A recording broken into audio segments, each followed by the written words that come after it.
A sudden car accident completely changed the trajectory of Lu Hong's life. He was taken to a completely new world, a world with mysterious contract arrays. The rule here is that you can only become a beast tamer at the age of 16. With the help of a contract array, humans can bind with magical beasts and gain powerful abilities. Standing in the shimmering purple magic circle, Lu Hong felt uneasy because he came from another world, and it was still unknown whether the contract would go smoothly. As the radiance faded and the contract array successfully activated, Lu Hong breathed a sigh of relief. His identity as a transmigrator was temporarily safe. Lu Hong didn't realize that this seemingly smooth start was actually the prelude to a difficult journey. He was worried that if the contract array failed to activate, he would not only lose the beast taming space, but also expose his fact that he was a transmigrator. As the light shifted, the contract array was successfully activated, and the beast taming space appeared, putting Lu Hong at ease. But this doesn't mean life will be smooth sailing. On the contrary, the world is full of unknowns and challenges for him. Following the contractual procedures in the United States, Lu Hong followed a teacher in charge of recording to the outside of the magic circle, preparing to summon his tamed beast. Facing everyone's curious gazes, he instinctively raised his hand, and a faintly glowing summoning circle appeared beneath his feet. When the circle's light faded, standing before him was a small, weak goblin. The goblin's appearance sparked whispers among the surrounding crowd. Some began to murmur amongst themselves, while others even wore disdainful smiles. Although this goblin appears to be completely powerless and even behaves ridiculously, no one knows that its existence has unique value in the eyes of the Beastmaster. Goblins, though small, possess immense potential. Through continuous battles and evolution, they can become powerful fighting forces, and their advantage lies in their tenacious vitality, enabling them to survive in extremely harsh environments. Although Lu Hong's goblin looks like a dull and weak creature, no one around him realizes this. As a magical beast, the goblin possesses immeasurable potential. Compared to other magical beasts, goblins have hands and feet, can use various weapons and tools flexibly, and their evolution path is unpredictable, always full of surprises. This is why they possess unparalleled value in the eyes of beast tamers. More importantly, goblins can survive by eating dirt during their evolutionary process, making their growth cost relatively low and thus a preferred choice for some beast tamers. However, Lu Hong's goblin seemed different from ordinary goblins. Among the onlookers, some speculated that Lu Hong might have been unlucky and summoned a weak goblin, while others questioned Lu Hong's future. While some of the comments were sarcastic, others expressed envy. After all, goblins, though seemingly weak, are a very special species. Moreover, goblins have great potential for evolution and should not be underestimated. Despite the constant noise around him, Lu Hong's feelings were very complicated. He knew in his heart that the goblins he possessed were not ordinary goblins, but far exceeded people's expectations. When his teacher reminded him that he shouldn't leave his tamed beasts alone in the wild, doubts began to creep into his mind. Releasing these goblins into the nearby forest might cause a major disturbance. After all, goblins have enormous evolutionary potential, and he himself was filled with uncertainty about the future of these goblins. On the way back, Lu Hong fell into deep thought. He began to observe his beast-taming space, countless questions welling up in his mind. The goblins in the space seemed different from those described in the book. 15 goblins lay on the green island, their eyes vacant, seemingly aimless, occasionally picking up handfuls of dirt to eat, appearing somewhat lazy. Lu Hong suddenly felt a headache coming on. These goblins in the space seemed to be in some kind of unusual state. Just then, a series of prompts appeared in his mind. Goblin Farm, Level 1, current goblin count, 15. The system prompted him that participating in battles would grant him experience, which could be used to randomly evolve goblins. Furthermore, he was told that the current level of the breeding farm was too low to summon any more goblins. All of this made Lu Hong uneasy. He couldn't understand why his beast-taming space had such a strange setting. Even the number and condition of the goblins seemed unusually different. Lu Hong was utterly bewildered, muttering to himself that all of this seemed far beyond his comprehension. He had just transmigrated to this world. Originally, I thought I was the biggest secret, but I never expected that something even more incredible would happen quietly in my beast-taming space. However, this strange situation did not end there. As Lu Hong walked out of the academy, a familiar voice suddenly rang in his ears. Lu Hong, you piece of trash. You've been a genius for 16 years, and your beast taming is nothing but a useless piece of garbage like a goblin. Today, I'm going to teach you a lesson with my Gale Wolf King. The voice was full of provocation, clearly indicating that someone was preparing to challenge Lu Hong. Lu Hong couldn't help but roll his eyes. He had long seen through this pointless provocation. Suddenly, a short-haired, muscular man jumped out, shouting at him with a disdainful look. Lu Hong, you piece of trash. You actually know how to summon weak monsters like goblins. Let me teach you a lesson today. His words were full of provocation and disdain, clearly mocking Lu Hong's beast taming. Go to hell. Who's going to die first is still uncertain. Lu Hong replied nonchalantly, a relaxed smile on his face. 30 years east of the river, 30 years west of the river, 60 years from now, I'll be playing the flute at your grave. The provocative boy was named Zhang Yiming, and he was Lu Hong's childhood friend. Their mothers were colleagues at King Sifang in the small town and had a very close relationship, having practically grown up together since childhood. Zhang Yiming has always been straightforward and impulsive, and he loves to bicker with Lu Hong all the time, and today was no exception. Zhang Yiming was taken aback for a moment, then said with a grin, "Come on, stop talking nonsense. Let's go to the trial grounds and test your beast taming. Let's see if it can beat my Gale Wolf King." The so-called initial trial grounds may sound like an extremely challenging place, but in reality, it is just a monster breeding farm that Baiwen Middle School has set up in the back mountain. This place is specifically designed for newly recruited warriors to practice combat. Most of the monsters inside are relatively weak, such as goblins, slimes, and swift rabbits, which are practically the lowest level materials for the trials. Lu Hong knew that although this world seemed ordinary, it was full of dangers. Humans not only had to face the threat of magical beasts, but also often encountered conflicts among their own kind, as well as occasional enemies invading from other worlds.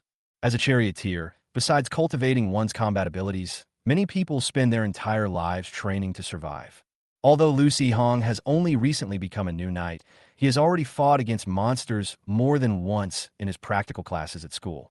As a newly promoted rider, his performance had always been excellent, consistently scoring above average. Therefore, he wasn't afraid of Zhang Yiming's challenge. On the contrary, he was somewhat looking forward to the trial. However, as he stood before the magic circle in the trial grounds, preparing to summon his goblin, he felt somewhat conflicted. He randomly selected one from 15 goblins. Although they looked similar, he still couldn't distinguish the specific characteristics of each one. Finally, he picked one at random, thinking, maybe this is just luck. The goblin was clearly stunned.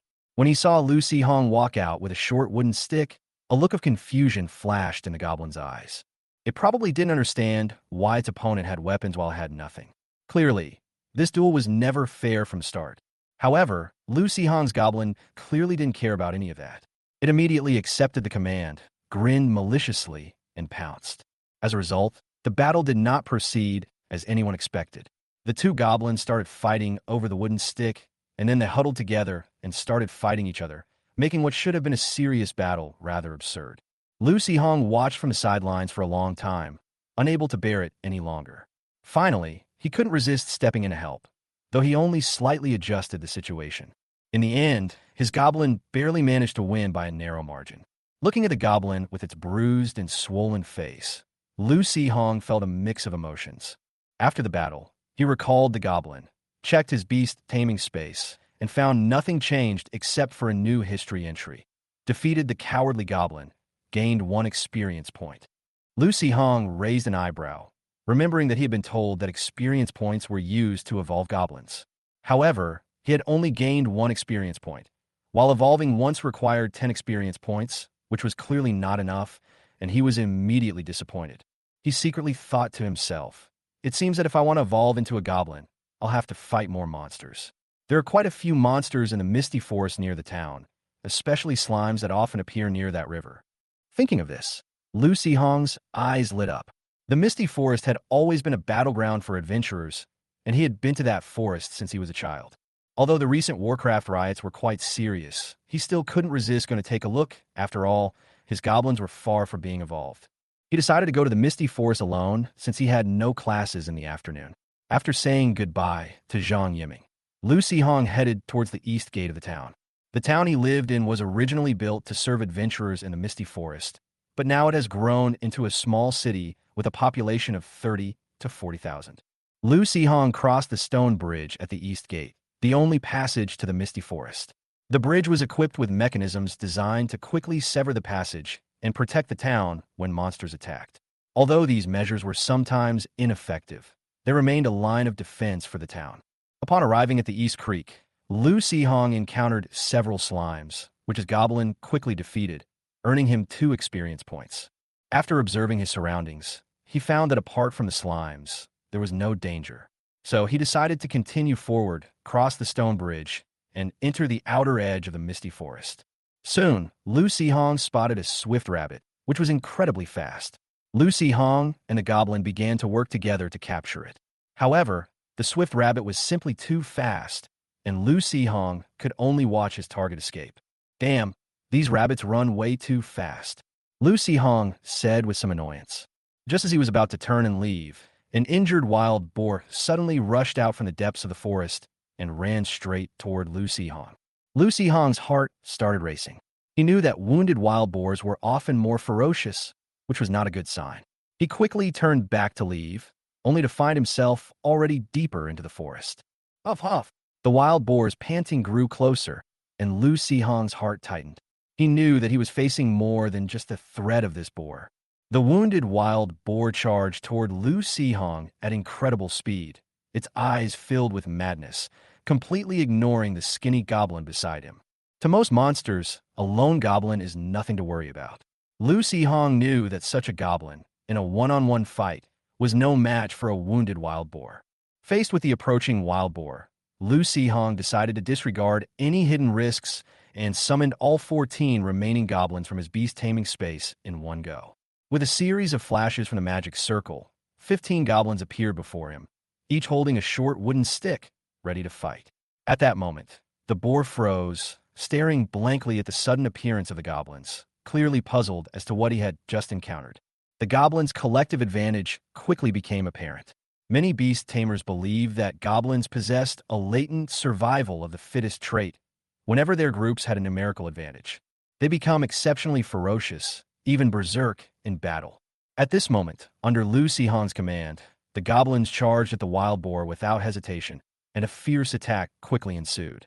Even as a goblin fell to the wild boar's sharp tusks, its belly pierced, it still defied the danger, gritting its teeth and desperately swinging its club. They struck the boar's head hard. The other goblins, their anger ignited, joined the battle one after another. In just a few seconds, the boar was surrounded and killed by the goblins, with no chance of escape. After the battle, Lu Sihong looked at the wild boar lying on the ground and couldn't help but breathe a sigh of relief, secretly glad he had made the right decision. Immediately, a system notification sounded in his mind. You have defeated a raging wild boar and gained 5 experience points. With the 5 experience points he already had, Lu Sihong now had a total of 10 experience points. Seeing that he had reached the required amount, he immediately recalled all the goblins and eagerly began to evolve the one in the best condition.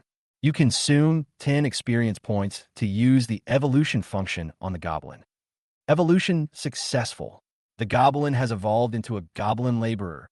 Lu Sihong was stunned, staring at the newly evolved goblin. Compared to ordinary goblins, this mutant goblin was clearly stronger and more sturdier.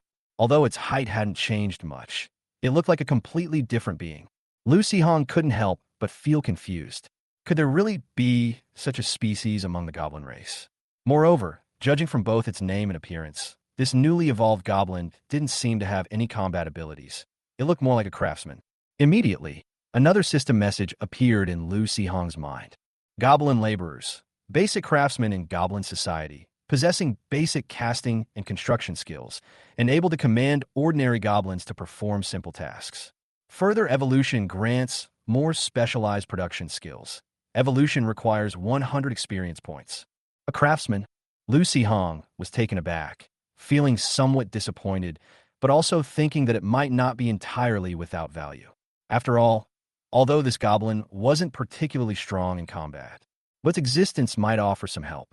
Lu Hong carefully examined his physical condition and suddenly realized that his stamina seemed stronger than before.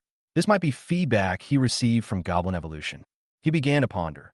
He had 15 goblins under his command, and if each goblin could evolve, the accumulated energy would be enough for him to carry out professional training, and he might even be able to break through faster. However, Lu Hong quickly suppressed his excitement and reminded himself, I still need to keep a low profile and not be too flamboyant so as not to attract unnecessary attention. Looking at the sky, Lu Hong decided to slow down his progress for the time being and make plans after returning home. Although he was eager to improve his strength, he didn't want to cause unnecessary trouble. As for the wild boar, although he was already a bit tired, Lu Hong decided to take it home to avoid wasting food. He summoned a goblin in relatively good condition, and together they dragged the wild boar back to White Moon Town.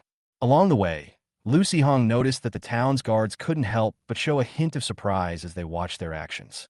But Lu Hong didn't care about these looks. He knew that everything he was doing, although seemingly illogical, was for the sake of a better life. When they arrived at their doorstep, Lu Hong was drenched in sweat, and the goblin also looked exhausted, even on the verge of death. They hurriedly returned to the beast-taming space. Lu Hong thought to himself, although I'll be tired and dirty this time going home, and my parents will definitely nag me, I can't let this wild boar go to waste.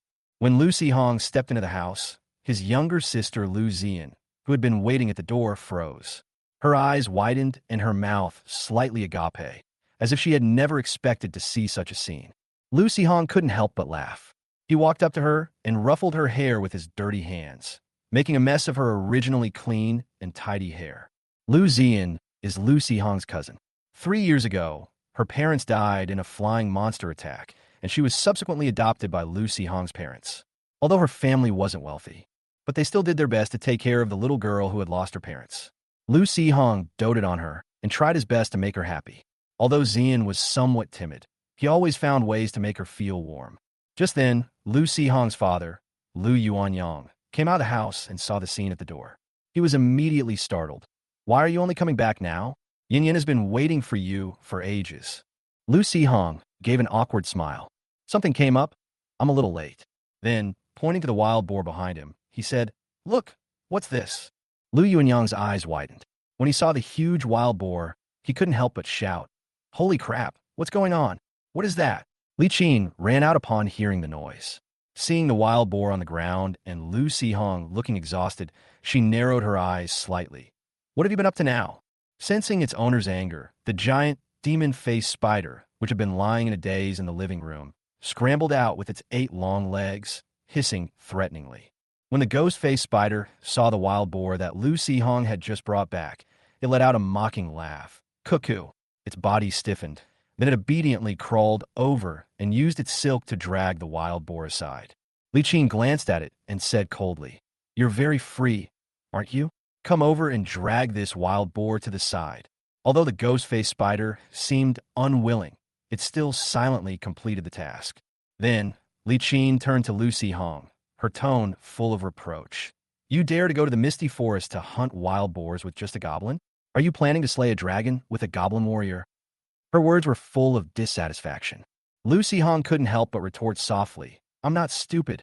He understood his mother's worries, but he still couldn't completely avoid this risk. To avoid further blame, he laughed and explained, I'm not stupid. Look at me, I'm not hurt at all. It's just that this wild boar was too big, and it was a bit tiring to drag it all the way back. Lu Hong turned around to show his uninjured body. Li Qin glanced at Lu Hong with displeasure in her eyes, but she could see that his clothes were intact and there were no obvious wounds on his body. She finally breathed a sigh of relief, and her expression softened slightly. Seeing this, Lu Yuanyang smiled and pointed to the wild boar in the direction of the kitchen, saying, This wild boar is quite big. It's impressive that your son was able to kill such a big wild boar and drag it back. If the neighbors knew about this, they would be extremely envious. Upon hearing this, Li Qin's lips curled up slightly, and a hint of pride appeared on her face. That's right, I'm absolutely a genius. Lu Hong couldn't help but say smugly, Just wait and see how well you'll be living the high life from now on. Seeing her son's grinning face, Li Qin couldn't help but slap him, her voice filled with anger. You still dare to be so smug, huh? Let me tell you, this is the last time. Don't let it happen again. Do you know how serious the monster riots in the Misty Forest have been lately? This time it's wild boars. What if we encounter some powerful monster next time? Okay, I won't go again. I'll listen to you. Lucy Hong knew there was no point in arguing anymore, so he quickly lowered his head and admitted his mistake. After dinner, Lucy Hong took a shower and lay down on the bed, but his exhaustion made it difficult to fall asleep. Although he had promised his mother he wouldn't venture into the Misty Forest again, but he was still somewhat anxious and tried to find a goblin that was truly suitable for combat, since the current goblin laborers were simply not fit for the battlefield. He knew that a puppy like Zhang Yiming's would take several months to grow to maturity just by feeding it meat, while a goblin with elemental attack abilities would take even longer. However, in this dangerous world, without great power, one cannot guarantee their safety. Although the evolution of the goblin laborer may help, its actual combat strength is still far from sufficient. If only the first evolved goblin had been a warrior. Lucy Hong couldn't help but sigh, thinking that if they could have a truly powerful combat-type goblin, perhaps their family's financial situation could have improved.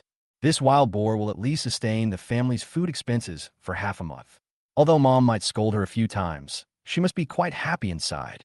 Thinking about all this, Lucy Hong finally fell into a deep sleep from exhaustion. Meanwhile, the goblin laborer he had despised was still busy in the beast-taming space. The next morning, when Lucy Hong opened his eyes, he felt extremely tired. Although he had rested for a night, the soreness in his muscles still made him feel uncomfortable. He glanced casually into the beast-taming space and suddenly nearly jumped out of bed. What the hell? He saw that there was a pigsty in the beast-taming space. No, it was surrounded by a fence, and inside the fence was a simple weapon rack with several stone spears, stone axes, stone hammers, and a like tied with grass vines hanging on it. Goblin laborers are chopping down trees with stone axes, while other goblins work together to carry the felled wood into the fence. He's got a natural superhuman physique. How can he be so efficient with just these goblins? Lucy Hong was stunned for a moment, then shook his head, dismissing the strange thought. All right, I'd better wash my face and clear my head first. He got up, washed, and prepared to greet the new day. Breakfast consisted of porridge made from wild boar bones. Although it had a strong, gamey smell, it was at least quite oily. Animal husbandry in this world wasn't as developed as in my previous life, so eating meat was considered a luxury. In just one night, the wild boar had been dismantled into various parts. Lucy Hong thought to himself, not caring how his parents distributed the parts. He secretly summoned a goblin and brought the worthless offal into his beast-taming space to feed the goblins. He also discovered that a normal beast-taming space, after awakening, is often only about 10 square meters in size, with limited space inside, making it impossible to store many things. Otherwise, if the beast gets angry, it will destroy everything in the space. However, Lucy Hong's beast-taming space is as big as a football field, and it can easily accommodate so many goblins and supplies. He finished breakfast in a cheerful mood, said goodbye to his sister, and went to school. Today was the last day of the semester, and the schoolwork wasn't too demanding. But Lucy Hong needs to continue planning for his future career. Although he's unsure what path he'll choose, he knows for now that only by constantly improving himself can he survive in this dangerous world. As the semester draws to a close, many newly promoted writers like Lucy Hong are contemplating their future choices. Although White Moon Town is a small place. However, those with combat potential who possess special beast-taming abilities will be separated from other students during practical classes. While this isn't mandatory, it gives students with unique beast-taming abilities more options and opportunities. Lucy Hong sat in the classroom, looking at the teacher, but his mind was completely elsewhere. It was a regular class at school, and almost none of the students were paying attention. The boys, who had just activated their beast-taming spaces, were incredibly excited, all thinking about their new beasts. Or they would drift off into daydreams about the future, their faces shifting between smiles and expressions of distress. These children had no interest in listening to the lecture. Instead, they were engrossed in their imaginings of the beast-taming space and its future possibilities. The teacher was a veteran with many years of experience, and he was used to seeing this kind of situation. If it weren't for some diligent students in the class, he probably would have given everyone a holiday and left work early. However, Lucy Hong was different from the other students. After all, he had lived more than 20 years longer and deeply understood the importance of knowledge. Although the outside world was full of dangers and opportunities, he knew that knowledge could always help him overcome difficulties at crucial moments. Although the lesson was somewhat dry, Lu Si-hong still diligently took notes, recording the key points the teacher wrote on the blackboard. He knew that the accumulation of knowledge was invaluable under any circumstances. Especially in this dangerous world, some seemingly insignificant knowledge may determine one's fate at crucial moments. Finally, the teacher finished the lesson. Lu Si-hong stretched and couldn't help but glance curiously at his beast-taming space. As he looked over there, he noticed new changes at the goblin farm. In just a few hours, a simple thatch hut had been built in the space, and the injured goblins had been moved under the hut. A thatched hut? There's no wind or rain here, so what's the point of having a thatched hut? Lu Si-hong wondered, until a notification popped up on the thatched hut. Miniature Goblin Hut. Goblin health regeneration speed plus 1%. Lu Si-hong gasped in shock, his mind reeling. It can actually increase recovery speed? This is practically a bug. He couldn't help but mutter to himself, drawing the attention of his classmate Zhang Yiming. What's wrong? Does your tooth hurt? Zhang Yiming asked, with a hint of teasing. It's nothing, I just found a bug. Lu Si-hong quickly replied in a low voice. Mina? What bug did you find? I didn't see it. Zhang Yiming obviously didn't understand what Lu Si-hong meant. Lu Si-hong was somewhat helpless. This was a completely new discovery for him in this world. The beast taming space could actually build things on its own, and the efficiency of the goblin laborers also surprised him. This is outrageous. I've been in this world for 16 years, and I've never heard of the beast taming space being able to build houses. These goblin laborers are simply amazing. Zhang Yiming didn't think about these things in detail. Instead, he asked curiously, Hey, you really went to the Misty Forest by yourself yesterday? Lu Si-hong was taken aback for a moment, then turned to look at Zhang Yiming. Huh? How did you know? Hey, my mom brought back a piece of wild boar meat early this morning. Say it was a gift from Annie. The news of you hunting a wild boar yesterday has probably spread throughout half the town by now. Zhang Yiming chuckled. Really, the Misty Forest is so dangerous lately. How could you dare go alone?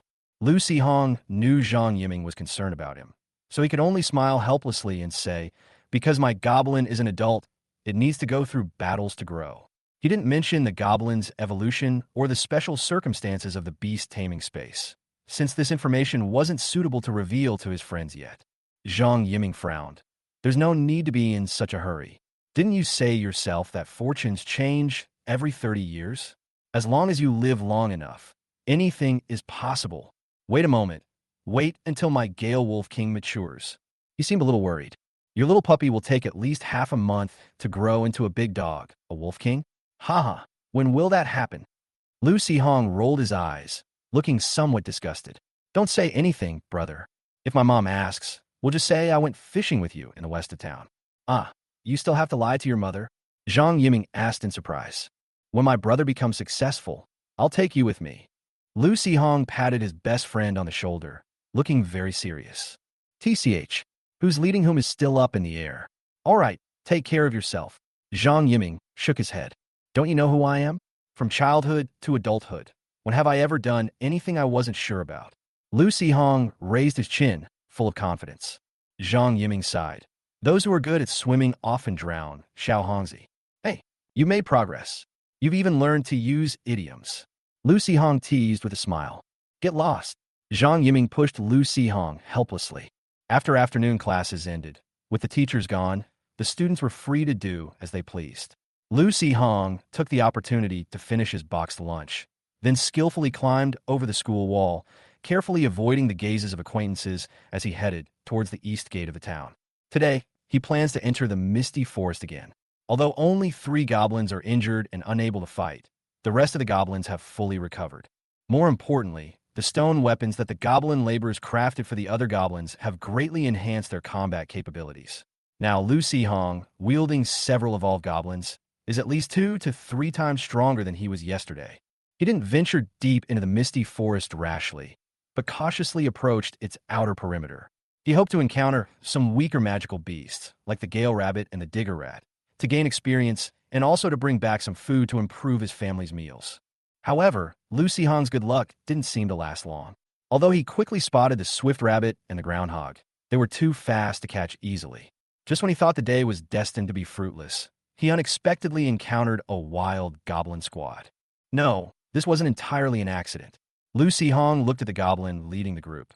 The goblin with the large nose was identifying scents in the air as it walked, clearly a goblin with a mutated nose. They followed his scent like hunting dogs. A thought struck him. It was this goblin leading the pack after them. Lu Hong was walking in the woods when he suddenly heard a scream. The voice, filled with excitement and greed, came from a goblin with a large nose. It had spotted a lone human child and immediately called its companions to rush over. 8 wild goblins, armed with small sticks, spread out and blocked Lu Hong's retreat. They clearly intended to ambush and kill their prey, giving him no chance to escape. Looking at the group of goblins, Lu Hong felt no fear whatsoever. Instead, his eyes gleamed with excitement. In his eyes, this was not a danger, but rather 8 pieces of experience delivered to his doorstep. He quickly ordered the goblins in the beast-taming space to pick up their weapons and prepare for battle. As the wild goblin ran closer, a flash of light appeared on the ground, and a summoning circle suddenly appeared. 9 goblins wielding stone weapons, led by strong goblin laborers, burst out of the magic circle. They collided head-on with wild goblins, catching them off guard. With their superior weaponry and numbers, Lu Hong's goblins quickly overwhelmed their opponents. During the battle, the goblin laborers were the most ferocious. This person, whose name sounds like that of a laborer, wields a heavy stone axe and is incredibly powerful in combat. It first cleaved off the head of the big-nosed goblin, splattering blood everywhere. He then casually swung the axe, smashing the head of another goblin that was trying to escape, splattering red and white liquid all over the ground. The remaining goblins, seeing this, were terrified and lost their courage to fight. They screamed and scattered, trying to escape the pursuit. But with similar speeds, Lu Hong's goblin quickly caught up and cut down the enemies one by one. The only wild goblin that escaped to the edge ran into the goblin that Lu Hong had arranged to scout ahead. The scout goblin reacted quickly, knocking it down with its stone spear and then, without hesitation, stabbing it in the head, ending its life. The system notification sounded, and Lu Hong gained 17 experience points. He originally thought that each goblin would only give him a little experience, but he didn't expect that the total number of experience points would be linked to the difficulty of the battle. Although he was curious, he decided not to study it for now and instead use his experience to evolve a goblin. Lu Hong looked up to recall the goblins, only to find them searching for their loot. Wild goblins don't have anything valuable on them, only a few pieces of dried meat from an unidentified animal and a thick wooden stick. Just then, the sound of a tree being chopped came from behind. The goblin laborer spotted a large tree nearby, gestured briefly, and began chopping it down with his axe. Lu Hong patted his forehead in exasperation. He knew that the goblin laborers had cut down all the large trees in the beast-taming space, leaving only immature saplings.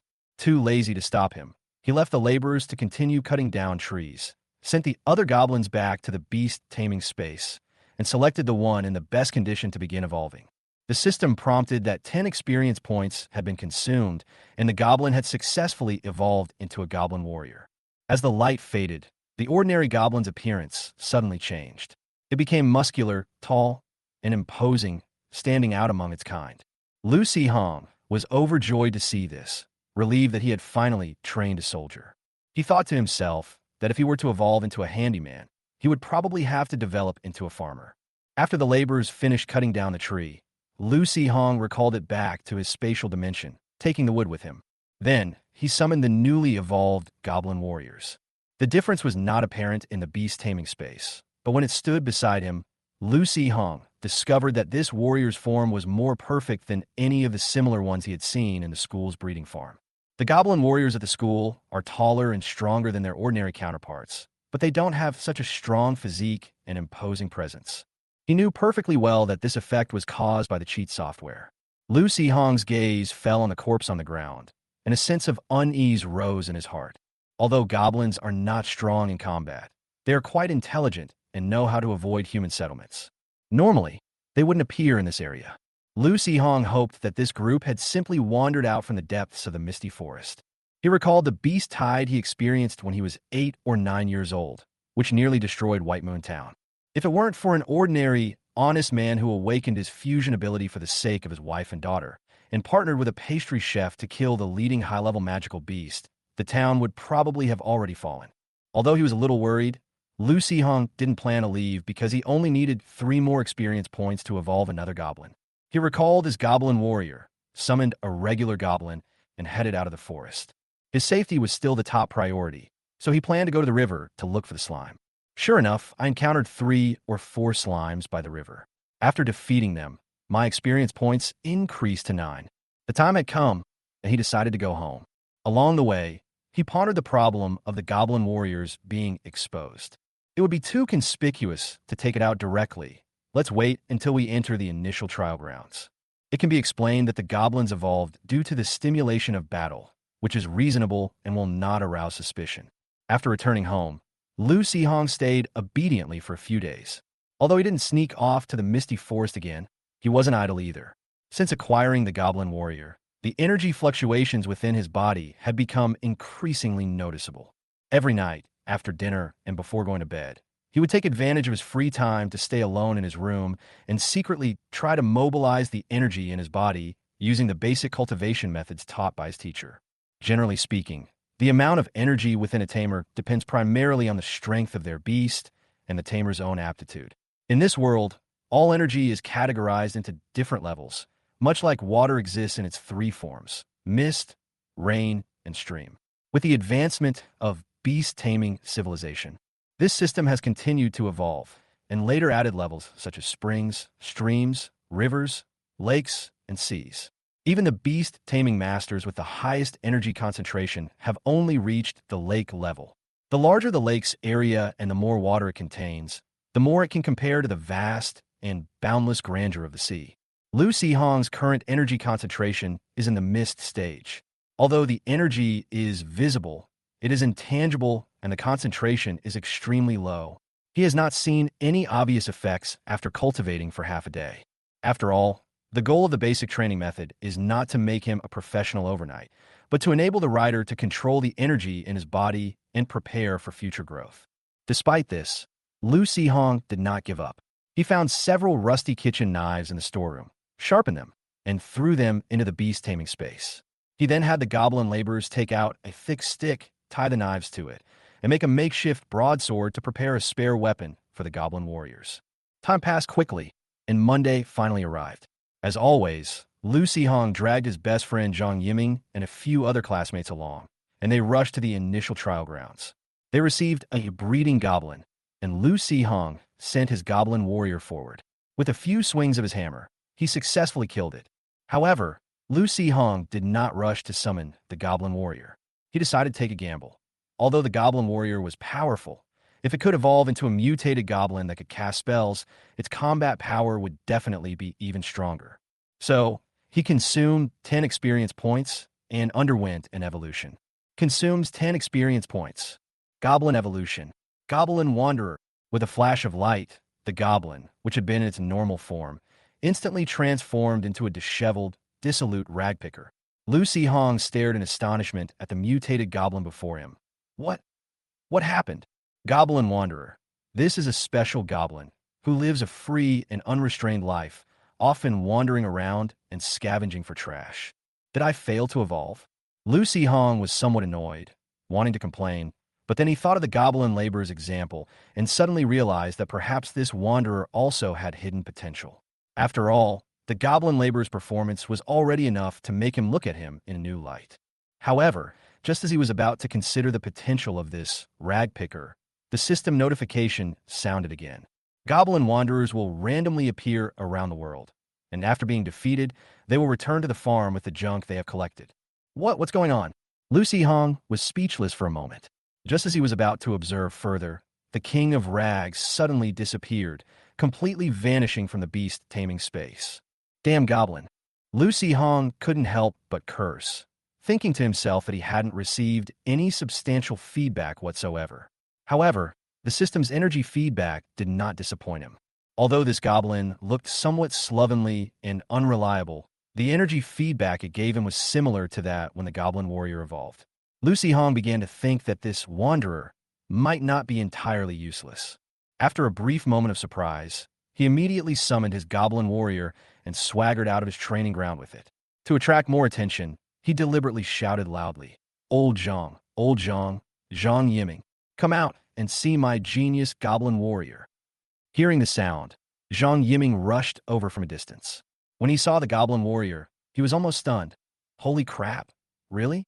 You evolve a goblin into a warrior so quickly. He shouted in shock, his voice even louder than Lu Sihong's, instantly attracting the attention of the other students. The surrounding students gathered around, and upon seeing the burly goblin warrior, they couldn't help but exclaim, Holy crap, that's awesome. Old Lu, you're amazing. To actually evolve into a goblin warrior, you're a genius. Lu Sihong looked at the students watching with satisfaction, feeling extremely pleased with himself. His next plan began to unfold gradually, to let everyone know that his goblin evolved in the initial trial grounds, and to spread the word gradually. This would not only increase his reputation in the town, but also pave the way for his next move. He led the goblin warriors away from the initial trial grounds, took a stroll, and continued to spread the rumors. Finally, Lu Sihong returned home, his heart filled with anticipation for the future. Now that the goblin warrior could officially make his debut, he had an even stronger reason to ask his parents for better equipment. Next, he planned to continue improving the goblin's combat capabilities, gain experience, evolve all the goblins, and finally challenge even stronger monsters with a powerful beast-taming team to earn more wealth. When he entered the beast-taming space, he saw that it was still filled with the same group of lazy goblins. The goblin warriors sat quietly in the corner, lost in thought, while the goblin laborers continued to work on building a simple hut. Oh, what's this house for? Lu Sihong stopped in his tracks, his gaze falling on the small house under construction. Immediately afterward, a message popped up.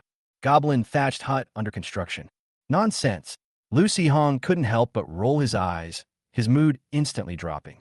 He quickened his pace and decided to go home.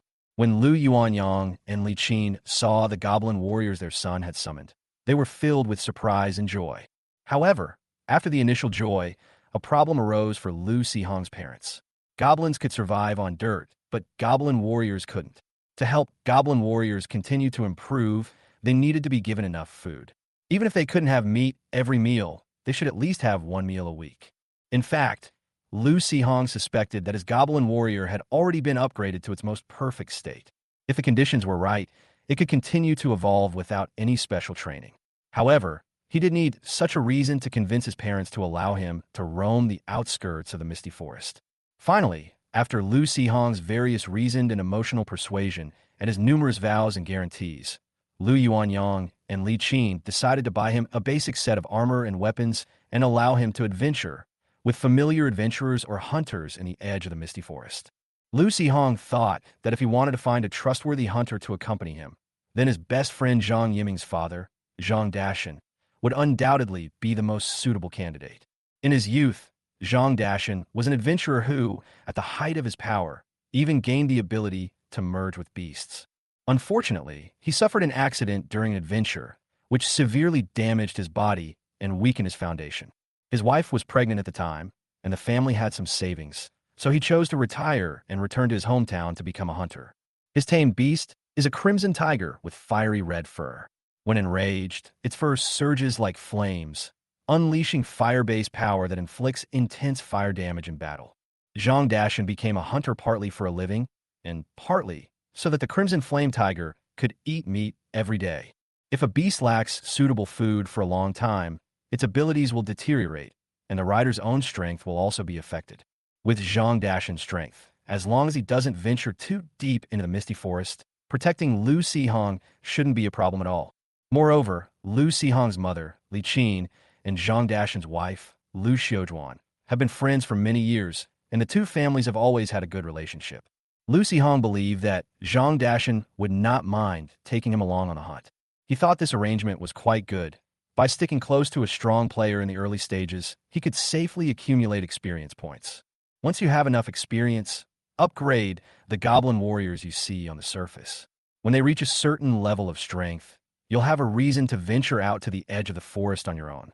Before going to sleep, Lu Sihong checked the beast-taming space.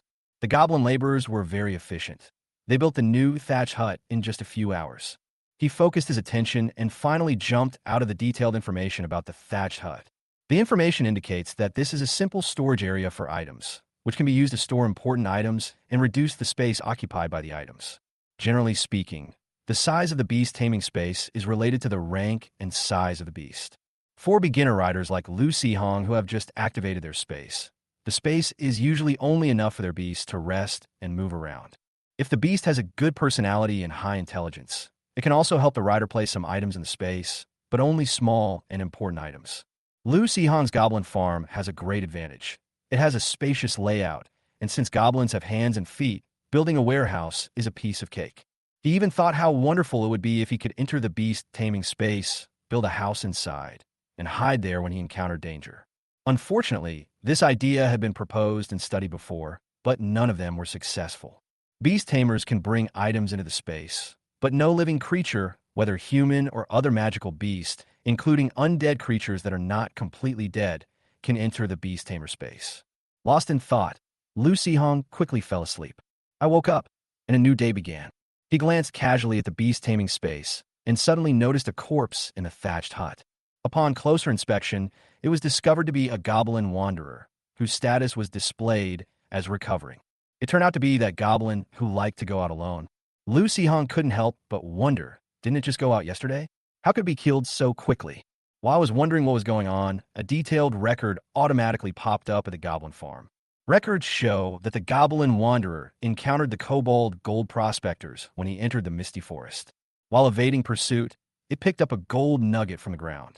Then it encountered gnolls fleeing from ogres, but was shot by one of them with an arrow and died on the spot. The only gain from this wandering was that gold nugget.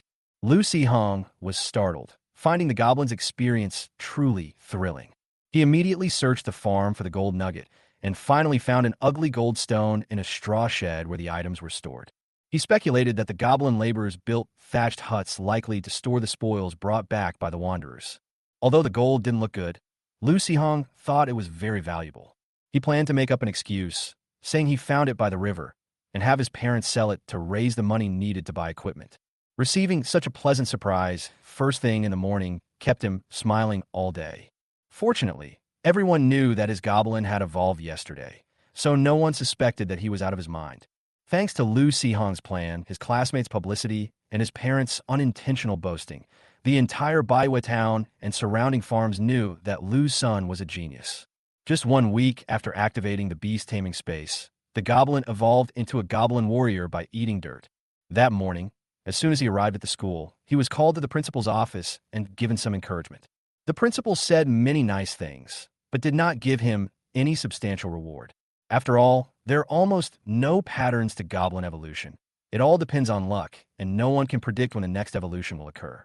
If you're unlucky, waiting 5 or 6 years isn't impossible.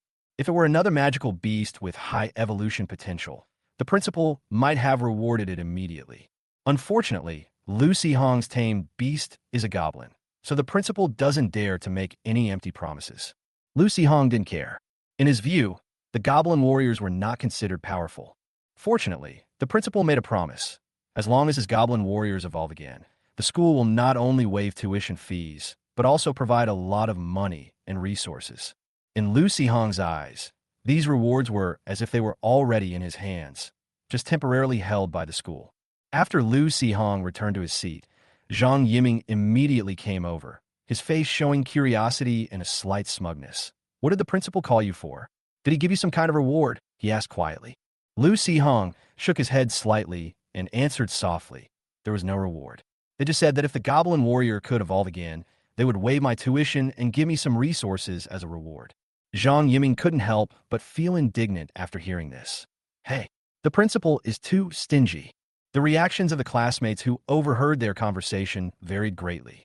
Many breathed a sigh of relief, while some even showed schadenfreude. After all, Lu Sihong's goblin warrior had evolved. This did make many classmates feel it was somewhat unfair. Lu Sihong was quite confident about this and didn't care at all how these people viewed him. As long as it wasn't malicious mockery directed at him, he could handle it with a smile. Zhang Yiming couldn't stand his classmate's attitude and felt his friend had been wronged, so he changed the subject, wanting to stand up for him. Hey, you're bored during your vacation, right? My dad said he'd wait until my vacation starts. Take me into the misty forest with you. Let me get used to the life of an adventurer beforehand. How about it?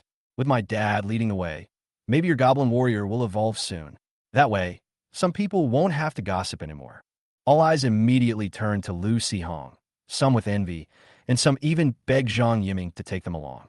Seeing this, Zhang Yiming continued dismissively, "Stop joking. My dad can't take that many people. Lu Hong's goblin warriors have combat skills and can get some training. What are you going to do with them?" "Oh, what a coincidence. I was just discussing with my parents last night about asking Uncle Zhang to take care of me for a while. We even discussed what equipment to buy," Lu Hong said with a smile. "What are you buying?" Zhang Yiming patted Lu Hong on the shoulder. "We're at the age where we're growing, and those beginner gear items will soon be obsolete. Buying them would be a waste. My dad has some old gear he bought from online shopping sprees, which he hasn't been able to bring himself to throw away. It's taking up space, and my mom always nags him about it. Go pick out a few pieces to use for now. I think I'll pass. Those things aren't cheap either." Lu Hong shook his head, declining Zhang Yiming's offer. "Tisk, fine. I'll just borrow it from you. You promise to take me flying in the future," Zhang Yiming said impatiently. "Holy crap. Lao Zhang, you're being so nice to Hongzi. Are you after my Goblin Warriors gear?" a classmate teased, causing the surrounding classmates to burst into laughter. "Get lost, what do you know? I'm just trying to get on their good side early. It's all an investment. Even if you want it, I won't give it to you," Zhang Yiming replied impatiently. Lu Hong smiled and said earnestly to his best friend, "Don't worry. If I say I'll take you flying, I definitely will." "Okay, I'll be waiting then," Zhang Yiming said smugly. Unlike Lu Hong's previous life, schools in this world do not have final exams. The purpose of schools is more to impart basic knowledge and cultivate students with special talents, whether they are combat professionals or life professionals.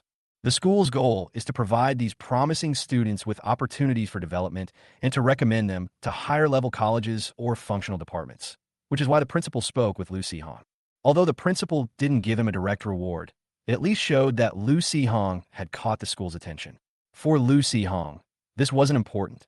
He was more concerned about the upcoming holiday. "I heard that the graduating third-year students will be taking a selection exam and will be away for a while.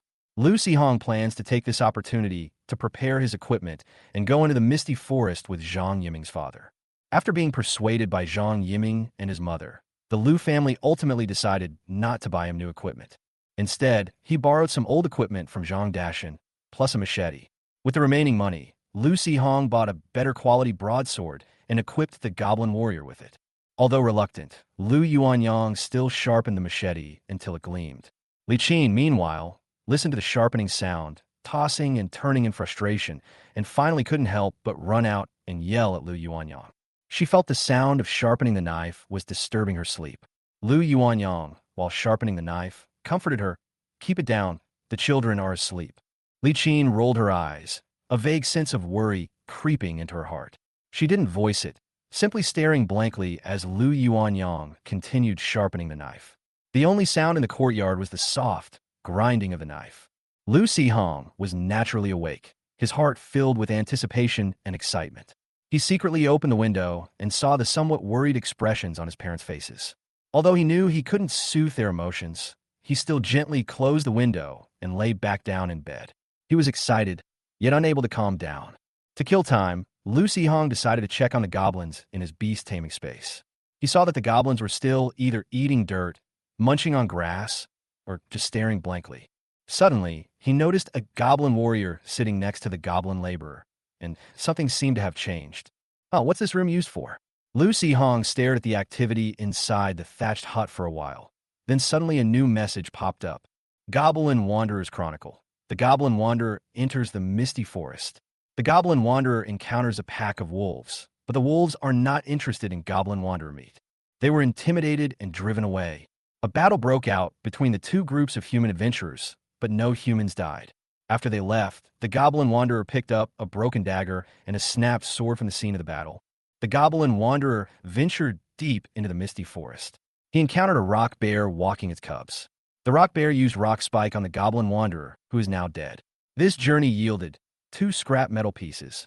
Lu Hong was stunned when he saw the message, cursing inwardly. "That Goblin Wanderer. He's gone out again. At dawn, as soon as the gates of Baiwa town opened, Zhang Dashan led Lu Sihong and his son Zhang Yiming into the misty forest. This time, when they entered the forest, Zhang Dashan did not rush to go deeper or immediately look for prey.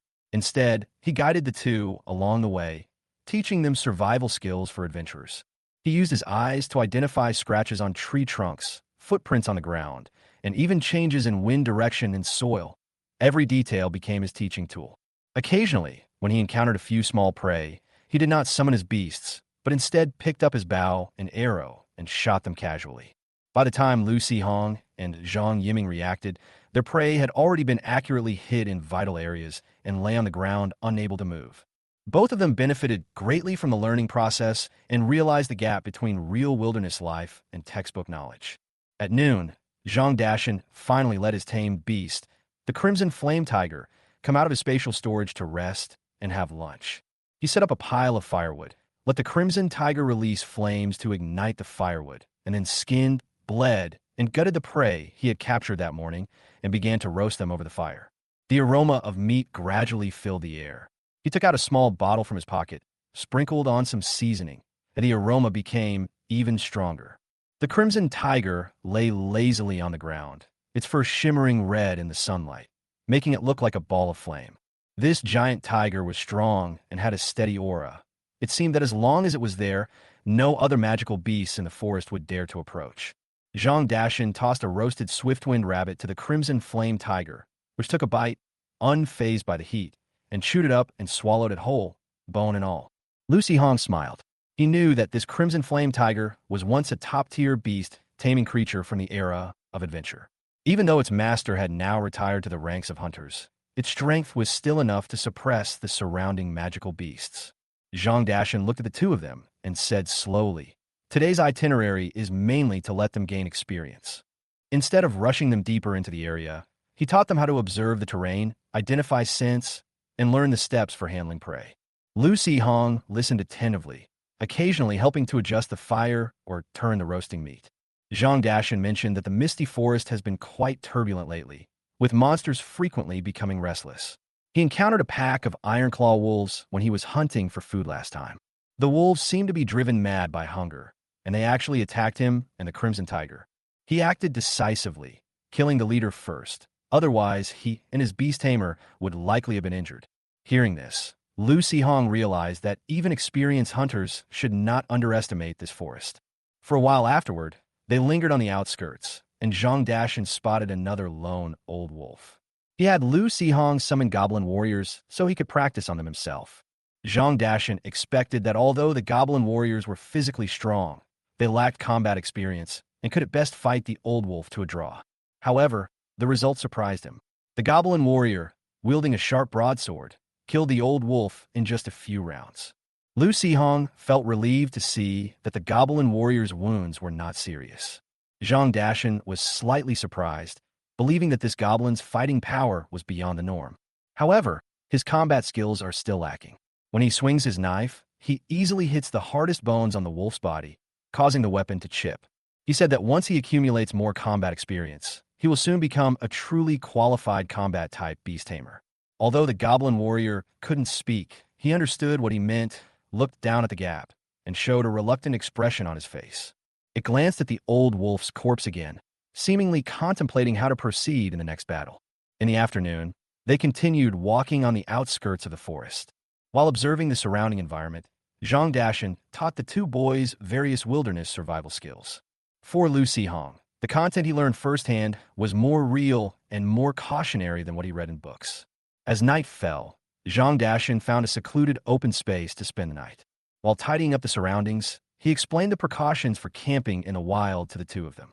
He said that if you are not strong enough, it is best not to spend the night alone outside. Besides the common predators, there are many other strange creatures that only move in the dark at night. If you encounter danger in the wild, you can help each other if you have companions. But if you are alone, you may not even understand how you died. Although beast tamers can fight, they are not human after all. They cannot understand the level of danger their tamers face, nor can they judge whether to protect their master's life in critical moments. He recounted his experiences in his youth, his tone calm, yet subtly revealing a hint of warning. Lu Sihong listened intently, occasionally glancing up at the forest under the night sky, a new concern arising in his mind about the idea of venturing out alone. Zhang Dashin explained in great detail, from fire avoidance techniques to nighttime observation, from the direction of setting up tents to how to identify the aura of distant monsters. The more Lu Sihong listened, the more interesting it became, and he also deeply felt the danger and reality of the wilderness. A faint roar came from the night wind. The crimson flame tiger raised its head, its eyes flashing with fire, as if warning the surrounding creatures not to come near. Zhang Yiming leaned against his father, while Lu Sihong helped add firewood. The group sat around the fire, the forest air mingling with the aroma of meat and the mountain breeze, giving him his first real taste of the adventurer's life. That night, Zhang Dashin continued to impart detailed techniques, which the two boys listened to with rapt attention. Lu Sihong secretly calculated that once he had accumulated enough experience, he might really be able to act independently. But at this moment, he knew deeply that it would no longer be an easy game, but a real test of life and death. 11. Late at night, the flames of the campfire flickered in the darkness. Lu Sihong and Zhang Yiming, wrapped in blankets, sat by the fire. Despite having just experienced a long day, they still found it difficult to fall asleep. As teenagers experiencing their first night in the wild, the silence and uncertainty of the night made them restless. Had they not been so exhausted from their daytime hike, they probably wouldn't have been able to endure even this level of sleep. The Goblin warrior, however, was clearly unaffected. It lay sprawled out beside its great sword, fast asleep, its surroundings undisturbed. Its fighting instincts have long since adapted it to survival in the wild. Zhang Dashin stood by the campfire, added some firewood to the fire, and then turned his head to look at the crimson flame tiger, who had just woken up and was yawning not far away. The crimson tiger stretched out its limbs, appearing lazy yet majestic. Its red fur shimmered with a fiery glow under the campfire, radiating a scorching aura. Moonlight filtered through the sparse leaves, casting scattered light on the ground, barely enough to illuminate the surroundings. Fallen leaves slid silently through the darkness, occasionally emitting faint cracking sounds that mingled with the chirping of night insects, concealing much of the noise. The crimson tiger lay lazily on the ground, emitting soft purrs, its mouth slightly open, revealing two sharp, long teeth. It glanced around with its mouth tilted to the side. It seemed to carry a hint of mockery. Suddenly, the surrounding air seemed to be compressed by some unknown force, and the previously noisy chirping of insects abruptly disappeared. The predator in the darkness sensed something was wrong, and its body stiffened abruptly. Then, the crimson tiger suddenly leaped into the air, transforming into a ball of red flame, and pounced towards the empty space ahead. With a loud bang, the Black Panther's figure was revealed. It dodged the crimson tiger's attack with incredible speed. Zhang Dashin quickly opened his eyes, picked up the weapon beside him, and warily looked around. His gaze quickly locked onto the Black Panther fighting the crimson flame tiger, while the Goblin warrior also woke up immediately, grabbed his machete, and ran towards Lu Sihong. Lu Sihong was awakened by the sudden noise. He groggily realized his situation, and it took him a moment to react. "This is," he asked hurriedly. Shadow Leopard, a predator of the night, possesses powerful stealth abilities, especially at night or in dim environments, where it can almost achieve perfect invisibility, Zhang Dashin explained briefly. Although he held a powerful bow in his hand, he had no intention of helping the crimson flame tiger. "Uncle Zhang, aren't you going to help?" Lu Sihong asked in confusion. Zhang Dashin smiled and replied easily, "No need. With Qian's abilities, it's more than enough to deal with this kind of guy. It's just playing around. Let the Goblin warriors go up and participate too, so they can gain some combat experience." Lu Sihong hesitated for a moment. Although Zhang Dashin and Crimson Tiger clearly didn't take the Shadow Leopard seriously, he still knew that this Black Panther was not to be underestimated. So, he hurriedly ordered the Goblin warriors to join the battle, hoping to take the opportunity to gain some experience. The Crimson Tiger's speed, strength, and energy far surpassed that of the Shadow Panther, allowing it to easily outmaneuver the Black Panther. The Shadow Panther, unable to dodge, could only be toyed with by the Crimson Tiger. The Goblin warrior quickly seized the opportunity to run forward, raised his greatsword, and slashed it hard on the Shadow Leopard's back, leaving a deep wound. The Shadow Leopard cried out in pain, violently whipping its tail and striking the Goblin warrior, sending it staggering and nearly falling. Blood quickly seeped from the goblin warrior's arms and ribs, but it showed no sign of retreating. Instead, it growled angrily and charged at the shadow leopard again, swinging its greatsword, ready to attack once more. The shadow leopard, already enraged by the Crimson Tiger's taunts, roared furiously upon seeing the goblin warrior join the battle. Its body churned with black mist, seemingly preparing for an even more ruthless counterattack. It pounced on the goblin warrior, intending to deliver a fatal blow to the green-skinned insect. However, just as it was about to attack, the Crimson Tiger slammed its paw down on its head with a loud thud, knocking the shadow leopard unconscious and lifeless. The Crimson Tiger dragged the shadow leopard's corpse towards Lu Sihong with its snout, while the goblin warriors cleverly ran behind to help push it. Zhang Dashan chuckled and pulled out a skinning knife, beginning to process the shadow leopard's carcass beside the campfire. You can't normally find this guy. It only dares to show itself when you two are around. Otherwise, it would have run away as soon as it saw Qi Yan. Hey, so you call this here to be bait? Zhang Yiming joked from the side, causing everyone around to burst into laughter. Zhang Dashan continued peeling the skin, explaining, "You're overthinking it. Shadow leopards usually live deep within a misty forest. You can't see them at all outside the mist. I don't know what's been happening deep within the misty forest lately, but everything is starting to move outwards." Lu Sihong suddenly remembered the corpse he had seen in the goblin hut and quickly asked, "Uncle Zhang, are there ogres and gnolls in the misty forest?" Zhang Dashan nodded. "Yes, there are ogre tribes in the northern part of the central circle of the misty forest, and gnolls are mainly distributed on the inner edge of the misty forest. I have encountered them a few times. These guys are dangerous, aren't they?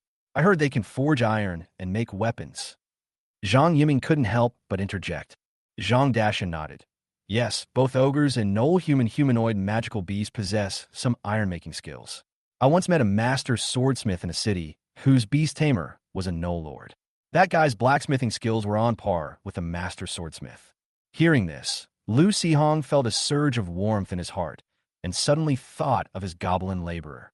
His mind began to race, wondering if he let the goblin laborer evolve a few more times, it could become a skilled craftsman. However, he then wondered what question he had asked earlier. He quickly changed the subject. If the ogres are chasing the gnolls. Before he could finish a question, Zhang Dashan answered seriously. Then the ogres must have come from the center of the misty forest. The gnolls would never enter the central area. There are ogre lords and mages in the ogre group, but they can only move around in the outer perimeter of the center. Lu Sihong felt a surge of tension as he listened. So, there's a problem at the center of the misty forest? He frowned and fell into deep thought. There's something wrong in the misty forest. Why hasn't the Adventurers Guild sent any word? Lu Sihong asked, puzzled. Zhang Dashan replied in a low voice, "Because there's no news. The Adventurers Guild issued a reconnaissance bounty a long time ago, but recently there have been almost no adventurer teams in White Moon Town. Only 2 teams accepted the mission and went into the misty forest, but they haven't returned yet." D12. Zhang Dashan led Lu Sihong and Zhang Yiming on a 3-day, 2-night tour around the outskirts of the misty forest. In addition to teaching them adventure experience, these past few days have also helped the two gradually adapt to the wild environment and climate. Continuing forward, we are about to enter the edge of the fog, where the environment is even harsher and the danger is far greater than it is now. During their 3-day journey, they encountered few magical beasts, except for the shadow leopard that appeared on the first night, 2 jackals, and a group of wild boars. To avoid disturbing other creatures, Zhang Dashan kept the Crimson Tiger in the beast-taming space, leaving all battles to Lu Sihong's goblin warriors. He only used his bow and arrow to assist when the soldiers could no longer hold out, thus stabilizing the situation. After several real-world battles, the goblin warriors' combat skills have improved significantly. However, the newly bought machete had many scratches and several nicks on the blade. Lu Sihong thought of the hard work his father had put into sharpening it and sighed inwardly. Fortunately, he still had the gold nugget the goblin wanderer brought back last time, planning to sell it later to ease the burden on his parents. On the 3rd night, after entering the forest, Zhang Dashan arranged for the two to rest and told them that they would be heading to the true edge of the mist the next day. He hopes they will conserve their energy so they can be in top condition for even harsher environments. However, in Lu Sihong's beast-taming space, the free-spirited goblin wanderer, having just recovered, couldn't wait to embark on a new journey. Ignoring the gloomy night, It left the farm alone to venture into unknown places. Lucy Hong didn't expect it to return safely. He only hoped it could bring back some useful spoils of war. The piece of broken iron was processed by the goblin laborers and wrapped around a wooden stick to make two iron-tipped spears, which were much stronger than the original stone spears. Even if such a wound is not fatal, it is enough to cause the enemy to return and die from the disease. He was curious whether the farm would calculate experience points for the deaths caused by this.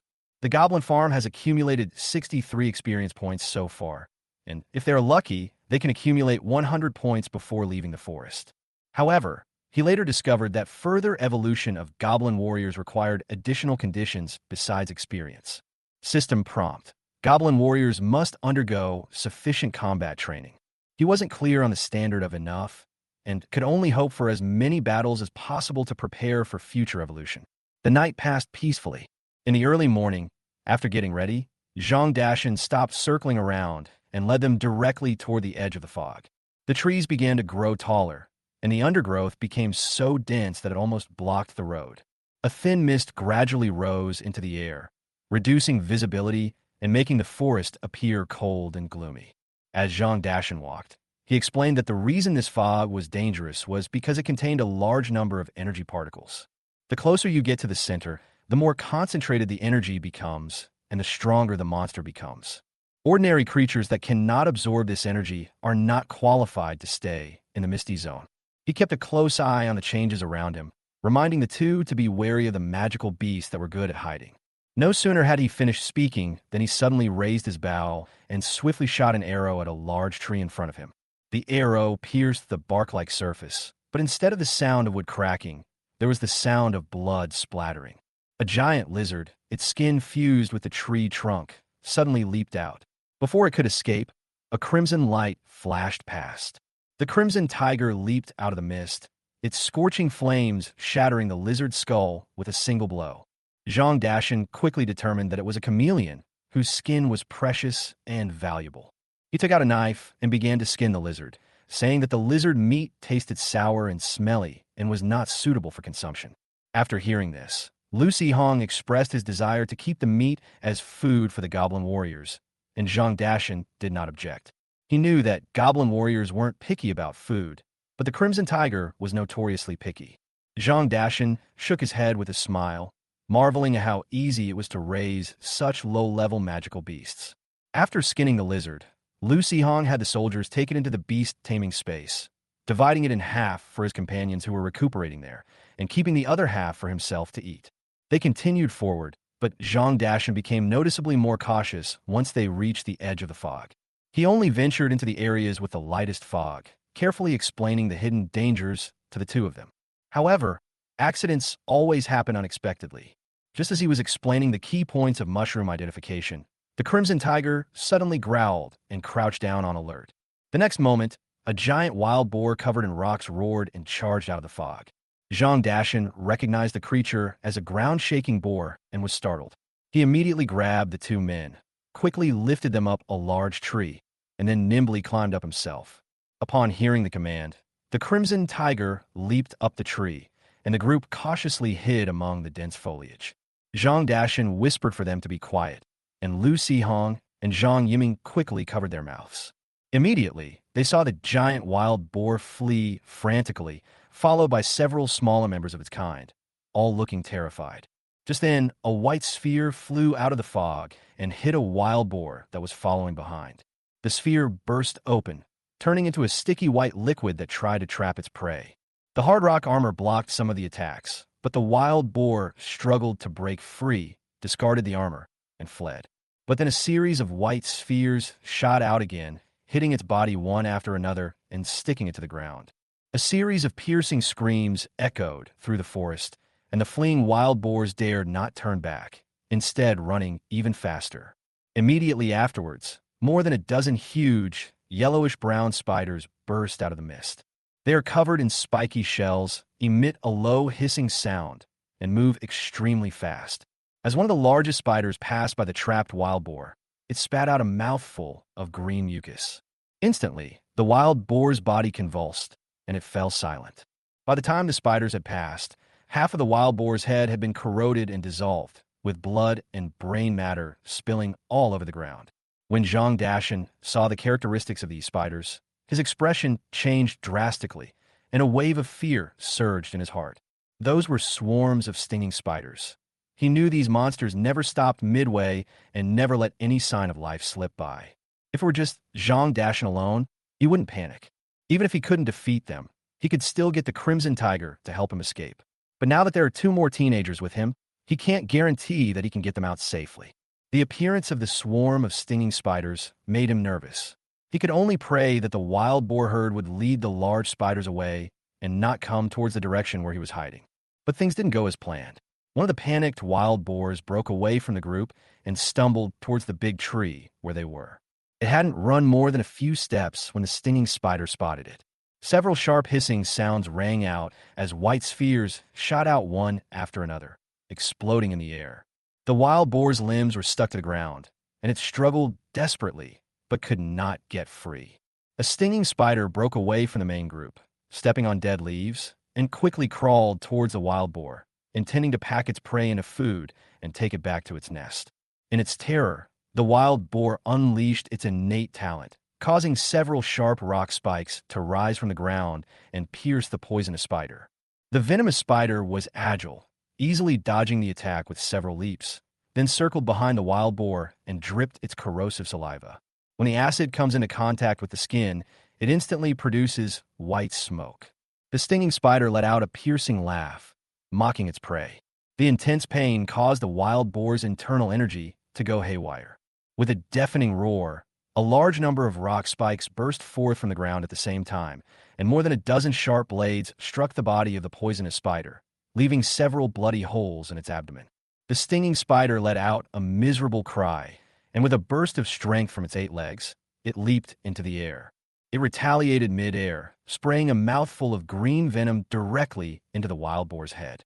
It intended to land on a nearby tree branch to rest and recover from its injuries, but it never expected that a crimson flame tiger was lurking in the tree. The flaming tiger claw burst forth from the leaf, striking its belly with intense heat. The stinging spider's abdomen was charred and hollowed out, with foul-smelling bodily fluids splattering everywhere. Seeing the spider fall, Zhang Dashan cursed and shot an arrow, interrupting its hiss. He then quickly picked up the 2 boys, jumped down from the tree, and ran as fast as he could toward the distance.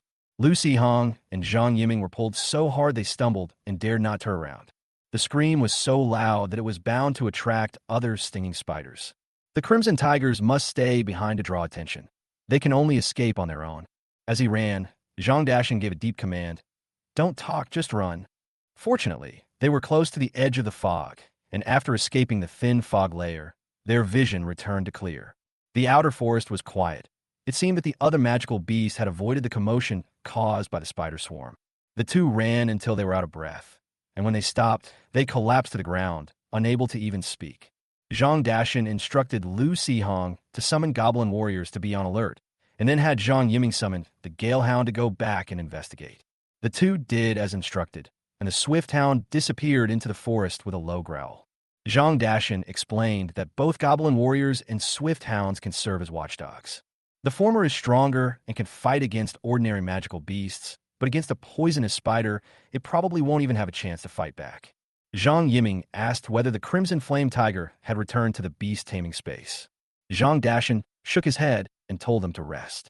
He speculated that if the Crimson Flame Tiger managed to escape, it must have been severely injured. As darkness fell, they had to walk further out to find a suitable place to spend the night.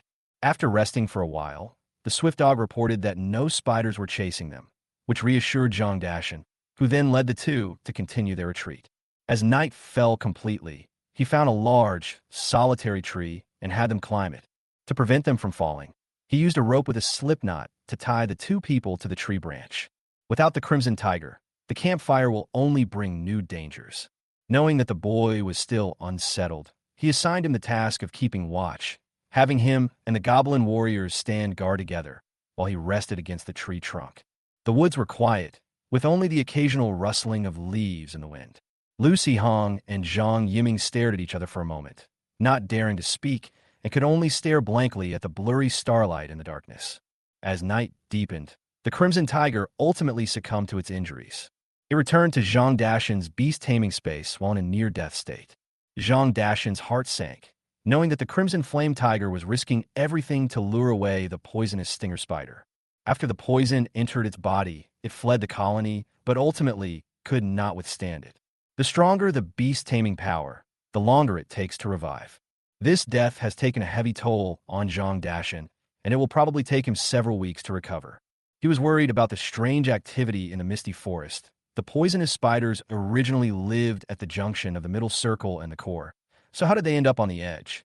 He muttered to himself that he needed to go to the Adventurers Guild immediately to find out what was going on. Lu Hong lay on another branch, pretending to be asleep, but clenched his fists, his face full of embarrassment and frustration. He had just seen the latest notification from the beast taming space. The Goblin Wanderer's adventure log shows that it sneaked into the stinging spider's cave and stole 3 spider eggs. As a result, it was discovered that it had escaped and encountered the Earthshaker, where it was impaled by the earth spikes and died on the spot. The system notified it that it had brought back 3 stinging spider eggs. Lu Hong froze completely. He was nearly killed by a swarm of spiders, the culprit being his own goblins. He could hardly believe it. This guy treated everything like a treasure, picking up anything he saw on the ground without any sense of propriety. He remembered that he had found a gold nugget near the kobold camp before, and that the kobolds probably dug it up and left it there. A series of unfortunate events seemed to be related to this goblin, leaving him both amused and exasperated, and he could only keep complaining to himself. Just as he was still struggling with this, the screen in the beast taming space continued to flash. The goblin laborer suddenly jumped up, pulled over a pile of wood, and built a fence-like structure on the ground. The message indicated that it was a crude animal pen, used to house small animals or baby monsters. Lu Hong stood there, feeling utterly powerless. He knew these guys were bound to cause some trouble again. As night deepened, Zhang Dashan leaned against a tree trunk in silent contemplation, while Lu Hong clenched his fists, too afraid to move. Not far away, the goblin warriors cautiously surveyed their surroundings. All was so quiet that only the sound of the wind could be heard. These few days of forest training made Lu Hong truly experience the approach of life and death for the first time, and also made him re-examine his group of peculiar goblins. Zhang Dashan proceeded cautiously, utilizing his extensive adventure experience to carefully observe every trace in the forest. Through these traces, he detected potential dangers early on, avoiding several magical beasts and ensuring the 3 of them could pass safely. However, his previously calm expression changed when he discovered a series of disordered footsteps on the forest floor. He examined them carefully, his brow furrowing, and he became visibly worried. "Dad, what's wrong?" Zhang Yiming asked immediately when he noticed his father's unusual behavior. Zhang Dashan frowned and said, "There are many signs of goblin activity here, and there should be advanced goblins like goblin warriors. In addition, I also saw footprints left by wolf claws, so there might be wolf riders among this group of goblins." "Wolf riders? Aren't they even stronger than goblin warriors?" Zhang Yiming asked in surprise. "Yes, I suspect a large goblin tribe has escaped from the depths of the misty forest." "Never mind. Crimson Flame is still recovering. Let's go back to town first and report the situation to the Adventurers Guild." Zhang Dashan shook his head, clearly not intending to venture any further. After hearing this, Lu Hong hesitated for a moment and decided not to tell anyone about the goblin squad he had encountered a few days ago. At that time, he was only with an ordinary goblin and didn't dare to explain how he had defeated those goblins. He wasn't confident he could fool Zhang Dashan, an experienced adventurer, if he lied, but fooling Zhang Yiming wouldn't be a problem. Not long after they left, a green head suddenly appeared from the grass. The goblin cautiously surveyed its surroundings, and after confirming there was no danger, it quickly leaped out of its hiding place and ran in the direction the 3 had gone. A few seconds later, a huge black wolf came galloping in, carrying a burly goblin on its back, taller than an average goblin warrior. The black wolf sniffed the ground, then looked up in the direction the 3 humans had gone, letting out a low growl. The goblin cavalryman glanced back at his panting, exhausted companions, his face showing displeasure, yet he was helpless. These useless fellows were too slow. He had no choice but to take them along. After all, it didn't know how strong those humans were, so it still needed to send some less important goblins to test the waters and determine whether an attack was necessary. Zhang Dashan was unaware that they had been targeted by goblin cavalry. Seeing that they were almost out of the misty forest, he gradually lowered his guard. Seeing the two children were exhausted, he decided to let them stop and rest for a while. Dad, you always brag about how amazing you are. So how come the goblin cavalry ran so fast? Zhang Yiming asked, puzzled. Zhang Dashan smiled slightly and waved his hand. Humph, that's because I brought you two kids with me. If it weren't for ensuring your safety, a mere goblin cavalry wouldn't be worth my worry. Although I'm having some health problems now and my energy is depleted with my bow and arrow skills, killing a goblin cavalry is a piece of cake. Zhang Yiming wasn't buying it. Looking at him with disdain, you're bragging again. Goblin wolf riders are already stronger than goblin warriors, plus the wolves they ride. How could you possibly beat them without recovering your energy? Just wait. There will be another chance next time. Zhang Dashan hadn't finished speaking when suddenly a commotion arose in the distance. Zhang Dashan immediately stood up, his eyes darting nervously toward the source of the sound. And sure enough, he saw a green figure rapidly approaching. Damn it, what a jinx! Zhang Dashan cursed, quickly grabbed the two still bewildered children, and ran off. The goblin warrior also grabbed his great sword and gave chase. What the hell? Zhang Yiming exclaimed in surprise. Wolf riders, Lu Sihong replied. Ah! Zhang Yiming and Lu Sihong were immediately shocked and ran as fast as they could. They could vaguely see the bridge at the east gate of Baiwei town ahead. If they could get onto the bridge, they should be able to shake off their pursuers. Seeing that the humans ahead were only concerned with fleeing and were not putting up any resistance, the goblin cavalrymen were certain of their victory, and a ferocious smile appeared on their faces. It crouched low and gently patted the black wolf's back. The black wolf growled, pushed off with all its might, and leaped past the goblins following behind, quickly chasing after its fleeing prey. Zhang Dashan turned around and saw that the goblin cavalry was approaching. He reacted quickly, took out 3 arrows, aimed at the cavalry in 3 directions, and fired them swiftly. The black wolf, running at breakneck speed, ducked low to dodge 2 arrows, while the goblin cavalryman swung his sword, deflecting the remaining one. Zhang Dashan's goal was precisely to buy time. Seeing that none of the 3 arrows hit the enemy, he quickly knocked 3 more arrows onto his powerful bow and prepared to fire again. The goblin cavalryman was clearly enraged. He spurred the black wolf around the trees and quickly approached Zhang Dashan. Upon seeing this, Zhang Dashan immediately turned back to the 2 boys who had already run quite a distance, shooting arrows as he ran. The goblin cavalry felt they had been tricked, growled angrily, and urged the black wolf to speed up. Suddenly, Zhang Dashan turned around abruptly and shot an arrow. This time, the black wolf charged too fast to dodge in time. Although the goblin cavalryman managed to dodge to the side, he was still hit in the shoulder by the arrow and almost fell off the wolf's back. Just as Zhang Dashan breathed a sigh of relief, a thin icicle suddenly appeared in front of him. Although he dodged it in time, he was still grazed, and his left arm was instantly frozen, stiff, and numb. Damn it, a mutated goblin. Zhang Dashan was furious and immediately threw away his bow and arrows, drawing a short sword from his waist.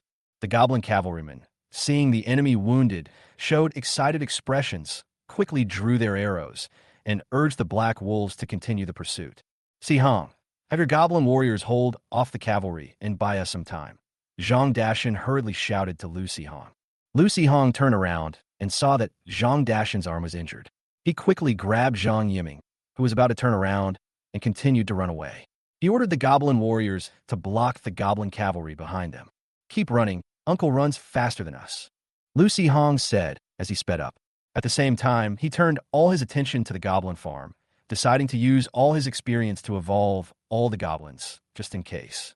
After his experience points were completely depleted, Lu Sihong breathed a sigh of relief as he looked at the 6 newly evolved goblins that had appeared in the goblin farm. Goblin Thief, Frost Goblin, Goblin Slinger, Goblin Tamer, Goblin Laborer, and Goblin Warrior. These are all trump cards he acquired through battle. With these, he believed he could at least ensure the safety of the 3 people in critical moments. When he turned around, he saw the Goblin Warrior enduring the attack of the Goblin Cavalry. He seized the opportunity to grab the other's arm and pull him off the Black Wolf's back. The 2 rolled and fought on the ground.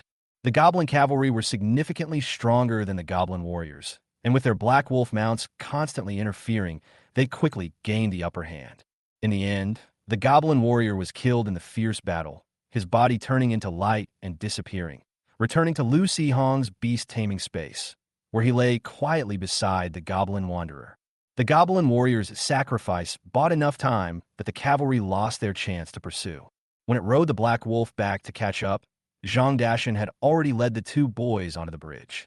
The battle on the outskirts of the misty forest quickly attracted the attention of the guards at the gate of White Moon Town.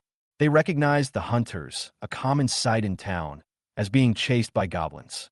They immediately summoned their beasts and charged into the battlefield with their weapons. The two guards were accompanied by two beasts, a huge jackal and a strong, curved-horned black bull. Although not a top-tier war beast, it is more than capable of dealing with goblin cavalry. Given the guards' own strength, once the battle begins, it will only be the goblins who die. The goblin cavalry realized the situation was unfavorable. They pressed down on the black wolf, roared angrily, and quickly turned around and disappeared into the forest before human reinforcements arrived. Seeing the goblins retreat, Lu Si-hong and Zhang Yiming finally breathed a sigh of relief. The two collapsed onto the bridge, panting heavily, completely too exhausted to move. Zhang Dashan dropped Lu Si-hong off at his doorstep, said a few words of farewell, and then left with Zhang Yiming. He was in a hurry to report the riot of the poisonous spiders to the Adventurers Guild, as well as the unusual appearance of goblins on the outskirts of the forest. Lu Si-hong dragged his aching body into the room and collapsed onto the sofa. His younger sister, Lu Zian, heard the commotion and ran out of the room. Seeing Lu Si-hong in such a disheveled state, she asked him with concern if he was all right. Lu Si-hong waved his hand, indicating that he should pour him a glass of water. The little girl quickly poured a large glass of water and then went to the kitchen to get a piece of bread. He finished his drink in one gulp, ate the bread in a few bites, and lay down on the sofa to let out a long sigh. Lu Zian thoughtfully said that she had already prepared hot water for him to take a bath to relieve his fatigue. Lu Si-hong smiled and patted his sister's head, saying that she would go to sleep after her bath, and asked her to tell their parents. His sister agreed earnestly, and he patted her head before going into the bathroom. When he returned to his room after washing away his fatigue, he was almost immediately overcome with sleepiness. Thinking of the newly evolved goblins, he forced himself to keep his eyes open and check the situation in the beast-taming space.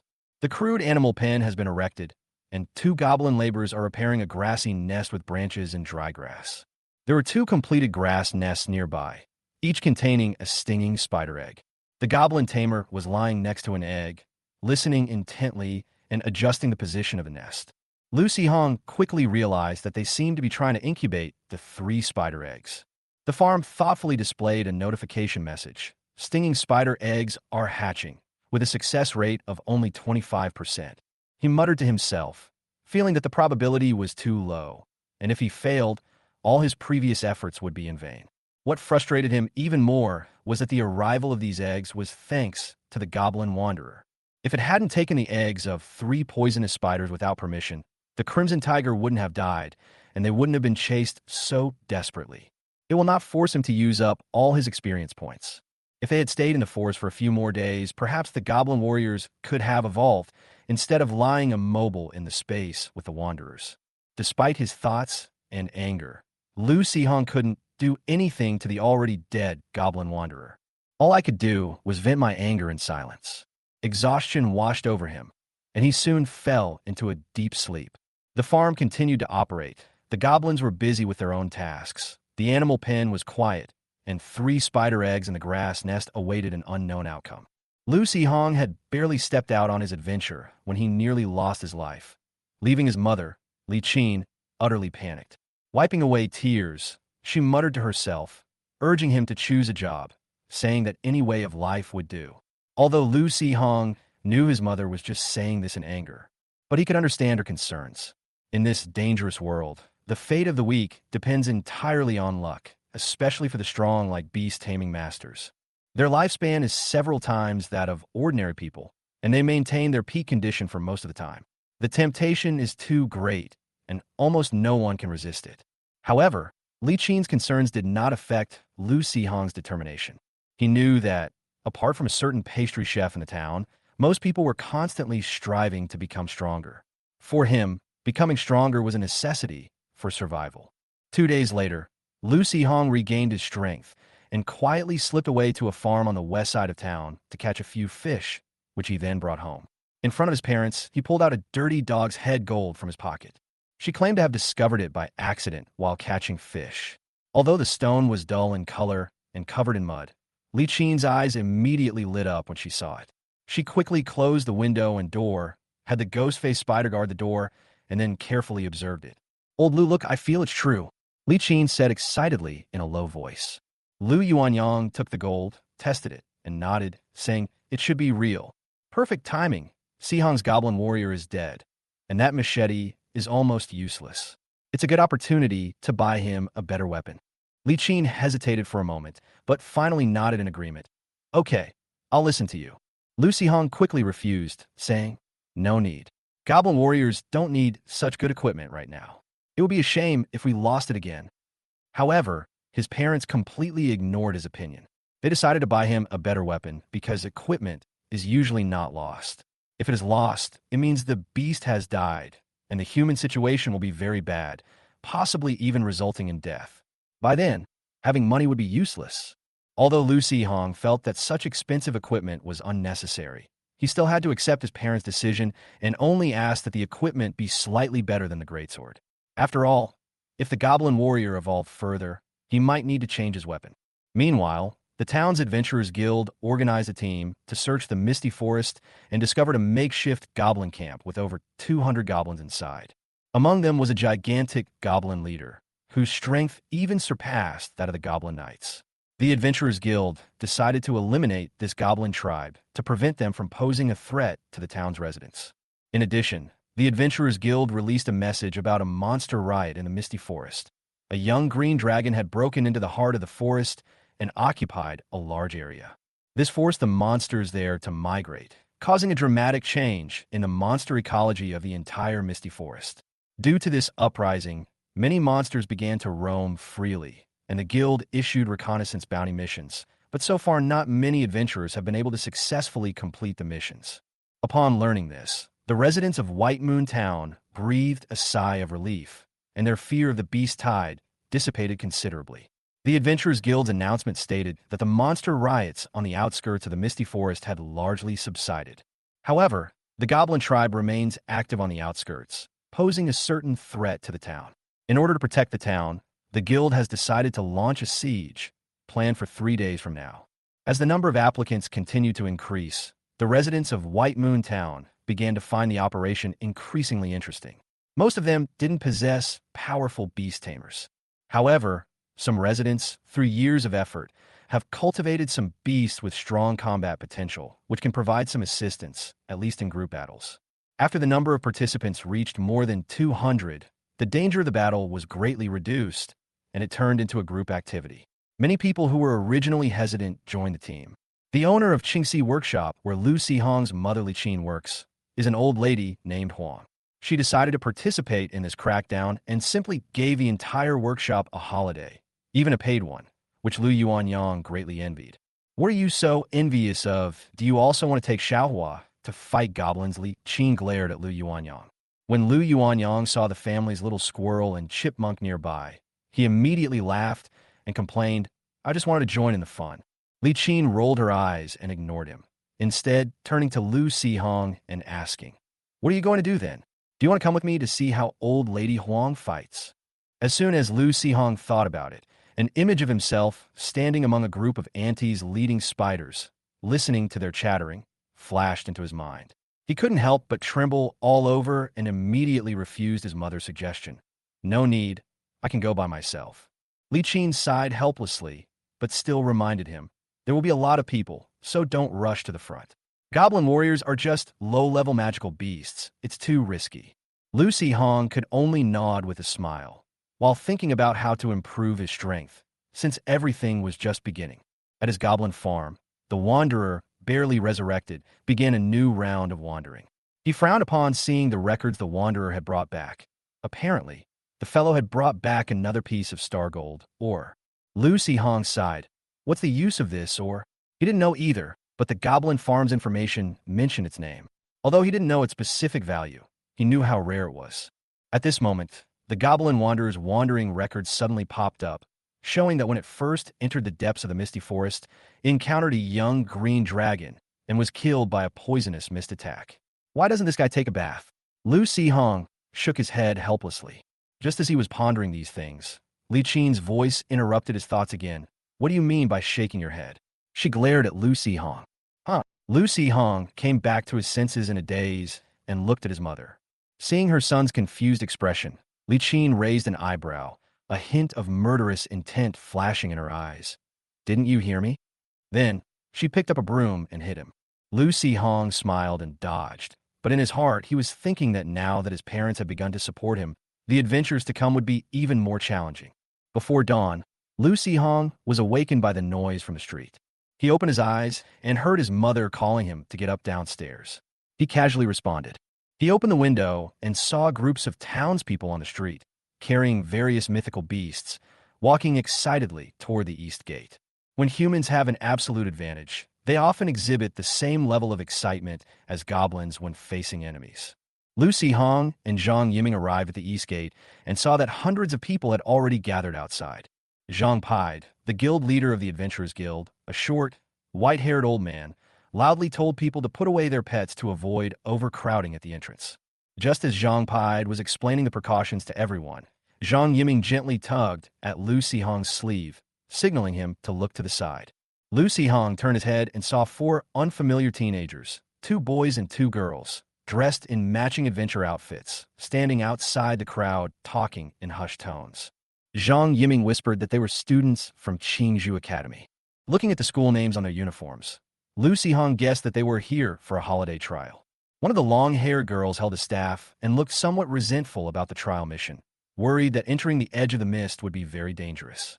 Another short-haired girl carried a bow and arrows, her brows revealing a heroic air. She was the temporary leader of the team, and it was necessary for her to reassure her companions about the arrangement of the trial location.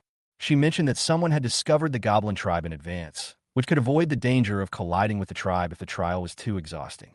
The burly boy, carrying a great sword and shield, felt that the goblins were nothing to fear, and that he could escape even if he couldn't defeat them. The captain shook his head, explaining that the Goblin tribe had a leader, wolf riders, and frost goblins, making them a force to be reckoned with. The other slender boy is the long-haired girl's twin brother. His profession is support, which provides status support for teammates. Upon learning that the tribe consisted of at least 200 goblins, the long-haired girl breathed a sigh of relief, but still felt terrified of being captured. Her brother reminded her not to let her imagination run wild, explaining that goblins don't do things like in novels. They only cook and eat their prey. Seeing the crowd begin to move, the team leader signaled to his companions to follow. After crossing the bridge, the townspeople split into several teams as planned, each led by a stronger member, and launched a flanking attack on the Goblin tribe's camp from multiple directions. After the teams were divided, people summoned their beasts, and the most resilient ones led the way, with the teams moving forward slowly. The 4 students from Qingzhou Academy happened to be assigned to the same team as Lu Si-hong and Zhang Yiming. When Lu Si-hong summoned the Goblin warrior, the eyes of the others lit up. The long-haired girl couldn't help but marvel at the warrior's strength, prompting her brother to remind her to watch her words and volume. Another burly boy jokingly commented on the relationship between appearance and age, prompting the twin brother to helplessly ask the captain to stop their noise. The team leader nodded to Lu Si-hong and Zhang Yiming, urging his teammates to lower their voices so as not to seem strange. The long-haired girl couldn't help but whisper praise for the Goblin warrior's training level. The captain agreed, noting that the soldier's physique and demeanor clearly indicated he had experienced many battles. Lu Si-hong and Zhang Yiming whispered to each other, and Zhang Yiming jokingly said that the 2 girls were attracted by the Goblin warrior. Lu Si-hong noticed that one of the people's beasts was a large white, long-haired dog that was half a person's height, and judged it to be a mad wind hound. Zhang Yiming was pleasantly surprised to find that the beast he was taming was the same type as his own, and he felt it was fate. Lu Si-hong smiled and turned his gaze to the beast summoned by the 4 students. The long-haired girl's mad dog was agile, with white fur and a calm demeanor. The short-haired girl's tamed beast is a large black eagle with a tuft of red feathers on its head. It possesses wind element and a small amount of firepower and is named Gale Eagle. The sturdy young man's tamed beast is a rock boar, which can grant himself and its tamer rock armor, It is an Earth-type magical beast. Finally, the skinny boy's tamed beast was a fiery hound, larger than a raging hound, with crimson fur radiating a scorching aura, the surrounding air subtly distorting and wielding intense firepower. Lucy Hong had no idea when the battle had started. By the time their team arrived at their destination, the Goblin tribe had been decimated and the scene was chaotic. Seeing the situation was dire, the wild goblins scattered and fled in all directions.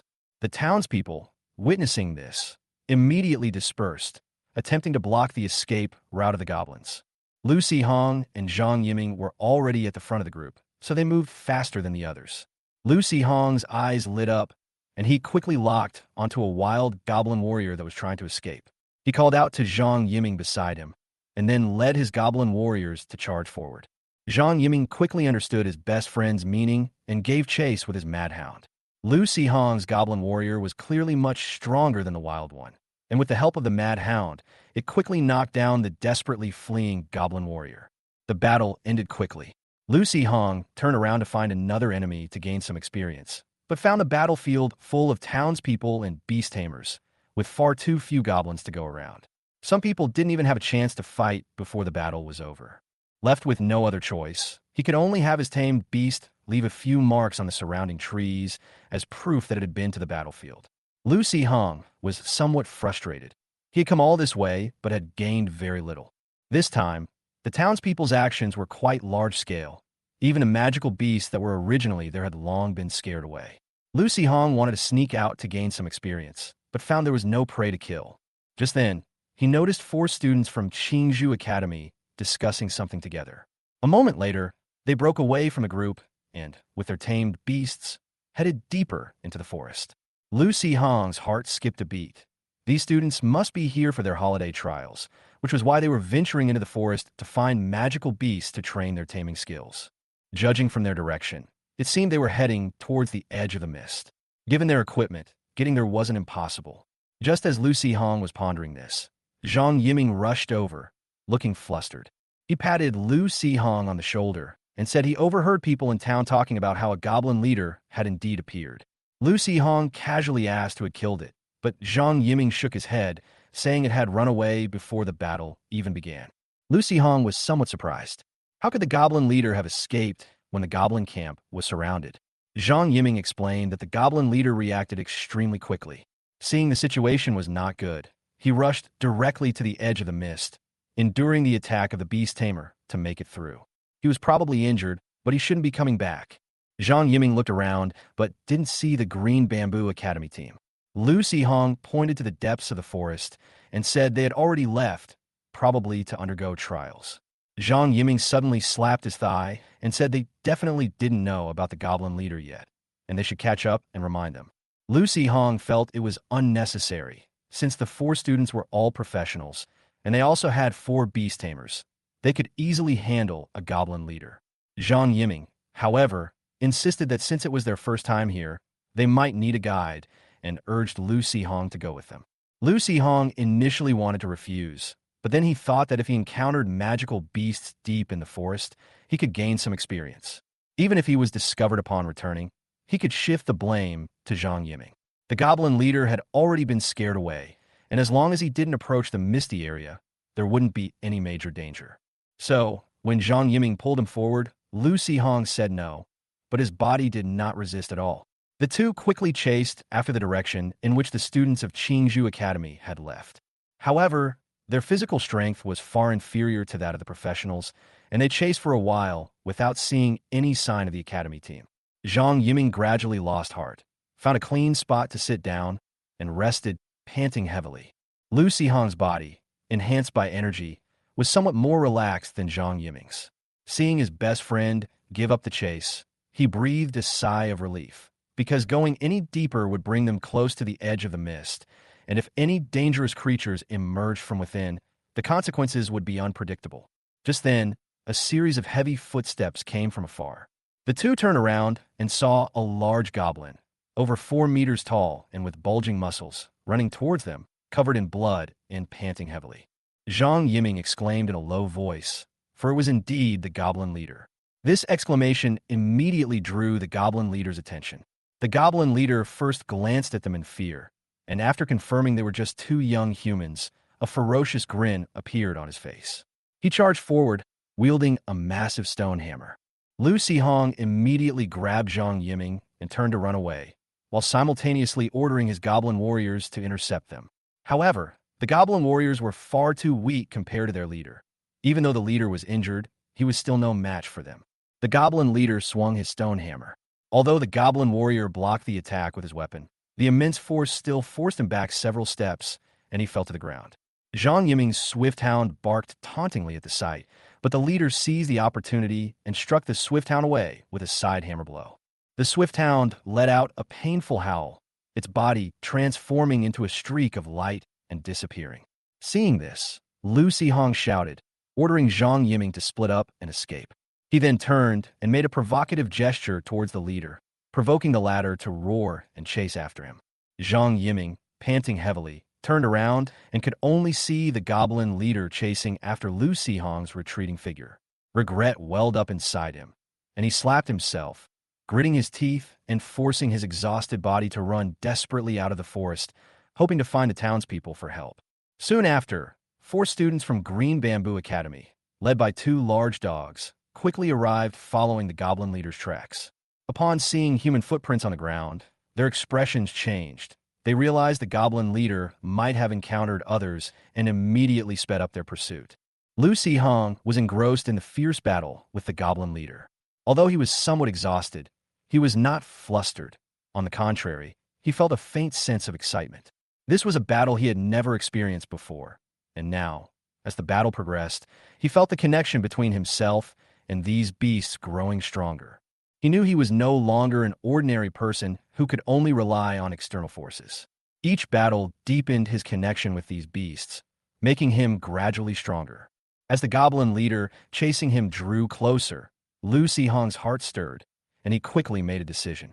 He stopped, waved his hand, and immediately activated the goblin beast that had been prepared beforehand. Instantly, more than a dozen magic arrays lit up, and the surrounding goblin beasts appeared one after another. Faced with the goblin tamer that suddenly appeared before it, the goblin leader's originally fierce face showed a look of astonishment. It turned around sharply and saw the goblin warrior chasing after it desperately, its expression becoming even more bewildered. "Ah, it's done now. Go kill it," Lu Sihong shouted, then took a few steps back to give his beasts more space. The first to charge at the goblin leader was a goblin warrior wielding a tetanus iron-tipped spear. 2 goblin craftsmen followed closely behind, swinging heavy stone hammers and roaring as they charged.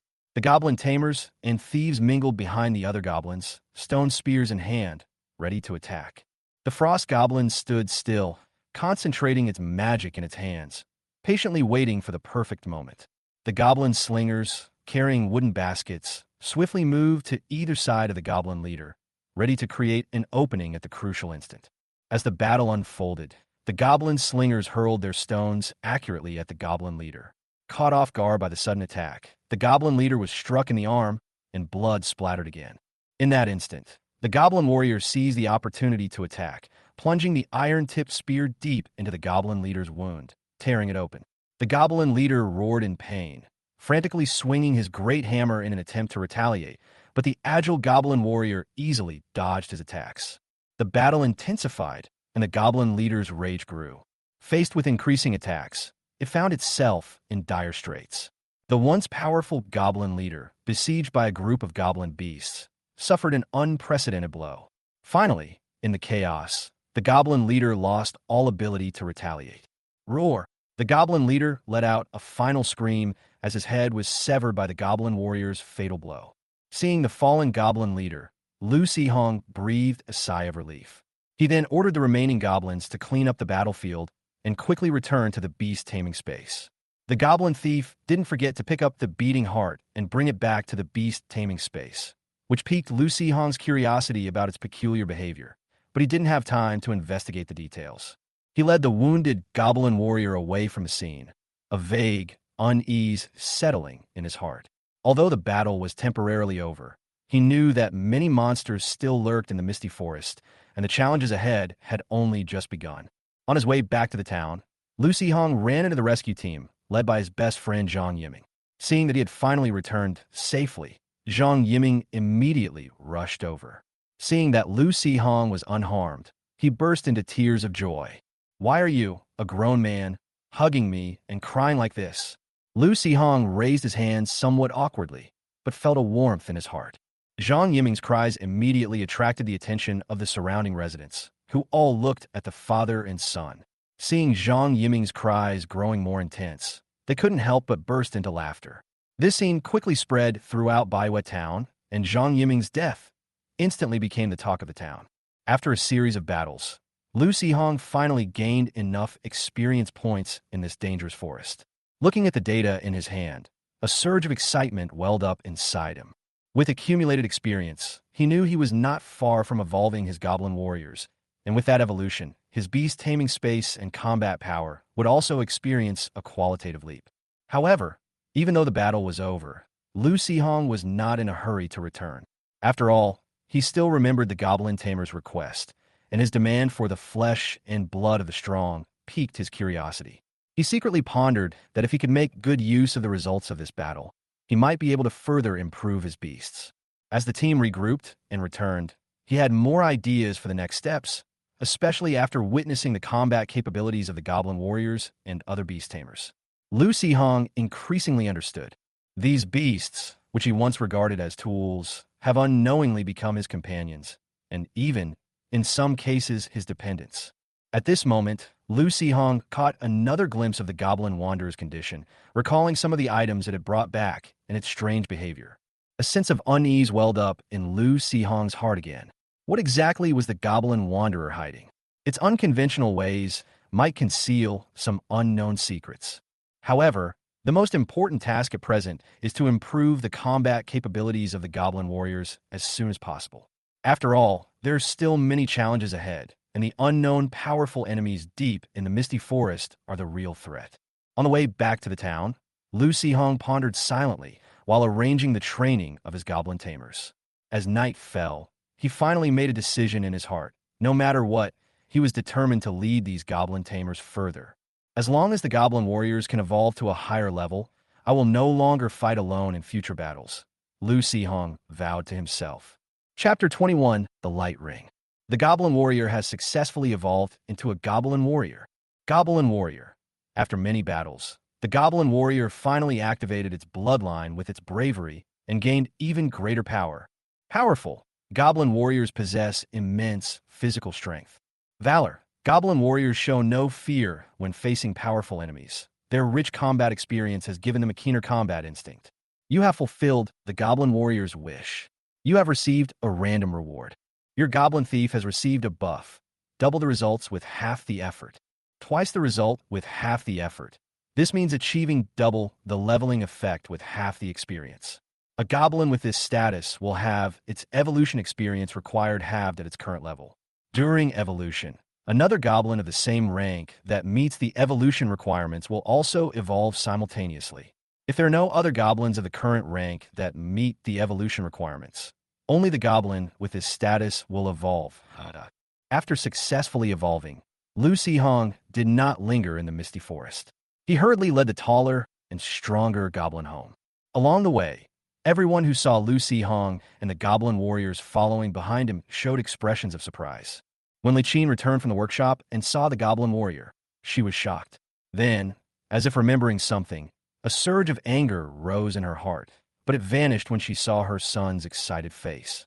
She sighed helplessly, gently hugged Lu Sihong, and patted his head softly.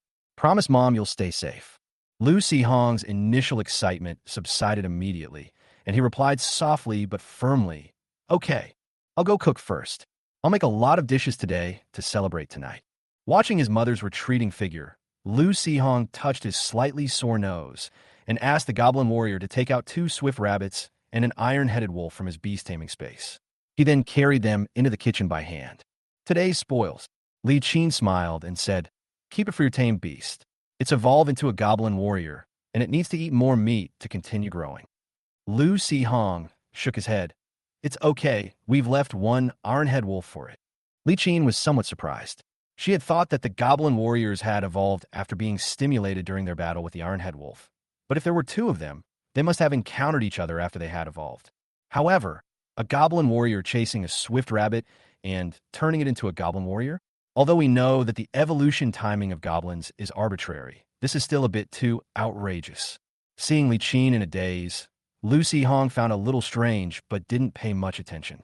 Little did he know that his mother had already started to fill in the blanks in her mind and gained a useless piece of knowledge. Li Qin came to her senses and asked Lu Hong to take out the other iron-headed wolf as well. Iron-headed wolf pelts can fetch a good price, and wolf meat is sour and unpalatable. I'll roast it a little, add some seasoning, and then feed it to the goblins.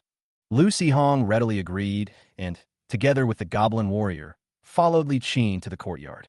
Under Li Qin's direction, they performed a simple dissection and dismemberment of all the prey. That evening, Lu Hong's family of four sat in the house, laughing and chatting as they ate dinner. The goblin warrior, carrying a large basin, sat in the yard and devoured the roasted wolf meat, bones and all, with all the seasonings. Watching the ghost-faced spider next to him slowly and methodically eat small bowls of meat, he couldn't help but lick his lips. Perhaps sensing the intense gaze of the goblin warrior, the ghost-faced spider felt a strong sense of danger and hurriedly sped up its eating. Sensing the goblin warrior's mix of joy and regret, Lu Hong couldn't help but feel troubled. Although there was only one goblin warrior on the surface, there was a whole group of goblins in the beast-taming space. Where was he going to find so much meat to feed them in the future? Wait a minute, speaking of feeding, goblin tamers can raise small animals, right? Maybe we could try catching a few live swift rabbits? However, it would be quite difficult to catch them ourselves, unless we find a litter of baby goblins somewhere, or ask Uncle Zhang if he has any traps for catching swift rabbits. Lu Hong suddenly felt enlightened and decided to go to Zhang Yiming's house tomorrow to ask him, and also to show off his goblin warrior to his best friend. Before going to sleep, Lu Hong glanced at the goblin farm out of habit. Oh, there was another corpse in the dilapidated shed. It was that homeless rascal who never went home. He had come back to die again. The goblin wanderer broke the record this time, wandering outside for 2 whole days before finally dying and returning. Goblin Wanderer's Chronicle. Misty forest, chased by a pack of wolves, pursued by wild boars, threatened by gnolls, discovered a ripe flame fruit, picked up a discarded, tattered leather armor. The goblin wanderer followed a goblin hunting party back to the goblin tribe. While wandering around the tribe, he found a rusty iron dagger and a metal ring in a junkyard. The goblin wanderer mingled with a group of goblins and, led by their leader, attacked a lone 2-headed cannibalistic mage. The leader was blasted to pieces by a fireball, and the goblin wanderer picked up the leader's dropped sword and escaped. The goblin wanderer fell off a cliff and picked up a piece of iron ore. The goblin wanderer died from blood loss. This journey yielded a ripe flame fruit, tattered leather armor, a rusty dagger, a magic ring, a sword, and iron ore. Lu Hong knew what the flame fruit was. It was a fruit rich in flame energy, mostly used to make magic potions, or it could be fed directly to fire-type beasts. But what is the magic ring for? Magic ring. A ring that emits faint magical fluctuations. It should have some magical effect. The farm's written instructions reminded Lu Hong of the marketing accounts from his previous life, full of useless nonsense. A goblin brought out the unremarkable bronze ring from the beast-taming space. Lu Hong curiously put the ring on the ring finger of his right hand. Instantly, the misty energy in his body flowed into the ring, and then the ring lit up slightly. Lu Hong felt his body lighten. A flash of inspiration struck Lu Hong, reminding him of the magic item catalog his best friend had once shown him. It was a product description that Zhang Dashan had brought back from an alchemy shop in a big city when he was an adventurer, and it included a magic ring called the Lightness Ring. Wearing it will continuously consume a small amount of the wearer's energy, granting the wearer a low-level cat-like agility, making the body lighter and the movements more nimble. It has to be said that the Goblin Wanderer, that suicidal devil, always manages to bring Lu Hong surprises. Chapter 22, Bronze Badge. Lu Hong woke up in the morning, ate breakfast with his sister, told her what was going on, and then happily ran to his best friend's house. Originally, Zhang Yiming wanted to ask Zhang Dashan for advice on how to set traps to catch the swift rabbit, but Zhang Dashan said that his father had gone on a long trip and would not be back for a few days. Since that's the case, Lu Hong suddenly grinned at Zhang Yiming, and his malicious look made Zhang Yiming tremble involuntarily. "Damn, you suddenly smiled so slyly. It startled me," Zhang Yiming said with some displeasure. Want to come in and sit for a while?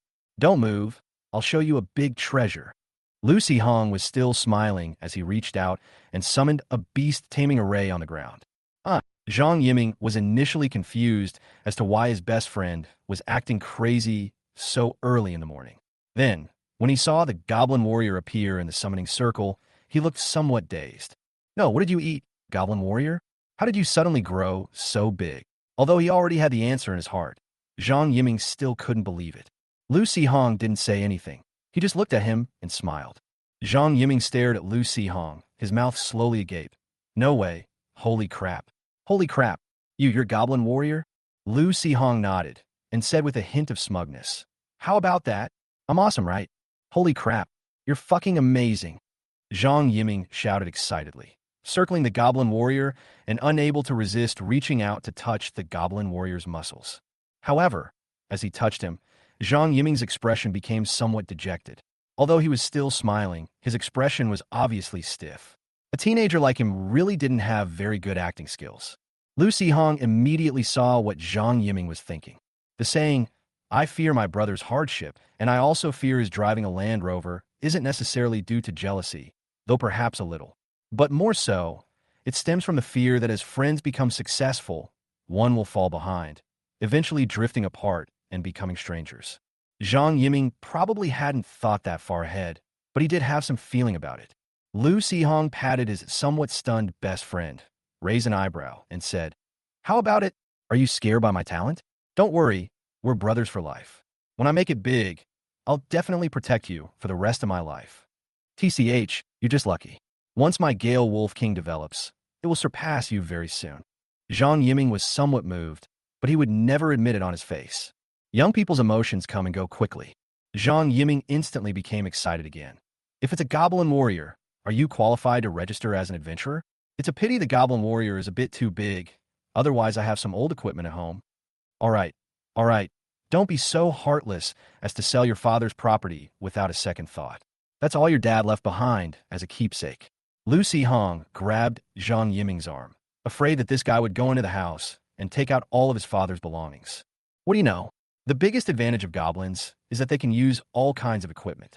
Without equipment, their combat power is much weaker. Zhang Yiming said urgently. Lucy Hong.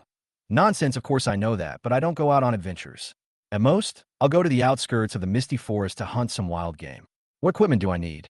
Zhang Yiming came to his senses and said, That's true. After all, you're not a professional yet, so you can't go to places that are too dangerous. Well, I'm planning to register with the Adventurers Guild first and see if there are any easy bounty missions. Want to come along? Lucy Hong said.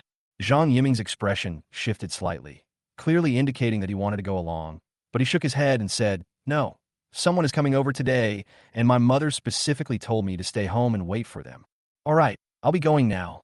Lucy Hong nodded to him, summoned the Goblin warrior back to his beast-taming space, waved, and left his best friend's house. After walking along the street for more than 10 minutes, Lucy Hong arrived at the town's Adventurers Guild. The Adventurers Guild building is considered quite large in White Moon Town. The main hall at the entrance is much larger than the entire tavern next door combined. However, recently few adventurers have come to White Moon Town, and the Adventurers Guild is deserted with hardly anyone there. Below the mission notice board, 4 familiar figures stood whispering among themselves, looking at the bounty missions posted on the board. Upon seeing the 4 students from Qingzhou Academy, Lucy Hong paused for a moment, then walked with a smile toward the old man sitting in a rocking chair by the window, basking in the sun. Zhang pied, sensed someone approaching, opened his eyes, turned his head, and found it was a child from the town. He raised an eyebrow, slightly curious. Master Zhang, I'm here to get my adventurer certification. Lucy Hong's words startled Zhang pied. As the president of the town's Adventurers Guild and a retired veteran adventurer, Zhang pied sometimes goes to the town school to teach students, so he naturally knows Lucy Hong. Although he didn't seem like a mischievous little brat, if I remember correctly, this kid's goblin evolved into a goblin warrior not long after activating the contract circle. That's quite astonishing speed, but judging for what he said, summon your beast and let me see it, Zhang pied said, sitting up straight with a serious expression. Lucy Hong glanced at Zhang pied's expression, confirmed that he wasn't joking, then took 2 steps back and summoned the goblin warrior in the open space. This, although he had already expected it, Zhang Pied, who considered himself knowledgeable, still couldn't help but gasp when he saw the boy who had just activated his beast-taming space actually summon a goblin warrior. This child's talent is terrifying. He must not be allowed to live. Lu Hong smiled politely, but in his mind he secretly added a line to the dialogue for the little old man who was gasping for breath. Zhang Pied gave Lu Hong a strange look, sensing that the kid's expression was a bit odd. Go to the counter and fill out a form yourself. Lu Hong obediently went to the counter, asked the young lady on duty for a form, carefully filled in his information, and then returned to hand it to Zhang Pied. Zhang Pied took the form, glanced at it, and stood up, saying, "Wait here, I'll go record your information." Lu Hong asked with some confusion, "Aren't we still supposed to do a test?" Zhang Pied glanced back at Lu Hong, who was full of energy and vitality, like a goblin warrior ready to evolve again at any moment, and rolled his eyes at him. "Test my ass." Lu Hong's smile froze, and he thought to himself, "This old man must be too old and frail to stand seeing a young talent like me, so he's deliberately trying to make me suffer." The old man went into his office, and soon came out again, tossing a small bronze badge to Lu Hong. "All right, your information has been entered into the guild system. This badge contains your personal information, so be careful not to lose it. The first one is free, but it will cost more than 30 silver coins to replace it." Damn, 30-odd silver coins is enough for my parents to work for a year or two. Lu Hong took the badge and secretly decided to put this precious thing in the goblin farm. Chapter 23: The Conditions for the Evolution of Thieves. After getting the badge, Lu Hong wanted to see if the Adventurers Guild had any simple bounty quest that he could do while grinding experience in the forest. Turning my head, I met 4 curious gazes. The 2 boys looked away somewhat flusteredly and began to talk about random, inexplicable things with awkward expressions.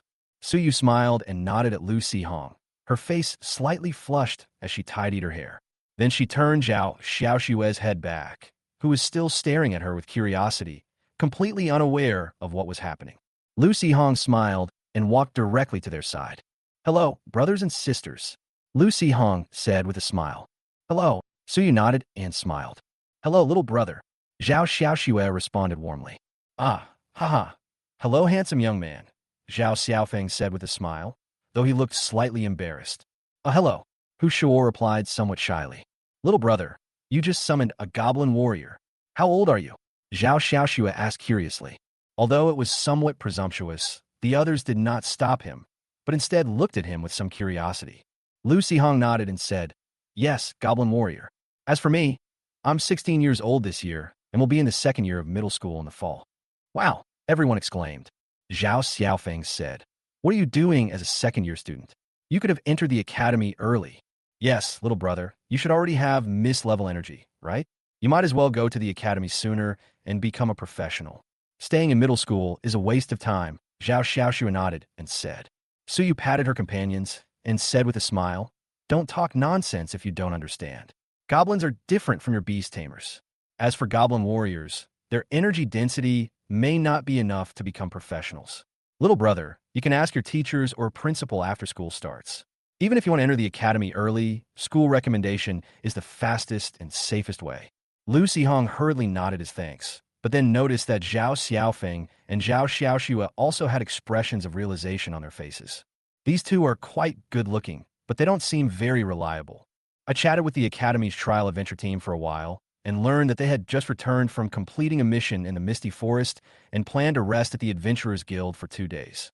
There are also some guest rooms upstairs in the Adventurers Guild, which are cheaper than staying in an inn. Students of the Academy can get an extra discount, but this is only available to adventurers who have completed the registration. Upon learning that Lu Hong wanted to find some simple bounty missions, Zhao Xiaofeng immediately pointed out several of the lowest-level bounty missions to him, which are all about gathering materials or collecting fur from low-level magical beasts. Most of the bounty quests displayed in the lobby are of this type, with no special requirements. Adventurers generally don't bother to do them. If they happen to have the materials needed for the bounty, they'll hand them in for some reward money. If you want adventurers to make a special trip for a bounty mission, it's only possible if the bounty is exceptionally high, and most of these are assignment-type missions. Once someone accepts the mission, no one else can submit it until that person fails. Otherwise, if adventurers spend a lot of time and effort on this task only to find that it has already been completed by someone else, It would be a huge blow to their enthusiasm and could easily lead to malicious incidents, such as the theft of quest items.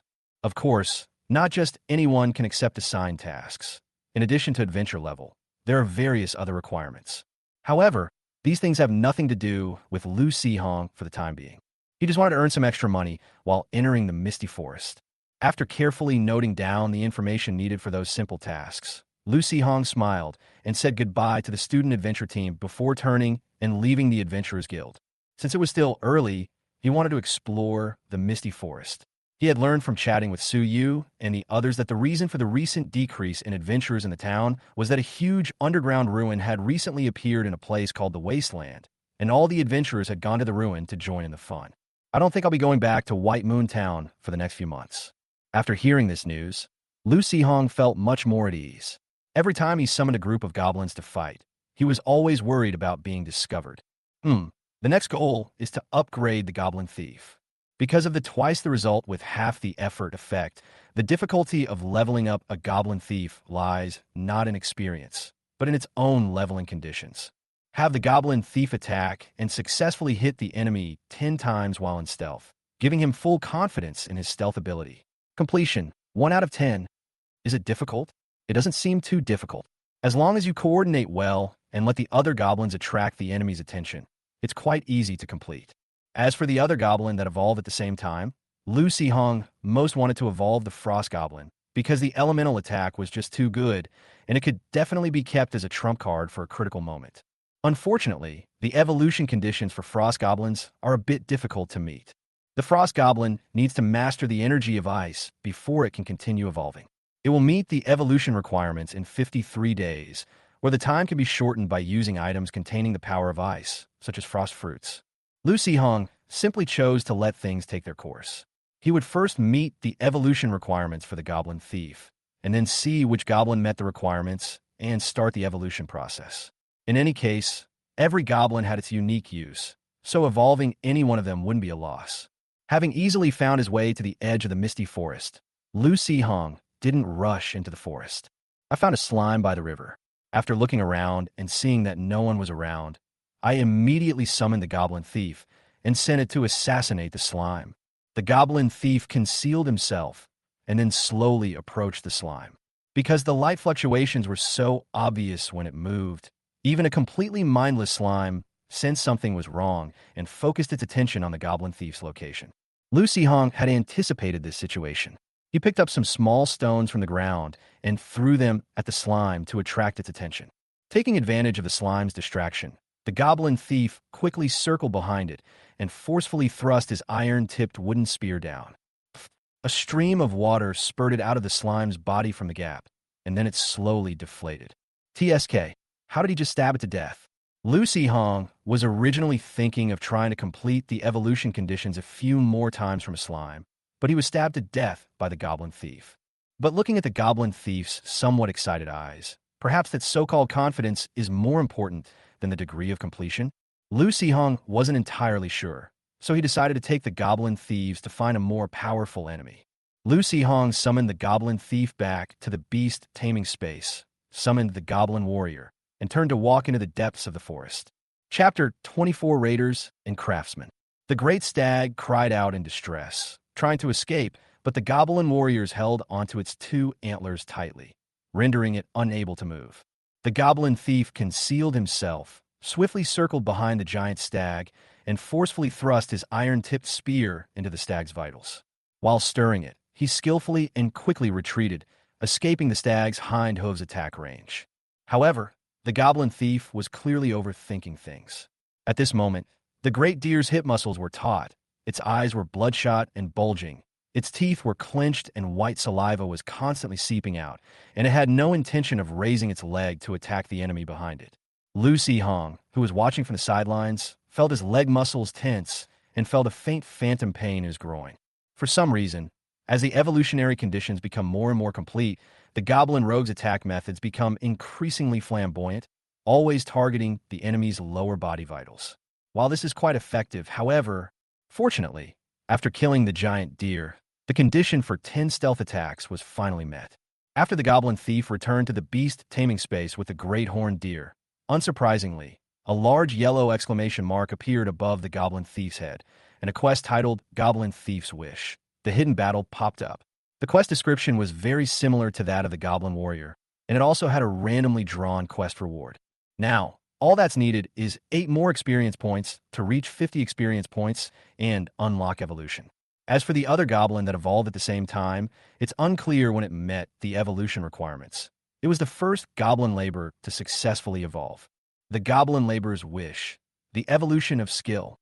Evolution of skill. The Goblin Laborer has gained rich experience through extensive labor and desires to acquire more powerful crafting skills. Quest reward. Randomly draw a low-level goblin equipment blueprint. Lucy Hong was quite curious about the evolution rewards for goblin laborers. Did goblins have special equipment? He had never heard of it before. Or perhaps it was something that came with the goblin farm, and maybe it had some special effects. After spending some more time, they found 4 wild boars of different sizes foraging in a low valley with abundant wild fruit shrubs. Lucy Hong sent goblin warriors to block the valley exit, summoned the goblins to gang up on them, and beat them up, sending the whole wild boar family into the goblin farm. After accumulating enough experience, Lucy Hong did not hesitate. He left the goblin warrior behind, sent the other goblin warriors back to the space, and then initiated the evolution of the Goblin Thief. The Goblin Thief is beginning to evolve. Triggering the effect makes things twice as effective. Randomly selects goblins that meet the conditions to initiate evolution. Goblin laborers begin to evolve. With a shift in form, the Goblin Thief grew slightly larger, his muscles bulged, his skin became darker, and his eyes gained a more agile and cunning look. Goblin Raider. Sometimes stealing treasure isn't so easy, so perhaps we can try another method. Intermediate stealth. Goblin Raiders have a more powerful stealth effect and are less easily detected while moving. Surprise attack. Attacks launched while stealth deal extra powerful damage, especially with a suitable weapon. Goblin Craftsman. A versatile craftsman possessing a wide range of basic skills. Of course, each craftsman has their own area of expertise. Blacksmith. This goblin craftsman has a greater talent and passion for blacksmithing and smelting. Compared to the Goblin Raider, the Goblin Craftsman appears to be stronger and much smarter. Moreover, as soon as it completes its evolution, a green exclamation mark eagerly appears above its head. The Goblin Craftsman's troubles. The Goblin Craftsman has a lot of work to do, but he doesn't have the right tools or enough materials, which is causing him a lot of trouble. The Goblin Craftsman needs hammer, tongs, felt, furnace, or saw, ruler. Lucy Hong glanced at the tools required for the Goblin Craftsman's green quest, which basically included all the commonly used tools for professions such as blacksmith, carpenter, leatherworker, and tailor. He was overwhelmed by the sight and quickly shifted his attention to the quest rewards obtained after the 2 goblins evolved. White Blueprint. Goblins' Wild Shoulder Pads. Thick leather shoulder pads custom-made for goblins, studded with metal spikes. While they offer no special effects, their menacing appearance can be visually striking to enemies. Upon obtaining the blueprint, all goblin craftsmen will automatically learn the crafting skill for this equipment.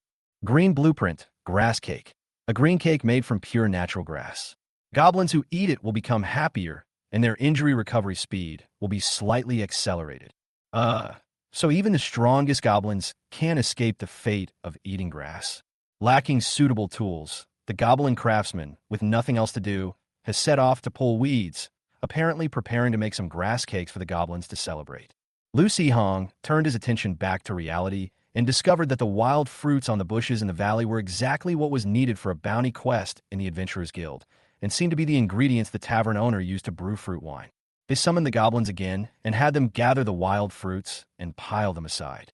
The goblin craftsman then used the vines from the valley to weave a basket and filled it with the wild fruits. While the other goblins were gathering wild berries, Lucy Hong tested the Goblin Raider's intermediate stealth ability. The effect was indeed much better than the basic stealth ability, especially when moving. If you didn't look carefully, you really couldn't spot the raider. If you happen to be in a dimly lit environment, then the invisibility effect is no different from being stationary. At least, the burrowing rat in the corner of the valley, peeking out of its hole to check the surroundings, didn't notice the Goblin Raider slowly approaching under the cover of shadow.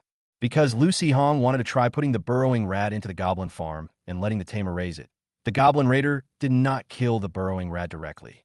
Instead, it quietly approached the burrowing rat from behind, suddenly grabbed it with its hand, and firmly clamped the burrowing rat's short neck. Unexpectedly, this burrowing rat was a bit timid. When its vital parts were suddenly attacked, it was so frightened that its eyes rolled back and it fainted. Lucy Hong fiddled with it a couple of times, confirming that the guy was just unconscious and not scared to death. He then chuckled and had the Goblin Raider take it back to the beast taming space. However, the moment it crossed the space, the burrowing rat, which was in a coma, kicked its legs, stiffened its limbs, and died completely. The corpse of a burrowing rat. That's how the Goblin Farm's notification looks. Fisk, is that not allowed? I thought there were some kind of breeding farms where you could put some live animals in. Lucy Hong sighed slightly. If we can't bring any living creatures in directly, then we can only rely on some dead ghost to find a baby bird or a bird egg outside and raise it when he's lucky. Chapter 25, All-Powerful Bull and Horse. As darkness fell, Lucy Hong did not linger in the misty forest for long. He had the Goblin Warrior carry a basket of wild fruit and return to the Adventurers Guild in White Moon Town, where he submitted the quest bounty to the staff at the counter. After checking the quality and weight of the wild fruits, the staff settled the task reward for Lucy Hong. The reward of 30 copper coins was much higher than Lucy Hong had estimated. Because the wild apples you picked are of higher quality, the price will be higher, the staff member explained. By the way, this quest is a long-standing bounty quest that the tavern owner has been keeping in the guild. It's currently the season for these wild apples to ripen, and because there haven't been many adventurers in White Moon Town lately, if we miss this time, the tavern won't have much wild apple wine to sell next year. Actually, the tavern owner is quite anxious about this lately. If you can collect more, the tavern owner has promised to give you a higher reward. Lucy Hong nodded, not paying too much attention. All the wild apples in that small valley had been picked, and he didn't know where else there were any. If he really came across any, he wouldn't mind picking some and bringing them back. However, when adventurers do make money, this basket of wild fruit alone is equivalent to 2 days' wages for the parents, not even counting the carcasses of the prey in the beast taming space. No wonder many people, even those with little combat potential, choose to become adventurers. Even the lowest-ranking bronze adventurer finds it much easier to earn money than a regular job, though it does involve some life-threatening risks. Lucy Hong thought for a moment and decided not to take the 30 copper coins home. After leaving the Adventurers Guild, he went to the general store and bought some carpentry tools, as well as leatherworking supplies such as saltpeter needles. He also went to the blacksmith shop and bought a skinning knife, which he then had the Goblin Warrior take back to his beast taming space. Lucy Hong really didn't have a solution for the blacksmith hammers, felt, furnaces, and the like for the time being, but he could let the Goblin Craftsman do carpentry and leatherwork for the time being. The Goblin Craftsman didn't care at all. After discovering that there were many more tools in the beast taming space, he began to diligently do all sorts of odd jobs again. To avoid arousing his parents' suspicion about his beast taming space, Lucy Hong didn't dare to bring out all the prey.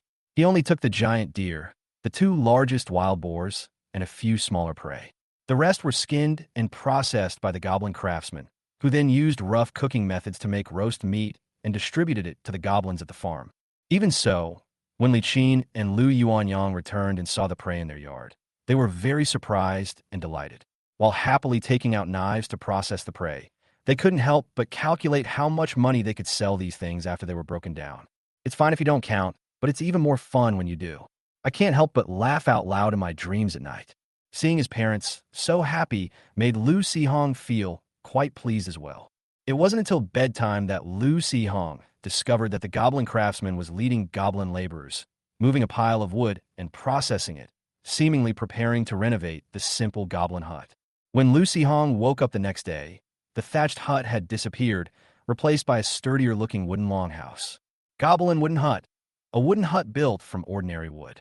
Although the style is somewhat rough, it is sturdy and reliable, providing excellent shelter from wind and rain. The spacious interior can accommodate 20 goblins lying around inside at the same time.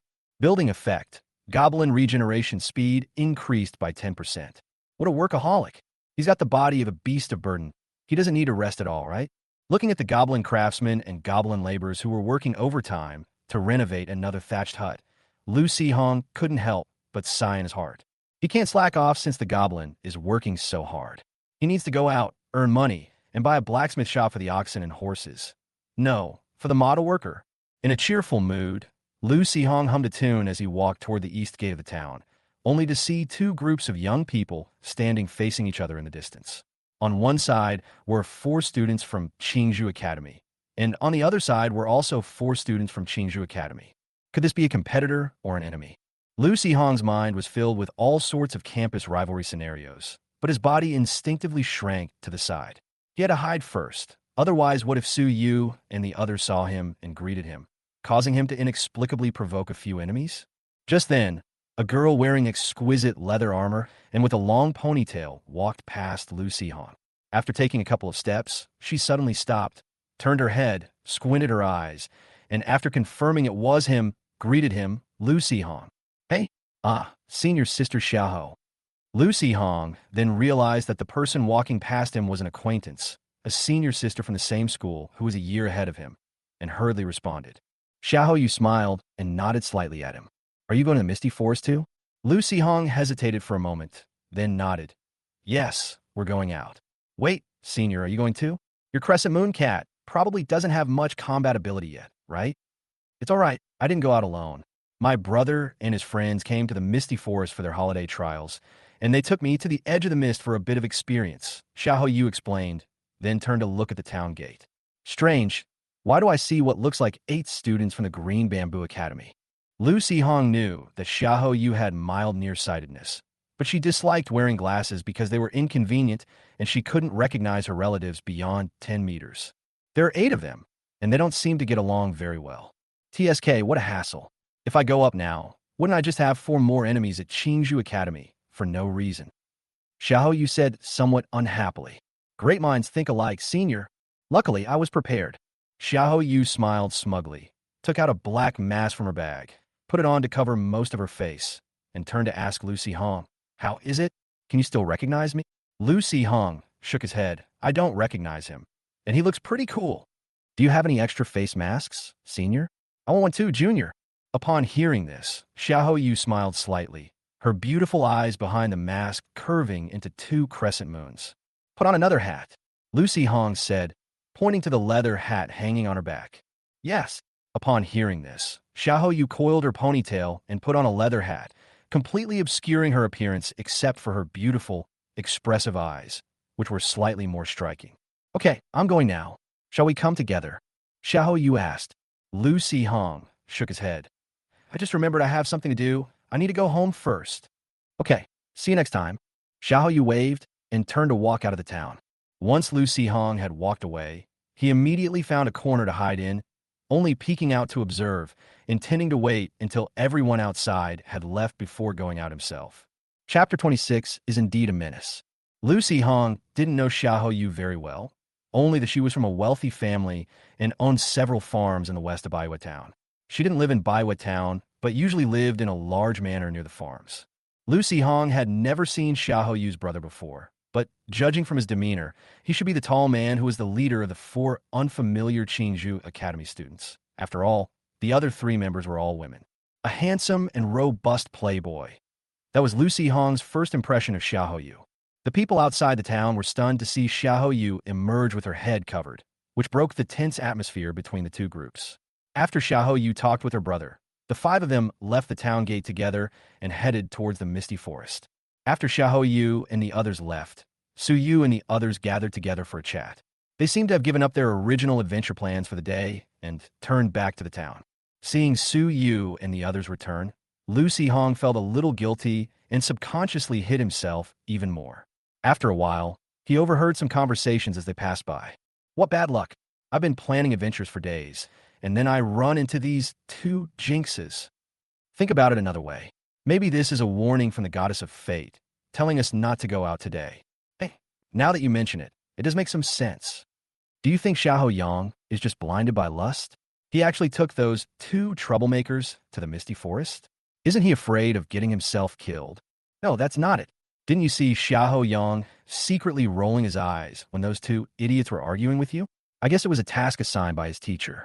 After all, given his family background, he doesn't need to worry about those 2 idiots. Only after Su Yu and the others' voices gradually faded away did Lu Sihong sneak out of his hiding place. After peeking out to confirm that they were far away, Lu Sihong sighed slightly and stealthily walked out of the town. Judging from what Su Yu and the others said, there seemed to be two people in senior Sister Xiaoho's team who are not very good, with some issues regarding both their strength and character. Hopefully, senior Sister Xiaoho won't run into any trouble. However, more than that, with wave after wave of people coming, will there be other Qingzhou Academy students coming here to do trials later? Since there are usually many adventurers coming and going each year, Lu Sihong doesn't usually pay special attention to how many Academy students come to do trials every summer. But now he's starting to worry that it might affect his experience gain. But then he thought about it again. Those students who came for the trial were all professionals, and they would probably all go to the edge of the mist. It didn't seem to have anything to do with him, who spent all his time outside the misty forest. Instead of worrying about these things, it's better to think about how to hunt more game to make money, and ideally, find some more wild apples. However, Lu Sihong's luck seemed to be not very good today. He wandered around for a long time, but did not encounter any prey or find the kind of wild apple that the hotel owner wanted. He did find some other wild fruits, but unfortunately they were not worth much and could only be used to satisfy his cravings. It wasn't until the afternoon that Lu Sihong finally spotted a few large antler deer in the distance. In order to leave as much prey as possible, in addition to the goblin warrior, Lu Sihong summoned a few goblins and, using the trees and bushes for cover, stealthily made his way over. Then, with the help of the goblin raiders' sneak attack, the goblin slingers' ranged attack, and the cooperation of other goblins, they successfully left behind the carcasses of 4 great antler deer. As the battle was over, Lu Sihong and the goblin slinger, who had been hiding in the bushes, came out together. Just as they were about to go up and check their loot, they suddenly heard a rumbling sound of running behind them. Lu Sihong turned his head and saw a female student wearing the Qingzhou Academy uniform, her hair disheveled, covered in blood, gritting her teeth and running wildly toward him, with a huge bull with bloodshot eyes chasing closely behind her. Seeing Lu Sihong turn his head to look at her, the female student gave him a vicious and sinister smile, took a step, changed direction, and ran past him at lightning speed. Because Lu Sihong was positioned right next to a large tree, the female student, due to the angle, only saw Lu Sihong with a weak goblin. She then decided to use a diversionary tactic to shift the bull's attention to Lu Sihong. I have some ideas, but not many. Lu Sihong silently took a few steps back, only to see that the bull completely ignored him and continued to chase closely behind the female student, looking as if he would not give up until he caught up with her. Judging from the bull's broken horns and its body covered in blood, it had clearly been through a fierce battle. And looking at its furious appearance, its injuries were definitely related to the female student. So, what was this person thinking, that the bull would change its target based on distance and let her, its enemy, escape? Lu Sihong said he didn't quite understand. A scream rang out. Thump! A violent impact sound. Lu Sihong peeked out from behind the tree out of curiosity and saw the female student half lying down against a boulder with a large hole in her abdomen, through which her intestines could be seen wriggling. The female student tightly gripped a necklace in her left hand, which emitted a rich, earthy yellow light, forming a semi-transparent energy shield in front of her. With her right hand, she took out a small crystal bottle from her body, bit off the cap with her teeth, and drank the red potion inside in one gulp. The bull, relentless and persistent, with its only remaining horn and radiating an earthy yellow glow from earth magic, repeatedly and desperately rammed into the energy shield, producing dull thuds. The female student was pale and filled with despair. Just then, she saw Lu Sihong's head peeking out, and her spirits lifted immediately. She shrieked at Lu Sihong, "You damned lowly commoner! What are you looking at? Hurry up and save me.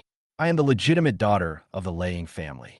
If anything happens to me here, I will make sure my family slaughters your entire family."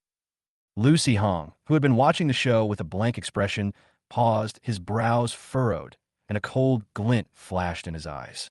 "Idiot! Wait, idiot! TSK, so it was you." Because her entire face was covered in blood, Lu Sihong almost didn't recognize her. Wasn't this the woman Xiaoho Yu's brother's teammate from that morning? No wonder Su Yu and the others called her a jinx. She really is a troublemaker.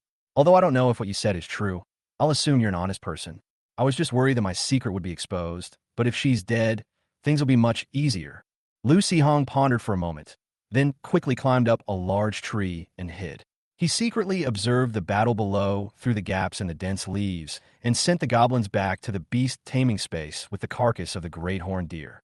Seeing that Lu Sihong had disappeared, the female student assumed that he had secretly run away and immediately began to hurl even more vicious insults, sometimes saying that she would kill Lu Sihong's whole family, and sometimes saying that this bully would die a horrible death, looking completely insane.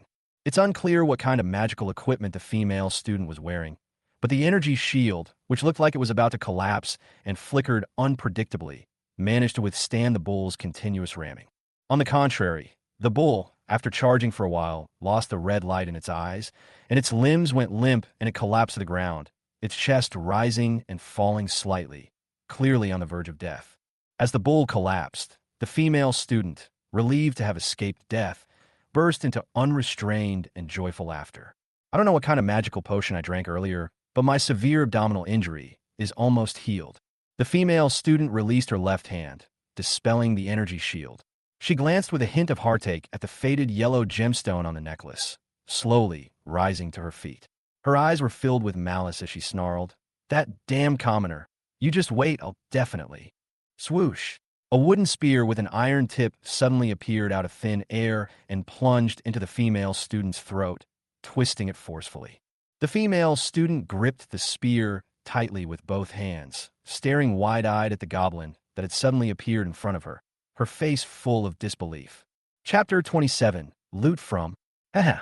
The female student's face turned pale, and she tried to say something with a pleading expression, but there was an iron spearhead stuck in her throat, and blood kept gushing from her mouth. She wanted to speak, but she couldn't even utter a complete sound. After struggling for a while, the female student finally let her hands fall limply to her sides, staring blankly ahead with her eyes wide open, dying with unresolved grievances. The goblin raider pulled out his spear, poked the girl's head to make sure she was completely cold, and then glanced back at the figure hidden in the dense foliage of the tree. Lu Sihong then jumped down from the tree, walked a few steps to the female student, looked at her somewhat terrifying eyes, his gaze flickered slightly, and finally, a cold laugh curled at the corner of his mouth. The person is dead, but the matter is not over yet. First of all, there's such things as spirits in this world. Lu Sihong had heard people say that because of the resentment they felt when they died, they became vengeful ghosts seeking revenge. He didn't know if it was true or not. Holding the belief that it's better to be safe than sorry, Lu Sihong thought it would be better to cremate the female corpse, but he couldn't find enough firewood to use in a short time.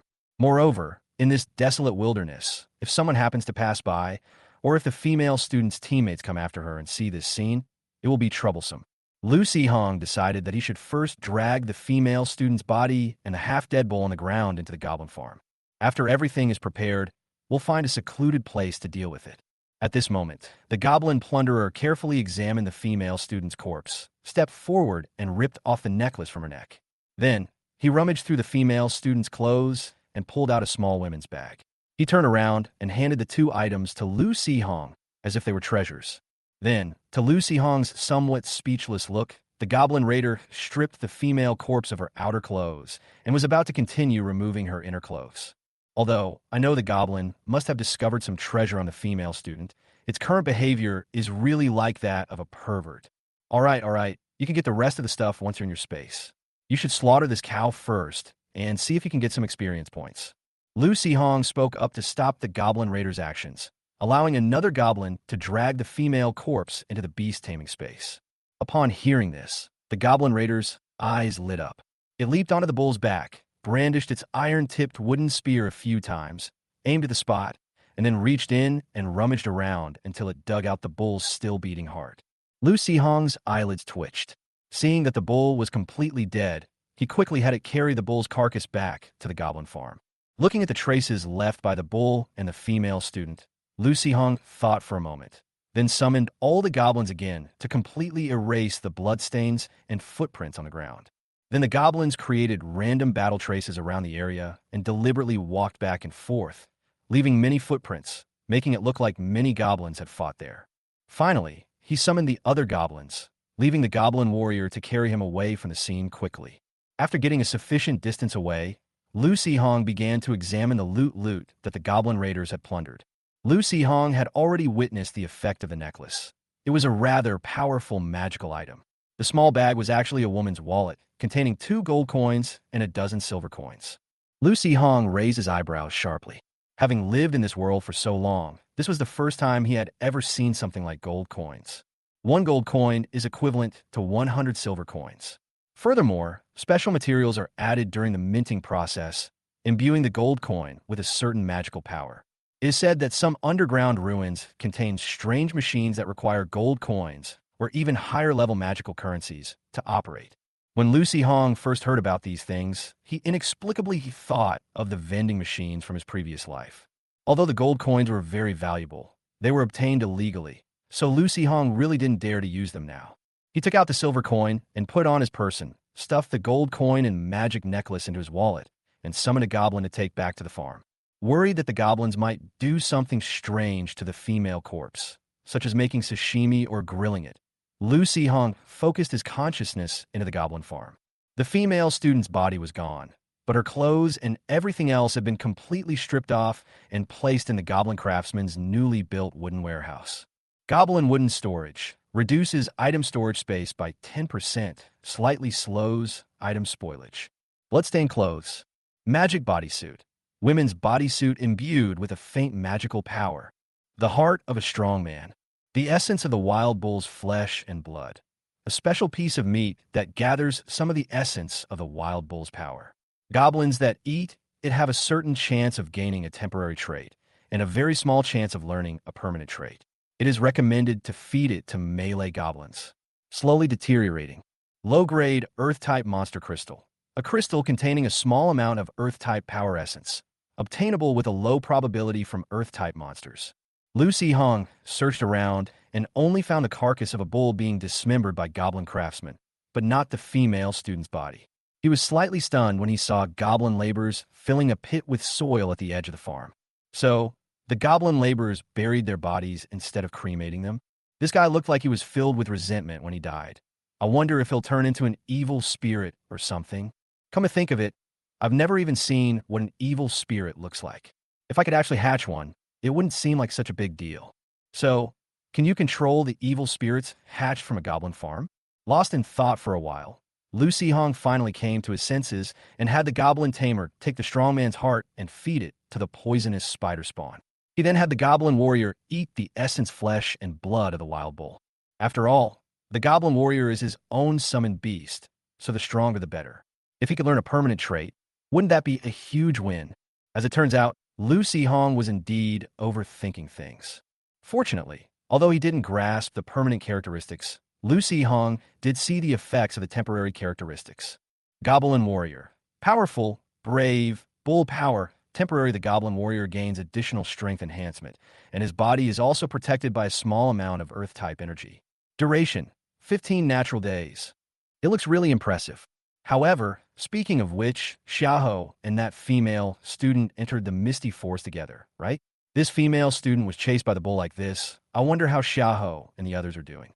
Somewhere on the edge of the mist, the last bull, with a magic greatsword stuck in its neck, took a few steps back, howled in agony, and collapsed to the ground, lifeless in an instant. Xiao Yang, covered in blood and panting heavily, glanced back at his sister who was being protected behind him. He gave a grim smile and was about to speak when Xiao Yu stared at him and exclaimed, "Brother, your weapon has been stolen by a goblin." Xiao Yang quickly turned around and saw a goblin with a lewd appearance, carrying his magic greatsword, sneaking away into the distance. He was stunned for a moment, then immediately shouted to his teammates for help. "Lily, quick, my weapon!" Hearing the shouts, the goblin turned around, glanced at the three of them, and started to run away. "Hey, I saw it." The girl next to her slowly raised her staff and used the last bit of energy in her body to fire a bolt of lightning at the skinny goblin. "Ah!" The goblin screamed after being struck by lightning, trembling as it collapsed to the ground, emitting wisps of black smoke. It looked almost half-cooked. Just as Xiao Yang breathed a sigh of relief, he saw the goblin, carrying his beloved magic greatsword, vanish in a flash of light. Beast taming. Beast taming? Wait, where's my greatsword? Even if it's beast taming, why can't it take its equipment with it when it dies? What the hell is this thing? Ah, my greatsword! The screams, filled with resentment, were so shrill that they startled the nearby monsters and beasts, who quickly fled in terror. Chapter 28. Aftermath of the dead female student. Lucy Hong didn't know the female student's identity, but judging from her arrogant words and the information he gleaned from Su Yu and the others' conversation, her family background must be quite impressive. She seemed to be from a noble family in Qingzhou City. At the very least, she could indeed cause considerable trouble for herself and her family. To avoid any potential trouble, Lucy Hong had no choice but to let her die. However, the trouble did not completely disappear after the female student's death. Even if it were an ordinary student from Green Bamboo Academy who died during an adventure trial, the academy would send someone to investigate. So how much more so for someone with a powerful background? Who knows how many people would come to White Moon Town to investigate her cause of death? Born into an ordinary family, Lucy Hong has lived in this world for over a decade, but his understanding of it mostly comes from what he learns at school, what's recorded in the books in the town's library, and the ramblings of adventurers after they've had too much to drink. They are superficial, and most of them cannot be verified. He didn't know if those powerful professionals might have some kind of powerful magic to peek into time and reveal the truth. Hopefully not, or rather, I hope that female student isn't worth using those seemingly powerful spells on. Otherwise, Lucy Hong would have no choice but to expose his goblin farm. Death is impossible, but I don't know if I'll end up being locked up for research or taken to be bred, or maybe I'll be bred while being researched. Lost in thought, Lucy Hong remained composed, greeting acquaintances along the way, and leisurely made his way home, where he had the goblin warrior drag out 2 unskinned deer from his beast-taming space. As for the other 2 giant deer, the goblin craftsmen and goblin laborers had already skinned and cut off their antlers, perfectly dicing them into pieces of meat. They roasted the deer meat while tanning the hides, making every second count. The goblin craftsman even went so far as to cut off the deer penis, put it in a special container, and place it in the wooden warehouse, probably thinking that someone would need it. Lucy Hong could only say that he was still a young man and that you didn't need to be so considerate. It was at this moment that Lucy Hong discovered an extraordinary item in the warehouse, a great sword inlaid with magical gems and gleaming with golden light. A finely crafted magical weapon. Lucy Hong realized that unless the item was produced by the goblin farm itself, the text prompts were basically just a bunch of nonsense. After glancing at the goblin wanderer lying dead in the dormitory, Lucy Hong skillfully flipped through its wandering log. He was genuinely curious about what kind of place it could have found such a thing. Could it have sneaked into a dragon's treasure vault? A goblin wanderer passed through a battlefield and picked up a magic greatsword from the body of a dead bull.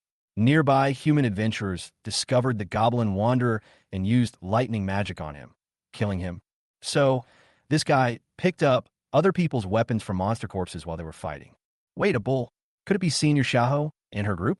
If I were to take this greatsword now and tell Senior Sister Xiaohou that I found on the road, I suppose, well, it's another shady item. Let it gather dust in the warehouse. Lucy Hong thought back for a moment, and considering the composition of Senior Sister Xiaohou's team at the time, if this magic greatsword really belonged to a member of their team, then it could only be Senior Sister Xiaohou's brother's weapon. Well, it's just a well-made magical weapon. Given how wealthy Xiaohou's family is, her brother probably wouldn't be short of such a greatsword, right? Lucy Hong was unaware of the true value of the so-called high-quality Goblin Farms products in the real world. At least for Xiaohou Yang, unless he was too old to go home and throw a tantrum, he wouldn't be able to acquire a weapon of similar quality anytime soon. Moreover, even if he wanted to go home and throw a tantrum, he wouldn't have the time for that right now. I was screwed over by 2 idiot teammates, which resulted in me being seriously injured, and those 2 idiots were chased by a bull and disappeared somewhere. Xiao Yang, along with his sister and classmate and old teammate Lu Li, hurried back to Baiwa Town the next morning. After asking the guards at the gate and confirming that no other academy students who had gone out on adventures had returned, he knew that the 2 were probably dead. Clinging to a sliver of hope, Xiao Yang went to the Adventurers Guild again, and under the astonished gazes of Su Yu and the others, asked them if they had seen the 2 figures. Su Yu and the others were stunned for a moment, then suppressed their gloating expressions and shook their heads, indicating that they had never seen it before. As soon as Xiao Yang and the other 2 left the guild, they could no longer suppress the upturned corners of their mouths. Ah, those 2 idiots look like they died in the misty forest, Zhao Xiaofeng said with a hint of smugness. As the team leader, Suyu was more composed. She pinched her thigh hard and said with a flushed face, "Well, we're classmates after all, so let's not be too flamboyant." Zhao Xiaofeng glanced at the staff at the counter in the distance and slightly composed himself. The captain is right. To express our condolences for our classmates' misfortune, let's go out for a nice meal tonight, as a farewell gift. Hu Shua grinned and said, "That's a good idea. What do you think, Captain?" "Okay, sure." Suyu nodded calmly after recovering. Zhao Xiaoxue said with a smile. "However, Xiao Yang is really unlucky this time. He took two idiots on an adventure, didn't gain any favors, and might even make a few more enemies. Moreover, judging from his appearance, he was obviously tricked by those two idiots." Suyu shook her head slightly. "It's not that bad luck. Although the Xiaohou family in Qingzhou City is just a branch, they have a good relationship with the main family. At most, their relationship with those two families is a little worse. Maybe it's a good thing for them." Zhao Xiaofeng frowned and said, "I estimate that in a few days, the academy will send people to investigate, and the Liu and Huang families will definitely come along as well. They might even come after us." Upon hearing this, Zhao Xiaoxue couldn't help but curse angrily. Those two jinxes, they really won't let anyone have a good time even after they're dead. Suyu smiled and said, "It's nothing. At most, we'll just ask as usual. Anyway, we stayed in the Adventurers Guild yesterday and didn't go out, so it has nothing to do with us." 5 days later, after finishing her conversation with the investigator from the academy, Suyu was slightly surprised to see Lu Sihong's name on the list of people who had left the city in the investigator's report. The investigator, with his keen intuition, immediately asked, "Does Su seem to have some doubts?" Fearing that it might cause any misunderstanding for the investigators, Suyu pointed to Lu Sihong's name and explained with a smile. "After we arrived in Baiwa town, we met a little kid who is a genius who was able to obtain adventurer qualifications at the age of 16. Oh, the investigator's eyes lit up. It wasn't that he suspected Lu Sihong, since the fact had already been investigated thoroughly. The investigator was just doing his job. Even the entourage sent by the Liu and Huang families, after learning what had happened, only conducted a cursory investigation in the Misty Forest before returning directly. After all, they were just two juniors with no potential and no regard for others. Their character was already known within the family. Since there were no signs of them being persecuted, they naturally didn't want to stay in this remote and impoverished place for long.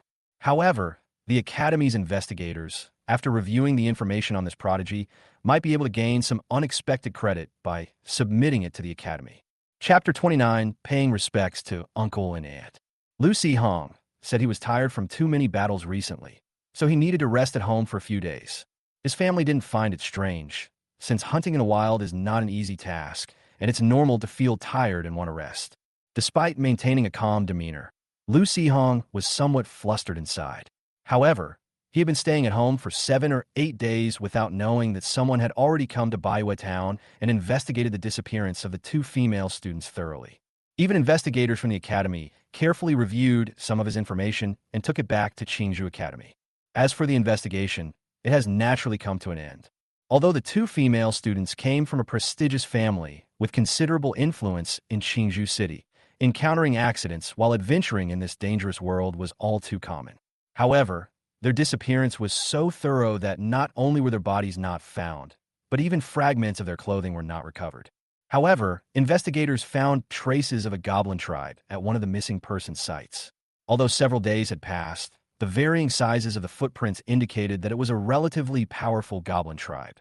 Based on the goblin tribe that had appeared in the vicinity some time ago, the investigators suspected that something might have happened to the goblin tribe in the Misty Forest. Before leaving, they kindly reminded the Adventurers Guild and town officials in the town. After Xiahou Yang's retelling and the investigation and evidence collection by several people, it was clear that the two female students had only themselves to blame for their accident. On the contrary, poor Xiahou Yang was the one who kindly took the two girls to do holiday trials, and not only did he almost get himself killed by them, but now he also had to deal with some messy things, which made the investigators from the two families feel sorry for him. As for Lu Sihong, he has absolutely nothing to do with this matter from any perspective. How idle do these investigators think they are to create trouble for themselves by investigating an ordinary middle school student? However, while Lu Sihong was at home spending time with his sister, the goblins in the beast taming space were far from idle. Big Roll King Goblin craftsmen, along with Little Roll King Goblin labor, embarked on a massive construction project at the Goblin Farm building several more wooden structures in just a few days. 3 wooden houses of different sizes and exquisite designs. Goblin Wooden Hut. Goblins of Tier 3 or higher are eligible for a small, independent house. Goblins recover 18% faster after death. The name is Little House, but the house of the Goblin Warrior is not small at all.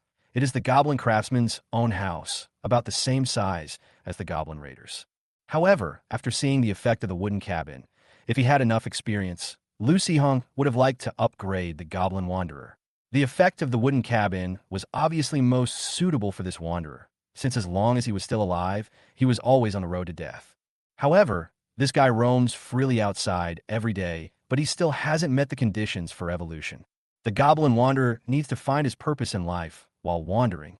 Damn, even the conditions for evolution are so unrestrained. There's really no one else like it. In addition to the 3 wooden houses, there is now a large building in the Goblin Farm. Goblin's Simple Crafting Workshop, a comprehensive crafting center built of wood, containing the facilities, equipment, and tools needed for Goblin craftsmen to work, effectively improving Goblin efficiency.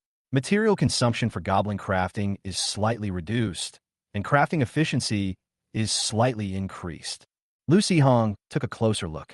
The building, which resembled a carpentry workshop in town, had some small mechanisms set up on the walls and many tools hanging on them. Some of these tools were made by the Goblin craftsmen themselves, while others were purchased by Lu Sihong. On the workshop floor were several stone and wooden tables. One table held pieces of wood being processed, another held some stones, and on the third table, a Goblin craftsman was using a finished animal hide to make leather armor for other goblins. The craftsmanship of the Goblin artisans can be seen from the leather armor worn by the Goblin Raiders and Goblin Warriors. Although it looks a bit rough, it has everything it needs. In terms of protective capabilities, it is not much different from the leather armor that Li Qin specially made for the Goblin Warriors from the leather armor shop in town. 8 silver coins only make the leather armor look a bit nicer. It's a lie to say I don't feel bad. No matter how nice the leather armor looks, after a few fights, it will still become tattered and patched up.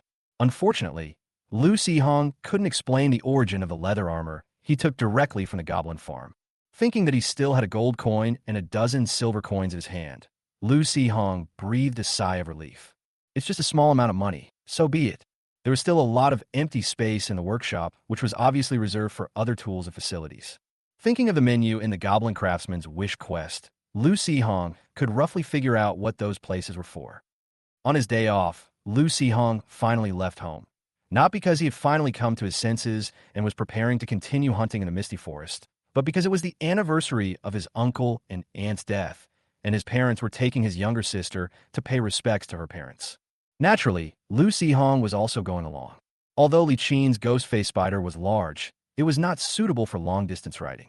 As for Lu Yuanyang's chipmunk, it was even less suitable. One stomp, and it would be sent back to the beast-taming space. Although there are no means of transportation like in my previous life, there are often beast-drawn carts that transport goods between the nearby villages and towns in Qingzhou City. For a little money, you can hitch a ride. The price wasn't expensive and the speed was alright, but it was a bit bumpy. Lu Sihong jumped off the cart and limped, completely unable to feel his buttocks anymore. But when he thought about having to ride this thing back later, Lu Sihong's buttocks suddenly regained some feeling, that illusion of being frantically beaten with a board. The younger sister, Lu Zian, was being held by Li Qin. Her bottom didn't hurt, but she was a little dizzy from being shaken around. Her eyes were glazed over, and she couldn't even walk straight. The external stimuli were so strong that when the little girl woke up in the morning, all the sadness she felt from missing her parents vanished. It wasn't until they arrived at their parents' gravestones that the 11-year-old girl, her eyes red, hugged Li Qin and began to sob softly, which also brought tears to Li Qin's eyes. Lu Sihong and his son exchanged a glance, looking somewhat helpless at the mother and daughter who were hugging and crying together. But the one lying inside is your own brother, Dad. Aren't you going to do something for him? Get lost. You cried once when you collected the body. That was more than enough for your uncle. Lu Sihong took a deep breath, turned around, and looked at the village not far down the mountain. He caught sight of a few courtyards, and his eyes narrowed involuntarily, revealing a coldness through his slits. He then realized what he was doing and closed his eyes to hide his emotions. Chapter 30, The Old Blacksmith and His Blacksmith Shop. After paying their respects to their uncle and aunt, Li Qin and her husband said they had some things to do and asked Lu Sihong to take his sister to visit other places. Lu Hong responded and, taking the still recovering Lu Zian with him, took a detour down the mountain to the other side of the village. He knew what his parents had gone to do. It was all for the inheritance left by his uncle and his family. It's ridiculous, really. Those families were my aunt's relatives, yet they divided up all the things my uncle and his family left behind just a few days after they left. They even kicked Xiao Zian out of their house.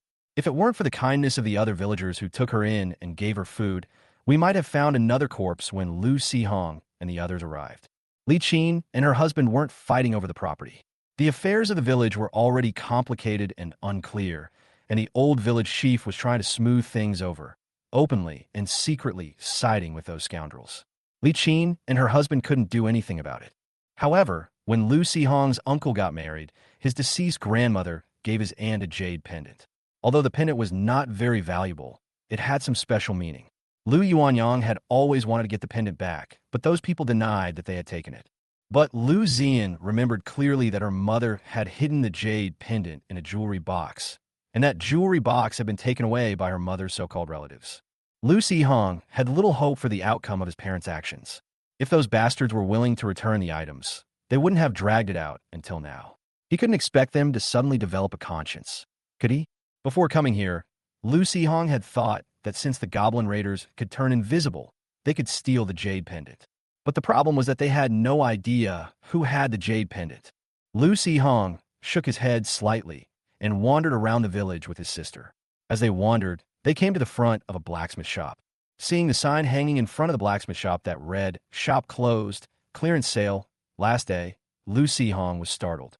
He wondered if a marketing genius was hidden in a dilapidated blacksmith shop in a small village. Although this trick had been used to death by countless merchants in his previous life, it was the first time Lu Hong had ever seen someone use it to deceive people in this world. Driven by curiosity, Lu Hong entered the unusually quiet blacksmith shop.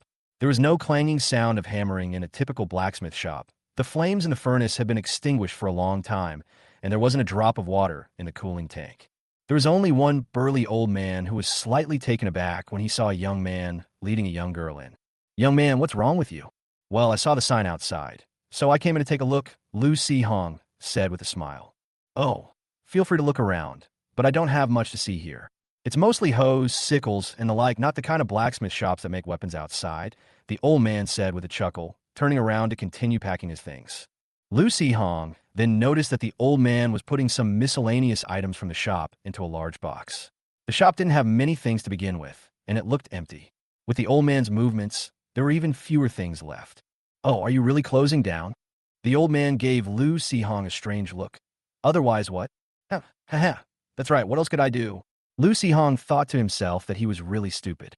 If he were really a marketing genius, how could he stay in this godforsaken little village? And there are hardly any outsiders here.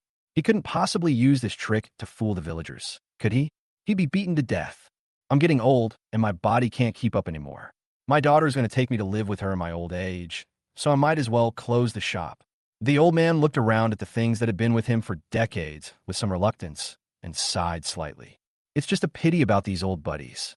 They could have been used for many more years. Following the old man's gaze, Lu Hong saw the empty stove and the iron felt next to it, as well as the cooling tank. Suddenly, a flash of inspiration struck him, and he licked his somewhat dry lips. Lu Hong casually asked, "Grandpa, since you're closing your blacksmith shop, what are you planning to do with all these furnaces and stuff?" The old man shook his head with a troubled expression. "I'm worried too. There's no one in this village to take over this shop, who with even a little ability would come here to forge iron. And it's such a waste to sell it as scrap metal. Or, why don't you sell it to me?" The old man looked up and, seeing that Lu Hong didn't seem to be joking, said with some surprise, "You don't look like a blacksmith. Why are you buying all this stuff?" "It's for blacksmithing, but not for my own use. It's for a friend of mine who's quite interested in forging and was looking for a set of blacksmithing tools. This is a perfect opportunity. If possible, I plan to buy these things and send them to him." Lu Hong said with a smile. "Really?" the old man asked, looking into Lu Hong's eyes. Lu Hong smiled and said, "That's absolutely true. However, I don't have much money on me. If it's too expensive, I'll just have to buy some tools to take back." The old man thought for a moment and said, "I won't cheat you. These old buddies were all made by my own hands, using the best materials. I'll give them 20 silver coins. But let me make this clear first. If you sell these things as scrap metal, they're only worth 2 or 3 silver coins at most. Lucy Hong smiled somewhat embarrassedly. I only have 17 silver coins on me. Could you give me a discount or do something else? But I definitely need the stove and the felt. You really want to use it for blacksmithing? The old man asked earnestly. Otherwise, I can't just use it to roast sweet potatoes, can I? Lucy Hong was a little confused. The old man immediately smiled. All right, take everything. These and these too. Oh, and there's some coal and iron ingots piled up in the back. Take those with you too. No, I only have 17 silver coins. I can't buy that much stuff. The old man waved his hand and said domineeringly, I don't want your money. As long as these old buddies can keep working, I won't take a single penny from you. Besides, if you spend all the money, how will you find someone to transport these things out? The old man was all smiles, seemingly feeling that he had found a good home for those blacksmithing tools, and his mood suddenly became particularly good. I don't need to find someone to transport these things. My beast taming space is just enough. With that, Lucy Hong summoned the Goblin warrior and had it bring out the silver coin stored in the wooden warehouse as well. Sir, you should still keep this money. The old man didn't even glance at the silver coins Lucy Hong handed him. Instead, he stared at the muscular Goblin warrior, looking him up and down, and clicked his tongue. This is a good piece of blacksmithing material. It's a pity my steed is a donkey, which can only help me move things and transport goods. If I had a treasure like you, I could work for at least another 10 years. Lucy Hong smiled to himself, thinking to himself, you haven't seen the real ox-horse holy body. That's what you call a fierce worker. It can do any kind of work, and it won't be a problem even if you're in your coffin. Chapter 31, Collect Interest First. As soon as the Goblin warriors moved the blacksmith's tools into the Goblin farm, the Goblin craftsmen couldn't wait to move their stuff into the makeshift workshop, ignoring even the half-finished rough leather armor. Seeing that Lucy Hong had easily solved the transportation problem, the old blacksmith simply remarked that Lucy Hong's beast-taming space was quite spacious and no longer refused the silver coins he offered. After chatting with the old blacksmith for a while, seeing that it was almost time, Lucy Hong took his sister and said goodbye. After walking a short distance with his younger sister in his hand, Lucy Hong looked down at her and said, Don't tell Mom and Dad before I buy anything today. Lu Zian stared wide-eyed, looking puzzled. Why, oh, I know. Those silver coins are Brother's secret stash, right? Lucy Hong smiled and nodded, ruffling his sister's hair. Little sister is so smart. So now that you know the reason, can you keep it a secret for your brother? Otherwise, Mom might hit me with a feather duster again. Okay, I will keep it a secret for my brother, and I promise I won't tell Mom a single word.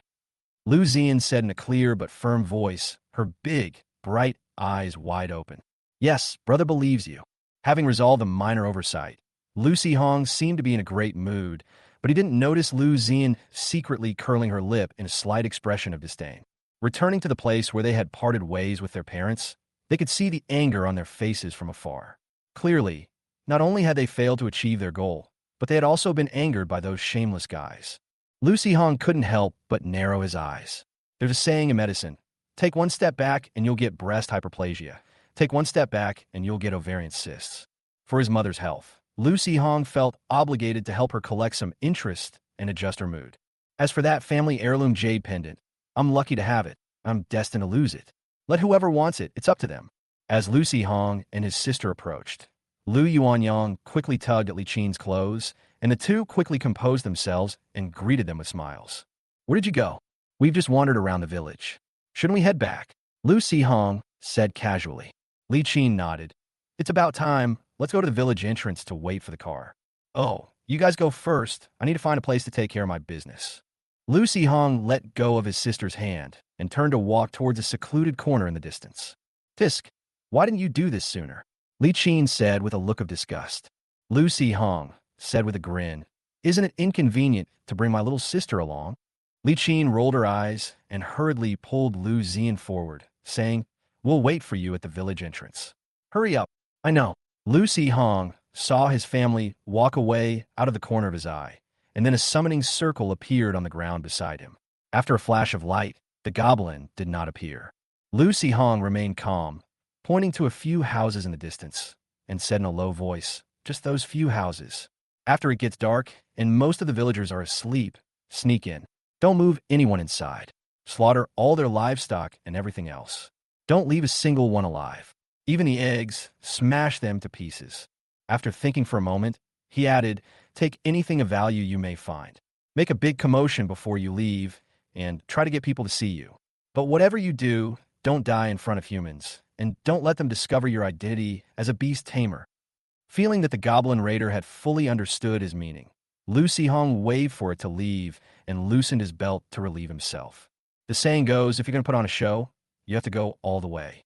Besides, he was also worried that too much stock would be shaken out by that old cart. The Goblin Raider looked around and found a high spot where he could see the interior of several houses. He secretly planned his actions for the night. To avoid arousing suspicion, Lu Hong even made it remove all its leather armor, leaving only a broken razor blade. The thin blade, slightly rusty, danced between the Goblin Raider's fingers like a black butterfly in flight. The Goblin Raider narrowed his eyes, quietly waiting for night to fall. The villagers returned to their houses. The lights gradually went out, and even the faint sound of snoring could be heard from inside the walls. Feeling that the time was almost up, the Goblin Raider was about to make his move when he saw a figure quietly slip out of his house in the darkness. The figure stealthily walked along a secluded path and came to the windowsill of another house. He gently knocked on the window a few times, and then the window opened from the inside. The figure looked around and nimbly climbed in through the window. The Goblin Raider tilted its head, a hint of curiosity in its eyes, and tapped its fingers in the air, mimicking the rhythm of the figure tapping on the window. Remembering the task assigned by the charioteer, the Goblin Raider snapped out of its daze, nimbly leaped down from the height, and silently ran towards several farmhouses. Almost every household had a guard dog. Some even had 3 or 4. The Goblin Raider first went to a household that didn't have a dog. After quickly scaling the wall, he intended to use the iron plate in his hand to deal with the dozing livestock, but unexpectedly found a gleaming wood-chopping knife next to the woodpile in the yard. He switched the scrap metal to his left hand, picked up the machete with his right, and swung it lightly a couple of times. Feeling the sharp sound of it cutting through the air, the Goblin Raider couldn't help but grin. Swoosh! Under the moonlight, a clear stream of light appeared in the air. The sleeping old ox didn't even have time to open its eyes before its head hit the ground. Its body twitched a few times and then went still. The 5 hens sleeping in the coop seemed to be more alert than the old ox. Sensing the approaching predator, they began to whisper uneasily. A black streak of light flashed past, and the heads of several hens separated from their bodies almost simultaneously. They stared wide-eyed in terror, but could not make a sound. They struggled erratically for a while, making slight noises. Just as the Goblin Raider was about to leave, it seemed to remember the charioteer's instructions and turned back. It used a machete to cut open the hen's body and found several fully formed eggs inside. It quickly pierced them with the machete and stirred them a few times. Then it did the same to the rest of the hen's carcasses. These cunning fat birds actually hid their eggs in their bellies, almost ruining the charioteer's mission. Luckily, this goblin is smart enough. The Goblin Raider thought to himself with secret smug satisfaction. The doors and windows of the house were all locked, and the Goblin Raider didn't have the skill to pick them. However, the windows on the second floor were probably a bit stuffy at night, so they weren't closed for ventilation. The goblin easily climbed in with his agility. After landing silently, they discovered 2 humans sleeping inside the room. Because Lu Hong had instructed them not to kill anyone, the Goblin Raider ignored the 2 sleeping creatures. Instead, relying on its intuition, it silently stole several pieces of valuable jewelry and a money pouch from the room, and also plucked a few silver coins from some nooks and crannies. TCH, what a lousy way to hide treasure. The Goblin Raider glanced sideways at the 2 sleeping humans, its eyes filled with disdain. Chapter 32. After collecting the interest, I prepared to go home. Before leaving the house, the Goblin Raider looted a dagger and 2 kitchen knives. Because he had so much stuff, he also put his silver coins and jewelry into a leather bag. The households that own dogs are a bit more troublesome. Although the intermediate invisibility spell can make Goblin Raiders almost completely invisible in the dark, it cannot completely cover up their body odor. Even though it landed without making a sound, the few stray dogs in the yard raised their heads at the same time. Their eyes shone brightly in the darkness, and their ears pricked up as they spun rapidly from side to side, trying to detect anything unusual in the air. As several dogs twitched their noses rapidly, They quickly sensed something was wrong, their throats gurgling and emitting threatening growls, as if they were about to bark loudly at any moment. But as a gentle breeze swept by, a strange smell suddenly came to their side. Before the dogs could react, two streaks of light flashed by, and several dog heads fell off. The predator appeared behind the dogs, perfectly avoiding the splattered blood. After dealing with a few guard dogs, the rest was much simpler. After doing this several times, the plunderers became more and more skilled, killing chickens and cattle, stabbing eggs, and stuffing silver coins and jewelry into their leather bags. It wasn't until the last house that the Goblin Raiders encountered some trouble. Although the guard dog looks only a bit bigger, it is a genuine guard dog, not only more alert, but also much stronger. As soon as the Goblin Raider entered the yard, the big dog immediately stood up and began barking wildly at the location of the Goblin Raider, waking up the homeowner and the neighbors on both sides. Although their whereabouts were exposed, the raider remained calm. With a powerful push off the ground, a ghostly figure seemed to flash in the shadows. He feinted with the blade in his left hand, the reflected moonlight attracting the big dog's attention. Then, with a sudden attack from his right hand, he ripped a large gash in the dog's neck, and blood gushed out. The big dog was also fierce. After letting out a mournful howl, it didn't retreat, but instead lunged forward, biting the goblin viciously. The Goblin Raider blocked the attack with its machete, dodged to the side, and slashed the dog's right eye with its left-hand dagger. As the dog howled in pain, the raider spun around and forcefully chopped the machete down on the dog's neck, rendering it completely incapacitated. He curled his lips into a contemptuous smile, then slashed the dog's fur with his machete, leaving two patches of crimson. The startled homeowner opened the window and saw a ferocious-looking goblin wielding a machete in one hand and a dagger in the other, with two kitchen knives tucked into its waistband.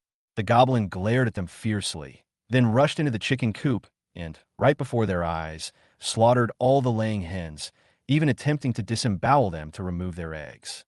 The owner trembled at the goblin's fierce glare, hurriedly closed the window, and then shouted loudly for help from the neighbors in the village. The villagers, who had been awakened from their sleep by the sudden barking of dogs, quickly got out of bed upon hearing the cries for help. They grabbed whatever weapons were at hand, gathered together, and rushed toward the farmer who had called for help, shouting loudly. Hearing the sound of humans gathering in this direction, the Goblin Raider quickly climbed over the wall. It wasn't that it was afraid of being stabbed to death by the villagers, but mainly for the sake of convenience. Its leather bag was still outside the wall, and it would be heartbroken to lose this pile of spoils. Shouldering the heavy leather sack, the raider glanced back at the house, smacked his lips, and felt a slight pang of regret. He had clearly smelled treasure. As the roars of the villagers and their beasts grew closer, the Goblin Raiders turned and fled into the depths of the forest. Under the moonlight, the villagers only saw a green figure dart out of the village and escape into the deep mountains, with several fierce, hunting dogs howling as they chased after it. A moment later, the hunting dogs that had chased after the dogs tucked their tails between their legs and fled back quickly, whimpering as they hid behind their owners. However, the number of hunting dogs had visibly decreased by more than half. The villagers' courage plummeted instantly. Looking at the dark forest, it seemed as if countless demons were lurking within. They all took a few steps back and began to back down. The mountain road is slippery and it's pitch black, so let's not chase after it. That monster looked ferocious. Since it's already been scared away, let's just let it go. Well, let's talk about it when it's light. Just then, the family whose livestock and animals had been slaughtered, who were Lu Xian's so-called relatives, rushed over, shouting loudly and carrying weapons. "Where is that damn monster? Where's the monster? What are you doing here?" the villagers asked curiously. The women immediately burst into tears, crying out, "That heartless bastard! He slaughtered all our cattle, sheep, and chickens. My poor old ox, and all my jewelry, my dowry, and all the silver coins I've saved up over the years. Gone, all gone." Seeing the families crying and shouting, the villagers looked at each other, then quietly began to leave. "No, where are you going? Aren't you going to chase that monster anymore?" "Oh dear, I still have a late-night snack cooking at home, and I forgot to turn off the stove. Oh dear, how could you be so careless? Quick, quick, I'll go back with you to turn off the stove. If we're too late, the house might be on fire. Turning off the stove is such an important thing. How could just the two of you be enough? We'll go with you." Hearing such an absurd reason, The families immediately realized that these villagers were just looking for an excuse to leave, and they resolutely stopped them, berating them for being disunited and heartless. Hi, you guys. You want to talk about conscience with us? Well then, we'll have to have a proper discussion about the Tao tonight. The villagers already disliked those families, and they immediately started hurling insults at each other. As long as they didn't go into the mountains, they didn't care what they did.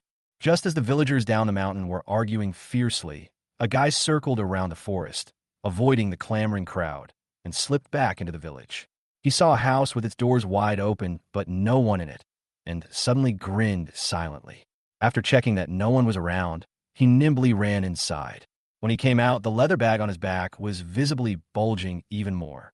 Guided by an unseen sense of the tamer, the goblin raider concealed itself and slowly moved towards the village entrance.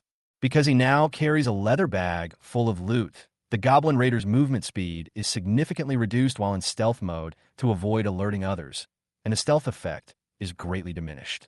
Passing by a farmhouse, hearing the tense breathing inside, the goblin raider could no longer contain its curiosity and reached out to gently tap on the window, mimicking the rhythm of a certain figure. The already tense atmosphere froze instantly, and a woman's voice asked softly in a trembling voice, "Who? Who is it? Wait, shouldn't we just open the window?" The goblin raider, puzzled, tried knocking again. Just as they knocked twice, the window suddenly opened, and a woman's head popped out. What a bastard! There was no one outside the window, but an unseen hand, accompanied by a chilling wind, brushed across the woman's face. The goblin raider thought to herself, "That was close. Why isn't this human playing by the rules?" He opened the window before I even finished knocking, and I almost hit him on the head. The woman's face turned deathly pale instantly, and under the moonlight, she looked even more eerie. A ghost, a ghost! A piercing scream instantly echoed throughout the entire village. Chapter 33, The King of Scrolls' Blacksmith Shop. Leaving aside the extent of the turmoil caused by a goblin raider's curious little act. After returning to Baiwa Town, Lu Sihong used the excuse of intensifying his training to summon the goblin warrior. He then grabbed a large rock, hugged it, and circled back and forth on the streets of Baiwa Town several times. He greeted acquaintances, or people who looked somewhat friendly, with great enthusiasm, leaving them all puzzled. As for why Lu Sihong did this, it's probably because he felt guilty and was eager to clear himself of any connection with the Goblin Raiders. As long as everyone can prove that they are in White Moon Town and that their tamed beast is with them, then even if the Goblin Raider fails in his mission, is killed and disappears, and is discovered to be a tamed beast, and those guys shamelessly identify the Goblin Raider as the Goblin Warrior, he can use numerous eyewitnesses to prove that everything has nothing to do with him. Although the probability of such an event is very small, it cannot be said that it is impossible. To nip all potential problems in the bud is what we call being safe. Like patrolling the streets, Lu Sihong led the goblin around the town once before returning home with a calm expression. Although it was somewhat deliberate and a little awkward, he had at least achieved his goal. Back in the room, I turned my attention to the goblin farm. Just as Lu Sihong had predicted, the Scroll King Goblin Craftsman had already started working enthusiastically with his little scroll goblin laborers, using the old blacksmith's forging tools. The loud clanging noise made the homeless corpse lying in the communal sleeping area very restless. Its joints trembled with each knock, making it look as if it might turn into a zombie at any moment. The other goblins, however, seemed quite satisfied. The sturdy horse-slaying sword that the wanderer had picked up from outside had been reforged. The rust on the blade was gone, and it shone brightly. The nicks on the edge were also gone, and it looked so sharp that it could cut through steel. The handle was also covered with a layer of animal hide, which not only prevented slipping, but also reduced the impact damage to the palm during combat. The horse-slaying sword then fell into the hands of the goblin warrior, who played with it for a while before inserting it into the wooden scabbard on its back. The weapons that the goblin warriors had taken off ended up in the hands of the goblin warriors, and they appeared to have been resharpened and sharpened. The goblin slinger was gently weighing 2 solid iron balls in his hand, seemingly familiarizing himself with the weight of the new ammunition. Lu Sihong glanced curiously at the goblin slinger's bamboo basket, which contained not only round stones, but also 4 or 5 other iron balls, all identical in size and shape, clearly molded from the same source. Several ordinary goblins crowded in front of the workshop, watching eagerly as the goblin craftsmen reforged their spears. This time, the spearheads were made of iron, and the wooden handles were wrapped with iron plates, making them significantly better than the original stone spears.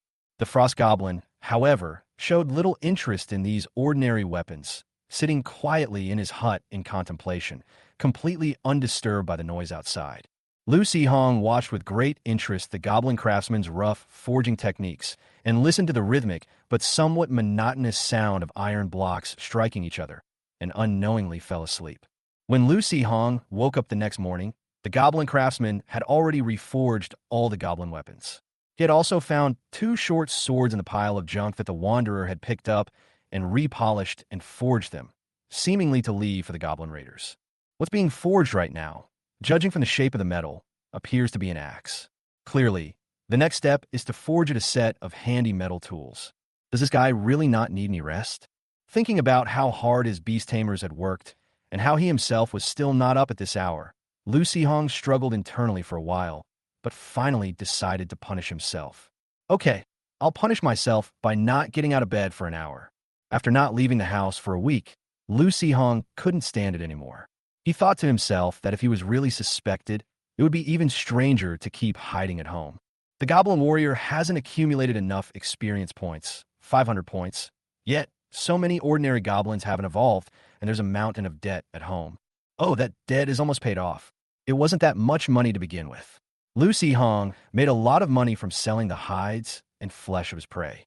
Lu Yuanyang and Li Qin discussed it and decided to keep some money as a reserve and use the rest to pay off the debt. However, Lu Hong still wanted to save more money. Last time, he heard Su Yu say that the Goblin Warrior might not be able to enter the academy in advance and would need to undergo a physical examination to see if the energy concentration in his body met the standard. Those who were close to know their own situation. Although Lu Hong's energy talent is not high, the large number of goblins means that his energy concentration has definitely reached the standard. According to the testing standards, he is at least a person with exceptional talent. This leaves Lu Hong with little time. He needs to earn enough money before the holiday and to support his future expenses in the city and improve his family's living conditions. In addition, Qingzhou Academy is located in Qingzhou City. Although Lu Hong does not know what the teaching mode of the academy is like, in any case, it will definitely not be as simple as it was when he was in Baiwa Town. He still needs to accumulate enough experience points to deal with possible situations in the future. As for deliberately hiding his strength to delay going to the academy, regardless of whether he can do it, it's definitely better to be exposed to professional training as early as possible. If he were born into a powerful family, even if he didn't have enough power to change jobs, he would definitely have received relevant training and planned several career development paths. In this magical world, strength is the most important thing. You can't take it for granted that you can stand out just because you have a cheat code. No matter how good your talent is, if you die young, you're just a corpse. Without exposing the breeding farm, Lu Hong knows that he must seize every opportunity to become stronger as soon as possible. Becoming a professional in the academy not only grants him sufficient strength to protect himself, but also provides additional identity protection, allowing Lu Hong to develop more safely. In short, it's time to re-enter the Misty Forest for the hunt. Of course, before entering the forest, you should check out the Adventurers Guild. There might be some easy quests to do. Chapter 34, A Nest of Students. Unlike the quiet atmosphere of the previous period, the Adventurers Guild was unusually lively at this moment, with a group of students from the academy chattering excitedly inside. When Lu Hong entered the Adventurers Guild, he was slightly dazed by the sight of everyone wearing Qingzhou Academy uniforms. He almost thought he had entered the activity room of Qingzhou Academy instead of the Adventurers Guild. Actually, he had wanted to ask Su Yu and the others for a long time why they had to wear the academy uniforms when they went on adventures. Was there some rule the academy had for the holiday trials? Would the trial be considered invalid if they didn't wear the academy uniforms? He clearly remembered reading somewhere that when academy students go on adventures, it's best to hide their academy affiliation, otherwise they'll easily get into trouble. He thought this made perfect sense. After all, compared to the cunning adventurers outside, the students at the academy were far too naive and easily taken advantage of. If they were only swindled out of money, that would be one thing, but what if some malicious individuals wanted more than just money? Of course, just like a college student who has just graduated from school in a previous life, that clear yet foolish gaze is like a torch in the dark. No matter how you try to hide it, it will always attract attention. Students in this world are the same. Experience and knowledge are things that are really hard to fake. However, what Lucy Hong didn't know was that the academy students in the book he was reading referred to student adventurers who had just graduated from the academy. As for these students who were still studying at the academy and wearing the school's standard adventure outfits, not many adventurers would actually bother with them. Because a student dies while enrolled, the college is obligated to investigate the cause of death. If it is found that the death was caused by foul play, the college will definitely pursue the matter to the end. Xiao Yang, the unfortunate student still under investigation at the college, is best qualified to speak on this matter. So in reality, the college uniforms worn by these students are a very useful layer of camouflage for them. Therefore, the college does require students to wear the college's standard uniforms during holiday trials. In addition, these uniforms are meticulously designed, providing not only sufficient protection, but also excellent practicality. They are even lightweight enough that students can wear metal armor over them, making them far more advanced than the adventure gear sold outside. Just then, Su Yu, who was sitting in the corner chatting with someone, saw Lu Si Hong standing at the door and raised her hand to greet him. Lu Si Hong quickly responded with a smile, but his eyes were filled with curiosity as he glanced at the students sitting at the same table as her. Besides Su Yu's 3 teammates who were smiling and nodding at him, there were also 4 male students he had never seen before. Among them, a handsome young man with short black hair was the most eye-catching. Although he sat in a similar lazy posture to the others, he could still exude a sense of languor and nobility. Perhaps this was the kind of air that a noble family was training. With these wild guesses in his mind, Lu Si Hong walked straight to the Adventurer Guild's quest board. "Who's that, your friend?" The boy with a somewhat peculiar demeanor glanced at Lu Si Hong a few times and asked Su Yu with some curiosity. Su Yu smiled and nodded. He's quite an interesting kid. He might become our junior soon. Speaking of which, he even shares the same last name as you." "Oh," Lu Yuhui raised an eyebrow. "A folk genius?" Su Yu didn't continue talking about Lu Si Hong's information, but looked at Lu Yuhui with a slight frown. "So, what exactly are you here for?" "Of course I'm here for the holiday trial," Lu Yuhui said matter-of-factly. "Heh, so you drew lit herip. As soon as the holiday started, you guys couldn't wait to go explore the ruins, but now you're suddenly here. You're not here to investigate Lu Mo's death, are you? I remember your relationship with her was pretty ordinary, right? Besides, your family's investigators have all finished their investigation and gone back." Lu Yuhui just smiled, but didn't say anything. Su Yu glared at him, slightly displeased. "T-Siege, so what did you come to see us for today? You saw her that day?" "Yeah, we were planning to go to the Misty Forest that day, but we just got to the entrance and bumped into Xiao Yang waiting for his sister. Those two, cough, I don't know what we did to offend them. They just started arguing with us for no reason, which ruined our mood for going out, so we just came back to town and wandered around all day." As she spoke, a chill suddenly flashed in Su Yu's eyes, and she said in an unfriendly tone, "What? You don't suspect that their deaths are related to us, do you?" Lu Yuhui, who had been looking languid, was slightly surprised and quickly waved his hand, saying, "How could that be? I just want to know, was there anything particularly strange about Lu Mo that day? Special place? Does being particularly annoying count?" Su Yu asked seriously. The 6 teammates who had been silently watching the drama unfold couldn't help but burst out laughing. Lu Yuhui smiled somewhat helplessly. "Okay, I understand. Well, it seems you've asked all the questions you wanted to ask. We're busy with our trials, so we won't keep you company any longer. Make yourselves at home." After saying that, Su Yu looked up and gestured to her teammates, then stood up, straightened her clothes, and turned to walk towards the guild gate. "Bye-bye, Brother Lu. See you later, classmates." Zhao Xiaoxua waved playfully to Lu Yuhui and his teammates, then turned around and caught up with Su Yu, grabbing her arm and whispering something close to Su Yu's head. Hu Shuo and Zhao Xiaofeng greeted them and walked slowly towards the door. The 2 girls were whispering, so the 2 men shouldn't get too close, lest they overhear something they shouldn't and get killed to cover it up. After Su Yu's team left, Lu Yuhui's teammates breathed a slight sigh of relief, and then asked Lu Yuhui with some curiosity, "Captain, did you really come for Lu Mo?" Lu Yuhui smiled slightly, tapping his finger lightly on the table, and said in a calm tone, "I just don't quite believe that girl would die so easily. She's been pretending to be a fool for so many years, and yet she died without a trace at this time. It's just too much of coincidence."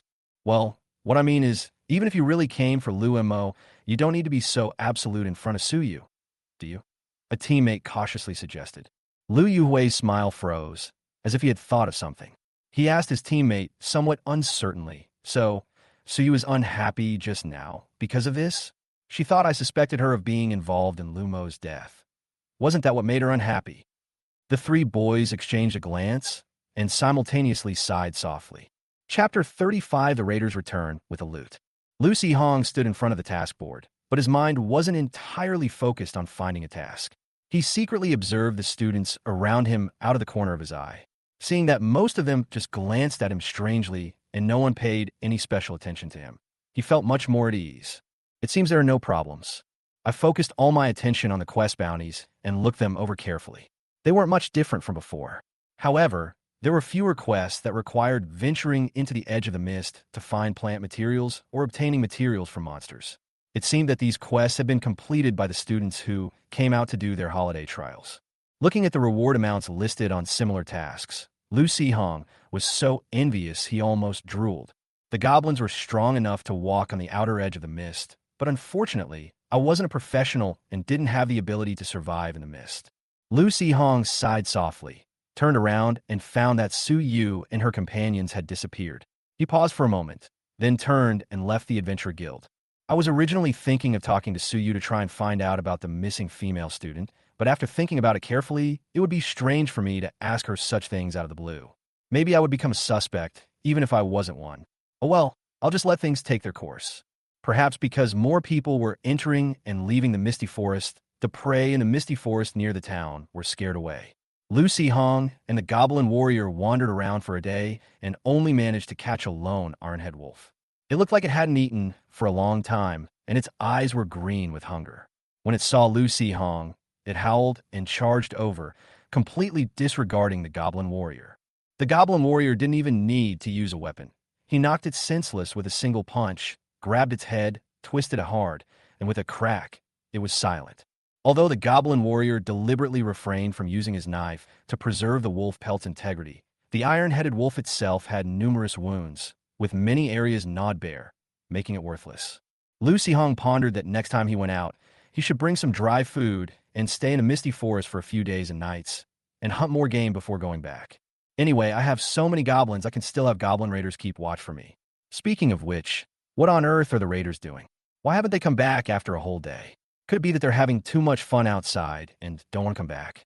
It wasn't until late at night, when Lu Hong was sound asleep in bed, that he suddenly woke up with a start, noticing something was wrong. Following his intuition, he opened the window and looked down. Although the streets were clean and empty, Lu Hong could clearly sense through the beast-taming contract that the Goblin Raider was lurking on the street below his window. Perhaps noticing the charioteer's head peeking out, the Goblin Raider revealed itself, carrying a large bundle in one hand. Using its other hand and 2 feet, it nimbly climbed up the ledge outside the house. Seeing this, Lu Hong quickly moved aside, letting the Goblin Raider slip in. After carefully looking around and making sure no one was there, he quietly closed the window. Holy crap, did you walk all the way back invisibly?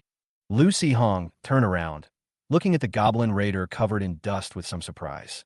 The Goblin Raider grinned, gently placed the bag he carried on the floor, and opened it to reveal its contents. Although the moonlight was somewhat dim through the window, Lu Hong could still roughly make out the shapes of the items in his pocket. Where did you get all this stuff? Gaboo, Guru Gaboo.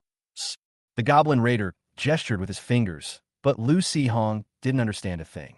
Fortunately, they had the beast taming contract, which allowed them to vaguely grasp what the Goblin Raider meant. So, these things were stolen from those few households. Lu Hong was surprised at first, then smiled and patted the Goblin Raider on the shoulder. Well done, friend. Upon receiving the charioteer's approval, the Goblin Raider grinned happily. Lu Hong put the kitchen knives and wood-chopping knives aside, then took out the silver coins and jewelry from his pocket and sorted them out for counting. Halfway through the bag, Lu Hong took out a jewelry box from the leather bag. When he opened it, he found several pieces of gold and silver jewelry and a piece of emerald green jade pendant inside. Lu Hong picked up the jade pendant, examined it carefully under the moonlight, and was immediately filled with emotion. I never imagined that something my parents had been longing for years would come back to us in this way. After expressing his feelings, Lu Hong was troubled again. The jade pendant was back, But how could he explain its origin to his parents? He couldn't very well say that he found it on the road, could he? Or could he say that his grandmother appeared to him in a dream and that he found the jade pendant on his bedside table when he woke up? Never mind, this is another item that can't be revealed for the time being. Let's just store it at the Goblin Farm for now. As for these silver coins and jewelry, I couldn't explain their origins either, so I could only put them all in the warehouse hut. However, the Goblin Raider has done such a great job this time, and he has gone through so much trouble to bring these things back. He deserves to be rewarded. Speaking of which, do goblins like to drink? I'll go to town tomorrow and buy some roasted meat and some alcohol and let the goblins try it. As for now, let the Goblin Raider take all its spoils back to the beast taming space, and I should go back to bed and continue sleeping. Getting myself so excited in the middle of the night, I probably won't be able to get out of bed tomorrow morning. However, just before falling asleep, Lucy Hong's consciousness glanced at the beast taming space and suddenly became alert again. The strange jade pendant, a magical ornament whose power has been depleted. Perhaps, after being infused with enough energy, it will regain its magical abilities. What is this? My grandma's heirloom is actually a treasure. Chapter 36, Relics and Souvenirs. Because he woke up in the middle of the night and spent some time checking the dirty stuff, Lucy Hong was so sleepy when he woke up in the morning that he simply laid back down to continue sleeping. He was half asleep when he heard someone calling him from downstairs. It turned out that Lucy Hong's best friend Zhang Yiming had come looking for him. After asking Lu Zian, who was reading downstairs, and finding out that he was still sleeping upstairs, he yelled at him to get up. Lucy Hong opened the door and answered, telling Zhang Yiming to find a place to sit downstairs for a while. He went into the bathroom, rinsed his face, grabbed a piece of clothing from the closet, put it on, and went downstairs. Logically speaking, Zhang Yiming knew he might be hunting in the misty forest, so he shouldn't be looking for me at this hour in the morning. He usually comes at night. Lucy Hong pondered for a moment, then quickly walked down the stairs. Zhang Yiming had the swift dog play with Lu Zian, and then, out of curiosity, he picked up the book Lu Zian was reading. He initially thought it was a children's storybook, but when he opened the pages, the dense text and various technical terms immediately triggered his aversion to reading, and he felt a wave of drowsiness wash over him, so he lay down to sleep. Hearing Lucy Hong come downstairs, he quickly closed the book. When he saw the title on the cover, which was some kind of theory, he looked at it as if he had seen a terrifying monster. His pupils suddenly dilated, and he ran to Lucy Hong's side in a few steps. Grabbing Lucy Hong's arm, she lowered her head and whispered, "Holy crap. Why is your sister watching something so scary?" Lucy Hong looked up and saw the familiar thick book. He said with a smile, "Oh, she doesn't like going out, so I was afraid she would be bored at home. I just bought a few books with lots of words for her to read from a secondhand stall." "No, she's only a few years old. You're showing her this kind of thing? It'll give her childhood trauma," Zhang Yiming said anxiously. Lucy Hong gave him a disdainful look. "Do you think everyone is like you, drowning in knowledge since childhood, making a huge fuss about learning a little more? My sister is a genius who can swim freely in the ocean of knowledge. Besides, books are so expensive, of course it's more cost-effective to buy the ones with more words. Why didn't you say so sooner? I have so many storybooks from when I was a child." "Oh, since you're so eager to give them to me, then I won't stand on ceremony. Let's go move all the books over now," Lucy Hong said, pulling Zhang Yiming out the door. "Hey, wait a minute, I need to talk to you," Zhang Yiming said, taking out an antique-style metal pendant from his pocket. Lucy Hong took the pendant with some curiosity. Where did this come from?" "My dad went on a long trip recently, right? He said he discovered a new site and went to help out a friend at his invitation. Then he brought back some souvenirs." Upon receiving the pendant, Lucy Hong felt a slight enhancement to his body, though it was very minor, but he was certain that this so-called souvenir was a magical item. Lucy Hong shoved the pendant back at Zhang Yiming and said irritably, "What souvenir? This is a magic item that Uncle Zhang specially got for you. Don't just give away random things." "How did you know it was a magical item? I wouldn't have noticed even if my dad hadn't told me. Your energy concentration is already this high." It's probably dense fog. I feel like if the density were a little higher, it could condense into water droplets," Lucy Hong said with a slightly smug smile. Zhang Yiming immediately shouted excitedly, "Holy crap. Holy crap. You're fucking awesome." The big dog, who was playing with the little girl, heard the noise and suddenly looked up at its owner, thinking something had happened. Lu Zian gently stroked the dog's head and said, Your owner is always acting crazy. It's okay. Upon hearing this, the big dog immediately relaxed its tense body, glanced at its crazy owner, and turned its head away with some disgust. After his excitement subsided, Zhang Yiming pulled out an identical pendant from around his neck. Here, I have one too. This one was specially brought for you by my dad. Although it's a magical item, it's been around for so long that its energy has been almost completely depleted. Now it can only slightly boost stamina and recovery, so it's not worth much. Since it was specially made for him, Lu Sihong did not refuse. He took it from Zhang Yiming and put it around his neck. The slight feeling of physical enhancement he had just experienced reappeared.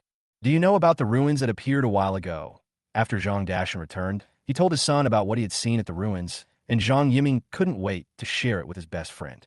Lu Sihong carefully sensed the changes in his body, then replied, "Oh, I know. I don't know, wait, how did you know?" Zhang Yiming said with some surprise. "It was Su Yu and the others who told me this when I went to register at the Adventurers Guild last time." "Huh, those two pretty ladies are at the Adventurers Guild? You didn't tell me about something this big? You're keeping it all to yourself? I'm so disappointed in you." Zhang Yiming looked at Lu Sihong with a face full of grief and indignation. Lu Sihong looked at this drama queen speechlessly. "Please don't ignore those two older brothers. Thank you. Also, if you want to see pretty ladies, the Adventurers Guild has many academy students doing holiday trials right now. Let's go." Zhang Yiming's eyes lit up upon hearing this, and he grabbed Lu Sihong, eager to head to the Adventurers Guild. This guy, you could call him a pervert. He just likes looking at beautiful women and chatting with them. And they have to be beautiful older women who are 3 to 6 years older than him. If they're too young or too old, he becomes a normal person again. I don't know what kind of terminal illness he has. Yes, his parents knew about his problem. They consulted many healers and tried many methods, but none of them worked. Just like his problem of not liking to study, it just couldn't be cured. As we all know, an incurable disease is a terminal illness. Fortunately, his two terminal illnesses neither affect his life nor cause any harm. Although Lu Sihong felt that his best friend would get beaten up sooner or later because of this bad habit. After all, in so many novels in his previous life, there were many supporting characters who were wiped out by petty male protagonists just because they glanced at the female protagonist.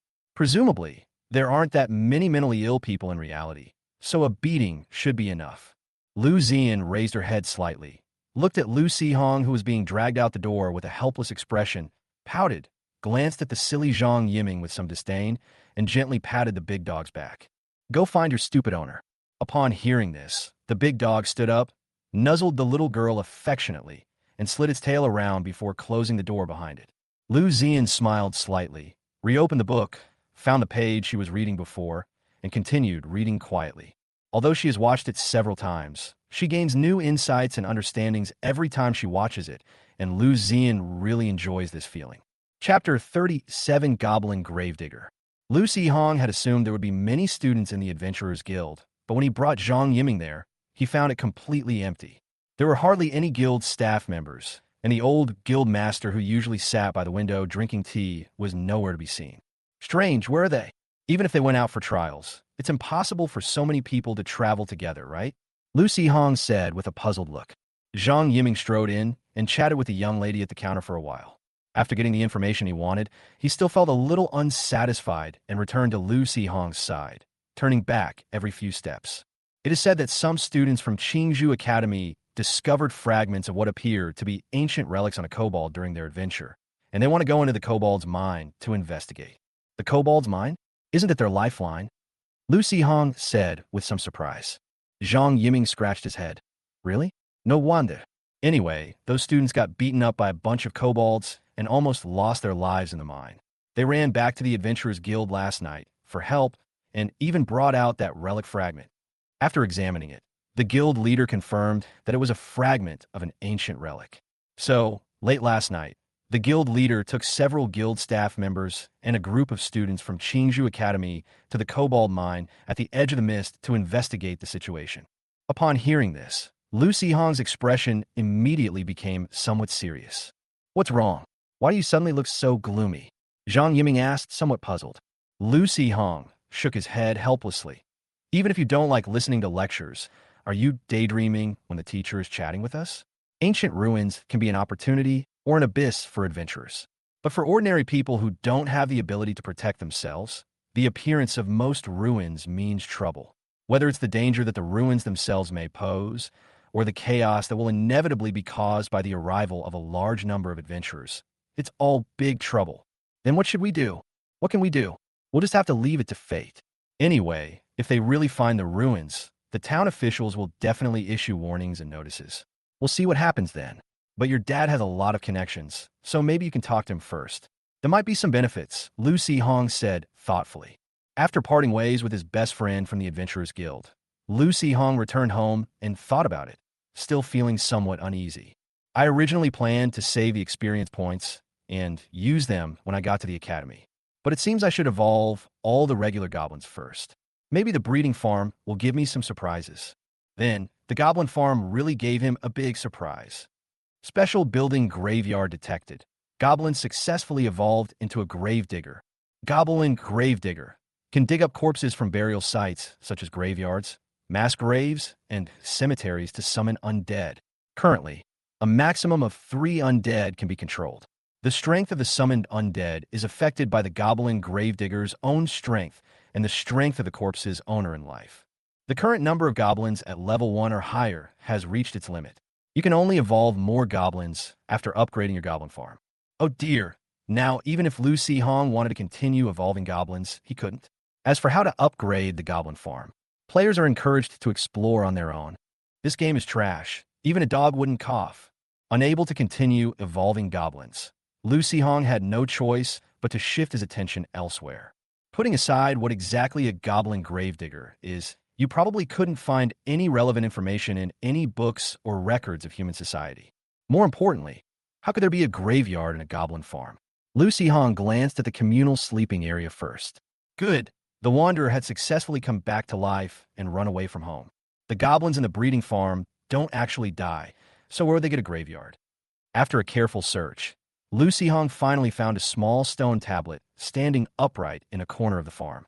If it weren't for the fact that he was specifically looking for suspicious items, Lucy Hong would have definitely overlooked this stone tablet, which looked no different from an ordinary stone. However, after finding the stone tablet, Lucy Hong immediately understood why there was a cemetery structure in the breeding farm. The body of that female student was buried right under the location of this small stone tablet. Wasn't it just a cemetery?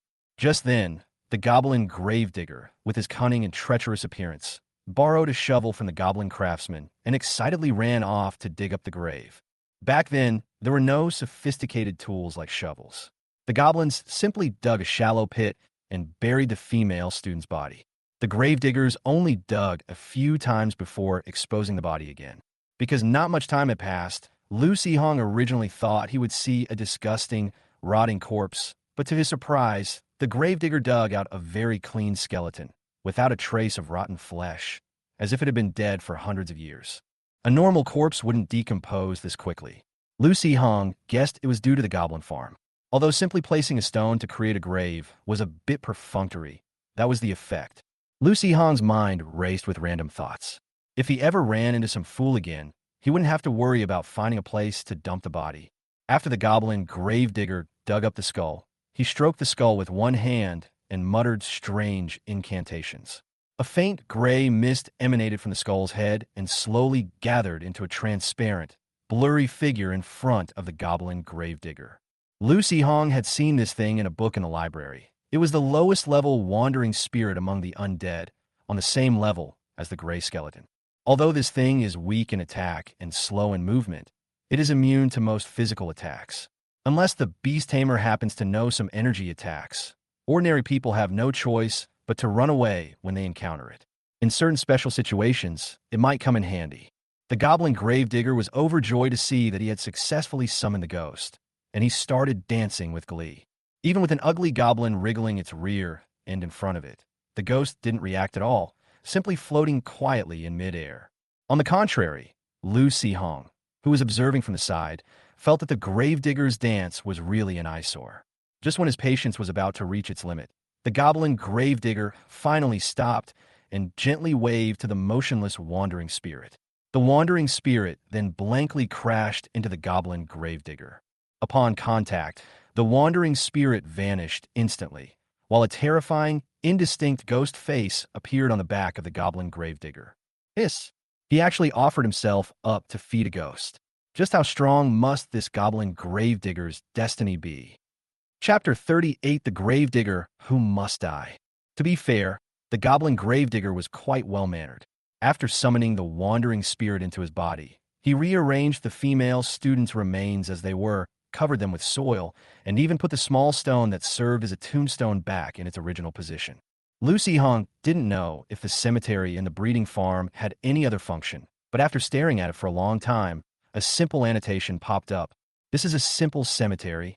They just put a small stone there and didn't even bother to build a proper grave for her. It was indeed quite simple. The description for the goblin gravedigger states that it can control 3 undead, but there aren't any more undead available for it at the farm. I heard that there used to be a mass grave near White Moon Town. Some guys would kill and rob people and then throw their bodies into a natural deep pit, which inexplicably created a necropolis. Evil spirits and skeletons often roam around there. After White Moon Town developed, the Adventurers Guild sent people there to wipe out all the undead. Then they found all the skeletons in the deep pit, registered those whose identities could be found, and burned the rest of the skeletons that could not be found. The ashes were then put back into the deep pit and buried. I heard that they solved quite a few old missing persons cases. Although the people had been dead for a long time and the murderers could not be found, it still became a source of credit and recognition for some people. Anyway, there aren't any mass graves near White Moon Town right now. Even if someone is killed, they're either taken far away into the misty forest to be disposed of by monsters, or buried in a remote place. If Lu Hong wanted to take the gravediggers to dig up the corpses, he would have to go to someone else's relatives. Putting aside the trouble that would ensue if he were caught secretly digging up someone else's grave, the key issue is that Lu Hong doesn't know which grave contains a whole corpse and which contains ashes. In fact, to prevent their deceased relatives from coming to their door in the middle of the night, most dead people are cremated and their ashes are placed in a box when they are buried. This isn't digging up graves to summon ghosts. It's practically opening blind boxes and courting death. Even if he knew which family had their bodies buried intact, since they had no grudges against each other. Well, speaking of grudges, there were indeed a few enemies, and as far as Lu Hong knew, those families had given strict orders before they died to be buried intact. However, the distance is quite far, and it's hard to say whether a group of ordinary people can even summon the undead. Even if they do, it probably won't be of much use. It's not worth making a special trip, as it would be too conspicuous. They could just summon the gravedigger when they pass by, and let it go, and take a look. Lu Hong patted his head, thinking so much was useless. He might as well go to the misty forest to test the actual combat ability of the wandering spirits before deciding whether to find a way to gather all the undead for the gravedigger. Incidentally, Lu Hong glanced at the evolutionary conditions of the gravedigger. Once the goblin gravedigger acquires 3 powerful undead, he becomes eligible to gain even greater power. The gravedigger may not be able to directly gain the approval of powerful undead, but the undead can gradually grow stronger by absorbing the power of living souls during battle. Oh wow. So to evolve the gravedigger, you not only need to find 3 undead for it, but also need to train and strengthen those undead. Well, there's no need to rush. We don't have any experience yet, and there's still a bunch of goblins waiting to evolve. Let nature take its course. Seeing that it was still early, Lu Hong told his sister, grabbed some dry food, and left home again, jogging towards the misty forest. Although the students from those colleges all went to the edge of the mist to join in the fun, Lu Hong was still a little worried that a group of people might suddenly appear from somewhere. However, the problem isn't too big. If someone does manage to escape, Lu Hong plans to have the goblin warriors take action and kill the goblin gravedigger, as if it were a wild goblin.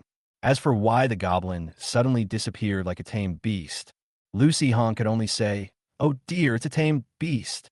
I thought it was some wild goblin that had wandered out from somewhere. Oh no, I don't even know where its owner is. I'll have to go apologize to them."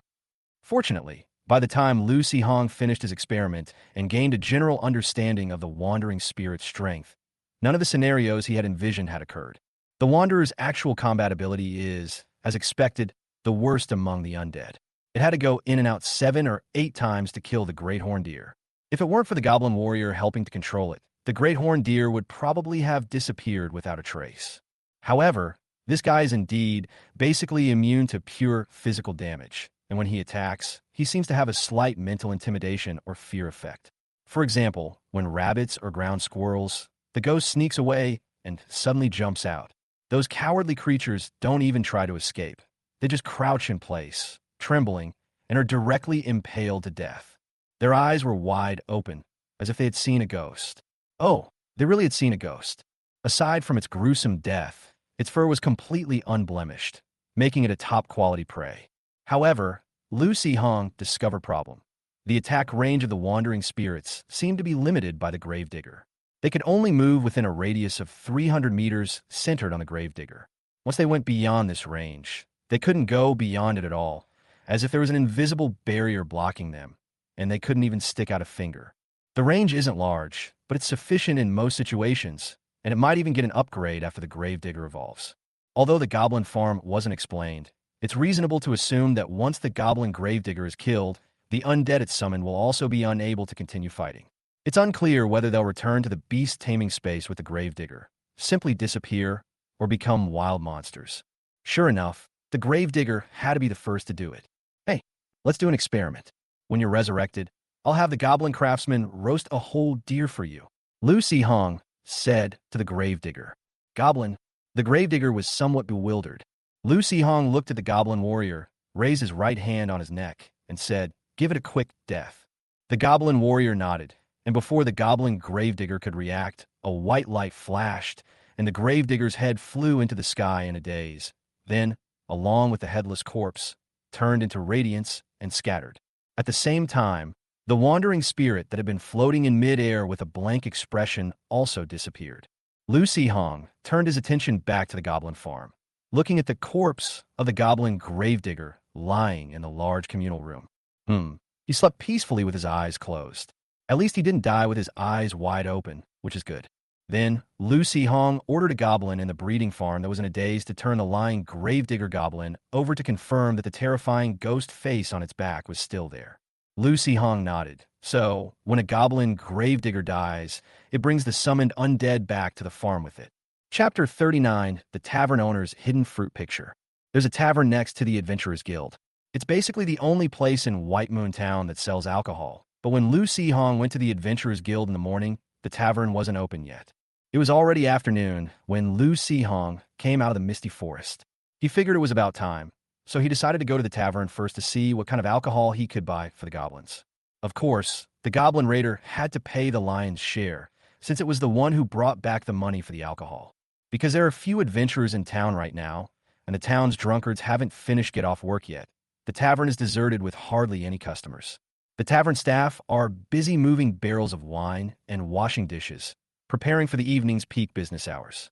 The tavern owner, with a full beard, was idly wiping the glasses behind the counter when someone came in. He looked up at the tavern. "Hey kid, go to the general store to buy cooking wine. They only sell wine for adults here," the bearded man said to Lucy Hong with a smile. Lucy Hong ignored the shopkeeper's teasing and went straight to the counter to sit down. He asked, "Sir, what kind of alcohol do goblin tamers usually drink?" Sometimes when Lucy Hong was bored at night, he would come to the tavern to listen to the adventurers brag and learn about the true nature of the world through their words. Over time, he became a familiar face at the tavern. The tavern owner was taken aback. "Huh, you want to buy alcohol for your goblin? Even your dad didn't get this treatment." "My dad doesn't drink," Lucy Hong said irritably. "I'm serious. Recommend someone to me." Speaking of alcohol, the tavern owner is quite the expert. Having run a tavern in White Moon Town for so many years, he's seen all sorts of customers. It's perfectly normal for adventurers to buy alcohol for their tamed beasts after an adventure. However, these kinds of customers are usually heavy drinkers. Someone like Lucy Hong, who comes to the bar often but manages to refrain from drinking, is someone the bar owner might think is joking. "Ah, you really are a freak," the tavern owner remarked with a laugh. Lucy Hong felt a little confused. The tavern owner smiled and shook his head without explaining, saying only, "I heard your goblin has evolved into a warrior, right? Then it probably likes a stronger beer. We also have this kind, which is cheap and tastes all right. Why don't you summon it and ask it?" However, upon hearing the tavern owner's words, Lucy Hong did not rush to summon the goblins. Instead, he asked with curiosity, "Do different types of goblins have different preferences for alcohol?" "Isn't that obvious?" the tavern owner said irritably. I don't know about wild goblins, but I imagine those poor bastards are lucky to even have a drink. They have no right to be picky. These goblin tamers are different. Your goblin warrior, for example, is a fairly common evolutionary path for warriors. They all have similar preferences. The stronger the alcohol, the better. The other type is the mage type, which you should have heard of. These are the goblins that evolved from mutated goblins. Their preferences are a bit different. Although I've only ever seen goblin frost mages and fire mages, the highest ranking one should be a lightning master. That or wow. That's why magic classes are so awesome. Cough, right? Speaking of their preferences, frost mages like milder fruit wines, fire mages like spicier ones, and that lightning master likes to juice magical fruits imbued with lightning energy and mix it with several kinds of wine. Lucy Hong nodded, thinking that raiders were also melee fighters, so they should also belong to the warrior class, right? As for tamers and craftsmen, there was no way to find out their preferences. Gravedigger. Is it an algorithm major? Oh well, whatever. It's just there to make up the numbers anyway. I'm glad I have something to drink. Okay, boss. Give me 2 barrels of ale and a few bottles of this fruit wine, Lucy Hong said, pointing to the light fruit wine on the counter. Buying so much? But what do you need this fruit wine for? Are you questioning my judgment? The shopkeeper said, slightly agitated. Lucy Hong waved his hand. No, I just remembered that we ran out of cooking wine at home, so I brought a few bottles of the lighter kind back to use as cooking wine. I don't believe you for a second. Those 2 bottles of fruit wine could buy a whole jar of cooking wine. However, as long as there's money to be made, that's fine. If customers aren't willing to talk about it, then just keep quiet. The tavern owner will assume that he really took it back to use as cooking wine. Lucy Hong summoned the goblin warrior and had it carry all the wine into the beast taming space. He then said goodbye to the shopkeeper and prepared to leave. TSK, it's a pity my little darling is good at everything except for his lack of combat ability. Otherwise I would be. Hey, wait a minute. The tavern owner, who had been looking at the goblin warrior with envy, snapped out of his daze and quickly called out to Lucy Hong. Did you give me that basket of wild apples last time? Oh, what's wrong? Why did it stop later? Did you think the pay was too low? Lucy Hong shook his head. I picked those when I came across them last time, but I haven't seen them since. Where am I supposed to pick them for you? Hey, you should have said so earlier. Don't leave yet. Wait for me here. The tavern owner slapped his thigh and got up to walk upstairs to his room.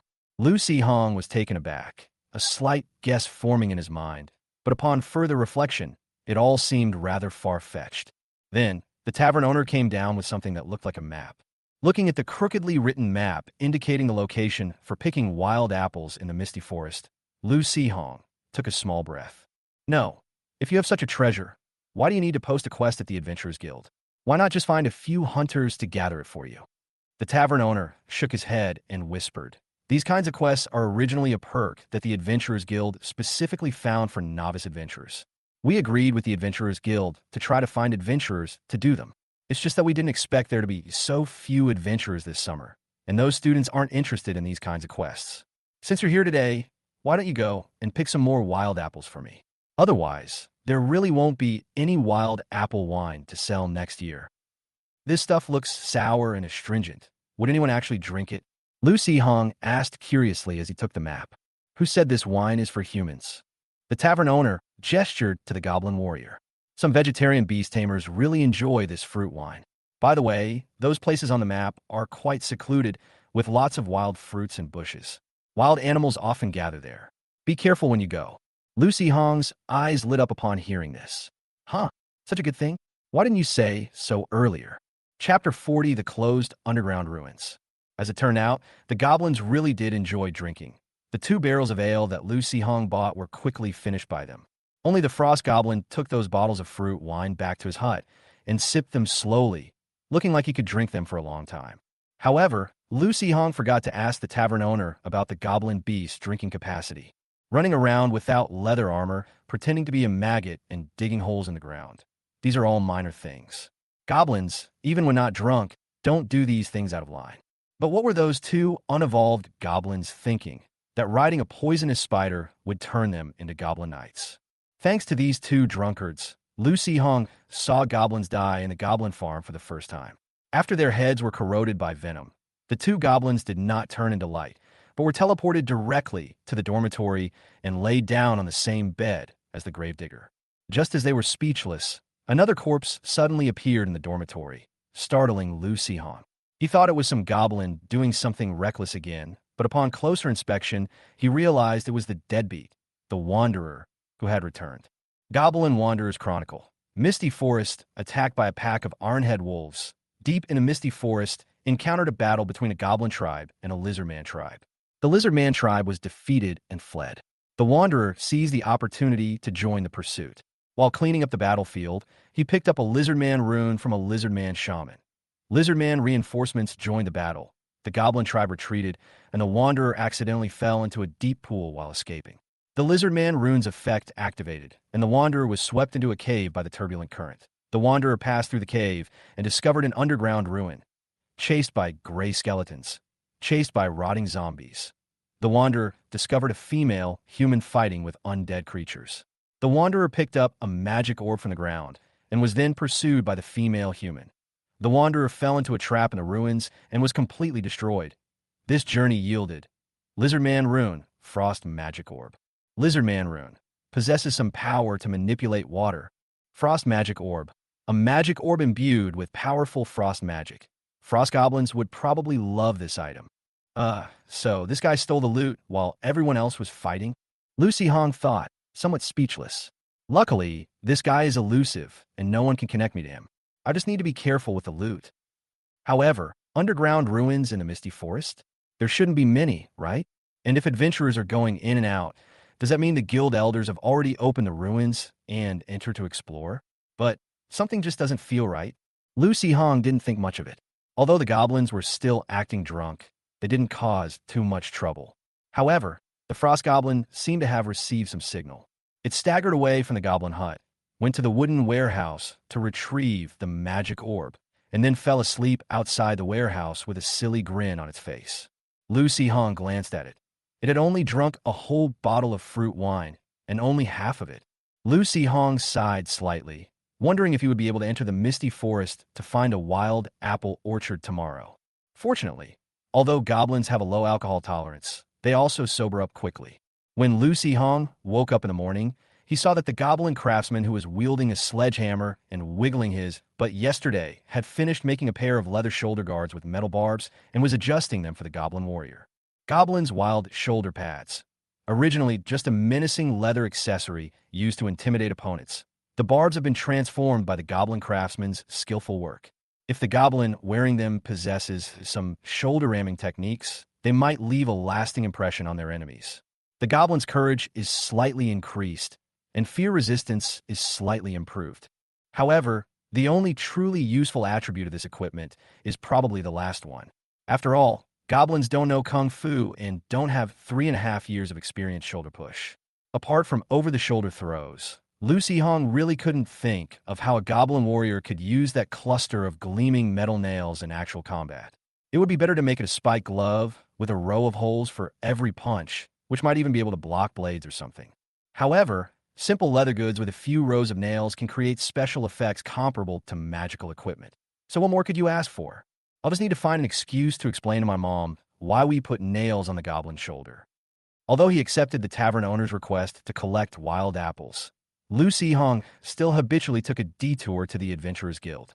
It was only a 10-minute walk, and he might just stumble upon some useful quests. As a result, Lu Sihong received some unexpected news from the Adventurers Guild. The Adventurers Guild, along with the students of the academy, fought a great battle with the kobolds and seized their mine. They did indeed discover a door leading to underground ruins inside. But the problem was that the door was protected by special magical power and required a special key to open.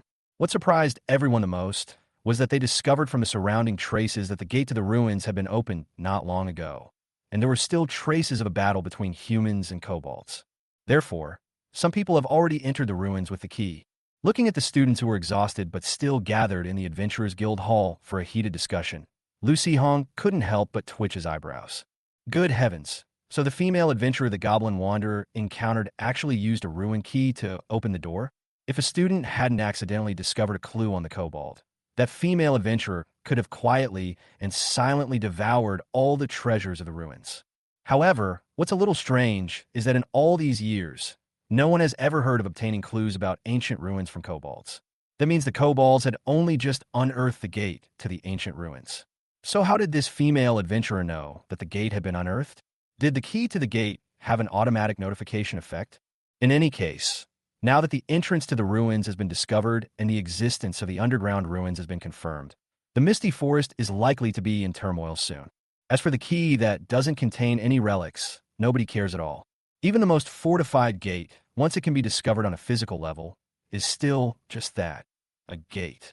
Experienced adventurers have plenty of ways to open it. Moreover, since the Goblin Wanderers were able to enter the underground ruins through the cave and the deep pool, it means that apart from a main gate, the other parts of the ruins did not have any strong defensive measures, and the adventurers could dig out a passage by themselves. Chapter 41, The Goblin Gathering Fruit. Lucy Hong wasn't interested in the ruins. With a small frame, if he dared to get involved, he'd be finished in no time. In comparison, the wild apple distribution map given by the tavern owner was more practical. Before the news of the ruins spreads and those shady characters arrive, let's go and collect those wild apples first.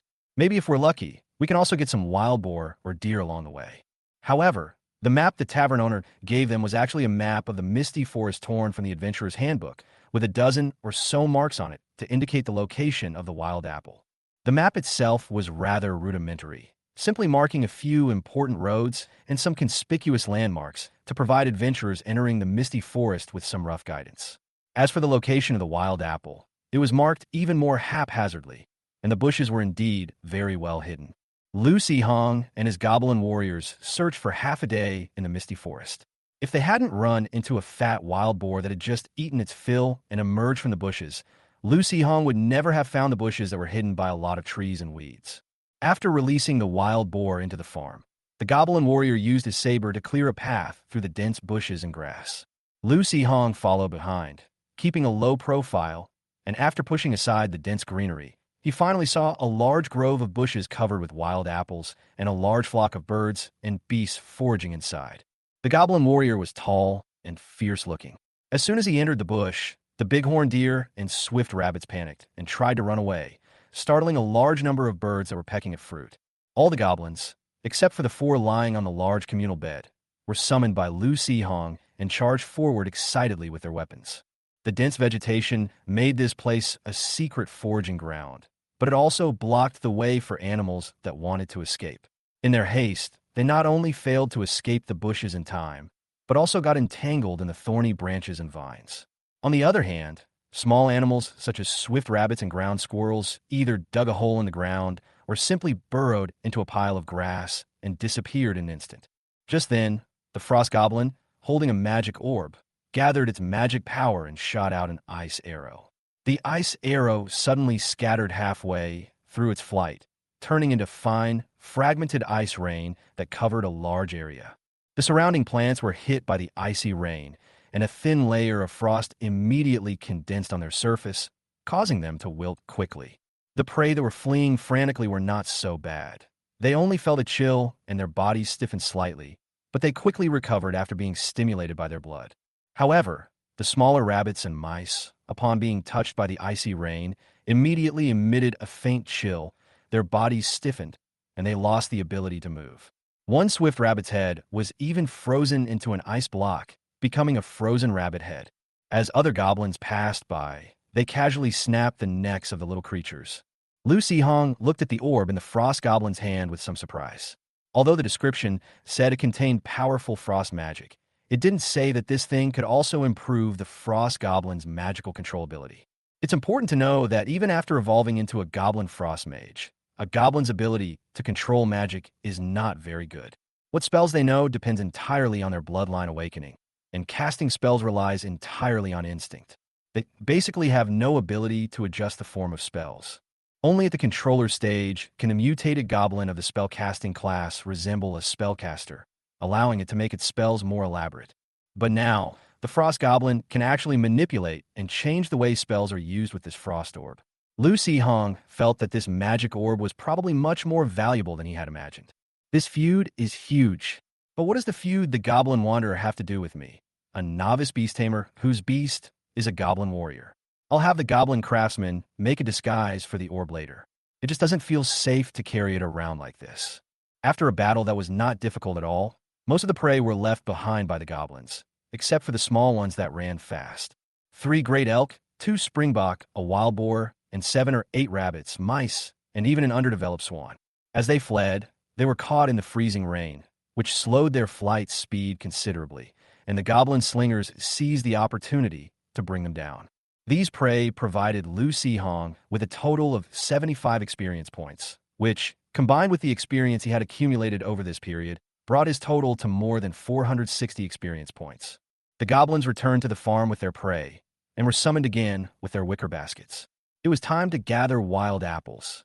Lu Hong originally thought that he could at least collect wild apples from 3 different locations during this trip, but he did not expect that this place would be so difficult to find and that there would be so many shrubs inside.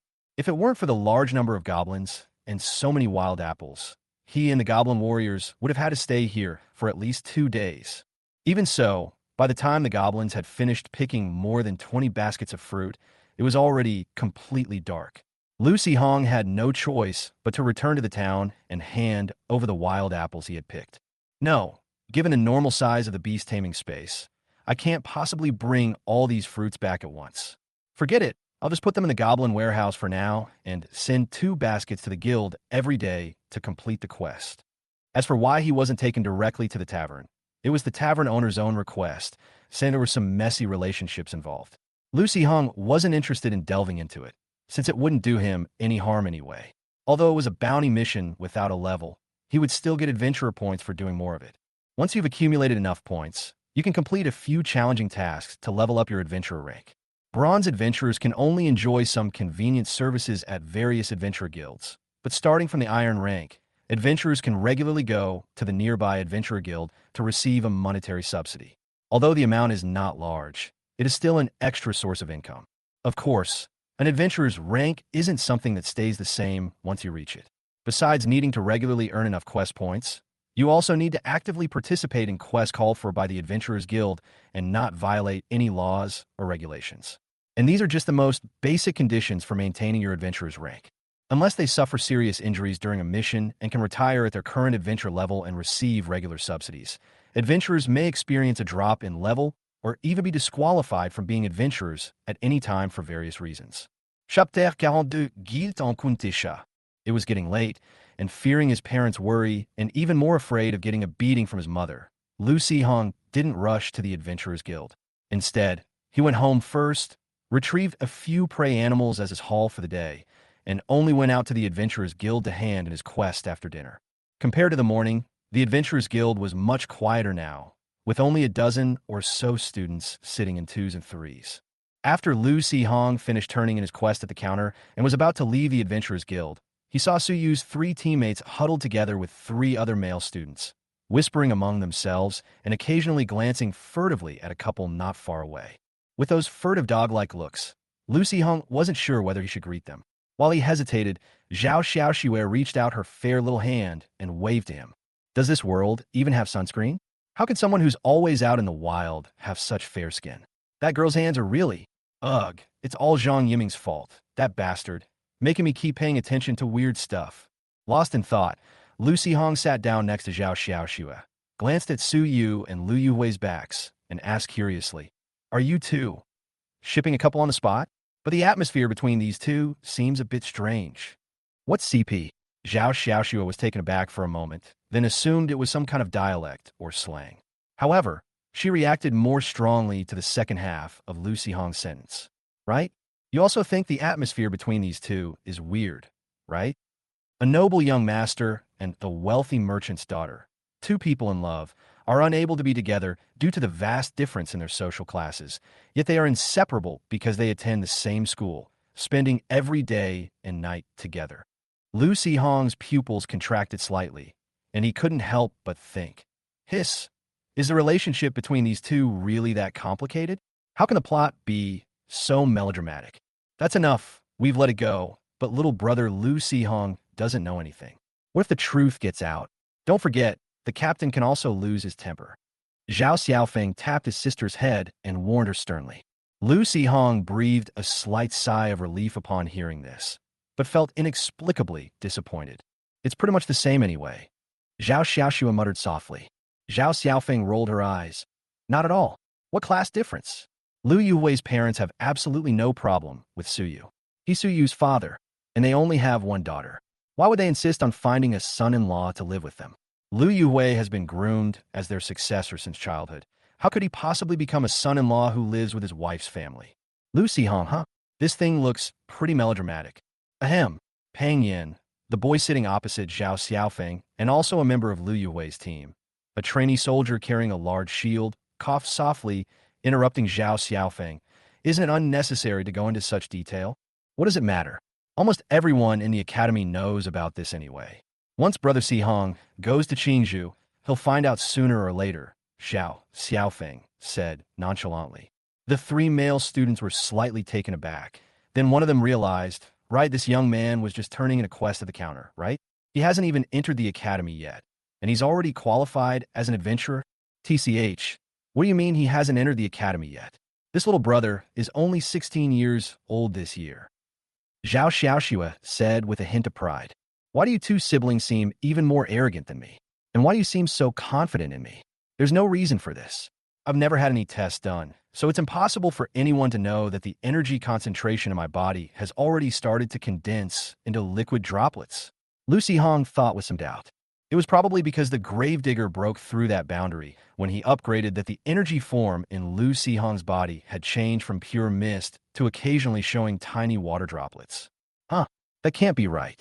Judging from your clothes, you should be from similar background to me. You only just activated your beast taming space at 16, right? Sun Yukai, a trainee soldier standing next to Pang Yin with two swords sheathed on his back, said with some doubt. Yang Guang, a trainee soldier with a double-handed hammer at his feet, interjected to remind his companion. I just saw it. When this young man turned at his quest, the beast he summoned seemed to be a goblin warrior. Pang Yin counted the days on his fingers and exclaimed in surprise. No way. You bastard, your goblin evolved twice in just 2 months? That's just too illogical. Feeling guilty, Lu Sihong quickly said, Goblins, it's all about luck. They're evolving fast now, but who knows what might happen later. Pang Yin stood up, waving his hand to interrupt Lu Sihong, and said excitedly, What do you know? A third-tier goblin, as long as its aptitude isn't too bad, can definitely be admitted to the academy early, at least 2 years earlier than others to start professional training. Those stupid nobles are on drugs every day just to try and get in a year earlier. Hey, Lao Pang, don't get too excited. Our captain is practically an aristocrat. Oh no, he's looking over here. Sun Yukai tugged at his teammates' clothes to warn him. Pang Yin, who looked somewhat rugged, had his large, unrefined face visibly stiffen for a moment before sitting down as if nothing had happened. He then said in a steady voice, Anyway, for all professions, the earlier you start cultivating and advance in rank, the further you will go in the end. Yeah, that's it. Thank you for clearing up my doubts, senior, Lu Sihong said to Pang Yin with a smile. Fearing a death stare, Pang Yin didn't dare turn his head at all.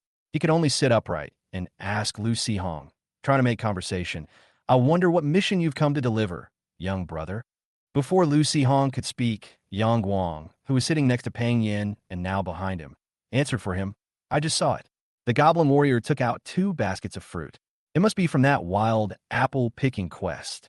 You son of a bitch, I know you're observant. Okay? Can you please stop talking to me? Are you afraid the captain won't glare at me to death? Pang Yin thought through gritted teeth. Yes, it's the quest posted by the tavern owner, Lu Sihong said with a smile. Ah, so that's the fruit used to make wild apple wine. I remember Hu Shua's little pig really liked drinking that. Zhao Xiaoxue's eyes lit up as she clapped her hands lightly. Hu Shua chuckled sheepishly and nodded, saying, Yeah, I do like to drink, but I can't hold my liquor very well. When I'm drunk, I like to wander around aimlessly. Then the group started laughing and joking as they discussed the various embarrassing situations that happened to the riders and their beasts after they got drunk. After chatting for a while, Lu Sihong asked about the ruins of the cobalt mine with some curiosity. The students made no attempt to keep it a secret and gave a general explanation of the ruins. Someone already notified the academy yesterday. Judging from that magic stone door, the adventure level of this ruin shouldn't be high. I estimate that the academy will send a few teachers over in the next couple of days, and then the academy might organize nearby students to explore it, Zhao Xiaofeng guessed. Chapter 43, All mages in this world are melee fighters. Lu Sihong seemed somewhat surprised and asked with a hint of astonishment. The academy plans to book the entire ruins? Won't the other adventurers cause trouble if they find out? I wouldn't say we'd book at all, but these newly discovered, unexplored low-level ruins are a rare find for the Academy. They're perfect for giving the students a practical lesson. Zhao Xiaofeng said confidently. He continued, as for other adventurers, some will definitely come after receiving the news. However, adventurers with some strength are probably all exploring the high-level ruins in Firecloud City and won't have time to pay attention to these low-level ruins for the time being. Lucy Hong nodded without saying anything. Zhao Xiaoxue said to him, "Little brother, are you interested in the ruins? Would you like to come with us?" "Huh? Is that okay? Won't it affect you guys?" Lucy Hong's eyes lit up when he heard this. Going on his own would definitely be risky, but it would be different if he could join these students' team. These students were not only all professionals, but there were also many of them. In addition, there might be academy teachers to protect them, so there would definitely be no problem with their safety. Lu Sihong didn't expect to gain any benefits from the ruins. He just wanted to see what they looked like and broaden his horizons. However, these two siblings don't seem very reliable, and what they say might not be useful. Seeing Lu Sihong's expression, Hushua assumed he was worried about the dangers of the ruins and said to him with a smile, "It's all right, just come with us. Low-level ruins are generally not too dangerous. If there were any powerful monsters inside, they would have already broken through the ruins' defenses and escaped. That's right, don't worry, your brothers will protect you." Pang Yin patted the large shield on his back. "See this big shield? Your brother Pang is a professional at protecting people. Birds of a feather flock together. These people who can chat together are naturally of similar character. They will not be jealous or resentful of Lu Sihong's potential. On the contrary, they think that they will become students in the same school sooner or later, so they might as well build a good relationship with him early on, because he might be useful in the future. Hey, do you think there are lots of treasures inside, since this ruin hasn't been explored yet?" Sun Yotsai's eyes gleamed with greed as he began to fantasize about becoming rich overnight. However, his companion's words shattered his illusions. The gate has already been opened, so it's obvious that someone has already gone in. If there were any treasures, they would have been taken long ago. It would be good enough if we could find some relics. Zhao Xiaofeng asked the three people opposite him with some curiosity. Speaking of which, why does Lao Lu keep suspecting that the person who entered the ruins was Lu Mo? Although no body was found, with Lu Mo's strength, how could she possibly survive being chased by two wild bulls? It can't be that her three-tailed snow fox suddenly mutated, right? Upon hearing this, Lu Sihong was slightly taken aback. He didn't know anything about snow foxes, but there was indeed a woman living in the underground ruins. Unfortunately, the Wanderer's diary didn't provide any further information. 2 days later, Lu Sihong followed Su Yu and Lu Yuhui's group, mingling among the students of Qingzhou Academy, and walked towards the edge of the mist as easily as if on a picnic. Not to mention the large group of beasts summoned by the students, the powerful aura deliberately released by the teacher leading the group, a two-headed ogre archmage over 5 meters tall, and behind him, as large as a small mountain, was enough to scare away all the surrounding magical beasts. However, Lu Sihong looked at the middle-aged man sitting on the earth bear behind him, holding a staff, but with his short shirt and shorts exposing his bulging muscles, and was full of questions.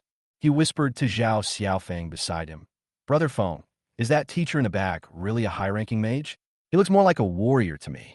Zhao Xiaofeng paused for a moment, then said with some understanding, "Oh, you must have a stereotype about mages because you've seen too many low-level adventurers.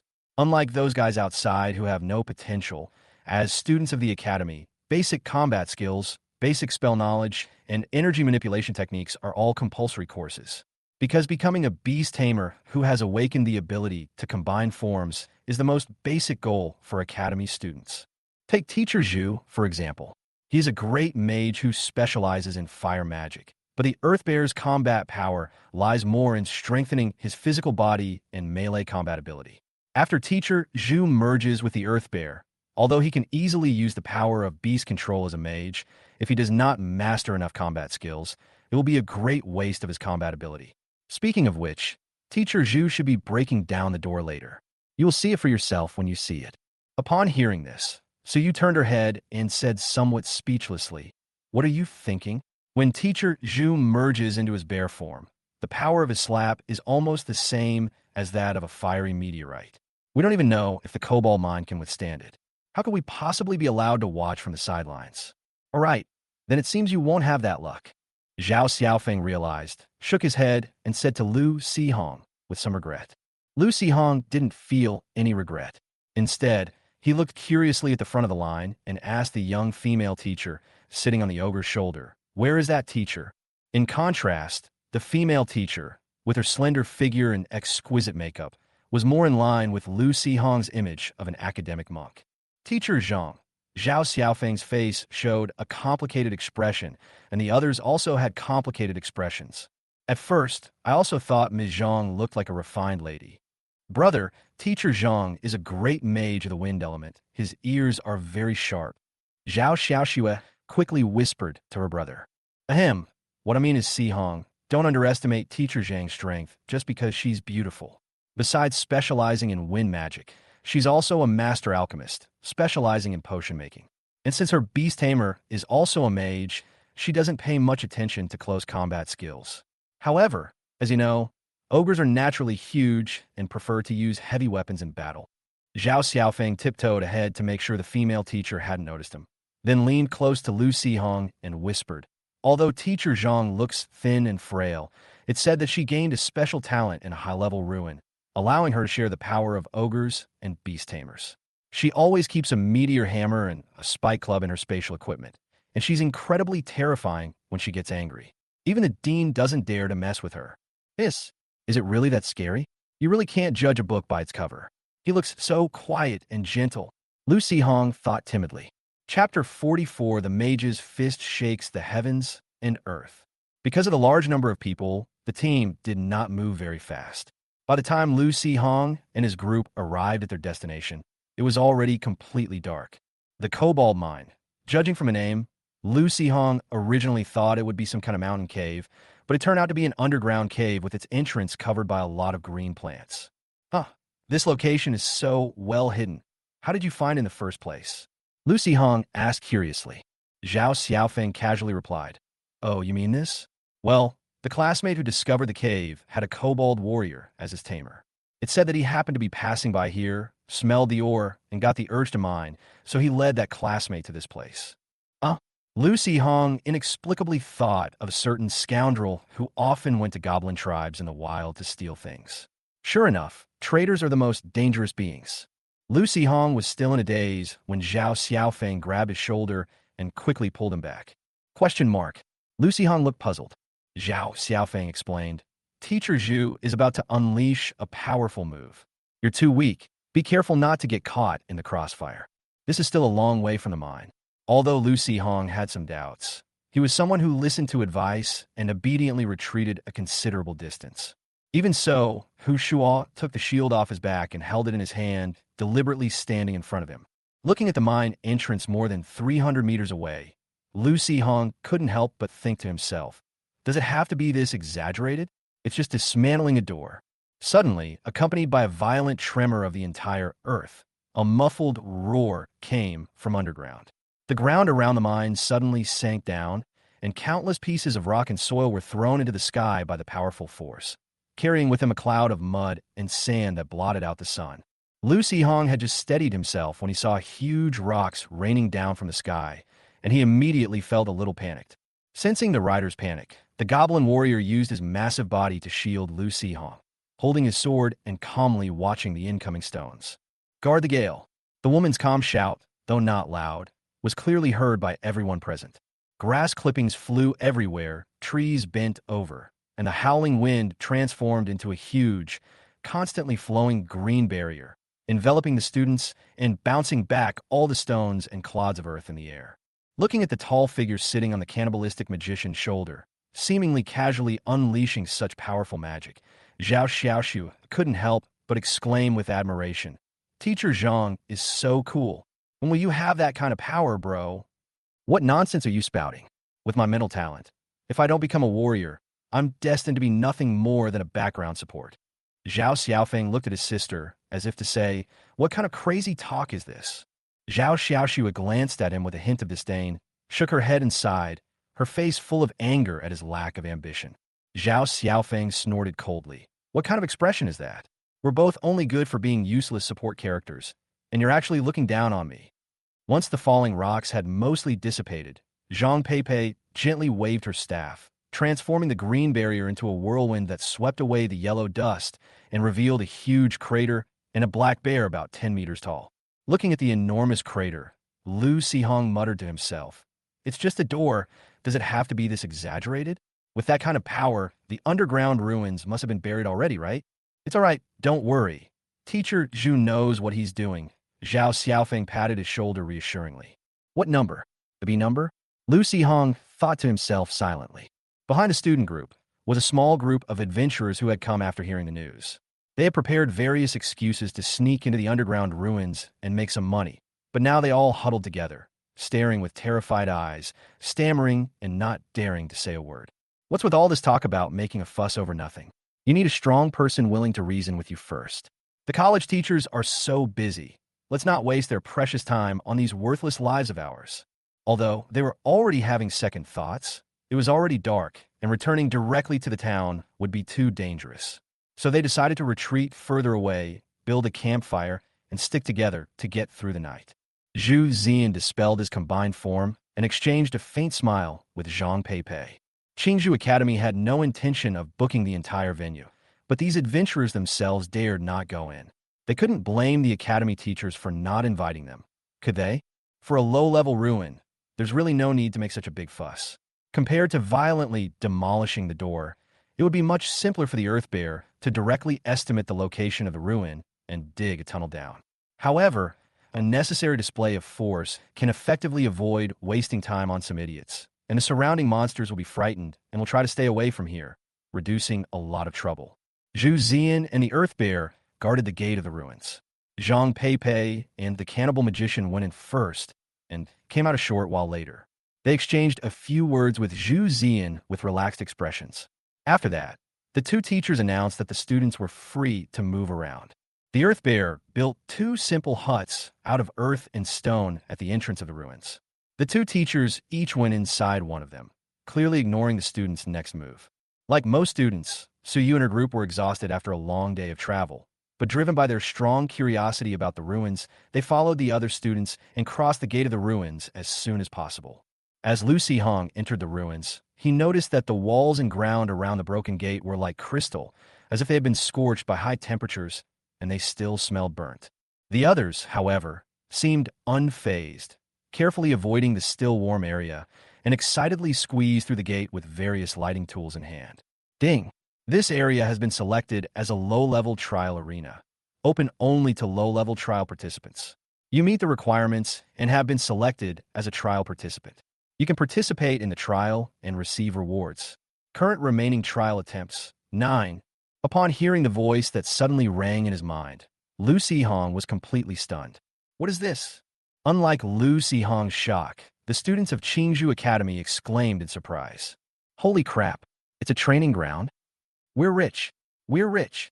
Today is the day to change our fate. What are you all hesitating for? Hurry up and rush in. Are you waiting for the people behind you to steal your chance? Zhao Xiaofeng blew a crisp whistle, and a gentle breeze surrounded the group. Then, he pulled Lu Sihong, who was in a daze, and followed Su Yu and Lu Yuhui, choosing a side path at random and running quickly inside. Hurry up, keep up first, I'll explain on the way. When Lu Sihong came to his senses, he felt unusually light, and his running became much easier. Some low-level undead monsters blocked their way. Although they posed no threat, their progress was inevitably slowed down. As a support character, Zhao Xiaofeng simply released his tame beast, the Fiery Hound, and then used the illumination spell to create a small floating ball of light above his head. He didn't need to participate in the battle himself, which gave him time to explain the current situation to Lu Sihong. Chapter 45, Falling into the Trial Trap. How should I put it? The trial grounds are similar to a contract array. It is said to be a miracle sent down by a great being to help humanity. When a certain ruin, illusionary space, or even a monster-infested area meets the conditions for being selected, it may be chosen to become a trial ground. Those who meet the conditions will enter the trial ground and become trial participants, gaining the qualification to participate in the trial. After passing the test of the trial ground, they will receive special rewards. Sometimes, powerful forces will deliberately seal off certain areas to allow monsters to breed freely, artificially creating environments that meet the conditions for a trial ground. Our academy has several areas where we raise all sorts of random things, and occasionally we might stumble upon a trial ground, but it's said that the rewards from these trials are very poor. As for the content of the trials and the training grounds, sometimes hints will appear, but generally, like what we encounter today, there are no hints at all, and the trainees have to figure it out on their own. However, most of the trials are related to combat. Zhao Xiaofeng briefly explained the meaning of the trial grounds to Lu Hong, took out a flute, and played a little tune. A gentle breeze then enveloped the beast tamers and the group, blowing away the green poisonous mist spewed by the rotting zombies. Lu Hong roughly understood Zhao Xiaofeng's meaning, but his focus was on the fact that, regardless of his past life or this magical world, inexplicable things could only be attributed to the gods, until one day humanity could find the answers through its own abilities. Unable to participate in the previous battles, and since Lu Hong had originally come with the intention of broadening his horizons, he simply had the Goblin warrior protect him and, together with Zhao Xiaofeng, who was slacking off, began to observe the surrounding environment. This place doesn't seem to be a tomb or a sealed place. It looks more like an underground shelter, and judging from the marks on these walls, it must have been attacked by a powerful enemy, Zhao Xiaofeng said, then turned to Lu Hong and reminded him, "Be careful, there might be some traps or mechanisms here to deal with the enemy." Lu Hong nodded. Actually, even without Zhao Xiaofeng's reminder, he had been walking very carefully. After all, the Wanderer's diary clearly stated that after that guy stepped into the trap, he was burned to ashes. Lu Hong didn't think his body was much tougher than that guy's. Besides the undead creatures, there were many broken skeletons that had not mutated and some messy equipment scattered around, but most of them had been destroyed in past battles. The remaining ones that looked intact were basically unusable after the ravages of time. "TSK, someone has already been here," Zhao Xiaofeng said, pointing his short sword at a leather bag thrown in the corner. Judging from the dust marks on the bag's surface, it was clearly opened not long ago and the contents were taken away. Not only have people come here, but goblins have too. As Lu Hong was thinking this, he caught a glimpse of a bright red in a dimly lit corner of the distance. "Brother Feng, wait a minute, there seems to be something over there." Lu Hong stopped Zhao Xiaofeng and told him to move the small white orb above his head to a corner. He clearly saw a reflection similar to red glass, so he sent his goblin warriors to search for it. The goblin warrior stepped forward and roughly tore open the rotting skeleton wrapped in tattered clothes lying in the corner. He found a small bag under the body, picked it up, and found that it contained several gems. He then carried it back and handed it to Lu Hong. Lu Hong didn't hide anything after getting the bag. He poured the gems inside into his palm and placed them under the small sphere of light to observe them. Zhao Xiaofeng glanced at them and said, "Apart from that flame ruby, the rest are just ordinary jewels, not worth cough. You can sell them for a little money. You can keep them for yourself. As for the flame ruby, we'll need to participate in the team's loot distribution later." Lu Hong nodded, having no objections whatsoever. As a slacker, he was more than satisfied with getting a bag of jewelry for free. Importantly, the bag of jewelry had a clear provenance and could be sold directly for money. He also planned to select some items from the pile stolen by the Goblin Raiders, launder them, and give them to his parents to improve the family's financial situation. Lu Hong put the ordinary gem back in his pocket and handed it to the Goblin Warrior so that it could take it back to the beast-taming space. He then handed the remaining flame ruby to Zhao Xiaofeng. Zhao Xiaofeng was stunned for a moment and was about to reach out to take it when he heard a shout from his teammate in front. "Watch out." Suddenly looking up, he saw a large bird engulfed in flames swooping down, its sharp claws gleaming coldly as it reached for the flame gem in Lu Hong's hand. Lu Hong felt his hands suddenly go empty, and his body was hit by a wave of heat, causing him to roll over involuntarily. His back hit the wall, but the stone wall instantly spun around, and Lu Hong disappeared without a trace. "Li Chongda, you're asking for death." Lu Yuhui roared, and the single eye on the head of the one-eyed little man beside him glowed purple. The fiery crow, which was flapping its wings to escape back to its charioteer, froze and instantly lost its ability to move. It was then grabbed by the Gale Eagle that pounced from behind and thrown back. Sun Yukai slashed with his twin swords, which were still glowing with fire. The fire raven, powerless to resist, could only let out a miserable cry before its body turned into a radiant light and disappeared. The student opposite, named Li Chongda, immediately turned ashen-faced and said through gritted teeth, "It's just a magic gem. At most, I'll compensate you with another one. Did you have to be so ruthless?" Because the fire raven had night vision, Li Chongda let it roam freely to search for treasures on the ground. However, he did not expect that the clumsy bird would go straight for other people's spoils. Although it was not unjust for it to be killed, without its tamed beast, Li Chongda's combat ability was greatly reduced. To make matters worse, this ruin activated the trial field. Feeling that he had lost a great opportunity, he was naturally very resentful. "Go to hell," Pang Yen roared, about to go forward with his teammates to give this guy a good beating. Li Chongda and his companion saw this and immediately retreated several steps in a panic, turning to run away when they realized the situation was not good. After all, whether it's strength or family background, all of them combined are no match for Lu Yuhui. Just then, Zhao Xiaoxue's slightly panicked cry came from behind. "Oh no, it's an energy barrier." It seems Lu Sihong has been locked in the trial grounds.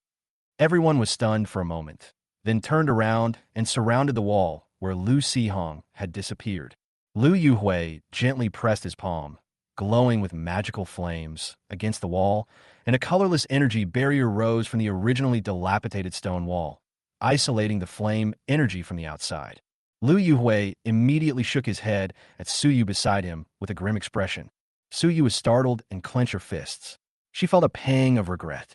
She had only wanted to broaden her junior's horizons, but she hadn't expected to put him in danger. Seeing this, Zhao Xiaofeng was even more annoyed. Zhao Xiaoxue, with tears in her eyes, grabbed her brother's hand and said with red eyes, What should we do? It's all my fault. If it weren't for me, my little brother wouldn't be here." Chapter 46, The Skeleton General. Meanwhile, Li Chongda and his companions stood not far away, their eyes dark, their minds filled with various thoughts. They had seen the kid who accidentally fell into the training ground before. He was just a middle school student with no real combat ability, and his beast was a goblin warrior. There was no chance he would come back. Once that kid dies, the training ground will reopen. If they react quickly enough, they might be able to snag a chance to participate in the training. Several companions wanted to seize the trial opportunity, but Li Chongda, who had lost the help of the beast tamer, had no intention of going in to die. The reason he continued to stand here, risking being held accountable later, was simply to enjoy the dejected look on Lu Yuhui and the others' faces. It was a pity to miss the opportunity in the training ground, but seeing Lu Yuhui's ashen face and helpless appearance gave him a sense of satisfaction that he had avenged his great enemy. Li Chongda's gaze was cold as he secretly pondered, "Perhaps when I return to the academy, I can give these guys a good talking to." A self-important genius from a prestigious family, arrogantly leading middle school students on an adventure into ruins, only to end up causing them to lose their lives. Just thinking about that scene makes me happy. Lu Sihong felt that after he fell, he was hit by something and then he rolled straight into a secret room like a bowling ball. In a daze, I heard the same notification sound I heard when I first entered the ruins. Number of participants: 1. Trial objective: defeat the skeleton general currently in the trial arena. Lu Sihong's heart skipped a beat. He quickly and nimbly got up, crouching low and cautiously looking around. At the same time, a summoning circle lit up around him, and goblin warriors with weapons stood in front of him to protect him. Perhaps it was the effect of the trial grounds, but despite being an underground ruin from who knows how long time ago, the surrounding walls and stone pillars were adorned with many torches for illumination, burning brightly and illuminating the entire secret chamber with every detail visible, which made things quite convenient for Lu Sihong. Despite being called a secret room, Lu Sihong could tell at a glance that the place was much larger than an indoor basketball court, with humanoid skeletons scattered on the ground. Seemingly sensing the presence of living beings in the secret chamber, these old men, who had been dead for who knows how long, trembled violently and slowly rose from the ground, their eyes glowing with eerie firelight. Lu Sihong didn't care much about these low-level undead creatures. They were only slightly stronger than ordinary goblins, making them weak in combat. On the other side of the secret chamber, on a throne pieced together from numerous skeletons, sat a massive, alien skeleton, about 6 or 7 meters tall, its entire body encased in bone armor. Clearly, a powerful enemy. Lucy Hong couldn't tell from the exposed bone features of the skull whether it was an ogre or a giant, but judging from the prompts in the trial grounds, this thing shouldn't be able to use magic, right? General, you're just a general. You've made your seat look like a skeleton emperor. Who are you trying to scare to death? Lucy Hong muttered to himself. He looked around and confirmed that he was the only one there. He couldn't get out and no one else could get in. He was relieved and summoned all the goblins except for the 3 lying corpses. The gray skeletons are about as good at fighting as goblins, and with their broken weapons, they're basically just a bunch of goblins wielding wooden clubs. A goblin warrior could easily wipe out a large number of them. On the other hand, those skeletons wielding bone weapons and with snow-white bones were not only strong in combat, but also had incredibly hard bones. When the goblin warriors slashed at them, they could only manage to create a crack at most, while the metal swords would suffer multiple nicks. A goblin, momentarily careless, was struck by the skeleton's bone club, and half of its head was immediately severed, spraying out red and white matter, and it died instantly.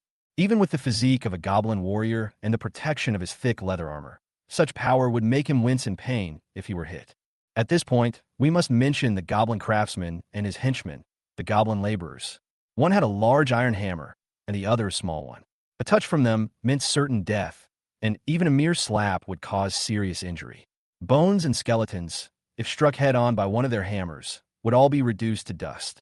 The goblin warrior, unable to withstand the onslaught, traded a hammer for one of the goblin laborers. To his surprise, it rang out crisply with every strike, and his eyes lit up. He swung the hammer and charged into the pile of skeletons, specifically chasing after the white bone skeletons. Whether it was due to the training ground's mechanics, or because the skeleton general was sleeping too soundly, it remained unresponsive despite all the commotion. Only after most of the skeletons were dead did the bone general's eye sockets suddenly blaze with ghostly blue soul fire. He slowly rose from the bone throne, picked up a huge spike club covered in metal barbs, dragged it along the ground with a sizzling sound, and walked over with heavy footsteps. Lucy Hong didn't know how good this guy's fighting ability was, but judging from his size and aura, he was obviously much stronger than the goblin warrior. Lucy Hong thought for a moment, and seeing that the monster was still some distance away, he sent the goblin warrior back to the goblin farm to bring out the golden magic greatsword. Because of the fear of being exposed, this powerful weapon had been hidden in the goblin's wooden warehouse, and now it finally had a chance to be used. Although Lucy Hong didn't know how strong Xiao's older brother's greatsword was, it must be better than the horse-slaying sword in the goblin warrior's hand, right? Compared to when he fought the goblin chieftain, the goblin tamer's weapons and equipment have improved significantly, and with the addition of 3-second evolution goblins, including the goblin warrior, Lucy Hong's combat ability is now incomparable. The problem is that the skeleton general is not the heavily injured goblin leader. Judging from the deathly aura surging around it, it is clearly at its strongest. With a casual swing of his spiked club, a goblin that couldn't dodge in time was grazed and screamed as it tumbled into the air.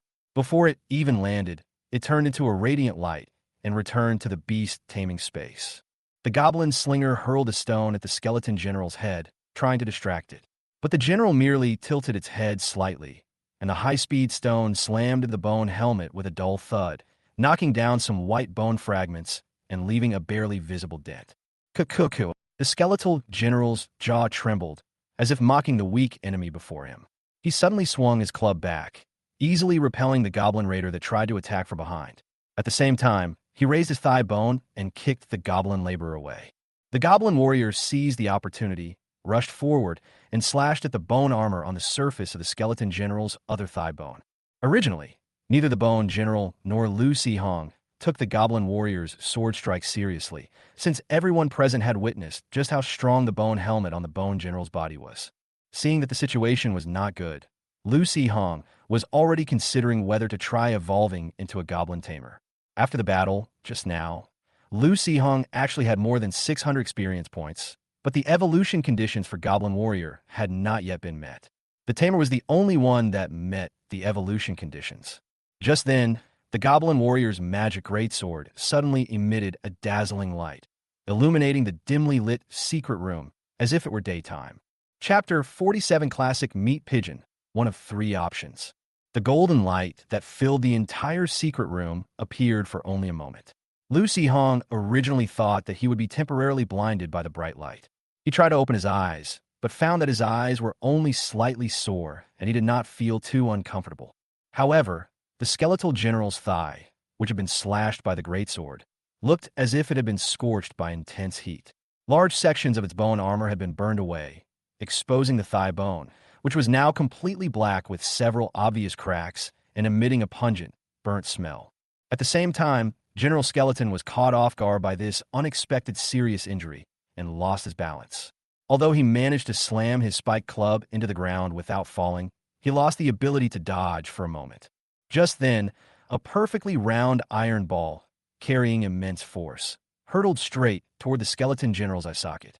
At the same time, an ice arrow, enhanced by the frost orb, instantly traversed space and pierced the skeleton general's arm joint, the one holding the spiked club. The joint was instantly encased in hard ice, and the chill spread rapidly along the upper and lower bone armor.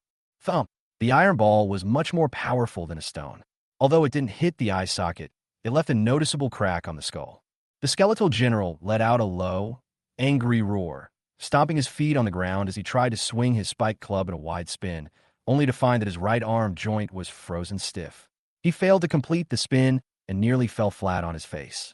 The goblin warrior seized the opportunity, wielding his sword with both hands and slashing at the same spot, trying to take the chance to sever one of its legs. Unexpectedly, the magic greatsword only flashed slightly this time. Although it added a few more cracks to the skeleton general's thigh bone, it did not unleash the same powerful attack as before. However, the goblin craftsman, wielding a heavy blacksmith's hammer, took advantage of the skeleton general's attention being focused on the goblin warrior and smashed it into the goblin's right thumb. Without the bone armor covering it, the bone claw was naturally much more vulnerable. Half of its finger bone was smashed off by the goblin craftsman's hammer. The bone claw twitched reflexively, and the huge spiked club it was holding immediately fell to the ground. The goblin raider, who had been hiding to the side and waiting for the right moment, suddenly jumped out from the side and nimbly snatched the spiked club. With his hands and feet immobilized and his weapons gone, the skeleton general's fighting ability immediately dropped by more than half. The goblins sensed the enemy's weakness and became excited, rushing forward with ferocious expressions, eager to beat the drowning dog. Smack! The last unevolved goblin beast was slapped away by the skeleton general's left hand, crashing into the wall and exploding into a puddle of tomato juice, turning into specks of light and dissipating in midair. Only an iron-tipped wooden spear fell to the ground with a crisp sound. Sure enough, whether they are beast tamers or not, unevolved goblins are just too stupid to look at. In comparison, the goblin tamer, who also lacked combat ability, was much more agile. He moved swiftly, wielding his iron spear with dazzling skill. Despite his efforts, he failed to even touch the skeleton general, maintaining a distance of 7 or 8 meters from him. This was quite similar to the background scenery in some TV dramas from my previous life. There's no other way. With the tamer's limited strength, even if he used all his might, he could only leave a white spot on the bone armor before having to go back to the beast-taming space to lie down. It's better for him to just jump around like this, which can at least distract the skeleton general. Without the spike club, the skeleton general's threat to the goblin warriors was greatly reduced. Taking advantage of their superior equipment, the goblin warriors fought with increasing ferocity, desperately slashing at the skeleton general's 2 thighs with their magic greatswords. The skeletal general exuded black death energy as he repaired the damage to his thigh bone, melted the ice on his right arm, and simultaneously fended off the harassment of the goblin slingers, guarded against the frost goblin's pent-up magical energy, and faced an attack from several goblins.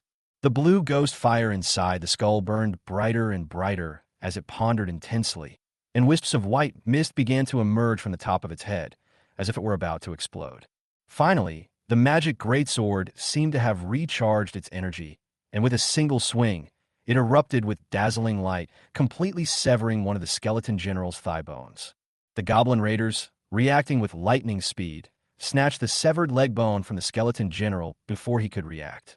Losing his balance, the skeletal general fell to the ground, completely unable to dodge. 2 frost arrows from the frost goblin froze his shoulder joints, rendering him utterly powerless. He could only let out a muffled roar as the goblin warrior forcefully chopped off his skull. It took several blows to finally cut it off. Lucy Hong's eyelids twitched as he watched, fearing that the Goblin warrior might damage the magic greatsword. He was also thinking that he would return this shady thing to Xiaoho's older brother when he had a chance. The skeletal general was still alive even after his head was cut off. His jaw kept trembling, as if he were cursing the Goblin tamers for their lack of martial ethics. The Goblin warrior wanted to stab its eye socket with his greatsword, but Lucy Hong stopped him in time. Although he didn't know if it would work on the gravedigger, he still had the Goblin tamers take the skeleton general's corpse, all the bones in his body, back to the taming space. Perhaps because the bone general had a higher life level, the goblin carrying the skull disappeared into the recall circle, but the skull didn't go in with it. It fell straight to the ground, rolled a few times, and the dim soul fire trembled before slowly extinguishing. Lucy Hong was stunned for a moment, not expecting this situation. He thought that the bone general would have his soul fire forcibly extinguished when he entered the beast taming space. Is this considered bullying the weak and fearing the strong? Last time, that gopher was clearly killed. Lucy Hong muttered. Just then, the sound of the training grounds rang in his mind again. The skeleton general is dead. The trial is complete, and rewards are being distributed. Please choose one of the following rewards as your trial reward. 3 cards of different colors suddenly appeared in my mind, each marked with its own reward information. Special beast taming talent. Beast substitute. Green when you are attacked. If your tamed beast is in the beast taming space, it will appear at your location to take the damage in your place. At the same time, you will be randomly teleported to a location within 100 meters. Special item. Consumable. Shuffle *3. White when selecting trial rewards, you can consume a shuffle attempt to redraw the reward content. Special item. Consumable. Ultimate replacement *1. Blue the designated beast, and your own beast will be summoned back into the beast taming space, which will be locked for 72 hours. Hey, holy crap, cards. This is clearly a roguelike card game, isn't it? Fellow countrymen of Blue Star? Friends? Moonlight before my bed? What's once Innerwood? Me. Empty, you're in a hurry. Lucy Hong used all his knowledge to try to exchange secret signals with his imagined fellow villager, but received no response. Somewhat embarrassed, Lucy Hong touched his nose, sighed inwardly, and refocused his attention on the 3 reward options. Chapter 48, The Trial Grounds, Unsealed. However, does the card's color represent the rarity of the reward, or is it just decoration? If it's rarity, then logically the beast taming substitute talent should be the strongest, right? It has no cooldown time, and as long as you have enough beasts, they're almost invincible. Immediately, Lucy Hong realized that while this talent was a divine skill for him, for other riders, if their beast remained in the space and didn't emerge, it was most likely in a relaxed state. In this situation, they could dodge a fatal attack in the event of a surprise attack. It wasn't useless, but it didn't seem particularly powerful either. Comparatively speaking, the last reward is simply for dealing with a powerful enemy or making a last-ditch effort in a desperate situation. Of the 2 options, Lucy Hong would definitely choose the beast taming substitute. 3? What 3? There are only 2 options, aren't there? Lucy Hong smiled slightly and selected the first trial reward in his mind. Instantly, the other 2 cards disappeared from his mind, while the card representing the beast tamer substitute turned into green light and merged into Lucy Hong's mind. In an instant, Lucy Hong felt something inside his body, but it seemed like it was just his imagination. The trial participant can currently accommodate a maximum of 1 talent and already possesses 1 beast taming talent. Selecting a new talent will overwrite the current talent. Huh? What do you mean? Once I have a talent and I receive a trial reward, I can only replace it and not add to it. Lucy Hong was slightly taken aback, but didn't pay much attention, since it wouldn't make a difference anyway. Trial complete. The current area will be unblocked in 300 seconds. Hearing the notification sound, Lucy Hong was immediately awakened. He saw that the goblins had already cleaned up the scene and retrieved the damaged weapons. Just as he was wondering if there was anything he had missed, his gaze fell on the goblin warrior covered in bruises, and he frowned slightly. We definitely can't just take out the skeleton general's corpse directly. Otherwise, it'll be obvious there's something wrong at a glance. But there aren't any other powerful monster corpses either, just these gray and white skeletons. Doesn't that look a bit off? I wonder what the other training grounds are like. How about evolving the Goblin Warrior? He has enough experience points, and the evolution conditions have been met after defeating the Skeleton General. But to evolve 3 times in just over 2 months Lu Sihong himself doesn't believe there's no secret behind it. Forget it, whatever. Anyway, this is how the trial grounds I entered are. As for the others, this is my first time here. How would I know why things are like this or that? Shouldn't you seniors be the ones to explain things to me? Having roughly confirmed that his idea was correct, Lu Sihong had the Goblin warrior put his sword back on, and then, with a countdown in his mind, quietly waited for the door to the secret chamber to open. Just as the countdown ended, the energy barrier surrounding the walls suddenly disappeared, and the secret room shrank by more than half in an instant. Then, the mechanical stone wall quickly rotated and opened. This situation stunned everyone on the other side of the stone wall. The three students who were ready at all times reacted the fastest, each using their own methods to rush over at top speed. Liu Yuhui, who was lost in thought, was startled by the three people who suddenly ran over. He swung his right hand and unleashed a huge ball of flame. With a loud bang, several figures flew back in plumes of black smoke. Liu Yuhui glanced indifferently at the three students lying on the ground groaning, then curled his lip in disdain. His eyes turned to Lu Sihong and the Goblin warrior beside him in the secret room, a strange light appearing in his gaze.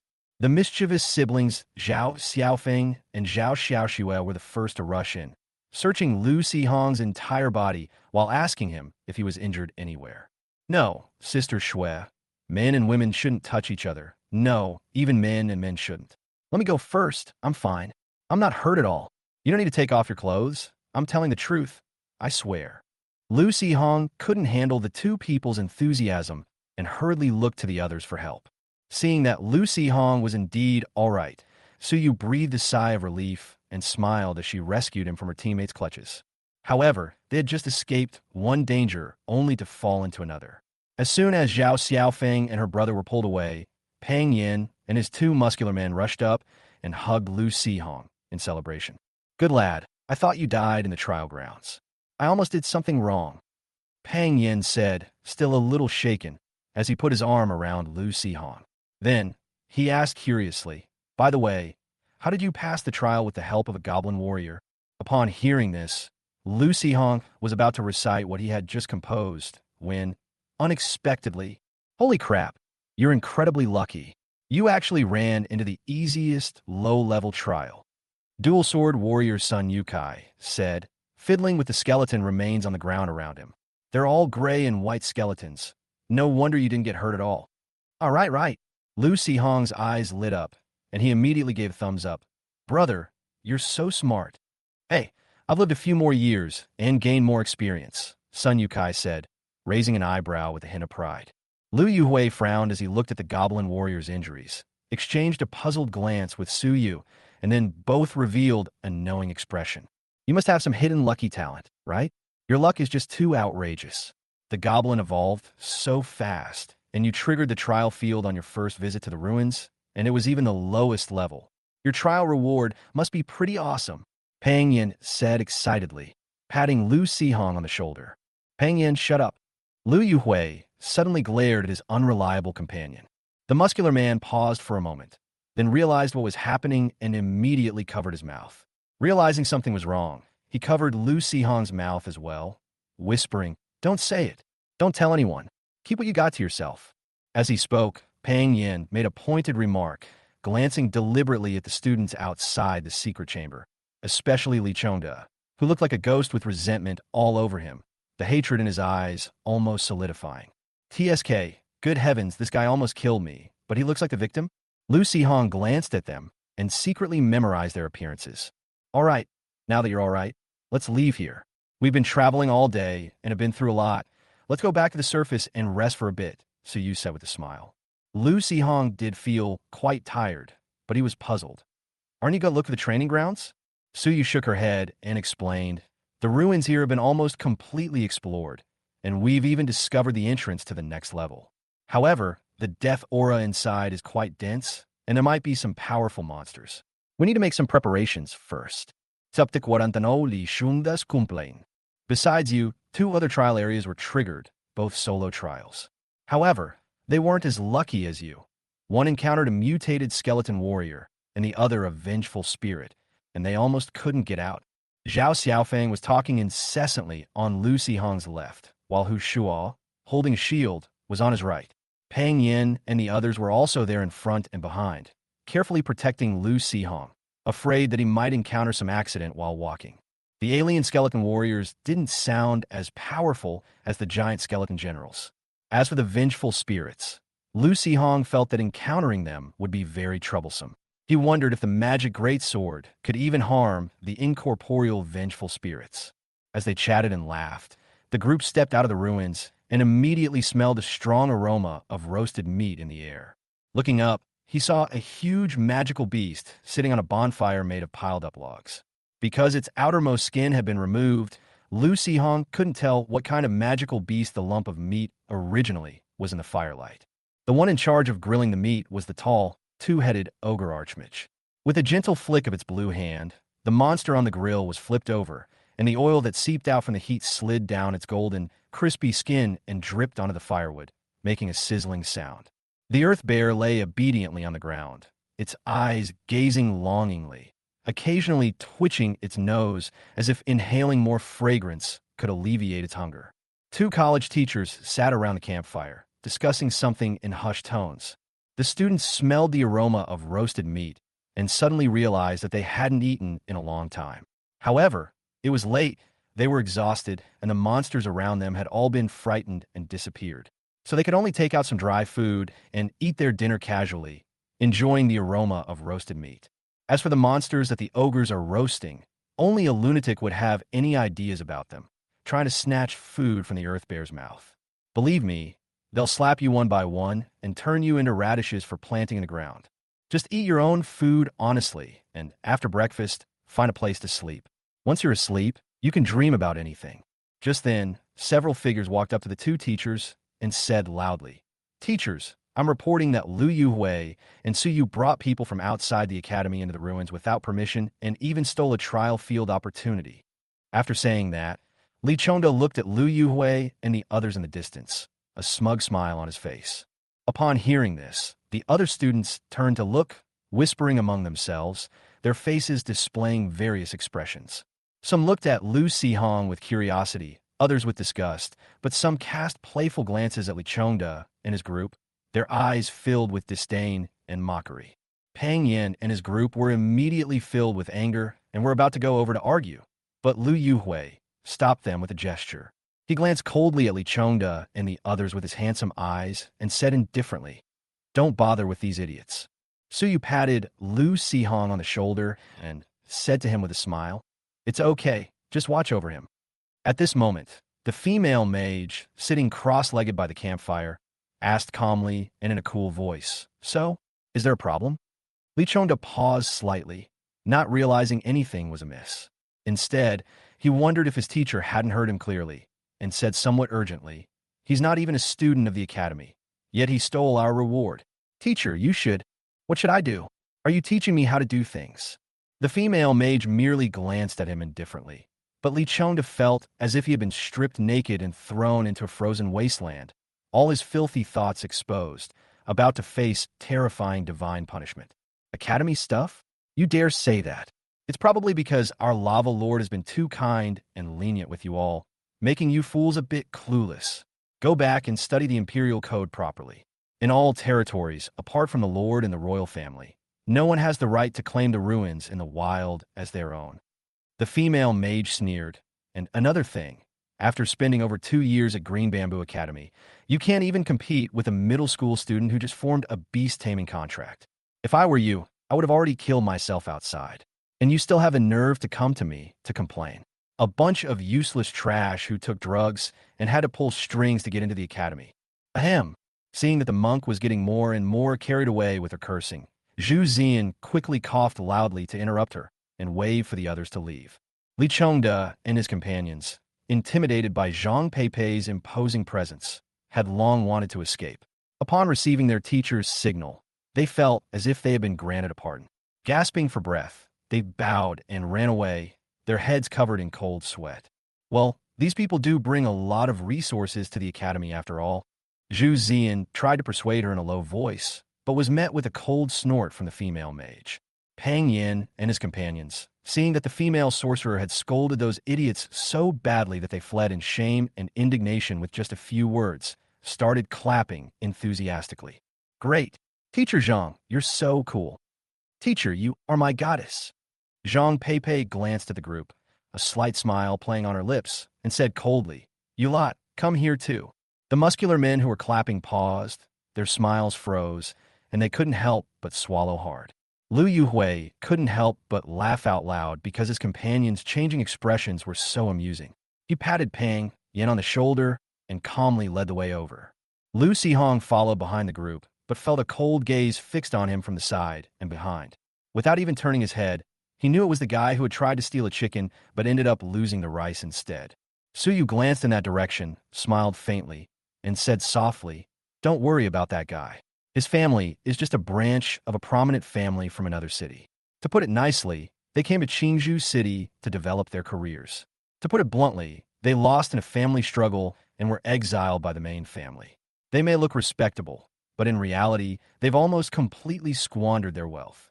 Lu Sihong smiled and nodded, but in his heart he thought that if he had some family wealth, he might still have some restraint. If he really squandered all, he might really become reckless. Lu Sihong. A cool voice woke Lu Sihong. The female mage looked him up and down and nodded slightly, saying, I've seen your information. You only activated your space 2 months ago, and your goblin has already evolved into a warrior. Information? What information? Lu Sihong was puzzled, but outwardly he chuckled and said, Hee hee, just lucky. The female mage remained indifferent, neither confirming nor denying. Summon your tamed beast and let me see. TSK. Even though you're powerful and a teacher at the academy, your attitude is way too arrogant. I'm not your student. You think you can just recruit me like that? Humph. Recruit me then. The summoning circle lit up on the ground, and Lu Sihong swiftly summoned the goblin warrior, making it rotate slowly in various poses like an exhibit, fully displaying all parts of its body to the two teachers. This level of training, Zhu Zian and Zhang Peipei exchanged a glance, their expressions changing slightly, but they didn't say anything more. Zhang Peipei gestured for several students to sit by the campfire and took out a white, translucent crystal. Chapter 50: The Berserk Green Dragon. The energy detection stone, while not very precise, is convenient to carry. It can roughly detect the concentration range of energy in your body. In addition, it can also detect your energy bias. Zhang Peipei briefly introduced the function of the crystal in her hand and then handed it to Lu Sihong. Lu Sihong was a little confused, not knowing why he suddenly had to test his body's energy, but he still quickly stepped forward and took the crystal with both hands. As soon as it landed in his palm, the surface of the crystal gradually lit up with a bright green light, making Lu Sihong's entire face look green. This thing, I wonder if it emits any radiation? Wow, little brother, your energy is so pure. There's almost no impurity. Zhao Xiaoxue said, in surprise. Lu Sihong looked at the green light in his hand, feeling a slight sense of unease. After all, there's a song that goes, Love is a light, but green makes your heart flutter. He wondered if spending too much time with goblins had tainted his energy with green. Green? Is it the wood element? That's a very rare energy bias. Suyu's tone was also tinged with curiosity. Lu Yuhui stood next to her and nodded, saying, It is indeed quite rare. Look, Teacher Zhang's eyes are shining. Suyu looked at Zhang Peipei and saw that the female mage was indeed moved at this moment, her eyes shining, as if she had seen some incredible treasure. Lu Yuhui leaned close to her ear and whispered, although Teacher Zhang looks young, it's just because she's talented. Cough. Purely from an attribute perspective, a wood-type mage is the most suitable to be a magic potionist. Although Teacher Zhang works very hard and wants to carry forward what the old dean left behind and stand at the highest position, some things can't be solved by hard work alone. Zhang Peipei glanced at Lu Yuhui with slight dissatisfaction. Then her usually aloof face suddenly broke into a smile, and she beckoned Lu Sihong to sit down next to her. A powerful man's smile can mean the difference between life and death. The powerful mage, who had always maintained a cold and aloof demeanor, suddenly smiled at him. Lu Sihong felt even more panicked, but he still obediently sat down. Little Blue, cut a plate of meat for the children, the female mage said to the cannibalistic mage who was grilling meat. The cannibal's two heads, one controlling the body to pick up the boning knife next to it and cut the meat, the other head turned around and looked at Lu Sihong with some curiosity. The Earth Bear nudged Zhu Zian with its nose and growled in dissatisfaction. What's your rush? There's so much meat. How much can a kid eat? If you keep making a fuss and disturb Teacher Zhang's mood, she might slap you across the face. Snort. The bear snorted unhappily. Zhu Zian glanced at it sideways, shrugged, and said softly, Hey, you're not a coward. You've got guts. Then go ahead and cause trouble. Meanwhile, in the heart of the misty forest, shrouded in thick white fog, various plants intertwined and coiled together, forming a vast green maze. In the center of the maze was a huge cave covered with countless thorny vines, which was the green dragon's lair that the young green dragon Isilville had spent more than 3 months cultivating a large number of plants to create. At this moment, a group of masked adventurers were crouching furtively outside the green maze, secretly observing the movements inside. Boss, is that thing reliable or not? Adventurer A asked with some concern. The leader said somewhat impatiently, Tisk, I went to great lengths and spent a lot of money to buy this dragon potion. How could it be unreliable? I've never heard of such a thing before. Is it possible that I've been scammed? Adventurer A muttered to himself. The leader hissed angrily in a low voice, Shut up. Adventurer be warned, stop making noise. Listen, isn't it quiet inside? Upon hearing this, the group immediately quieted down, and for a moment, only the rustling of leaves in the wind could be heard around them. After a few seconds of silence, a deep chuckle came from beneath the leader's mask. I told you the potion would work.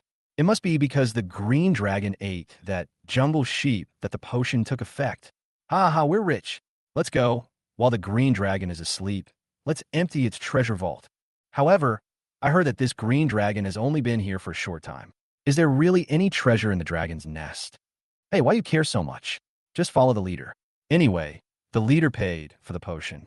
If there's nothing of value, it's not a loss to secretly pick up some dragon dung. You're so smart. Although these adventurers seemed a bit foolish, they were, after all, a group of experienced veterans. Instead of entering the labyrinth directly, they sent their tamed beasts in first, so that if the green dragon was not asleep, they would still have a chance to escape. Under normal circumstances, there would be no problem with doing things this way, but unfortunately, suddenly, angry roars of dragons echoed from the green maze, and the beast tamers who had gone in to investigate instantly turned into radiance and returned to their respective beast taming spaces. The adventurers were startled, realizing the situation was dire, and turned to flee. Suddenly, all the surrounding plants began to grow wildly, especially the vines and thorns, which seemed to have suddenly come to their own consciousness. They quickly wrapped around the adventurers like tentacles. The leaves on the vines became as sharp as knives, and the flowers continuously sprayed out thick, colorful, poisonous mist. Despite their valiant resistance and the loss of some of their manpower and beasts, the adventurers finally broke through the plant blockade and escaped. Before they could even feel the joy of escaping, they found themselves shrouded in a huge shadow. Looking up, they saw a massive green dragon floating silently in the sky, its crimson eyes filled with madness. Looking at these new toys, it grinned with some delight, revealing a cruel and ferocious smile before pouncing down on them. Moments later, as the shrill screams of humans gradually subsided, the jungle floor was covered with shredded pieces of flesh. After the massacre, the young green dragon's frenzied emotions were not vented at all. Instead, looking at the bloodstained ground, the crimson in the green dragon's eyes became even more intense and sinister. These damned humans! How dare they offend me? Kill them all. The green dragon roared to the sky, flapped its wings, and its huge body suddenly shot into the air. After circling twice, it flew towards White Moon Town. Upon hearing the green dragon's roar, the surrounding monsters either retreated to their lairs in fear or fled into the distance with their tails between their legs. After a while, the chaotic white mist in the forest slowly returned to calm. A goblin with a lewd appearance peeked out from a distance. Finding no danger, it came out nonchalantly and picked through a pile of scraps of meat, picking up a few items that were not completely destroyed. With a hint of disdain, the goblin wanderer kicked open the head of a gruesome-looking adventurer, tilted his head, thought for a moment, and then turned and walked towards the green maze. Chapter 51: The Green Dragon Gets Beaten Up. After the green dragon left, the wildly growing plants seemed to have exhausted their strength, and all of them drooped listlessly on the ground or branches. Although they looked a bit strange, they were not dangerous. The green maze was now completely submerged by thick, thorny vines. Fortunately, the Goblin Wanderer was small and agile and could easily climb and pass through the gaps in the vines. After a thrilling but safe journey, he finally arrived at the Green Dragon's lair. It's called a dragon's nest, but it's actually just a large cave dug out of a small mountain. The Green Dragon collected a bunch of plant seeds and placed them in the cave. Influenced by the wood elemental energy that naturally dissipated from the Green Dragon, the entire cave became filled with various magical plants. At first glance, the cave environment looks quite magical, but considering that it is the lair of a giant dragon, it seems rather shabby. However, the Goblin Wanderer didn't mind at all. He looked around and touched things, and then next to the makeshift dry toilet built by the Green Dragon, he found a mature magical plant and picked a magical fruit from it. Feeling there was nothing of value left, the Goblin Wanderer was about to leave. He took 2 steps, then turned back, looking at the Green Dragon's outhouse and the lush magical plants surrounding it, a strange light appearing in his eyes. The Green Dragon, of course, had no idea that its lair was so impoverished that people would still covet it. All it could think about now was killing. Ever since eating the jungle sheep that had offered itself up, the Green Dragon had been experiencing excruciating headaches, as if countless evil spirits were gnawing at its brain. Its haphazard venting of its pain did not provide any relief. Only when it was slaughtering the group of adventurers, just now did the pain suddenly disappear, bringing it immense comfort. Just as dawn was breaking, the Green Dragon flying in the sky spotted the large bonfire in the distance, its embers still burning, and the students sprawled out asleep in the large pit. It roared excitedly, turned around, and swooped down. With 2 powerful teachers present, the students ate some of the dry rations they had brought with them, and, without bothering to find a specific spot, simply found a relatively flat area in the pit, hugged their own beasts, or rubbed against their companions' furry beasts as pillows, and made do with sleeping. Upon hearing the dragon's roar, some of the more alert students quickly stood up, looking up at the sky with wary eyes, while shouting to wake up their companions. Because he had exhausted himself the previous day, Lu Si-hong slept quite soundly. Hearing the loud noise, he groggily opened his eyes. Before he could react, he was suddenly dizzy and woke up on the Goblin Warrior's shoulder. The Goblin Warrior hoisted the charioteer and ran. With a deafening roar behind him, a thick, dark green liquid splattered onto the spot where Lu Si-hong had just been sleeping, instantly melting a large hole in the ground. The liquid bubbled and corroded outwards with a pungent stench.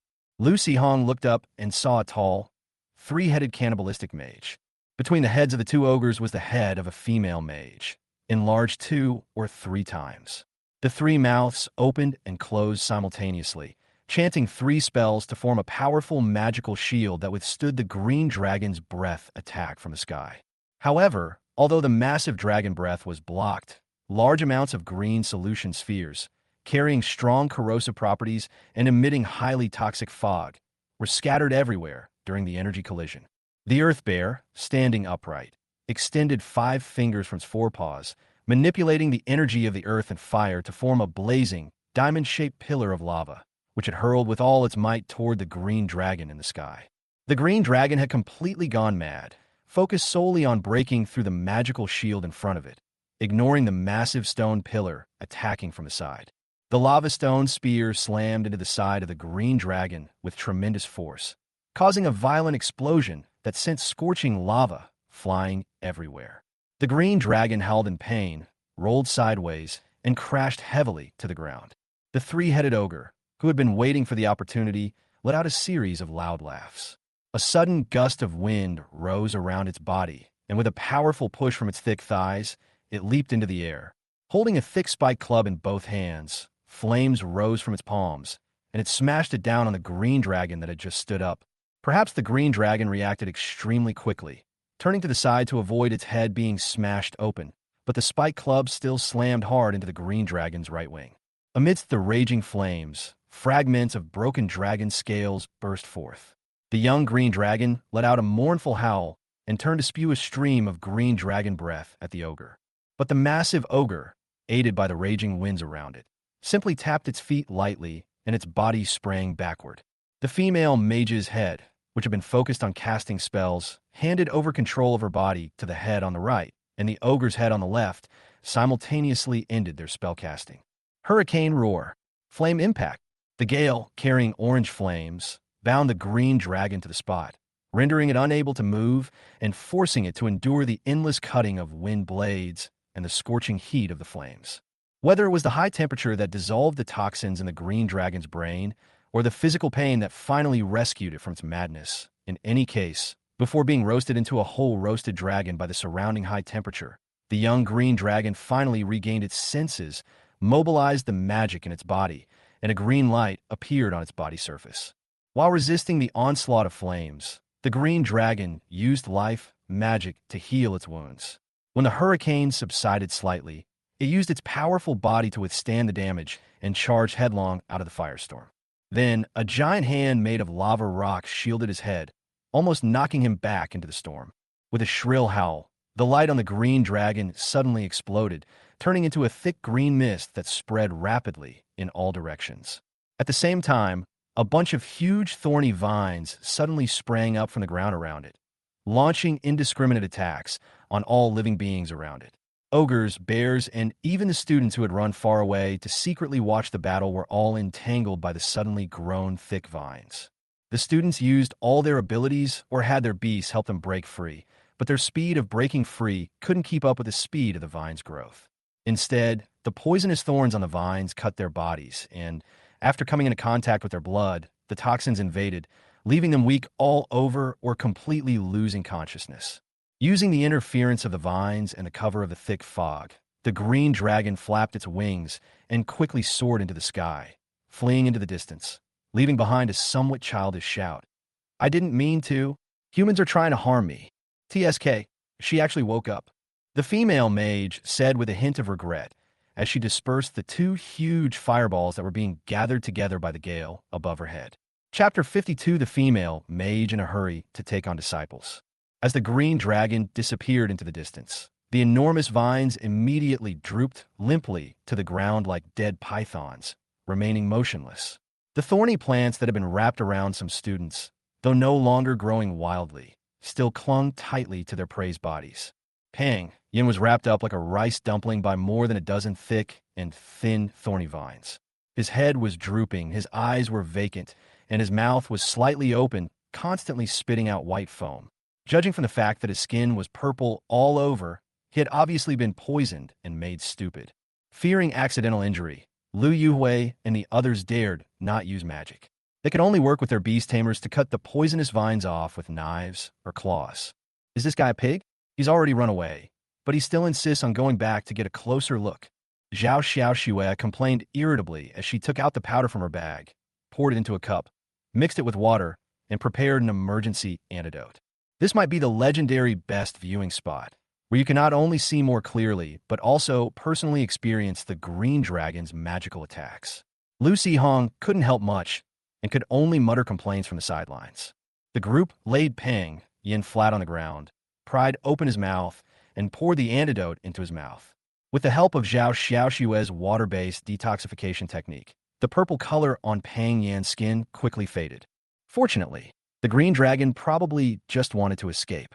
The poison from the plants that forced its growth is only paralyzing, so there's no danger to its life. It should wake up in about half a day, Zhao Xiaoxue said after examining Peng Yan.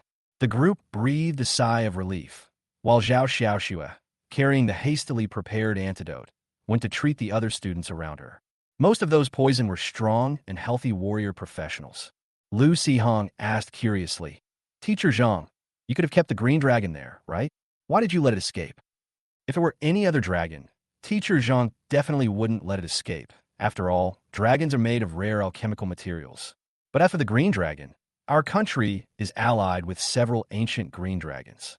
This green dragon dared to come to the misty forest to build its nest, so it's probably a descendant of those green dragons, Lu Yuhui explained to Lu Hong. That's right. After investigation, that little dragon is called Isavire, a descendant of the ancient green dragon Ilvia. Zhang Pei flew over, surrounded by dense wind element. She looked at the guys who were limp, groaning, or foaming at the mouth, and in a deep coma, and showed deep disgust on her face. When these idiots wake up, tell them to copy the adventurer's code for me 10 times when they get back to the academy. Hopefully, They won't faint from the shock of this terrible news when they wake up. The surrounding students silently mourned for their companions. Zhang Peipei smiled at Lu Hong and said, "It's a pity that the guy woke up too early. Otherwise, we could have taken the opportunity to extract some dragon blood. Green dragon blood is a very rare ingredient for making potions." Wide awake. Yes, Xiaolong was in a very abnormal state when it came over. Originally, Lao Zhu and I planned to trap it and then check the situation, but we ended up beating it awake instead. Huh, just trap it. Judging from your posture, I thought you two were going to turn it into a whole roasted dragon. Lu Hong thought to himself, "By the way, what about what I told you yesterday? Have you thought about it? Instead of wasting time here, why don't you come to the academy with me sooner? Although you can't start learning alchemy right away, it'll be good to build up your basic knowledge in advance." Zhang Peipei asked Lu Hong with a smile. Lu Hong nodded. "I don't have any problems, but I still need to go home and discuss it with my parents. However, it should be fine." Zhang Peipei's eyes lit up. "Your home is in Baiwei Town, right? Wait for me. I'll go talk to Lao Zhu first, and then I'll go home with you and talk to your parents." "There's no need to be in such a hurry, is there?" Before Lu Hong could finish speaking, the female mage had already flown away on the wind. To be honest, this is the first time I've ever seen teacher Zhang be so gentle with her students, Zhao Xiaofeng said, looking at Lu Hong with a hint of envy. "Because I'm a genius." Even though he thought this, Lu Hong could only smile. The truth is more likely to hurt people, so he decided not to provoke this useless support player. Lu Hong's parents were absolutely willing to agree. After receiving the reply, Zhang Peipei no longer wanted to continue her mission at the academy. She just wanted to take Lu Hong back for a comprehensive physical examination as soon as possible. As long as his mental strength aptitude wasn't too bad, she would directly accept him as her disciple. However, when she contacted the academy through the Adventurers Guild in White Moon Town, the academy refused her application to return to the academy early due to a shortage of manpower. Shortage of staff? How could that be? There were so many teachers in the academy when I left. We suddenly received news that many berserk dragons have attacked our city, and all the teachers in the academy have been conscripted. Zhang Peipei looked slightly taken aback and said into the communicator, "A dragon has gone mad? We encountered a crazed green dragon this morning." "A green dragon? The green dragon from the Misty Forest? You didn't kill it, did you?" The person on the other end of the communicator immediately became anxious. Zhang Peipei couldn't help but roll her eyes. "Tisk, I'm not one of those guys who build muscles into their brains. I know what's good for me. Cough, I'm not worried about the other dragons, but the green dragon." The little dragon came to its senses while fighting and then ran away, saying the humans had framed it. Be more specific." "No specifics, just this one sentence." As she spoke, Zhang Peipei had an idea and changed the subject, saying, "Never mind, I'll go to the green dragon's nest and ask it for you." "No, don't go. If anyone should go, it should be old Zhu. Just keep an eye on those brats." The voice on the other end of the communicator called out urgently. Zhang Peipei immediately curled her lip impatiently. "TSK, I know. Anyway, I want that student. If you want me to take him back to the academy early, I'll just teach him meditation techniques directly." "Well, at the very least, we should check their qualifications to see if the child is suitable to become a sorcerer. Even if you don't become a mage, does that mean you don't need to learn meditation?" It's because of this kind of thinking that those students in the warrior department are all so stupid. "All right, I have other things to do. That's all for now. Get Lu Hong's information into the academy's archives and the magic tower system as soon as possible. And remember to mark him as an alchemy student." After hanging up the phone with a somewhat impatient expression, Zhang Peipei pondered for a moment, then left the Adventurers Guild and returned to Lu Hong's house. Knowing that he didn't have to go to the academy immediately, Lu Hong, who was packing his things, breathed a slight sigh of relief, feeling both disappointed and fortunate. "At least, I'll have enough time to properly say goodbye to my best friends." "Time? Sorry, you probably don't have that kind of thing lately." Under Lu Hong's dazed gaze, Zhang Peipei took out more than a dozen large books from her spatial ring and asked him to finish reading them and memorize most of their contents in less than a month. In addition, he also needs to learn basic meditation techniques through self-study and meditate for at least 3 hours every night. Before returning to the academy, Zhang Peipei will check his learning progress. Lu Hong knew that this was actually a test from Zhang Peipei, perhaps a test of his aptitude or his character. In any case, he couldn't afford to be careless. Watching the female mage fly into the sky with the gale and gracefully depart, Lu Sihong wanted to ask, "Teacher, is it too late for me to regret it now?" Chapter 53 Basic Meditation Methods. Regret? Just talk. Lu Sihong had already secretly learned from Lu Yuhui and the others that teacher Zhang Peipei was a top figure in Qingzhou Academy in terms of both strength and wealth. With such a powerful patron coming to him, of course he would cling to her tightly until the very end. Moreover, being a potion alchemist sounds like a lucrative profession, right? So many people want to learn it, but they can't find a way to get in. Of course, if you really have no talent for magic or alchemy, then you can only honestly follow the path of a poison warrior or a jungle ranger. If all else fails, you can rent a farm, grow some low-level magical plants, and let your dad be the farm owner. That doesn't seem like a bad idea.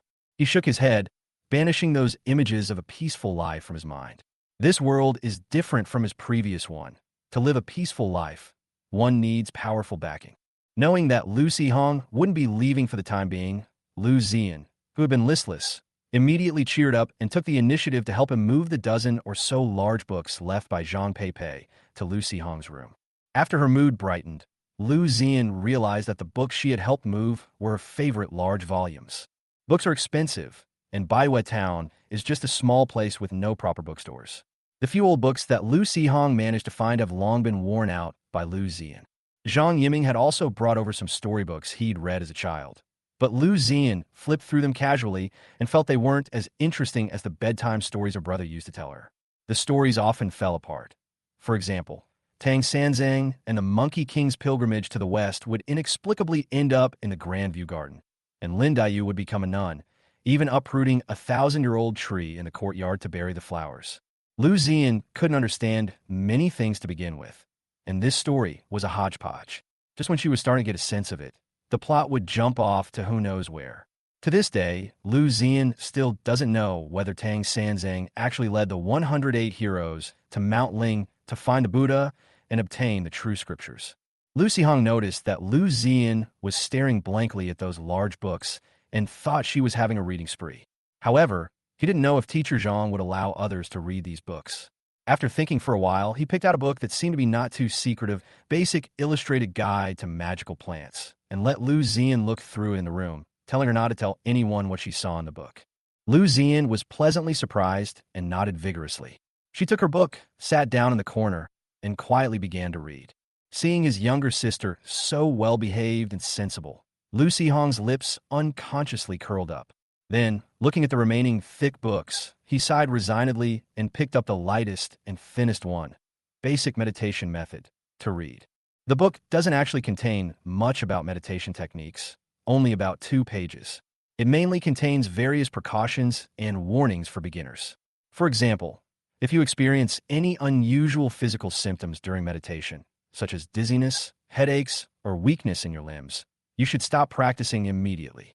Also, if you hear strange noises during meditation, it means you've been targeted by some monsters. You should never believe what they say and should immediately stop meditating and report it to your teacher. In addition to these, Lu Sihong also learned that the success rate of basic meditation is closely related to the strength of one's mental power. If one's mental power is too weak, even if one has mastered the meditation method, there's a high probability of failure during meditation, and one is also easily affected by external factors. Lu Sihong didn't know the strength of his mental power. This required a special machine to test it, and Baiwei Town obviously didn't have such a thing. However, judging from Zhang Peipei's demeanor, she seemed not to be worried at all that Lu Sihong would fail at meditation. She simply gave him a book to study on his own and even required him to meditate for 3 hours every night. Lu Sihong smiled and shook his head. Following the instructions in Basic Meditation Method, he sat upright on the bed, crossed his legs, placed his hands on his stomach, and focused his mind on the beast taming space. Ignoring the goblin beasts at the goblin farm, Lu Sihong separated his consciousness from the beast taming space and tried to maintain it in a state of disorientation, where he had just left the space but had not yet reconnected to his body. The book, Basic Meditation, says that beginners will find it difficult at first and may not be able to maintain the state for even a moment before breaking out of the meditation state. However, with more practice, the duration of the state will gradually increase until one can clearly feel the energy in a body and have an effect on it. This is considered a basic grasp of meditation. However, it seemed that a long time had passed, and Lu Hong was still unable to break out of his meditative state. Instead, he gradually began to feel the dense, misty energy within his body. Unlike the vague sensations in his normal state, Lu Hong could now clearly perceive the state of energy within his body and even use his mind to drive the energy to flow slowly through his body. Because of the high energy concentration, as the flow speed gradually increased, more and more clouds and mist condensed into water droplets. After falling halfway, they turned back into clouds and mist. As they went back and forth, Lu Hong felt that the energy in his body was becoming more and more active and easier to drive. In a hazy state, Lu Hong didn't know how much time had passed. He only felt a sense of confusion as his thoughts drifted. He knew he should exit the meditative state, otherwise, continuing might cause mental damage. Slowly opening his eyes, Lu Hong realized it was already late at night. Outside the window, all was quiet except for the faint chirping of insects and the rustling of leaves in the wind. Lu Zian was no longer in the room, and the basic illustrated guide to magical plants was neatly placed next to the pile of large books. Lu Hong felt a bit dizzy, knowing that this was a sign of excessive mental exertion. Fortunately, he withdrew in time and just needed a good night's sleep. The book, Basic Meditation Method, states that appropriate exertion can effectively promote the growth of mental strength and improve sleep quality. I don't know if it's true or not. Maybe it's just empty promises to urge students to actively learn meditation. However, none of that mattered anymore. Lu Hong was really sleepy at this moment. By the moonlight, he forced himself to finish washing up despite his drowsiness. After taking off his pants and coat, he lay down on the bed and quickly fell into a deep sleep. Lu Hong didn't know if it was due to excessive mental exertion that caused him to experience olfactory hallucinations. He kept feeling that there was a strange, pungent smell around him, like cow dung that had been fermenting for a long time. Chapter 54, Dragon Dung Farm. Iceville, who almost got roasted into a whole dragon, felt severely traumatized. He caught an unlucky monster on the way and had a good meal back at the dragon's lair, which helped him calm down a bit. After eating and drinking my fill and lying down for a while, the injuries on my body were almost healed under the healing power of the wood element. However, the damaged dragon scales would need some time to regrow, and the bone of my right wing was still a little sore. As for any psychological trauma, it's really nothing special. Anyway, I was often beaten up for various reasons in the Dragon Forest. It was commonplace. Just as Isherville was about to fall asleep, he suddenly felt a stomach ache and decided to go to the toilet. When Isherwell arrived at the restroom, he was dumbfounded. No, what happened to all my stockpiles? And what about those magical plants I planted next to the toilets to purify the air? I've lived in the Dragon Forest for over 100 years, and I've never heard of anyone running into a dragon's lair just to dismantle the toilets and steal excrement. What kind of place is this misty forest anyway? Wow, you're fucking awesome. Lu Hong exclaimed from the bottom of his heart after waking up early in the morning. Goblin Wanderer's Chronicle. Deep in a misty forest, the wanderer discovered numerous corpses and remains of adventurers. After searching, he obtained a damaged magic ring, an ineffective amulet, a low-quality spatial ring, and a broken gem dagger. The wanderer entered the green dragon's lair and picked a breeze fruit. After some effort, he piled the dragon's dung into a large ball. He also plucked 13 small magical plants.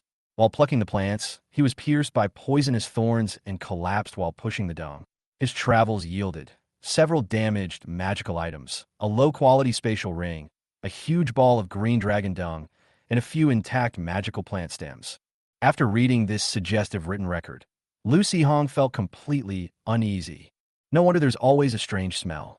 Wait, is dragon dung something that can attack the mind? Why can I smell the manure from the farm too? Compared to the goblin wanderers, the goblin craftsmen and goblin laborers reacted much more normally. They found a spot on one side of the goblin farm, pushed the huge green dragon dung ball over, broke it up, spread it out, mixed it with some soil, planted the magical plants that the goblin wanderers had pulled up, and then fenced off the entire area with a wooden fence. The goblin farm even gave that place a name, Dragon Dung Farm. Dragon Dung Farm, a super farm that uses green dragon dung as fertilizer, where even goblins who know absolutely nothing about farming can grow amazing plants. Green dragon feces greatly increases the survival rate of magical plants, and plants will grow faster. Goblin Farm. Plants grown by goblins always have some strange characteristics. Indeed, judging from how crookedly those magical plants were planted, it's clear that goblins aren't very good at growing things. Whether they survive depends entirely on how hard the plants work. Lucy Hong thinks they're in for a tough time, and he wonders if they'll ever evolve into a goblin farmer or something. Fortunately, several of the books he needed to read were related to magical plants. He could use them to identify what kind of plants the goblins were growing, and if any of them were particularly valuable, he would try to find a way to save them. Light breeze grass. Once mature, it produces 1 to 3 light breeze fruits each year, a low-level wind magic material. Fragrant flower. Purifies the surrounding air by removing odors. When it blooms, it also produces a light, pleasant fragrance that has a calming and refreshing effect. Dragon's mite grass. It mimics the aura of a dragon, emitting a faint wave that keeps insects and small animals away. It often grows in dragon nests. Salix matzedana. The vines are covered with numerous poisonous thorns, making them highly toxic and capable of causing death in a short time. They're used in the refining of various highly toxic agents. Lucy Hong looked at them and saw that these plants seemed to be worth a little money, but they weren't very rare. He was too lazy to think about how to help them. They were already mature magical plants, so of course they had to find a way to survive on their own. The goblin craftsman took all the damaged magical items to the workshop, seemingly intending to remove the usable materials from them. Lucy Hong asked him to first remove the ordinary decorative gems from the equipment, which would be mixed in with a bag of gems found in the ruins, and then taken out to give to his parents later. Judging from the effects of his meditation last night, he should have no problem becoming a mage. Once he enters the Green Bamboo Academy, he will not only not have to pay any fees, but will also enjoy free room and board. There's no need to worry about alchemy, either. Zhang Peipei has made it clear that as long as it's confirmed that Lu Sihong has the aptitude for it, she will cover all the costs of learning alchemy. If he does well, she will also give him an additional reward. When Master Zhang talks about rewards, he means real rewards, unlike that stingy old principal who rambles on but never actually gives anything. Lu Sihong felt a little regretful. He would be going to Qingzhou Academy before the start of middle school, but he still hadn't managed to pluck any feathers from that old rooster. In short, Lu Sihong felt that he wouldn't be short of money by then, or rather, even if he were, it probably wouldn't be something that could be solved with this little bit of stuff. He might as well leave it all to his parents. Anyway, there was still so much stuff in the Goblin warehouse. Even if the great sword and the magic necklace were hard to take out, he could sell some other things, and the value wouldn't be less than this bag of gems that had no magical effects. Speaking of money, the homeless man found a cheap spatial ring, but no one knows what was inside it. Lu Sihong sent a goblin to the warehouse to retrieve the ring and then summoned it into the room. Whether it was psychological or not, Lu Sihong felt that the whole room smelled bad after the goblin came out of the magic circle, so he quickly recalled it back to the beast taming space. The spatial ring was even simpler to use than Lu Sihong had imagined. As soon as he held it in his hand and focused his attention on it, a vague image immediately appeared in his mind. A small space about the size of a basketball containing some coins and 2 bottles of alchemical potions. With a thought, the objects in the space instantly appeared in Lu Sihong's palm. The 2 bottles of alchemical potions were labeled Speed Potion and Healing Potion. Lu Sihong could roughly guess their uses. There was a book called Basic Principles of Pharmacology next to them, which introduced some common potions. The Speed Up Potion, when consumed, generates a large amount of wind element in the body, making the body lighter and the movements faster, while reducing the impact of wind resistance on the body during exercise. As for healing potions, they are naturally used to treat injuries. The books describe them as being able to heal minor injuries and alleviate serious injuries in a short time. Lu Sihong recalled seeing a female student drink a bottle of red potion, and the large wound on her stomach healed quickly. The therapeutic effect was still unforgettable for him. However, the color of that potion seemed to be redder and clearer. In comparison, the healing potion in his hand was closer to pink and looked somewhat cloudy. Chapter 55: The Missing in the Dark. The coins in the spatial ring were meager. For an adventurer who dared to venture deep into the misty forest and actively seek out dragons for food, having only 2 gold coins and 30 silver coins as his entire fortune was far too meager.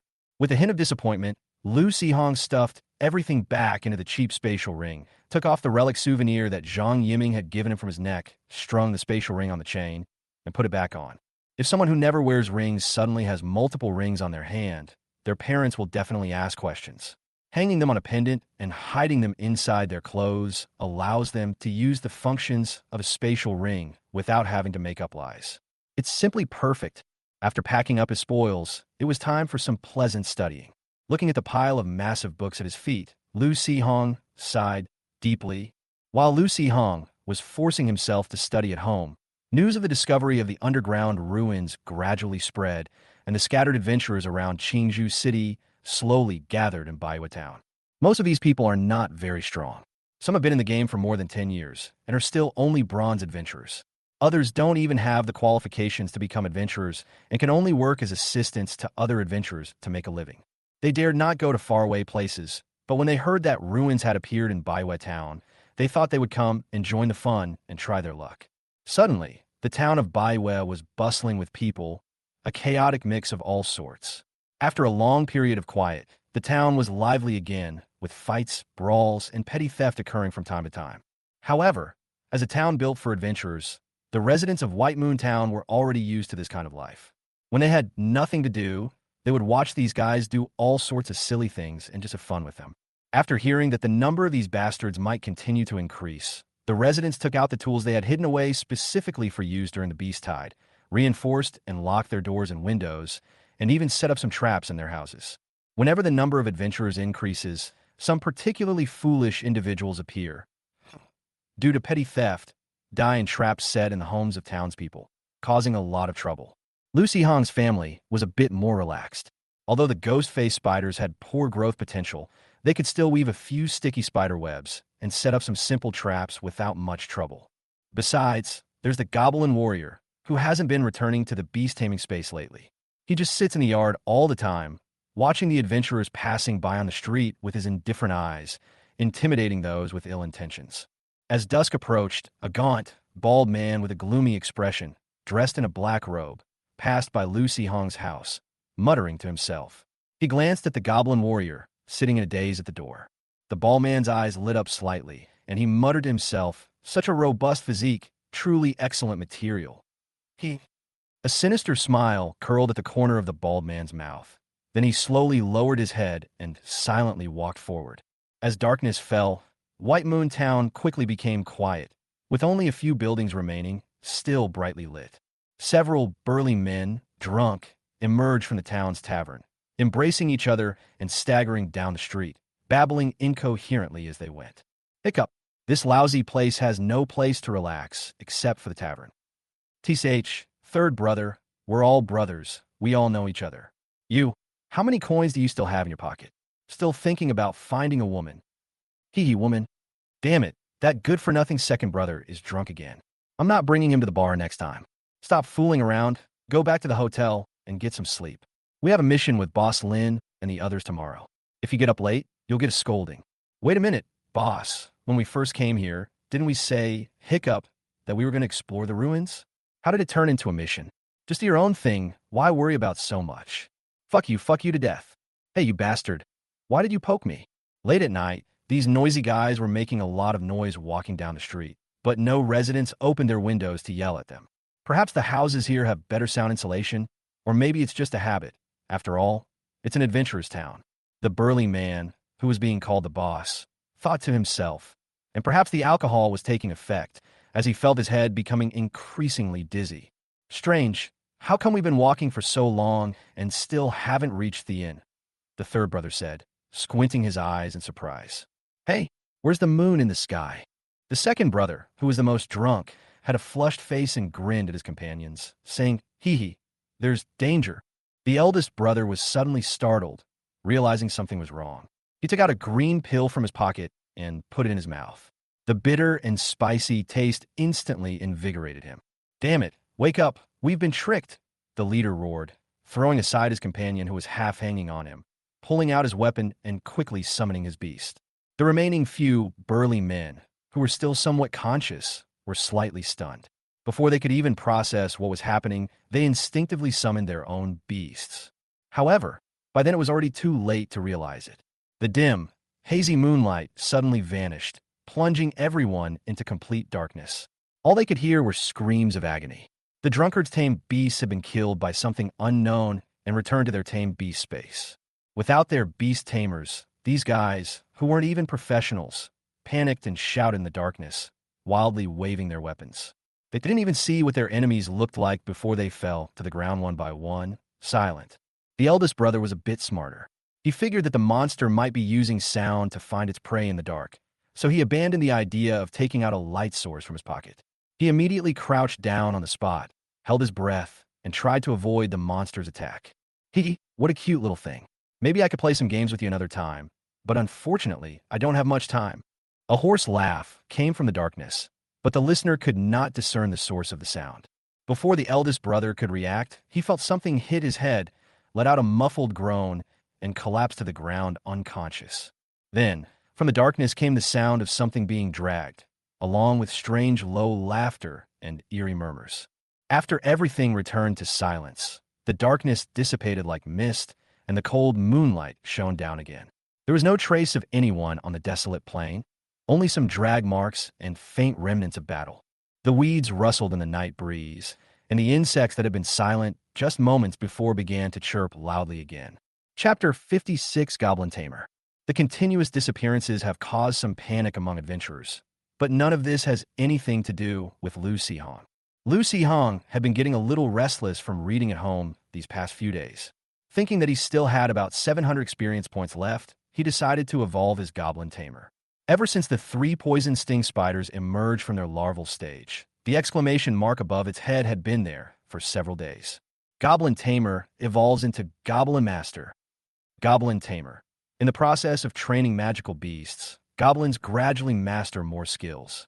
Tamed magical beasts can be combined with goblins of compatible attributes to form new goblin units. If a magical beast dies in battle, it will return to the stable to await resurrection. Beastmaster. A goblin beastmaster can bring any non-cub monster into battle. Intermediate beast language. Goblin beast tamers can understand the languages of most magical beasts. You have fulfilled the goblin tamer's wish. You have received a random reward. You have obtained the blue blueprint, Goblin Wild Charm. Goblin Wild Charm. Power extracted from the corpse of a powerful creature and sealed within a specially crafted charm, effectively enhancing a goblin's combat abilities. The crafting of the wild amulet requires the participation of both the caster and the spirit manipulator. Frost goblins and goblin gravediggers can perform this task, but they cannot craft the wild amulet while they are traveling or resurrected. Each goblin can only carry one wild charm. Lu Sihong was actually quite interested in that combination of units, but although the stinging spiders had grown out of their larval stage, their outstretched legs only made them about the same size as when Lu Sihong was lying down. Perhaps because the spiders were too small, or perhaps because there were no goblins with compatible traits, Lu Sihong didn't see any goblins go over to form a pair with them. As for Lu Sihong himself, with the completion of his Goblin Tamer evolution, the energy concentration in his body was further increased.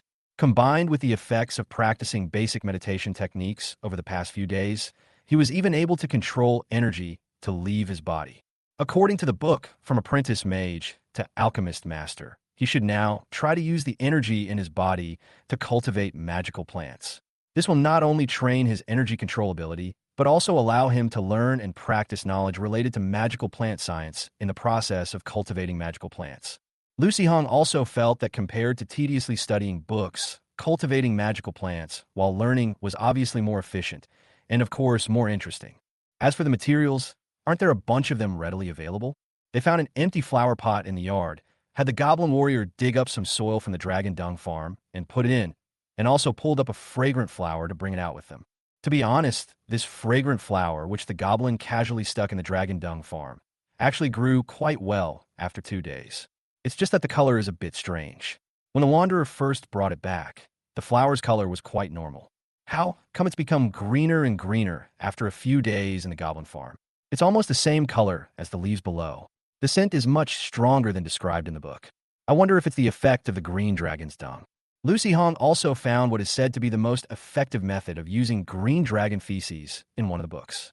The book's author claims to have purchased a small packet of dragon dung from an adventurer for 5 gold coins, and after careful preparation, it can produce a powerful effect on a 5 square meter area of land. Damn, that 200 square meter dragon dung farm in the beast taming space. How much would it be worth if it were sold?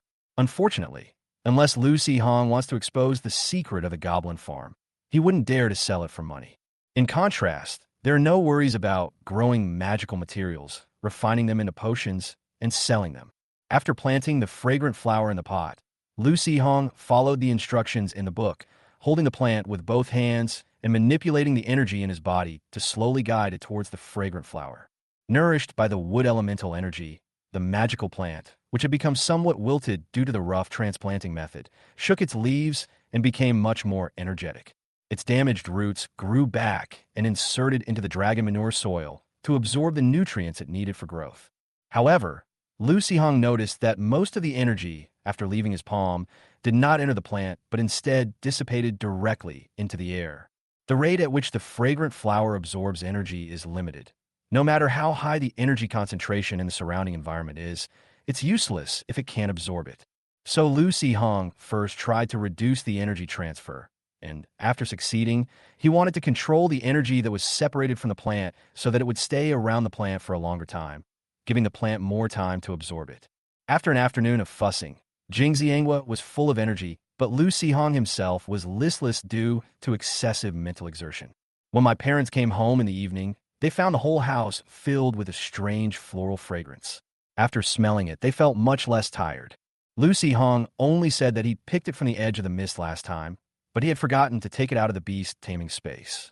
He only remembered it these past few days because he had just learned about magical plant cultivation, so he took it out and planted it. Li Qin and Lu Yuanyang didn't suspect anything and instead started talking about another matter. Grandma Huang told us today that things haven't been peaceful in town these past few days. Many adventurers have mysteriously disappeared, and she told us to stay home as much as possible these days. Li Qin then looked at Lucy Hong and Lu Zian. You too, you should also stay home and not go anywhere. Lucy Hong replied listlessly, Don't worry, I'm still reading those dozen or so books. I don't have time to go out. Lu Zian also said that she would stay at home and read books.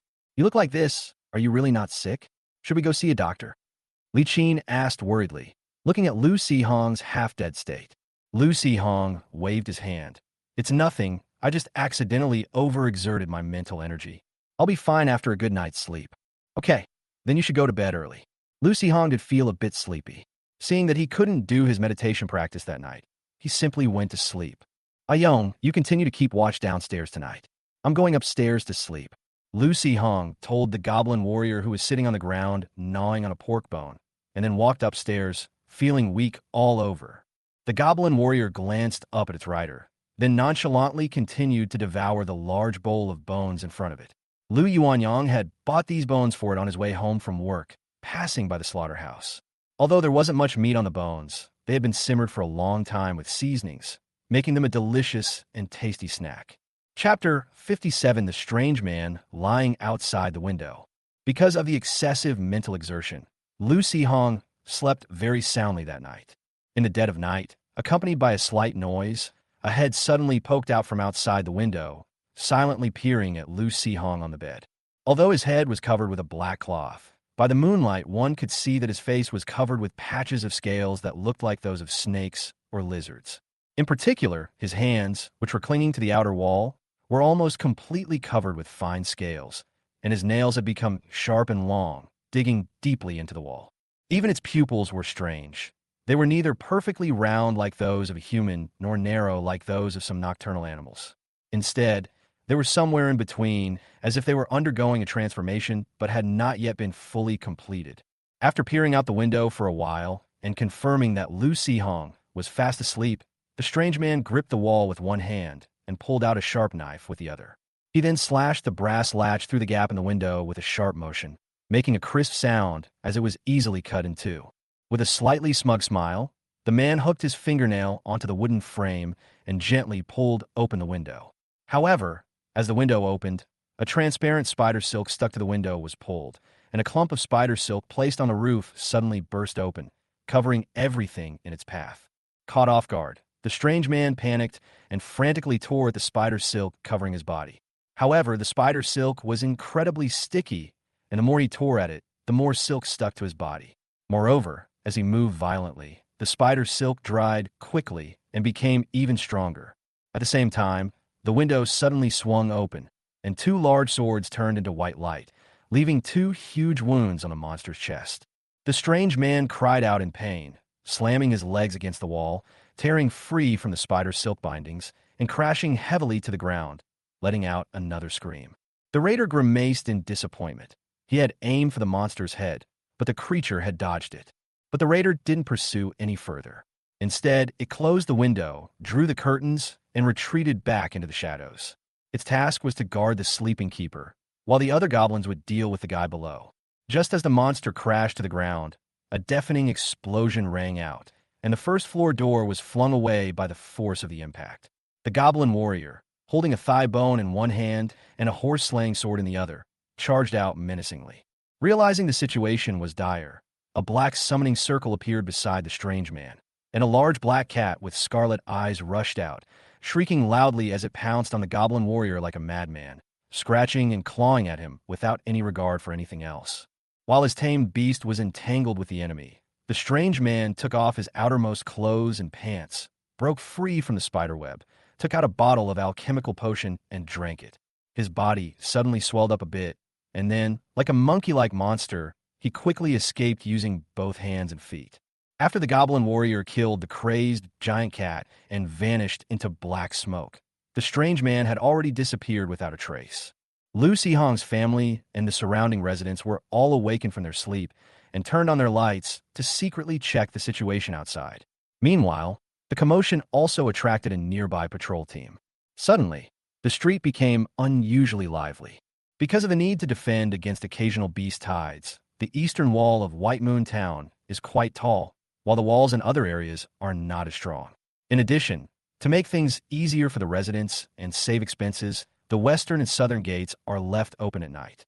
However, many adventurers have gone missing in the past few days, so the town gates were closed at night. The Adventurers Guild and town officials also organized several teams, led by several powerful adventurers, to patrol at night. After escaping, the strange man used the alleyways and shadows of houses as cover to flee to the westernmost part of the town. He hid in the darkness for a while, and after the patrols had gone far away, he quietly slipped to the low city wall. With his black, beast claw-like nails, he scratched at the gaps between the bricks and quickly climbed over the wall. After jumping off the city wall, he didn't dare to linger. He ran and jumped away for a long distance. Only after feeling that he was safe did the strange man breathe a sigh of relief. He took off his torn clothes and looked at them. The two wounds that the goblin raider had cut into him had almost healed. In fact, new black scales had even grown around the wounds. The strange man couldn't help but chuckle smugly, revealing several sharp fangs in his mouth. It is indeed a powerful force. No wonder those guys are desperately trying to block the news, saying that evil forces will corrupt the mind. I'm perfectly normal, aren't I? There is such a simple way to obtain power. Those guys are clearly just trying to maintain their superior status by deliberately suppressing and preventing the messenger from spreading the faith of my lord. The strange man muttered to himself angrily for a while, and the scales on his face seemed to have increased, with a strange bump appearing on his forehead. I'm so hungry, I really want to eat meat. Oh well, I should go back first, otherwise the messenger will get angry. Anyway, I can just endure it for a few more days. The strange man licked his lips, glanced longingly at the quiet farm in the distance, and turned to walk into the mountains and forests. Deep in the mountains, there's a newly dug cave. The entrance is not large and has been simply camouflaged with withered branches and leaves, but the space inside is quite large. Under the glow of the eerie blue flames, in the center of the cave stood a demon statue with ram's horns and a grotesque face. The demon stared coldly at his feet, a strange magic circle constructed from blood and human corpses. The human corpses were dismembered, and the parts that met the requirements were taken and arranged on the magic circle according to a certain pattern. In the center of the magic circle sat a human adventurer. Under the influence of the demon statue, wisps of evil black and red mist emerged from the corpse and slowly gathered around the adventurer's body along the magic circle. The adventurer's eyes were closed, his expression was ferocious, and he looked to be in great pain, but he was also occasionally letting out pleasurable groans, making the situation seem very strange. As the black and red mist seeped into the adventurer's mouth and nose and into his skin, his body gradually changed, and his appearance slowly began to resemble the strange-looking demon cultists around the magic circle. At the same time, The human's beast-taming space was gradually swallowed up by black and red smoke, and the beast that had died in battle and had not yet been resurrected gradually showed demonic characteristics under the evil aura. The bald man sitting to one side watched all this, stroking the two-headed black giant dog beside him with satisfaction, and letting out a series of low, hoarse laughs. Chapter 58, Don't Provoke a Middle-Aged Genius. Turning his head, the bald man looked at the group of adventurers huddled together in a corner of the cave, shivering. He grinned, revealing a row of sharp teeth. Well, I never force anyone. Before you enter the sacrificial circle and become followers of my lord, you still have a chance to regret it. Several adventurers awaiting conversion looked at the corpses and remains laid out in a magic circle with mournful faces. They shook their heads and shouted, "No coercion, not at all. We all sincerely want to become believers of my lord." Upon hearing this, the bald man nodded in satisfaction on the surface, but inwardly he was thinking, who cares if they're sincere or not? No matter who they are, they'll all eventually become my lord's faithful servants under his call. As for whether they'll become my lord's followers, that depends on whether they survive. Once we finish converting these few useless people, we'll have enough manpower. If we drag this out any longer, those damned bastards will probably come knocking on our door. Just then, a demon cultist who had escaped from White Moon Town crawled in through the cave entrance, walked straight to the bald man's side, and whispered to him. The bald man squinted as he listened, his expression gradually turning sinister, and he let out a cold laugh. "Ha, a middle school student. So, he's a genius?" Speaking of geniuses, a hint of resentment flashed in the bald man's eyes. He gritted his teeth and said hatefully, "I love geniuses the most, especially when they are being tortured. Their captivating eyes and melodious screams. We guys without talent are not qualified to be companions with these geniuses. Let's just sacrifice ourselves to our lord to gain power." Feeling that his words seemed to have triggered some unpleasant memories for the demon preacher, the demon follower moved aside quietly. Looking at the few trembling figures in the corner, the demon cultist's eyes gleamed red. He licked his lips greedily, picked up a slightly rotting arm from the ground, took a big bite, and mumbled to them, "Don't worry, there's nothing to be afraid of. Evil depravity, it's all a lie. Look how good I look now, When I become even stronger, I'll go back and find those who mocked me, teach them a lesson with my power, and then tear them to pieces, dip them in sauce, and eat them clean." Seeing the demon cultist's gaping maw and crazed expression, the adventurers who hadn't been converted panicked even more. They were already hesitating, wondering if they should just give themselves a quick death. While it's true that it's better to live a miserable life than to die a good death, at least one should look like a human being. Look at this guy, what a monster he is now. Even being possessed by an evil spirit would be better than him. As for becoming a sacrificial offering, once someone is dead, let them do whatever they want. Anyway, they won't feel anything after they die. As dawn approached, Lu Si-hong was finally woken up by the noise downstairs. Still half asleep with messy hair, he went downstairs and was stunned to find that his front door was gone, with only one side of the door frame remaining. "What? Our house has been burgled?" Lu Si-hong asked Lu Zian, who was standing by the gate, looking completely bewildered. Lu Zian pointed outside, where the goblin warrior was squatting in the yard, looking at the noisy crowd outside with a curious expression. It seems that it was a Yong who hit him. At Lu Si-hong's doorstep, neighbors gathered together, chattering amongst themselves as they watched a group of people carefully searching for traces left by the monster on the street. Seeing Lu Si-hong come out, Li Qin, who was chatting with her neighbors, turned around and went back into her own yard. "Someone climbed through your window last night and triggered a trap, but Yong chased them away." Li Qin explained the situation to Lu Si-hong briefly, then said anxiously, "Quickly ask Yong if he saw what that person looked like." I don't speak Goblin language either," Lu Si-hong said helplessly as his mother urged him to call over the Goblin warrior who was watching the commotion, wanting to ask him about the details of last night. "Goblin, Goblin." The Goblin warrior immediately understood what the charioteer meant, smacking his lips and gesturing wildly as he tried to add to the gestures. Unfortunately, Lu Si-hong couldn't understand what it was saying at all. He could only roughly understand what the Goblin warrior wanted to express by relying on the connection of the beast-taming contract. Well, a strange human summoned a strange big cat. The big cat rushed up and fought with him. After he killed the big cat, the strange human disappeared. At this moment, Lu Sihong really hoped that the Goblin farm would also provide Goblin warriors with a battle log or something. Li Qin was already dizzy from the Goblin's gob-gob, and when she heard Lu Sihong finish translating it in just a few sentences, she rolled her eyes.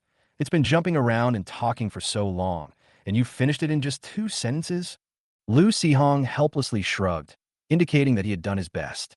At this moment, Zhang Pied, the guild leader of the White Moontown Adventurers Guild, who had been quietly observing from the side, asked, "Can the goblin confirm that the one yesterday was human?" Lu Sihong asked in return, somewhat puzzled. "Aren't humans the only ones who can summon and control beasts?" Zhang Pied shook his head slightly. "Ask them again in detail. What are the characteristics of humans? It seems there's something I don't know." Lu Sihong pondered to himself, and following the old man's instructions, he asked the goblin warrior again in detail. "Wearing clothes with long nails? When the big cat died, bong? What bong? Did the big cat explode?" Lu Sihong himself was completely confused, and his translation was even more muddled, but Zhang Pai narrowed his eyes, as if he had thought of something. "Did that guy's summoned beast turn into black smoke when it died? Also, what color was its summoning circle? What kind of beasts are those black smoke? Aren't they all just exploding into a glowing firework?" Lu Sihong was a little curious, but he still repeated Zhang Pai's words to the goblin. But the goblin warrior nodded and then pointed at Lu Sihong's hair. "Black? I'm afraid this is troublesome." Zhang Pai's expression immediately turned serious. At this moment, an Adventurers Guild member walked over and whispered to Zhang Pai, "Guild Master, the bloodstains on your clothes have been tested and show a small amount of demonic reaction." Zhang Pai looked at Lu Sihong and said to him seriously, "The town isn't very safe lately. You'd better be on guard at home. Those evil things love to capture young geniuses like you and sacrifice them to the demons." "Huh? Why? Is it because the middle-aged genius is too old?" Lu Sihong asked instinctively, his mind suddenly blank. Zhang Pai's lips twitched, but he still answered seriously, "No, because once a genius reaches middle age, they are no longer people that these good-for-nothings dare to mess with." Chapter 59, The Arrival of the Demonic Missionaries. Zhang Pai suggested that Lu Sihong stay at the Adventurers Guild for a few days until things were over before returning, but Lu Sihong refused and left on his own. He worried that if that freak really came looking for him and couldn't find him, his parents and sister would be in trouble. His strength was more than what was shown on the surface, and with the beast-taming talent he gained from the trial grounds, Lu Sihong was not actually very worried about his safety. Moreover, in 2 days, the Frost Goblin will be able to display an exclamation mark, and then it will evolve into a Goblin Frost Mage. It will be able to learn at least one more Frost spell, and its combat ability will be completely different. Another point is that the Adventurers Guild has been overcrowded and noisy lately, making it impossible for him to concentrate on his studies, which will seriously hinder his progress. Besides, that guy was caught red-handed last night, leaving such obvious evidence. Those guys might have already escaped. However, Lu Sihong did not expect that, fearing punishment, the demon cultist who escaped from the Goblin Warrior only carefully explained what he had investigated and did not dare to tell the demon missionary that he wanted to kidnap Lu Sihong, which led to his whereabouts being exposed. In his mind, the demon missionary was so powerful, and the sacrifice was about to begin, so this little matter could be put off and wouldn't matter if he didn't mention it. So, the bald man, who suffered from severe genius stress disorder, was unwilling to wait even a little longer. That evening, he disguised himself as an ordinary adventurer and swaggered into White Moon Town through the west gate of the town. After it got completely dark, he took advantage of the fact that there were few people around and found an opportunity to sneak into a corner near Lu Sihong's house, turning into shadow and lying in ambush. Unbeknownst to them, a tabby cat was perched on Lu Sihong's roof, yawning with a bored expression. When the furtive bald man suddenly disappeared into the shadows, the cat paused for a moment, then slowly closed its mouth. Its eyes, which shone like luminous glass in the darkness, looked at the crows in the opposite tree and let out a soft caw. The crow nodded slightly, hopped a few times on the branch to adjust its position, flapped its wings, and flew into the sky, disappearing silently into the night.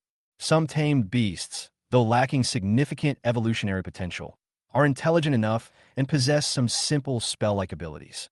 Coupled with their unremarkable appearance, they are better suited for surveillance-related tasks. For example, the bald man, who used his beast-taming ability to blend into the shadows, completely failed to realize that the somewhat fat tabby cat on the roof was a rare nocturnal lynx with the ability to change the color of its fur. Lucy Hong doesn't like using lamp oil. He prefers to use moonlight for illumination at night. When the weather is nice, he doesn't even draw the curtains when he sleeps. When the weather is bad and it's pitch black, he doesn't need to draw the curtains at all. Surely no one would be spying on me while I'm meditating, right? Perhaps because his meditation had gone too smoothly a few days ago, Lucy Hong overlooked some warnings in the meditation books. As he was immersed in controlling the energy within his body, a strange whispering sound suddenly rang in his ears. By the time he realized something was wrong and tried to exit the meditative state, it was already too late. Come on, everything you want is here. Come here, come to me. I want a supercomputer that's packed with games, movies, novels, and all sorts of industrial knowledge. It can be recharged indefinitely. Huh, what's that thing? Overwhelmed with surprise, his murmurs inevitably paused for a moment. As the mental illusion, constructed according to Lu Sihong's desires, rapidly shattered, Lu Sihong instantly snapped out of his reverie and quickly exited the meditative state. Lu Sihong opened his eyes, only to find that everything in front of him was pitch black, and he could not see anything. Truly a genius. He cleverly broke through my mental temptation using this method. Even without seeing his expression, you could tell from his voice that he must be gritting his teeth right now. Although it was pitch black all around and he couldn't see anything, this was Lu Sihong's own bedroom after all. He had lived here for so many years that he could walk around with his eyes closed. He immediately found the doorknob and was about to open the door and escape when he suddenly heard the sound of glass shattering behind him. Something came crashing down on his head with a whooshing sound. In a daze, Lu Sihong came to his senses and found himself out of the darkness, standing outside his own yard. He saw a huge shadow enveloping his house and realized that his family was still inside. Lu Sihong became anxious and, on a whim, shouted loudly at the shadow, "A piece of trash like you dares to attack a genius like me? Damn it, what kind of spell is this? You're not even a professional. How do you know this ability?" A furious voice came from the shadows. Lu Sihong said with a sneer, "Useless trash. You don't even recognize such a common spell as Super Goblin Displacement. No wonder you can only side with the demons and become a piece of trash that can't be seen in the light. You damned bastard die," the bald man roared. A two-headed vicious dog, half a person's height, roared and charged out of the shadows. It had 3 or 4 black tentacles of varying lengths waving on its back and pounced on Lu Sihong with a fierce expression. The shadows behind it chased after it at the same time. A loud crash came from the side, and the newly repaired house door was smashed to pieces again. Relying on his sense of the charioteer, the goblin warrior finally found his way and rushed out of the darkness, slashing his saber fiercely at the two-headed hound. When the two-headed hound attacked Lu Sihong, it was ambushed by the goblin raider. Although it was in the dark, the raider launched an attack based on its senses and failed to hit any vital points. However, it successfully severed 2 of the two-headed hound's tentacles and opened a large gash on its side. Now facing the even stronger goblin warrior, and without the cover of darkness, the two-headed hound was unable to defeat the enemy for a while, and instead suffered several more knife wounds. Seeing this, Lu Sihong was about to summon the other goblins when he felt a gust of wind blow over his head. Then, countless silver feathers fell from the sky, turning the frenzied two-headed hound into a pincushion. The two-headed hound howled and turned to flee back into the shadows, only to find that the feathers stuck in its body emitted a strong chill, freezing it into a huge block of ice. Then, the ice suddenly exploded, turning the hound into pieces of flesh and blood scattered on the ground, before dissipating into black mist. As the vicious dog died, the shadow that was moving towards Lu Sihong also turned into smoke and disappeared, but the bald man was no longer among them. A cold snort came from the sky. Lu Sihong looked up and saw the old man Zhang Pied, whose legs had turned into sharp claws and whose back was covered with a pair of bright silver wings that shone brightly in the moonlight. "What a handsome bird! Cough, Mr. Zhang, you look so dashing." Lu Sihong thought to himself. That was close. I almost blurted out my thoughts again. When Zhang Pied lowered his head, Lu Sihong noticed that the old man's hair had turned silver white, making him look quite handsome. "Be careful, you never know." Before he could finish speaking, the sounds of battle came from afar. Zhang Pied immediately flapped his wings and rushed over like a silver lightning bolt. Chapter 60 Demon Sacrifice Ritual. Although the Adventurers Guild intercepted the fleeing demon missionary, they ultimately failed to stop him. As an evil villain, he possessed some special abilities. Seeing himself in dire straits, the demon missionary, stripping away his disguise and revealing his true form, roared angrily and tore off his severely injured right hand. He chanted a strange incantation, and his right hand transformed into a thick black mist that instantly enveloped the demon missionary's body. The adventurer's attacks pierced through the black mist and struck the ground directly. When the mist dissipated, the demon missionary had vanished without a trace. Meanwhile, in a cave in the distant mountains, a demon missionary suddenly appeared next to the demon statue, panting heavily as he leaned on his severed hand. His ferocious face emitted a furious roar of resentment, startling all the demon followers in the cave. It has a tall and muscular body, dark skin covered with prismatic scales, a pair of curved black horns on its head, and teeth that are finer and sharper than before, with a pair of sharp fangs sticking out crookedly from its mouth. With crimson eyes glancing at the group of panicked fools, the demon missionary said in a low, hoarse voice, "What's the panic? It's me." Although his appearance had changed drastically, his voice remained the same. Coupled with the subtle mental influence, the demon followers quieted down, but they looked at each other with unease as they saw the demon missionary's severely damaged body. The demon missionary ignored their ulterior motives. His wounds healed rapidly thanks to his powerful self-healing ability. He casually picked up a piece of flesh from the ground and swallowed it whole, but a hint of confusion lingered in his evil eyes. He couldn't understand how he had been ambushed, and why the adventurers seemed completely unsurprised when he revealed his demonic form, as if they already knew his identity. He had always been very careful in his actions, leaving no trace, so how had he been exposed? Originally, the plan was to secretly develop and gather some manpower, then capture some powerful adventurers as sacrifices to the demon master in exchange for greater power. Everything was almost ready, but who knew that, without careful attention, those adventurers waiting to be transformed secretly committed suicide by poisoning themselves. They died so inexplicably. These guys were clearly cowards, ready to be converted, but suddenly they weren't afraid of death anymore. In order to continue to carry out his plan, he had no choice but to take a risk and go to the town to capture a few more adventurers and bring back that so-called genius to sacrifice to the demon. However, he did not expect that this action would cause his plan to fail at the last minute. There's no other way. Now that our identities have been exposed, we can't stay here. Fortunately, we still managed to gain something. The demon missionary glanced at the group of demon followers whose eyes darted around, a cold smile playing on his lips. He spoke, "Our whereabouts have been discovered." At this point, the demon missionary suddenly realized something and looked at the demon follower he had sent to investigate. He saw that the follower looked terrified and did not dare to look at him. "Damn it, it was you, you bastard."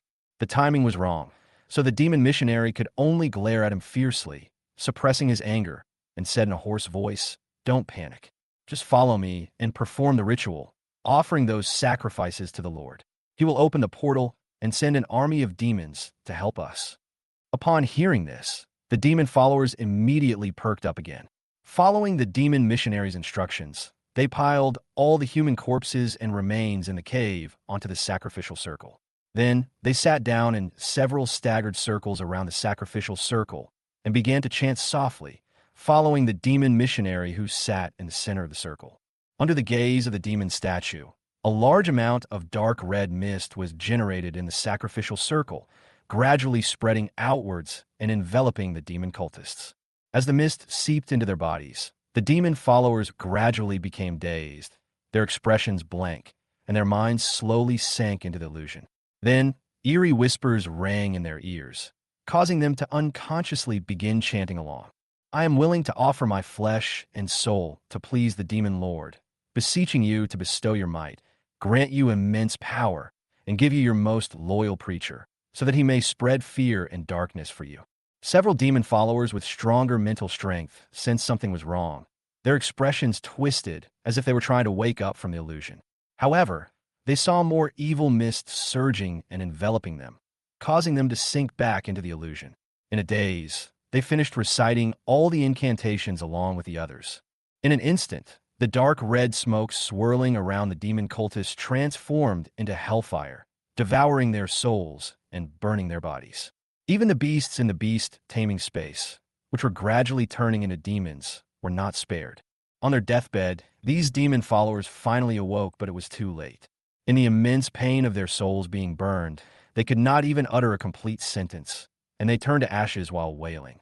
After the hellfire consumed the demon followers, it did not disappear, but instead transformed into a thick fog of evil energy, which rushed into the demon missionaries' bodies.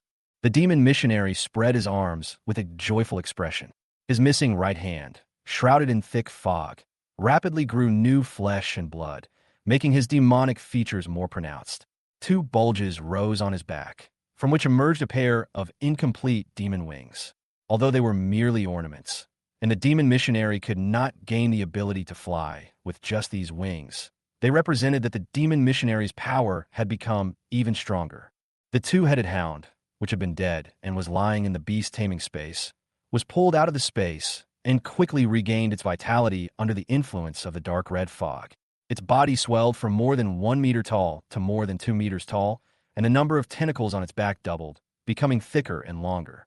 Because of their sudden increase in size, the two dog heads slammed into the cave wall, scraping off some gravel and dust that landed on their noses. One of the dog heads couldn't help but sneeze, spewing out a string of dark red flames from its nostrils, which scorched a hole in the ground. Power, immense power. And this feeling, I've also gained the ability to combine. I'm a beast tamer now. No, that's not right. What bullshit beast tamer? I'm a demon messenger, 10,000 times stronger than those trash. Those damn bastards. Just you wait. I'll repay you for all the insults you've done to me. Imagining his former enemy kneeling on the ground begging for mercy, the monstrous-faced demon missionary couldn't help but let out a hearty laugh. After laughing for a short while, remembering his current predicament, the demon missionary could only reluctantly interrupt his daydream. And with his beast tamer, he dug the narrow cave entrance again and barely managed to squeeze out. Chapter 61, The Runaway, Dog-Headed Demon. After his identity was exposed, the demon missionary dared not stay in one place for long. Fearing interception by the Adventurers Guild and other official organizations, he could only head east, cross the mountains and forests, and hide in the misty forest before considering where to escape to. However, he hadn't run far when he heard the sound of wings flapping in the sky. Looking up, he saw a birdman with silver wings chasing after him. The demon missionary grinned maliciously. I am not the same person I used to be. So what if I'm just a beast tamer? Come on, I'm not afraid of you anymore. With a wave of his hand, the demon missionary's two-headed hound instantly transformed into a thick black mist that enveloped his body. Amidst a howl, a demon with two dog heads, standing over 5 meters tall, rose from the mist and spat out 2 dark red fireballs into the sky. Zhang pied, flapped his wings, and made a sudden stop in midair, easily dodging the attack of 2 fireballs. With another slight tremor of his wings, hundreds of feathers transformed into silver streaks of light and shot towards the demon on the ground. The demon dodged quickly, but the feathers had too wide an attack range, and more than a dozen were still stuck in his back, with a large amount of cold air spreading rapidly from the tips of the feathers. The demon felt its body grow cold and stiff, and hurriedly controlled its muscles to squeeze.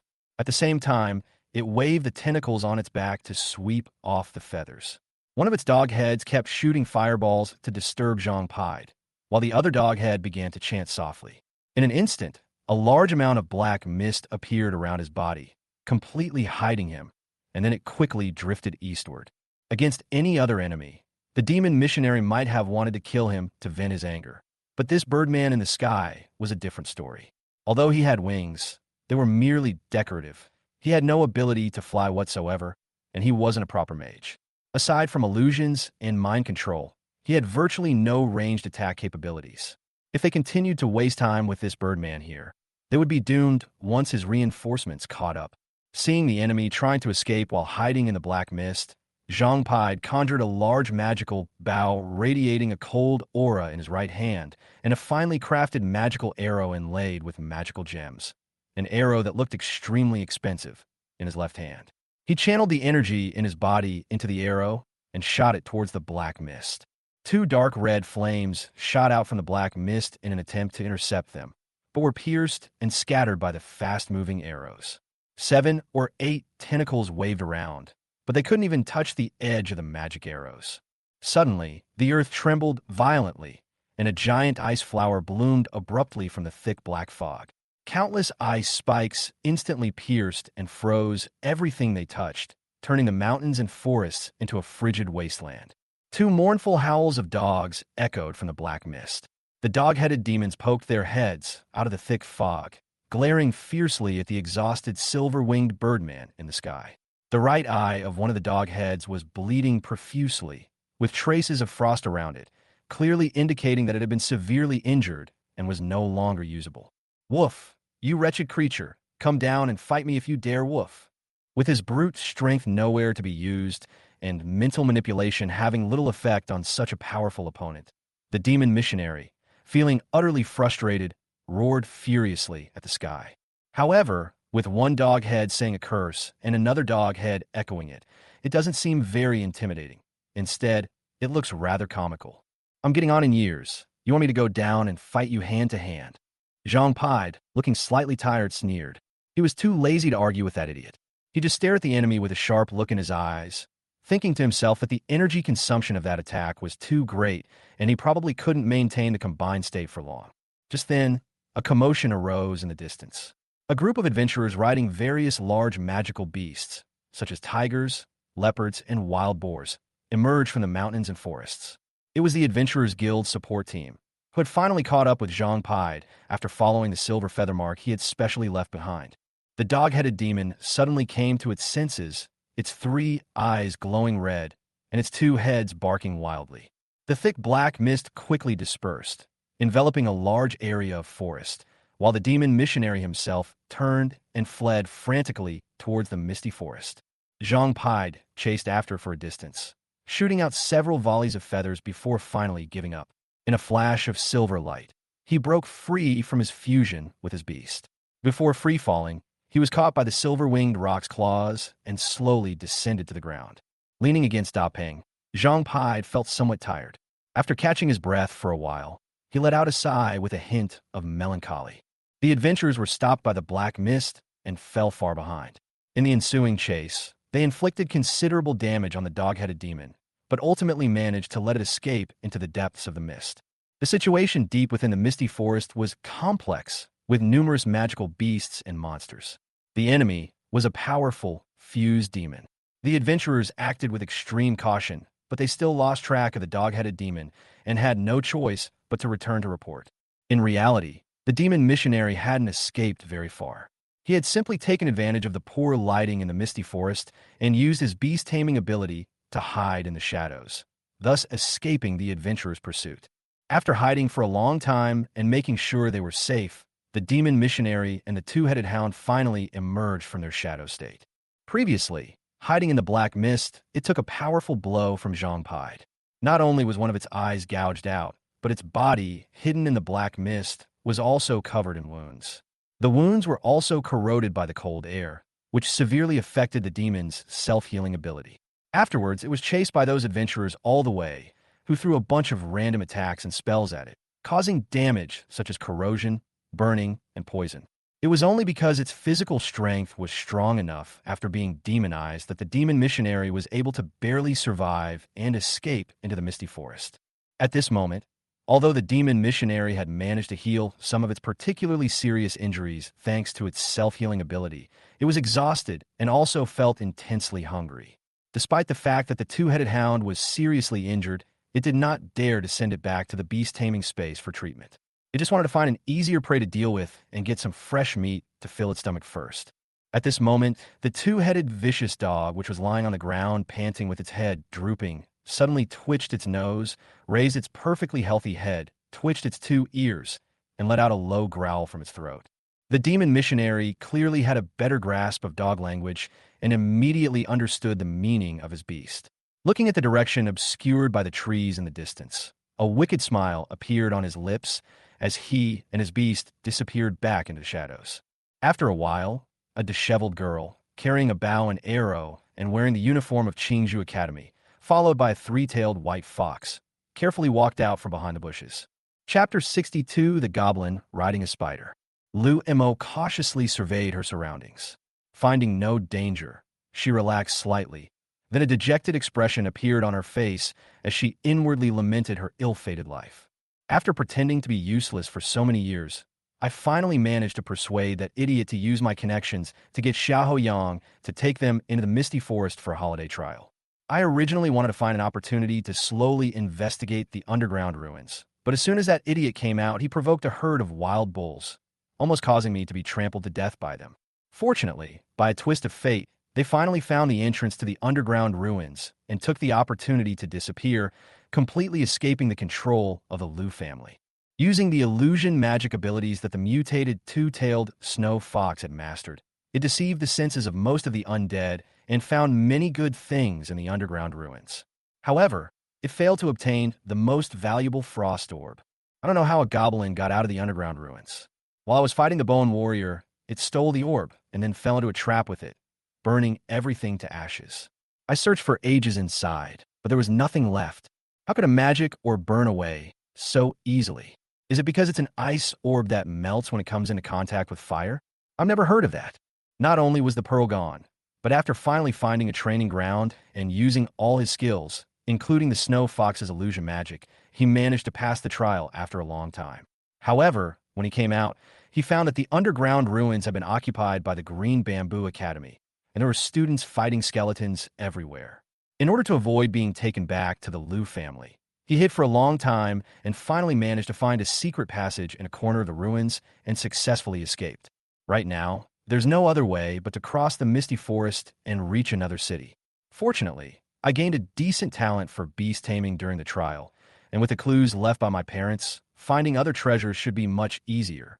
Just then, Liu Mo felt a slight dizziness, but upon looking again, she didn't find anything unusual. Just as she was about to continue forward, she saw the three-tailed snow fox suddenly leap in front of her, lie down, bar its teeth, and let out a sharp growl. Its three tails danced and emitted a white light, condensing into several ice arrows that shot out of thin air. Liu Mo was slightly taken aback at first. Then her eyes narrowed, and she immediately realized that she had been hit by a mental spell. Compared to itself, the three-tailed snow fox, which has mastered the ability to manipulate illusions, has extremely strong resistance to mental spells. It doesn't matter if you can't see where the enemy is. Just follow the direction of the beast's attack. Liu Mo already had a bow and arrow in her hand, ready to fight at any moment. At this moment, she moved with lightning speed, directly aiming at the direction of the ice arrow attack, and then shot an arrow out. The demon missionary hadn't expected the snow fox to react so quickly, dodging two ice arrows, but managing to catch the remaining one with his arm. Frost then spread rapidly along his arm from the wound. The finely crafted wooden arrow, however, only slightly broke the skin after piercing the scales on the surface of his skin. However, the pain interrupted the demon missionary's mental manipulation, and Lumo's world immediately returned to normal, revealing the demon and the two-headed hound hiding in the shadow of the tree. Upon seeing the enemy's appearance, Liu Mo was startled. Although the two guys were covered in blood and looked to be in bad shape, their fierce appearance and huge size meant they were clearly not someone she could handle. With a light tap of her foot, she jumped back and leaped far backward. After landing, she turned and ran. The intact head of the two-headed dog opened its mouth as if to spit a fireball, but due to insufficient energy, it only produced a string of sparks and a puff of black smoke. It could only growl angrily and drag its listless head as it chased after Liu Mo. The three-tailed snow fox tried to use magic to intercept them, but was influenced by the demon missionary's mental manipulation, and all its spells hit the open ground. However, the two-headed vicious dog was huge, and it was always disturbed by bushes, vines, and thorns when it walked in the forest. It already had many wounds on its body, and its skin had not fully healed. When it accidentally got pierced by a poisonous thorn, it quickly became slow to move. The three-tailed snow fox was using mental illusions to fight against the demon missionary when it heard the charioteer's whistle in the distance. It simply abandoned its opponent, nimbly darting into the bushes. Before leaving, it flicked its tail, giving the dazed two-headed hound a head full of ice spikes. The two-headed hound, already nearly corroded by the chaotic poison attack, didn't react to the incoming ice spikes. Its two heads twitched and then turned into black mist, returning to the demon missionary's beast-taming space. The demon missionary was already severely injured, and now, without the help of his beast tamer, his situation would likely become even more difficult. He roared in anger. "You son of a bitch!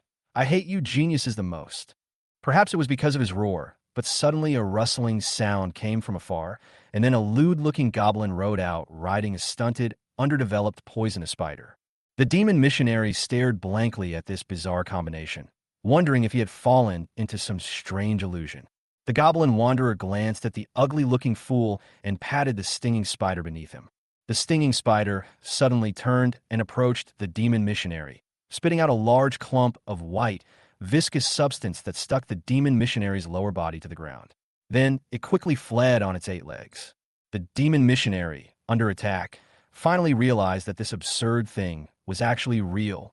He cursed a few times and tried to break free from the spider web to kill the damn goblin. But then they heard a rumbling sound behind them. Turning around, they saw a group of fierce earth-shakers charging out of the forest. Each of them was covered in hard rock armor and had red eyes, looking extremely angry. The demon missionary panicked and struggled to break free of the spider web to escape. However, whether it was because his large size made him too conspicuous or because his struggle to break free attracted the attention of the Earthshakers, the group of big guys who had lost their target simply charged at the demon missionary. With his energy depleted and his tame beast nowhere to go, the severely wounded demon missionary desperately raised his hands, only to be knocked down by the lead, earth-shattering boar and trampled to death by countless boar hooves. In his dying moments, he only managed to curse, "You damn goblin!" The lead boar sniffed the corpse of the demon missionary, sneezed loudly, then turned away with a look of disgust, turning its large rear end towards it and scooping up some dirt from the ground with its hooves to cover it. After venting their anger with an attack, the wild boars had clearly forgotten their initial objective and, with cheerful steps, followed their leader back to their territory along the same route they had come from. Chapter 63, Goblin Wandering Night. After a while, once the wild boars had left, the goblin wanderer rode over on his stinger spider. He circled the demon priest's mangled corpse, staring at his unseeing red eyes. The goblin wanderer pondered for a moment and whispered something to the stinger spider. The stinging spider then stepped forward, spinning silk as it used its chelicerae and forelegs to knead the demon missionary's body into a ball, wrapping it in a large, round cocoon with its silk. Once the goblin wanderer was settled, it used several strong strands of silk to drag the large cocoon away quickly, raising a trail of dust. Using illusion magic to affect the goblin's and stinging spider's senses, creating a kind of invisibility effect, Lou Mo and the three-tailed snow fox hid on a tree branch, staring blankly at the bizarre pair who left with their spoils. Lou Mo suddenly frowned and looked down at her tame beast, asking, "Don't you think this cheeky goblin looks familiar?" The three-tailed snow fox swayed its tail, looked at its charioteer with indifferent eyes, and let out a soft call. "Hiss! No way, that goblin was clearly dead in the ruined trap. But this kind of cheeky attitude is really rare, even among goblins." After Zhang Pai chased after the evil missionary, Lu Sihong rushed home to check and almost bumped into Lu Yuanyang, who was carrying Lu Ziyan and running outside. Lu Sihong comforted his still-shaken family members and explained to them in detail the origin of the dark phenomenon they had just witnessed. That monster escaped just now, but it looks like it's been cornered. Master Zhang has already flown over to help, and he'll definitely be able to keep that monster here. Lu Sihong reassured his parents. Li Qin held Lu Ziyan in her arms, her face still somewhat pale. "Why did you come looking for me out of nowhere?" Lu Sihong shrugged slightly. "There's nothing I can do. Your son is such a genius that he can arouse jealousy even without doing anything." Seeing his son looking relaxed despite having just gone through a life-or-death experience, Lu Yuanyang couldn't help but give him a thumbs up, only to be glared at fiercely by Li Qin. At this moment, the goblin warrior, covered in wounds, limped in. He looked at the gate, which had just been repaired a few days ago, but had been smashed down again by himself, and couldn't help but scratch his head. Seeing the goblin warrior's miserable state, Li Qin exclaimed in shock, feeling a pang of heartache. She quickly told the goblin warrior to find a place to sit and not move, while she went in her room to get some medicine. Lu Sihong slightly pursed his lips. Don't be fooled by the goblin warrior's severe injuries. There are two others in even worse condition in the beast-taming space. The goblin laborer took the attack in his place, while the Goblin Raider probably suffered a great loss in the darkness, being bitten to death by the two-headed dog. It's unknown how much damage he sustained before he died. Lucy Hong thought that once they were all resurrected, he would have to go to the tavern to buy some more ale to reward them. However, before his family found out, he had to go up and put the equipment dropped by the two goblins back into his beast-taming space to avoid causing unnecessary trouble. Opening the door, by the moonlight, I saw that the room had become a mess. Broken glass was everywhere, blood was splattered all over the floor, and there was a pool of white viscous substance next to the door, which looked like the brains of the goblin laborers. The area around the window was almost completely covered with red blood.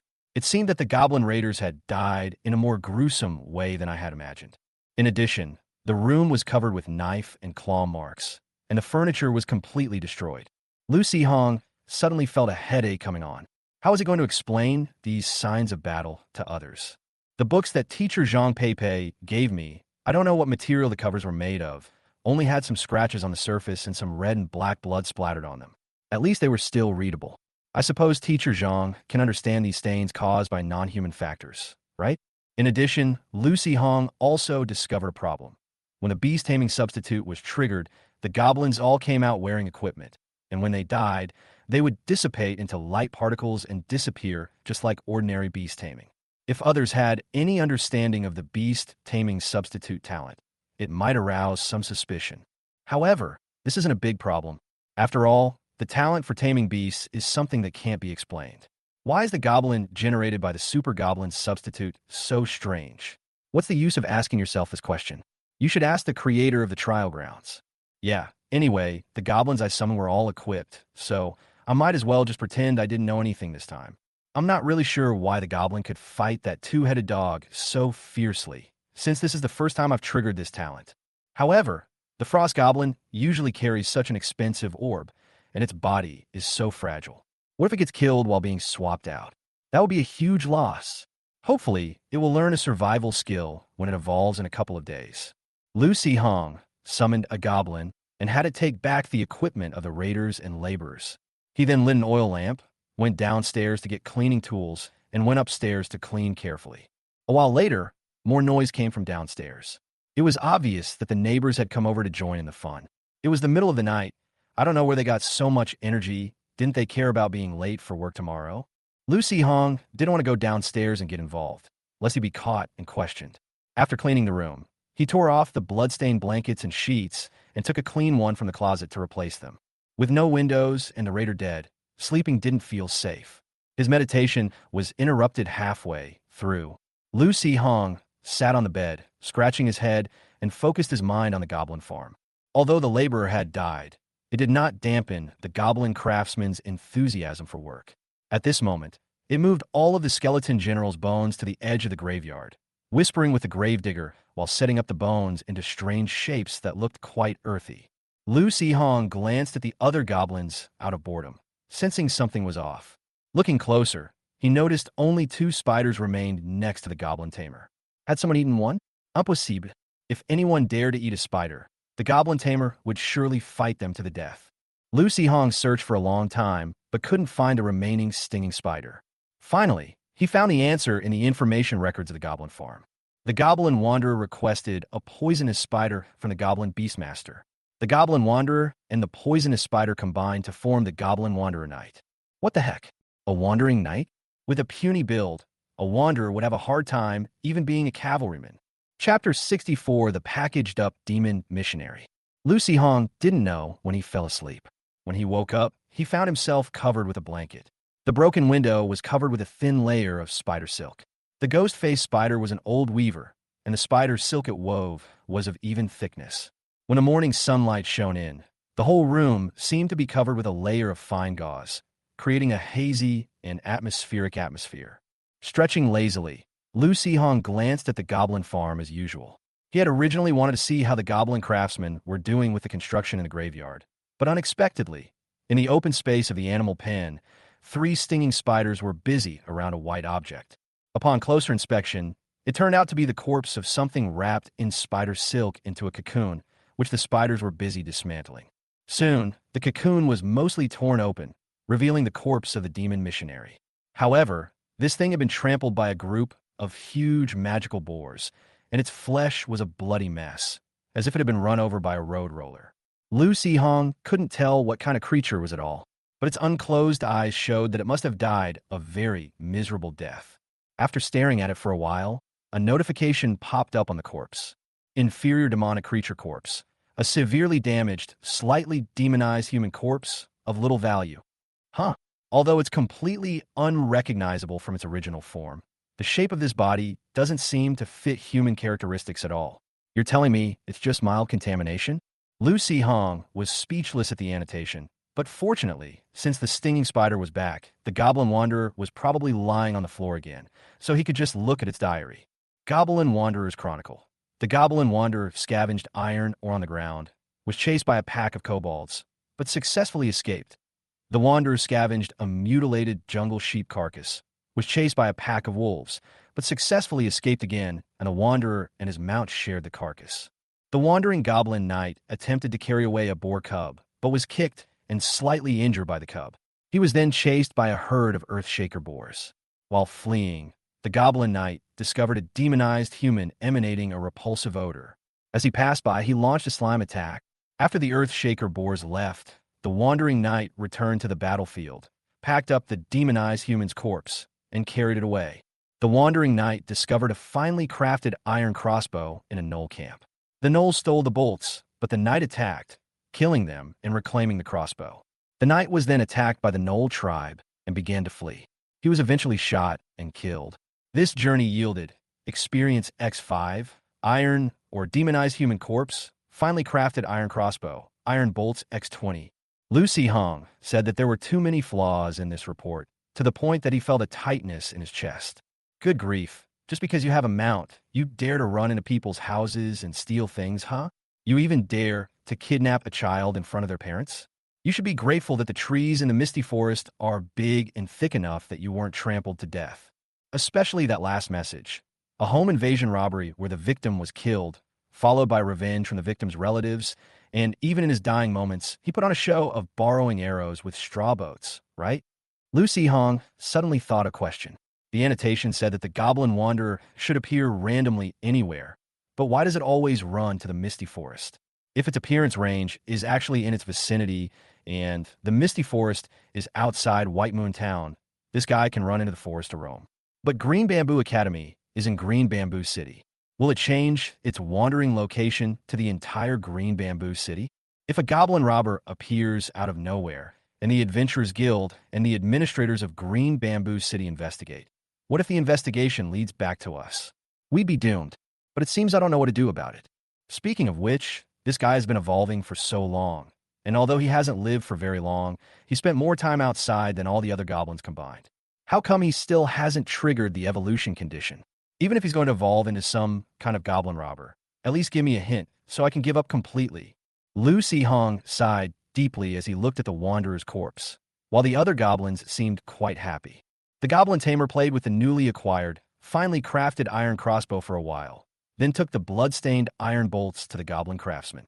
The Goblin Craftsman took the bolts, examined them for a moment, nodded to the Goblin Tamer, and kept one intact bolt and several slightly bent and deformed bolts that seemed to have hit the bones of the Goblin Wanderer. He returned the remaining bolts to the Goblin Tamer, muttered something to himself, and the Goblin Tamer happily turned and left.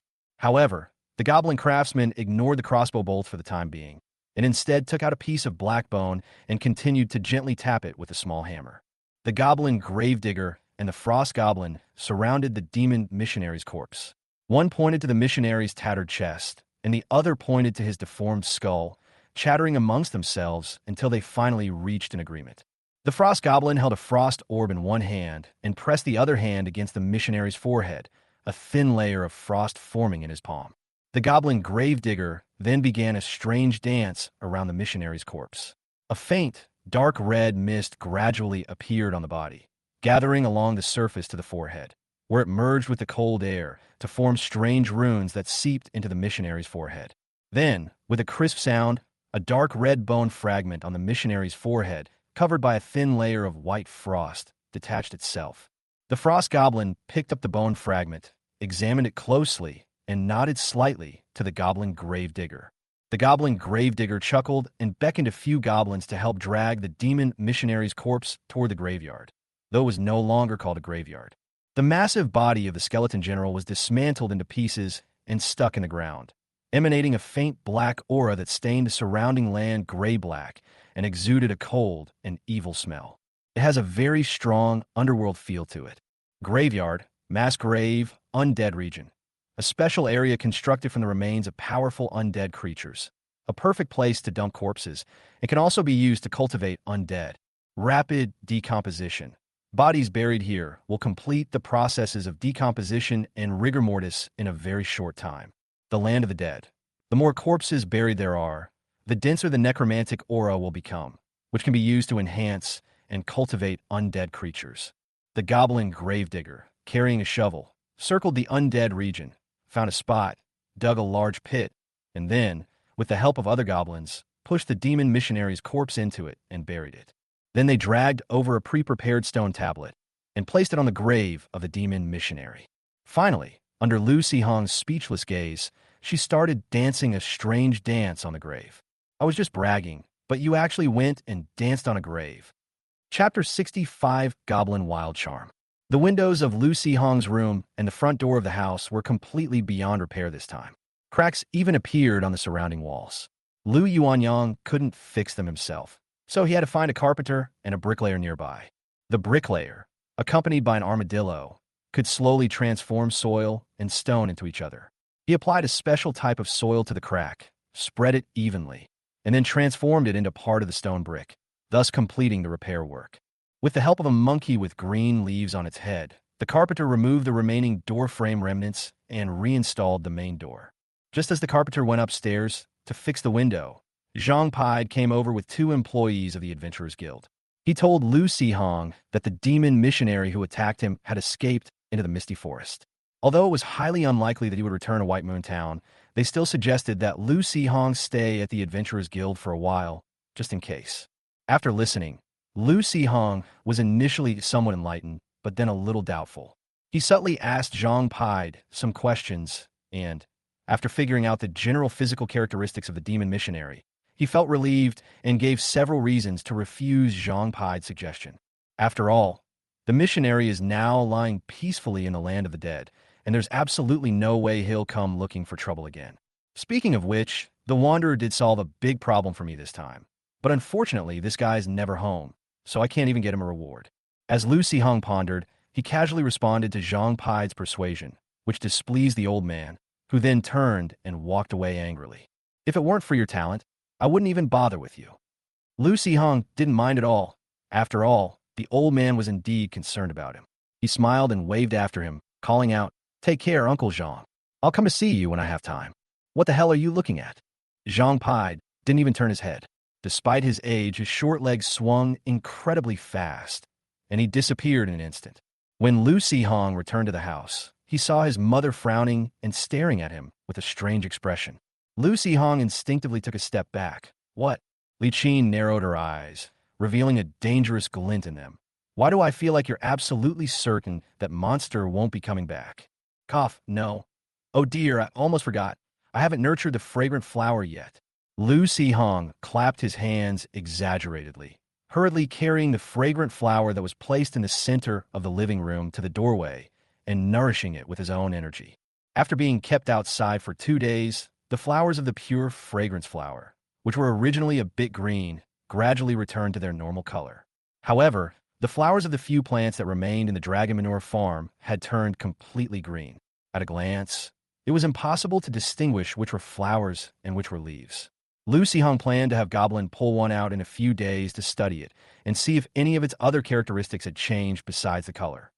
With the intention of going all out, Lu Sihong planned to have the Goblin warriors continue to stand guard at night.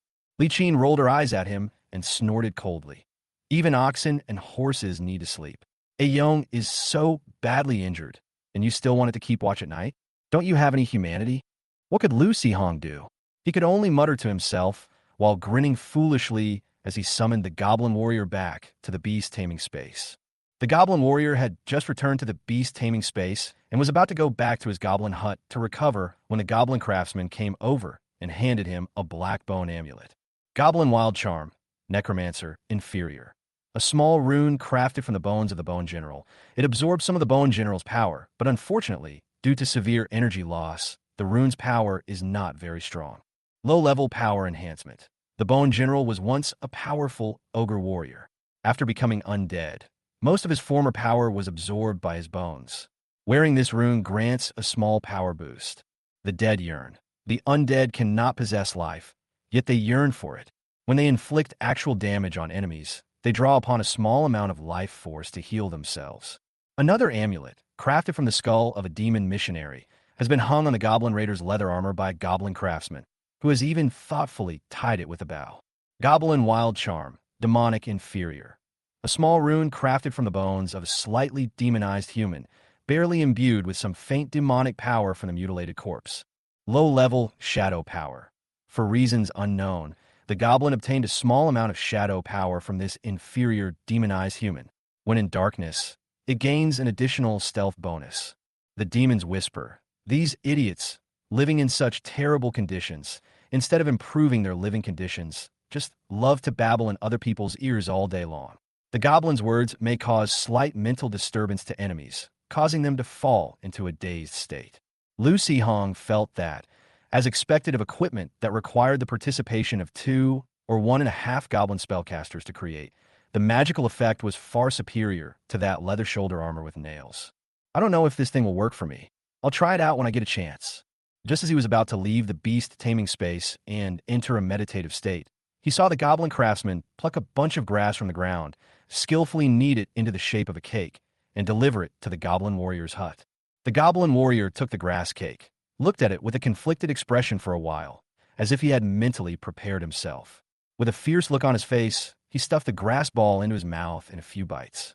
After chewing it a couple of times, his face became even more unsightly. With the green grass juice seeping from the corner of his mouth, anyone who didn't know better would think that he had just swallowed a mouthful of poison and was about to die from the poison. Only after swallowing all the grass in his mouth did the goblin warrior let out a long breath and happily pick up the bone club at his feet to gnaw on. Lucy Hong found it somewhat amusing. This guy just 2 months ago could eat the whole grass, mud and all, without batting an eye. Now, he can't even eat the grass cake that the goblin craftsman carefully prepared. However, the instructions on the grass cake recipe say it will make goblins happy, right? But judging from the goblin warrior's expressions, the eating process is anything but pleasant. Lucy Hong was a little uncertain, but fortunately, he had already obtained the blueprints, which he could view directly at the goblin farm. Oh, so it makes them happy after eating it. As for whether they enjoy the eating process, that depends on whether they still like eating grass, right? Lucy Hong thought to himself, somewhat speechless. Chapter 66, I'm just a tool. The next morning, the Frost Goblin finally met the evolution requirements, and Lucy Hong couldn't wait to activate the evolution function for it. The Frost Goblin has successfully evolved into a Goblin Frost Mage. Goblin Frost Mage. As the Goblin's understanding of frost energy deepened, he finally activated the power hidden within his bloodline, becoming an even more powerful spellcaster. The Goblin Frost Mage possesses more abundant energy to cast ice spells. Ice Arrow fires a powerful, arrow-shaped ice spike spell, which can be controlled to a limited extent within a certain range. Ice Shield summons 3 thick, floating ice shields that hover around the body, actively blocking attacks, and can also be controlled. Ice Trap creates an almost invisible ice circle beneath the caster's feet. When another life form approaches, the circle automatically triggers, freezing them. The Goblin Frost Mage can manipulate the circle, directly activating or preventing its activation. The circle's energy gradually dissipates, weakening the ice trap's power. When the energy is insufficient, the circle will collapse. You have fulfilled the Frost Goblin's wish and received a random reward. You have obtained the blueprint for Goblin Beautification Potion. Put silverleaf, chrysanthemum, purple sesame paste into a large pot, crush and stir, then add water and cook. If you're lucky, you'll get a good pot of potion. If you're unlucky, you'll just lose a bunch of customers, but they're unlikely to complain to you anyway.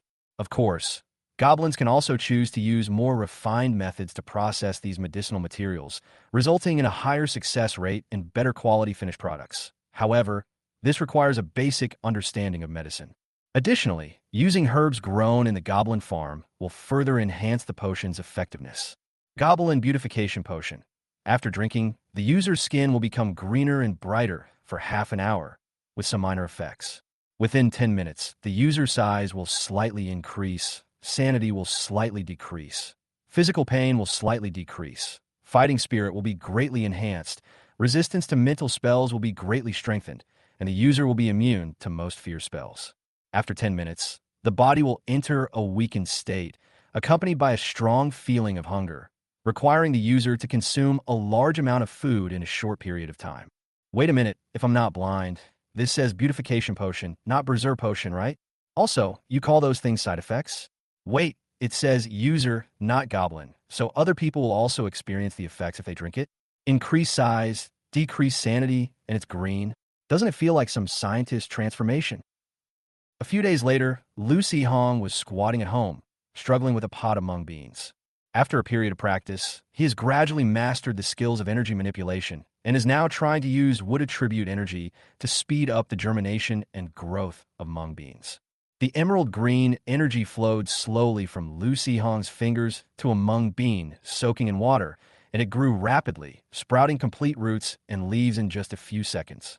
However, there is a small problem. The roots of the mung bean sprouts seem to have grown too lushly, filling the entire wash basin, which looks a little strange. Lucy Hong frowned, his face full of confusion, completely unable to figure out what went wrong.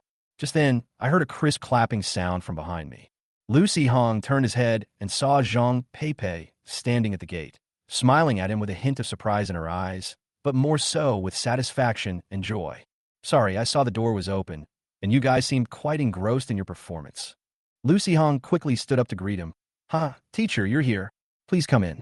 Would you like something to drink? Oh, we only have boiled water at home. Well, why don't you sit down for a while, and I'll go out and buy you something to drink. Lu Zian quickly closed the book in her hand and quietly pushed it to the side. Then she sat down obediently, but her face was flushed and her eyes were a little flustered. Zhang Peipei waved her hand, looked at Lu Zian with some curiosity, and asked softly with a gentle smile that the students of Qingzhou Academy had never seen before, "Don't be nervous. It's just a book. If you like it, I have a few more here. I can give them to you as well." Upon hearing this, Lu Zian secretly breathed a sigh of relief, and her entire body visibly relaxed. Zhang Peipei's smile widened. She glanced at the book's title, Fundamentals of Pharmaceutics, and asked with some curiosity, "You seem very engrossed in reading it. Can you understand it?" Lu Zian nodded gently, her expression obedient, and answered in a slightly nervous whisper, "I can understand part of it, but I don't know what many of the terms mean." At this moment, Lucy Hong raised his hand and asked, "Teacher, did you forget to give me a book? This book on basic principles is not basic at all. We have never seen many of the terms before." To everyone's surprise, Zhang Peipei smiled and replied, "Oh, because I didn't expect you to actually finish reading the book. This one was just to make up the numbers. There are many things that you need to take basic courses at the academy to understand." After saying that, he looked at Lucy Hong, who was somewhat speechless, with curiosity in his eyes. "I didn't expect you to be so talented and have such a strong learning ability. Of course, in my previous life, I spent 5 years preparing for the college entrance exam and 3 years practicing for the mock exam. I squeezed through a narrow bridge of thousands of students. After entering university, I had to cram for the exam at the end of each semester in order not to fail. My learning efficiency was top-notch."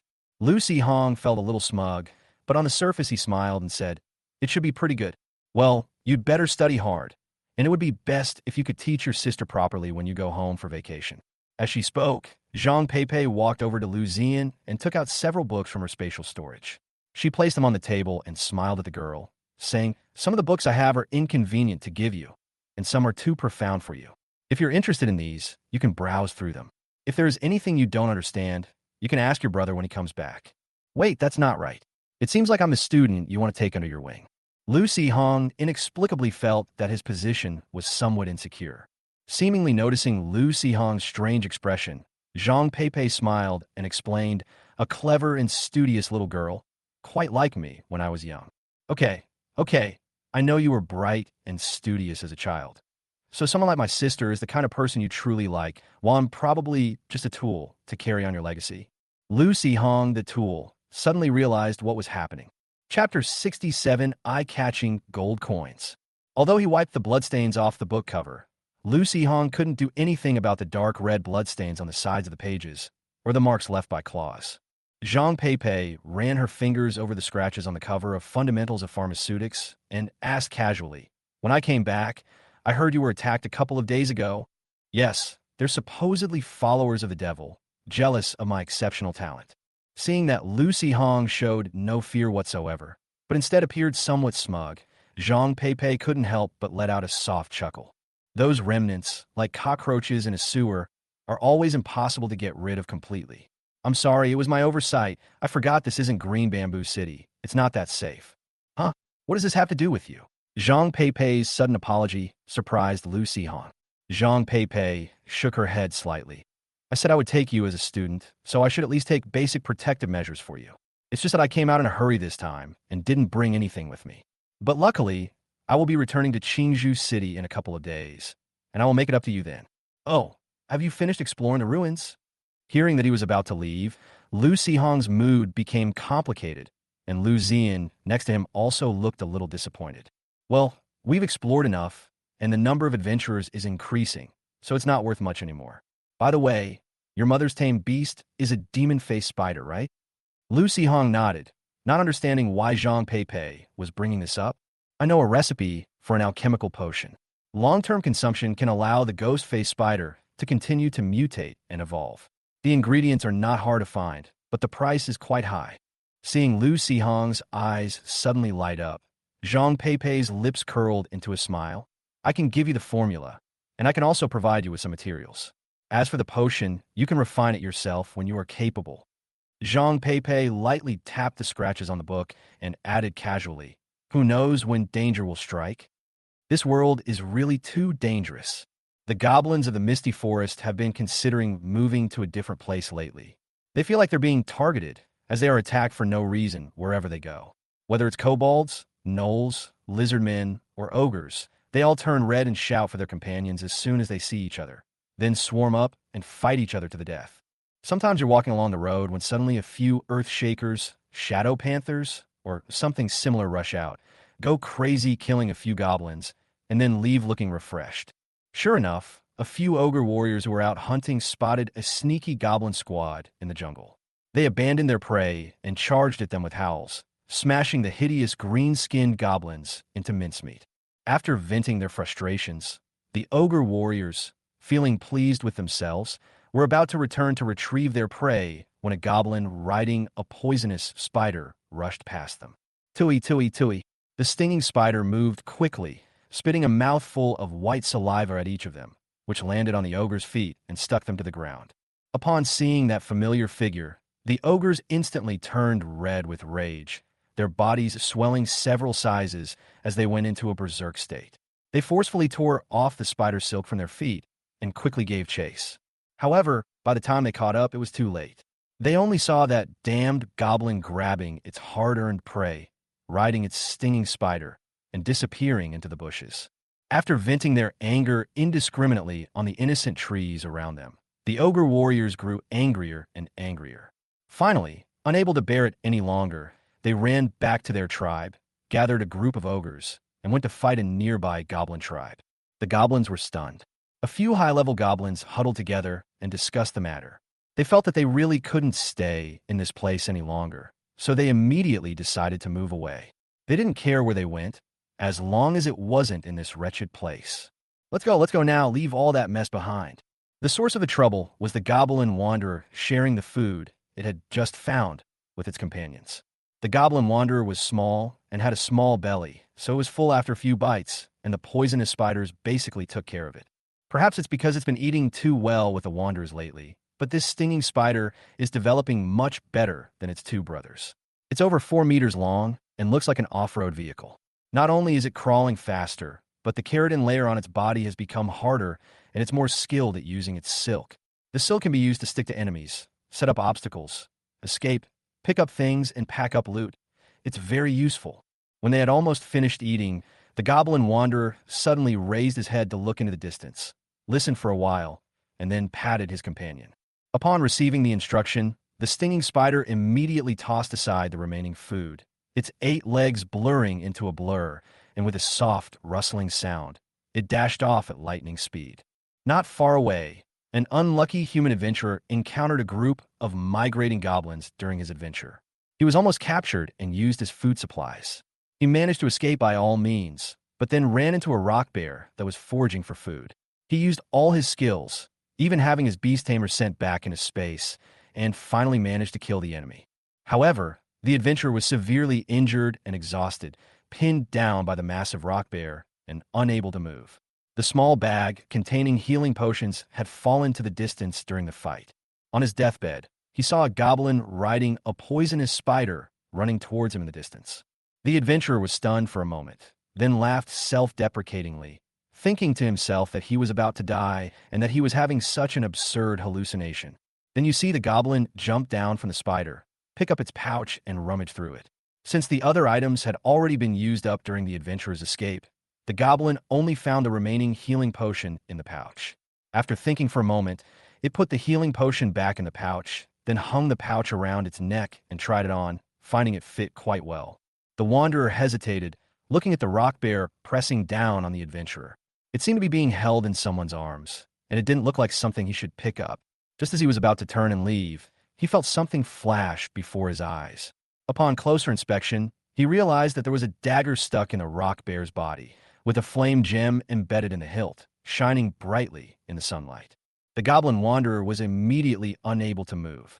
Chapter 68, The First Transaction.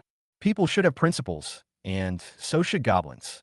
For goblin wanderers, anything on the ground is free to pick up, but anything held in someone's arms is absolutely not to be stolen. But the dagger is stuck in the rock bear's head, so it naturally belongs to the rock bear. But isn't the rock bear dead now? So the dagger is unclaimed, right? After convincing himself, the goblin wanderer didn't dare to go forward on his own. He whispered something to the stinging spider, who then spat out a strand of silk from its mouth, which stuck to the gem dagger and pulled it backward with force. The dagger was firmly stuck in the rock bear's skull. The venomous spider tried to pull it off, but couldn't. With a sudden burst of strength, it pulled the dagger and the entire rock bear together. The adventurer, who was waiting to die, suddenly felt a blur before his eyes, and his body became much lighter. He was dumbfounded when he saw the rock bear's corpse that had rolled away. The goblin wanderer was also stunned for a moment. Seeing that the adventurer had no reaction and looked dazed, he started counting on his fingers and muttering to himself. It's been lying on the ground for so long. If you don't pick it up, I'll just assume you don't want it anymore. After the poisonous spider spat some corrosive liquid onto the rock bear's bones, the wanderer was able to successfully pull out the gem dagger.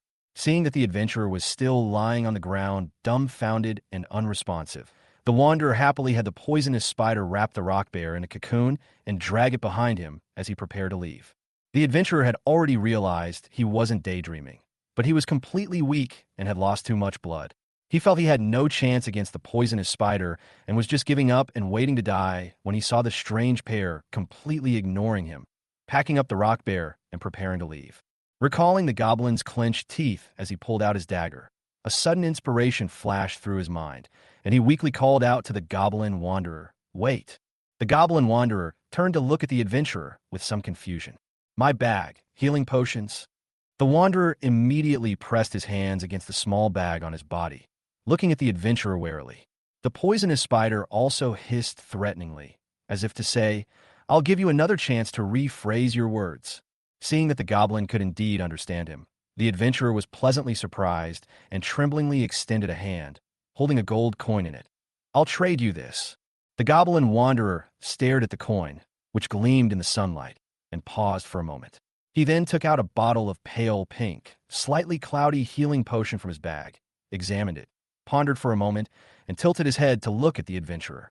Then he held up 2 fingers. The adventurer paused, then realized what was happening. His face paled, and he said weakly, "No, I only bought this potion for 35 silver coins." "Hey, you're not changing it, huh?" The wanderer pursed his lips, stuffed the potion back into his bag, patted the stinging spider, and prepared to leave. Seeing this, the adventurer panicked and quickly pulled out another gold coin, shouting with all his might, "Exchange! I'll exchange!" The goblin wanderer immediately beamed with joy, jumped off the poisonous spider, went back, snatched the gold coins from the adventurer's hand, and stuffed the potion into his hand. Although getting close to adventurers might be a bit dangerous, it's worth the risk for this golden treasure. At worst, I can just go home, take a nap, and wake up as a free goblin wandering knight again. However, the adventurer had no ill intentions. With trembling hands, he opened the bottle and, with tears in his eyes, drank the healing potion he had regained. If only this world didn't have cell phones or social media. Otherwise, adventurers would definitely take a selfie first and caption it. Who understands, folks? I spent 35 silver coins to buy this potion, and after I rolled around outside, it became someone else's. Now I have to spend 2 gold coins to buy it back if I want to drink it. After drinking the healing potion, his body felt warm and comfortable, and his still bleeding wounds gradually began to heal. Having escaped death, the adventurer suddenly felt that 2 gold coins were not a big deal. Oh well, consider it money spent to avoid trouble. At least the goblin didn't take me with it. I'm lucky to be alive, so what's there to complain about? The adventurer relaxed and lay still, waiting for the potion's healing effects to wear off. After the wanderer returned to the stinging spider's back, he rubbed the 2 gold coins in his hand, a strange glint in his eyes. When Lucy Hong left, his parents and best friends packed a bunch of stuff. It didn't look like he was going to a big city with abundant resources. It looked more like he was going to a deserted island to survive, as if they were afraid he would freeze or starve to death outside. As it turned out, since we were traveling by air, bringing too much stuff would have exceeded the weight limit. Plus, Zhang Peipei said that food and accommodation would be provided. So in the end, we only took a few changes of clothes. Then, under the watchful eyes of his parents, sister, and neighbors, a wave of air suddenly surged around Lu Sihong's body, and he shot out like a rocket with a whoosh, leaving behind only a shrill scream that echoed throughout half of Baiwei town. After being launched into the sky and accelerating to a constant speed, Lu Sihong finally came to his senses. Enveloped in wind elements, flying hundreds of meters in the air, despite the incredible speed, he wasn't hit in the face by the raging wind. After gradually getting used to it, looking at the scenery below, Lu Sihong suddenly felt very relaxed and free. If only the start could be more comfortable. Lu Sihong looked to the side at Zhang Peipei, who had a calm expression and a slight smile on her lips, and asked with some curiosity, "Teacher, is this kind of flying spell only usable by wind attribute mages?" Zhang Peipei glanced at Lu Sihong, seemingly understanding his thoughts, and added with a faint smile, "However, one can also use some magical equipment or props to cast Windwalk, and other types of mages also have their own flight spells." Lu Sihong's eyes lit up, and he asked eagerly, "What kind of flying spell is the wood element?" Zhang Peipei was stunned for a moment, frowned and pondered for a while, then suddenly fell silent. Sometimes, silence is the best answer. Lu Sihong wasn't really too concerned about this. Seeing that his teacher's expression was somewhat conflicted, he was about to speak when he heard Zhang Peipei say, "There aren't many professionals with a wood-type energy bias, and even fewer who can become mages. I might need to go back and check some information before I can give you an answer." Lu Sihong paused for a moment, then suddenly burst out laughing. "Why are you laughing?" "It's nothing. I just feel that you must be a very responsible teacher." Zhang Peipei smiled and said, "I don't care what others do, but since I've taken you in as my student, I naturally have to be responsible for you, especially when it comes to knowledge. You absolutely cannot be perfunctory." Chapter 69, Tower Spirit Library. Although Lu Sihong has lived in this world for more than 10 years, his range of activities is only so big, and he has never been to Qingzhou City. In addition to his family's financial difficulties, the means of transportation in this world are also a reason. He can't afford the expensive ones and the cheap ones. Riding such a broken-down cart for such a long distance would really shake people to death. I originally thought that this trip to Qingzhou Academy would allow me to get a good look at what this world city looks like from the sky. Unfortunately, although Qingzhou Academy is located in Qingzhou City, it is not actually within Qingzhou City. The eastern half of Qingzhou City, along with the adjacent mountains and rivers, all belong to Qingzhou Academy. Zhang Peipei had things to do back at the academy and didn't have time to take him to other places. After catching a glimpse of the city, she flew swiftly towards a strange tower located in a huge botanical garden. Sensing the return of its master, the once smooth outer wall of the magic tower automatically extended a landing platform. Zhang Peipei led Lu Sihong down to the platform, and they went straight through the door to a huge study, or rather, a library. There were more than a dozen huge bookshelves, each about 10 meters tall, surrounding the room, densely filled with books. Lu Sihong glanced at them quickly, but couldn't find a single book he liked. He swallowed hard, and Lu Sihong suddenly felt worried about his future studies. Kuda, Zhang Peipei called out to the air. A somewhat dull male voice rang out from the surroundings. I'm here. Kuda is the name of the spirit of this magic tower. You can ask it directly if you have any questions. Zhang Peipei explained to Lu Sihong in a low voice, then turned to the air and said, This is my new student, Lu Sihong.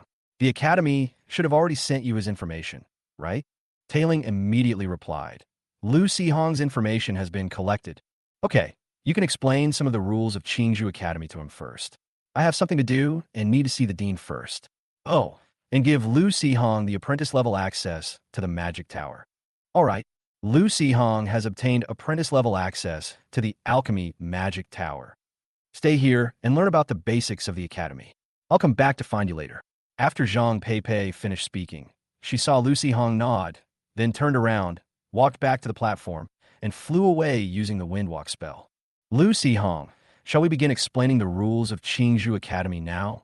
The tower spirit inquired. Lu Sihong found a sofa chair nearby and sat down. He didn't know what form the tower spirit took, nor did he know where to look. He could only follow Zhang Peipei's example and raise his head to the air, saying, can I have a glass of water first? I've been flying for quite a while, and I'm a little thirsty. Can. Lu Sihong thought the thing sounded silly, but it seemed to have all the necessary functions. However, after waiting for 3 or 4 minutes without anything being delivered, Lu Sihong asked in confusion, Kuda, I am here. Where's my water? Information retrieval in progress. Sorry, no items related to Lu Sihong's water were found in the magic tower. Lu Sihong suddenly realized that what he thought was a fully intelligent home system was actually just a stupid AI. All right, let's talk about the academy rules first. Okay, the basic rules of Qingzhou Academy are the same as those of Qingzhou City. Students are not allowed to do anything illegal within the academy. The academy offers basic courses, intermediate courses, and advanced courses. Basic courses are open to all students. Specific class times can be found in the course schedule published by the college each semester. After students have earned the required credits for the corresponding foundational courses, they can apply for eligibility to take advanced courses. The class times for advanced courses are not fixed, but notifications will be sent in advance through the college system. For advanced courses, applicants must meet certain conditions set by the instructor, apply through the academy system, and obtain the instructor's approval before being eligible to study. The class schedule for advanced courses depends on the instructor's availability. Lu Sihong was slightly stunned. The learning style of Qingzhou Academy was full of a kind of learn if you want, leave if you don't free spirit. Especially the advanced courses, attending them was like winning the lottery. You worked hard for a long time, finally obtained the qualification to study, but the teacher was busy all semester, so you couldn't attend a single class. Or you might leave the academy to go shopping, only to find out when you came back that the teacher you were looking forward to had just taught a class. So, what are the requirements for graduating from the academy? Please explain the meaning of graduation. It's like when you finish your studies and leave the academy, you get a certificate or something for your time there. Under normal circumstances, students can only study at Qingzhou Academy until they are 22 years old, after which they will lose their student status. Students who want to obtain professional certification must go to the relevant organizations or associations to take the exams themselves. Although the middle school in Baiwa Town is relatively loosely managed, its teaching model is still quite similar to that of his previous life. Therefore, Lu Sihong always thought that the educational environment of more advanced academies would be similar. But now that I think about it, whether you study well or not has nothing to do with the college or the teachers. They don't need to boost their political achievements or make money from it. Open colleges are purely a welfare measure for the sake of human civilization. Whether students can seize the opportunity to succeed is none of their concern. So it seems my college life won't be too stressful as long as I manage my time well. Just as Lu Sihong was thinking this and feeling a little relieved, Kuda continued speaking. Lu Sihong's status is different from other students. He is a direct disciple of the Alchemy Magic Tower, and the Tower Master will personally arrange his learning content. Lu Sihong's heart tightened immediately. He licked his dry lips and asked with a hint of nervousness, Teacher, does she have any other personal disciples? The Tower Master currently has 4 personal disciples, Lu Yue, Sima Qingfeng, Deng Qianyun, and Lu Xihong. These names are listed in order of their entry into the sect. Huh, how come there's someone with the same name as me? Lu Xihong realized that he seemed to have been confused, so he slapped his forehead to try to clear his head and continued to ask the tower spirit, "Are the senior brothers and sisters given enough learning courses by the teachers?" Dissatisfied, "Phew, that's all right. In addition to their daily study and research activities, they also have 5 hours of sleep and rest time each day." Huh, never mind. Kudo, I am here. I want a drink of water. Direct me to a place where I can get a drink. By the way, is there any food in the magic tower? The kitchen in the alchemy tower has ample water and food. Proceed 200 meters, open the door, and enter the internal staircase of the tower. Chapter 70 Magic Plantation. After Zhang Peipei returned, she filled Lu Xihong's schedule with classes. For more than half a month, he didn't even step out of the alchemy magic tower. To this day, let alone going to Qingzhou City, he doesn't even know which way the gate of Qingzhou Academy is open. In fact, apart from his bedroom on the 3rd floor of the magic tower, the kitchen and dining room on the 3rd floor, the meditation room on the 4th floor, the library on the 5th floor, and a laboratory on the 9th floor, he had never set foot in any other part of the magic tower. Every day, apart from eating, drinking, relieving himself, and sleeping, he spent all his remaining time meditating and studying.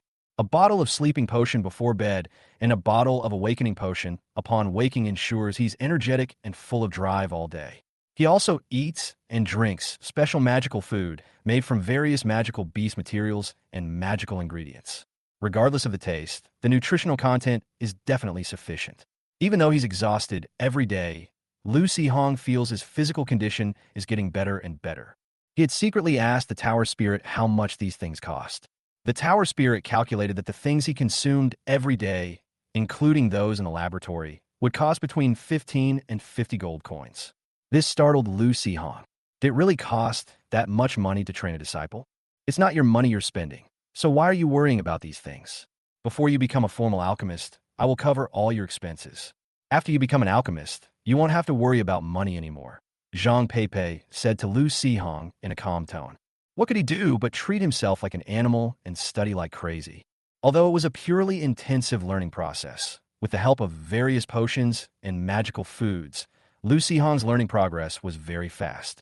In just half a month, he was already able to concoct some of the most basic magical potions, such as cold medicine that could cure most common colds and insect repellent to repel small insects. In addition, through daily meditation, Lu Xihong's mental strength and control over energy have improved significantly, and he is now capable of mastering some simple spells. However, Lu Xihong has encountered some difficulties in self-studying spells that he has not yet figured out. Zhang Peipei didn't teach Lu Xihong basic spell knowledge. She felt that the teachers at Qingzhou Academy, who specialized in this subject, would teach it better than herself.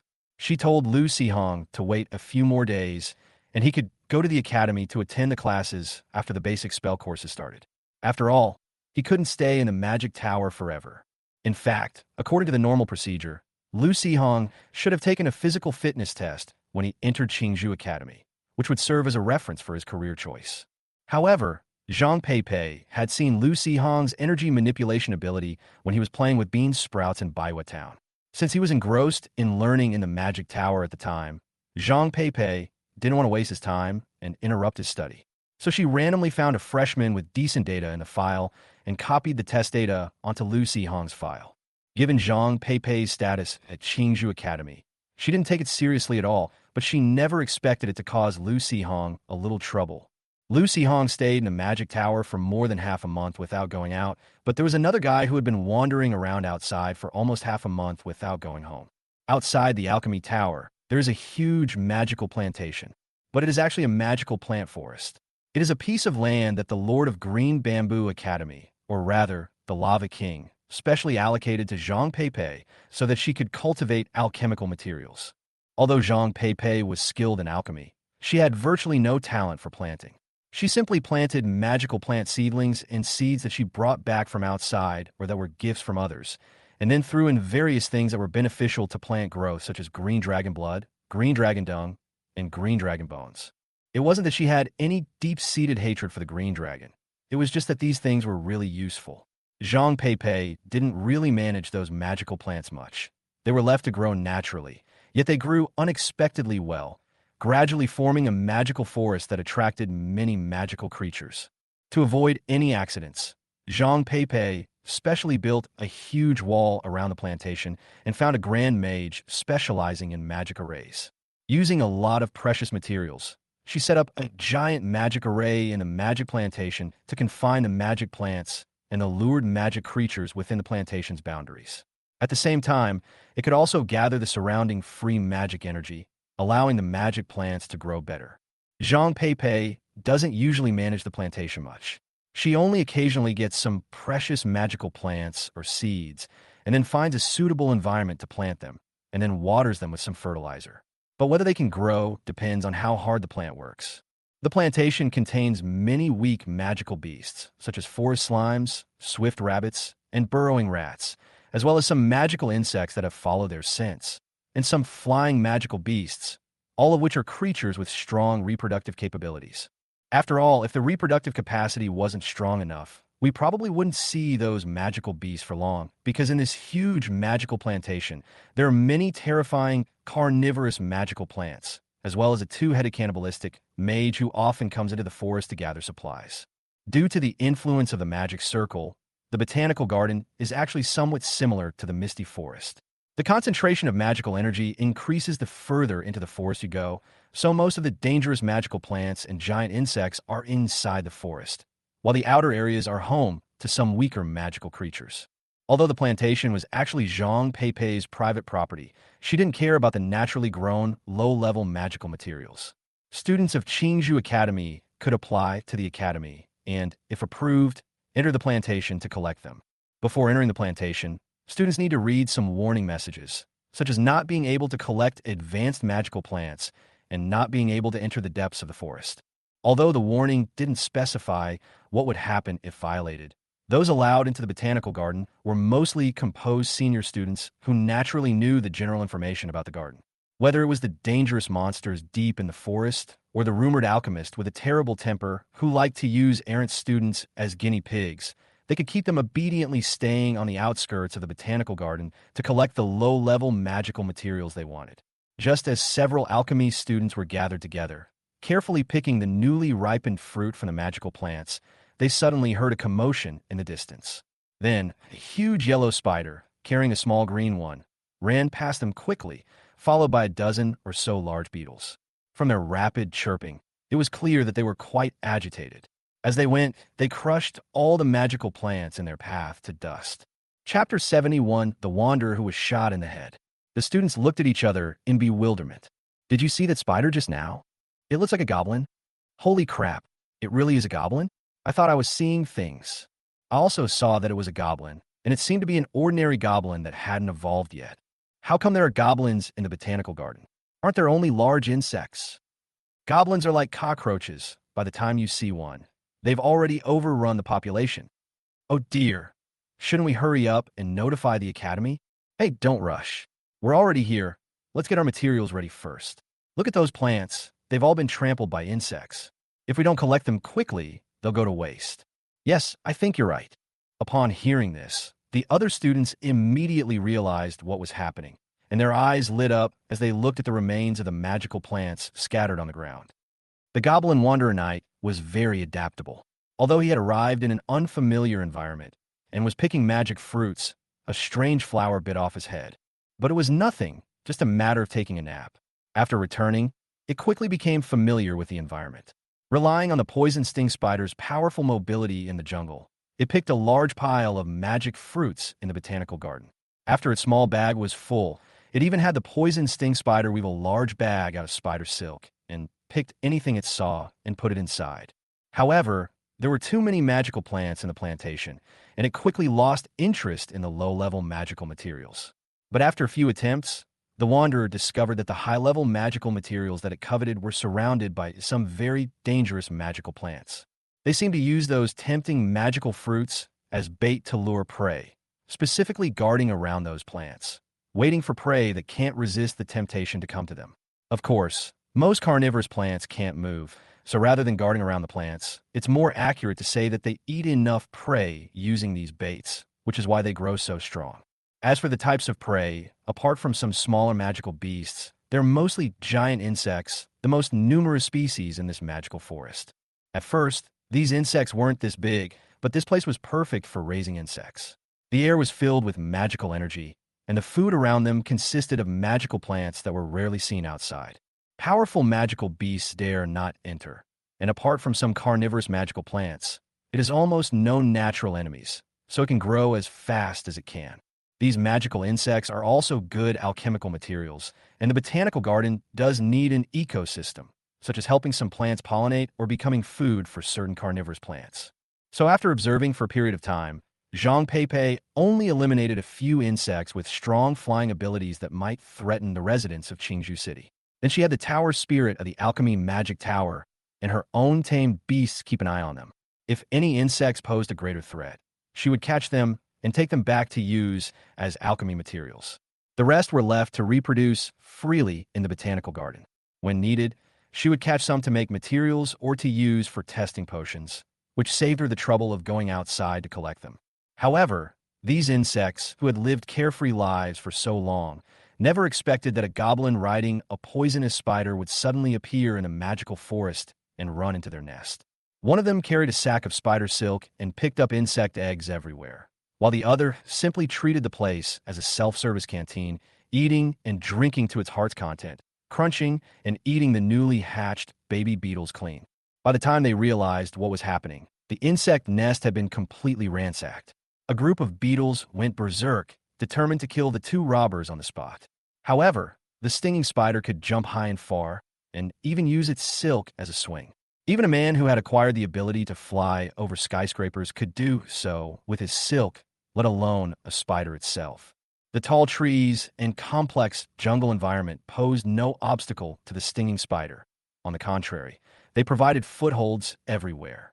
With a few leaps and pulls, it easily escaped from the beetle swarm. Then came the scene the students from the academy had witnessed: a swarm of beetles chasing a stinging spider, carrying goblins, turning the entire plantation upside down. At the star-gazing platform atop the alchemy tower, Zhang Peipei gazed at the chaotic scene in the plantation, a hint of doubt in her expression. Meanwhile, the tower's spirit mechanically broadcast its observations of the goblin wanderers over the past period in a completely emotionless voice. So, based on your observation, this little thing is very likely related to Lu Sihong. Yes, according to information statistics and data calculations, there's a 75% probability that this creature is connected to Lu Sihong. But since Lu Sihong's tamed beast is a goblin warrior, this probability is reduced to 32%. We know he has a 30% chance of having beast taming, or maybe it's some kind of talent he got from the training grounds, or some kind of super goblin replacement technique. Ha! If you're gonna lie, at least come up with a nicer name, Zhang Peipei said with a light laugh. This little guy seems to be hiding a big secret. Classify all information related to this incident as top secret, and no one except me is allowed to view it. Instruction received, relevant data encrypted. You're saying that when this goblin dies, the spider will also disappear, and the items they carry will also vanish? Yes, when this goblin first appeared in the Magic Botanical Garden, its head was bitten off by the golden-striped tyrant flower. When it was summoned back by the beast-taming space, the poisonous sting spider and the items on its body simultaneously entered a counter-summoning state.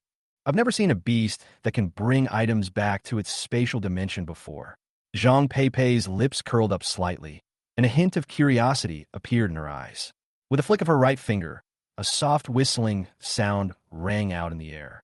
In an instant, a blue ripple crossed a distance of more than 1,000 meters, smashing the head of the goblin that was shaking its head and jumping around happily into a mess.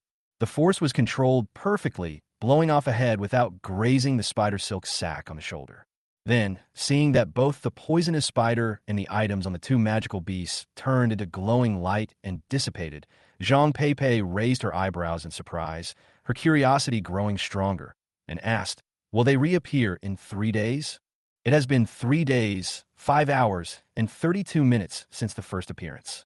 In addition, the probability that the target goblin is in contact with Lu Sihong has increased to 42%, the tower spirit replied. Okay, let me know when they reappear. If I'm conducting an experiment, then forget it and you can observe and record them yourself. Command received. Chapter 72, Ice helps cool the mind. Zhang Peipei thought that even the goblin didn't know how it died. Even if it really was Lu Sihong's tamed beast, Lu Sihong couldn't possibly know that he killed the goblin out of curiosity. But it would be fine if it were any other goblin, but the Goblin Wanderer Knight is an exception. Goblin Wanderer's Diary. The Goblin Wanderer enters the Alchemy Botanical Garden, picking flame fruits, picking clearwood fruits, picking gentle breeze fruits, picking, picking. The Goblin Wanderer enters the ironclad beetle nest. While fleeing, the Goblin Wanderer is attacked by a powerful mage's wind blade and dies. This journey yielded 40 experience points from the contributions of over 100 ironclad beetle larvae, a large amount of magical materials, 15 intact ironclad beetle eggs, and 169 damaged ironclad beetle eggs. Lu Sihong, who studied day and night and fell asleep immediately after drinking the sleeping potion, finally managed to squeeze out some time to check on the goblin farm. When he saw the message in the Wanderer's Diary, he was immediately dismayed. Although he had never stepped out of the magic tower, he knew that outside the magic tower there was a huge magical botanical garden, which belonged to Zhang Peipei's private property. Under normal circumstances, no other mages would come in, let alone a powerful wind mage who happened to be there. Lu Sihong was already considering whether he should take the initiative to confess to Zhang Peipei. However, the alchemist group seemed to be just a group of people who concocted potions and had nothing to do with those mad scientists. But Lu Sihong, who had read a lot of books in the library recently, knew very well that these guys were essentially mages. In order to research magical potions, they could meticulously dissect a large number of magical beasts and conduct experiments and analyses on each part one by one.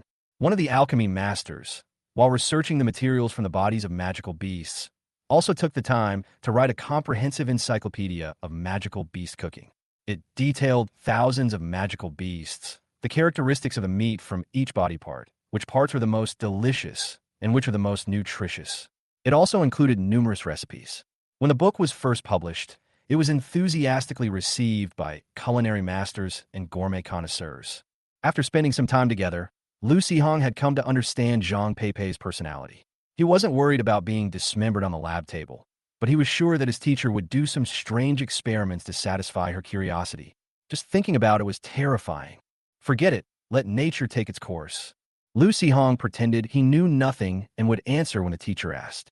Coming to my senses, I saw the goblin tamer take all the iron beetle eggs from the wooden warehouse, along with some magic fruits. He went into the animal pen, built a small nest, and placed 15 intact iron beetle eggs on it, seemingly preparing to hatch the insects. The remaining spoiled eggs and magic fruits were fed to the 2 smaller poisonous spiders. The remaining stinging spider wasn't jealous. After all, it often went out with the wanderer and enjoyed the good life. Its size was already much larger than its 2 companions combined. Seeing how thin and underdeveloped they looked, it felt sorry for them. The next morning, Lu Sihong finally left the Alchemy Magic Tower and stepped onto the land of Qingzhou Academy for the first time. Today is the first day of the basic magic class, and Lu Sihong needs to go to the magic teaching area of Qingzhou Academy for class. Having never left the building, Lu Sihong wanted the tower spirit to give him some guidance. Unfortunately, Kudo was only the tower spirit of the Alchemy Magic Tower, not the Academy spirit of Qingzhou Academy, so he couldn't leave the Magic Tower. He could only guide him to find a map of the Academy on the bookshelf. The map was drawn in great detail, and the roads within the Academy were not complicated. Lu Sihong easily arrived at the magic teaching area by following the roads and found the place for class, a building about the size of a basketball court. As I passed through the gate, I felt a slight magical fluctuation sweep over me. It was the Academy's system confirming the identity of the person entering. Inside the building is a large classroom that can accommodate thousands of students. Although the classroom is very large, most of the space is occupied by the teacher's podium because the teacher needs enough space to demonstrate spells. The classroom was noisy, mostly filled with new students who were excited about their first magic class. Because he entered the college in a different way, Lu Sihong didn't know anyone. He found a relatively empty spot to sit down and quietly waited for the lecturer to arrive. Some students noticed this student who looked particularly young, but most thought he just looked young and didn't pay much attention. Only one person, with a malicious look in his eyes, half covered his face and kept secretly spying on him. After a while, An elderly-looking monk walked into the classroom. The older students immediately stopped chatting, straightened their posture, and waited quietly for the teacher to begin the lesson, while their eyes also showed a hint of schadenfreude. The college's freshman handbook states that students should not do anything that might disrupt the teacher's class during class time, or they will be responsible for the consequences. However, it is clear that many students do not take this seriously. The old monk looked at the students with a calm expression and said nothing. He gently tapped the short stick in his hand, which was either a pointer or a staff, 3 times. Then he waved it lightly in front of him, and dozens of streams of water appeared out of thin air, rushing into the students' seats and freezing the noisy group of people into ice blocks. This immediately caused gasps from the other freshmen, but the old master merely glanced at them indifferently. The students immediately realized what was happening and hurriedly covered their mouths. "Don't worry, they won't die. They're just getting a little too worked up, so we're cooling them down," the old mage said calmly, his eyelids drooping. "You're a really nice person." Lu Sihong thought to himself, but on the surface he remained respectful. He had figured it out. The teachers at Qingzhou Academy were truly untouchable from top to bottom. If you wanted to learn, then learn. If you didn't want to learn, then get lost. If you disturb my class, I'd be showing mercy by not killing you. However, Lu Sihong soon had no time to think about these messy things, because the old master really didn't care about the students' lives and started teaching on his own. He explained the knowledge very quickly, as if he was afraid that the students would actually learn it. Fortunately, Lu Sihong had already learned a lot on his own, but lacked some key guidance, so he could easily keep up with the old master's train of thought. However, some freshmen were in a bad situation. After entering Qingzhou Academy, they were only concerned with joining in the fun. Before coming here for classes, they only had a slight understanding of the relevant content. If they were not careful and missed a sentence, the following content would become completely incomprehensible. They could only stare blankly and ask themselves 3 philosophical questions. Chapter 73: Rumors. Although the old master seemed to have an impulse to disregard the lives of others when he gave lectures, once he could keep up with his pace, you would know how amazing what he was saying was and how strong his teaching ability was.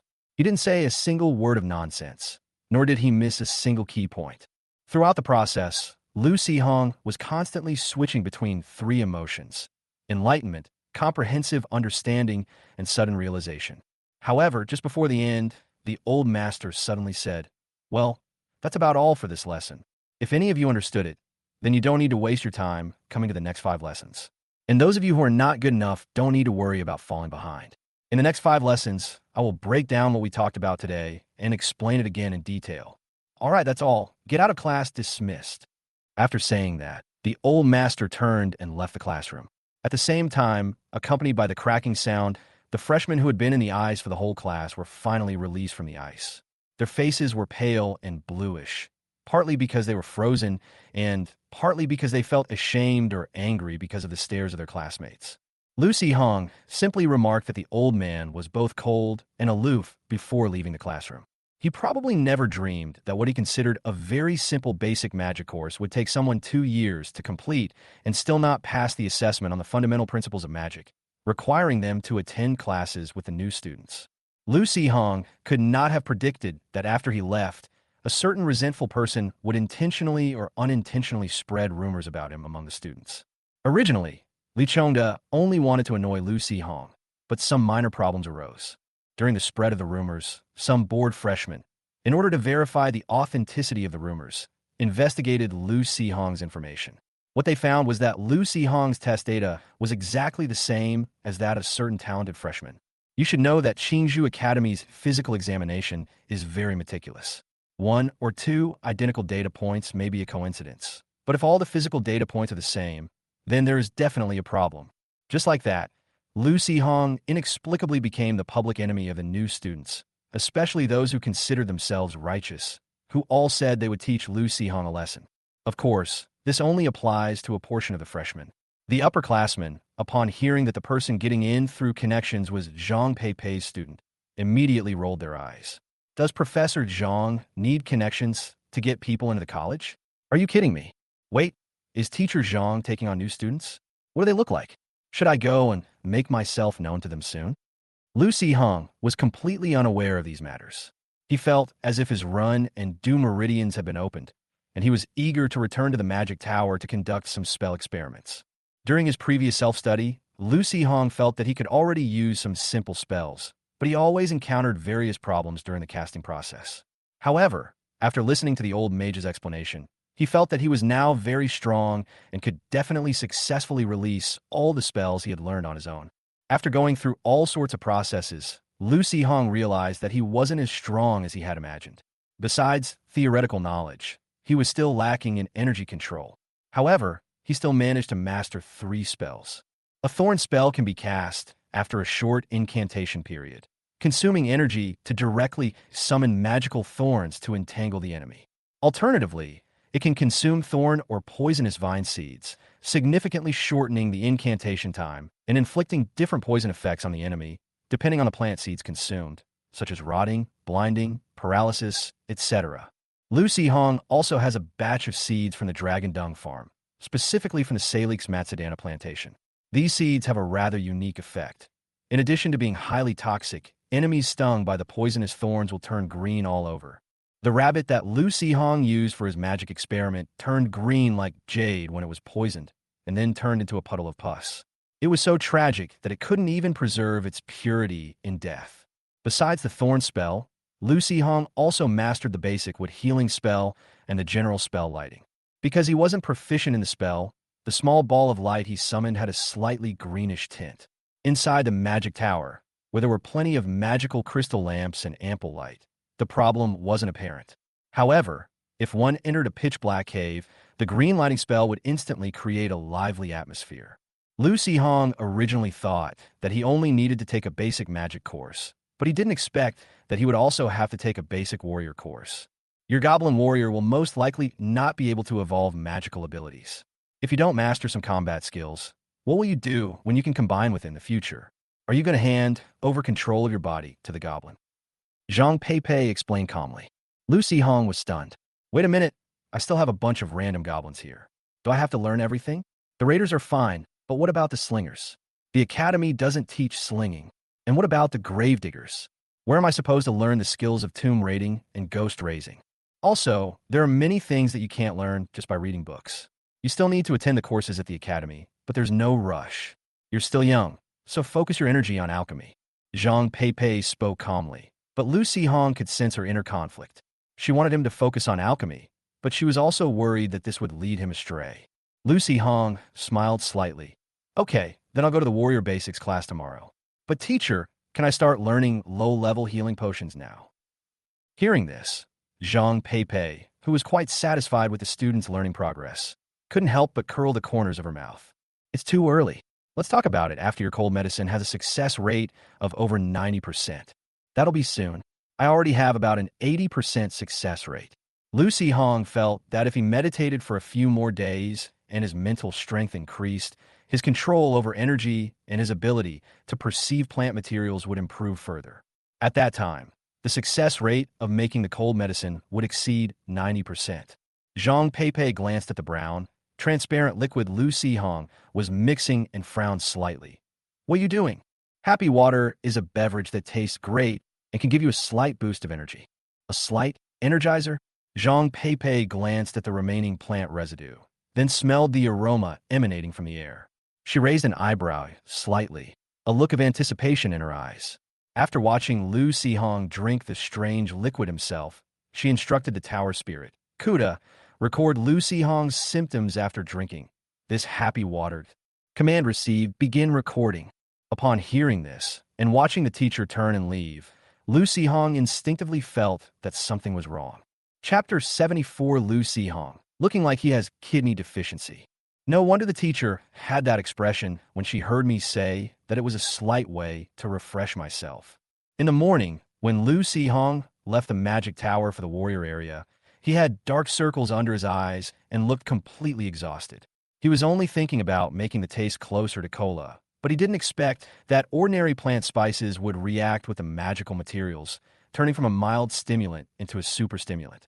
He was energetic for a whole day and night, and even sleeping potions were no longer effective. After the effects of the drug wore off, Lu Hong looked completely drained.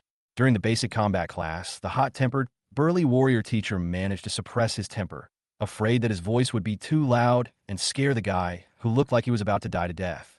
However, seeing Lu Sihong's pathetic state, the expressions of dissatisfaction in the eyes of some of the surrounding students became even more pronounced. When get out of class ended, a few hot-headed freshmen rushed up and blocked Lu Sihong's way. The students who were about to leave also stopped and looked on with amusement. You're the guy who got in through connections and back doors. A short-haired boy, head held high, imagined himself as a messenger of justice. Feeling the gazes of the students watching, he became even more excited. Lu Sihong wasn't in a good mental state and was just about to go back for a good night's sleep when he was unexpectedly blocked from his way. He glanced at the group of people in front of him with droopy eyelids, frowned slightly, and put his right hand in his pocket while wondering when he had offended these idiots. Seeing that Lu Sihong didn't speak, the group assumed he had chickened out and became even more excited. Why aren't you saying anything? Of course, they've heard the truth and are too scared to speak. Haha, look at his delicate skin and weak appearance. Who knows what connections he used to get in? Maybe he was serving his teacher last night. Lu Sihong's eyes sharpened, and a green light flashed in his hand. Several tiny seeds flew out and suddenly burst into thick vines in midair, binding all the students together. Suddenly attacked, the students instinctively struggled, but the poisonous thorns on the vines pierced their bodies, instantly paralyzing them. In desperation, they summoned their summoned beasts. After all, he was a freshman at Qingzhou Academy, and he kept talking about getting in through connections. Naturally, he wasn't some useless person who got into the academy through resource exchanges. His beasts were already quite capable of fighting. However, faced with that burly, excited goblin warrior who looked more like he was preparing for a feast than a fight, both the beast tamers and their masters felt a little flustered. They could only bar their teeth and protect their masters, letting out threatening growls. TCH. Lu Sihong sneered, a green light emanating from his hand, and a vine rapidly grew out. He held it in his hand and flicked it lightly like a whip. Weren't you just going to teach me a lesson? Why did you chicken out so quickly? However, both the freshmen and the students watching nearby felt something was wrong. Putting aside the goblin warrior with its frightening eyes, Lu Sihong's skill in summoning thorny vines meant he needed to pull strings. Of course, there were also some stubborn guys who whispered, not necessarily, maybe it's some kind of magical item. This immediately resonated with many people. Even the guy bound by the thorn spell agreed madly. That's right, you're just relying on your family background and magical items. What's so great about that? I hope you guys will still be so stubborn after tasting the poison of the Rosa Vine. Lu Sihong hadn't planned to let them off the hook anyway. He gestured for the goblin warriors to go up and deal with the beasts, intending to give these guys a good beating with the Rosa Vine. It would be a good opportunity to experiment on whether humans would turn green all over like that rabbit when they were poisoned. As for whether the deadly poison of the Rosa Vine will kill these guys, that depends on their luck and whether there are any senior students in the crowd who know how to remove poison. Enforcement team, all of you stop. At this moment, a blond man in uniform suddenly fell from the sky, crashed to the ground, and quickly blocked Lu Sihong's path. In the distance, several other people dressed in the same clothes rushed over. Lu Sihong was stunned for a moment. Oh, a familiar face. Isn't this Xiahou Yang, the one who lost his great sword? Xiahou Yang surveyed the scene, then looked at Lu Sihong, who appeared drowsy and frowned, saying, "You're an upperclassman, using magic to bully a few freshmen?" Lu Sihong, who was yawning, paused for a moment, thinking, could it be that Senior Xiahou's nearsightedness is hereditary? No, Senior Xiahou is only nearsighted, not blind. However, before Lu Sihong could speak, Xiahou Yang suddenly realized, that's not right. Qingzhou Academy only has a few wood element students, and they don't have much magical talent. They're all taking the path of rangers and warriors. Not bad. Then I'll stop letting the goblin craftsman melt down your greatsword for now. Could you be a transfer student from another city? Xiahou Yang suddenly realized. Lu Sihong said weakly. Look closely at my face. I'm only 16 years old. Do you think I'm stupid? You look like you're suffering from kidney deficiency. It's obvious you've been out all night. The minimum age requirement for those places in Qingzhou City is 20. Xiahou Yang said righteously. Forget it. Let's just melt down that broken sword and forge a new greatsword for the goblin warrior. Just then, a little girl wearing glasses rushed over with electric light, jumped up, and hit Xiahou Yang on the head with a staff, making a crisp and hollow knocking sound. Why does this sound so much like a wooden fish? Is Xiao Yang's head empty? Lu Hong wondered, somewhat bewildered. After knocking on Xiao Yang's head, the girl turned to Lu Hong and said, "Sorry, Junior, this guy isn't very bright. But since you were fighting in public, you need to come back to the disciplinary center with us." Xiao Yang scratched his head, looking incredulous. "Junior?" Lu Li gritted her teeth, her eyes filled with murderous intent, and turned to look at him, saying fiercely, "Lu Hong, the new student of teacher Zhang Peipei, who uses wood-type energy, I clearly explained everything to you." She was clearly very angry. Golden lightning crackled all over her body, and even her hair stood on end in anger, making her look like an angry cat.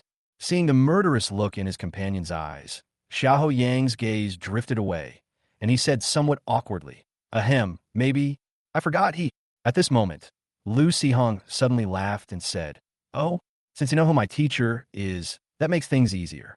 These guys slander my teacher in public, so letting me whip them isn't too much to ask, is it?" Chapter 75, The Wanderer Enters the Sewers. Xiao Yang then noticed the luo-sha vine that Lu Hong was holding.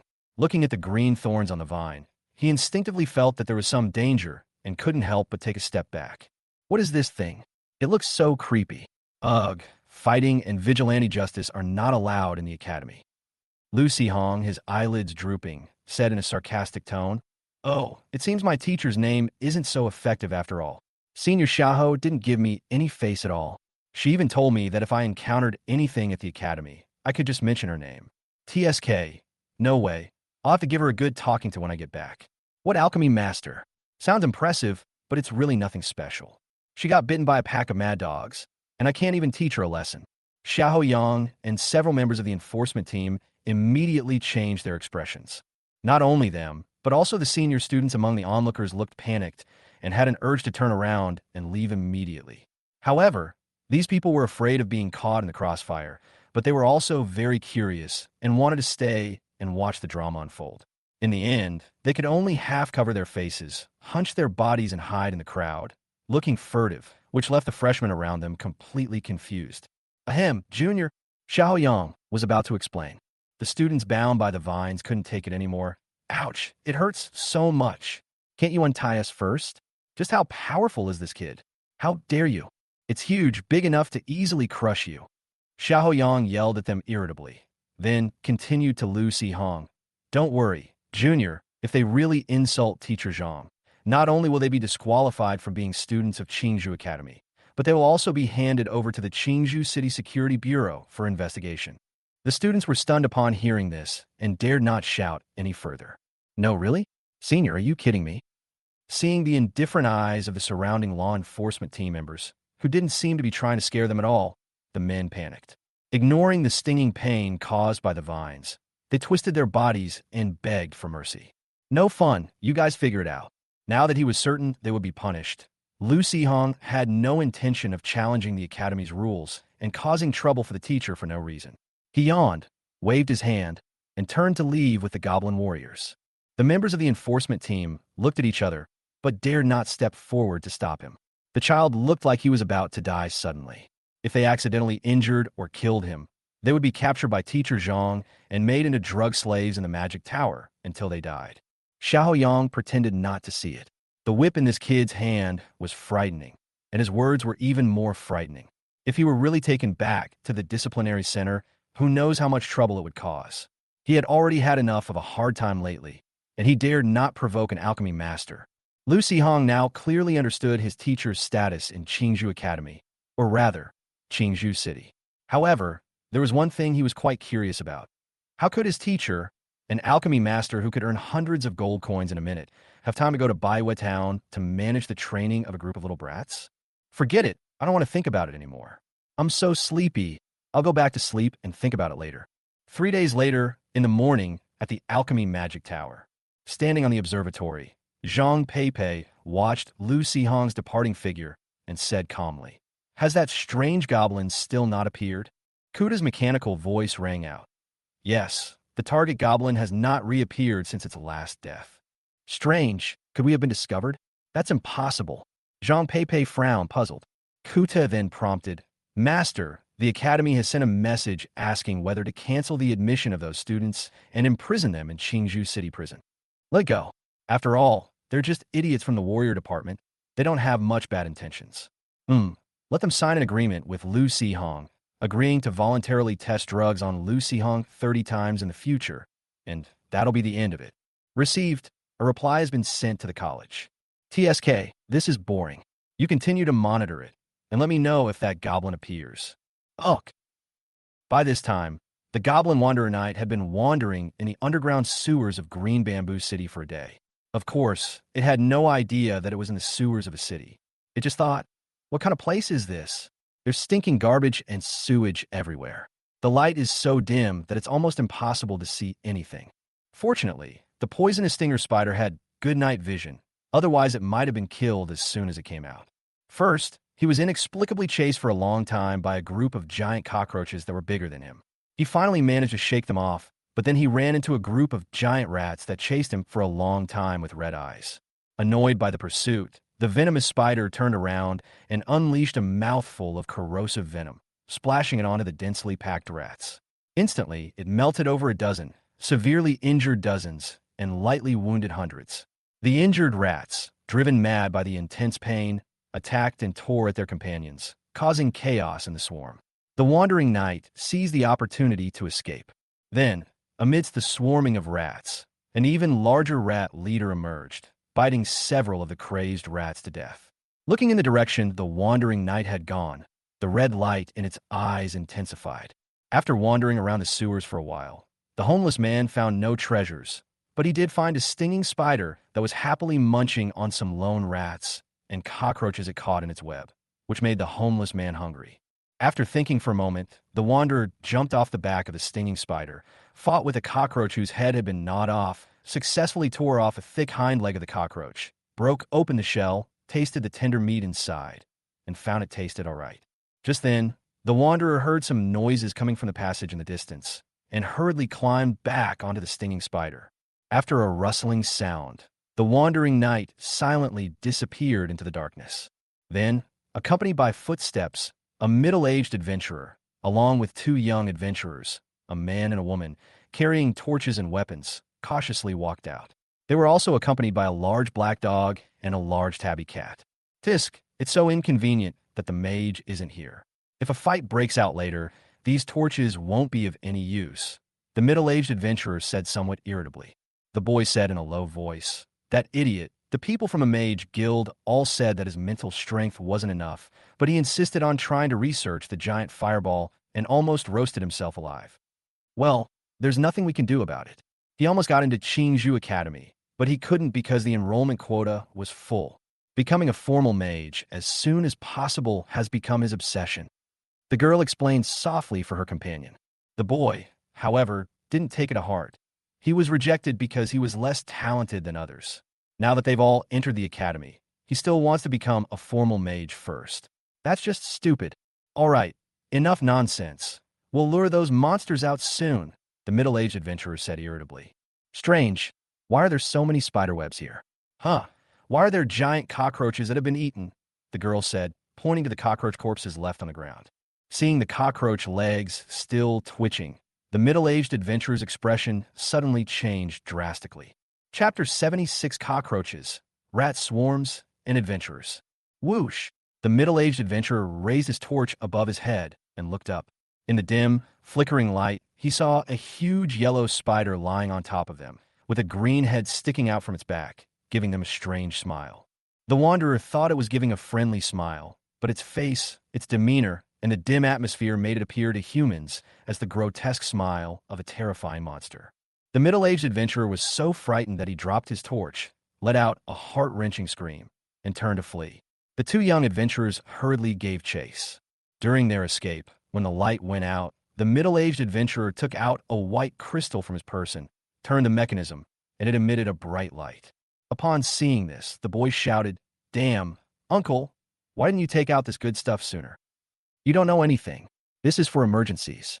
It only lasts for half an hour before running out of energy, and then you'll have to consume energy to recharge it," the middle-aged adventurer said irritably. As the girl ran, slightly out of breath, she said, "What was that monster? It was so scary. Why did a goblin's head grow out of a spider's back? Goblin? Impossible." That spider looks like a powerful magical beast. That's clearly a demon's head. Maybe it's a magical organ that mutated from that spider, the middle-aged adventurer guessed. Exactly. You're an experienced adventurer, sir. I think you've been watching too many weird things, and your brain is about to break down. Everything looks like a goblin to you now, the boy said irritably. The girl blushed and remained silent upon hearing this. The sounds of the three people talking, kicking as they fled, and stomping on the water echoed in the empty sewers, quickly attracting the attention of something.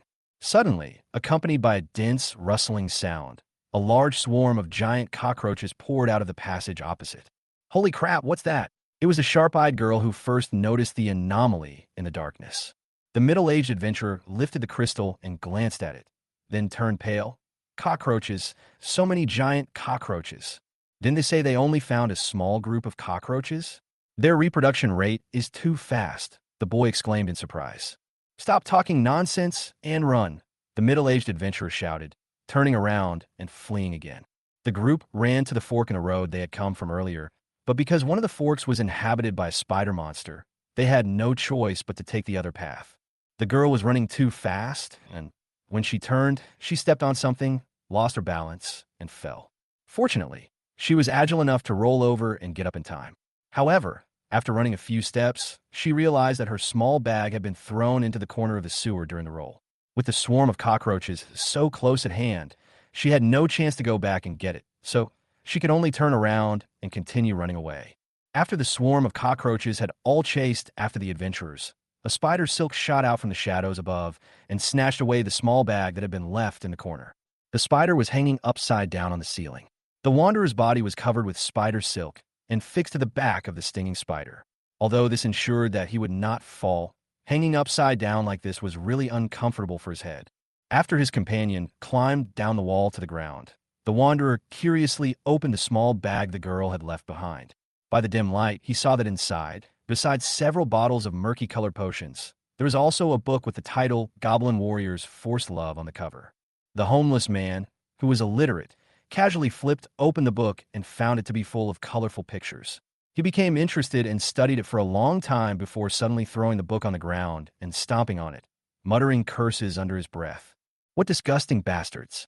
If their skin wasn't green and their ears weren't pointed, who would be interested in human females? Disgusting, absolutely disgusting. Wait a minute, the goblins drawn on there look a lot like goblin warriors and goblin heroes. Why don't we take this back and show it to them? The wanderer picked up the sketchbook again, and something interesting came to mind.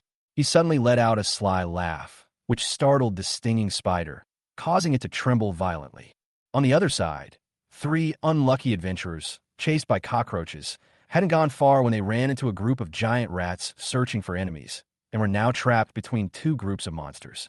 The rats and cockroaches were wary of each other and dared not make a move. The three adventurers were trapped in the middle and did not know what to do. The scene was both strange and harmonious. The middle-aged adventurer couldn't help but mutter angrily, "Damn it, how did the sewers become such a mess? And those bastards from the Adventurers Guild, what kind of lousy information did they give us? If I can get out, I'm definitely going to complain to the city hall." The girl's face was pale, her eyes trembling with tears. What should we do? Are we going to die here? The boy stood protectively beside the girl, his hands and feet trembling slightly, but he said firmly, "No, we can escape." Run my ass. Those two damn jinxes, if it weren't for them. A fierce glint flashed in the middle-aged adventurer's eyes, but it vanished in an instant. He pulled a small ball from his pocket and said to the two boys, "I'll throw this smoke bomb to create chaos later. There are too many cockroaches, and the passages are all blocked. As for those rats, although they look fierce, there are plenty of gaps between them. We'll escape through the rat side later." Although the two had some doubts, the other was, after all, a more experienced adventurer. They exchanged a glance and nodded in agreement. The middle-aged adventurer smiled and was about to throw out the item in his hand when he saw the rat swarm suddenly stir. They all turned their eyes to the green head that had peeked out from around the corner behind the swarm of cockroaches. The head's eyes gleamed fiercely, and it made a threatening hiss. The cockroaches, although they were giant cockroaches, much larger in size, their brains hadn't developed much, and no insect king or anything like that had been born in their colony. When they sensed the unusual movements of the rats opposite them, they thought they were about to fight, and they immediately erupted into chaos, attacking without hesitation. The rats were stunned by this sudden turn of events. What had gotten into these insects? But what could they do? The enemy was charging in, so they could only keep their heads down and fight. After all, they were going to fight for the position of the sewer overlord sooner or later. However, this immediately caused great suffering for the three adventurers who were caught between two groups of monsters. Fortunately, the monsters' main target was not them. With the desperate protection of their respective beasts, the three of them finally escaped from the chaotic battlefield, ragged and covered in wounds, and struggled to flee into the distance. After escaping for some distance, all three felt something strange in their bodies: numbness, itching, and a bit of dizziness. The middle-aged adventurer glanced at his body. The wounds from the rat bites were already turning blue. He frowned and said, "Oh no, these rats are poisonous. Quickly, take the antidote." As he spoke, he took out a bottle of murky green medicine from his body and drank it down. He immediately felt much better. However, the girl said with a mournful face, "What should I do? I just lost the little bag containing the medicine." Chapter 77: Harmful Readings, Bad Brains. In order to protect the girl in the battle, the boy was injured in many places. His face was turning purple, and his consciousness was becoming hazy. He was leaning most of his body on the girl. The girl wasn't badly injured, but her clothes were torn quite badly, revealing a lot of her fair skin. However, she couldn't care less about that at the moment. Seeing her companion looking like she was about to die, she was so anxious that tears welled up in her eyes. Taking advantage of the girl's inattention, the middle-aged adventurer's gaze swept over her from head to toe, a lewd glint in his eyes. He licked his lips and said with feigned composure, "It's all right. I know an old doctor who is very skilled at healing and detoxifying. I'll take you to him when we get back to the city." Okay, let's go quickly," the girl said, helping her companion away with anxious expressions. The middle-aged adventurer chuckled to himself, about to say something more, when he felt a gust of wind sweep past him. It was the giant spider they had seen before, which ran ahead and blocked their path. A poisonous, stinging spider. The middle-aged adventurer finally saw the spider's appearance with the help of the glowing crystal in his hand, and was immediately terrified. The girl pointed to the small bag in the goblin's hand and shouted, "My bag! Uncle, look, my bag is in that goblin's hand." Holy crap, it really is a goblin. Why is there a goblin riding on a poisonous spider? This thing looks way weirder than those giant cockroaches. The middle-aged adventurer was pale and sweating profusely, his heart pounding with panic. But the girl paid no attention. All she could see was her bag, or rather, the 2 bottles of antidote inside. The middle-aged adventurer's eyes flashed with a fierce light, and he said in a low voice, "If you want the antidote, then go get it yourself." Before the girl could react, a sudden force pushed her back, causing her to lose her balance and stumble a few steps, pulling the boy down in front of the poisonous spider. Pushing the girl in front of the spider to attract its attention, the middle-aged adventurer used his escape technique honed over decades of adventures, the super slide tackle. After a dash, his entire body quickly skimmed along the corner of the sewer wall and disappeared into the distance. He certainly wouldn't dare run back. Who knew if the rats and cockroaches, after their fight, would get hungry and eat him as a snack? On the contrary, as long as he could get past the blockade of this venomous spider, there was a sewer exit not far ahead, and if he ran fast enough. However, sometimes going too fast isn't a good thing. Because the middle-aged adventurer was sliding too fast, the poisonous spider thought he was going to attack it. Its body immediately reacted, and its 2 sharp legs instantly pierced through the middle-aged adventurer's body, tearing him in two as he screamed. Bright red blood splattered everywhere, and he was dead in an instant. The luminous crystal fell from the middle-aged adventurer's broken body, rolled a few times, and came to the girl's side, allowing her to see clearly the 8 indifferent black eyes and the pair of trembling, sharp pincers that were right in front of her. The girl immediately felt a surge of heat in her abdomen. The wanderer tore off the spider silk, jumped off the stinging spider, and looted a dozen silver coins and 2 magical items from the middle-aged adventurer. Seemingly dissatisfied with his haul, he curled his lip in disdain, turned his gaze to the girl, grinned, and strode over to her with his short legs. The girl noticed the goblin's lewd gaze and then realized her tattered clothes and exposed skin. She panicked and grabbed her clothes, pressing herself tightly against the boy. She cried out through tears, You mustn't come any closer." The wanderer stopped, scratched his head, and then took out a bottle of murky, low-quality healing potion from his small bag. After thinking for a moment, He took out all the potions in his bag and placed them on the ground along with the two magical items he had just found. He frowned, estimated their value, and then held up two fingers to the girl. The girl paused slightly. Then her tears flowed even more freely, murmuring, "Two. Twice? But I haven't even." He then turned to look at his pale-faced companion, gritted his teeth, and revealed a resolute look in his eyes. He put his companion aside and prepared to start taking off his clothes. "Twice. Only twice. You have to keep your word." "Idiot. You're an idiot. Are you a pig?" The boy looked at his companion, whose mind had been ruined by harmful reading, and weakly uttered, "It wants money." The girl was stunned for a moment, then hurriedly took out all the coins she and the boy had on them, collecting more than 30 silver coins and more than 50 copper coins, and handed them over. The goblin wanderer frowned as he looked at the coins in the girl's hand.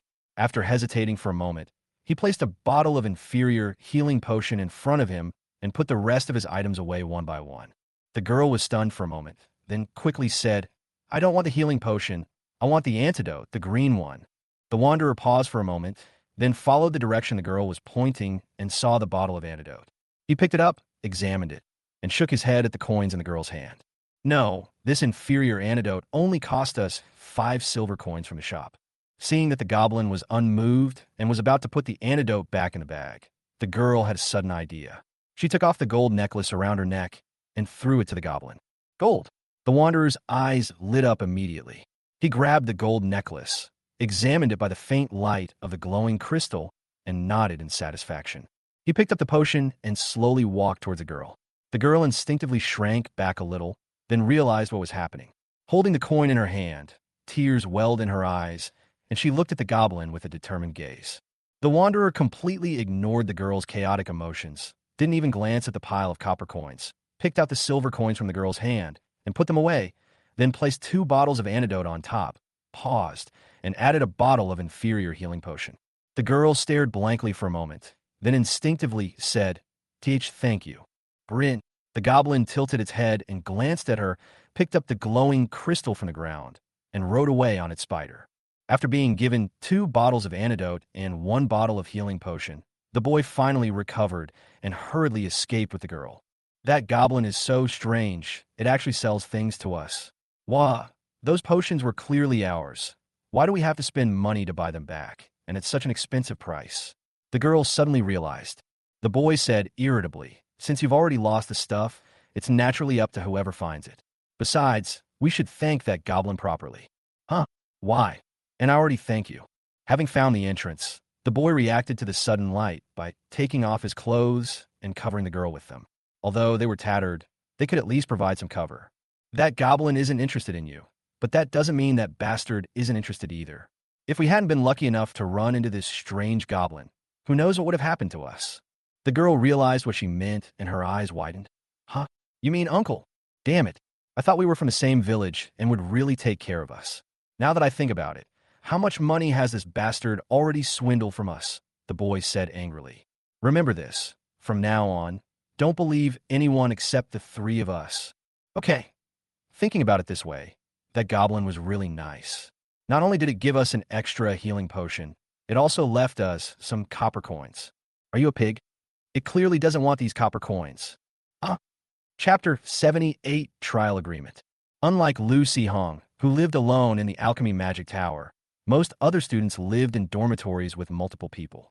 Those that didn't have money lived in 8-person rooms, while those with more money lived in 4-person or double rooms. If they had enough money, they could even choose a deluxe suite. Of course, that's not the point. The point is that what happened a few days ago, after the Warrior Basics class spread throughout the entire academy at an extremely fast pace. Students from influential families have been taught at home since childhood, so they don't need to attend basic warrior courses. They would rather use that time to solidify their magical knowledge and practice energy control. That's why these people only found out later that someone dared to provoke the alchemy master's student.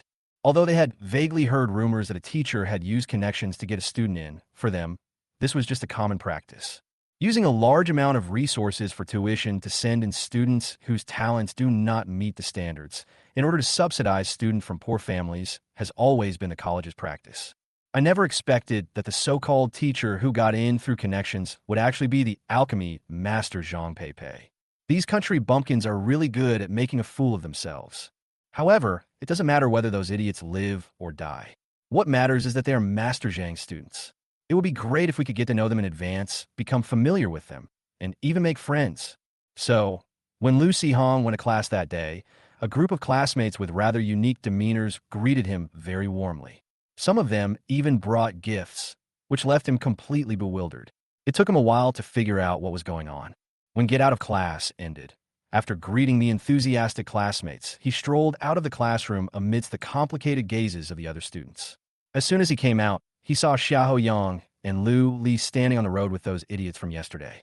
They waved enthusiastically when they saw him come out. Somewhat confused, he walked over and curiously glanced at the few uneasy-looking guys.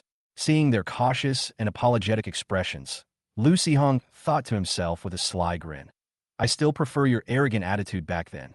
Well, the Academy consulted Professor Zhang, and his opinion is that as long as they sign a voluntary drug trial agreement with you, their student status won't be revoked, and they won't be prosecuted for slandering the alchemy master, Xiao Yang explained to Lu Hong. They're just not very bright. They believe the rumors. Lu Hong waved his hand, glanced at the group of guys, and they all put on ingratiating smiles. Since it's the teacher's decision, I have no objections. However, the agreement for this voluntary drug trial is... Xiao Yang pulled Lu Hong aside and whispered, "You're new to alchemy, so you might not understand, but you'll definitely be developing new potions in the future.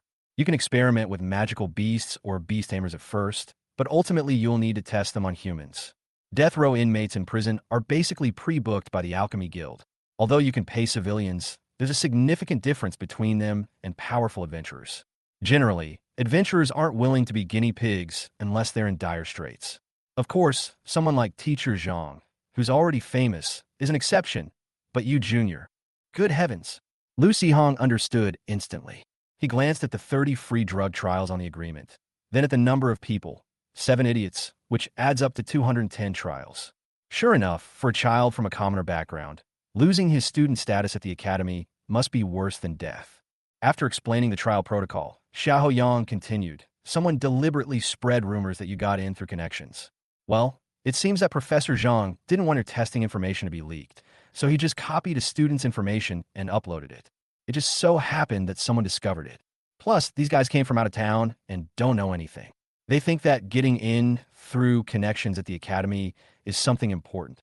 In addition, someone was secretly instigating it." Lu Hong was stunned. What was this test information? Oh, Senior Suyu seemed to have mentioned to him that a physical examination was required to enter the college.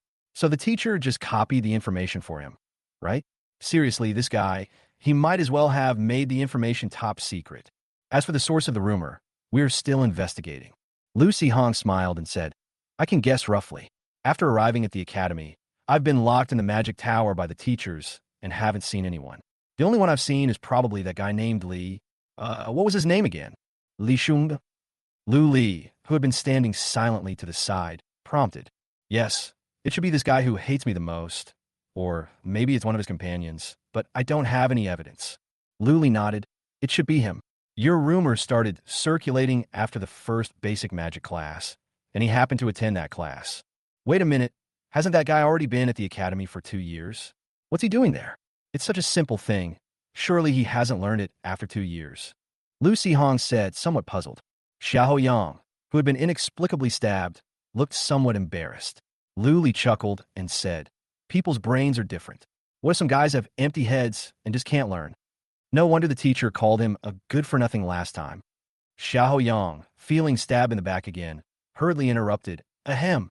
Junior, if you have no objections, please sign these agreements first. After you sign them, I need to submit them to the academy and then enter them into the files of several guilds." Okay. After signing several agreements, Lu Hong casually asked, "Senior Xiao, do you know where Senior Su Yu and Senior Lu Yuhui live? They don't seem to be at the academy. I don't know where Lu Yuhui went, but Su Yu and the others seem to have taken on a mission from the Adventurers Guild to deal with the monsters that appeared in Jiantu Town." "Right, Ollie," Xiao Yang said, then turned to his companion for confirmation, still unsure. Lu Li nodded and said, "Zhao Xiaoxue wanted to apply for the qualification to take the Advanced Wind Magic Instruction course, but she didn't have enough practice points, so Su Yu took them to do guild missions. As for Lu Yuhui, it seems that monsters are appearing on his family's farm, so his team members went with him to help. Lu Sihong knew that there were various conditions required to take courses at the academy, but he didn't know that completing tasks for the Adventurer Guild also counted as practice points. He could earn money, increase his Adventurer Guild points, and also increase his practice points at the academy. It sounded pretty good. Lu Li seemed to see through Lu Sihong's thoughts and continued, "Junior brother, you don't need to worry about these things. As a student of the Alchemy Magic Tower, as long as you complete the prerequisite course assessment, most of the other course requirements can be waived." Wow, that teacher is awesome. Chapter 79, Happy Water 2.0. Back at the Magic Tower, Lu Sihong was experimenting with Happy Water 2.0 when Zhang Peipei came to him, saying that she had to go away for a while and that Lu Sihong should arrange his own study in lifetime. The Lord's Beast was slightly injured in the battle. I need to go and check on it. Lu Sihong's eyes lit up upon hearing this. Is it the legendary lava slime volcano? Zhang Peipei smiled and said, "If you're interested, I can take you with me." Lu Sihong shook his head and said, "Forget it. There will be plenty of opportunities in the future. I shouldn't disturb the teacher's work. I'll continue my studies in the Magic Tower." But I heard that the lava devourer stayed in the lava fortress without moving. How could it have suddenly been injured? There's a spatial rift in the lava fortress. The Lord and his beast have been staying there to guard the spatial rift. Some time ago, a group of monsters launched a surprise attack from the spatial rift. Although they were repelled, the lava devourer was injured and there's some pollution that's quite troublesome. I need to go and deal with it, Zhang Peipei explained to Lu Sihong. Okay, I understand. Don't worry, teacher. I'll stay in a magic tower and study hard. No, I think you can go outside for a walk, so you don't lock yourself up and become stupid. As she spoke, Zhang Peipei looked at the strange drink he had just made. Seeing this, Lu Sihong looked at his Happy Water 2.0 and frowned, muttering, "Is there a problem now? No way. I figured out the relationships between all the ingredients, and I even fed one to the swift rabbit. Maybe I should let A Yong test it out." Seeing his puzzled look, Zhang Peipei couldn't help but chuckle. She took out 3 magical items and placed them on the testing table, introducing them one by one. This is a secondary space ring, containing a spherical space of about 100 cubic meters. This wind-protecting necklace will automatically release a gale barrier spell when you are threatened.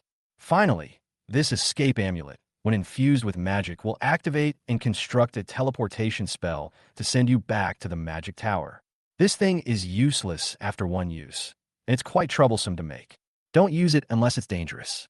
Of course, if you really encounter danger, use it directly without any hesitation.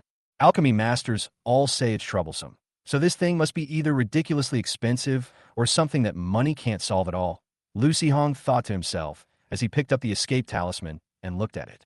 Anyway, you still have Super Goblin's substitution jutsu. As long as you don't go to any strange places, you should be safe. For some reason, Zhang Peipei still felt that the name sounded particularly strange.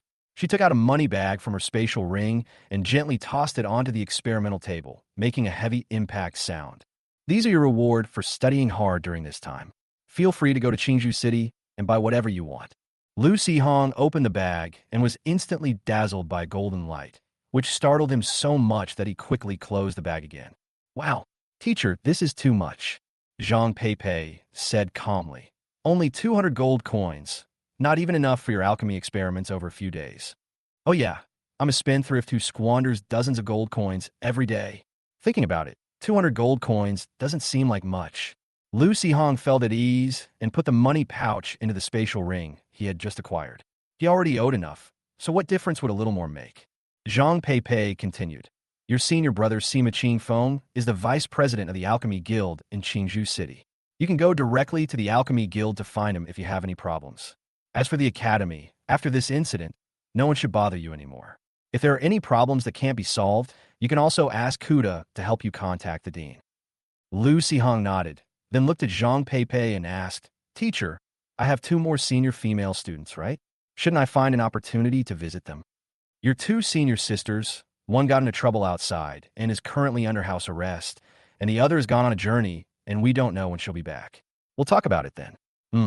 If there's nothing else, there's no need to go looking for Qingfeng. He's quite busy too. Okay, right. The one who spread rumors about me this time is most likely that guy Li Chonda.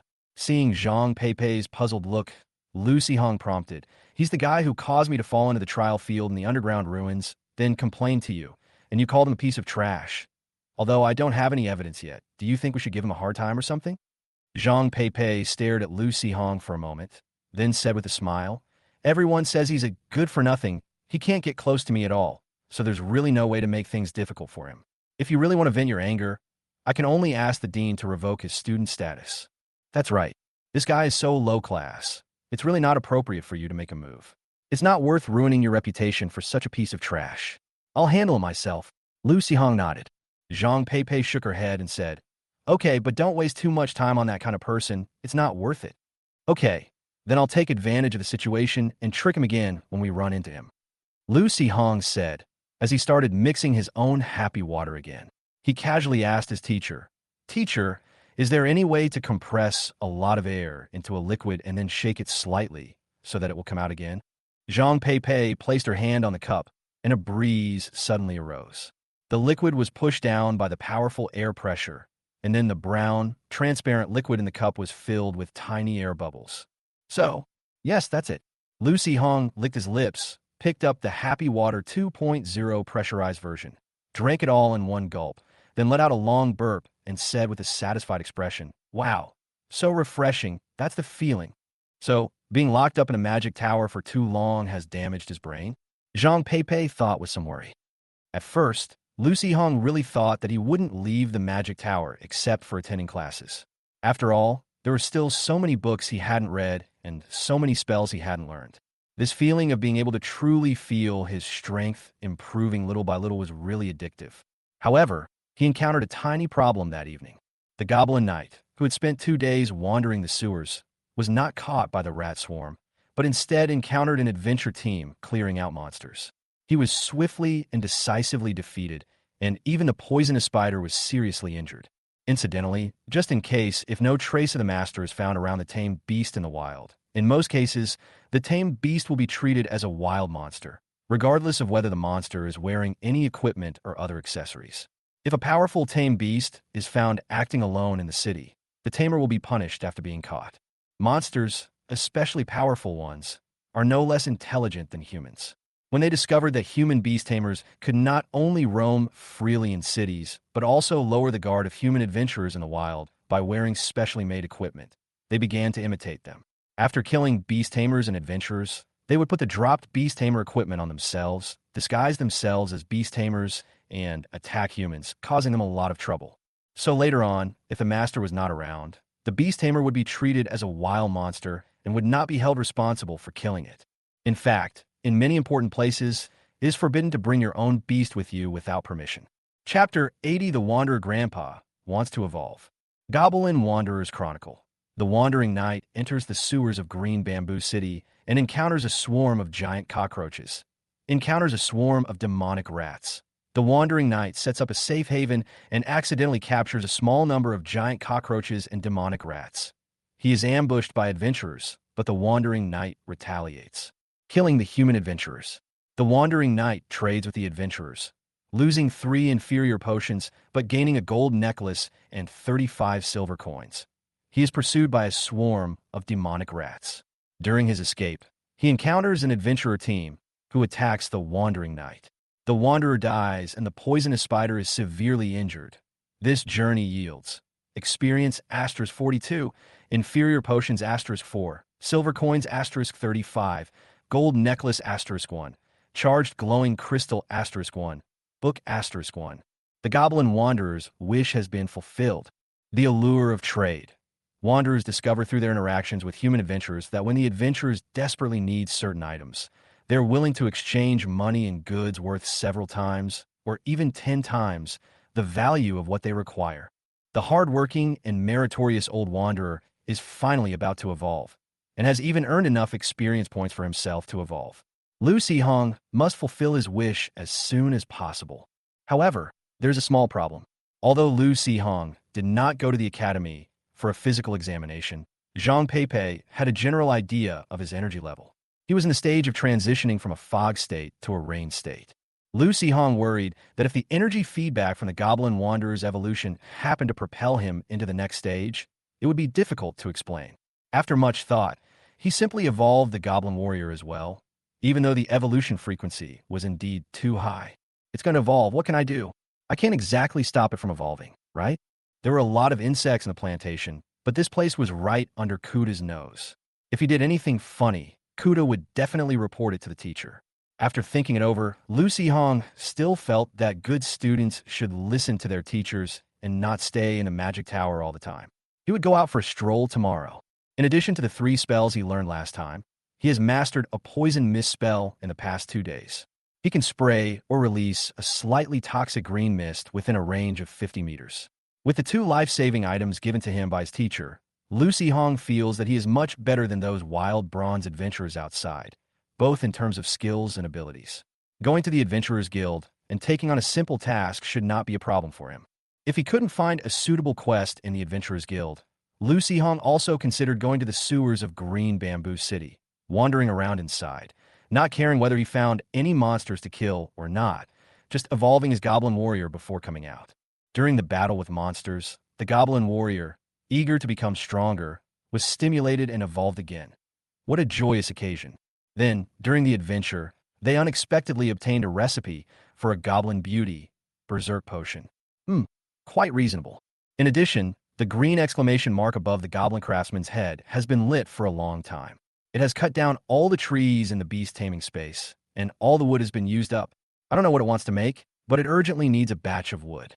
I will have to buy some wood for it after we leave, or find a forest for it to cut down.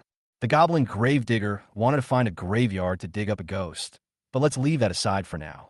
In addition to the wandering spirit from before, it now has a pitch-black demon on its body, which it summoned after digging up the demon missionary's corpse more than half a month later and wiggling its butt for a while. The Goblin Raiders want a drink. That's easy, they can just go to the tavern.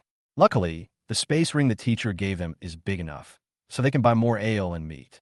They said they were going to treat these guys last time, but after entering the magic tower, they ended up starving for a month.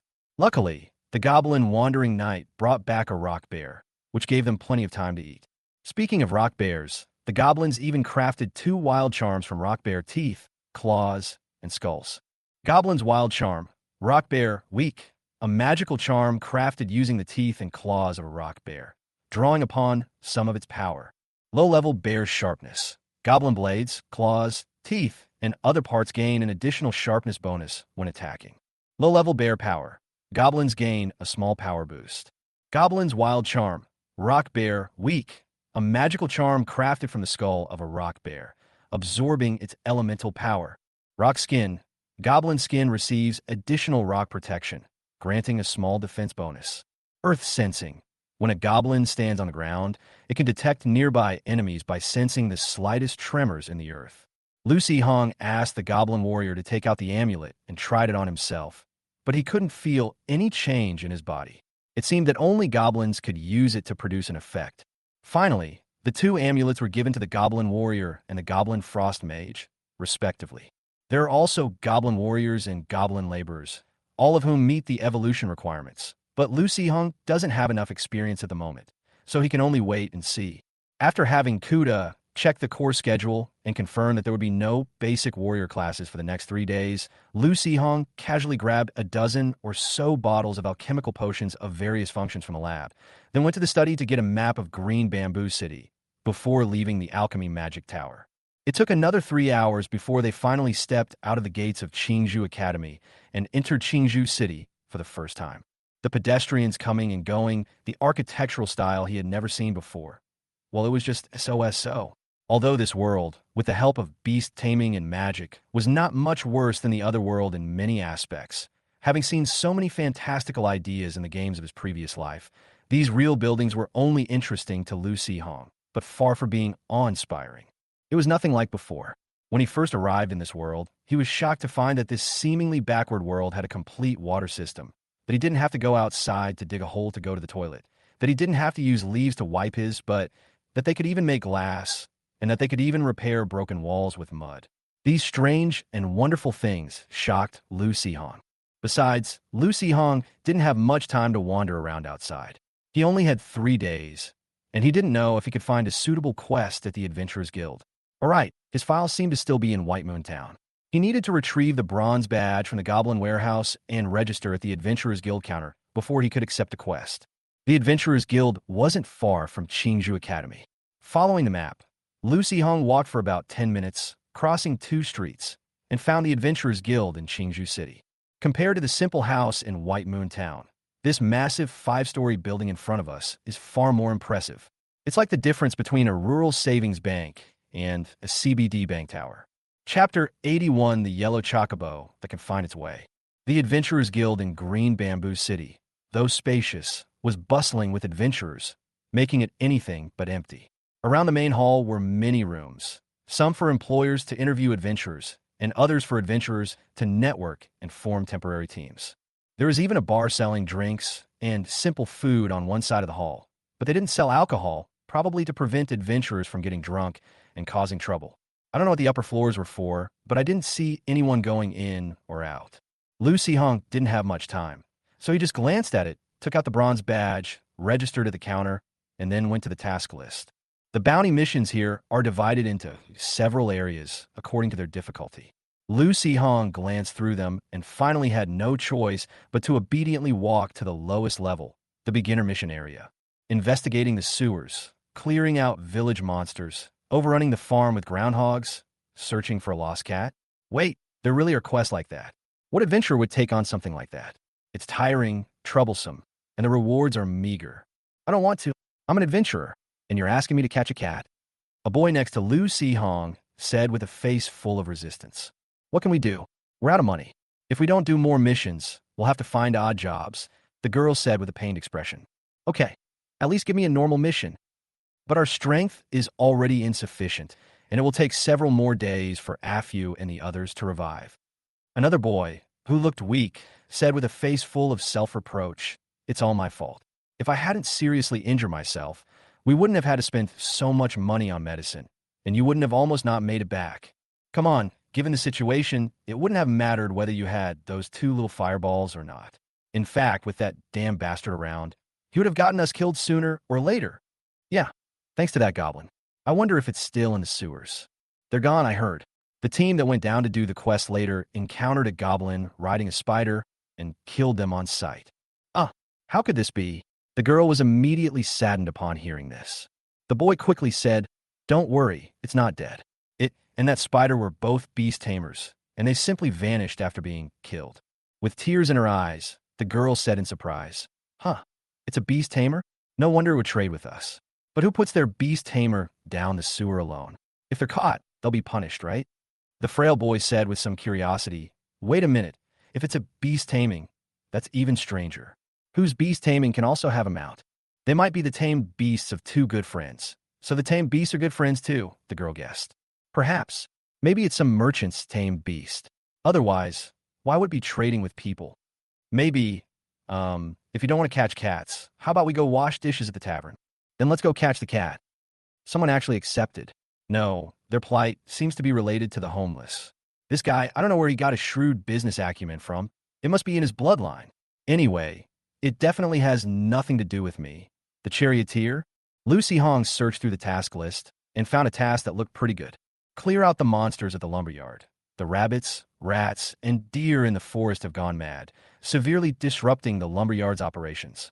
After defeating the monsters, take their heads to the lumberyard owner to collect the bounty. Then, submit the owner's approval document to the Adventurers Guild to earn quest points. Note that normal monster heads cannot be used for quest rewards.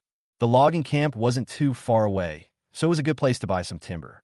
The pay seemed a bit low, but for Lucy Hong, who had $2 million in cash, this small amount of money didn't matter. The logging camp is outside the city, and it would take at least half a day to get there on foot. However, unlike small places like White Moon Town, there are several modes of transportation to choose from in Green Bamboo City. There's a mount rental shop outside the east gate of Qingzhou City. There are many tamed riding magical beasts there. You can buy them and return them after you're done using them. You just need to deduct a portion of the rental fee based on the time spent. However, before that, Lucy Hong planned to go to the bar first. Since he didn't know how long he would be gone, Lucy Hong decided to buy some food as a backup. He overheard other adventurers chatting and learned that the tavern across the street had recently developed portable food for adventurers that tasted pretty good. He became curious and decided to buy a few barrels of ale and fruit wine to put in his spatial ring. Then he discovered that the so-called portable food was actually just some rice balls, but it had been specially processed to prevent spoilage and tasted much better than dried food, which is why it was popular with adventurers. Apprentice, unlicensed alchemist Lu Sihong barely recognized the preservative the tavern had added to the rice balls, a trace amount of several plant materials ground in a fine powder, which didn't seem to pose any harm. Lu Sihong thought about it and was still a little worried, so he decided to go outside and buy some regular dry food and fruit. However, since he was already there, he still needed to buy some alcohol. He was quite cautious, pretending to take money from his pocket when paying the bill. He had the Goblin warrior bring the beer into the beast taming space, but he never expected that there were 3 professional robbers sitting in the tavern. Watching Lu Sihong's departing figure, one of them squinted and said, "That kid definitely didn't have anything in his pocket just now." Upon hearing this, his companion's eyes lit up. "Oh, so he has spatial equipment?" Judging from the food he was looking at earlier, he's probably planning to leave the city. "Boss, what do you mean? Since I'm just killing time anyway, I might as well go out for a stroll." Although Lu Sihong had specifically told the Goblin warriors, he was still worried that the goblins might not be able to resist drinking some ale, and that it would be troublesome if a bunch of drunkards ran out during a fight. After much deliberation, Lu Sihong finally found a secluded corner and had the Goblin warrior bring out the meat again, storing it in his spatial ring without noticing anything amiss. All of this was observed by a gray-feathered sparrow in the sky. Afterwards, Lu Sihong went to the mount rental shop outside the east gate. After some selection, he chose a cute-looking, gentle yellow chocobo. After paying and registering, the staff inquired about Lu Sihong's situation, whispered a few words to the chocobo, and when the chocobo nodded and cooed softly a few times, they turned to Lu Sihong and said, "All right, you just need to ride it. It knows the way to the logging camp." Wow, chocobos even have an automatic navigation function, and the staff at the rental shop even understand bird language. Awesome. Lu Sihong thought to himself. Chapter 82, A Thief's Eyesight is truly lacking. Perhaps sensing that Lu Sihong lacked experience, the yellow chocobo didn't use its full strength when running, taking small steps and looking quite leisurely. Lu Sihong thought the little cutie was fluffy and stable to ride, and wondered if he could take it back to the academy to raise it. I'll ask the teacher when I get back. After running for a while, the chocobo left the main road and turned into a jungle path. However, it hadn't gone far when it suddenly heard a noise behind it. Lu Sihong turned around and saw 3 middle-aged adventurers riding a black boar and a shadow leopard. Their 3 pairs of eyes were staring at him with malice as they rushed over at high speed. Before Lu Sihong could react, the chocobo had already sensed something was wrong. It took a step forward, instantly switching from a leisurely stroll to a speeding state, and in a flash it transformed into a yellow lightning bolt and sprinted away. Unfortunately, the enemy had anticipated this. A loud whistle came from behind, and a gray figure descended from the sky, extending a pair of sharp claws to grab at Lu Sihong. A green goblin had a piece of flesh torn from its back by claws, and it screamed loudly as it ran away with the chocobo in its arms. Lu Sihong stood in the woods not far away, paused for a moment, then turned and ran into the woods. Holy crap, what is this thing? Who knows, it might be some kind of magical artifact. Hurry and chase after him. Don't let that kid get away. Don't worry, my bird's watching him. He can't get away. 2 legs can outrun 4 legs. Lu Sihong was caught up again after running a short distance. Because he was unsure of the strength of the 3 guys, he hadn't decided whether to summon all the goblins. So he only pulled out a goblin warrior. When he saw the enemy coming, the warrior fiercely pounced on the wild boar with his saber. At the same time, Lu Sihong threw out a handful of thorn seeds, which turned into a large net in midair and covered the Black Panther and its rider. This troublesome. Third brother, just kill him. The leader of the beast-taming black-skinned wild boars frowned and gave the order in a low voice. Upon hearing this, the third brother, who was sitting behind the eldest brother, immediately jumped off the wild boar, raised his light bow, and shot an arrow at Lu Sihong. Just as the arrow was about to strike, Lu Sihong's body instantly transformed into a goblin craftsman wielding a large iron hammer. The arrow struck the leather armor, but the arrowhead only pierced the skin shallowly. The goblin craftsman carelessly pulled out the arrow, let out a low growl, and charged towards the Black Panther that had just broken free from the thorns. The third brother paused for a moment, but then heard the fierce roar of his own beast behind him. He turned around and saw Lu Sihong preparing a spell. With quick reflexes, he shot out another arrow. Clang! The arrow struck an ice shield with a crisp sound, but Lu Sihong's figure reappeared on the other side. Damn it! I don't believe you can keep using this ability forever. The third brother's face hardened, his potential exploded, and his right hand drew the bow, leaving after images. On the left, whoosh. The goblin tamer commanded the poisonous spiders to charge at the leader. On the right, whoosh. The goblin gravedigger with a shovel summoned 2 undead. Ahead, whoosh. The goblin raider grinned maliciously and disappeared. From the side, whoosh. The goblin slinger carrying a small basket pulled out an iron ball. Thanks to the third brother's efforts, the 3 adventurers were successfully surrounded by goblins in just 3 seconds. Lu Sihong felt the scenery in front of him constantly changing, and before he could react, his strongest goblin lineup was almost complete. Isn't it said that archers are always overpowered and spearmen are always unlucky? Did this guy choose the wrong class? Lu Sihong thought to himself, twirling his fingers on the wind protection necklace to activate the highest level of protection. This thing is just a magical item after all, and it will be activated by the slightest disturbance. Most people will only activate the minimum protection. Lu Sihong was afraid that he would trigger the protection by bumping into things while riding the bird, so he simply turned the protection off. Anyway, with the beast taming substitute, he didn't have to worry about being ambushed. When they came to their senses, they saw that the 3 guys were lying on the ground, half dead. Even the third brother's gray-feathered sparrow had been knocked down by the poisonous spider's web, and a mouthful of green phlegm melted into a speck of light. The third brother had been through 7 rounds of attacks by the 2 undead and was barely breathing. His face was pale, and he stared at Lu Sihong with a ferocious look in his eyes, asking unwillingly, "What kind of ability is this? You're clueless, aren't you? Fine, since you're about to die, I'll let you die knowing the truth. This is the purple beast taming talent I obtained from the training grounds. Super Goblin substitution technique. Every time I'm attacked, it randomly summons a powerful goblin." "You fucking idiot. Do you think I'm a moron?" The third brother gritted his teeth and roared. "Fisk, as expected, this thing can't even fool an idiot like you," Lu Sihong said, scratching his head with some annoyance. "You son of a bitch." The third brother's eyes widened, his neck lolled to the side, and he instantly stopped breathing.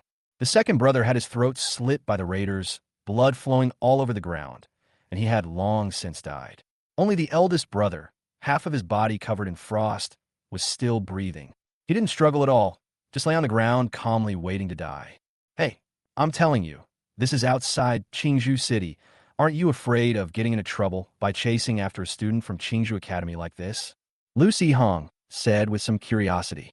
The leader, whose expression had been calm, suddenly blushed, spat out a mouthful of blood, and said with trembling lips, "Why the hell aren't you wearing your uniform?" Then he lowered his head and swallowed his last breath. Lu Sihong was slightly taken aback, looked down, and said, "Oh right, I don't think I've gone to the academy to get my clothes yet." "Wait a minute, are you blaming me? Shouldn't you highway robbers have sharp eyes?" While Lu Sihong was still complaining, the raiders couldn't wait to start searching them. However, these 3 guys were obviously a bunch of poor bastards. Apart from a bunch of silver coins, only their weapons looked decent. Lu Sihong didn't even want to mention the few bottles of inferior potions. After the raiders finished looting, the gravediggers waited impatiently by, carrying shovels. Lu Sihong was about to call them all back when he heard a clattering sound behind him. Gurgle. Turning my head, I saw a yellow, furry head peeking out from behind the bushes. It was the chocobo that had come back on its own, carrying a goblin with its head pecked all over its back. "Hey, you're quite loyal, but since you saw this whole scene, I can't let you go back," Lu Sihong said to it with a smile. A moment later, riding the chocobo, Lu Sihong finally returned to the forest path. This time, the chocobo dared not linger and took Lu Sihong to the logging camp as quickly as possible. Lu Sihong first went to the owner of the logging camp and asked them to help look after the chocobos and also to find out about the monsters in the logging camp.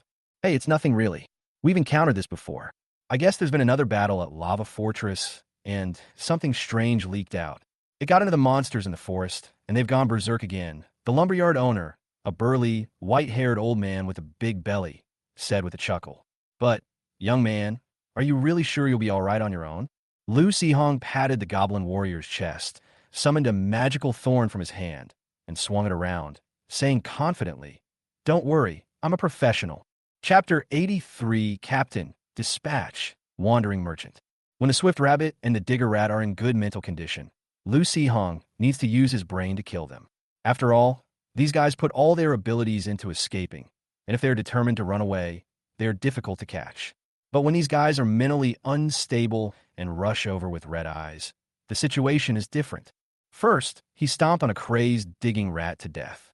Then, turning to look at the rabbit desperately gnawing at his leather armor, the goblin warrior wore a speechless expression. He grabbed the little thing by the neck and slammed it to the ground. The rabbit lay on its back, twitched slightly a few times, and then went still. A bunch of weaklings, offering absolutely no enjoyment in the fight. On the ground around them lay the corpses of more than a dozen rabbits and rats. These creatures were dazed and exuded a strange aura. Even the goblin warriors shook their heads at the smell, showing no desire to eat them. Seeing that there were no new monsters nearby and no one else around, Lu Sihong found a corner, took the goblin warrior back into his beast-taming space, and used the evolution function on it. He would like to let the goblin warriors evolve directly outside, which would save a lot of trouble. The problem is that Lu Sihong can only find targets in the goblin farm to start the evolution. The goblin warriors really can't do without staying inside. After a flash of green light, the goblin warrior grew larger, reaching a height of 3.5 meters and a shoulder width of about 2 meters. His muscles bulged, and his entire body exuded a fierce aura. During the evolution process, the goblin's leather armor was completely torn apart, turning into a pile of tattered rags hanging on its body. Lu Sihong saw a blank and speechless expression on the face of the goblin craftsman next to him. As his size and strength increased, the horse-slaying sword in his hand seemed somewhat unsuitable. However, the weapons in the warehouse were either too big or too small, and he didn't have a suitable weapon for the time being, so he could only make do with what he had. To be honest, Lu Sihong did want to melt down Xiahou Yang's golden magic greatsword, but unfortunately the goblin craftsman's skills were not up to par, and he couldn't handle such a high-grade material, so he had to give up. Goblin Warrior evolves into Goblin Captain. Goblin Captain. The Goblin Warrior proved his courage in battle and earned the respect of his tribe, the honor of being a captain, and the ability to command goblins. Brave. The Goblin Captain possesses immense physical strength, extensive combat experience, and the courage to challenge formidable enemies. When facing powerful foes, the Goblin Captain becomes even more excited, gaining additional combat power. Leader. When the Goblin Captain is present, all friendly goblins gain a courage bonus and are less affected by fear and temptation spells. When goblins receive the same type of effect, they are only affected by the highest level of the effect. You have received a random reward. Territory Expansion Card. Territory Expansion Card. After use, the area of the goblin farm will be expanded and special terrain may appear. You have acquired a commander-type goblin and unlocked the dispatch function. Now, every so often, you can select 3 to 5 goblins to form a squad and deploy them to a designated location. The deployment ends after all goblins are defeated / all enemies are defeated / after 24 hours. Currently unlocked deployment locations: Misty Forest, Green Dragon's Nest / Ogre Camp / Lizardman Tribe / Earthshaker Boar Territory, Bamboo City, Magic Plantation / Underground Waterway Maze. Overwhelmed by the sheer volume of information, Lu Sihong was momentarily stunned. He first summoned the Goblin Captain to protect himself, then focused his attention back on the Goblin Farm. Expansion cards? Go ahead and use them. The farm's empty spaces are almost all used up anyway. However, just as the land was rapidly solidifying at the edge of the Goblin Farm, Lu Sihong suddenly felt a soul-tearing pain in his mind. Fortunately, the pain came and went quickly. As the expansion of the Goblin Farm was completed, Lu Sihong's mind returned to normal. He could clearly feel that his mental strength had inexplicably increased significantly. Holy crap! Lu Sihong covered his head in surprise, then stretched out his hand. A flash of green light appeared, and without any further preparation, a magical vine instantly grew out. Awesome! With his mental strength greatly increased, controlling energy became much easier. The thorn spell that Lu Sihong had mastered was originally a very basic spell with little skill involved. However, with his strong mental strength, it became an instant cast spell. After studying it some more, he could master the true thorn entanglement and summon magical thorns from afar to trap enemies. Looking at the goblin farm again, it has doubled in size and now has a small pond, steaming from the water, or perhaps it would be more accurate to call it a hot spring. Wild hot spring. Goblins who soak in this hot spring for 1 hour will gain an additional 20% faster injury recovery rate for 1 week. After reviewing the description of the hot spring and gaining a general understanding of its functions, Lu Hong then focused his attention on the dispatch function. Looking at the dispatch locations in the text description, Lu Hong felt a strange sense of familiarity and then realized that these were the places that the Goblin Wanderers had once wreaked havoc on. So what's going on now? The Wanderers' rampage wasn't enough, and now I have to send goblins there again? I'm starting to feel like the Wanderer is a monster jinx, but thankfully it's about to evolve, which is a way to give the monsters of this world a chance to survive. Although he was curious about the dispatch function, now is not a good time. He was in the wild and might encounter some enemies. He could only try it after returning to the magic tower. Looking at the Goblin Wanderer lying in the dormitory, Lu Hong tried to activate its evolution function.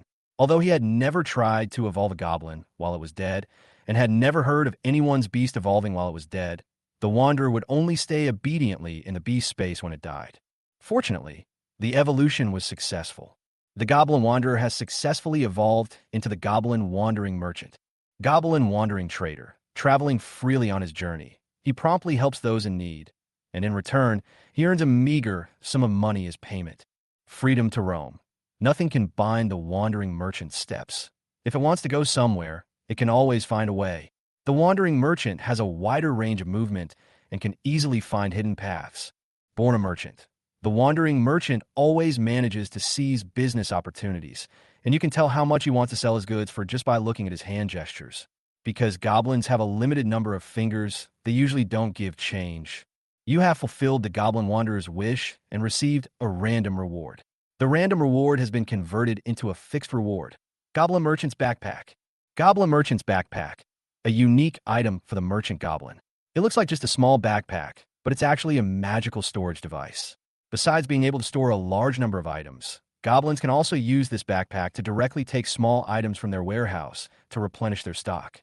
Although the evolution was successful and the Goblin Wanderer's body changed slightly, growing a little taller and becoming more cunning, the guy still lay motionless in the dormitory, showing no signs of coming back to life. For some reason, as Lu Hong looked at the farm's historical records, he always felt that this guy was enhancing his ability to harm living beings.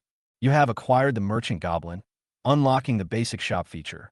Chapter 84, The Rotting Monster, The Suppressed Spatial Rift. The Merchant Goblin earns trading points for each successful transaction. Every 100 trading points can be used for a beginner's blind box draw in the beginner's shop. 75% common resources / 5% rare resources / 15% low-level blueprints / 5% mid-level blueprints. The beginner shop will randomly refresh with 1 to 3 items each month, which can be purchased using various resources. Purple Blueprint, Costume, Christmas Goblin. A goblin costume crafted using various rare materials. Requires a high-level artisan goblin. Price, 5,000 gold coins. Green Blueprint, Stone Skin Potion. A magical potion crafted using earth elemental magic materials. Grants a low-level stone skin effect upon use. Price, 180 gold. White Blueprint, Goblin's Wild Mask. An ugly mask that makes goblins look even more ferocious. Price, 10 gold. Shop refresh time, 18 days. Holy crap. Holy crap. Lu Hong really didn't expect that in just one day, there would be both the dispatch system and the shop system. If he had known, well, it would have been useless to know now. That Wanderer guy was just thinking of evolving into a merchant. Check out the refreshed items in the store. Christmas costumes seem completely useless, but I really want one. The image of goblins fighting in Christmas outfits is so vivid, especially when a bunch of Christmas goblins charge out. But the price is too high, and the crafting requirements seem quite difficult. As for the mask, goblins are ugly and scary enough as they are. They don't need to spend 10 gold coins to add a mask, right? As for this stone skin potion, I can check if there's a similar formula when I get back. If not, I can buy it and take a look. As for the lottery, it all depends on the performance of the Wanderer, the Wandering Merchant. Lu Hong can only leave it to fate. He can try his luck if he has points, and if he doesn't, he could just give up. At that moment, Lu Hong suddenly heard the goblin captain's low growl. Opening my eyes, I saw a large deer standing in the distance, its skin covered in sores. Its red eyes stared straight at me. The flesh on its mouth was completely rotten, revealing 2 rows of yellow teeth. Thick, black pus dripped continuously from between its teeth, splashing on the ground. The weeds that were stained with the pus emitted a wisp of smoke and quickly decayed and turned yellow. Holy crap, what the hell is this thing? Didn't the lumberyard owner say it was just a bunch of crazed monsters? This thing looks like an undead. The goblin captain didn't care about any of that. Seeing that Lu Hong's attention had been diverted, he grabbed his saber and charged forward, easily dodging the rotting giant deer's charge. As he passed it, he chopped off its head with a single blow. However, even though the strange creature's head had fallen to the ground, its body still sprinted dozens of meters before crashing its neck into a large tree and collapsing to the ground. Its limbs twitched wildly, and a thick, foul-smelling liquid oozed from its body, corroding the tree and the surrounding grass beyond recognition. It took quite a while before it finally quieted down completely. Seeing that the enemy had stopped moving, the goblin captain frowned and looked at the saber in his hand. The blade was corroded and pitted by the pus from the body of the giant deer. It was clearly unusable. He had originally planned to salvage it for the goblin warriors. Stop looking. Go collect the heads of those rabbits and mice. And that big antler deer. Never mind, I'll do that. Let's hurry back to the lumberyard. It's getting dark, and with these kinds of monsters in the forest, I don't want to spend the night here. Lu Hong said to the goblin captain, then stepped forward and used magical vines to tie up the head of the big antler deer. Some corrosive liquid remained on its head. The magic vines hissed when they touched it, and many broke off after being corroded. However, Lu Hong could continue to inject magical energy into the vines, allowing them to grow and replenish quickly. After a brief stalemate, the corrosive liquid remaining on the surface of the giant deer's head was quickly consumed. Lu Hong summoned another vine and strung together the heads that the goblin captain had collected, one on the left and one on the right, dragging them along the ground as he walked towards the lumberyard. Adventurers have all sorts of crazy antics, and the lumberyard owner is a man of many experience who has seen all kinds of performance art. Rabbit-head candied hawthorns are nothing to him. But it was that strange large-horned deer head that made him frown. Is the pollution this serious? They produced this kind of monstrosity. Seeing that the logging camp owner seemed knowledgeable, Lu Hong asked him about the giant deer. You know about that spatial rift in the lava fortress, right? The boss asked. Although the teacher had mentioned it briefly, Lu Hong didn't know the specifics. He shook his head and said, I just came from Baiwa Town, and I don't know much about these things. White Moon Town, that adventurer's town. I even went there to buy some timber. The lumberyard owner nodded and continued. Since you don't know much about it, I'll give you a brief overview. Qingzhu is actually the name of our lord, the wife of the Lava King.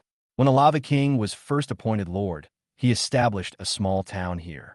After a long period of development, the town grew into a city.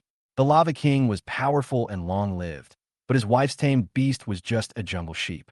Even though the Lava King tried everything to mutate it and elevate it 2 ranks, his wife still passed away peacefully at the age of 200. After that, the city was renamed Qingzhu City. No, I've already read about that history in a book, okay? What I want to know is about that spatial rift. We agreed to keep it simple, so why don't you start from the beginning, like Pangu creating the world? Lu Hong maintained a smile on his face, but his lips twitched slightly as he mentally grumbled inwardly. Seemingly sensing Lu Hong's emotions, the lumberyard owner finally got to the point. Later, a bunch of cult followers appeared out of nowhere and secretly spread their evil god beliefs in several villages. Back then, in the east, near your misty forest, a rock giant suddenly appeared out of nowhere. The Lava King went to fight it, and by the time the people of Green Bamboo City realized that something was wrong with those villages, it was already too late. The villagers of those villages had long been brainwashed by cult followers. By sacrificing their own lives, they created a demonic land in that area, which is where the Lava Devourer is now. They even opened a spatial rift in it and released a group of demons and monsters. Although everyone worked together and held out until the Lava King returned and wiped out the demons, the spatial rift couldn't be closed. They could only suppress it with the Lava Devourer while slowly purifying the demonic land using various methods. Because demons would occasionally attack from the rift, a lava fortress was built there, and a group of beast tamers were stationed there. Chapter 85, The Fire-Breathing Raccoon. Lucy Hong ate dinner with the workers at the logging camp and then moved into a small private room arranged for him by the logging camp owner. The room was really small. You couldn't even put a goblin out to keep watch. However, Lucy Hong was wearing the wind protection necklace, so he wasn't too worried about his safety. After evolving the goblin during the day, apart from a slight headache, his mental strength increased significantly, and the energy state in his body completely entered the rain stage. The clouds and mist basically disappeared, replaced by tiny water droplets that flowed slowly within his body. If Lucy Hong urged it too hard, these water droplets would collide and turn into a large bubble. With increased total energy and density, the burst power and endurance of magic casting are naturally stronger. Lucy Hong can now cast a thorn spell in less than half a second, and the thorns he summons are much thicker. Lucy Hong also learned the bark spell before, which wraps a layer of wood energy around the skin, making the skin as tough as the bark of an old tree.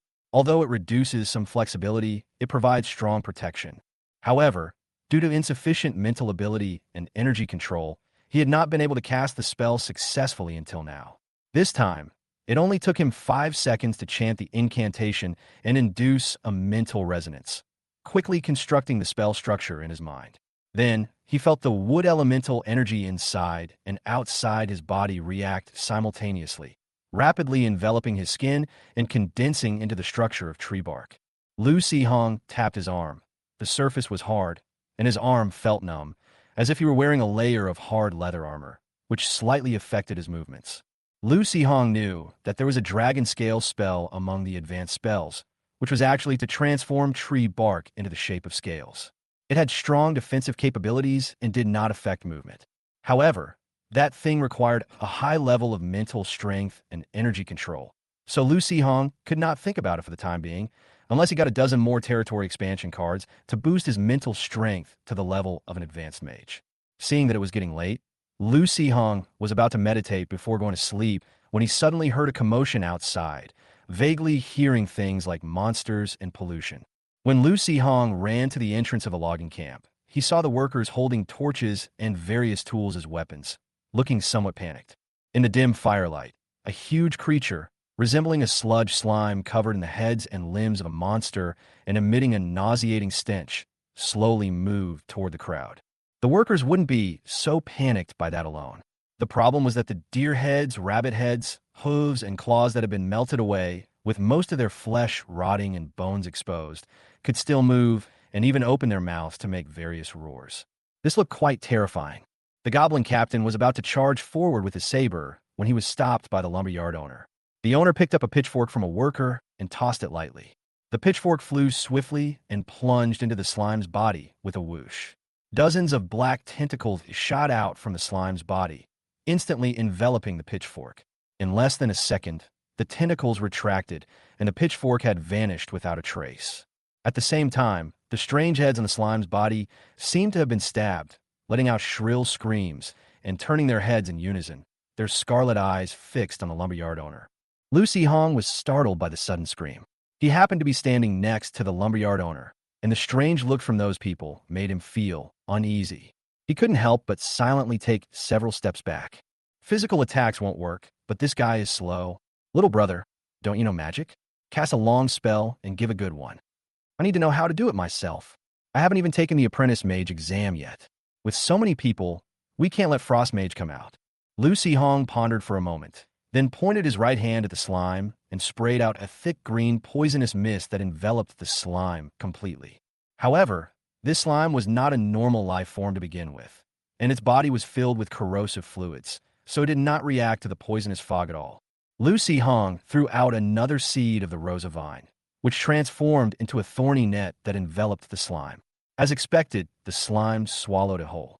However, since Rosa Vine is a highly poisonous plant, it did cause a slight reaction. A bunch of bubbles burst out of the slime's body, and then the whole body turned green, as if the mud slime had suddenly transformed into a forest slime. The lumberyard owner seemed to suddenly realize something. Oh, so you're a wood-type mage. Hey, why do you sound like you look down on wood-type mages? I'm getting short-tempered. Lucy Hong took out a bottle of dark green alchemical potion from his spatial ring and was about to throw it over. Unexpectedly, the lumberyard owner's expression changed immediately upon seeing this, and he hurriedly reached out to stop him. Damn it, this precious stuff can't be thrown away like that. If you throw away this bottle, it'll be enough for me to work for 2 or 3 years. Lucy Hong was slightly taken aback. He had just picked up the medicine from the counter in the lab when he left home. He only knew that it was called a dissolving agent and that it would explode when thrown out, causing a dissolving effect on an area of about 5 meters. He didn't know that it was so expensive. Judging by its quality, this is definitely a top-grade potion. Who are you, kid? You have no concept of money at all. Does this piece of junk deserve such high-end stuff? Sigh, after all this time, I, an old man, still have to do it myself. The fat old man sighed helplessly, waved his hand, and a summoning circle appeared on the ground. A chubby little raccoon emerged, yawned sleepily, and grumbled a few times at the lumberyard owner with some dissatisfaction. The fat old man coaxed his tamed beast with a few words, and under his urging, the raccoon reluctantly turned around, its eyes glowing red, its mouth sucking in air, its belly swelling, and a wave of heat suddenly rising around its body. Then it opened its mouth and spat out an orange flame at the green slime monster, instantly turning it into a ball of high-temperature fire. Raccoon breathes fire, barbecue-flavored instant noodles. Looking at the scene before him, Lucy Hong suddenly missed the snacks from his previous life. It has to be said that although this little raccoon is not very big, its firepower is really fierce. Before it could even finish venting its morning grumpiness, the weird mud slime was burned to a pile of charcoal amidst layers of howls. This gets burnt, Lucy Hong said with some regret. The lumberyard owner looked at him strangely. What? You want to try this monstrosity? Shouldn't we take this weird thing back and report it to the Adventurers Guild? Lucy Hong asked, somewhat puzzled. The fat old man immediately realized what was going on. It's all right. I'll write you a document. You can hand it in when you go back to complete your mission. Chapter 86 Return to the Magic Tower. Lucy Hong originally thought that since he had come out for a while, he should gain more experience before going back. But he was really curious about the dispatch function, so he decided to return to the academy first. Early the next morning, they spent a few gold coins to buy some high-quality wood from the lumberyard owner, and had the goblin captain carry it back to the beast-taming space piece by piece. That fat old man was oblivious to his own mortality.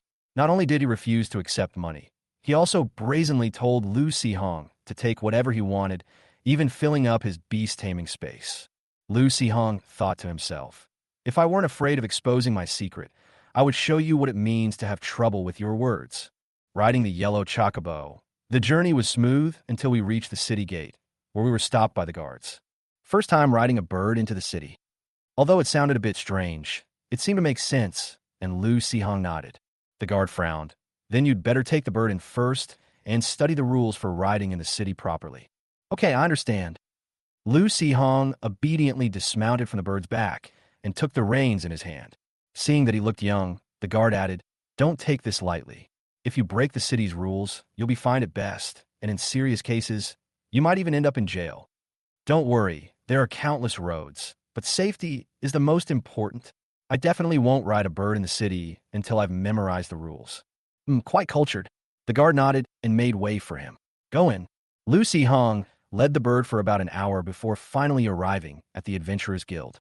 He tied the chocobo to the wooden fence at the entrance, just like other adventurers' mounts, and gently stroked its head, telling it to wait obediently outside before turning and entering the Adventurers Guild.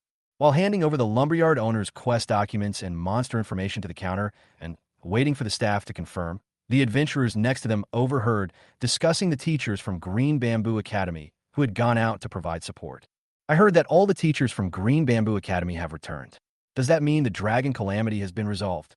Your information isn't very reliable. The dragon calamity has long been resolved. The Bauhinia Empire even killed an adult red dragon and a young rock dragon.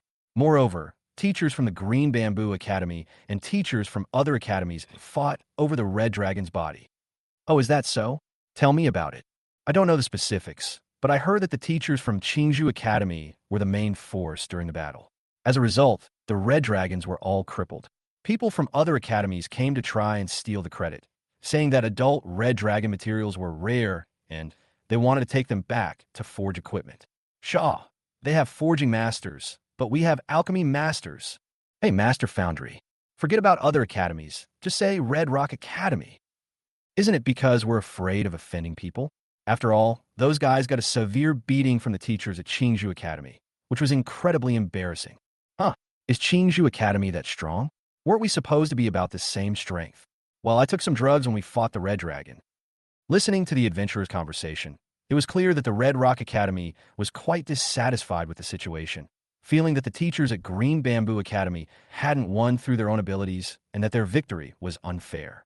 Shaw, it's just drugs. If you have drugs, you can take them too. Lucy Hong could easily guess that the teachers at Qingzhou Academy must have magic potions made by their own teachers, and he immediately made a mental note of the people from Hongyan Academy.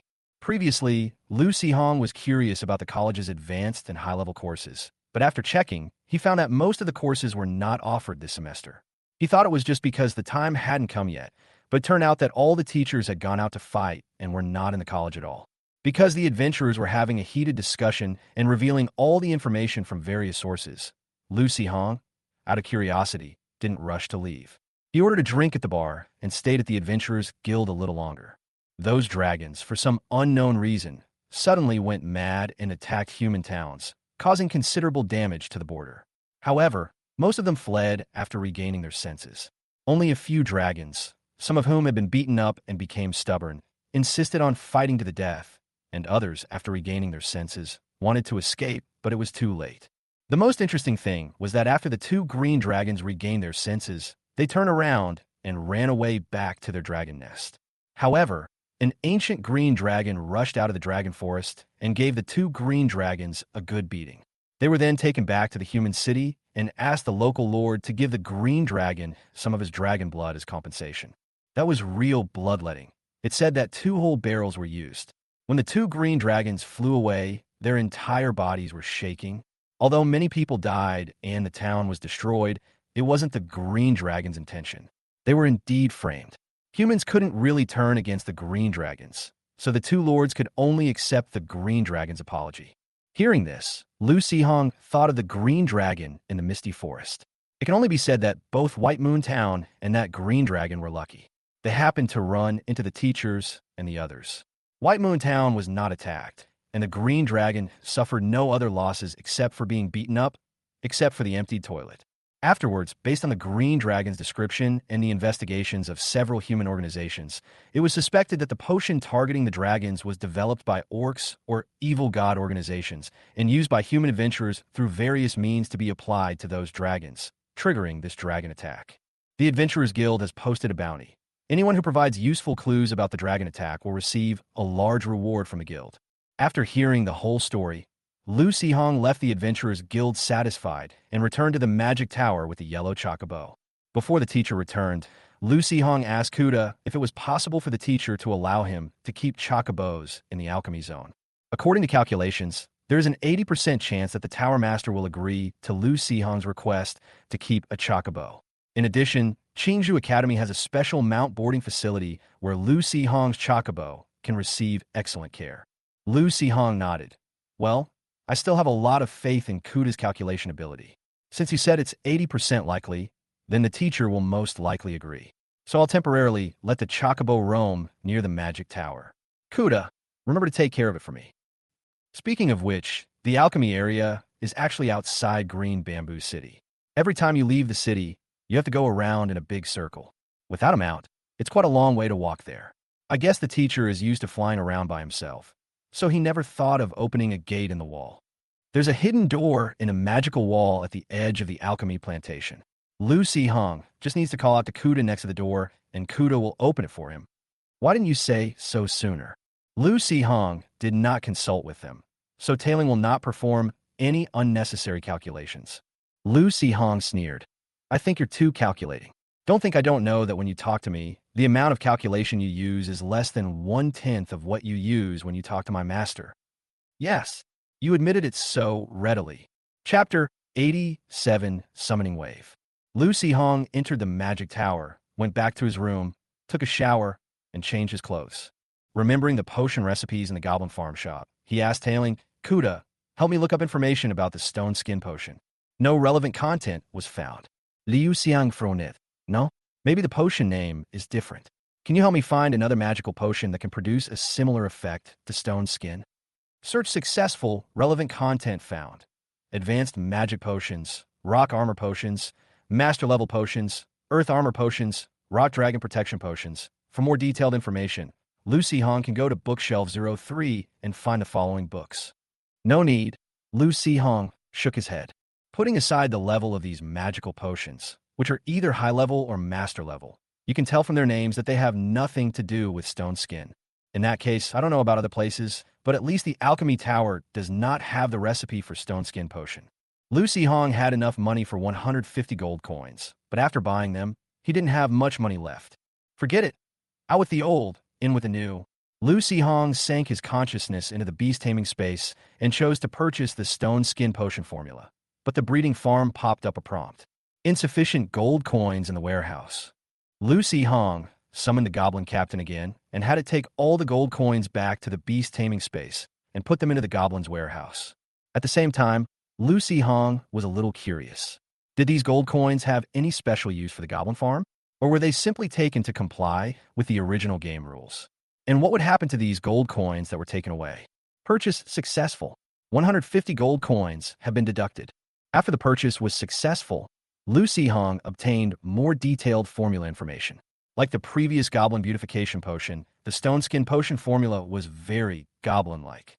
Not only were the ingredient ratios arbitrary, but the main and auxiliary ingredients could be replaced with materials with similar effects. Moreover, in addition to normal alchemy methods, the medicine could be added to a large pot in batches and simmered over high heat to make a medicinal soup. Drinking it would produce the same effect, which was very wild. After glancing at the medicine formula, Lu Hong focused his attention on another new function of the breeding farm. Enable the dispatch function. The dispatch function is now available. Select the goblins you wish to dispatch. You can also enable the auto-dispatch function, which will allow goblins to freely form teams and automatically enter dispatch mode after the dispatch function has cooled down. For the first deployment, it would have been safer to send out the strongest goblin captain, but this guy is my official tame beast, and I might need to use him sometime. Since the goblin captain is unusable, we'll have to use the goblin warrior as a meat shield, and then add the raider, grave digger, beastmaster, slinger, and frost mage to form the strongest lineup. Wait, there's an extra one. Well, let's keep the grave digger, which looks the weakest. Anyway, there are 3 more human corpses in the necropolis, so it doesn't need to go out and dig graves. The farm didn't provide much more information about the dispatch location, so Lu Hong could only judge the strength of the monsters from the location names. In the end, he compromised and chose a knoll camp as the target.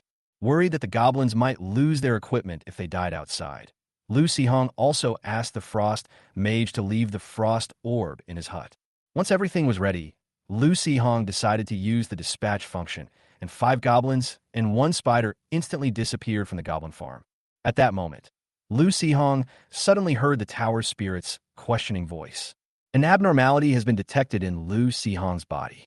Does he need assistance? Huh? I didn't... Wait, why are you asking that? A sense of unease suddenly welled up in Lu Hong's heart. An unusual summoning fluctuation has been detected around Lu Hong's body. Lu Hong was startled and couldn't help but swallow hard. Kuda, explain the meaning of summoning wave.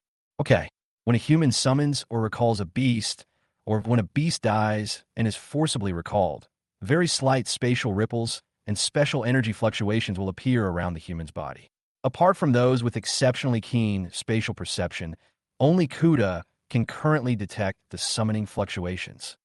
Kuda, have you been monitoring my physical condition all this time? Yes. Although he sensed something was wrong, Lu Hong hadn't completely given up hope and was still trying to make a last-ditch effort. Do you know what a goblin is that rides a poisonous spider? Beep. The relevant information is top secret.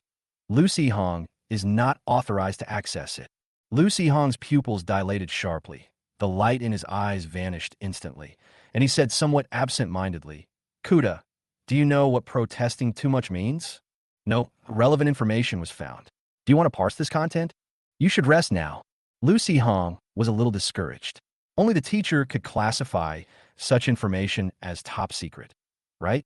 It was obvious that when the wanderer went to the magic botanical garden, his body emitted summoning fluctuations, and then Kuda, that tattletale, told the teacher. Originally, I could have pretended not to know since the teacher hadn't mentioned it, But after my conversation with Kuda today, that guy will definitely report it to the teacher again, and I can't keep playing dumb anymore. Whatever, do whatever you want. Lucy Hong lay down on the bed, covering his face with the blanket, like an ostrich burying its head in the sand, which gave him a great sense of security. Lucy Hong, you haven't done your meditation for today, Kuda reminded him. Lucy Hong replied in a muffled voice through the blanket. My mental strength is too high. Basic meditation is no longer effective. At the normal pace, Lucy Hong's mental strength will need another 6 months. I had a mental breakdown, so my mental strength skyrocketed. Okay. Relevant information has been collected. Holy crap. Lucy Hong suddenly sat bolt upright, as if he were dying, and shouted at the ceiling, Retract. Retract the message. The tower spirit ignored his rambling and instead inquired, Do you need information about the tree planting meditation method? Lucy Hong was taken aback. What is that? Tree planting meditation method. For those with a wood elemental talent, this method simulates the plant growth process in a meditative state, further enhancing mental strength and energy control, while also improving plant manipulation abilities. This meditation method is divided into different stages based on the simulated plant growth process, such as seed, germination, and early leaf. So, wood-type mages have to plant trees in their heads. It feels both absurd and reasonable. What about mages of other elements? What are their meditation methods? Fire-type mages set fires, and water-type mages pour water. The relevant information is too complex. It is recommended that Lu Sihong conduct the research himself. You just wait. When I inherit this magic tower, I'll make you talk to me for 3 days and 3 nights. Lu Sihong said irritably. Lu Sihong's current maximum lifespan is estimated at 120 years, while the Tower Master's maximum lifespan is estimated at 860 years. The probability of Lu Sihong inheriting the magic tower is currently 0. Okay. Lu Sihong felt that he was indeed having a mental breakdown. Why was he arguing with a stupid AI? He got up and jumped out of bed. Where is the tree planting meditation method? This book is located on shelf number 12, 4th layer, 8th frame, 7th book from the left. Chapter 88, The Knoll Cave. Misty Forest. That crazed goblin riding a poisonous spider hadn't appeared for a long time, and the monsters felt that life had suddenly become much more peaceful. However, the Misty Forest was not entirely peaceful. Due to the malicious attacks from the monsters throughout the forest, the goblin tribes moved away from the Misty Forest in droves, gradually merging together and crossing the mountain ridge boundary to run towards the Yellowstone wasteland. With the goblins gone, their former territories became vacant, and the surrounding magical beast forces fought fiercely for control of them. A Knoll tribe located on the edge of the mist, with a population of about 120, fought several battles with the surrounding monster tribes. Although they successfully expanded their hunting territory, the tribe's strength declined significantly due to the fierce fighting. Apart from the 20-odd unlucky ones who died in battle, almost all the other Knolls were wounded, and some of them were still lying in the cave, unable to move. If it weren't for the fact that these guys could still be saved, the Knoll chieftain would have buried them along with the dead long ago. Although they are magical beasts, Knolls have no interest in eating the flesh and blood of their own kind unless absolutely necessary. In order to recover their strength as soon as possible, the Knoll tribe has been resting and recuperating recently, and they don't go out much. They even pretend not to see other magical beasts stepping into their territory. Unless those guys go too far and push their luck, the Knoll chief will pick up his meteor hammer and lead a large group of Knolls out to charge out. If the enemy is weak, they will kill him directly. If the strength is similar, they will just intimidate him and scare him away. That night, just as the Knoll chieftain was out patrolling the territory with a group, a goblin squad suddenly appeared outside the Knoll cave. 6 Knolls, who were happily munching on mushrooms by the campfire outside the cave, hadn't even reacted when a round stone flew by and smashed the head of one of the young Knolls, splattering his brains all over his companions. Another Knoll had its eye pierced by a crossbow bolt, let out a scream, and collapsed. The Knoll next to it was still thinking about how the crossbow bolt looked so much like the ones it made. The remaining Knolls howled and picked up their weapons to fight back. Just as the 2 Knoll hunters picked up their crossbows to retaliate, 2 blobs of white slime rushed towards them, exploding in midair and sticking to their bodies. Before they could even try to break free, the goblin warriors charged forward with their machetes, and the stinging spiders leaped up, tackling the 2 Knolls and viciously biting at their heads with their sharp pincers. The Frost Mage had limited magic power and did not attack. Instead, he activated the Ice Shield spell, with 3 thick, triangular ice shields floating around his body as he observed the situation from behind. By the time the gnolls inside the cave heard the warning and rushed out with their weapons to provide support, the gnolls at the entrance had all died, and they had even eaten the poisonous spiders. Gnolls are skilled at crafting, and even ordinary gnolls carry a crossbow. However, their shooting power and accuracy are not as precise as those of gnoll hunters. But the gnolls are numerous, and a single shot can unleash a volley of arrows, which is enough to make up for the lack of accuracy. The Goblin Warrior wasn't a particularly powerful monster. He managed to hold off the attack for a short while thanks to his leather armor, but was quickly riddled with bullets and turned into a porcupine, leaving behind his equipment. He fell to the ground and vanished into a glowing light. The Frost Mage acted just in time, casting an ice arrow into the cave entrance, which exploded into a cloud of frost, affecting 3 or 4 gnolls. Taking advantage of the gnolls' confusion, the Goblin Beastmaster and Slinger attacked hard, taking down another 4 or 5 gnolls. The stinging spider raised its head and threw a bunch of sticky spider webs into the cave, hindering the gnolls' movements.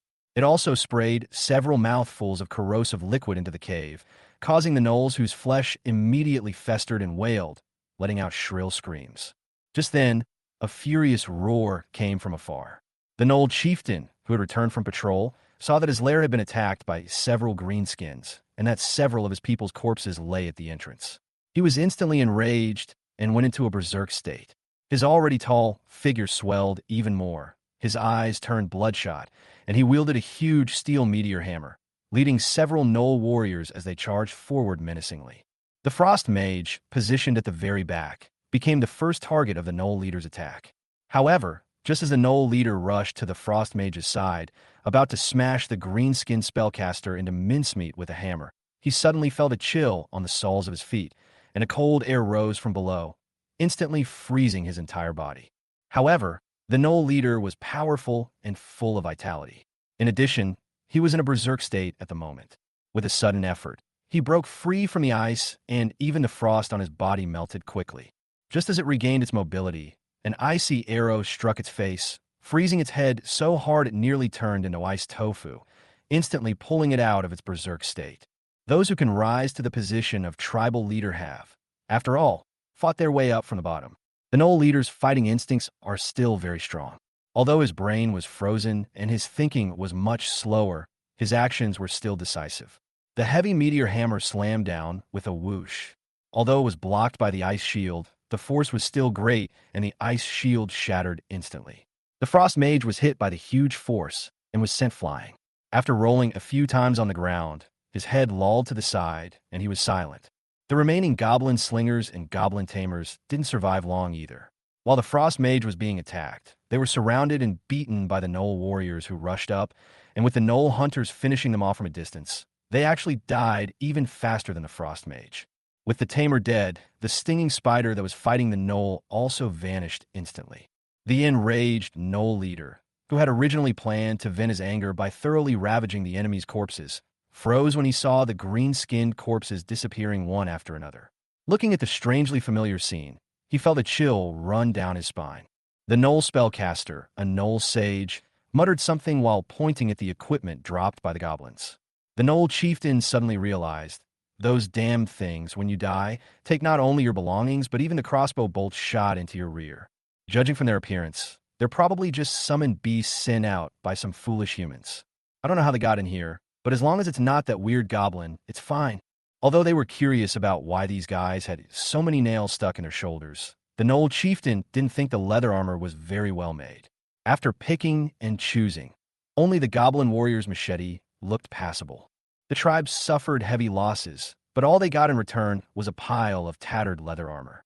The Gnoll chieftain, especially, had nowhere to vent his anger, so he angrily walked back to the cave. However, the cave entrance was covered with spider silk, some of which hadn't completely dried. When a Gnoll stepped on it, his legs were covered in it, which made him even angrier. He howled at the sky for a while and decided that he would go out the next day to find some greenskins or adventurers to kill and vent his anger. Chapter 89, The Raiders Assassinate the Gnolls. The Gnoll sage sniffed hard, sensing a strange smell in the air. However, when he tried to smell it more closely, it disappeared. Just then, other gnolls walked by carrying leather armor left behind by goblins, emanating a strong goblin odor. Surrounded by the corpses of gnolls and the blood-soaked ground, the air was thick with the stench of blood. The gnoll sage snorted twice, dismissing it as an overreaction. He ordered his gnolls to bury their fallen comrades, take the wounded back to the cave, and summon a few of the more talented cooks to relight the campfire at the cave entrance and roast the prey they had brought back that day for their leader's dinner. Okay, I'll make some for it too. After a while, the other gnolls finished cleaning up the battlefield and left, leaving only a few gnolls who were roasting meat while keeping watch. Seeing that no other gnolls were paying attention, one of them stretched out his claws and quickly tore off a piece of the half-cooked meat. Without caring whether it was too hot to eat, he stuffed it into his mouth and swallowed a whole. Woof woof. Are you asking for it? Glug glug. What's wrong with me? A chef? Just trying to taste. Snoring. Huh, that seems to be right. So, the gnolls took turns tasting the food, one bite at a time. Fortunately, these guys weren't completely out of their minds. When they were stealing food, they deliberately chose inconspicuous places to dig. After digging for a long time, they couldn't see anything wrong on the surface. The gnolls were so engrossed in stealing their leader's dinner that they grimaced from the heat, and their noses were filled with the smell of roasted meat that they completely ignored the unusual atmosphere in the air and failed to notice that a nearly transparent, twisted figure flashed by on the wall of the cave entrance, illuminated by the firelight. The Goblin Raider, Old Silver Coin, went into stealth mode right at the start. It originally intended to ambush a high-value target, but the initial battle was too chaotic with the gnolls all crammed together, and it couldn't find an opportunity to strike. Later, after the gnoll leader led his team into the fray, the situation changed drastically, and it wiped out the 3 ranged goblins in less than half a minute. After thinking for a moment, the raider took advantage of the darkness to hide in a corner. Only after the gnolls had left did he seize the opportunity to sneak into the gnolls' cave. These dogs have incredibly sensitive noses. They become suspicious if a predator gets even slightly close. The raiders could only carefully avoid them and search the entire cave. The gnolls weren't interested in the goblin's equipment. Only the beast tamer's crossbow and the goblin warrior's machete were taken. The 2 goblin amulets, which were hanging on the leather armor, were thrown together into the gnolls' storage area. Seeing that there were no guards inside, the goblin raiders sneaked in and searched the place.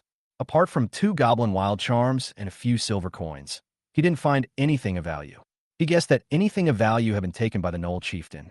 As night fell, apart from a few guards at the entrance, the other jackals were all asleep, huddled together in small groups, where they could stay warm and feel safe. Of course, as the leader of the tribe, the gnoll chieftain has a separate cave. The raiders even found a small, exquisitely crafted treasure chest next to the gnoll chieftain.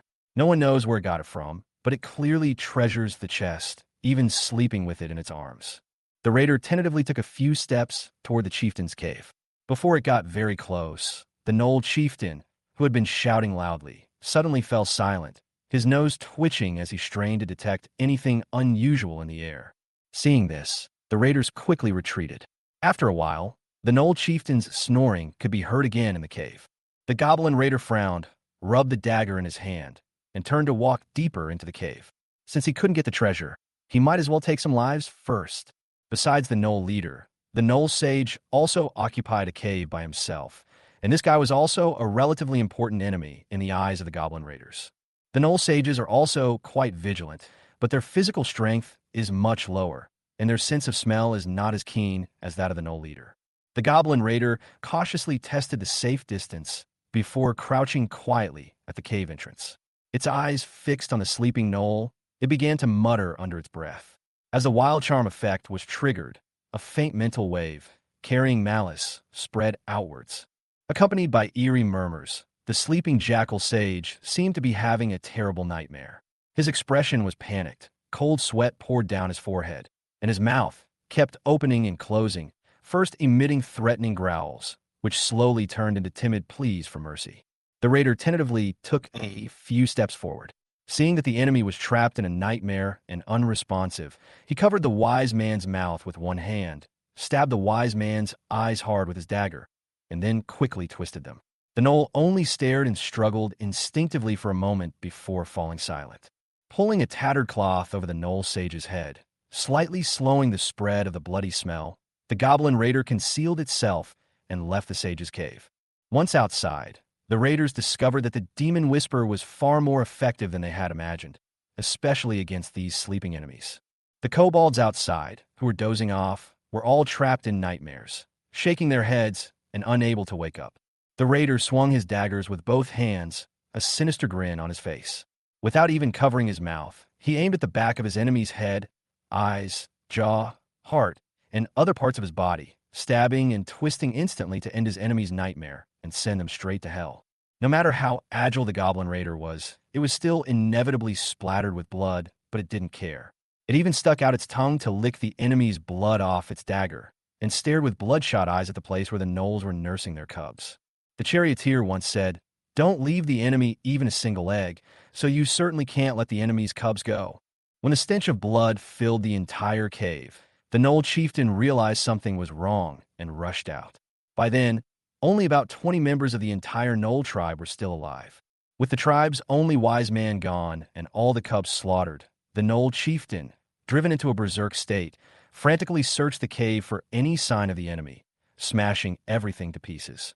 Finding no trace of the enemy in the cave, they led the remaining gnolls outside, their eyes red with rage, to seek revenge on their imagined enemy. However, the Goblin Raiders, who had searched the entire cave without finding anything, had already slipped into the Gnoll chieftain's room while he was going berserk in the Gnoll den and found the treasure chest they had been longing for. Chapter 90 Hulk Potion. When Lucy Hong woke up in the morning, he found the goblin farm strewn with corpses. All the goblins he had sent out were dead, and all their equipment was gone. Only the raider was left in the entire dispatch team. Lucy Hong guessed that this guy was probably hiding using his invisibility ability and would probably not return until the dispatch time was over, so he didn't have high expectations for it. Fortunately, before the goblin group left, Lucy Hong had the Frost Mage leave behind the Frost Orb. The leather armor was fine, but the 2 wild charms were a bit of a pity. Aside from the items, the biggest loss was suffered by the Goblin Frost Mage. The conditions for his next stage of evolution were similar to before, except that the time had been extended to more than 300 days. Now that he was dead, the countdown had completely stopped. After all, you can't expect a goblin to continue comprehending frost energy after it dies. Moreover, perhaps due to the special nature of the spellcaster, the base resurrection time of the Goblin Frost Mage is 12 days, which is more than half longer than other goblins of the same tier. Even with the bonus from the Goblin Hut, it still takes about 10 days. If they die a few more times, it will probably take them 1 or 2 years to advance to the next tier. Fortunately, the Magic Tower has frost magic materials among its alchemy materials. Once Lu Sihong's alchemy skills are sufficient, he can use frost fruits to make potions and then embezzle a little to feed to frost mages. However, we need to carefully consider the next deployment location. We can't just leave a bunch of equipment behind every time we go out. If this happens too often, the goblin craftsmen might rebel. After all, even cattle and horses have tempers. Having just finished building a dedicated warehouse for the wandering merchant, Lu Sihong was now faced with another task, making a bunch of leather armor. He felt like the goblin craftsman's long needles were practically sparking as they pierced the hard leather. Good quality goblin wooden warehouse. A wooden warehouse built with good quality wood, specifically designed for wandering merchants to store their goods. Store items that are allowed to be sold in this warehouse, or move items that you no longer want to sell out of this warehouse. Item space occupation -13%. Item deterioration rate slightly slowed. This is a custom warehouse built for the wandering merchant by the goblin craftsman after it was upgraded, using high-quality wood that was previously purchased from the lumberyard. This solved a small problem for Lu Sihong. He was worried that the wandering merchant would sell things indiscriminately, so he planned to take some items out of the warehouse and put them into his spatial ring. Now, just keep a few items like the golden greatsword, the ancestral jade pendant, the earth elemental guardian necklace, and the star gold ore. Send all the other miscellaneous items to the wandering merchant's exclusive warehouse. Of these items, Grandma's ancestral jade pendant was definitely off limits. As for the golden greatsword and the earth elemental guardian necklace, Lu Sihong later discovered that both pieces of equipment were engraved with personal runes. If they were to pass through the hands of a merchant, and his relationship with the wandering merchant were ever exposed, it might cause him some trouble. As for the Star Gold mine, Lucy Hong later looked up some information and found that it was actually quite rare, so he decided to keep it for later in case it came in handy in the future. The other valuable items are some magical materials, a few energy crystals dug from magical beasts, the fire gem dagger the Goblin picked up last time, and a few low-level magical equipment. It would be good if they could be sold. Anyway, the wandering merchant's way of calculating the value of items is quite amazing. He can sell a bottle of inferior healing potion for a sky-high price of 2 gold coins. So Lucy Hong is not worried that this guy will suffer a loss. While the goblins were busy moving things, Lucy Hong was also quite busy. He wanted to try to concoct a goblin beautification potion and see its actual effect. If he had enough time, he would also try to concoct a stone skin potion. With the help of the tower spirit to record the experimental data and results, Lucy Hong saved a lot of effort. He spent half a day successfully preparing several doses of the medicine and tested them on the rabbits in a laboratory. Goodness, their whole bodies turned green, their bodies swelled up, their eyes turned red, and their faces became ferocious. They first rammed into the protective glass, as if they had some deep hatred for Lucy Hong outside the glass.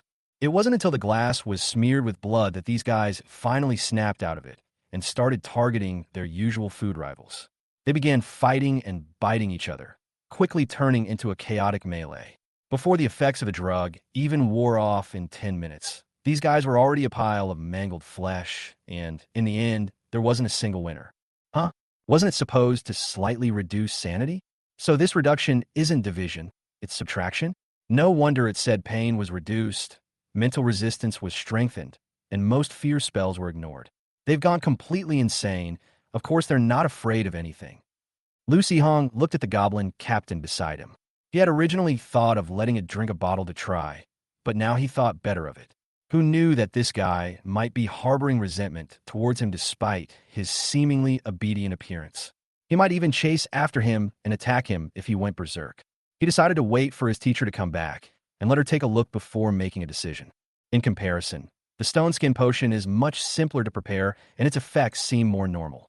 After drinking it, a layer of semi-energy, semi-solid rock protective layer will adhere to the surface of the body. After the goblin captain tried it and found no problems, Lucy Hong drank a bottle himself. He felt it was quite similar to the bark spell, but the stone skin was harder, less resilient than the bark, and heavier, which had a greater impact on the body's sensitivity. Depending on the materials and proportions used, the final effect of the stone skin agent can vary considerably, mainly in terms of hardness, weight, and duration. Lucy Hong sealed the prepared potion into a potion bottle and then wrote down the specific effects on it. He said he was going out to experiment, but after leaving the alchemy area, he had the goblin captain take the gray liquid stone skin potion and the green hull potion back to the beast taming space and put them in the wandering merchant's warehouse. Yes, his body swells, he turns completely green, his brain becomes stupid, and he has a terrible temper. The Hulk serum truly lives up to its name. When the goblin captain went to dispense the potion, the wandering merchant had already woken up and was lying in the workshop, watching the goblin craftsman forge iron. The guy didn't go straight out after waking up, which made Lucy Hong a little curious. Upon closer inspection, he saw that the goblin craftsman was making an iron pot, and it was already in the final stages of completion. After the goblin craftsman finished crafting the pot, and it cooled slightly, the wandering merchant stuffed it into his backpack. Turning around, the wandering merchant noticed that the goblin captain had placed several bottles of potions in its private storage.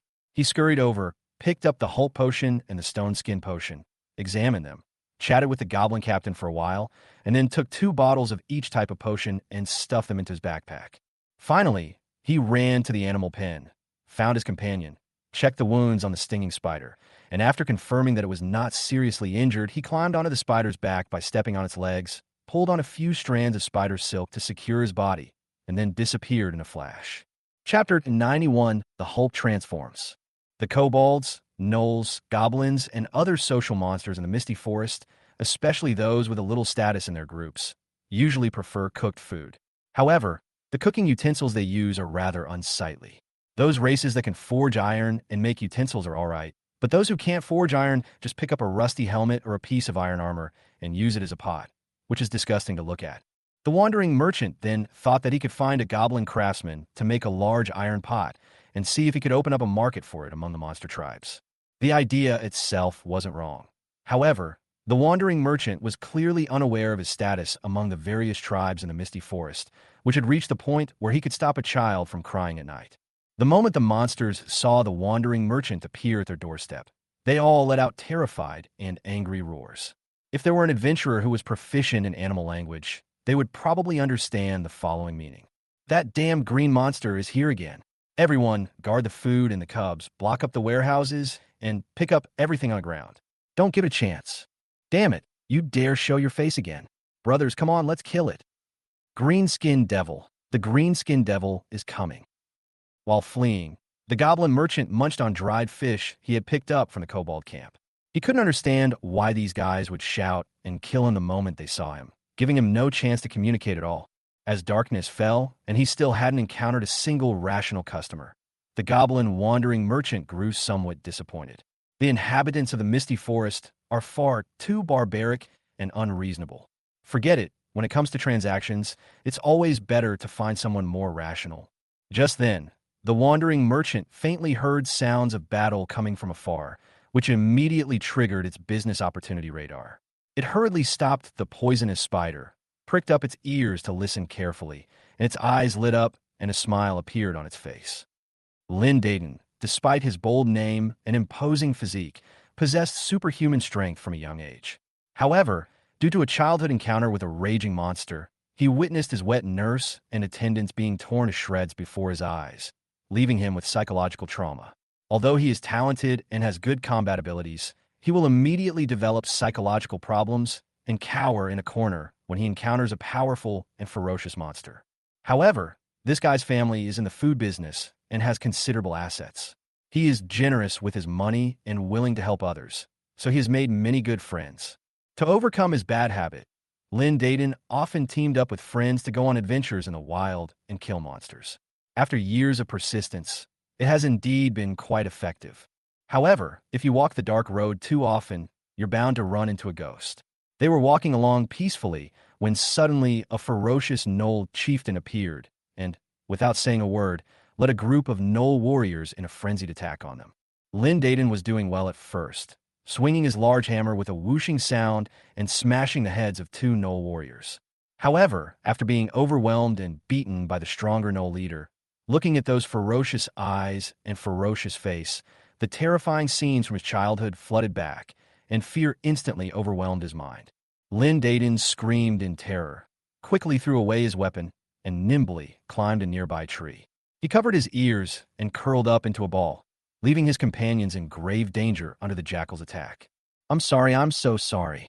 Hearing the cries of pain from his companions and imagining their miserable state, Lynn Dayton trembled all over, tears streaming down his face, yet he could not overcome the nightmare in his heart. Bryn! Suddenly, a green hand appeared in front of him, holding a bottle of green potion and handing it to Lynn Dayton. Lynn Dayton instinctively read the words on the potion bottle. Whole potion, after drinking, enters a berserk state.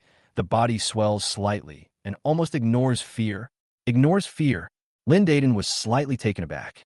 He reached out to grab the medicine bottle, but the green hand quickly withdrew. When he turned his head, he found that there was a goblin carrying a small bag and an adult poisonous spider beside him. When Lynn Dayton saw the poisonous spider, he immediately felt that he was about to have another attack. Fortunately, the wandering merchant reacted in time and held up 2 fingers at him. Lynn Dayton couldn't explain why, but he instinctively knew what the goblin in front of him meant. Chung Hui, 20 gold coins. Strange, it's clearly a goblin, but it has a weird sense of reliability. However, I also feel like I've been tricked somewhere. I feel like I've seen that expression somewhere before. Lynn Dayton suddenly realized that this damned sense of familiarity was exactly how his swindler father looked when he cheated people. It wouldn't be accurate to call it scam, but his family had a huge warehouse, and whenever there was a shortage of supplies and customers were in urgent need, his father would always manage to make a hefty profit. Whenever this happened, he would have this strange smile on his face. Just then, his companion's scream interrupted Lynn Dayton's thoughts. He didn't care about anything else, took out a money bag from his body and threw it over, then reached for the potion in the goblin's hand. To everyone's surprise, the goblin quickly withdrew its hand, opened the money bag, carefully counted out 20 gold coins, and then handed the potion and the remaining gold coins back to Lynn Dayton, who was so anxious that he scratched his head and ears. There are over 40 gold coins inside. That should be enough. Give me the potion first. Hey, why are you like my dad? Lynn Dayton was slightly stunned when he received the money bag thrown back by the goblin. Then, without thinking too much, he opened the green potion and gulped it down. Power, boundless power. Fury, raging flames. Forget fear. Forget cowardice. Lynn Dayton now only wants to tear everything to shreds. Roar. A burly, green-skinned man with ripped clothes, bulging muscles, and grotesque veins leaped down from a tree and roared at the Knoll leader. The Knoll chieftain turned his head and saw a green-skinned monster. His mind went blank, and the strings in his brain snapped one by one. He didn't even care about the enemy he was about to kill. He let out an angry howl and charged over. Even after his size increased significantly, Lynn Dayton was still much shorter than the Knoll leader. Fortunately, he was naturally strong, and with the pain lessening, he was able to fight the Knoll leader to a standstill. The two men, who had gone completely mad, had clearly lost their senses and were ignoring their own injuries, relentlessly attacking each other. If it weren't for the fact that Lynn Dayton's companions still had enough fighting power to clear out the Knoll warriors in time and help Lynn Dayton deal with the Knoll leader, this guy probably would have perished together with the Knoll leader. Chapter 92, Even if you're dead, at least leave the box behind. As soon as the potion's effect wore off, Lynn Dayton, who had been full of energy just moments before, relentlessly beating the half-dead jackal leader on the head, suddenly went limp and collapsed to the ground, motionless. His companions rushed over, only to find him pale and waving his hand, saying, "I'm fine, I just feel a little weak and hungry."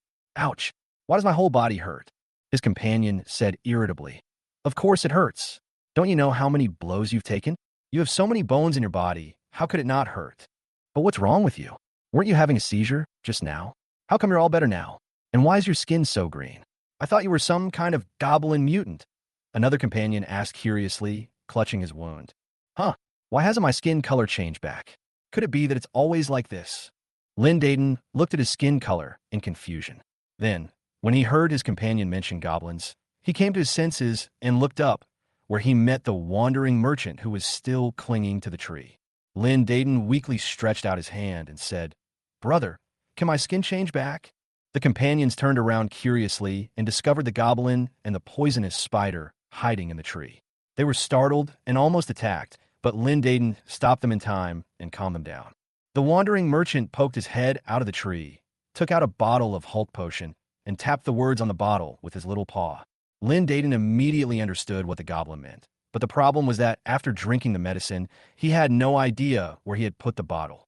How could he possibly find the instructions? Fortunately, his archer companion had good eyesight and, after seeing the words on the potion bottle, comforted him, saying, "It's all right. You'll recover in half an hour. But, is this goblin your long-lost brother? They look quite similar in color. Does your uncle know about this?" Ignoring his companion's pointless teasing, Lynn Dayton asked the wandering merchant, "Brother Goblin, do you have any more of these potions? Can you sell me a few more?" The wandering merchant recalled the number of Hulk potions in the warehouse, held up both hands, and counted out 7 fingers.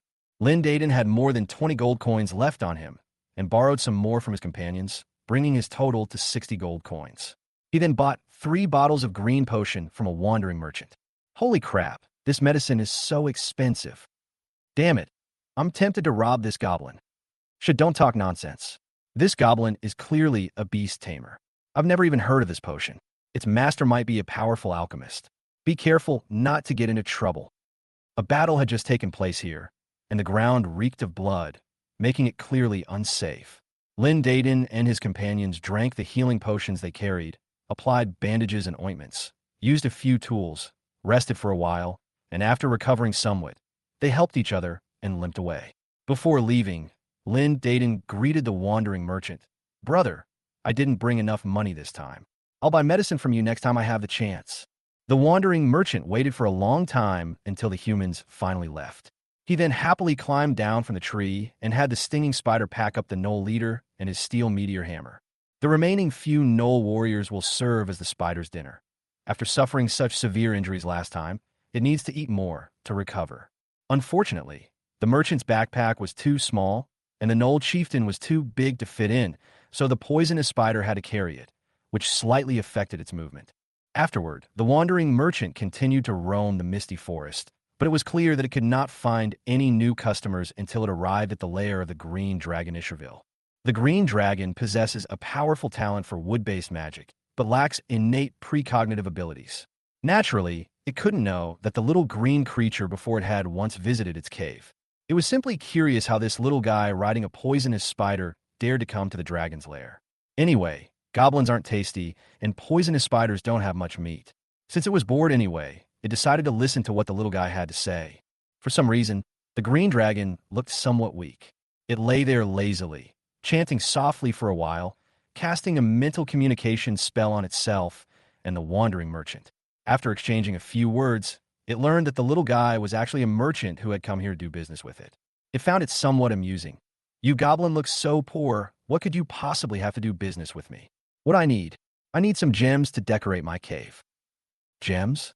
The goblin merchant scratched his head, suddenly feeling troubled. There used to be quite a few gems in the warehouse, but they had all been taken away by the charioteer not long ago, leaving only 2 magic gems and a gem-encrusted dagger. Reaching into the merchant's backpack, seemingly searching for goods, the wandering merchant was actually rummaging through his private warehouse for gems. He then unexpectedly discovered that a delicate little box had appeared in the warehouse, containing many gems, some ordinary and some with magical properties. Before he could even be surprised, the wandering merchant tried it out. The small box fit perfectly through the passageway in his backpack, and he took it out along with the dagger with the fire gem and the 2 magic gems. As soon as the wandering merchant took out the exquisite treasure chest, Isherville's eyes lit up, but he said casually, "Oh, this little chest is not bad. Perhaps it can be used as a decoration." When the wandering merchant opened the treasure chest, revealing a dozen or so colorful gems inside, the green dragon's eyes lit up. After the goblin threw 2 magic gems and an exquisite dagger with gems into the chest, the green dragon's breathing became heavier, and it couldn't help but lick its lips. It stood up. "Robbery! Hand over all the gems, or I'll slap you to death." The green dragon roared in a low voice, releasing its dragon might, trying to intimidate the goblin merchant and make him hand over the gems. After all, the goblin merchant had delivered them to its doorstep, and if the little thing picked them up, it wouldn't be a bad idea to let it live. However, the green dragon probably overestimated the goblin's courage. The goblin was struck by the dragon's might, its eyes rolled back, and it fell backward. Its body instantly turned into a radiant light and disappeared. Along with the poisonous spider and the small treasure chest, it was clutching tightly in its hand, vanishing before the green dragon's eyes. "Hey, beast taming? Wait, at least leave your stuff behind." The green dragon searched the ground and, confirming that the goblin hadn't left anything behind, became somewhat dejected. "If you had just said you were stingy, I would have traded with you directly. You're such a coward, yet you dare to come out and be a merchant." Chapter 93 Dispatch ended. Level up. While the Knoll chieftain led his remaining tribesmen out in a frenzy, the goblin raider seized the opportunity to slip away with its small treasure chest. Turning left and right to avoid being tracked by the Knolls, it finally ran to the Earthshaker's territory and hid in a corner, using the strong smell of pig manure to mask its own body odor. Feeling safe, the raider quietly opened the small treasure chest and peeked inside. Inside, he found an exquisite hand crossbow made of fine steel, a delicate dagger inlaid with black gems, several magic gems, and ordinary jewelry, as well as 40 or 50 imperial gold coins polished to a gleaming shine.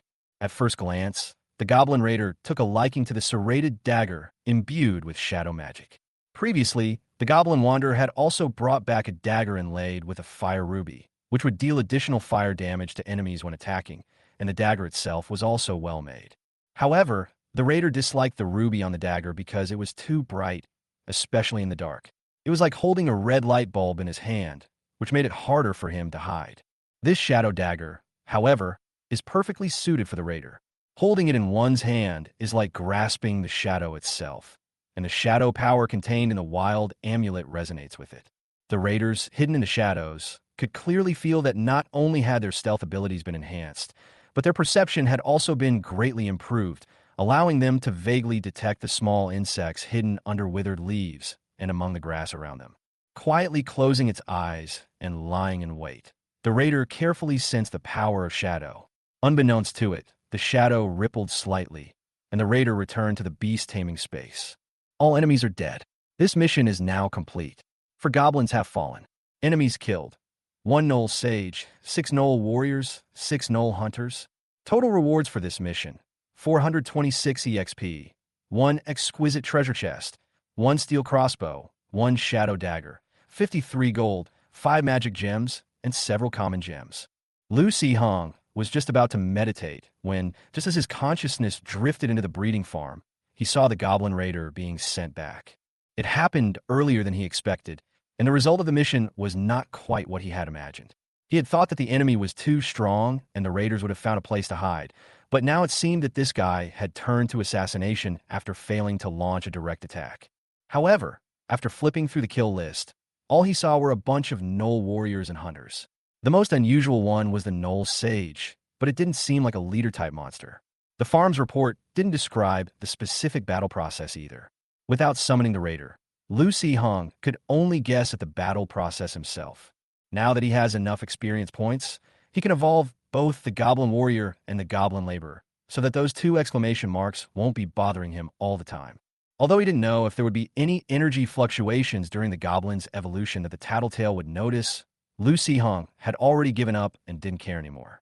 He was already in bed, so why should he bother to find an excuse to go out? Or, could you request some privacy? Kuda, I have some private things to do. Could you please stop monitoring me for now? Okay. However, Lu Hong's body is not fully developed yet, and certain behaviors may harm his health. Would you like me to explain physiological health to you? Damn it. Don't use computational resources when you shouldn't. Okay. Stop monitoring Lu Hong's private room in 10 seconds. Duration: 10 minutes. Who do you think you are? Half an hour. Okay. Monitoring will stop in 10 seconds. Please exercise restraint. Damn it. The more I try to explain, the worse it gets. He refocused his consciousness into the beast taming space, turned his attention to the Goblin Laborers, and initiated the evolution. After a burst of green light, Lu Hong acquired another Goblin Craftsman. Everything else was similar to the original, except for some differences in preferences. Goblin Craftsman, Carpenter. This goblin has an even greater talent and interest in woodworking. You have fulfilled the Goblin Laborer's wish and received a random reward. The Book of Fire. Book of Flames. After use, you can choose an unevolved goblin to evolve into a flame goblin, unavailable in the current farm state.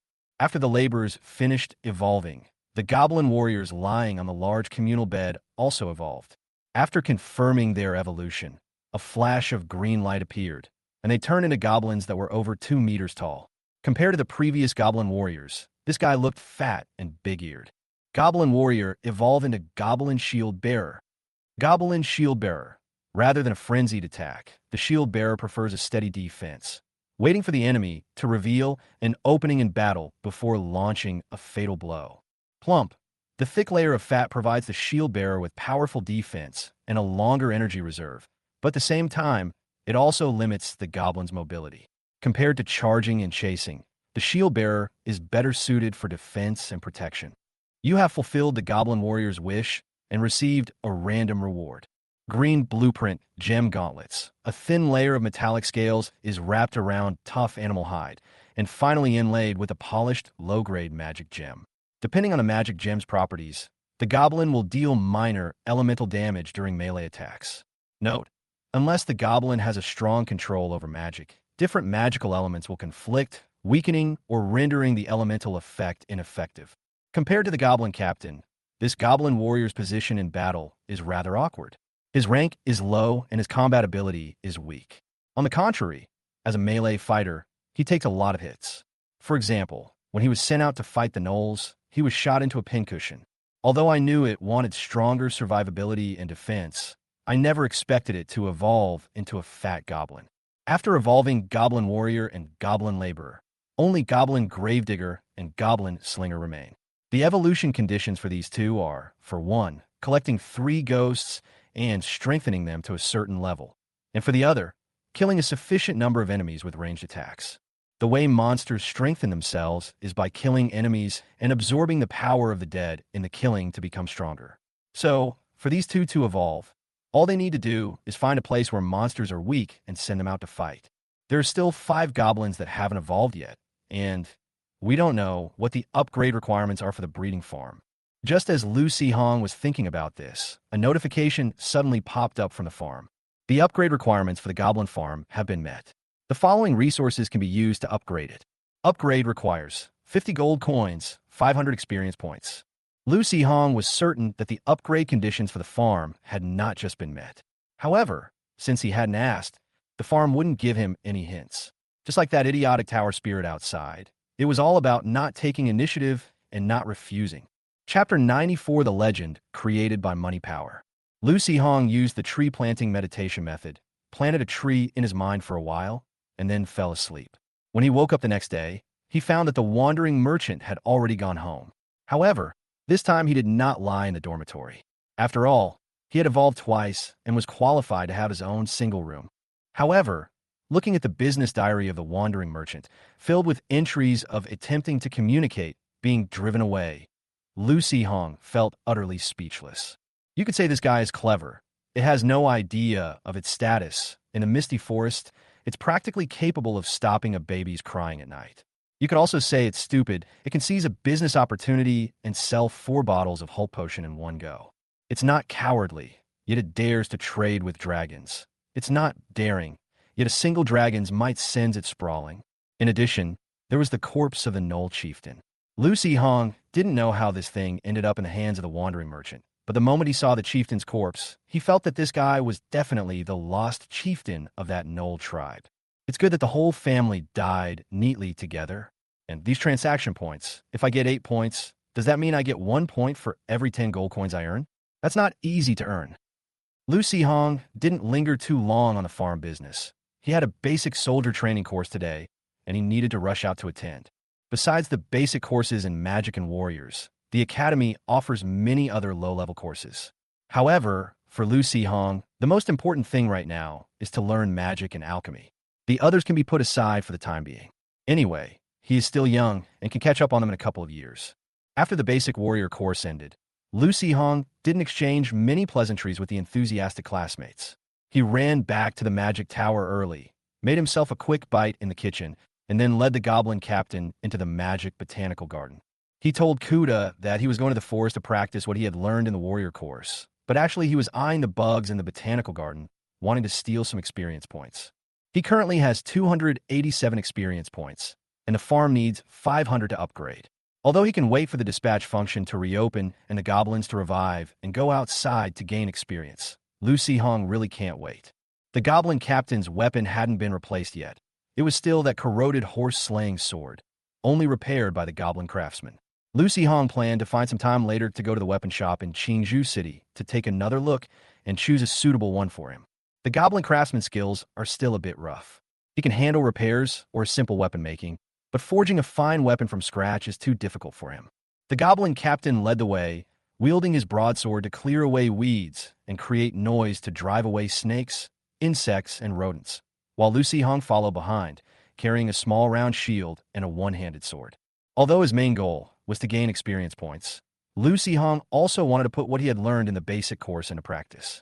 Although he could use his tamed beast as a sparring partner, the goblin captain was tall and his strength was not commensurate with his own. Moreover, when fighting with it, Lu Hong could directly sense some of the beast's thoughts and know whether it planned to attack or defend and dodge, so it did not have a very good training effect. However, while the idea was good, some problems arose in practice. After finally encountering a lone giant beetle, the beetle charged at an unevolved goblin, causing it to scream in pain. Lu Hong, however, sat on a tree branch, lost in thought. The goblin captain wasn't hostile during battle, so his passive ability wouldn't be triggered. However, if he wanted to fight monsters, he would first need to find a way to control his innate ability. After his mental strength improved, Lu Hong vaguely sensed that the activation of his beast-taming talent could be controlled, but it required very strong mental strength, which he didn't have yet. In this way, when the basic warrior courses are almost finished and it's time to practice in pairs, it seems that I won't be able to go to class. I can't let all the goblins die first, can I? After the goblin captain dealt with the giant beetle and recalled the goblin that was being stabbed to the point of near death back to the space, Lu Hong was about to leave the botanical garden with the goblin captain when he heard a whooshing sound from above. Looking up, he saw his teacher floating in midair with wind elements wrapped around his body. His eyes seemed to be somewhat speechless. The magic tower. Zhang Peipei looked at Lu Hong with some helplessness. You Goblin, you really evolved pretty fast. Ah, indeed, I was quite lucky. I did a quest at the Adventurers Guild, and suddenly evolved during the battle. Lu Hong said, feigning ignorance. Zhang Peipei's voice was cold and somewhat irritating as she said, Do you know how long it took the Goblin Emperor of the Green Fields to evolve into a Goblin Captain? Lu Hong carefully said, fiddling with his fingers, It seems like you're a little bit slower than me. Maybe I'm just luckier. Ah, luck. Do you really think his beast taming has reached its current level because of luck? As a descendant of the Zijing royal family, not to mention the resources he consumed from a young age. On the day he turned 16, he was sent into the contract array to activate his beast taming space with less than half a second's error, according to his birth time. His goblin cub was served by a group of people as soon as it was summoned and fed a large amount of precious magical materials. In the first 10 years or so, hundreds of beast taming masters devised the best training plan for him, and many goblin tamers of the same kind tried various training methods to test and make mistakes for him. Even so, his goblin only evolved into a goblin captain at the age of 17. But regardless of what is said in folklore or recorded in various books, he came from a poor background, and his current achievements are all due to divine favor and his own hard work. Otherwise, how could he become a legendary figure and a hero admired by everyone? Lu Hong was momentarily stunned. So, from the very beginning, he had been a self-righteous clown? Zhang Peipei changed the subject and continued. Originally, I was going to stay in Lava Fortress for a few more days, but the Lord received a message from his subordinates saying that there was a strange child who went out with a goblin warrior, but came back as a goblin captain. Moreover, the goblin captain's physical condition was perfect, as if he had been carefully nurtured for a long time. In addition, the child was carrying a top-grade alchemical potion, and it was suspected that he was a descendant of the royal family. I knew it was you as soon as I guessed it. Lu Hong was taken aback. Then the owner of the logging camp, a veteran who retired from Lava Fortress. No wonder. And another thing, Zhang Peipei suddenly frowned, her eyes sharp, and asked Lu Hong in a very stern tone, What's with your mental illness? What kind of mental illness can suddenly increase mental strength? I've never heard of that before. Kuda, I'll remember you. Chapter 95 2 Jars of Dragon Blood. Ahem, what I was joking about with Kuda was actually my beast taming space. Lu Hong was wondering whether he should reveal everything. Zhang Peipei suddenly realized something and interrupted him, saying, As long as you don't encounter an evil god. Also, if anyone asks why your goblins evolve so quickly, just say that I helped you breed them. If you can't explain the specifics, just blame it all on me. Teacher, are you human?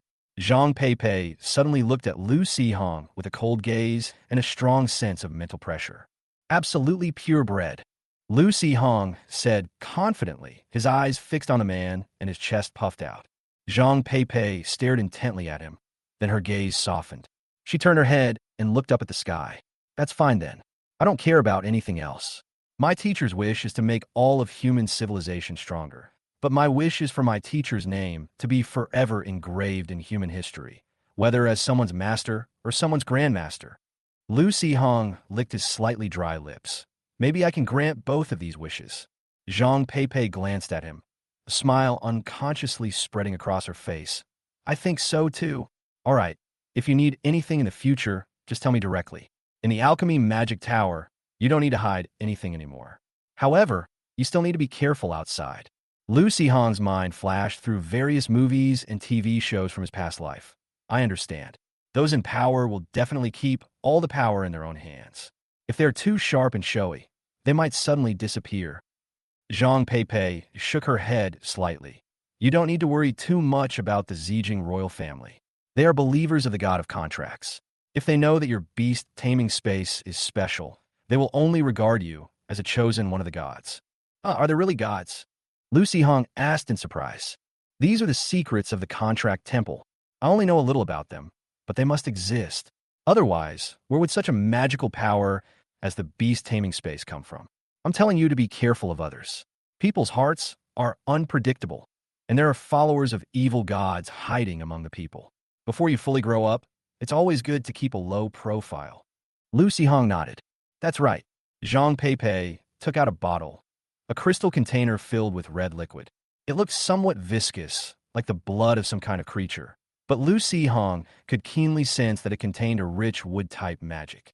These green dragon blood were originally intended for you to use when you learn plant cultivation, but it is said that goblins can be strengthened by using dragon blood. I am not very clear about this, so you can study it yourself. Lu Hong took the crystal jar with both hands and asked with some curiosity, "Green dragon blood? Is it compensation from those two invading green dragons? I heard those two territories are quite far from here. How come they were delivered to the teacher so quickly?" "It's compensation, but I got it from that little green dragon in the misty forest." "Ah, what's wrong? I'm an alchemy master. What's so strange about charging a higher fee?" "All right, here's the item. Study it yourself." A few teachers from the academy seem to have something to discuss with me. I need to go check on them first. 2 hours later, looking at the extra can of red dragon blood in his hand, Lu Hong fell into deep thought. Although Lu Hong didn't know how to use dragon blood to strengthen goblins, the goblin farm certainly did. He simply had the goblin captain take the 2 cans of dragon blood back to the beast taming space and focus his attention on the dragon blood. The breeding farm itself provided a hint. The blood of the young green dragon. The power of dragons is highly corrosive, granting goblins additional bloodline strength. Each goblin can only receive 1 powerful biological bloodline enhancement, and the current enhancement can be overwritten by a more powerful bloodline. Currently, the most suitable goblin is the Goblin Shield Bearer. The blood of an adult red dragon is currently the most suitable match for a goblin captain. Perhaps after the breeding farm is upgraded, there will be more suitable options for the goblins that evolve later, such as the fire goblin that is bound to appear, which may be more compatible with the blood of the red dragon that controls fire. But who cares? The goblin captain has worked for so long, and even if he has not made any great contributions, he has still worked hard. He should drink the first sip of dragon blood. The goblin captain was given the blood of an adult red dragon. The goblin captain has awakened low-level red dragon power. Low-level red dragon power. The goblin captain's body receives additional enhancements and awakens the power of rage and a small amount of fire control ability. He can gain additional power when enraged and deal a small amount of fire damage when attacking. The blood of the young green dragon was used on the Goblin Shield Bearer. The Goblin Shield Bearer has awakened low-level green dragon power. Low-level green dragon power. The Goblin Shield Bearer's body receives additional enhancements and gains low-level regeneration abilities. The information from the breeding farm only mentioned that a person's body had been strengthened, but Lu Hong clearly saw that some parts of the goblin captain's body had grown fine, dark red scales, and his eyes also had a faint red glow. His pupils had become like those of a feline, changing with the light and his emotions. The Goblin Shield Bearer is similar, but its scales are green, making it less conspicuous than the Goblin Captain. Afterwards, Lu Hong took the Goblin Captain to the botanical garden to cause trouble for the giant beetle, ostensibly to test the Goblin Captain's new abilities, but actually to gain some experience points and upgrade the Goblin Farm as soon as possible.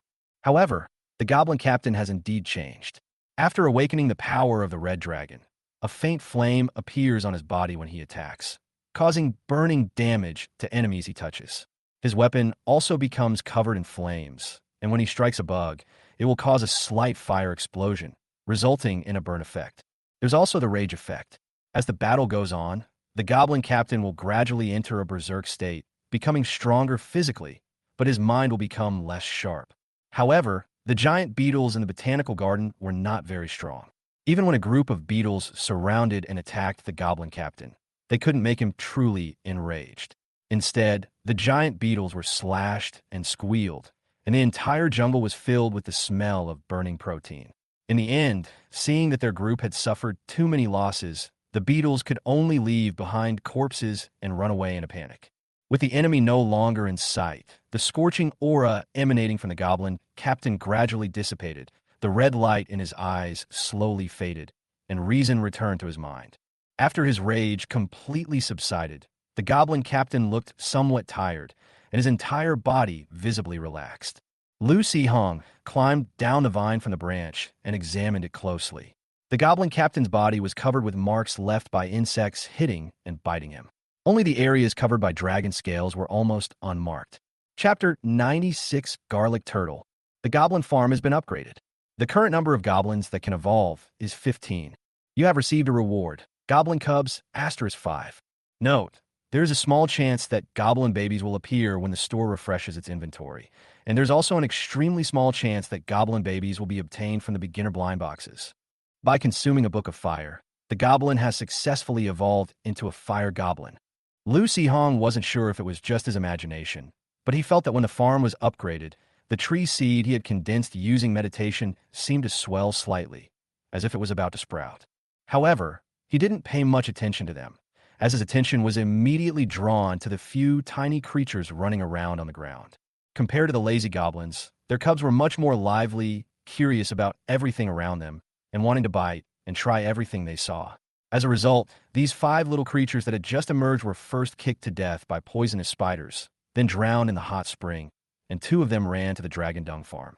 One tried the taste of dragon dung, and the other took a bite of the rosa vine. In the end, all 5 of them lay together in the large dormitory, waiting to be resurrected.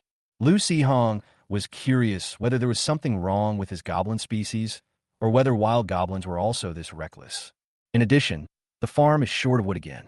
Last time at the logging camp, we didn't buy much because we were afraid of revealing the size of the beast taming space. With the efforts of the 2 oxen and horses, it was all gone in 2 days. After his teacher learned some of his secrets, Lu Hong completely let loose. Taking advantage of the fact that no students were collecting materials in the alchemy area, he took the goblin captain and went to the plantation to dig up trees. Yes, it's digging, not cutting. Lu Hong's mental strength is now equivalent to that of a novice mage, and he can barely influence plants with magic. Although he can't make them mutate into jungle monsters to fight for him, he can make them slowly pull their roots out of the ground. Then, the goblin captain can use a shovel to dig a little soil and uproot the whole tree and send it into the beast taming space. Zhang Pei was curious after receiving Kuda's report. When she came out, she saw the 2 guys working hard and had already cleared a large part of the forest. She was speechless. It wasn't that she felt sorry for the old trees that had grown for many years, but why did these 2 guys have to focus on clearing out just one spot in such a large plantation? What was originally a perfectly round and neat forest had inexplicably been dented, leaving a pile of unfilled pits. Standing on a magic tower, Zhang Pei thought it was just too ugly and an eyesore. I held back for a moment, but finally couldn't take it anymore and chased the 2 guys to the other side of the plantation, near the outer wall. As long as they couldn't see me, I let them do whatever they wanted. Half a month later, in the alchemy tower laboratory, Zhang Pei nodded slightly as she watched Lu Hong successfully concoct a bottle of inferior healing potion. The Alchemy Guild will be organizing an apprentice alchemist exam in a couple of days. Go take the exam to get an apprentice alchemist certificate, and while you're at it, go see Sima Qingfeng. Lu Hong was somewhat aware of this. Apprentice alchemists and junior alchemists who wanted to obtain certificates from the Alchemy Guild had to take the unified examination arranged by the Alchemy Guild every year. The intermediate alchemists, who are fewer in number, are all high-level alchemists who pay a hefty registration fee and are then assigned by the Alchemy Guild to take individual exams. As for advanced alchemists, that's not something that requires an exam. Once your reputation reaches a certain level, the Alchemy Guild will decide that your abilities meet the standards and will voluntarily grant you the title of Advanced Alchemist. Once you get the Apprentice Alchemist certificate, you can get the Junior Alchemist certificate early next year. As for the Mage certificate, you don't go on adventures anyway, and even if you do, you won't be in a team. The benefits of the Mage Guild are meaningless to you. You're from a commoner family, and even with my help, your mental strength and energy are growing too fast. Let's wait until next year. 2 days later, early in the morning, Lu Hong rode his yellow chocobo and left the academy for the Alchemy Guild. The traffic rules in Qingzhou City are very simple, mainly consisting of some restrictions on speed and vehicle limits. The most important thing is to avoid collisions with other people and causing conflicts. There are no professional scammers in this world. After all, anyone with some ability wouldn't do it, and anyone without ability would be courting death, unless they're deliberately looking for trouble.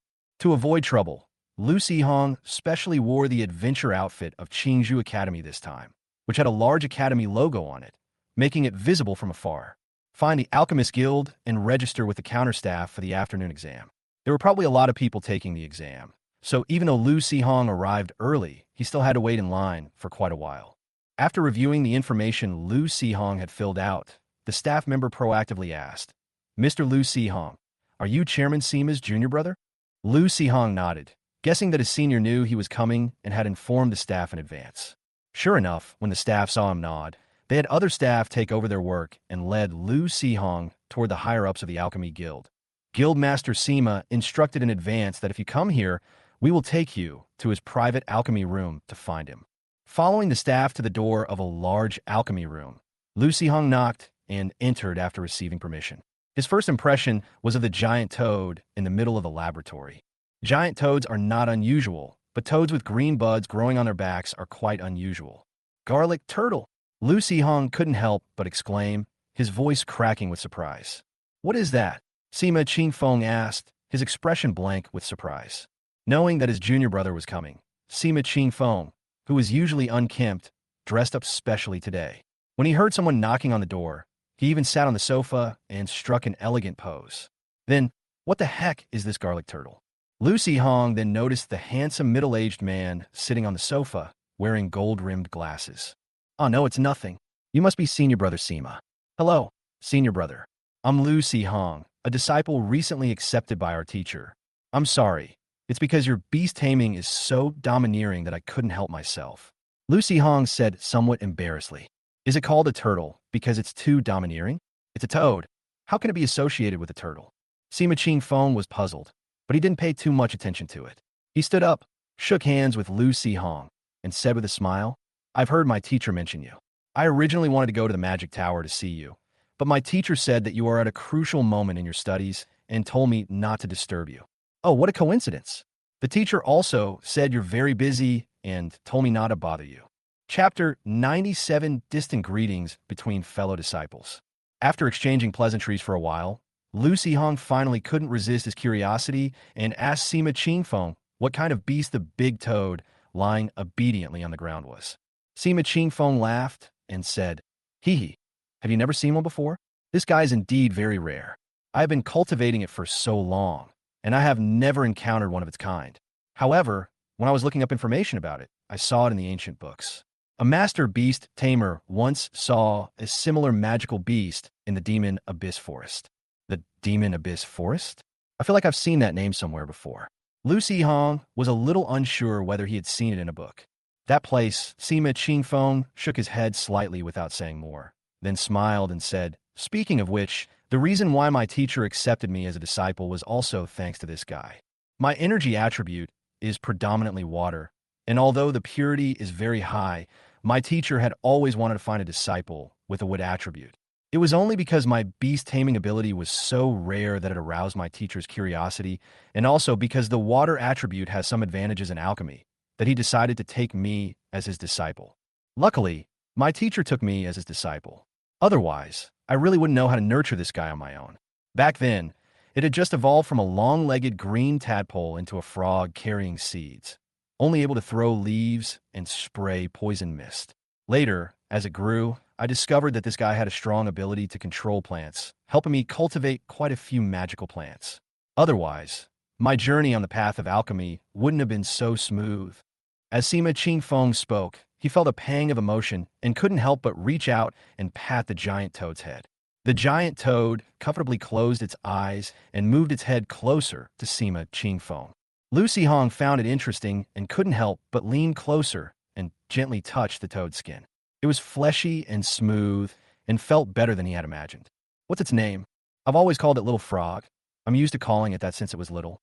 At this stage, its species name should be Flowerbud Giant Frog. It doesn't sound as good as Bulbasaur. What is that? Sima Qingfeng asked in surprise again. I chatted idly with Sima Qingfeng in the lab for half a day, and he even gave me a dozen bottles of alchemical potions as a greeting gift. Most of them are poisons with various effects, such as paralysis, hallucination, confusion, and corrosion, depending on the energy concentration. Even the worst ones are high-level potions. However, looking at the description of the attack effects on the potion bottle, which seems somewhat familiar, Lu Sihong had a feeling that the main ingredients of these potions were all harvested from the giant toad. After lunch, Lu Sihong sat for a while longer until the alchemy exam was about to begin before leaving Sima Qingfeng's laboratory. The apprentice alchemy exam was held in the lower levels of the Alchemy Guild, where several hundred people were arranged to take the exam together. The exam content wasn't difficult for Lu Sihong. It consisted of some basic theoretical knowledge, followed by 2 bottles of ordinary potions without any magical effects. It didn't require any mental or physical effort and felt like an ordinary person could easily complete it. After quickly completing the setup, Lu Hong raised his hand to summon the examination staff. After a thorough inspection and confirmation that the exam was over, he turned and left the examination room, ignoring the astonished and even devastated expressions of the other candidates around him. The alchemist who was proctoring the exam smiled and nodded at him as he left, though it was unclear whether it was because he had done well on the exam or because he was the vice president's junior brother. The Alchemy Guild's authentication tokens seem to be made in a standardized manner, and it will take some time before they can be collected. Just as Lu Hong was about to leave, he noticed a group of adventurers gathered at the entrance of the Alchemy Guild, making a loud commotion. They were saying that the Alchemy Guild monopolized potions to make huge profits, disregarded the lives of ordinary people, and that the ruling class was using this to suppress geniuses from the common people. Lu Hong listened for a while and found that these guys, who looked slovenly and not doing so well, were surprisingly eloquent and even overly cultured. Just then, I heard a few bystanders chatting nearby. Hey, where did this idiot come from, being used as a pawn here? Who knows? Judging from their clothes and appearance, they don't seem to live nearby. A man who had just settled in Green Bamboo City said with some doubt, but what they're saying makes some sense to me. The Alchemy Guild monopolizes those potions and sells them to the powerful and wealthy at high prices. The children of the powerful and wealthy are being raised to be stronger and stronger. Does that mean that we commoners will never have a chance to rise up? TCH, what do you know? The raw materials for those potions are ridiculously expensive, and they're not something we could possibly access. The alchemy master never intended to give the formula to the Alchemy Guild. It was our Lord who swallowed his pride and begged for it. The money we made from the powerful and wealthy was all used by our Lord to support the Lava Fortress army. Otherwise, with the Lava Territory's tax rates, how could they afford to support so many troops? The other lords around here often complain about it. So that's how it is. How do you know so much, brother? Read more books, and you'll become as wise as me. Speaking of which, my bookstore just received a new batch of books that explain the truths hidden beneath the fog of the world in a simple and easy-to-understand way. After reading them, I guarantee you'll have a mind-blowing experience. Well, I'm not really interested in the truth of the world, but I'm more interested in the truth hidden beneath clothing. I wonder what it's like where you are. Hey, you're lucky, kid. It's not convenient here. Let's go to my shop and talk in detail. In a shadowy corner of a distant alley, several bald men watched the crowd causing trouble at the Alchemy Guild's entrance with grim expressions, looking rather displeased. It doesn't seem to be having any effect. The cries of the weak are always ignored. Whatever, it won't have much of an impact anyway. Let's go. Let's continue with the original plan. Yes. After finishing his exam, Lu Hong didn't rush back to the Magic Tower. Instead, he went to several weapon shops in Green Bamboo City, hoping to get a suitable weapon for the Goblin Captain. However, the weapons on display in the weapon shops are all for human use. For a giant like the Goblin Captain, who is over 3 meters tall, weapons need to be custom-made and are quite expensive. A weapon made with better materials and a stronger forging process can cost tens or hundreds of gold coins. If you add a simple enchantment, the price can reach thousands of gold coins, and it is uncertain when it will be completed. Lu Hong thought that the Goblin craftsman's skills were actually not bad. Anyway, this weapon could only be used for a year or two. He could just make do with it for now. When the Goblin Captain evolved into the Goblin Leader, he could choose between the 2 huge spike clubs in the warehouse and the Knoll Leader's steel meteor hammer. Although they didn't end up buying a suitable weapon, the Goblin Captain was quite happy. Lu Hong felt he had let the guy down, so he went to the tavern to buy some wine and to the butcher shop to buy some fresh meat from farmed livestock, which he then had the Goblin Captain take to the beast-taming space. The goblins ate and drank and went on a drunken rampage all night. The next day, the large dormitory was filled with goblins lying on the ground again. Chapter 98, Orc Squad. The Academy has an underground labyrinth nearby, where some things are placed to attract monsters. It was originally used for students to conduct trials every spring, and there are records of the trial grounds descending on the Academy 3 times. In the library, Zhang Pei sat lazily on a small sofa, holding a glass of bubbly green beverage. Happy Water 3.2, Qing Feng fruit flavor. Some time ago, Lu Hong found a material similar to baking soda and reconstituted this sparkling water. However, he found that it didn't taste as good as the sparkling drink that his teacher had pressurized. After careful research, he realized that what his teacher had pressurized into the liquid with wind magic was not air at all, or rather, only a small amount of air and a large amount of wind elemental magic, which is why it tasted so refreshing. Afterwards, Lu Si-hong tried to concoct a sweet sparkling beverage with the flavor of a refreshing fruit using magical materials containing wind element magic. After wasting a lot of materials, he finally succeeded in concocting the beverage, which unexpectedly won Zhang Peipei's favor. Recently, the spatial rift in a lava fortress has been quite unsettled, leaking a lot of otherworldly energy, which has caused some abnormalities in the nearby monsters and the monsters in the underground labyrinth. The Academy has decided to open the labyrinth trial ahead of schedule. If you are interested, you can also come and have some fun. Because he couldn't control his talent, Lu Si-hong hadn't been attending the basic warrior classes lately.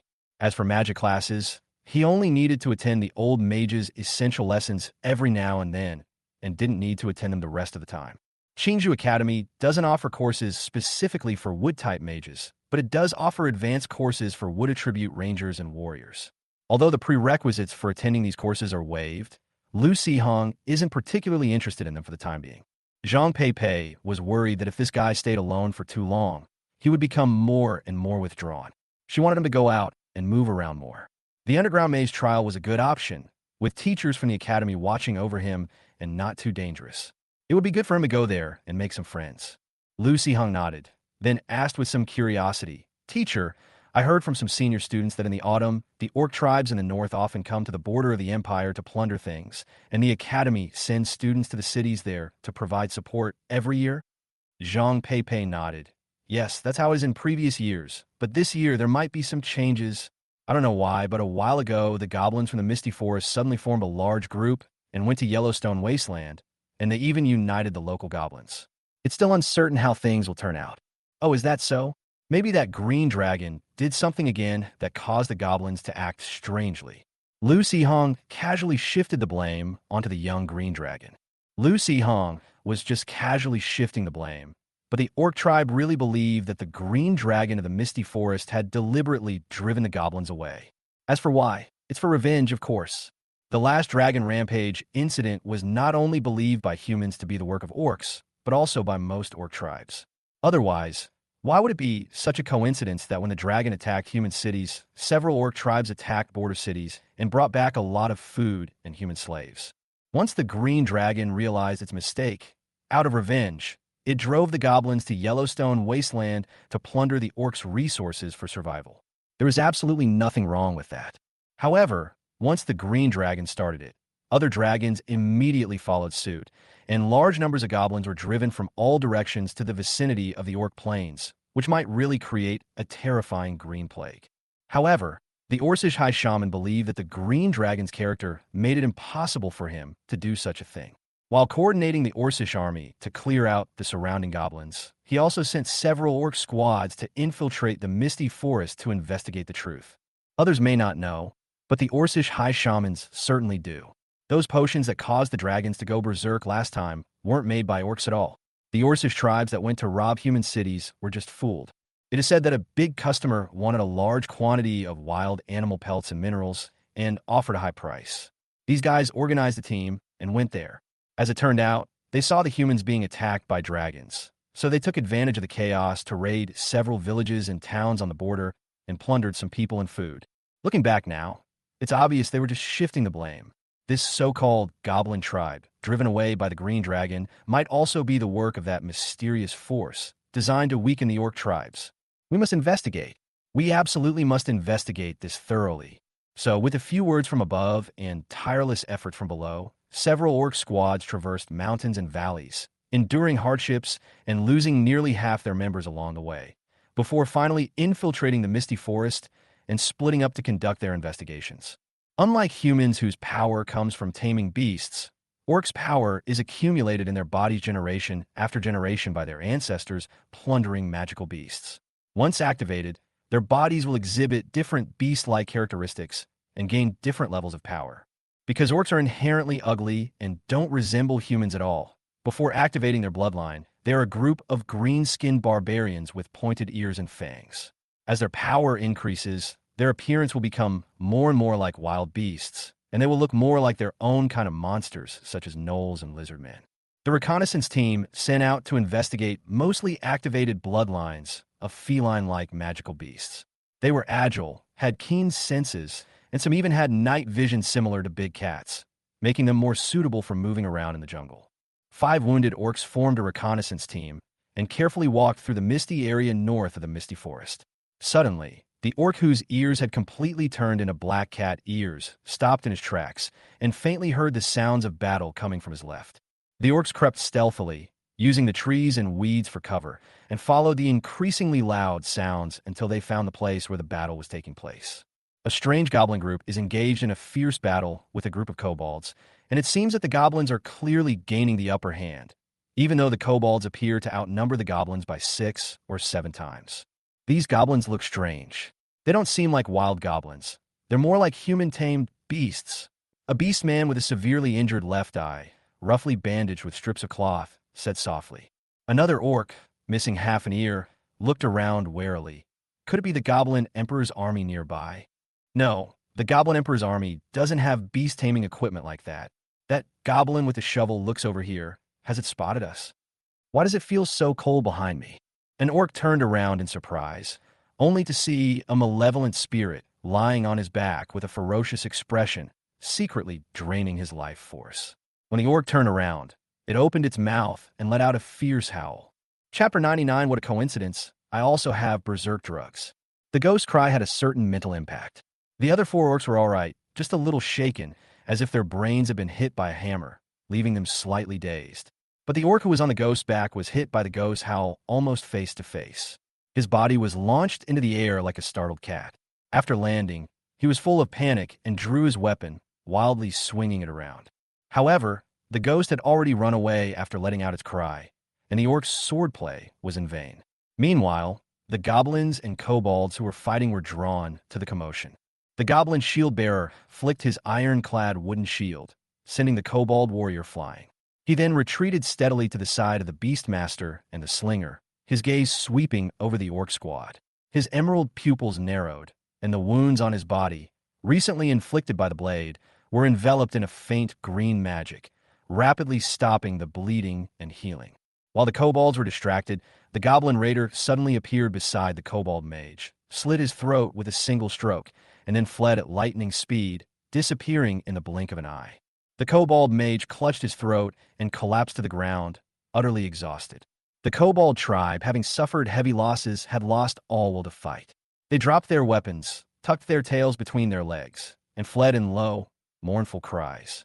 The goblins had no time to deal with the fleeing kobolds. All their attention was focused on the uninvited guests behind them. What to do? Kill them. At least until they resurrect. The humans won't discover our actions. Seemingly sensing the hostility of the monsters, the goblin slingers and beast tamers attacked first. However, these were all veteran orc soldiers. Although their physical condition was not good, they still had strong combat capabilities and easily dodged the attacks of stones and crossbow bolts, roaring as they charged forward. The orc leading the group, covered in animal fur and with tiger whiskers on his face, didn't take the goblin shield-bearer seriously at all. He wanted to cleave the crudely made wooden shield in its hand with a single blow and cut the fat, green-skinned monster in half. However, when the metal sword struck the wooden shield, it only produced a metallic clanging sound. The tiger-bearded orc then realized that the seemingly thin layer of iron on the edge of the shield was actually incredibly thick, and the wooden shield itself was also very hard. This was something the tiger-bearded orc had personally experienced with his own head. Unbeknownst to the orcs, this shield, though rough in appearance, was actually crafted by 2 goblin artisans who had carefully selected the hardest ironwood root from a pile of low-grade magical wood. They spent several days polishing it and then covered the edges of the shield with a thick layer of iron. In addition, the shield bearer was large and looked slow to react, but when he struck the shield, he was incredibly fast. With a muffled duong, the tiger-bearded orc felt his head go blank, and then he was slashed in the stomach. If his companion hadn't been quick to pull him away, a crossbow bolt would have almost pierced his eye. Knowing his combat strength was lacking, the goblin gravedigger hid behind his companions and commanded 2 ghouls and a ghost to wander around the orcs, using their howls to distract them and making feigned attacks, forcing the orcs to divert their attention to defend against them. But the orcs weren't stupid. They immediately noticed that the goblin with the shovel was suspicious. The leopard-eared orc rolled over, found an angle, and fired an arrow at the gravedigger. Luckily, the goblin was small and ducked in time and was shot in the shoulder. He screamed and commanded 3 undead to pounce on the leopard-eared orc. A one-eyed orc, whose eye was severely injured, rushed forward, his palm wreathed in flames. He slapped the incorporeal spirit across its body, and with a shriek, the spirit vanished instantly. This ghost, which had just been dug out of the graveyard by the gravedigger, had disappeared from the world on its very first journey. Seeing this, the remaining 2 demons, one of which was an evolved demon from the original wandering spirit, stopped charging forward and instead howled at the one-eyed orc from a distance, disturbing his mind. He could only grit his teeth and endure, ready to deal with the attack of the 2 undead at any time. Unexpectedly, a scream suddenly came from behind. The leopard-eared orc was attacked by goblin raiders. It was only because he reacted quickly enough that he was not stabbed through the throat by the shadow dagger, but one of his arms was pierced through by the serrated dagger, so he could no longer use his bow and arrow.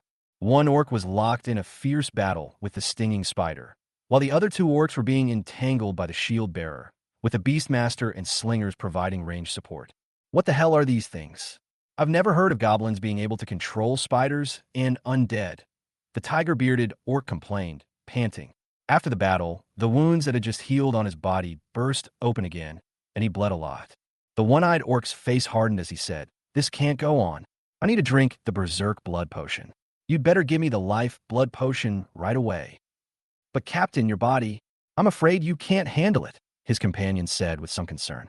"I can't worry about that anymore," the one-eyed orc said, pulling out a bottle of dark red potion and drinking it. Then it tossed the glass bottle aside and saw a large amount of orange fur grow on its body. Its fangs grew longer and thicker, and its head slowly turned into a tiger's head. Its whole body radiated a scorching aura, and it opened its mouth and roared at the goblin. Pop! The goblin shield-bearer pulled out a bottle of green potion, opened the cap, drank it all in one gulp, then put the crystal bottle back into his leather armor. His body swelled up as if inflated. His originally green skin emitted a faint glow. His eyes turned crimson, and he roared back at the Tiger Man. Why do goblins have berserk potions too? And it's packaged in a crystal bottle, which looks even more advanced than our medicine. The other orcs were still wondering, but the 2 drug guys charged at each other fiercely and started fighting. One possessed the fire manipulation abilities of a crimson tiger, while the other relied on the self-healing and regeneration power of a low-level green dragon. The 2 fought fiercely, locked in a close battle, relying on brute force.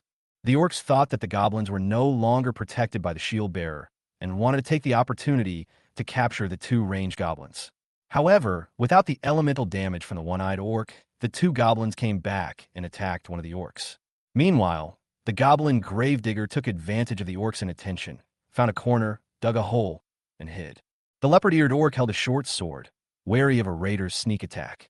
Unexpectedly, when another orc was entangled by a poisonous spider and was at a disadvantage, the man swiftly thrust out a shadow dagger, instantly piercing the orc's throat. In the orc's despairing eyes, he then delivered a final blow to the back of the head. He then turned his head, his cold gaze fixed on the leopard-eared orc, and lightly waved the dagger in front of his neck, revealing a ferocious and terrifying smile to him. The leopard-eared orc's face immediately showed an expression of terror and despair. Chapter 100 Orc Corpses. Lucy Hong discovered that the silk of the poisonous stinging spider could actually slow down the decay of objects. After the heart and some flesh of the Knoll Eater's corpse were dug out, it was wrapped in spider silk again and placed in a wooden warehouse for about 10 days. After the Goblin Frost Mage was resurrected, it did not decay much. After a piece of bone was dug out and made into a wild amulet, it was buried in the graveyard by the gravedigger. Although there was a fire goblin, the gravedigger didn't seem to have any intention of cooperating with it to make amulets. In fact, Lucy Hong always felt that his fire goblin looked a bit crazy and didn't seem like a proper spellcaster. Goblin Wild Amulet. Knoll. Low. A goblin amulet made by absorbing the power of the Knoll Chieftain. It has some magical qualities. Fury. Anger enhances your strength, but also reduces your sanity. When angry, you are prone to entering a berserk state. Similar effects can stack, but can only be increased up to the user's physical limits, and the side effects will also stack and intensify. Soulful Sense of Smell. Dogs have a very sensitive nose and can always smell things that others can't. Basic strength gains a small amount of strength enhancement. Although the rage and the fury of the red dragon's power overlaps somewhat among all the goblins, only the goblin captain can go berserk at any time, so this newly made Null amulet can only be given to the goblin captain. As for the necromantic amulet on its body, it was given to the shield bearer, and the shield bearer's rock bear amulet was given to the stone thrower. Perhaps throwing stones also requires a lot of effort, so it needs the power to enhance its strength. After Lu Si Hong pulled a lot of trees from the plantation, probably thinking that the wood from the plantation was of higher quality, the goblin craftsman replaced some of the wood in the goblin hut, increasing the recovery speed from 18% to 20%. The craftsman, who loved woodworking, also gave the goblin hut a makeover, carving some floral and bird patterns on the eaves and walls. Although it didn't have any special effect, it did make it look more refined. Lu Si Hong discovered that the magical plants grown in the dragon dung farm were indeed more effective when made into potions, especially the Hulk potion, which was at least 20% more potent and had a more pronounced greening effect. Goblins that drank it, its skin so green it could glow. Not only the Hulk potion, but all potions made from materials grown on the dragon dung farm have the ability to turn skin green. But it's not a big problem, since these potions are given to wandering merchants to boost their sales anyway. It's not unusual for goblin potions to temporarily turn skin green. Lu Si Hong found a bunch of plant seeds and had the goblins throw them all into the farm, not caring about the growing conditions of the magical plants. Under these conditions, let them live or die as they please, since no goblins will take care of them anyway. Lu Si Hong was observing which resilient plants had sprouted at the dragon manure farm when he suddenly saw several goblins covered in wounds in the middle of the farm, carrying a bunch of random things. At the same time, they also received a tip from a farm. Dispatch time ended. No goblins died in this dispatch. Enemies killed: Kobold Mage *1, Kobold Warrior *12, Kobold *23, Kobold Cubs *8, Orc Pro *5, Great Deer *2. Dispatch rewards: experience *265, large amount of iron or large amount of copper or gold or *8, silver or *23. Unknown magic potion *3. The goblins who had been dispatched back casually tossed their spoils on the ground, looking somewhat tired, and slowly walked towards the hot springs together. Compared to before, there are now some simple wooden facilities around the hot spring. Goblins can slide directly into the hot spring from the slope and then walk up the wooden stairs. The goblin craftsman, who likes woodworking, even carved some monster statues to put in the hot spring as bath toys. It was precisely because of this that the goblin cubs were too small and playful and often drowned in the hot springs. Lu Si Hong doubted whether these little creatures would ever have a chance to grow up. The goblins who were sent back went to soak in the hot springs to heal their wounds, while the other goblins also got busy. The tattered weapons, leather armor, and various ores were moved to the makeshift workshop, and the usable items were put into 2 wooden warehouses. Some of the kobold corpses were used to feed the spiders, and the rest were dragged to the graveyard to be buried. As the number of corpses increased, the deathly aura of the graveyard grew stronger. In fact, in the goblin breeding grounds, if the corpses were left outside, they would have crawled out on their own to find food long ago. The goblins originally intended to drag the orc's corpse away as well, but Lu Si Hong stopped them. The appearance of orcs in the Misty Forest was no small matter. Lu Si Hong was very worried about his parents and sister in White Moon Town. After much hesitation, he asked the goblin captain to take an orc corpse and the 3 bottles of red unknown potion to find Zhang Pei. Lu Si Hong only mentioned that he had discovered orc activity in the Misty Forest, but Zhang Pei's focus was on something else. That little guy, can he even pick up orc corpses? Lu Si Hong was stunned for a moment, then realized that Zhang Pei was talking about the homeless businessman. Isn't it that? I heard that a goblin riding a spider has recently appeared in the Misty Forest, often selling a strange berserk potion to adventurers, the Hulk. The name is quite fitting.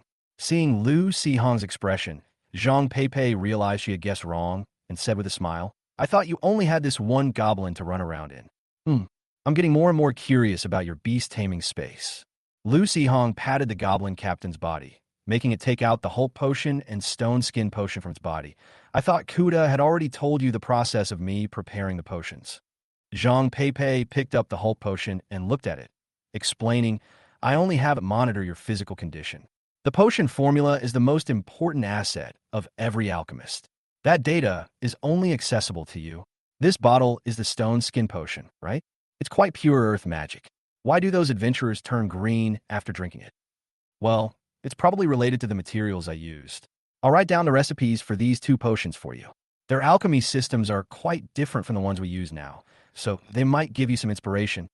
Zhang Pei looked into Lu Sihong's eyes, paused slightly, and then her smile became even brighter.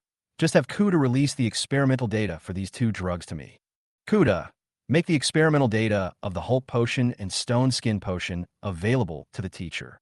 Ugh. Teacher, those orcs. Zhang Pei glanced at the orc corpse being carried by the goblin, a hint of disdain in her eyes. Are you worried that White Moon Town will be attacked? Don't worry, although they are green-skinned, they're not goblins. They can't possibly lead an orc army across the mountain range between Yellowstone Wilderness and Misty Forest. These guys came to Misty Forest probably for that little green dragon again. I'll inform the Adventurers Guild to keep an eye out. However, White Moon Town isn't exactly safe. Now that you've obtained your Apprentice Alchemist certificate, you can take on some quests at the Alchemy Guild to earn money quickly and bring your parents to Green Bamboo City. When it comes to making money, he seems to be no match for the wandering merchant. Although this guy is often robbed by ill-intentioned people, after so many times, the adventurers all know that this guy is willing to risk his life for money. Not to mention robbing his things, the adventurers have to be careful every time they see him if they have left something on the ground and haven't picked it up. After going out a few times, he had already earned more than 300 gold coins. Because the money came so easily, Lu Sihong bought all the wild mask blueprints from the Goblin shop. However, in order to avoid arousing suspicion, I do need to have a legitimate source of income. Chapter 101: The Vanished Rat Colony. These few bottles of red potions should be life-giving blood potions with similar effects to healing potions. They were made by orc alchemists using beast blood mixed with other materials. Zhang Pei looked at the blood potions with a hint of disgust. Most blood potions require the essence blood of orcs as a condiment when they are made. As for the production process, you can find out for yourself. After listening, Lu Sihong became slightly curious, so under the guidance of the Tower Spirit, he went to the library and found information about orc blood potions. In the orc race, those whose bloodline awakening is too low or who have committed serious mistakes are often demoted to slaves. In addition to having to do a lot of complicated labor, some with special bloodlines are also treated as blood slaves, whose blood is extracted from them from time to time as materials for apothecaries to make blood potions. Sometimes, when apothecaries need materials urgently, they may directly drain the blood slaves until they are completely dry, and the blood slaves will naturally die. They really are a bunch of uncivilized beasts. No wonder the teacher dislikes these few bottles of blood potion so much. Lu Sihong shook his head slightly. This stuff can only be used by orcs, so it's worthless. Oh well, let's just keep it in the warehouse for now. I can't possibly throw it away. It might come in handy someday. As for its use, Lu Sihong initially thought the heirloom left by his grandmother was some kind of treasure. He searched for a lot of information, bought magic crystals, and spent a lot of effort to charge it up before he discovered that it was actually a magical 3D projector. Inside was a 3D projection of a man, who neither moved nor spoke. It was unclear whether it was a 3D portrait created by one of Lu's ancestors. Lu Sihong had never seen it before and dared not make any assumptions. After the adventurers killed and brought back a large number of monster corpses, the giant rats and cockroaches in the underground sewers of Green Bamboo City seemed to have been cleared out, and no new monsters were found for a long time. This kind of task didn't yield much profit to begin with, relying entirely on the City Hall's financial allocation. Since no incidents of cockroaches or rats attacking residents were found, the Adventurers Guild sent people down to investigate and promptly canceled the sewer cleaning task.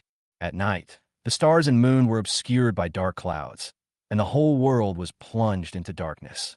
In a farm not far from Qingzhou City, the bald farmer, with a strange smile on his face, swayed toward the granary, muttering to himself, "The time has come. It's time to let the treasures out."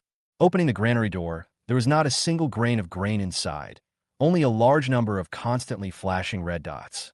Upon closer inspection, they turned out to be tens of thousands of huge rats, densely packed together, layer upon layer, with countless pairs of scarlet eyes coldly staring at the farmer, exuding a bloodthirsty and insane aura.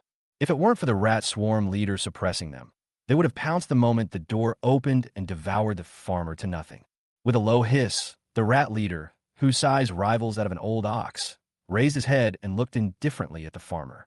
The farmer stretched out his hand, pointed in a direction, and said in a strange tone, Go kill, go spread, go create fear and chaos, draw all their attention away." The rat leader nodded slightly, emitting a low growl, and led the rats out of the warehouse in an orderly fashion, heading towards the wilderness. At the same time, scattered sounds came from all over the farm, as more large rats emerged from their hiding places and continued to join the rat swarm. Several figures gradually gathered behind the farmer. They were originally staff members of this bald farm, but now they had all taken off their farm clothes and put on black robes. They stared at the departing rats with fanaticism and muttered strange words. "I hope this plan will succeed, so that my lord will descend soon, destroy this deformed world, and grant it rebirth." The farmer murmured. Under the cover of night, the massive swarm of rats raced across the wilderness, then, drawn by various scents, gradually split into several groups and scattered. At dawn, a disheveled old man, still half asleep, rode a strong ox, pulling a rickety cart laden with odds and ends, clattering all the way as he sped towards a village. However, after arriving in the village, the old man felt something was wrong. Usually at this time, the villagers would be waiting for him at the village entrance, but today there was no one there. He rubbed his eyes hard, wiping away the eye boogers, and the old man's gaze instantly sharpened. The entire village was deserted. Not only were the villagers who should have been out long ago gone, but even the village dogs and chickens were nowhere to be seen. It was eerily quiet. The situation was too bizarre, so the old man didn't hesitate for long. He patted his partner and turned to leave. He turned around, and damn it, a bunch of rats bigger than hunting dogs had sneaked up behind him without him noticing, staring at him with their scarlet eyes. Seeing the old man turn his head, the rats opened their mouths, revealing sharp teeth, and swarmed forward frantically. At the same time, a large number of rats rushed out from the shadows of the village, blocking all of the old man's paths. Damn it, where did all these freaks come from? Surrounded, the old man didn't seem particularly panicked. He just glanced at the village houses with a sorrowful look and shouted to his beast tamer, "Charge!"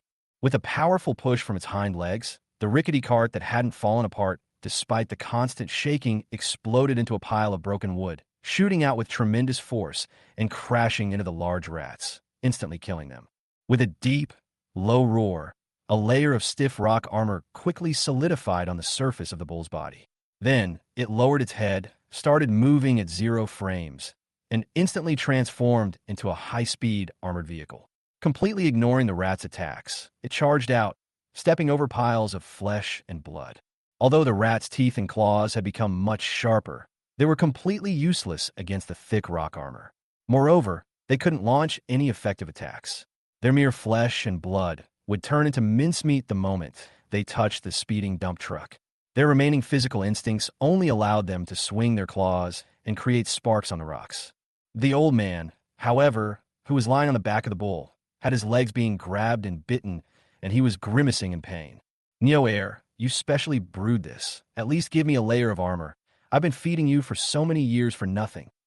The bull didn't bother to pay any attention to the madman's ramblings on its back. Putting aside who had been raising whom all these years, "If I could use magic to give you armor, I wouldn't be a bull. I'd be the Earth God Bull." Watching the man and the ox fly away quickly, the rat leader, hiding among the rats, gritted his teeth in hatred and hissed softly before leading the rats away swiftly. As for the rats that were already dead or seriously injured, they disappeared the moment the rats passed by. Chapter 102: The Underground Labyrinth and Lichonda. The Adventurers Guild quickly received news of the rat swarm's appearance, but none of this concerned Lu Sihong anymore. At this time, he had already joined Su Yu's party and gone to the trial maze of Qingzhou Academy. Because the academy opens its doors once a year, there aren't really any powerful monsters here. Over the years, anyone with a brain knows that this place is a one-way trip, so they all stay far away and don't dare to come in at all. Anyone who runs into the maze, even if they've been influenced by those ghostly things, probably won't be much stronger. Zhao Xiaofeng was explaining the maze to Lu Sihong, but Lu Sihong's gaze was fixed on a lone, somewhat forlorn figure in the distance. Lichonda had malicious intentions last time and secretly spread rumors about Lu Sihong. As a result, after the matter became a big deal, The truth was quickly exposed. Although he denied it to the death, basically no one wanted to associate with him anymore. His former friends and teammates had basically lost contact with him, and some people even went to cause him trouble from time to time. Li Chongda's eyes were gloomy. He walked alone in the corner with his head down. His mind was a little confused. He felt that everyone around him was secretly watching him and mocking him. But in reality, everyone at the entrance to the underground labyrinth was discussing the monsters inside and the upcoming battle. No one cared about this guy's life or death. Of the more than 200 people present, only Lu Hong was secretly thinking about how to cause trouble for this guy. If he hadn't run into him, he would have let it go. But now that he had, he was afraid he wouldn't be able to sleep well if he didn't get revenge. However, as the academy's teachers opened the gates to the underground labyrinth, Li Chongda, who had been standing alone in a dark corner, quickly slipped inside. Lu Hong was momentarily at a loss. He couldn't very well chase after them in front of so many people. That would be too obvious. By the time Lu Hong and Su Yu followed the other students into the maze, Li Chongda had already vanished. They ran into Xiao Yang and Lu Li, who brought two classmates to the maze for a trial. Su Yu looked at the silver greatsword in Xiao Yang's hand with some curiosity and asked, "Where's your precious golden greatsword? Why did you switch to a standard silver greatsword?" Su Yu was unaware that Xiao Yang's greatsword had been lost, but Zhao Xiaofeng and his sister had already heard about it from other classmates. However, they didn't remind her and just watched as Su Yu poked at Xiao Yang's lungs. Xiao Yang looked slightly embarrassed. "Well, there was a small problem, so I switched to a different sword. Although it's standard equipment, the flowing silver magic greatsword isn't cheap, so I'll borrow it." Cough. "Well, I still need to take my junior brother on the trial, so let's part ways at this fork in the road." "That's weird." Looking at Xiao Yang's somewhat flustered back, Su Yu felt a little confused, then looked at her two teammates. "You two have been acting strangely since just now. Are you hiding something from me?" Yeah, you really don't know, but Xiao Yang's magic greatsword, which he bought for over 5,000 gold coins, was stolen by a goblin in the misty forest. Zhao Xiaoxue explained the details to Su Yu with a smile. Su Yu and Lu Hong were both stunned. Su Yu felt the scene had been somewhat awkward, but Lu Hong, "What? You just said that sword cost how much?" But thinking about it carefully, any magical weapon in the weapon shop costs hundreds or even thousands of gold coins. Xiao Yang's radiant gold greatsword is clearly a high-end item, incredibly powerful against necromancers, so its higher price is understandable. Besides, even though it looks expensive, it's actually just a Christmas costume blueprint. Speaking of goblins, lately a strange goblin tamer riding a poisonous spider has been appearing frequently in the misty forest. It sells potions and such, and even when you kill it, it doesn't drop any of its items. It's not just the misty forest. It's said that it first appeared in the underground waterways of Green Bamboo City. A classmate of mine encountered it in the academy a few days ago. Such a unique beast, you probably can't find another one like in the whole world. I bet Xiao Yang's greatsword was taken away by that goblin. While his teammates chatted animatedly, Lu Hong remained silent. It wasn't that he was naturally quiet. It was just that the place was stuffy and hot, and he was busy wiping away sweat. "Hey, this place is so cold and damp. Why are you sweating so much, Junior?" Zhao Xiaoxue asked with some concern. Amidst laughter and chatter, they chose a deserted side road and soon encountered their first wave of monsters, a group of carrion-eating ground rats that preferred to live underground. However, these green ground squirrels, which usually feed on rotting matter, now reeked of stench like a rotten mud pit, with many ulcers on their bodies and bones exposed to the air in many places. Attracted by the light emitted from the small sphere of light floating above their heads, it hissed softly and rushed over quickly. "Holy crap, is it infected that badly? They've all turned into this grotesque mess," Zhao Xiaofeng exclaimed, not forgetting to remind Lu Hong. "Junior, be careful. These things' bodies are already contaminated, and their bodily fluids are highly corrosive. Don't get too close." Lu Hong nodded, but his eyes inadvertently glanced at the side road. Just now, a familiar figure, carrying a glowing crystal and accompanied by a crow, disappeared after turning left at the end of that fork in the road. While his companions were focused on the carrion gopher, Lu Hong had the goblin captain use his body to shield the summoning circle that had lit up on the ground. As the shadows rippled slightly, he whispered, "Follow that guy with the crow and teach him a lesson, but don't kill him, or it'll cause trouble for the Academy's investigation." The goblin raider did not answer, and silently pursued them, taking advantage of the darkness of the underground labyrinth. To run into someone in such a huge maze, it must be fate. Lu Sihong chuckled and happily joined his teammates in the battle. Su Yu and the others came to the maze mainly for practice points. Although Zhao Xiaoxue had accumulated enough practice points for the advanced course, based on past experience, the practice point requirements for advanced courses are much higher. If they don't start accumulating them in advance, they might really regret it if they encounter a teacher offering a course and meet all the requirements but don't have enough practice points. The teachers at the academy are quite lazy.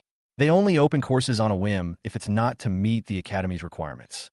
So, as a student of Qingzhou Academy, you can only study and do more in your spare time, and try to accumulate as much knowledge as possible so that you won't fail to meet the requirements for enrolling in a class due to a small problem at a crucial moment.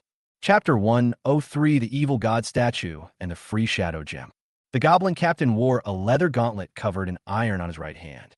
A red flame gem was inlaid on the back of the gauntlet. When the gem's energy was activated, flowing flames, like water, quickly coiled upwards from the gauntlet along the hilt of the sword, wrapping around the blade.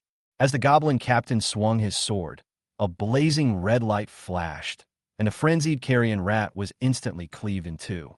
The corrosive bodily fluids spraying from its rotting body were burned by the high-temperature flames on the sword, turning into a slightly toxic mist that tumbled and drifted away in all directions. Immediately after Lu Sihong finished preparing the spell, two clusters of magical thorns sprouted from the ground, binding the monster that had been cut in two but was still struggling. Before the thorns were corroded and broken, the fire hound beside him, its orange fur surging, opened its mouth and spat out a fireball, completely burning the upper half of the monster to ashes. Zhao Xiaoxue used water to bind the bodies of the other carrion voles, slowing their movement. Zhao Xiaofeng continuously fired wind blades, striking the monster's body and cutting it into pieces. The two support mages who usually slack off have now become the main attackers, while their captain, Su Yu, stand by with their arms crossed, watching the show with their tame beast, Gale Eagle. It's because you guys are used to being lazy. You even dawdle when hunting carrion goblins. You're not as effective as Xiao Hang's goblins. Zhao Xiaofeng turned around and said helplessly, "Captain, that's not right. Is that an ordinary goblin? What goblin has dragon scales? This is clearly a dragon beast." As the battle raged on, the goblin captain's red eyes grew brighter and brighter. His body gradually swelled, the surrounding air churned into scorching waves, and the speed of his sword strikes increased. The flames attached to his sword instantly transformed into a raging inferno, cutting down and burning all the monsters in front of him. Holy crap! You're a melee fighter who can go berserk and control flames? How are we supposed to live with this? Zhao Xiaofeng couldn't help but exclaim in surprise. Hu Shuo, who was standing to the side with a shield, nodded vigorously in agreement. Even Su Yu's eyes revealed a hint of envy, and she couldn't help but say to Lu Sihong, "Teacher Zhang is so good to you." Su Yu's talent isn't great. Although the energy feedback ratio of her beast taming is decent, her energy doesn't have a clear attribute bias, which prevents her from completing advanced magic archery. She can only use the simplest enchanted arrows. The only advantage is that she can use enchanted arrows of any attribute, making her more adaptable in combat. Because of this, no matter how hard she studied archery, no academy teacher was willing to formally accept her as a student. There were quite a few beast-taming masters outside who were willing to take people as disciples as long as they paid high tuition fees, but Suyu had no interest in being a student of those beast-taming masters. Lu Sihong noticed the envy in his friend's eyes, touched his nose, and didn't know how to respond. Fortunately, seeing that there were no enemies in front of him, the goblin captain gradually recovered from his berserk state and walked to his rider's side. He looked a little weak because he had exhausted too much energy in a short period of time. Seeing this, Zhao Xiaoxue softly chanted a spell, summoning a wisp of mist to envelop the goblin captain's body. The cool mist instantly invigorated the goblin, making its muscles feel relaxed, and its depleted strength slowly recovered under the nourishment of the mist. While many students were working hard to clear the monsters from the underground maze, Li Chongda, who was venturing in alone, followed the maze's winding paths. With the help of his tame beast, the fiery crow, he tried to avoid fighting the maze monsters and, using the map route he had memorized beforehand, finally found the center of the underground maze. As an artificial training ground for the academy, the route of the underground maze had long been figured out. There were even inscriptions in the middle of the maze as clues. However, there were no treasures in the artificial training ground, and the distribution of monsters was completely random. Apart from those with ulterior motives like Li Chongda, no student would bother to memorize such a complicated maze map. Anyway, there were so many classmates in the maze, and if all else failed, they could just call the teacher.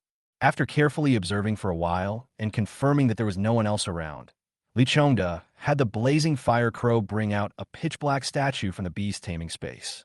It had a huge eyeball surrounded and enveloped by a bunch of strangely shaped tentacles, coldly staring ahead. Haha, you damn bastards. I'll let you laugh at me and humiliate me. I'll use this statue of the evil god to turn you all into nourishment. For shadow gems were inlaid on the base of the evil god statue. Li Chongda chanted a spell in a low voice while touching the gems with his hand, guiding the energy of the gems into the magic patterns of the statue. A faint black mist rose from the base, enveloping the entire evil god statue. In the light of the lighting props, it slowly turned into shadow and disappeared. Then, a faint, eerie energy slowly gathered from all directions of the maze. Li Chongda swayed slightly, feeling as if a giant eyeball was staring at him from the void. His face turned pale instantly, and he hurriedly shook his head and slapped himself hard to bring himself back to his senses. No, this thing is too strange. I have to get out of here as soon as possible. After saying this, Li Chongda stealthily retraced his steps and walked out again. However, he himself was unaware that his mouth was constantly moving, emitting barely audible murmurs. A filthy world, destruction and purification, burning my mortal body to become a spark. After Li Chongda left, darkness returned to the surroundings. The Goblin Raider, who had witnessed everything in the shadows, used the shadow perception granted by his equipment and his previous memories of the environment to sneak up to the statue of the evil god. He reached out his claws and carefully felt around, finding the shadow gem on the statue's base. He tried to pry it off, but failed. He then took out his weapon and intended to pry it off with a dagger. Suddenly, a strange whispering sound rang in the goblin's ear, trying to tempt the goblin to become a follower of the evil god. The raider scratched his forehead, thinking to himself that it was something no one could do without, and started muttering to himself. And so, the whispers of the demon and the murmurs of the evil god collided. Although the demon's whisper was weaker, the evil god's murmur wasn't much stronger either. They mixed up and became a mess, which had no effect on the goblins anyway. The goblin used the shadow dagger to pry the shadow gem off with great force, and then quickly removed the remaining 3 gems in the same way. I can get the goblin craftsman to forge 2 shadow gem gauntlets when I get back. How wonderful. After prying out the gems, the raider immediately realized that the charioteer had asked him to teach that guy a lesson, but he hadn't even done it yet.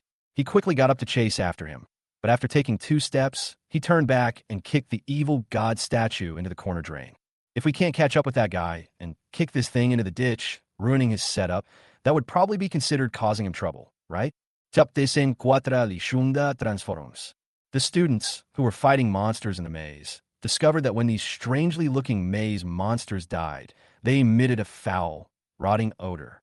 They assumed it was the smell of bodily fluids from the monsters' bodies and felt the surroundings getting increasingly smelly. However, they did not realize that at one point, the stench had converged a certain distance towards the center of the maze.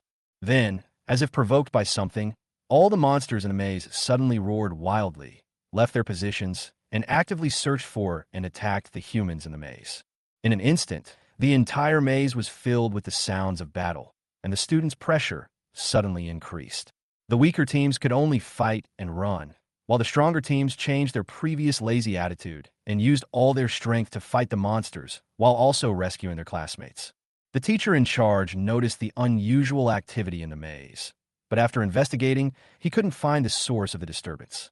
Although the students were crying and screaming after being beaten, they were more concerned about the cost of their weapons, equipment, and repairs, and since no one was actually in mortal danger, the teachers held back for the time being, planning to investigate the cause after the battle was over. Xiao Yang originally brought 2 junior students in for practical training. He was only responsible for overseeing the battle and providing guidance during combat. Faced with the sudden monster rampage, Xiao Yang remained calm. He drew his newly purchased flowing silver greatsword and swung it lightly. Golden light surged into the greatsword from his body. With a roar, he slashed forward with force, unleashing a crescent-shaped golden sword aura that cleaved all the monsters in the passage in two. The two junior students looked at Xiahou Yang's imposing figure with admiration in their eyes, but Xiahou Yang felt a little lonely. He sighed softly and said, "The power and feel are so much worse now. My radiant gold greatsword, where did you go?"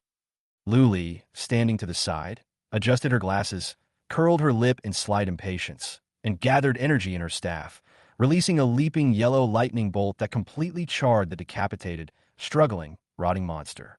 Just then, a figure was seen running out of the passage in a panic, followed by a large group of chaotic monsters. Seeing this, Xiahou Yang kicked his tamed beast. "Save them." The rock bear, which had been lazily dozing on the ground, finally got up. Earth energy surged around its body, and with a low growl, it slammed its fist forward. The ground suddenly trembled, and several cone-shaped rocks shot out, piercing through several monsters and hanging them high. At the same time, they blocked the path of the monsters behind, allowing the newcomers to escape smoothly. However, when the person walked up to him, Xiahou Yang realized, by the light of the magic, that he had actually saved Li Chongda. He immediately looked displeased and didn't bother to exchange pleasantries with him. He simply tilted his head and gestured for him to stand back. Li Chongda, who had taken in all of Xiahou Yang's expressions, walked behind the group while breathing heavily. He sat down in a dark corner, lowered his head, and looked at the ground, his eyes gradually turning crimson. "That damn bastard! How dare he look down on me like that? He deserves to die. Everyone deserves to die. This filthy, twisted world deserves to be purified by destruction.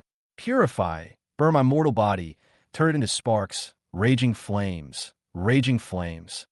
The foul stench permeating the underground labyrinth began to flow slowly once more. At the same time, the monsters that were frantically attacking the academy students suddenly seemed to receive some kind of command, abandoning their opponents and rushing off to other places. As Xiahou Yang and his companions fought, they noticed that the number of monsters emerging from the surrounding passages was increasing, and they immediately sensed that something was wrong. "No, we can't hold on any longer. Let's go, let's retreat." Xiahou Yang unleashed another sword strike, killing the monster in front of him. Then, Rock Bear summoned stone cones to block the road again. The surging monsters crowded over the stone cones, and it was clear that they couldn't hold them off for long.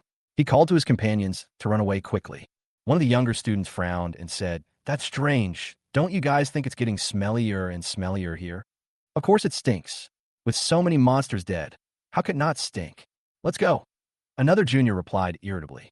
"No way. Look at that guy. Isn't something wrong with him?" The junior student exclaimed in surprise, pointing at Li Chongda sitting in the corner. A continuous stream of foul odors converged from all parts of the maze, transforming into a thick black mist that enveloped Li Chongda's body, resembling a giant black cocoon waving eerie tentacles. "Holy crap, this guy's been corrupted by an evil god. Run!" Xiahou Yang shouted, grabbed Lu Li and threw her onto his beast's back, then grabbed two junior students and turned to run. Lu Li lay on the rock bear, ignoring her glasses being jostled around, and gently twisted the magic ring on her hand. A yellow bolt of lightning shot out and struck her three companions. "Oh, oh." The three of them were suddenly shocked by the electric shock and couldn't help but cry out. They felt a tingling sensation in their muscles, but their running speed increased significantly. "Hee hee. Run. Do you think you can escape?" Li Chongda's expression was strange, extremely strange. After all, no matter whose facial muscles were mostly corroded, exposing the bone underneath, a sinister smile would look very eerie. The thick, filthy fog that enveloped his body suddenly contracted, and then his flesh surged violently, his entire body rapidly expanding from 1.7 meters to over 3 meters tall. With a shrill cawing of a crow, grotesque black feathers sprouted haphazardly from all over its body. Sharp claws grew from its hands and feet, and then two large lumps swelled up on its back. After expanding to a certain extent, they suddenly burst open, and from the splattering, foul-smelling pus, a pair of crooked, deformed wings emerged, looking as if they had been broken and haphazardly pieced together. The filthy fog enveloped the deformed wings, transforming into countless tiny tentacles that flapped haphazardly. Surprisingly, it actually lifted the bloated humanoid monster into the air. After flapping its wings a couple of times and crashing through several broken walls, it adapted to its new body and quickly caught up with Xiahou Yang and the others. Further away, the stone cones that the rock bear had summoned earlier were now covered with all sorts of rotting, deformed monsters. After being touched by the bodily fluids dripping from the monster, the stone cone was quickly corroded, becoming pitted and gradually breaking apart. A large number of monsters fell down, crushing each other like a pile of tomatoes that had been squeezed and exploded, spraying foul-smelling, viscous juice everywhere. The surrounding walls and passages were corroded beyond recognition and soon collapsed. More monsters roared excitedly, trampling over the corpses of their own kind, and surged quickly across the ruins, chasing after the direction Lichonda had gone. Chapter 105, Take My Sword Cannon. As a stench assaulted them, Lichonda swiftly rushed over their heads, pounced in front of Xiahou Yang and the others, blocking their path. His bald, rotting head lolled to one side, emitting a hollow sound. Ha ha ha! You damned bastards! Why are you all like rats in a gutter, only thinking about running away? Where's your usual arrogance? Where's all that self-righteous pride? The two junior students were about to start cursing when Xiahou Yang pulled them back in time. Xiahou Yang whispered in their ears, "This guy's brain has been corrupted by the evil god. Don't pay any attention to him. I'll distract him, and you guys seize the opportunity to run. What will you do if we run away? I certainly have a way." Luli also chimed in. "Just listen to him, don't waste your time." Yanga might be talking nonsense, but if Sisterly said the same thing, the two junior students quickly nodded obediently. Seeing that no one was paying attention to him, Lichonda became somewhat annoyed and roared with a ferocious expression. "Why are you all too scared to speak? A bunch of sycophants who bully others by clinging to power." "Idiot!" Xiao Yang stepped forward, looked up at Lichonda, and said with a disdainful expression, "You didn't dare to fart in front of me before, but now you're all arrogant. Why don't you take a piss and look at yourself in the mirror first? See what kind of pathetic you've become." Suddenly, Xiao Yang's eyes lit up. "Hey, you know what? You look like a rotten chicken with all those feathers on your body right now." The word bird-like might have been designed specifically for you. Lichonda let out a deep roar and pounced on Xiao Yang. Just as he landed on the ground, a huge yellow figure rushed out from the side with a thud, crashing into the maze wall with the body of the rotting monster on its back. The rock bear was covered in thick layers of rock, and its paw swung down with tremendous force. It should have bitten it, but the monster was so foul and corrosive that there was nowhere to bite. However, when the rocky bear paw struck the monster, it exploded into a pile of green, mushy mud, splattering all over the rock bear. With a sizzling sound, the mud rapidly corroded the rock armor on the rock bear's body. Some of the corrosive liquid even got into the rock bear's eyes, causing it to roar in pain. But instead of letting go of its enemy, the rock bear's ferocity was aroused, and it recklessly bit down on the enemy's head. Lichonda's body grew larger and his strength was enhanced. After reacting, he swung a claw at the rock bear's head, leaving several deep claw marks as the rock straight crumbled. Then, with a sudden burst of strength, he flipped the even larger rock bear over. At this moment, Xiahou Yang silently circled behind Lichonda, his silver greatsword gleaming with golden light, and forcefully slashed at the deformed wings. Although Xiahou Yang used all his strength, this thing's flesh and blood were fragile, but its bones were incredibly hard. It only made a crisp crack sound, and some cracks could be vaguely seen appearing on the wing bones. Under the influence of the foul aura, the cracks healed quickly, and even the rotten flesh that had exploded out grew back. Lichonda turned around and swung his sword. Although Xiahou Yang managed to block it with his greatsword, he couldn't withstand the immense force and was sent flying. "Ha, damn it. That's why I hate these unreasonable bastards the most." Xiahou Yang spat out a mouthful of blood mixed with dust, stood up in the corner, took out a bottle of healing potion from his slightly deformed metal armor, and drank it down. Although the two junior students ran away, they left their beasts behind. Unfortunately, before they could play any role, the rotting monster sent them back to their beast space with 2 claw attacks. But at least they attracted some of the attacks.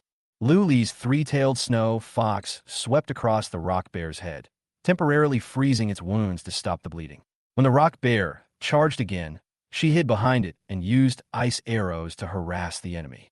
However, Lichonda's seemingly fragile body could be quickly repaired by the foul aura on his body, no matter how damaged it was. On the other hand, Xiahou Yang and Yin Xiong would get injured when they were hit, and when they hit others, they would be splashed with corrosive liquid. On the contrary, Lichonda gradually adapted to his new body and fought more and more skillfully. He also became more and more adept at using his deformed wings. Taking advantage of the terrain of the underground maze, he nimbly dodged the rock bear's charge and the ground spike's attack, and seized the opportunity to send the three-tailed snow fox back first. Then came the rock bear, its rock armor torn to shreds, its body covered in claw marks dripping with green poisonous blood. With a low howl, it lay on the ground, scattering its glow as it surged toward Xiaoyang. Hee now, it's just you and me left. One of Li Chongda's eyes was missing, and there was only a thick black mist in the eye socket. Although his other eye was still there, it was covered with dark green blood vessels, making it look even more eerie. He focused most of his attacks on the rock bear, hoping to save Xiaoyang for last, and see him show a look of despair and fear. However, Xiaoyang didn't seem flustered at all. His calm demeanor only made Li Chongda angrier. You idiot, look, your companions have abandoned you. The rotting monster pointed at three figures fleeing rapidly in the distance and roared at Xiaoyang in a muffled voice. Xiaoyang glanced at the distance to his companions and the large number of monsters about to rush in front of him, then looked at Li Chongda and sneered disdainfully. So you were just an idiot all along. I didn't expect that after turning into a monster and getting a bigger head, you would become even dumber. Your teacher tells you every day to talk less nonsense in battle, so as not to be fooled by your opponents. You didn't listen to a word of it. Wait till I tear your mouth apart and see who's really stupid. Li Chongda's aura surged, and he suddenly lunged forward, his claws glowing green as he swung them at Xiaoyang. Clang! It wasn't the sound of Xiaoyang using his greatsword to block the attack, but rather the golden barrier that rose from his body, blocking Li Chongda's claws. Under the impact of the immense force, Li Chongda was sent flying with his body. While suspended in midair, watching the rotting monster spread its wings and pounce on him again, Xiaoyang released the magical protective necklace around his neck, gathered all his power into his hand, and roared, "Take this skyrocket cannon." With a deafening roar, golden energy exploded outwards, and the silver greatsword, glowing with golden light, pierced Li Chongda's forehead with tremendous force. His neck bones cracked, and his head snapped back 90 degrees before crashing to the ground. Li Chongda grabbed Xiaoyang's head with both hands and forcefully pried it open. He stood up and looked over, only to see that Xiaoyang, taking advantage of the force of the explosion, had already flown far away. He flew past the heads of his three companions at great speed, crashed into the maze wall, and was buried by the falling rocks. Chapter 106 Trial Grounds. The filthy mud of the evil god. The three friends had just pulled Xiaoyang out of the ruins when they heard a monster's roar behind them. Turning around, they saw a rotting giant with a large sword stuck in its head, flapping its deformed wings, charging towards them menacingly. Luli waved her staff, leaving behind a huge, crackling ball of lightning. Then, she felt a lightness in her body as Xiaoyang grabbed her by the back of her collar, lifted her up, and quickly fled away. Although her body was suspended in midair, Luli was not flustered at all. She even had time to tap her glasses with her finger. When Li Chongda passed over the ball lightning, a flash of lightning appeared in her eyes, and her spiritual power fluctuated rapidly. The magical energy bound within the ball lightning was released instantly, transforming into countless electric currents that struck the rotting monster. With crackling sounds, the monster's body slammed to the ground, emitting charred black smoke. Then, under the healing power of the foul aura, it quickly recovered and flew up again, pouncing towards the group. Damn it! So what if you have wings, you dead birdman? Just as Xiaoyang finished cursing, a bolt of lightning flashed from afar, twisted a few times, and instantly appeared above their heads, transforming into a middle-aged woman with golden, glowing hair.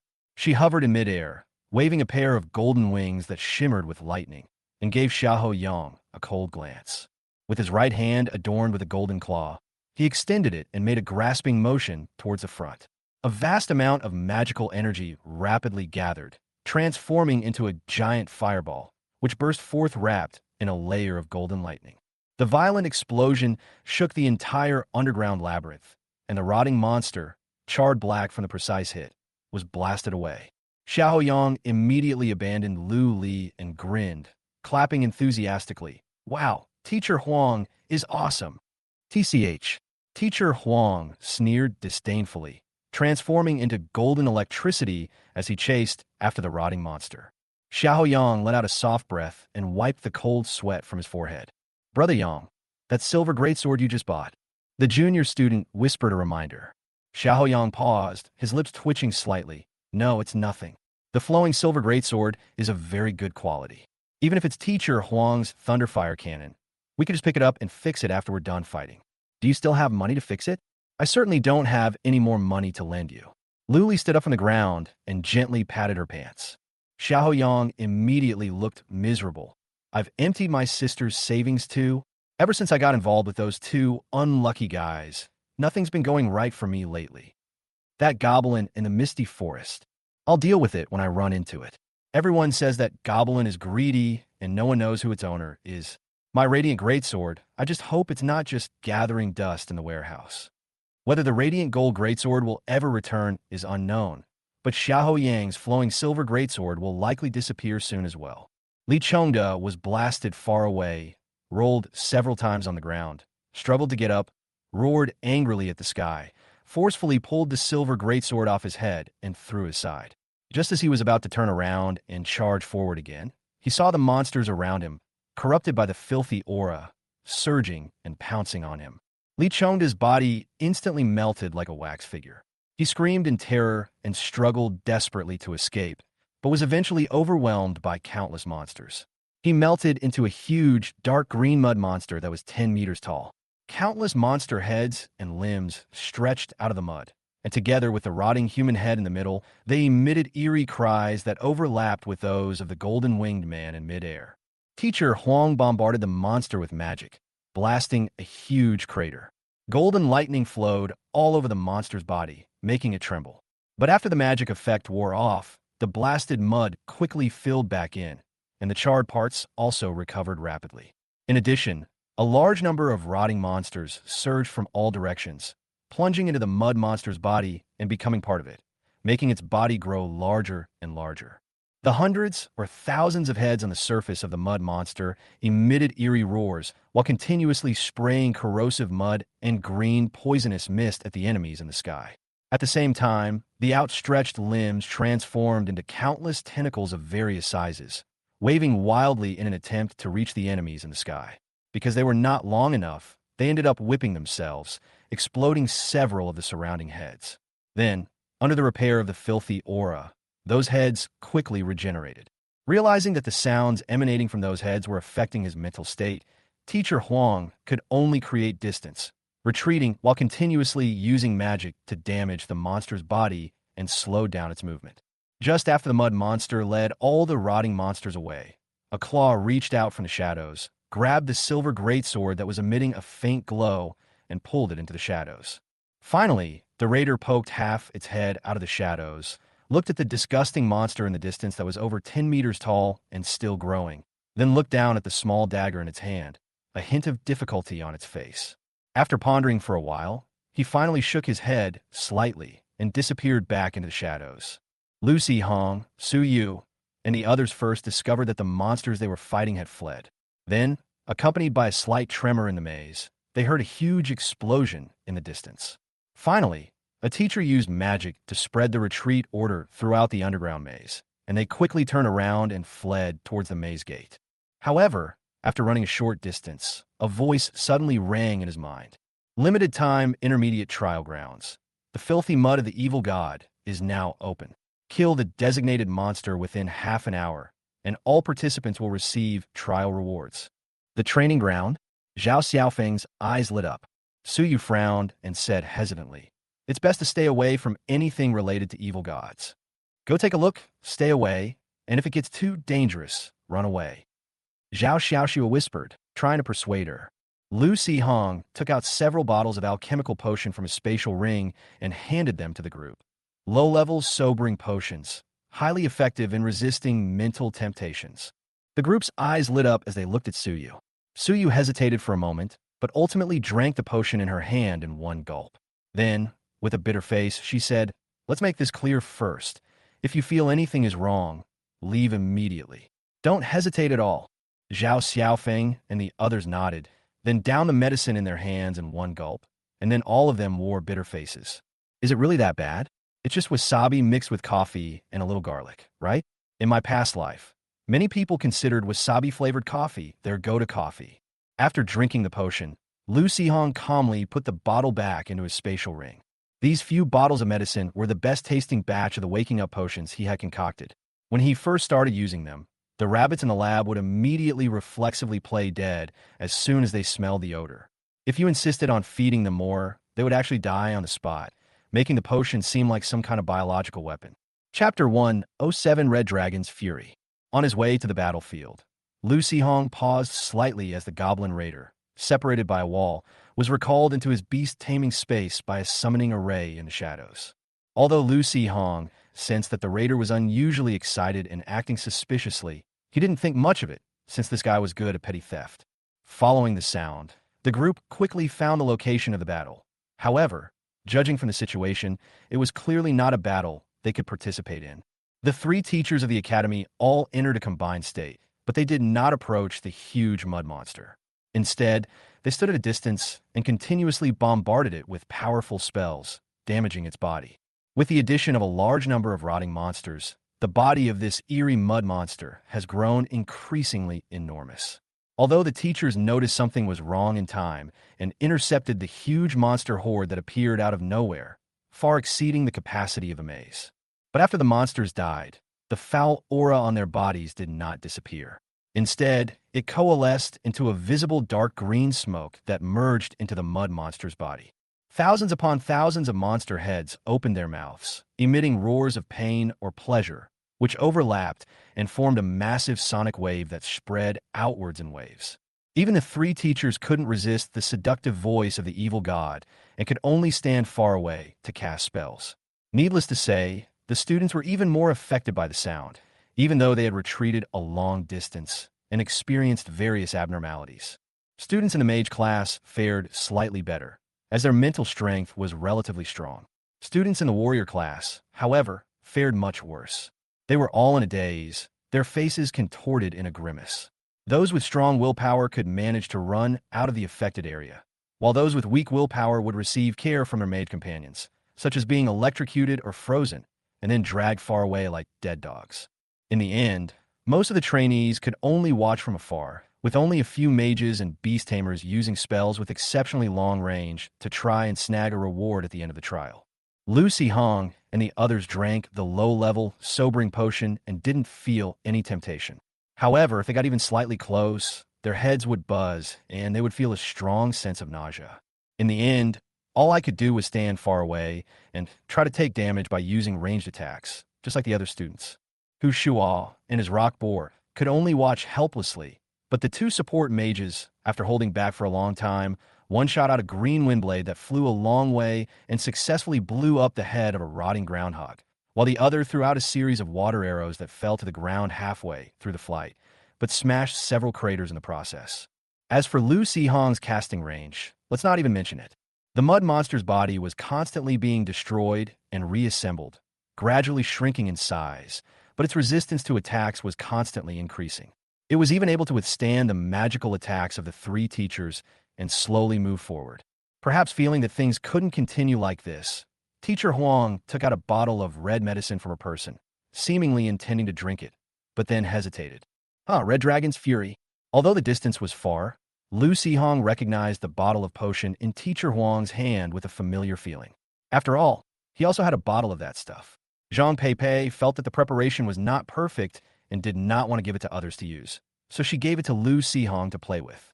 After all, he's an alchemy master, so it's normal for him to have some idle image to maintain. Compared to the premium potion in Teacher Huang's hand, the one in Lu Sihong's hand was indeed much more murky. Moreover, according to Lu Peipei, this inferior potion might have serious side effects after use. Lu Sihong held the murky red dragon potion in his hand and looked up at the Goblin Captain. Perhaps because he had been given a jar of red dragon blood, the Goblin Captain would show an intense longing whenever he saw the red dragon potion, even more excited than when he saw ale. Lu Sihong handed the red dragon potion to the Goblin Captain. Why don't we take this opportunity to test its effects? Upon hearing this, the Goblin Captain's eyes lit up. He snatched the potion from Lu Sihong's hand, feeling the rich red dragon power within. He couldn't help but swallow hard. He glanced at his charioteer again, and seeing his encouraging look, he no longer hesitated. He opened the bottle and drank it all in one gulp. Roar! A roar carrying a faint spiritual intimidation suddenly resounded throughout the maze, startling Teacher Huang, who was about to drink the medicine. He almost dropped the precious potion in his hand. Turning his head, he saw a ball of blazing red flames on the ground. The flames gradually subsided, but did not completely disappear. The goblin captain was covered in crimson dragon scales. His body swelled to more than 5 meters tall, and a short tail appeared behind him.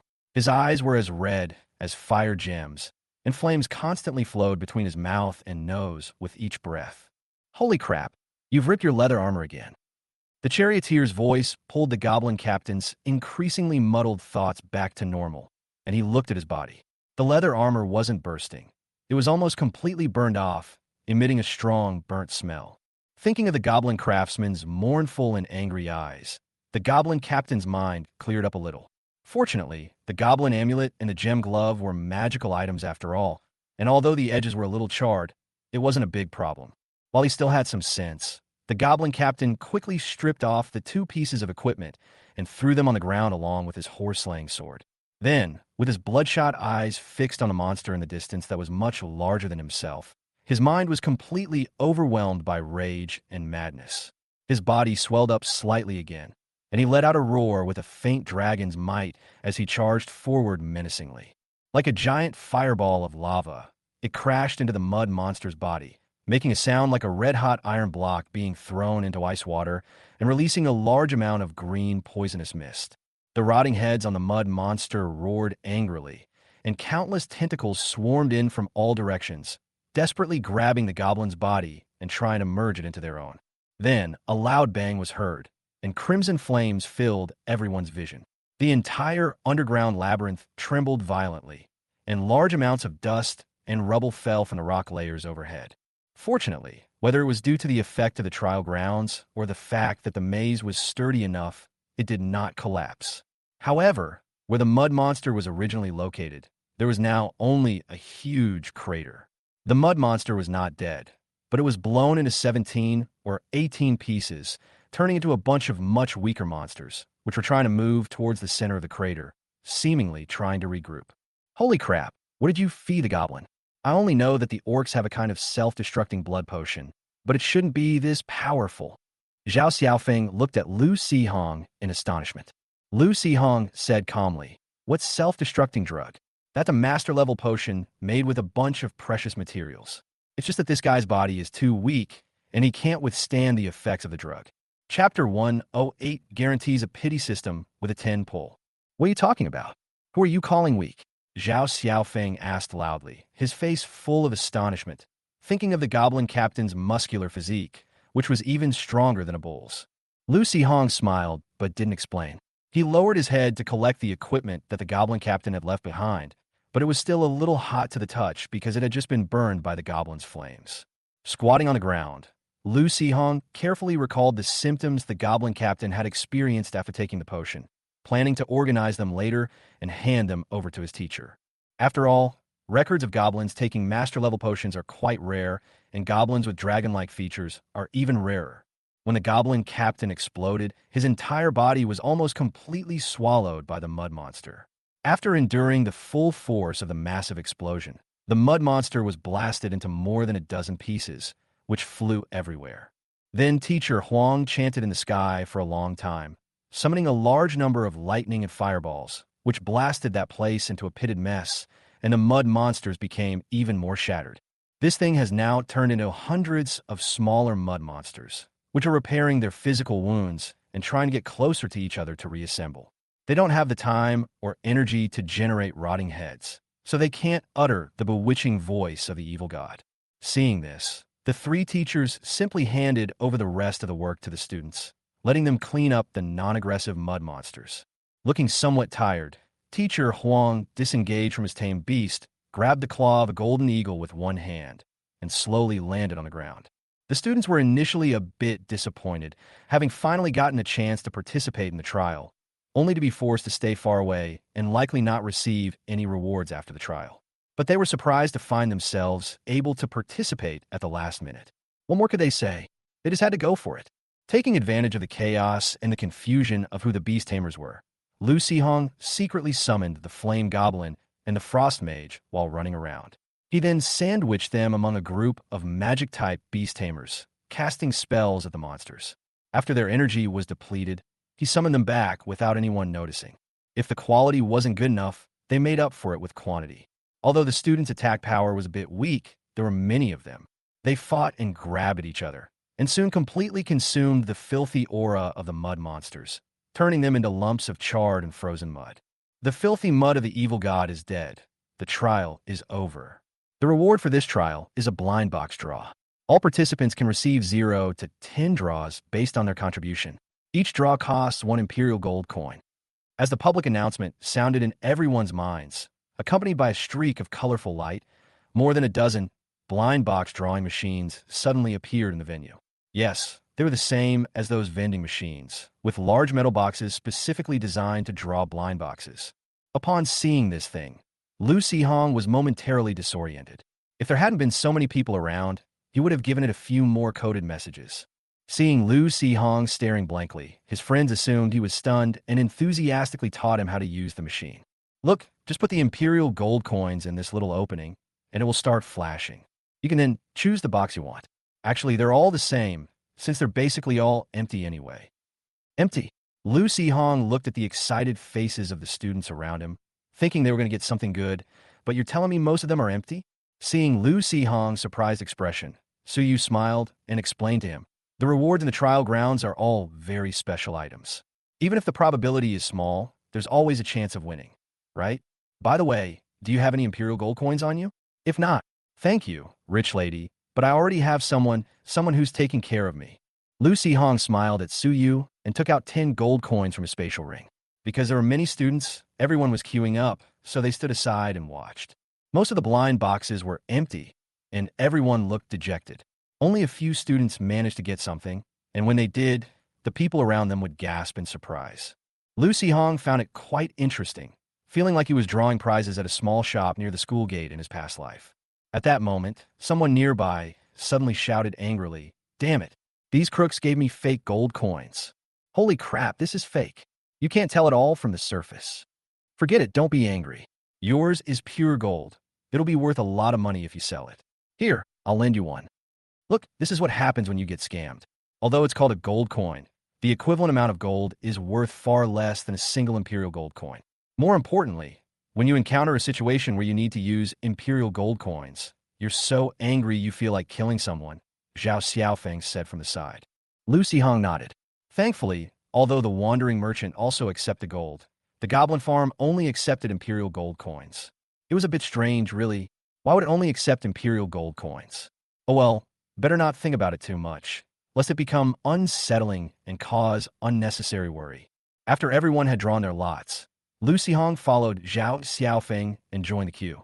The group of friends only managed to get a few hits at the end and thus only got one chance to draw a prize. Naturally, they didn't win anything, and they acted as if it were no big deal.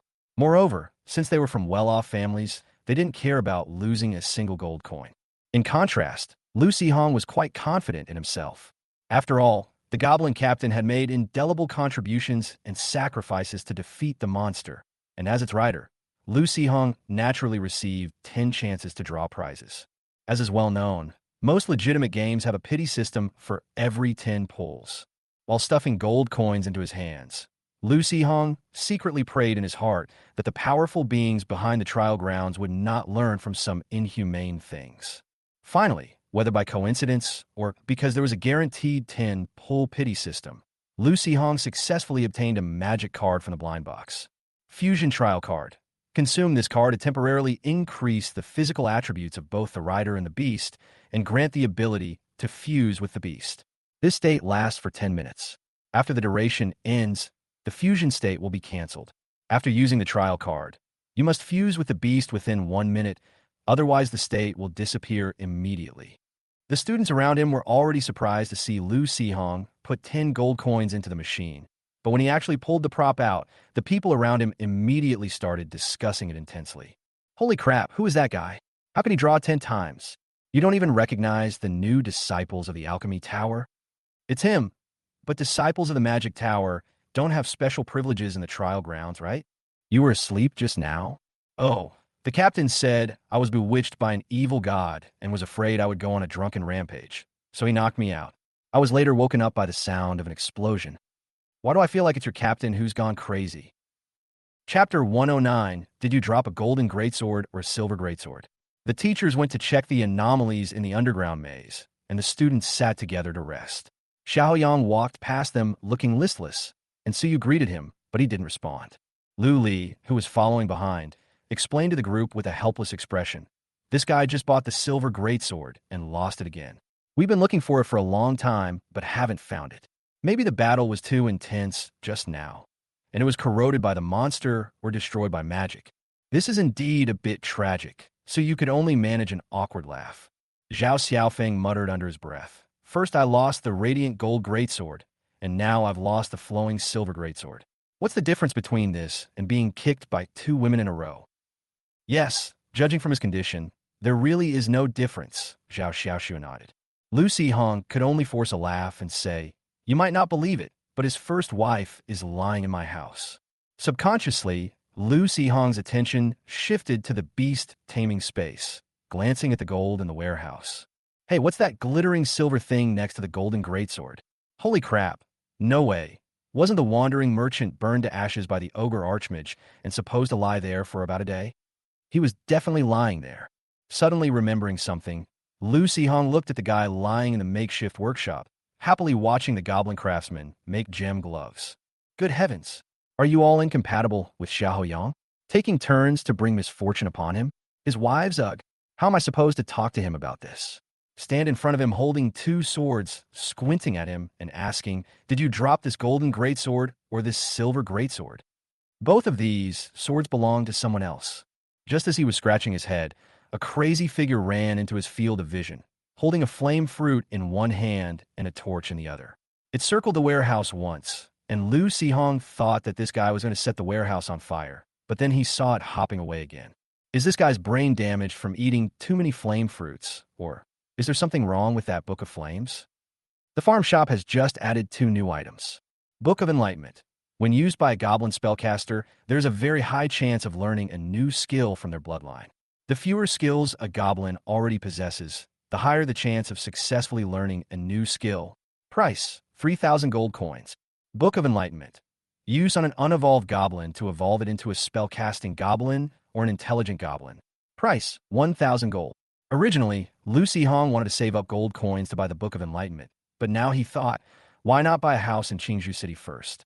The books he bought from the store seemed to have a rather shady supply chain. Otherwise, how could the evolved goblins look like this? Let's see. Anyway, in about 10 hours, this guy will meet the conditions for evolution. Let's see if he becomes more normal after he evolves into a fire mage. On the other side, upon receiving news of the mutated rat swarm attacking the village, the Adventurers Guild immediately issued an emergency mission. A large number of adventurer teams received the mission and dispersed from Green Bamboo City and the surrounding towns to search for traces of the mutated rat swarm. The city hall began investigating the trail where the rats appeared, and some teachers from Qingzhou Academy also joined the investigation team. At the same time, the spatial rift guarded by the lava fortress showed signs of disturbance again. A large number of monsters, contrary to their usual behavior, launched continuous attacks on the lava fortress, tying up the army inside and preventing them from supporting other places. For a time, lava territory felt like it was surrounded by enemies on all sides, with a storm brewing. When a village was attacked by a swarm of mutated rats, everyone's first thought was of the rats in the underground sewers of Green Bamboo City. The Adventurers Guild and the City Hall sent a large number of people into the underground sewers to investigate. And sure enough, they found some subtle traces. More importantly, the rat swarm's previous actions showed that they were under someone's command. At the same time, those people deliberately created the illusion of the rat swarm's extinction and covered up the rat swarm's true movements, which led to the Adventurers Guild's misjudgment. In fact, the higher-ups in Green Bamboo City suspected that there might be a spy in the Adventurers Guild. However, just when everyone thought the investigation into the underground sewers had been completed and they were shifting their focus elsewhere, a group of bald men of different ages and wearing different clothes quietly entered the underground sewers of Qingzhou City through the sewer pipes of a residential building. One of the bald men took out a statue of an evil god from his spatial ring and held it respectfully in his arms. The other bald men ignored the various filthy objects on the ground, sat down around the statue, closed their eyes, and lowered their heads, and began to chant softly. A faint aura of filth emanated from the statue and spread rapidly along the passage. After a while, the bald men reopened their eyes, and after confirming that no suspicious life forms were found in the underground sewers, they nodded to each other and dispersed to their respective designated locations. Small statues of evil gods were placed in inconspicuous locations, and then the magic circles on the statues were activated to make them disappear into the shadows. As night fell, Green Bamboo City gradually fell silent. In the dead of night, only the city hall and a few guild buildings remained brightly lit, with a large number of people hurrying around, exchanging various intelligence clues. The eerie whispers traveled along the drain pipes of all the dwellings to the surface, specifically targeting the weak, such as children who had not yet activated their beast-taming space, frail elderly people, and ordinary people with weak beast-taming abilities, whispering softly in their ears while they slept. The pain of life, the blame from others, the injustice of the world. It's all other people's fault. It's the world's fault. This filthy, twisted world, those damned neighbors, incompetent employees, corrupt officials. The residents' brows furrowed, their teeth clenched, their faces gradually contorted in agony, their bodies trembling, as if they were suffering immense torment in their sleep and were trying to rebel. The next day, after dawn, the residents completely forgot what had happened the night before. They only remembered that they seemed to have had nightmares all night, were not in good spirits, and were irritable all day, finding fault with everything.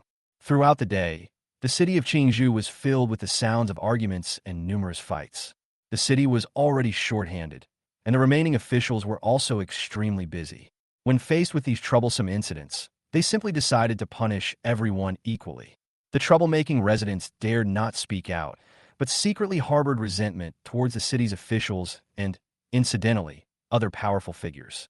Some people with naturally strong mental strength or sensitive minds also sensed something was wrong. However, all the residents of the city knew about the rat attack on the village. The officials of Qingzhou City were too busy to listen to their baseless speculations. Chapter 1: 10 Goblin Arsonists. After searching for a long time, the teachers only found a statue of an evil god that didn't react much in the ravines of the maze. They discussed it with some doubt and then led everyone back to Green Bamboo City. When they entered the city, everyone sensed that something was off. It wasn't until Lu Sihong returned to the magic tower that he learned from Zhang Peipei about the rat attack on the village. Lu Sihong suddenly became worried about the situation in Baiwa town and wanted to go home to check on his parents. Zhang Peipei understood Lu Sihong's feelings and didn't intend to stop him. She just frowned slightly and said, "The spatial rift in the lava fortress is a bit abnormal, and most of the teachers in the academy have also gone out. I have to stay in the magic tower. If you want to go back, you'll have to rely on yourself. Although several guilds have sent many people out, it shouldn't be very safe outside Green Bamboo City." "It's all right. I have Little Yellow. It's only a 3-day journey." "Teacher, don't worry. I also have an escape charm," Lu Sihong said hurriedly. "Since you've made up your mind, then go ahead. Take whatever medicine you want from the lab. If you really encounter danger, don't be afraid of revealing any secrets. I'll naturally find a way to cover for you afterwards." Lu Sihong nodded emphatically. After saying goodbye to the teacher, he first went back to his room to pack his things, then went to the laboratory to get a few bottles of commonly used medicines, and also took a bottle of inferior red dragon flame that the teacher had left aside. Although the goblin captain hasn't resurrected yet, there's still a fire goblin, which is good at playing with fire anyway, so it should be a good match for the red dragon potion. If we encounter any danger, we can just pour this stuff into its mouth and let the goblin shield bearer throw it at us like a bomb. Lu Sihong rode a yellow chocobo, had Kuda open the door for him, and left Green Bamboo City directly through the magic wall behind the botanical garden. Lu Sihong directed the chocobo to run along the main road, then focused his mind on the breeding farm, calculating that the flame goblin should be ready to evolve soon.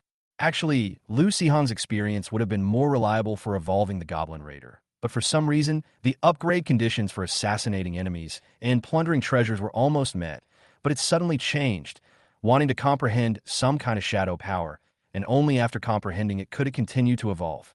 I don't know where they got a few shadow gems from, and they had the goblin craftsman make 4 shadow gem gloves for it. It wears 2 on its hands, and there are 2 more in the goblin hut. Instead of wandering around the breeding farm, it imitated the frost mage, meditating in the goblin hut, its entire body shrouded in a thin mist of shadow, eerie and sinister, looking nothing like a good thing. Lucy Hong didn't find the flame goblin at first glance, but he did see the goblin gravedigger performing a ritual around the largest mound in the graveyard. Buried inside the mound was the Knoll leader. After the previous undead was killed by the orcs, the gravedigger hasn't recruited any new undead. Now it seems he might be preparing to unleash a powerful attack. Lucy Hong was a little curious and wanted to see what kind of monster this guy could summon from the corpse of the Knoll leader. As the aura of the dead that permeated the undead region gradually gathered, the mound of earth burying the Knoll chieftain began to tremble violently, as if some powerful monster was about to emerge from it. Then, to Lucy Hong's expectant gaze, a jet-black bone claw shrouded in deathly aura suddenly emerged from the ground, and with a smack, slapped the goblin gravedigger away like a fly. Afterwards, he picked up the stone tablet that was originally on his head and put it back, covered the surrounding soil again, and finally shrank back into the mound of earth. Bone Claw's entire set of movements was fluid and seamless, without doing anything superfluous, but Lucy Hong clearly saw a big role in them. Well, I thought the gravedigger was going to do something big, but it turned out to be a huge mess. Ignoring the guy with its head stuck in the dragon dung and struggling desperately with its rear and sticking up, Lucy Hong found the flame goblin soaking in the hot spring. Without even looking at its condition, he directly used the evolution function. The flame goblin evolves into the goblin pyromaniac. Goblin arsonist. Burn, burn, burn. Hee hee. The hotter the world gets, the more insane I become. Arson. Goblin fireballs are hotter and sticky, making them difficult to extinguish. Scalding hot feet. Although goblins love setting fires, they are still afraid of being burned. When the surrounding temperature rises, the arsonist's running speed will increase. You have fulfilled the flame goblin's wish and received a random reward. A low-level goblin resurrection stone. Low-tier goblin resurrection stone. Upon consumption, immediately resurrects a goblin of rank 5 or lower from death. What is this thing? How did I, a powerful fire mage, turn into this monster? Judging from the description, this is some kind of world-destroying madman. I knew it. The book of fire sold in the store was definitely the problem. While Lucy Hong was still feeling annoyed, he saw the goblin arsonist, whose body had become even thinner and whose fur had turned red, suddenly leap out of the hot spring. It opened its mouth and let out a maniacal and ear-piercing laugh, and an orange fireball suddenly ignited in its hand, which it raised high as if ready to throw it at any moment. Suddenly, the hammering in the makeshift workshop stopped. The goblin craftsman carving patterns in the animal pen put down his chisel. The goblin shield bearer stood up, and the frost mage emerged from his hut. A dozen goblins simultaneously turned their gazes toward the goblin arsonist, who, like a duck suddenly caught by the throat, abruptly stopped laughing, dispersed the fireball in his hand, and gave his companions a fawning smile. The goblin frost mage muttered something under his breath, and a multitude of goblins immediately charged at the arsonist. The arsonist sensed something was wrong and tried to escape, but a raider suddenly appeared behind it and tripped it lightly. The arsonist immediately fell face first into the dirt and was surrounded and beaten by the rushing goblins. A moment later, the goblin arsonist, his face bruised and swollen, was soaking in the spring water, idly picking his nose. Damn, this guy's a genius. Aside from when he's drunk and acting crazy, this is the first time Lu Sihong has ever seen his goblin attack its own companion. This guy is definitely a talent. However, its upgrade rewards are pretty good. It just so happens that the goblin captain died and will take about 10 days to revive. If we really encounter trouble on the way, we can revive the captain and bring him out to fight. Thinking of this, Lu Sihong stopped the chocobo, looked around to make sure no one was there, summoned a goblin, took a wild mask from its hand, and put it on his face. The Resurrection Stone is a trump card, so use it if you can avoid using it. If you encounter minor trouble, use other goblins to fill in first, and only revive the goblin captain if all else fails. Chapter 111. Fellow villagers, we are good people. After a long journey, Lu Sihong was exhausted from riding, but the chocobo still seemed quite energetic. It was completely dark when Lu Sihong wanted to find a place to spend the night, but he couldn't see any villages or towns nearby until he spotted a bright light in the distance. Upon closer inspection, it turned out to be a village, but the light was not coming from inside the village. There was a campfire at the entrance of the village, and a group of people were sitting around it. Judging from their attire, there were adventurers and villagers.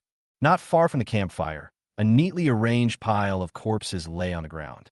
Most of them were covered with cloth or quilts, but some of the cloth was not pressed down tightly, and the night wind blew out the mutilated corpses, revealing parts of them torn off by something. When Lu Hong rode over on his chocobo, the people around the campfire turned to look at him. However, upon seeing the academy uniform on Lu Hong, most of them relaxed their guard. The academy uniform might be fake, but someone wearing an academy uniform with such a strange mask is probably not some weirdo. They might be a strange guy, but they're unlikely to be an enemy. It's normal to be a little wary when you're alone out in the world. Although the taste of this mask is a bit strange, it's not surprising that students from the academy have some peculiar ideas.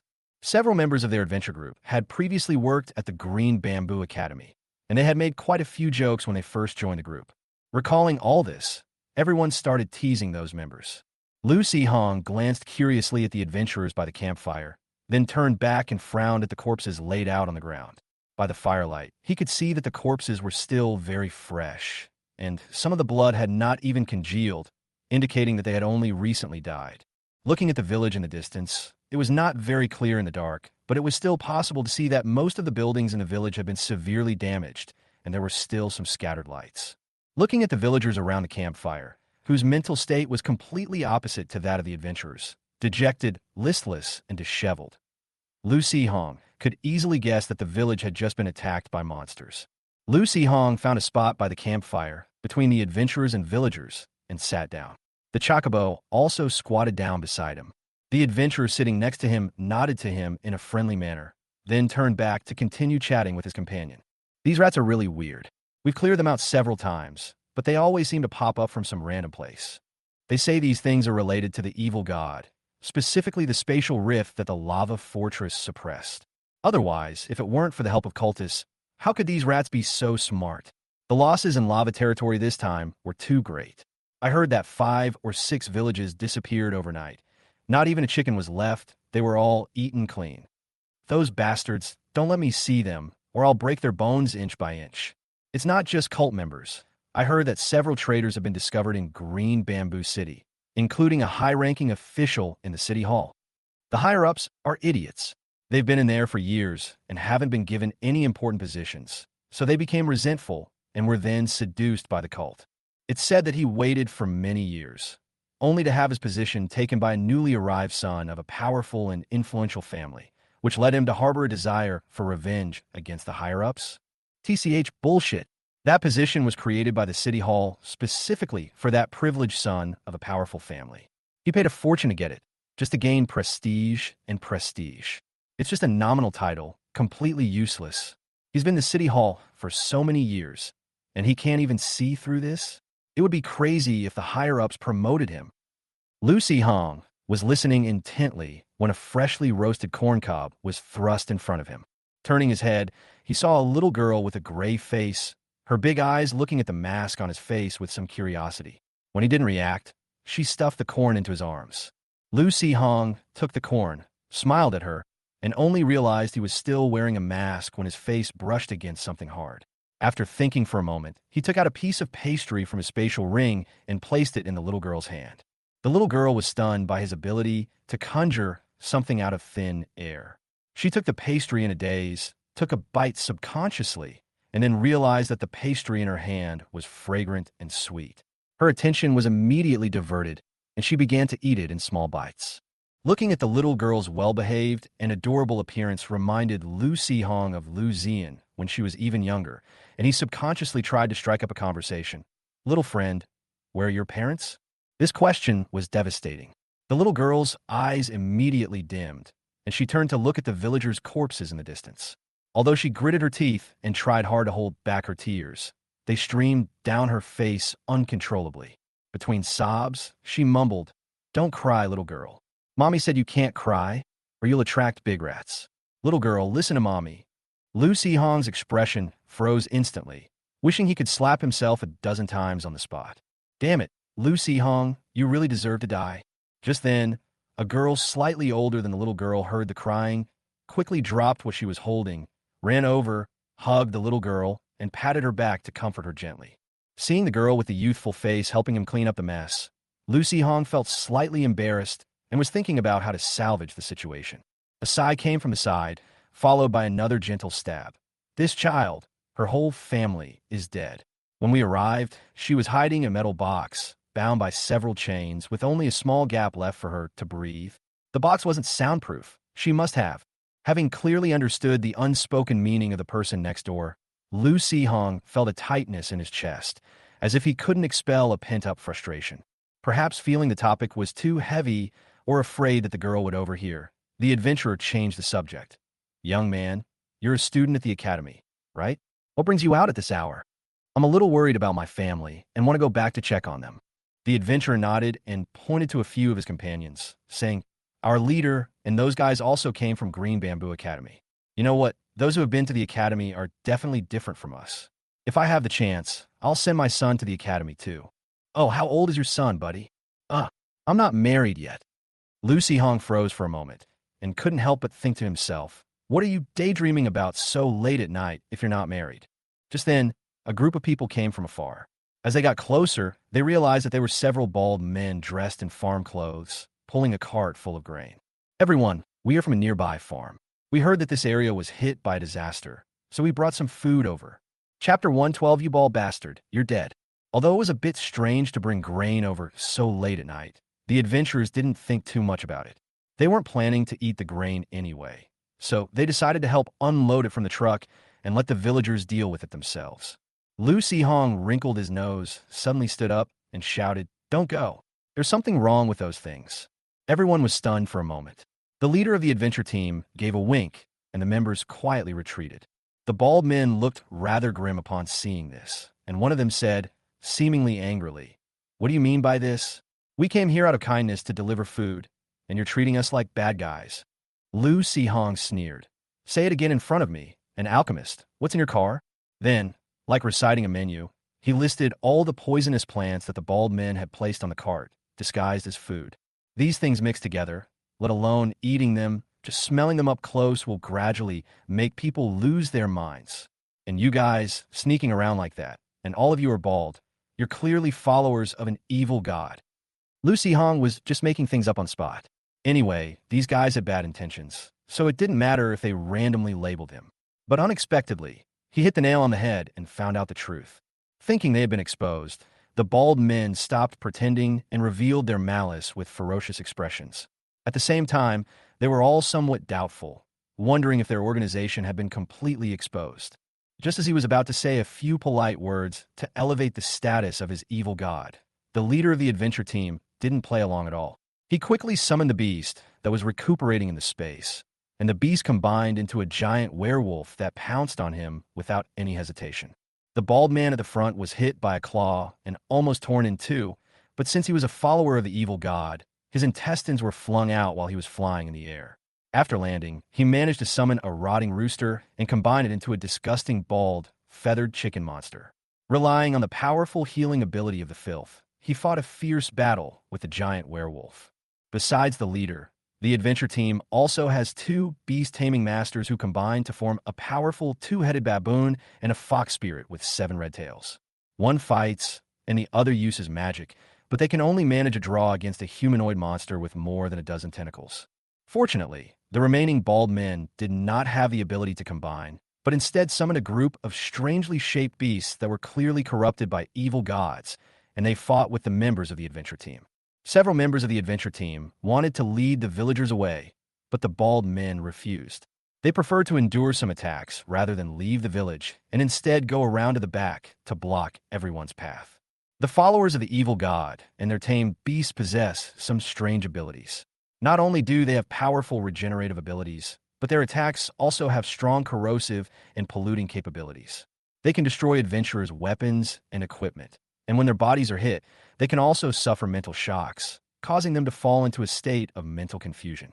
Lu Si-hong thought for a moment, then summoned the Goblin Slinger, and after browsing through his spatial ring, took out a bottle of dark purple potion. This was a gift from his senior brother, Sima Qingfeng, to him upon meeting him. It was marked with the words explosive, highly poisonous. As everyone knows, the fewer the words, the bigger the problem. The vice president of the Alchemy Guild specifically labeled the potion as highly poisonous, so its toxicity must be extremely high.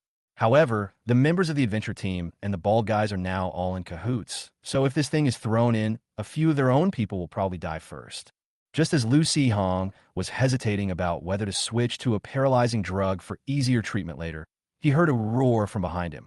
The tentacle giant withstood the seven-tailed fox spirit's fire magic attack, severely injuring and repelling the two-headed baboon. Suddenly, a bunch of tentacles extended and lashed out at the giant werewolf in the distance, causing severe corrosive damage. The werewolf was ruthless, turning the excruciating pain into rage. It bit down on the feather monster's neck, refusing to let go even as its mouth was corroded and riddled with holes. Its two claws plunged into the enemy's chest, tearing a large hole in it. The feather monster could no longer withstand the pressure, let out a scream, and broke free of its combined form, and was torn into a pile of shreds by the wolf's claws while still in midair. The tentacle giant roared, grabbed the werewolf's body, and slammed it down hard on the seven-tailed fox spirit.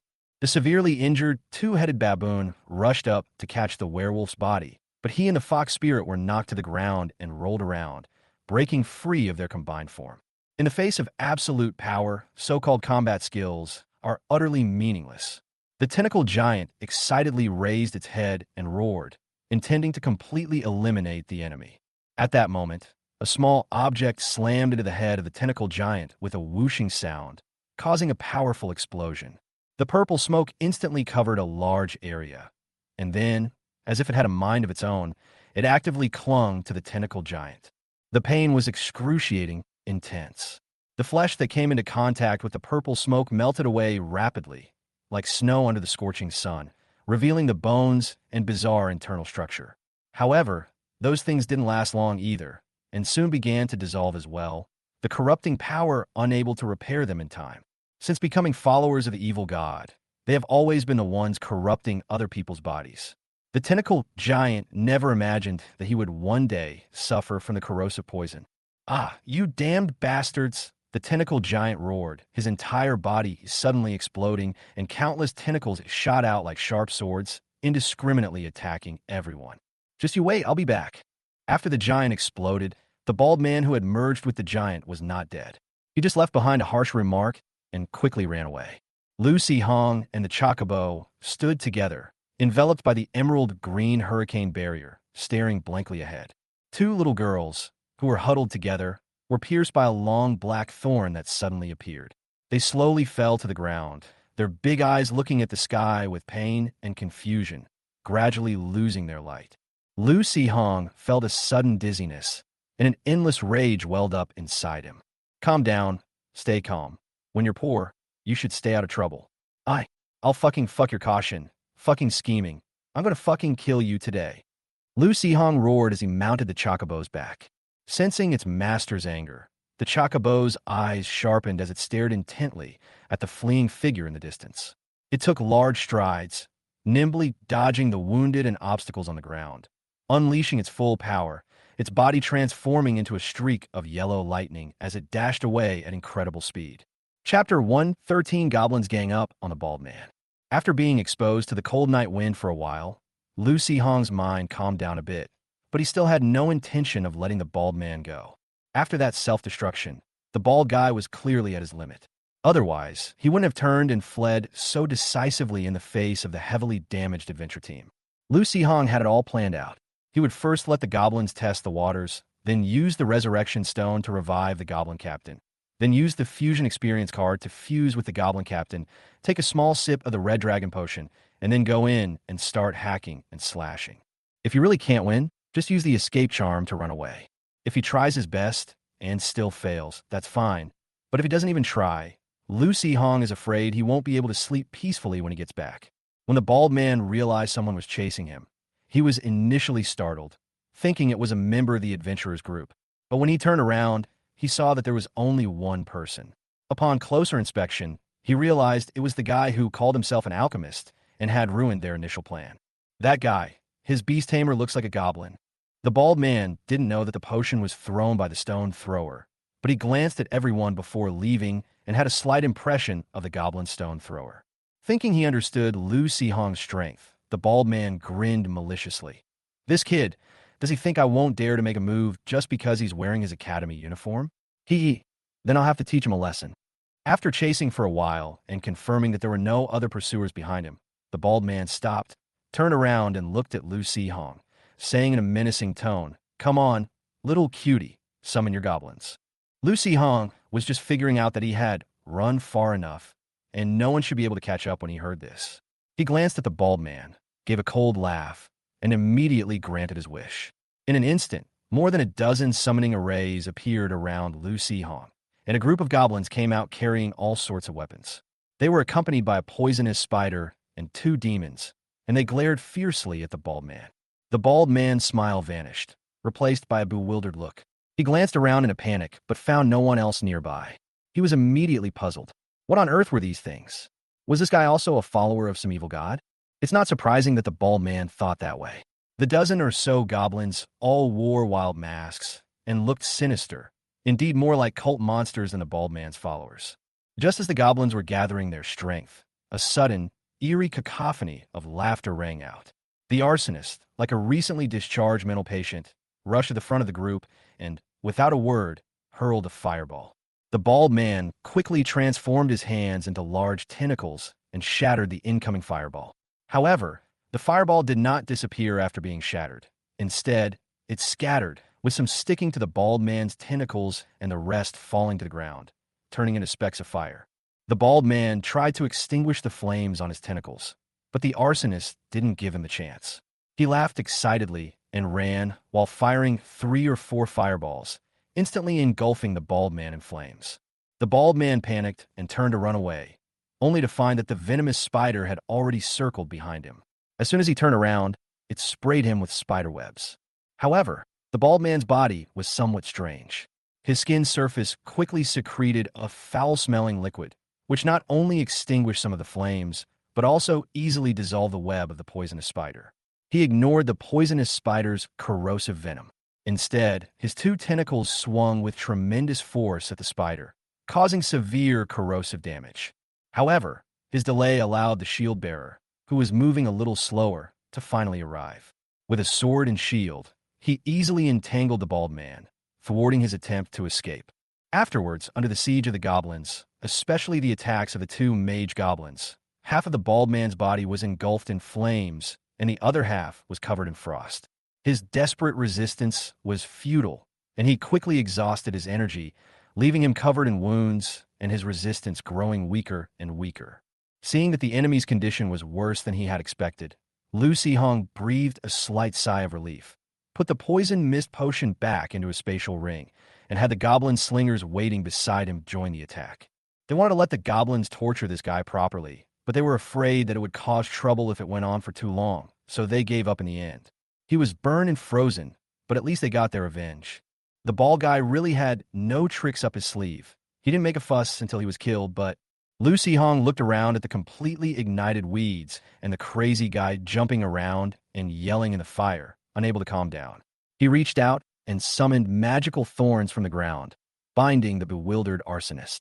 The goblins then ganged up on him and beat him up again. After being beaten up, the arsonist finally quieted down, sitting on the ground with blood dripping from his nose.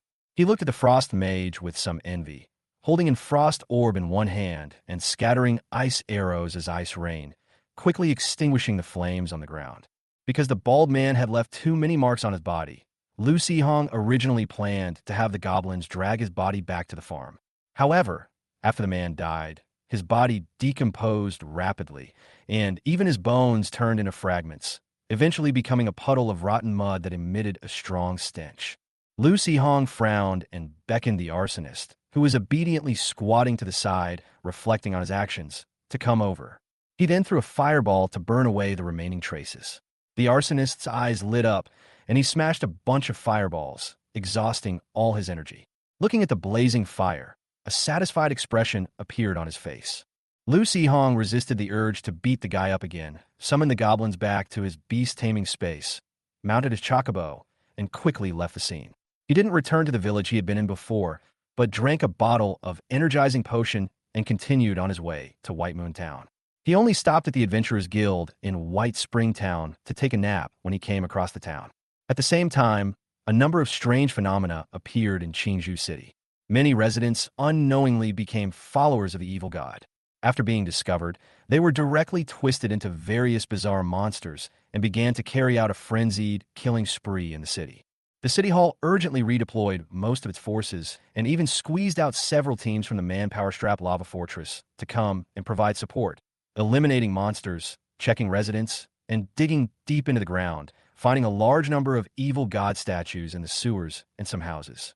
The entire Green Bamboo City was in chaos, and the major guilds were also scrambling to cope, which affected the operation of the entire lava territory. The leaders of Green Bamboo City and the major guilds all believe that the true target of the evil god's followers may be Green Bamboo City.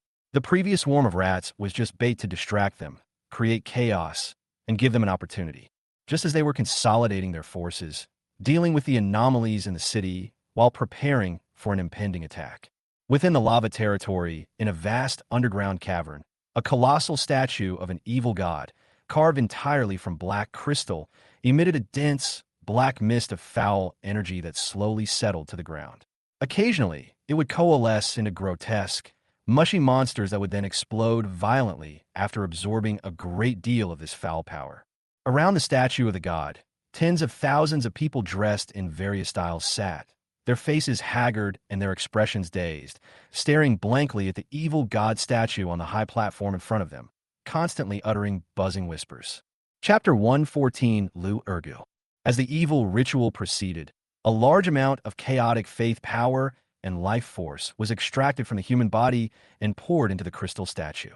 The space around the statue gradually began to tremble, and the scene of another world faintly appeared. Chaos, disorder, evil distortion.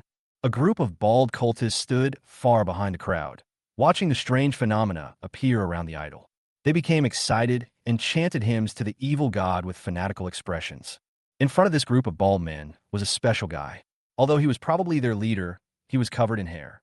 He had a striking red head of hair and a large red beard. Compared to the cult followers behind him, the red-haired leader appeared overly calm, with only a faint smile on his face. He then turned his head, his gaze seemingly piercing through thick layers of rock to see the distant Green Bamboo City, his eyes filled with disdain. Ah, a bunch of fools, perfect nourishment for the descent of an evil god. Perhaps the ultimate goal will be Green Bamboo City, but all the chaos now is just to attract everyone's attention so that they can open new spatial rifts in peace. As for the previous rat attack, besides keeping the forces of Green Bamboo City busy, it was also to disguise the people plundered by the cultists as being eaten by rats. With the missing people having somewhere to go, they won't waste any more time on this and will focus all their attention on the rats. But they don't seem to realize that what use are so many rats to cultists? No matter how many magical beasts there are, they can't attract the attention of evil gods, let alone be used as sacrifices to open a passage to another world. However, it seems that those idiots can't be entirely blamed. After all, the cultists here are indeed quite useless, having posed no threat for so many years. The red-haired leader looked at the noisy bald man behind him and thought to himself. At this moment, a cult member respectfully said to the red-haired leader, "Patriarch, it's almost time." The red-haired leader nodded. "Yes, everyone go and prepare for battle. When the time comes and the spatial passage opens, the aura of our god will cause strange phenomena, and then it will be impossible to hide anymore. The lava lord might even come in person. However, in that case, the lava fortress might not be able to be saved. What will that old guy choose then?" As he spoke, the red-haired leader's face lit up with anticipation. The resilience of spatial barriers, or rather, global defenses, is constantly changing due to a variety of influences. However, as long as certain patterns are grasped, a relatively vulnerable spatial node can be found in a certain place and at a certain time, and then some special forces can be used to tear a hole in the world's barrier. Then, some guys can use this loophole to forcefully dig out a gate for themselves to come and go as they please. For example, right now, the spatial resilience around the evil god statue is gradually decreasing, and the strange phenomena are becoming more and more obvious. Finally, at a certain moment, accompanied by a sharp roar, a spatial rift more than a meter long appeared on the evil god statue. A foul aura, dozens of times more concentrated than that spewed by the statue, surged out and instantly submerged the entire cavern. The humans who were sacrificed melted away like candles in a hot flame, and then, under the influence of a powerful force, they gathered together and transformed into an evil giant over 30 meters tall, covered in rotting wounds from which strange eyeballs emerged. The giant stood up, breaking through the rock layer above its head. Its enormous eyeball looked at the blazing fireball flying from the sky, and it opened its mouth to reveal 2 rows of sharp black teeth, letting out a sharp roar. The red-haired leader stood at a distance, watching the fireball fly through the sky and collide with the evil giant, transforming into a middle-aged man with black hair, his body enveloped in flames and wielding a silver spear. A malicious smile appeared on his face. Huh, you actually came all this way. Let me guess, you didn't leave your giant red jelly in the fortress to defend against the corrupted species attacks, and came here alone, did you? Trying to protect both sides might lead to losing one and then losing your life. Seeing that the Lava Lord could overwhelm the evil giant with his own strength without even needing to use beast taming, the red-haired leader was not worried at all. Looking at the beast taming masters who were coming to support him from the distant sky, he said to the cult followers behind him, "Leave this guy to me. You guys go and stop those people." The cult followers nodded, merging with the corrupted and mutated beasts to form bizarre monsters that howled wildly as they pounced on the enemies in the sky. After the cult followers left, the red-haired leader smiled, and a huge summoning circle appeared at his feet, summoning his beast, a tall magical beast with a dragon's head and a horse's body, covered with red dragon scales. "Let's go, Blazing Cheelin. Let's test just how capable this old guy, who supposedly ranked 6th, really is." As soon as he finished speaking, the red-haired leader and his beast transformed into 2 balls of flame and quickly merged together. The Cheelin's forepaws grew longer, its hind limbs became thicker, and its dragon head transformed into a red-haired head with dragon horns, looking like a giant, little dragon man. After the Lava Lord lured the evil giant away, he suddenly circled back, and the silver spear in his hand transformed into a fire dragon that rushed towards the statue of the evil god. With a wicked smile, the dragon man transformed into a giant ball of flame and instantly appeared beside the statue of the evil god, knocking away the silver spear with a single claw. "TSK, old man, you're going a bit too far to try and outsmart such a stupid thing." The Lava Lord caught the spear that flew back automatically, frowned at the dragon man, and asked, "You are Lu Urgu?" The dragon man's smile froze, and he burst out cursing. "You're the one called Ergo. Your whole family are Ergo. My name is Lu Patian. Lu Patian, who'll tear this damn heaven apart." "So it was you madman." The Lava Lord suddenly understood, and then a huge summoning circle appeared on the ground beneath his feet, summoning a lava volcano. Lu Potion's expression immediately changed, and he gritted his teeth and said, "So you deliberately pretended that you didn't bring your beast taming to trick me into coming out?" Turning around, I saw that the spatial rift had expanded to more than 2 meters, with a large number of polluted monsters swarming out of it. At the same time, the environment around the spatial rift was rapidly deteriorating, and the polluted aura was spreading quickly. Lu Patian sneered. "Ha! Your cleverness has backfired. Once this rift fully expands, and the 2 rifts resonate with each other, the evil god will descend immediately, and the entire lava territory will instantly become the evil god's territory." Chapter 1:15 Lava Giant. Just one punch. Before the words were finished, the Lava Lord had already merged with the giant volcano, becoming a lava giant over 100 meters tall. Without saying anything more, his mountain-sized fist encompassed both the Dragon Man and the evil god statue, and he smashed it down. Boom! The mountain rock shattered, and lava splashed everywhere. The lava giant's fist failed to slam into the ground. Instead, it was blocked in midair by a giant tentacle extending from spatial rift.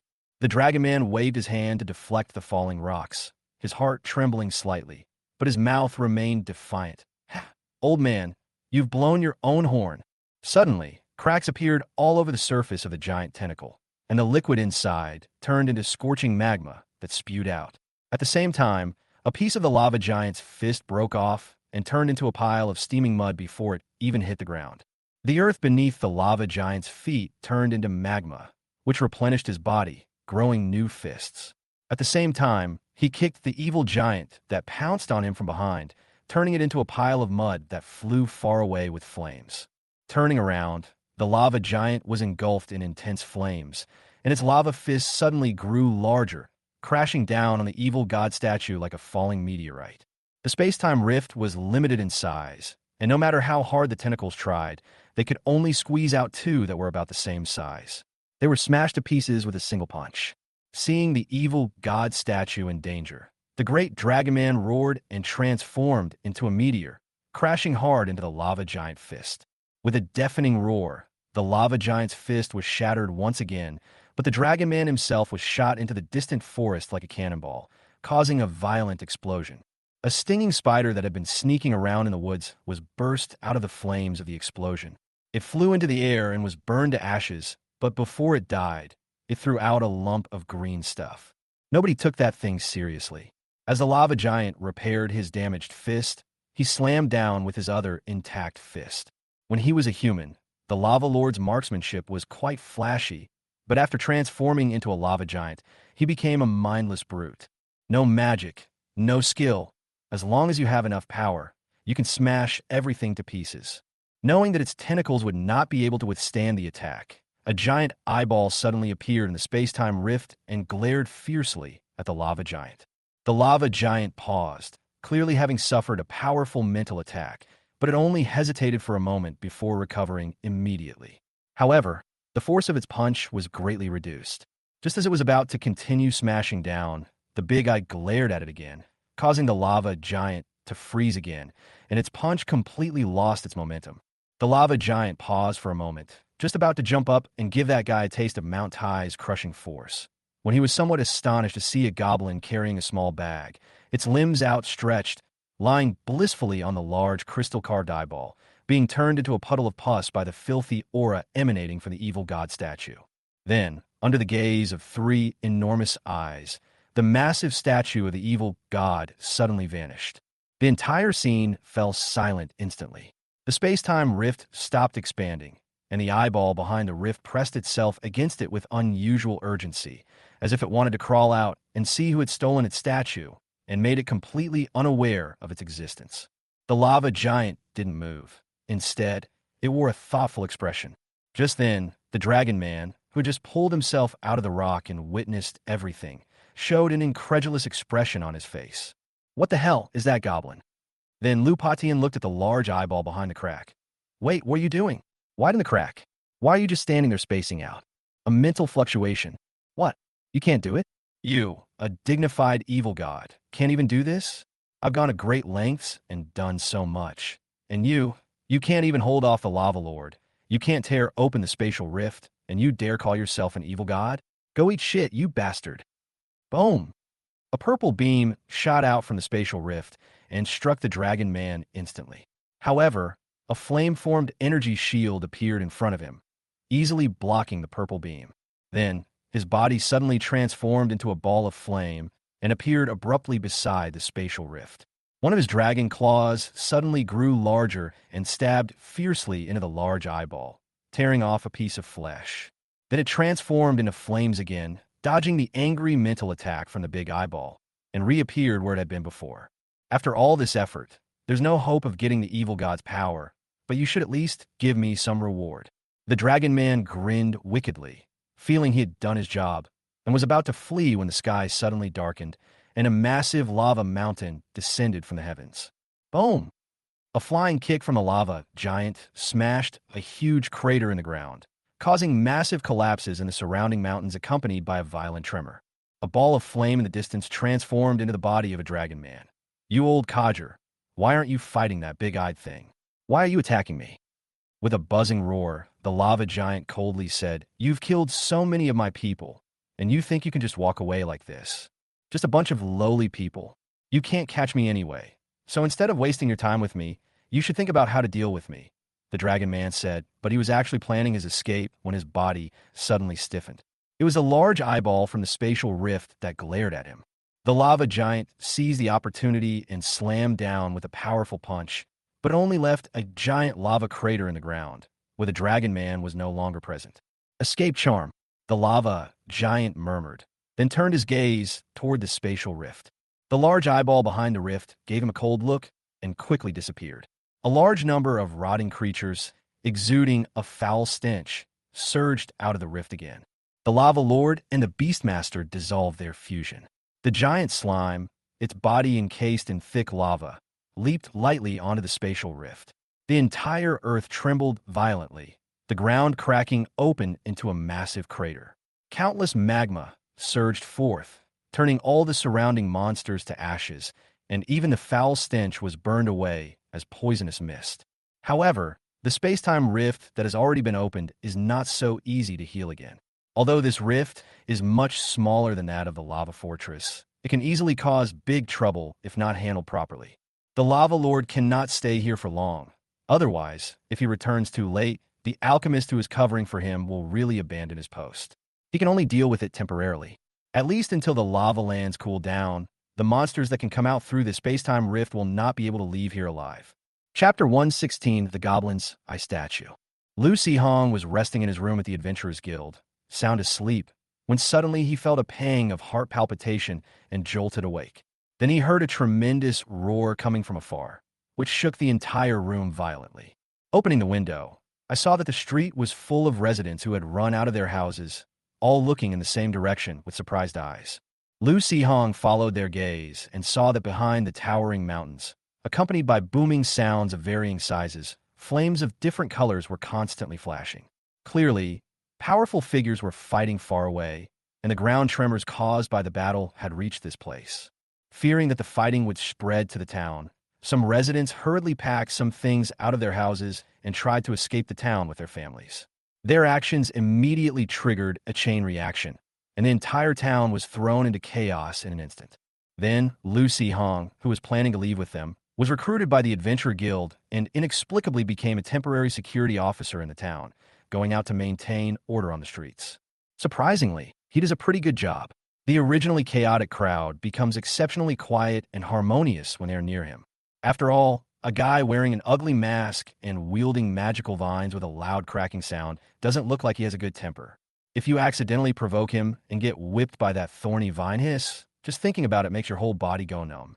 After killing the bald man, Lu Hong casually swapped masks with the goblin and put them on without looking closely, completely unaware of what he looked like.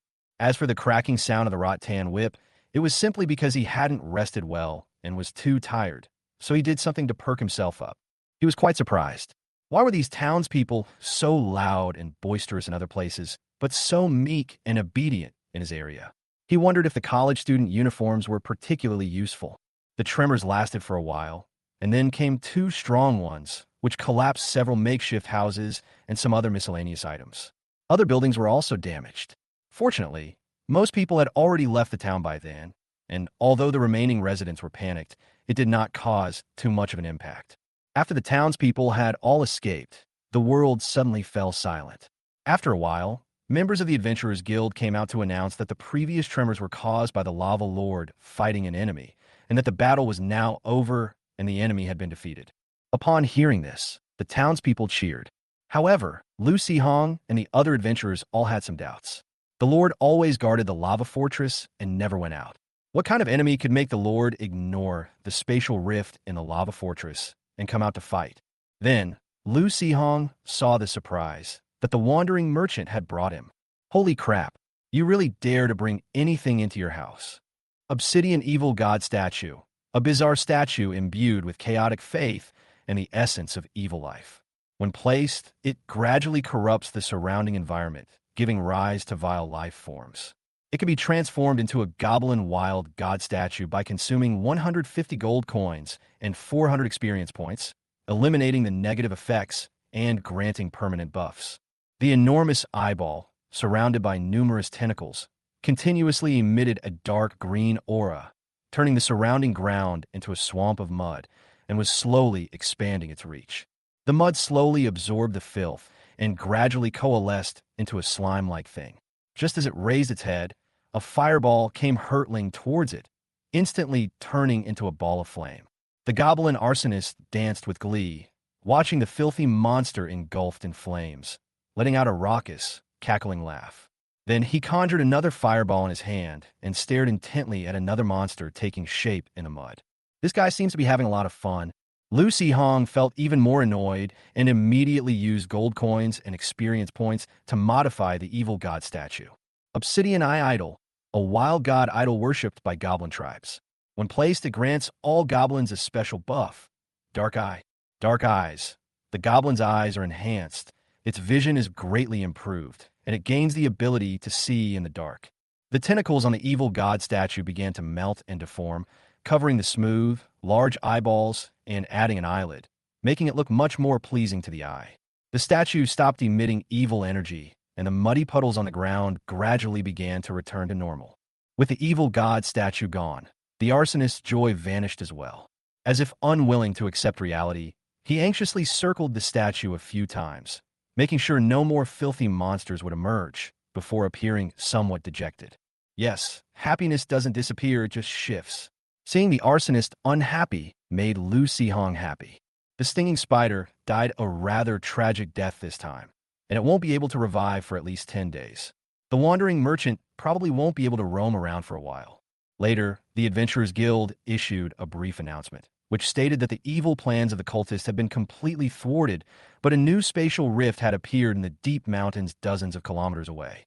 Green Bamboo City and Lava Fortress would send people to garrison the rift and build a small fortress there. The spatial rift is not large, so no powerful monsters will appear there. It poses no danger, and with the fortress guarding it, it will not have any impact on the surrounding area.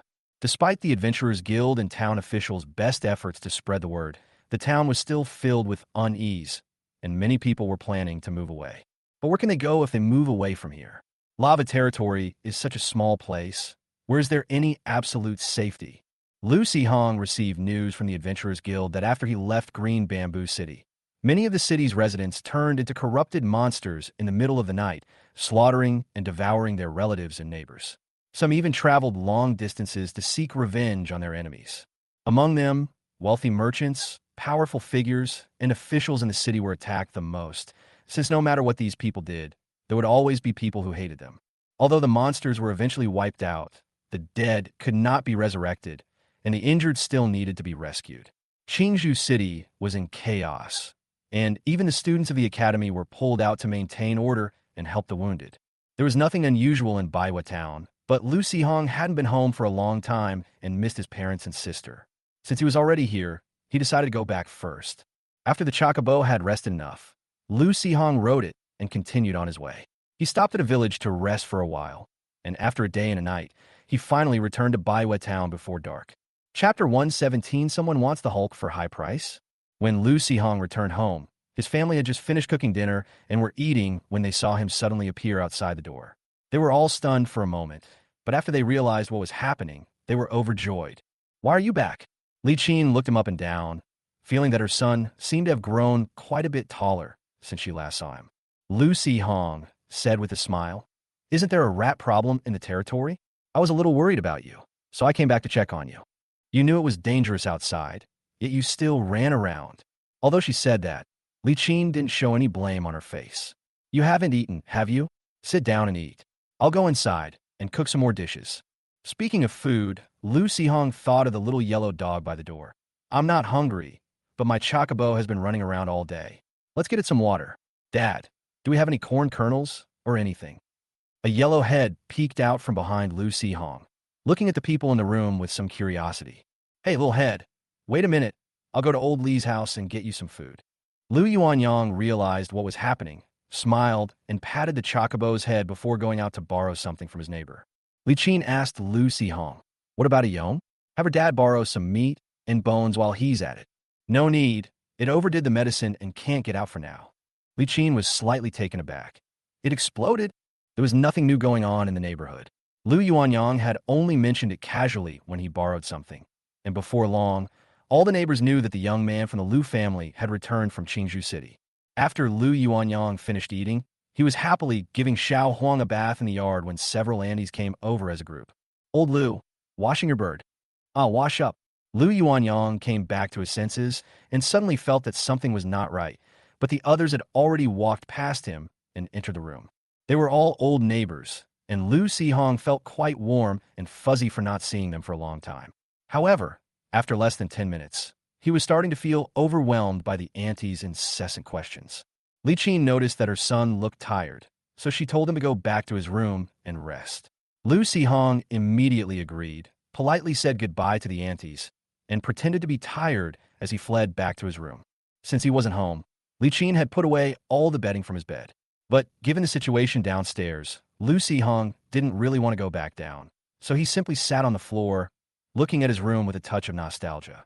After he left, Lu Yuanyang had the furniture and flooring that had been smashed repaired again, replacing all the damaged parts.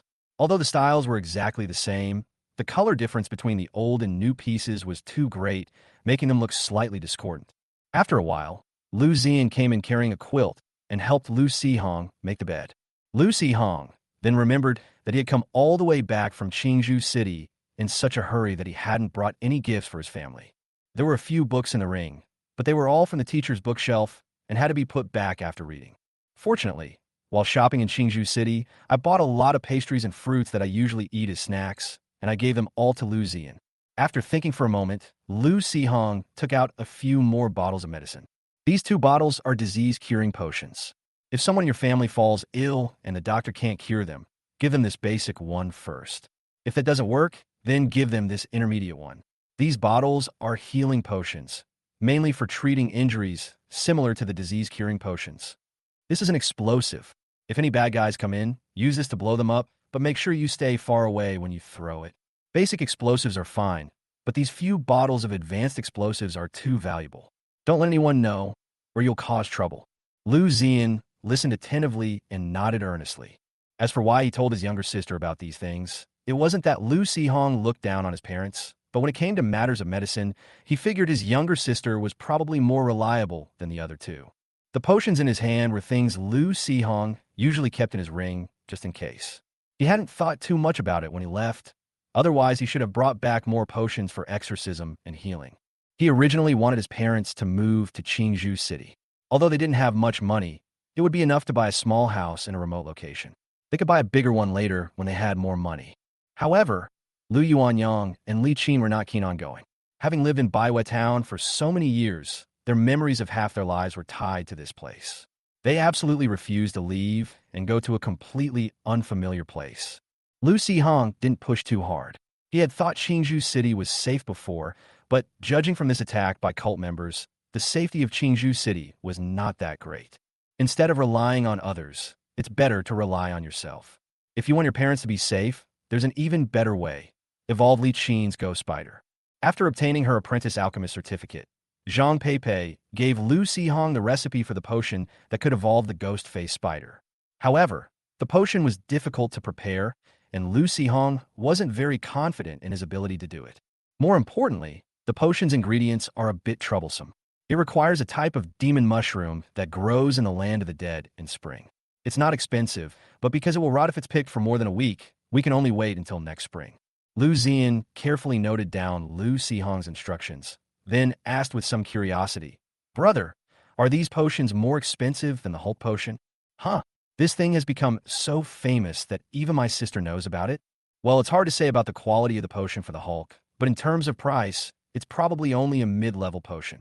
Intermediate potions cost 50 gold coins, so what about advanced potions?" "Take a small amount." Lu Sihong was stunned. That's impossible. The wandering merchant was selling it for 20 gold coins. It was clearly written in his business diary. He couldn't possibly embezzle it. Could it be that the farm is also charging taxes? Lu Zian was a little surprised by his strong reaction, but she still explained to him, "A group of people came a couple of days ago and bought Hulk potions from other adventurers at the Adventurers Guild for 50 gold coins a bottle." Lu Sihong was slightly puzzled. Those who know about the prices of things sold by wandering merchants know what they are. If it weren't for the Hulk potion's special effects and a lack of a substitute, no one would spend so much money to buy this stuff. Why would anyone spend so much money to buy it? Could it be a trap? Is someone trying to find the alchemist behind the wandering merchant using this method? Could it be that kid Xiaoyang? At this moment, Lu Zian looked at him expectantly. "Brother, have you learned all the parts of Teacher Zhang's book that you couldn't understand before?" Lu Sihong realized that Lu Zian was referring to the potion primers that Teacher Zhang had given him before. He couldn't understand many parts of them at the time, so the teacher told him to finish studying them on his own and then teach them to his younger sister when he got back. Lu Sihong smiled and nodded, and Lu Zian immediately smiled happily and couldn't wait to go back to her room to get her book. Chapter 118, You Remind Me of an Old Friend. The college uniforms had gotten quite dirty along the way, so Li Qin took them to wash them, saying she was afraid they would get lost if hung outside, and dried them with fire. Having already taken his clothes off, Lu Sihong was too lazy to change back into them and went out in his casual clothes. He was curious about who was collecting potions in the Adventurers Guild. If someone was fishing for money, that was one thing, but if not, looking at the 20-odd green potions in his spatial ring, Lu Sihong's eyes gleamed with the lure of money. Selling them all might be a bit troublesome, but selling 5 or 6 bottles is still possible. After all, as a pharmacist, if I encounter a goblin selling medicine at the academy, buying a few more bottles for research shouldn't be a problem, right? There weren't many adventurers in the Adventurers Guild, but there was a group of young men and women dressed in the same adventure outfits, and a middle-aged man occupying a table, chatting about something, which looked rather conspicuous. Upon seeing Lu Sihong enter, several of the boys facing the door glanced at him, but paid him no attention. However, the girl sitting next to the middle-aged man glanced at him briefly, her face showing disdain. She glared at him impatiently, seemingly blaming Lu Sihong for wasting her gaze. You're sick. Too bad I'm not a doctor. This won't get my attention. Lu Sihong mentally complained as he walked over to the old man sitting by the window, basking in the sun with his eyes closed. Sensing someone approaching, Zhang Pide opened his eyes and saw Lu Sihong. He was slightly taken aback, then unconsciously glanced at the people at the table. Seeing that they weren't paying attention to them, he nodded, gesturing for Lu Sihong to sit next to him. Why are you back, kid? Zhang Pide said softly. Lu Sihong was slightly puzzled. Why was this old man acting like a thief? But he still lowered his voice unconsciously. I was worried about my family, so I came back to visit. I'll go back tomorrow. Zhang Pide noticed that Lu Sihong wasn't wearing the Qingzhou Academy uniform and immediately breathed a sigh of relief. He leaned slightly towards him, and Lu Sihong understood, resting his head against him. That group over there are students from Hanyan Academy. Last time, your academy's teachers had some conflicts with them, and it seems they're deliberately going to Qingzhou to cause trouble. Lu Sihong knew about the conflict. Wasn't it just that they wanted the Red Dragon's flesh and blood, but hadn't given it to them, although many of the materials were useless to Zhang Peipei? In the words of the Academy's teachers, these things were better displayed in the Academy's exhibition hall than given to those shameless people. However, disrupting the event, Lu Sihong raised an eyebrow slightly. Them? Zhang Pide's lips curled slightly, seemingly with a hint of disdain. Didn't several of your teacher's students leave the Academy? Coincidentally, Red Rock Academy produced a student with exceptional talent in alchemy. So under the guise of an exchange program, he brought along students from the alchemy and blacksmithing departments. What a shameless person. Then how did they end up here? Damn, these guys are incredibly lucky. Lava Territory has been plagued by rats and evil gods these past few days, and these guys just happen to be hiding in White Moon Town. You know about the Hulk serum, right? I know that perfectly well. If you want it, I can even give it to you. But forget it, you're so old. You shouldn't do anything reckless. What if your body can't take it and you die all green? That would be a disgrace to your reputation in your old age. Lu Sihong immediately came to his senses. So, they're the ones acquiring the Hulk here. Could they be trying to crack the formula and transfer it to their own name? Zhang Pide rolled his eyes. Do you really think the Alchemy Guild is just for show?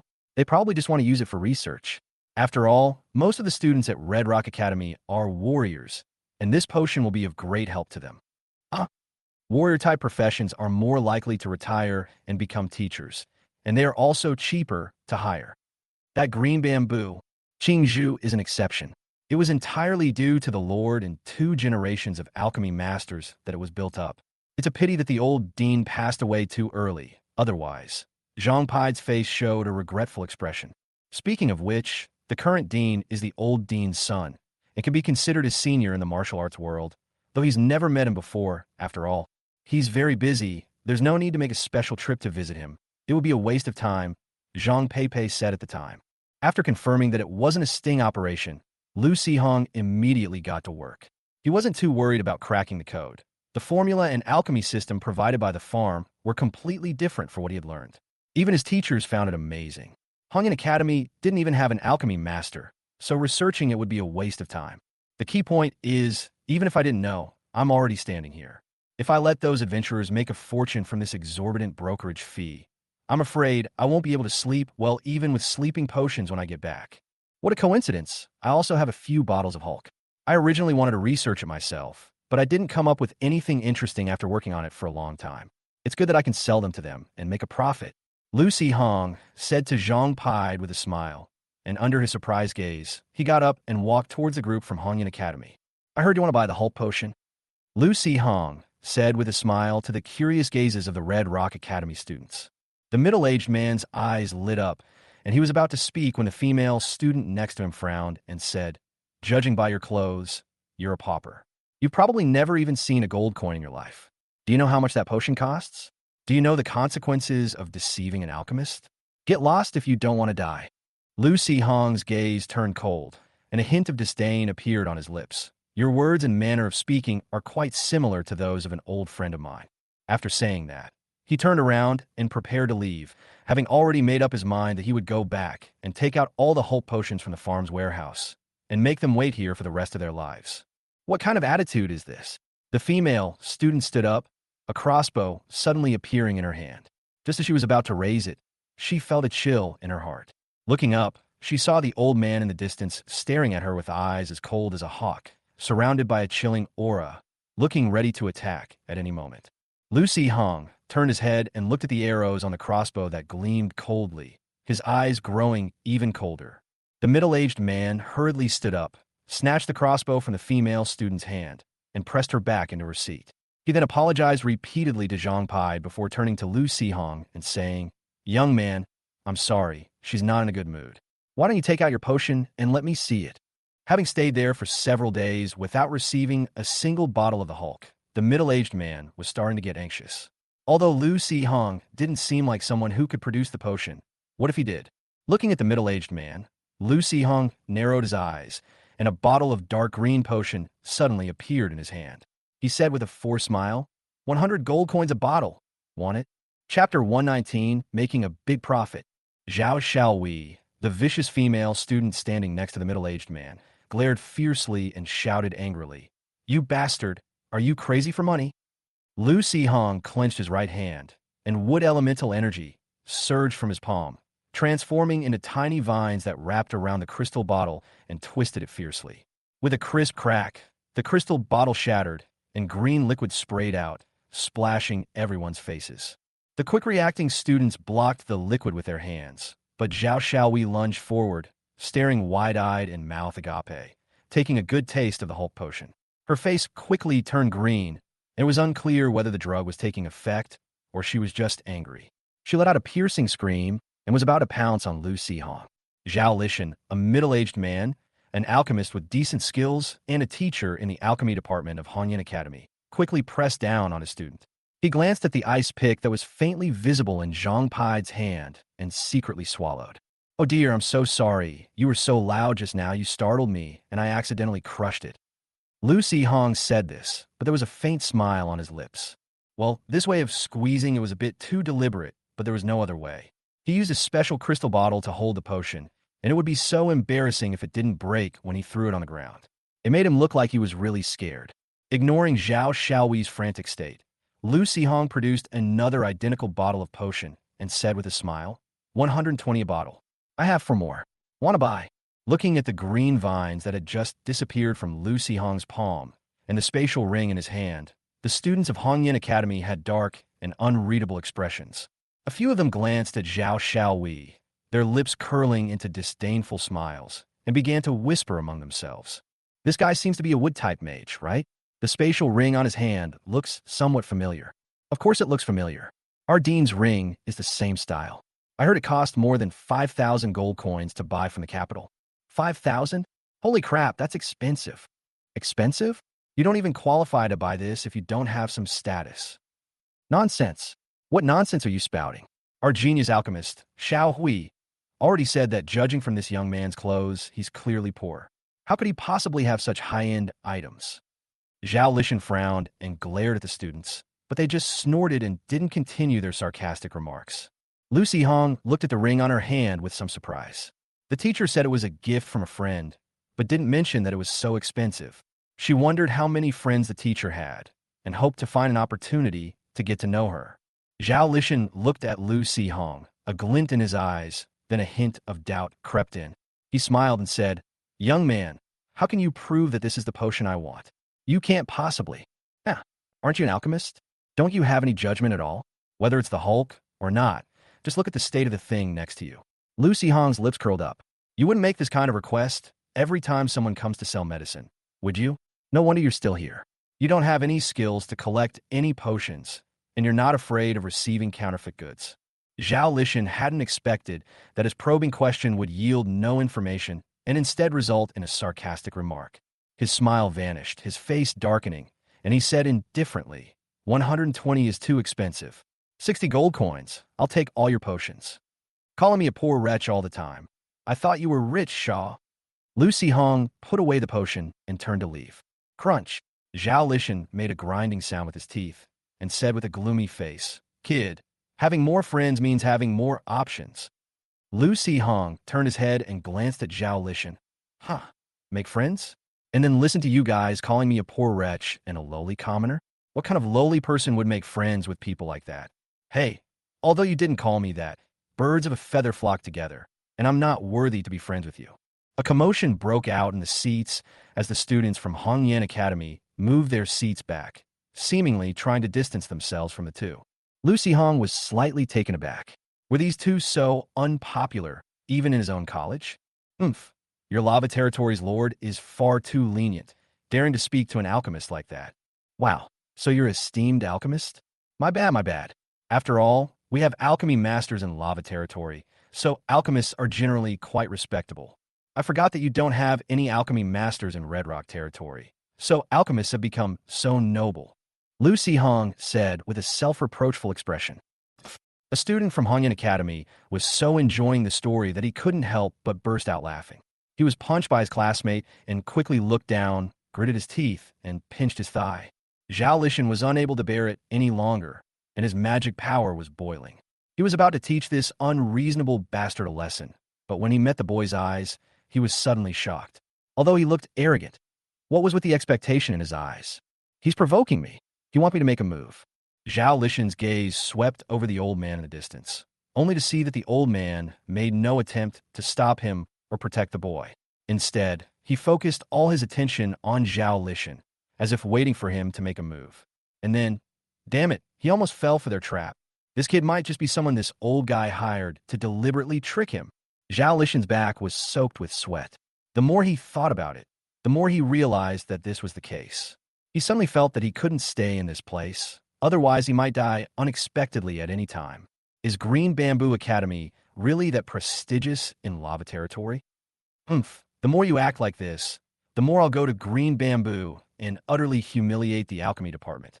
Then after inwardly gloating, Zhao Lishan composed himself and looked at Lu Sihong calmly, saying, 120 gold coins a bottle. I'll take them all.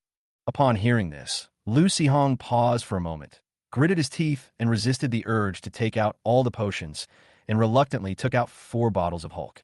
However, Zhao Lishan, who had already become self-righteous, took Lu Sihong's expression as if his conspiracy had been exposed.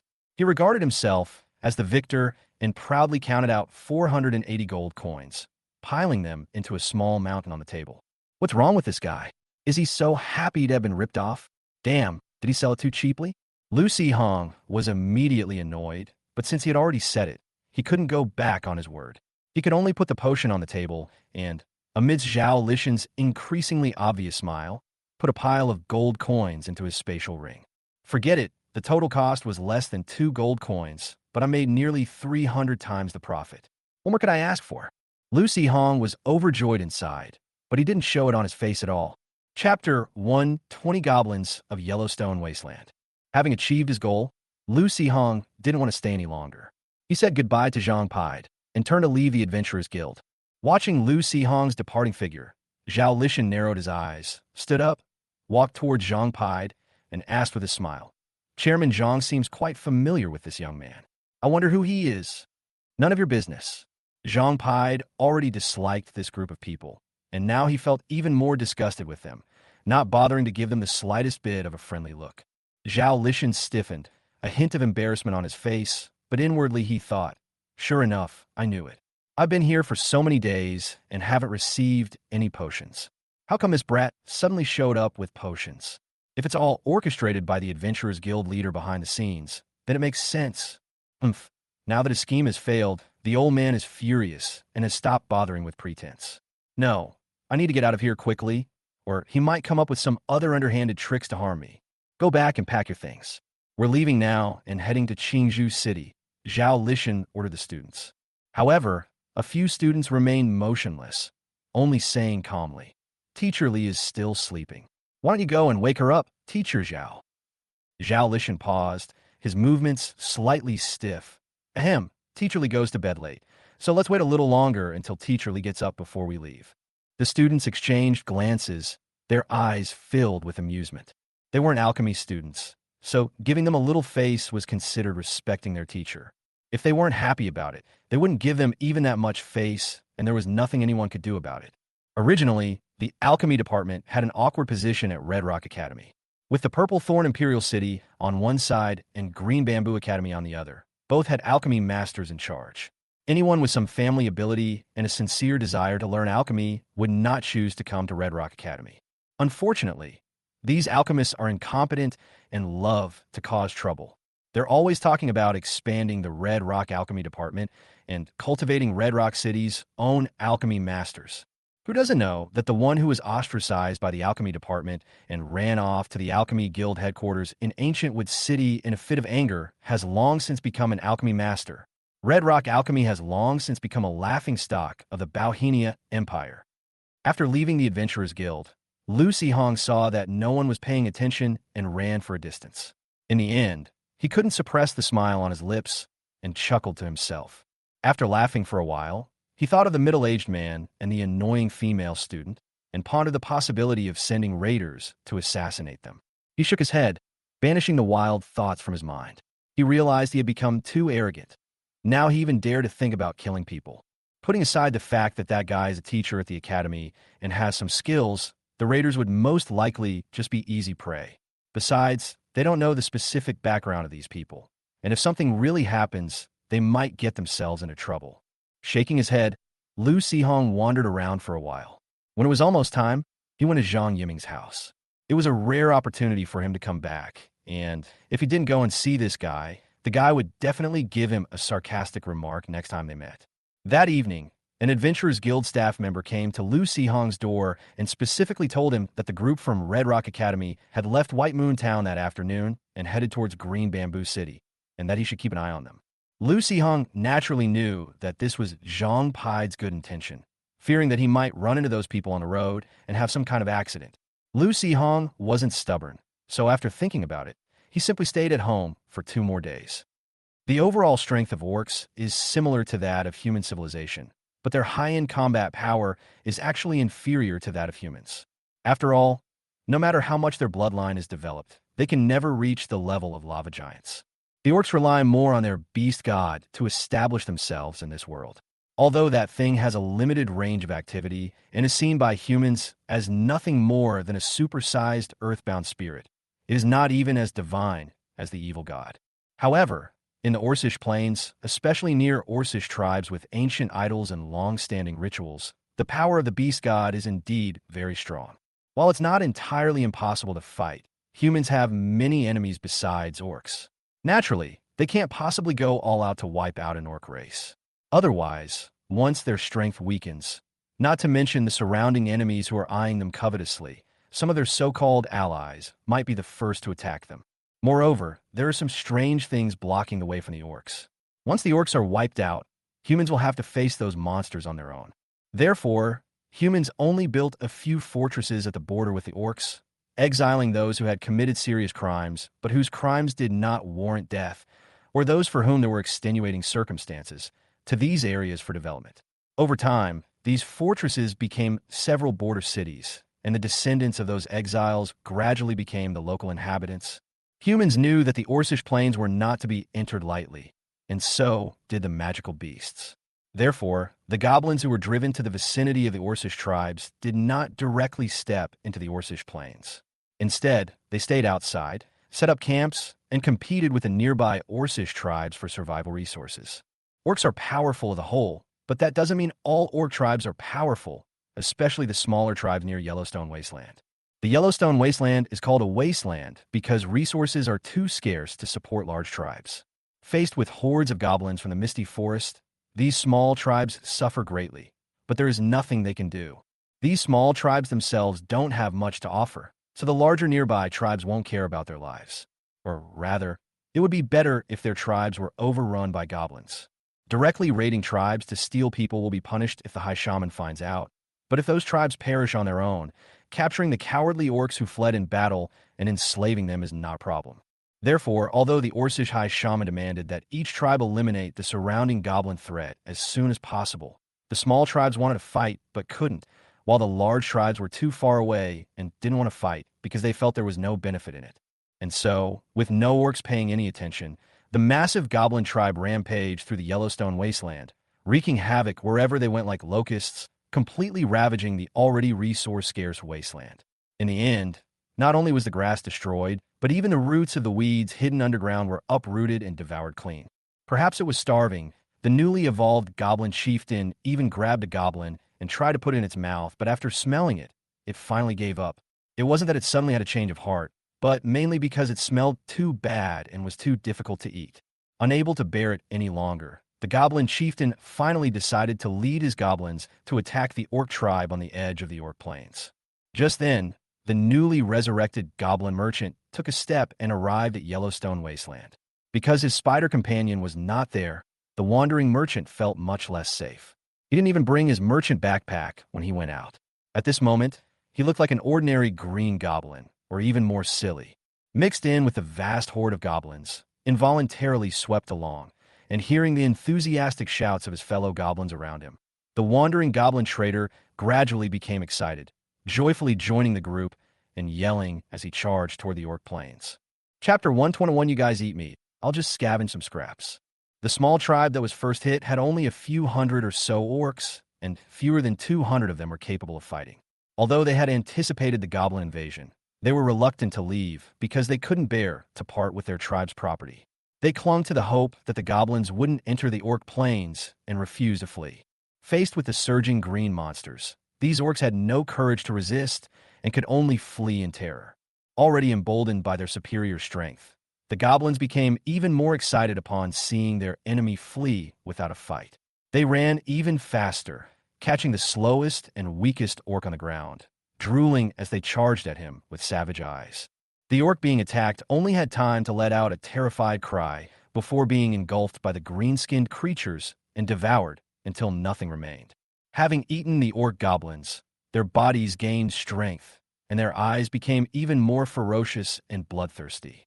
While savoring the taste of flesh and blood, they quickly chased after their distant target. In the end, of the more than 1,000 orcs, only about 100 strong young men escaped. The goblins that arrived later, unable to get any of the orcs' flesh and blood, turned to searching for food in the orc tribe. However, this tribe was located in such a remote location that they couldn't make much money. They didn't even have the ability to worship the beast god, let alone ask the beast god for help. The orcs' free-range cattle and sheep were reserved for the high-ranking goblins in the tribe. The other goblins rummaged through some dried meat and rotten vegetable leaves, then turned their attention to the pastures where the orcs grazed. I must say, this specially cultivated pasture tastes different from wild grass. It's juicy and has a slightly sweet flavor. As someone who has never eaten meat, I truly believe that these things are a rare delicacy in the world. Squatting on the ground, the goblin chief grabbed the grassland sheep with both hands, twisted it slightly, and the sheep's head was removed. He casually tossed the sheep's head aside, letting the goblins scramble for it. The goblin chief then bit and swallowed the grassland sheep's body in a few bites. Licking the blood from the corner of his mouth, the goblin chieftain's eyes flashed with a fierce light. He had thought he would encounter some great trouble after entering the orc plains, but he did not expect to win so easily. The goblin chieftain's mind immediately turned to other ideas. The goblin shaman, who was leisurely eating meat strips next to it, seemed to understand what the goblin chieftain was thinking and whispered a few words to it. The goblin chieftain nodded, stood up, and growled to summon his goblin underlings who were still munching on grass. He then led the way toward the location of another orc tribe. Most of the goblins cheered and followed, while a few greenskins, either too full to move and lying on the ground pretending to be dead, or two of them hugging each other and starting to exercise on the spot. The wandering merchant wasn't interested in the junk food. He bypassed the enthusiastic group and rummaged through the tents, managing to find some loose pieces of gold and small gems. He grabbed a bag and stuffed the odds and ends into it. When he couldn't find anything of value, he grabbed some odds and ends of iron tools and set off in the direction the goblin army had gone. And so, while the other goblins fought and ate and drank in front, the wandering merchant followed behind, picking and choosing, changing the contents of his sack over and over again. The other goblins also noticed this strange fellow, but they didn't take him seriously. They were all goblins, and everyone knew each other. He just had a bit of a collecting habit. Among his other strange companions, this guy was quite normal. As long as he didn't steal their food, he was a good goblin companion. The wandering merchants not only don't compete with them for food, but sometimes when these goblins find some valuable little trinkets, they wear them because they think they're pretty and they're shiny. When the wandering merchants see this, they'll trade them pieces of meat or dried food they've found. After the goblin army destroyed the fourth orc tribe, it finally alerted the other orc tribes. The orcs who escaped brought the news to the other tribes. After some verification, more than a dozen small tribes and two slightly larger tribes in the surrounding area urgently joined forces to form an allied army of more than 1,000 orc warriors and launched an attack on the goblin army. At first, the Orcish alliance did kill a lot of goblins, but when the orcs were surrounded by a sea of goblins, the tall goblin chieftain led a group of elite goblins to charge in and instantly routed them. Moreover, because they were surrounded by a large number of goblins, it was difficult for the orcs to escape. The goblin chieftain wielded an 8 or 9-meter-long old tree trunk and swept it across the land, smashing 7 or 8 orc warriors, along with the surrounding goblins, into a bloody pulp. These weak orc warriors dared not fight him and tried to flee in terror, but the other goblins seized the opportunity to pounce on them and drown them in a sea of green. Following the collapsing orc army, the goblin army then wiped out a slightly stronger orc tribe. Perhaps feeling they were going a bit too far, the goblin shaman whispered something to the goblin chieftain. The chieftain nodded, ignoring the goblins chasing the orcs to other places, and ordered the goblins to collect the orc tribe's ironware and supplies, bind up the remaining surviving orcs, and drag them toward the Yellowstone wasteland. It's just that the goblins had eaten most of their food along the way. Otherwise, the orcs left in the tribe wouldn't be alive now. But even so, their lives are already on the countdown. The goblin shaman had already begun to think about which processing methods he could try to make the orcs' flesh and blood more delicious when he returned. The wandering merchant mingled among the groups, carrying supplies, scurrying in and out like a rat, trading broken daggers or pieces of meat he picked up for more valuable gold, gems, and rare ores from the goblins. After a series of operations, the sack became fuller and fuller, and its value increased. Just then, the ground trembled slightly, and a large group of orc warriors suddenly appeared on the distant grassland, riding huge steppe wolves. They charged at the goblins, captured most of the orc prisoners, and fled quickly before the goblins could launch a counterattack. The rescued orcs initially showed surprise, but upon seeing the tribal markings on the orc cavalrymen, their joy quickly faded. The cavalrymen, on the other hand, looked at the orcs with satisfied smiles. However, their gazes did not seem to be directed at their own kind, but rather at their spoils of war, or rather, their valuables. Chapter 1:22 Lu Yue. The goblin wandering trader wasn't very lucky. He happened to be in that spot when the orc cavalry charged, and he was thinking of using something he had to trick a goblin captain into giving him a piece of crimson gem or in exchange. He didn't expect the orc cavalry to charge over there. The wandering merchant, with his small arms and legs, was naturally no match for the orc cavalry. Fortunately, his tattered sack was so ugly that the orcs didn't even notice it. They simply chopped off his head with a single stroke. In the ensuing chaos, no one noticed the unusual circumstances of his death. Otherwise, the Greenfield Lord might have been saddled with a smear, though he might not have cared. When the wandering merchant returned, Lu Sihong had only gone a short distance from Baiwa town. He had even dressed up a bit to avoid running into Hongyan Academy and getting into trouble. Having no experience on the way here, I knew where to rest on the way back. I rushed as fast as I could and finally arrived in White Spring Town before it got completely dark. I wanted to find a room to sleep in the Adventurers Guild, but was told that all the rooms were full.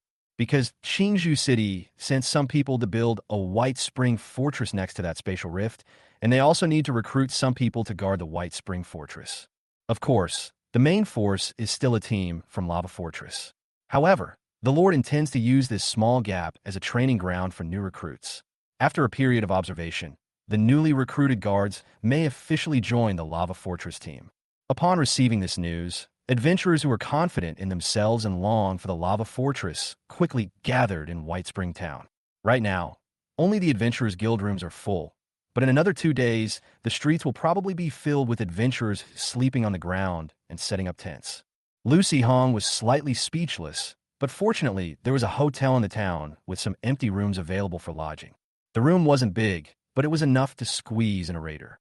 Anyway, this guy hadn't made any progress with his shadow powers, so Lucy Hong summoned it to be his guard. After drinking a bottle of mental enhancement potion, he planned to continue planting trees in his mind. After a period of effort, the tree seed in his mind had begun to sprout. Lucy Hong now needed to work hard to perfect the roots and then develop the initial leaves. Even though it was a void of mental space, Lucy Hong felt as if he was trying to insert roots into his brain. Before he even started meditating, he already had a tingling sensation on his scalp. I glanced at the farm again and realized that the wandering merchant had already died and gone home.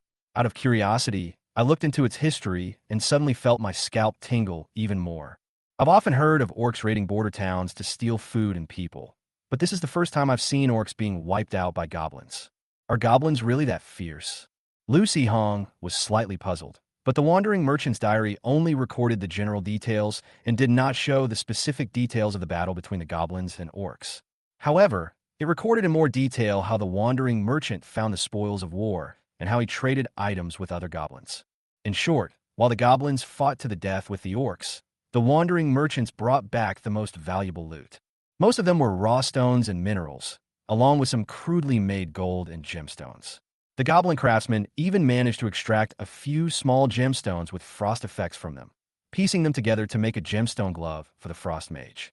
Lucy Hong was wondering if this thing could enhance spells, until he saw the frost mage use his fist to cool down the goblin arsonist's head. The effect was remarkable.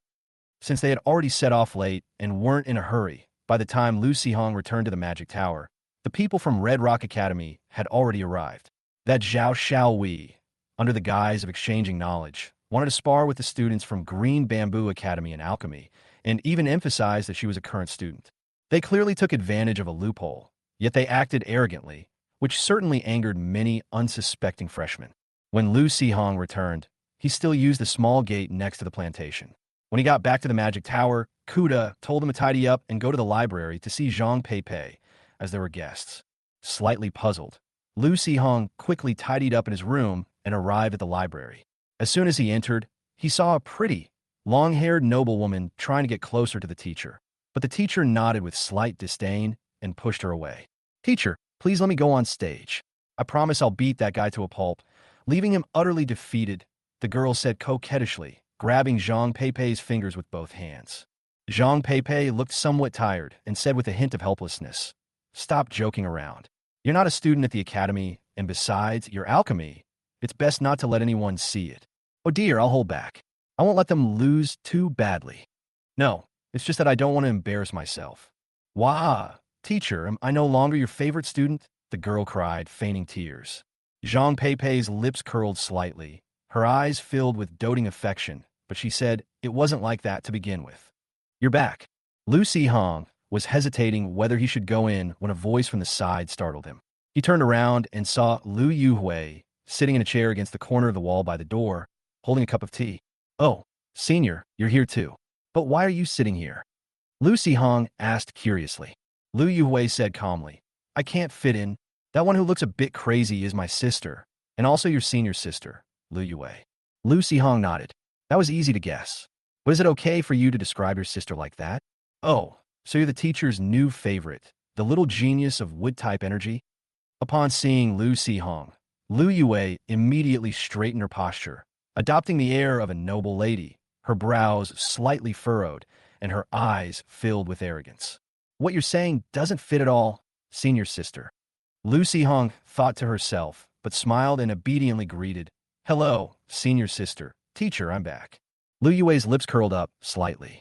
Although she maintained the same posture, Her aura had completely lost its sharpness. Zhang Peipei smiled and nodded. Yes, did it go smoothly? Was it smooth sailing? It seems all right. I just got in a fight with cultists, almost got caught in the crossfire of a battle between strong people while I was sleeping, and ended up swindling some money and making some enemies on my way home. Compared to the wandering merchant's experience of venturing into the battle of the strong, stealing back a statue of an evil god, participating in the orc extermination war, and plundering a pile of gold and jewels, his own experience was indeed ordinary, yet exceptionally smooth. Chapter 123: Rich Senior Sister. Lu Sihong sat down opposite Zhang Peipei and briefly recounted his experience on his way home. Lu Yue just felt that this junior brother seemed to have some bad luck. She didn't pay much attention to the things he omitted in the middle, but she frowned slightly when she heard that he was selling medicine to people from Hongyan Academy.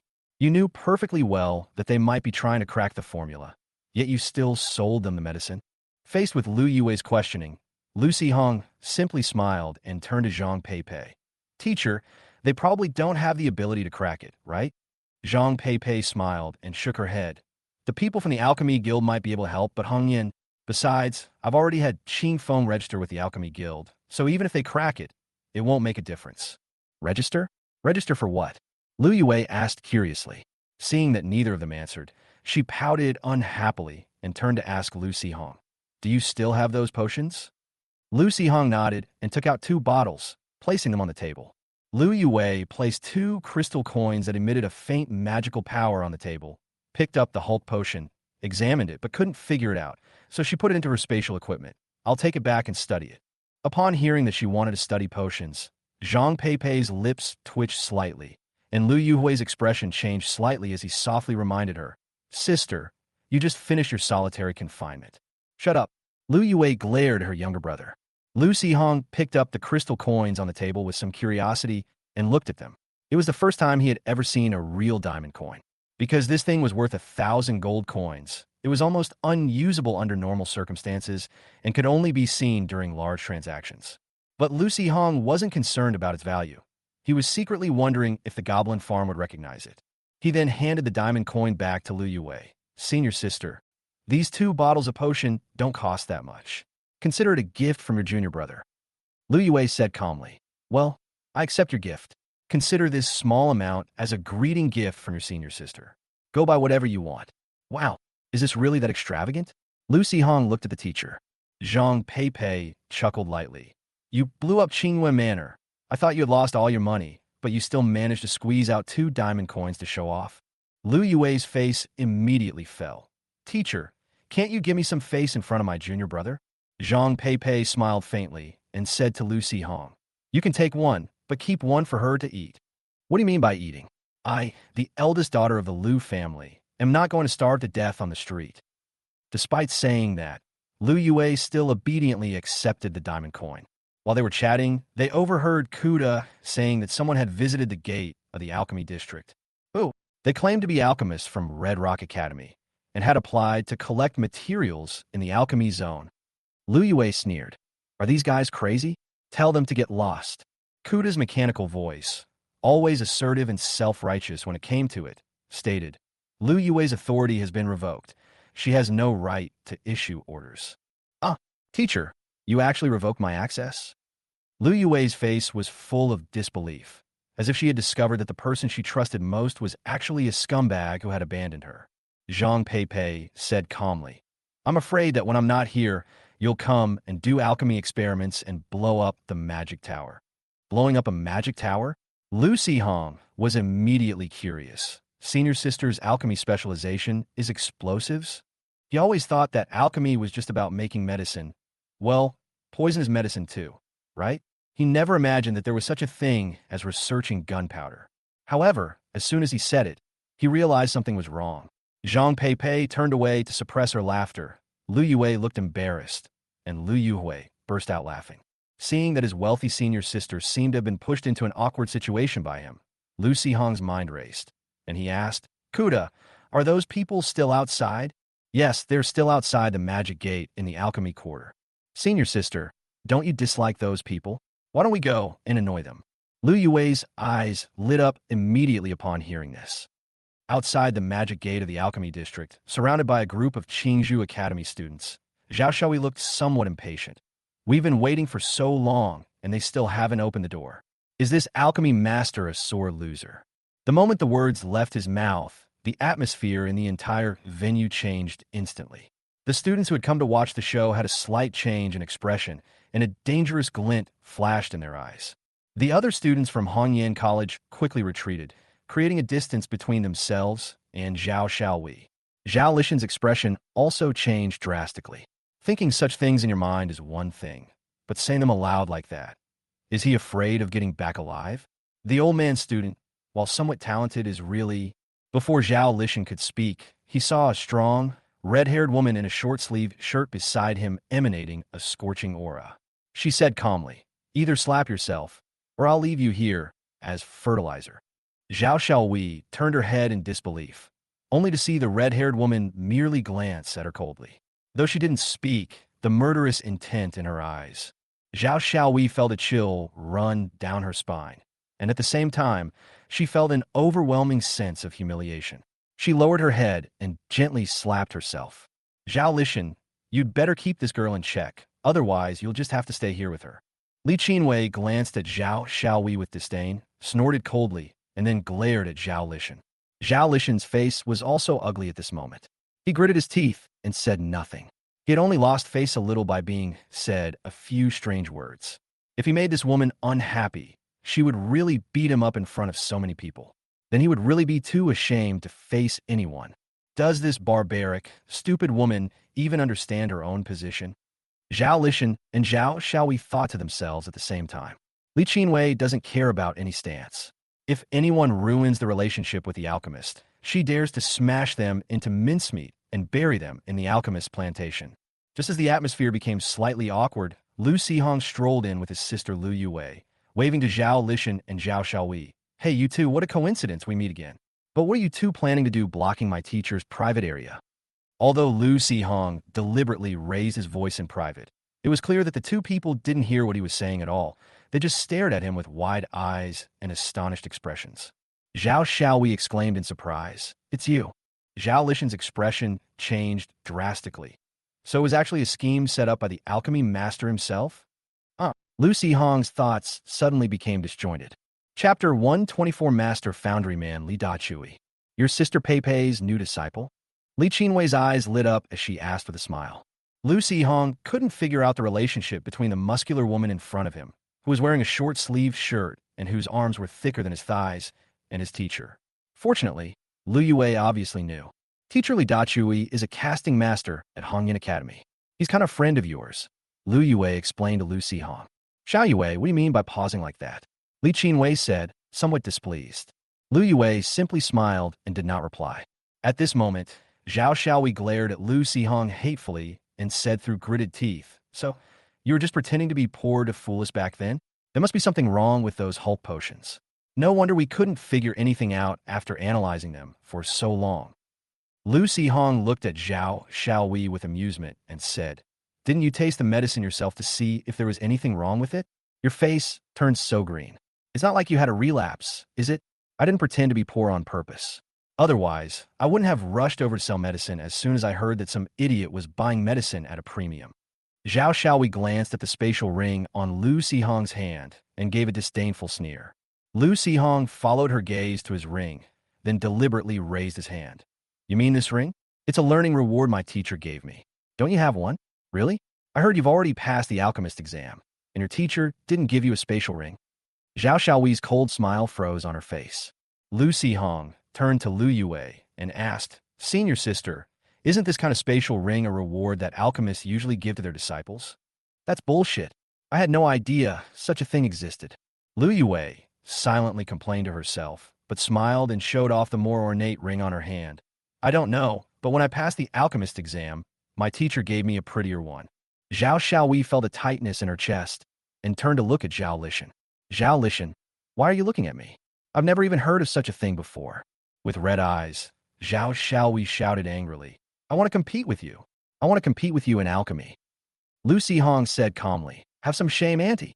I'm only 16 years old, and I've only been learning alchemy for less than 3 months. By the way, Annie, How long did it take you to pass the apprentice alchemist exam? Zhao Xiaowei had completely lost her mind and said with a ferocious expression, "Ha, so this is all the disciples of an alchemy master are like. What do you mean by being young and having not studied for long? These are all excuses. If you're afraid of losing, just say so." Lu Sihong's smile vanished, and he said calmly, "Comparing alchemy is boring. How about we duel? A duel to the death, the kind where no one leaves until someone dies. Do you dare? You've lived 6 or 7 years longer than me. You shouldn't be afraid of me, right?" Here it comes, this feeling of being surrounded by conspiracy. Seeing the murderous intent in Lu Sihong's eyes, Dihua Zhao Lishan felt a chill run down his spine. Before Zhao Xiaowei could speak, he quickly covered her mouth and said with a forced smile, "I'm sorry. She inhaled some poisonous gas while preparing the medicine last night, and her mind is a little unclear. I'll take her back to rest first." After saying that, ignoring the mocking looks and boos from the surrounding students, he dragged Zhao Xiaowei away from there. What were those two clowns doing here? Never mind, Kuda, add these two to the unwelcome list. If they come again, just unleash the ultimate blue. The order has been accepted. The ogre has refused your request. I was just saying it offhand. At this moment, Lu Yue said calmly from the side, "Although the scolding was very good, junior brother, do you want to explain what you mean by old auntie? Being 6 years older than you makes you an old auntie? I'm actually older than that old auntie." "Huh, really? But you look even younger to me, senior sister. If Lu Yue hadn't said you were his older sister, I would have thought you were his younger sister." "Oomph." Lu Yue snorted coldly, letting him go. She nodded to the red-haired woman outside the door. "Those two idiots are gone. You can let Teacher Li in now." Upon hearing this, Li Qinwei beckoned several of her students over. "My students are quite curious about the Alchemist Master's botanical garden and magic tower. May I let them go in and take a look? Don't worry, my students are all well-behaved, and there are absolutely no idiots like Zhao Dainiu among them." Several students nodded repeatedly, all looking like they thought I was very well-behaved. Zhao Dainiu. Lu Sihong was full of surprise. This kind of name is usually only given by poorer villages, right? Li Qinwei mercilessly exposed Zhao Xiaowei's past. She came from a poor family and was lucky enough to be noticed by Zhao Dashan, who then brought her back to the academy. She has a little alchemical talent and thinks she's so great. She looks down on everyone and changed her surname and given name, as if she's afraid others will know her true background. 3 men surnamed Lu led Li Qinwei and the others toward the magic tower. Lu Yue specifically reminded Li Qinwei, "Teacher used a potential-enhancing drug a few days ago and is not feeling well now. Teacher Li, please be careful." Potential enhancement potion? Li Qinwei was slightly surprised. What does her teacher need to drink potential enhancement potion to fight? It's those otherworldly monsters.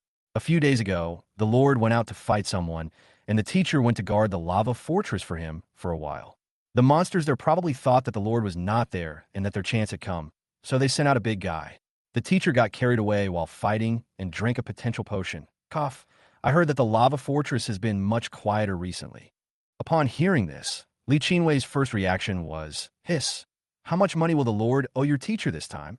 I don't know about that. Anyway, the Lord's idea is that after he dies, the territory will be handed over to my teacher. My teacher said that he not only wants to renege on his debt, but also wants to dump this mess on her. He's just daydreaming." Lu Sihong knew that the potential potion was a combat potion specially formulated for him by an alchemist based on his physical condition. Once used, it could increase his combat power by at least 2 or 3 times. However, the materials for this product are expensive and the preparation process is difficult. Furthermore, if the body undergoes changes, such as increased mental strength or severe physical injury, the prepared medicine may become unusable. Only an alchemy master like Zhang Peipei could quickly prepare a suitable potential potion to carry with her before engaging in battle. However, after using the potential potion, the body will be weak for quite a long time. Lu Sihong guessed that the teacher may have really been caught up in the battle at the time. Although she usually looks like an elegant fairy, Zhang Peipei's fighting hobby is just like that of cannibal. Lu Sihong had seen her weapons collection room before. The various heavy weapons inside were truly incredibly violent. Chapter 125, Hongyan Gossip. As the group entered the library, the Hongyan students, who had been marveling at the sight of the countless books, were once again filled with awe. Li Qinwei, however, had a bright, eye and ran up to Zhang Pei in a few steps, calling out softly with a hint of flattery, "Sister Pei." Zhang Pei raised her eyelids slightly and put down her cup. "So, what trouble do you have to trouble me with this time?" Li Qinwei was a little embarrassed. She looked at the cup Zhang Pei had placed on the table. Small bubbles were constantly rising in the green liquid, which emitted a faint fragrance. Her eyes lit up immediately. "What is this drink? I am Festi." He picked up the cup, glanced at Zhang Pei, and seeing that she didn't react, he drank it all in one gulp. She pursed her lips, just about to give her tasting notes, when she suddenly felt something was wrong. Hiccup. She looked up and spat out a long stream of flame. Luckily, she was quick enough, and the library ceiling was high enough that nothing was burned. Lu Hong stared wide-eyed, then asked Li Qinwei's students in bewilderment, "Is your teacher a human-shaped fire dragon?" To everyone's surprise, the students also shook their heads blankly. "No, we don't know. We've never seen Teacher Li perform this skill before." Zhang Pei chuckled. "I told you long ago not to drink alchemist stuff. This is for my health. Hong, make Master Li Dachui a regular sparkling drink." Lu Hong went to mix drinks, and several students, out of curiosity, followed him into the kitchen. Although it was called a beverage, it was actually no different from concocting a potion. Watching Lu Hong skillfully extract various magical materials, the students of Red Rock Academy exclaimed in amazement. Lu Hong had made such a fun drink. Seeing that these students seemed relatively easy to talk to, Lu Hong asked curiously, "Why does my teacher call Teacher Li Master Li the Hammer?" Teacher Li is a master foundry, and that big hammer is her nickname. A master forging expert. Lu Hong thought to himself, "Sorry, I really didn't realize that at all. Are you all students from the warrior department?" Our Red Rock Academy doesn't have separate departments for warriors and magicians. However, the magic curriculum is more basic. If you have a good aptitude for magic, you'll need to find a way to study further at the Magic Guild. There are also students with exceptionally strong talent who will be recommended by the Academy to the Bauhinia Academy, a student replied. Another student added, "Because we also study casting, Teacher Li came to see Teacher Zhang and brought us here to broaden our horizons. He said that Teacher Zhang has many books on casting in his collection, and if we're lucky, we can borrow some." Huh? A master foundry borrows books on foundry from a master alchemist. Lu Hong wondered what kind of operation this was. One student grinned and said, "There's nothing we can do. He's a master foundry, but he's not that smart, and he's also quite poor, so he can't afford to build such a high-class library." Is a master still poor? The students from Hongyin looked at each other, seemingly puzzled. It seemed this junior student didn't quite understand some things. Well, although they are all called masters, blacksmiths and alchemists are not comparable. The higher the level of a mage, the higher the requirements for mental talent. Many professionals will turn to physical cultivation after their mental power can no longer grow. Therefore, most beast-taming masters are warriors. Alchemists, on the other hand, have even higher requirements. They not only need strong mental strength, but also talent in alchemy, which is why high-end potions are always in short supply. Comparatively speaking, there are many more master foundries, so the pay for forging equipment isn't much higher, unless you have some exceptional skills, in which case you can live a slightly better life. Actually, Teacher Li has very good skills, but he is a bit lazy and likes to drink, sometimes to the point of getting drunk, which sometimes causes him to neglect his duties. And when she's drunk, she'll blurt out anything. You guys don't know, but actually, Teacher Li is 40 or 50 years older than Teacher Zhang. The reason she's called Sister Pei is because when they first met, they got into a fight, and Teacher Zhang beat Teacher Li into submission with just brute force. I know, it said that Teacher Li was able to become a master foundry worker because Teacher Zhang specially prepared a potion for her. Otherwise, she would have had to endure it for a long time on her own. Oh, that explains it. I was wondering why those teachers were beaten up by Teacher Li for no reason the other day. You mean Old Wang and the others? They deserved it. They lost to Qingzhou Academy in the competition for the Red Dragon materials, and then they went back and complained to Old Li. When Teacher Li found out, he made them spar with one by one. Speaking of this, Qingzhou Academy has alchemy masters. It's really enviable. We could have had them too, but that family of idiots. TCH, they call it the Red Rock Alchemy Department, but it's really just old Zhao's private property. The teachers at the academy have never taken him seriously. What can we do? They are, after all, a branch of the Lord's family. The students got so engrossed in their conversation that they forgot Lu Hong was standing next to them, which allowed him to hear quite a bit of gossip. Then he learned that there was another reason why alchemy masters were considered superior to blacksmithing masters.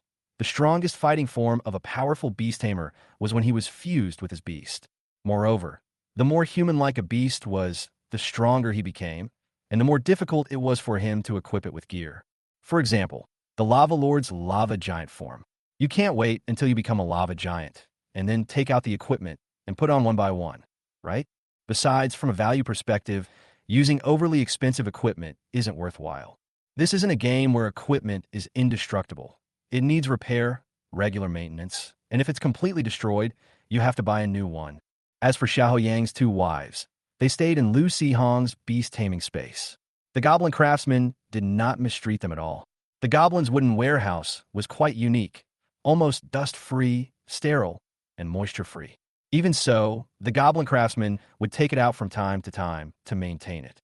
If these two swords truly possessed a spirit, living such a comfortable life here, it's hard to say whether they would want to return to Xiao Yang's hands. The next day, when Lu Sihong came out of his magic theory class, he happened to run into Xiao Yang on the road. Xiao Yang was wearing a standard iron sword like the kind you get at a blacksmith shop, which cost about 10 or 20 silver dollars. His back looked rather pitiful. Lu Sihong felt a pang of pity watching this. Just then, he saw that the guy seemed to be leaving the academy for some reason, so he decided not to wait for any opportunity and followed him, hoping to find a chance for the Goblin Raider to throw both swords directly at his face. As for why they didn't secretly put it in his dorm room, it's mainly because there are professionals everywhere in the college, whether students or teachers, and the college system also has some monitoring capabilities. If you're not careful, you might leave some traces, so it's safer to go outside. Chapter 126, The Vicious Zhao Xiaowei. Qingzhou City had just suffered a great calamity. Many buildings in the city were destroyed in the battle, and many of the city's residents had lost their relatives and friends. The atmosphere was oppressive, and the whole city looked unusually desolate. The Xiao family also has businesses in Qingzhou City. He is currently helping out at his family's shop, repairing houses, organizing warehouses, and so on, to earn some pocket money. At the very least, I need to replace my old iron sword with a better one before I can go to the Adventurers Guild to accept quests. Watching Xiao Yang working hard, Lu Sihong, who was secretly observing from a distance, felt a little overwhelmed. Although he planned to have the raiders deliver the goods directly, this scene didn't seem quite right. Just as Lu Sihong was debating whether to wait or just send it away anyway, he caught a glimpse of Zhao Xiaowi's deadpan expression out of the corner of his eye, and his mood immediately soured. Damn it! Lu Sihong pursed his lips slightly, about to turn around and leave to avoid getting involved with this troublesome thing, when he suddenly paused. Hey, isn't this the perfect opportunity to put a sack on me? I've always disliked this thing, but I haven't had a chance to teach her a lesson. Although I don't know how strong she really is, what does it matter? At most, I'll just take the life of a raider. Zhao Xiaowei was thoroughly humiliated outside the alchemy district gate yesterday. When she went out this morning, she felt that everyone in the entire Qingzhou Academy was looking at her with mockery and contempt. This wasn't because she was too self-important or because she always thought she was the center of the world. She and Zhao Lishan came to Qingzhou Academy for some kind of academic exchange in a big way. The teachers at Qingzhou all laughed at them. After all, the academy in this world didn't have any enrollment pressure, so Qingzhou didn't care about these little tricks. It was just these two idiots entertaining themselves. But the students were all quite indignant. They knew she had gone to the alchemy district, but hadn't even entered the gate and had been mocked by the junior student from the alchemy tower. They all felt extremely relieved and spread the news throughout the entire academy overnight. When the students encountered her, they would deliberately make all sorts of mocking faces from afar and talk loudly, just to annoy her. Unable to stay at the academy and filled with resentment, Zhao Xiaowei ran to Qingzhou City, hoping to find something to vent her anger. Looking at the somewhat desolate state of Qingzhou City, Zhao Xiaowei sneered and said, "A lousy cult has been reduced to this state, and they still call themselves the 6th-ranked beast-taming master? Huh, they're really good at bragging. This guy still has some brains inside, so he only dared to mutter these words in a low voice. Otherwise, the surrounding residents would have made sure she experienced the warmth of Qingzhou City." Zhao Xiaowei didn't wander around the streets for long. She deliberately turned east and west and walked to a secluded alley. In a place where the houses were severely damaged, she saw several stray cats looking for food in the distance. Immediately, the corners of her mouth curled up, revealing the standard smile of a villainous woman. He took out a bag of food that he had prepared beforehand, and a small green snake emerged from his sleeve, gently spitting a puff of venomous mist onto the food. Although the green grass snake isn't very strong in combat, it belongs to the wood-type beast taming category and has the ability to help plants grow, making it very suitable for alchemists. This is also the reason why Zhao Xiaowei was chosen by Zhao Lishan's father. The venomous mist from the green grass snake contains strong natural plant toxins with a faint plant fragrance. The toxicity is slow and difficult to detect, and it will dissipate naturally after a period of time. Compared to the alchemical potions that Zhao Xiaowei concocted herself, which easily leave traces afterward, it is more suitable for doing bad things in secret. However, whether it was because stray cats are naturally more sensitive to malice, or because Zhao Xiaowei was too full of malice, even though she tried her best to smile, when she approached with food, the stray cats, who were originally somewhat lazy, stood on end and let out piercing screams at her. Zhao Xiaowei froze, unable to maintain her composure. She took another step forward, only to see several stray cats take a few steps back and turn to run away. "You beasts dare to look down on me. Die, all of you die." Zhao Xiaowei's face immediately contorted with rage as she glared fiercely at the fleeing stray cat. Her body rippled with magical energy, and several streams of water surged forth, quickly entangling and strangling the wild cat. These wild cats were just ordinary beasts with no special abilities. Squeezed by the powerful current of water, they only had time to let out a mournful cry before a large amount of blood gushed from their mouths and noses, their bodies twisted into a tangled mess. After killing the stray cat, Zhao Xiaowei's malice grew stronger, but her expression became calm. This was a habit she had developed since childhood. The angrier and more hateful she felt inside, the calmer she had to appear on the surface, so as not to attract more beatings and scoldings. After glancing around to make sure no one had seen her, Zhao Xiaowei ignored the pitiful-looking stray cats and left the place with a nonchalant expression. Not far along, they came across a house where the whole family was busy repairing the damaged house. Only one little girl sat outside on a small stool, looking at the ants on the ground with some boredom. A fierce glint flashed in Zhao Xiaowei's eyes, and the corners of her mouth curled up. She quickly composed herself, walked slowly to the little girl's side, and handed her the meat pie under the little girl's curious gaze. "Here, have some." The little girl was actually quite hungry, but seeing that everyone in her family was busy, she could only silently endure it. Looking at the meat pie in front of her and smelling the unique aroma of grass and meat, how could the little girl resist such temptation? She swallowed hard, glanced at Zhao Xiaowei, took the meat pie with both hands, and said in a soft voice, "Thank you, sister." Eat up. Eat slowly. You might not be able to eat this again." Zhao Xiaowei looked down at the little girl who was chewing, a faint mockery in her eyes. Imagining herself as a high-ranking noblewoman, casually trampling on and toying with the lives of the lowly commoners below, Zhao Xiaowei suddenly felt much happier. Somewhat awkwardly imitating the walking posture of the noble children of Hongyan Academy, she walked out with a light laugh. Lost in her own daydream, Zhao Xiaowei was completely unaware that a figure had darted up to the little girl in a few steps, grabbed her face, and squeezed it into a large, round bun. With a slightly confused look in the little girl's eyes, Lu Sihong gently squeezed open her mouth, scooped out the food, and snatched the remaining meat pie from her hand. The little girl was initially confused, then looked at Lu Sihong with disbelief, her eyes glistening with tears, about to burst into tears, when suddenly a piece of pastry was stuffed into her mouth. Without realizing it, I took a bite, and it tasted much better than the meat pie. The little girl paused for a moment, tears still clinging to the corners of her eyes, and began to chew vigorously with her cheeks puffed out. Chapter 127: Killing, Returning the Sword. Lu Sihong picked up the meat pie, smelled it, and then looked at the faint purple tinge at the corner of the little girl's eyes. He immediately understood what was going on. He took out a bottle of special antidote, opened the cap, and handed it to the little girl. "Be careful not to choke. Here, have a bottle of juice." The little girl looked at the crystal bottle and hesitated slightly. "What kind of juice is this? It looks like medicine." She vividly remembers the bitter and astringent taste of the medicine her mother gave her when she was sick, a taste she still cherishes to this day. I first brought my little nose to the bottle opening and smelled it. It had a faint, fruity aroma. I then carefully licked it with my tongue. It was sweet, and it really did smell like juice. The little girl immediately lowered her guard, drank it all in one gulp, licked her lips with her tongue, and looked up at Lu Si-hong with a silly smile. Thank you, brother. Lu Si-hong smiled involuntarily, but secretly thought it was a close call. Fortunately, he had thought the antidote tasted terrible, so after trying for a while, he added several mutated materials grown in the breeding farm. This not only changed the taste, but also made the antidote more effective. Otherwise, it might have taken some effort to get the little girl to drink it.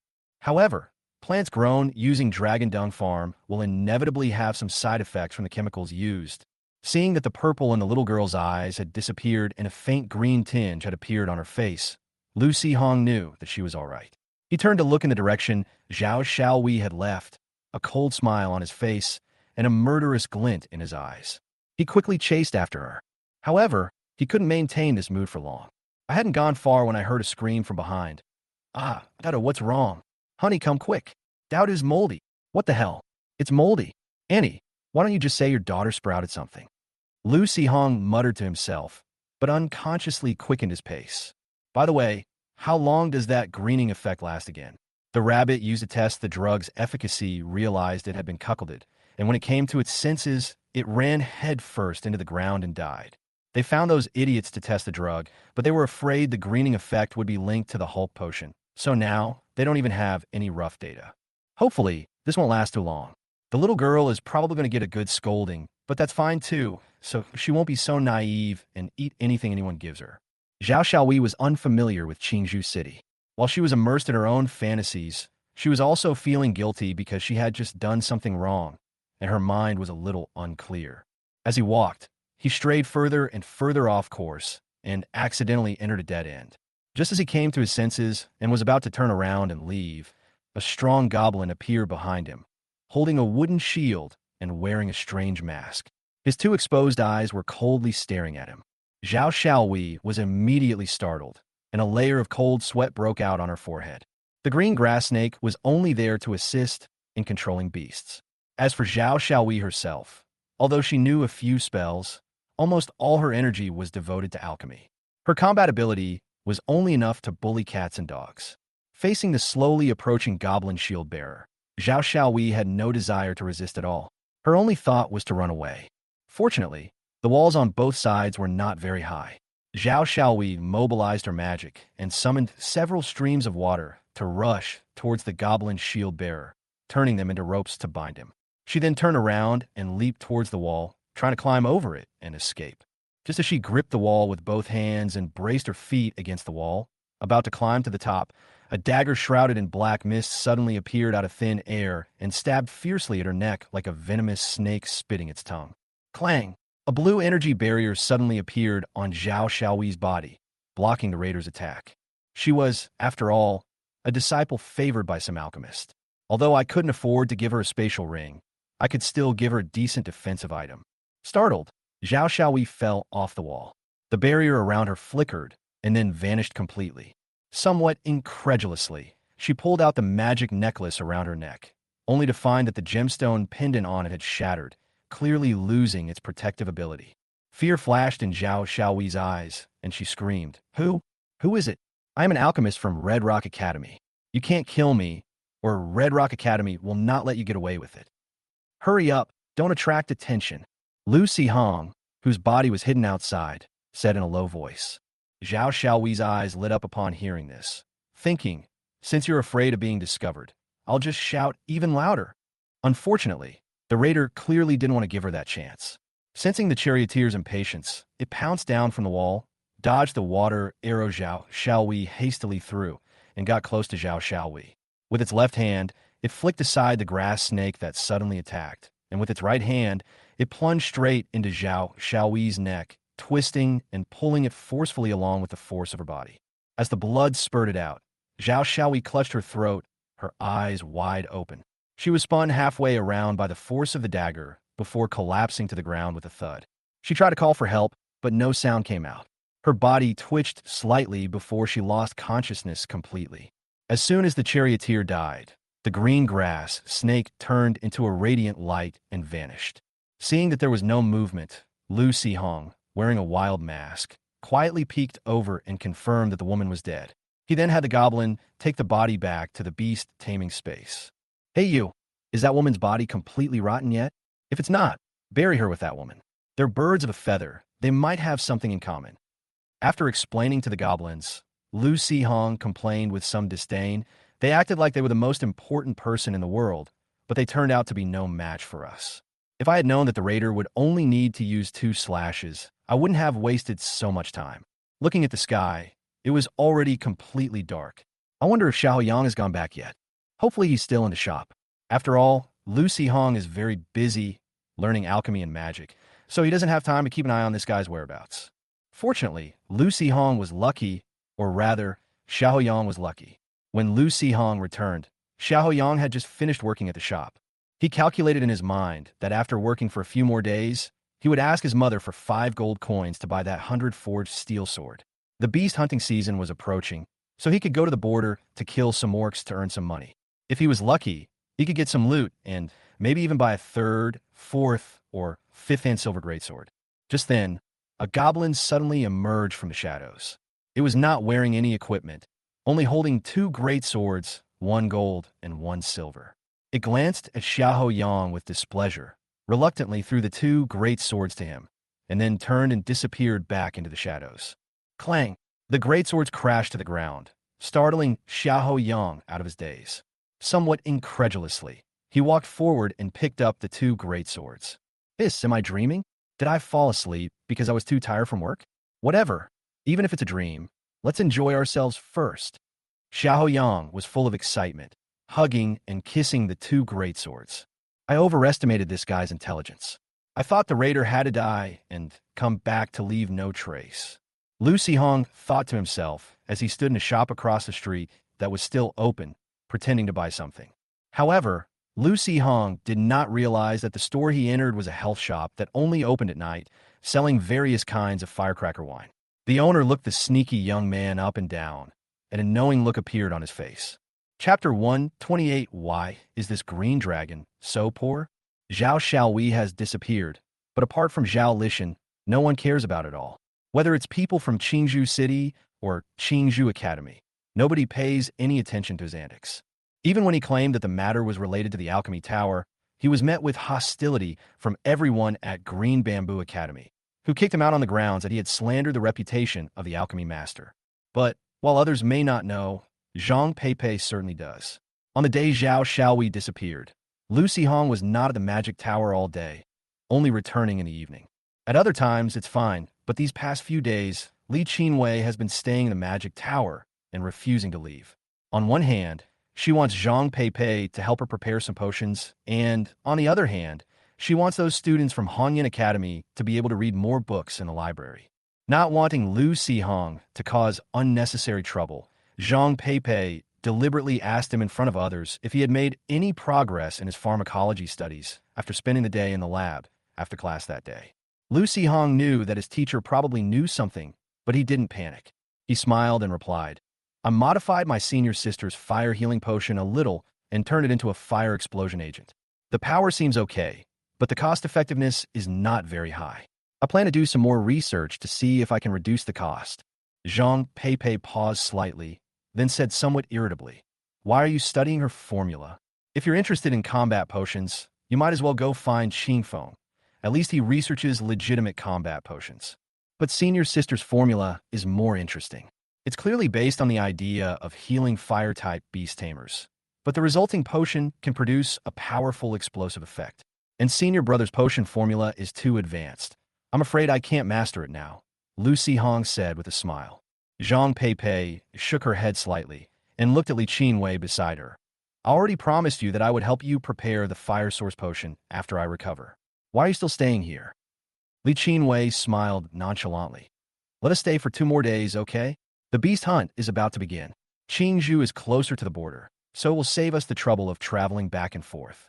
Aren't you worried that Zhao Lishan will go back and complain about you? TCH, who cares about him?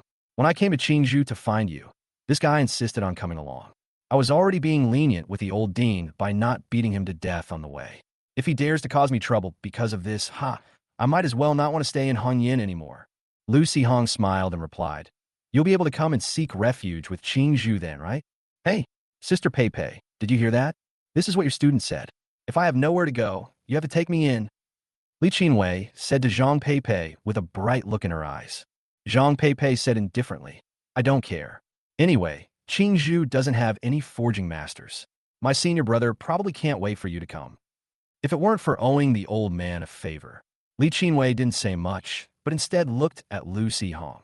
Sihong, are you going to participate in the beast hunt? If you go, your teacher will protect you. Beast hunting originated because every autumn harvest season, the poor orc tribes would often raid the borders of the human empire to steal food. So every autumn, major guilds would issue missions, sending human warriors from nearby border cities to the border to resist the orcs. Later, the human border cities expanded far into the orc territory. The land was not good enough, and the crops grown were insufficient. Instead, every autumn, when the orcs were scattered, human people would be sent to the orc territory to plunder cattle and sheep. Over time, it became an annual customary battle between orcs and humans, where the winner gets the loot and the loser lives. This year's beast hunt may encounter some changes. The Adventurers Guild has sent word that the borders of the Orcish Plains are being heavily harassed by goblins, especially in the Yellowstone Wasteland. The goblins have become a force to be reckoned with, and have even wiped out several small tribes. Lu Sihong thought to himself, I know this stuff well. The wandering merchant even got a bunch of loot from the orcs. Hey, where did all those gems in the warehouse go? Where else could it go? Of course, it would be traded to a wandering goblin merchant, and the trade partner would naturally be a certain young green dragon. Although the green dragons are allies of the Bauhinia Empire, these guys are full of martial spirit, but lack morality.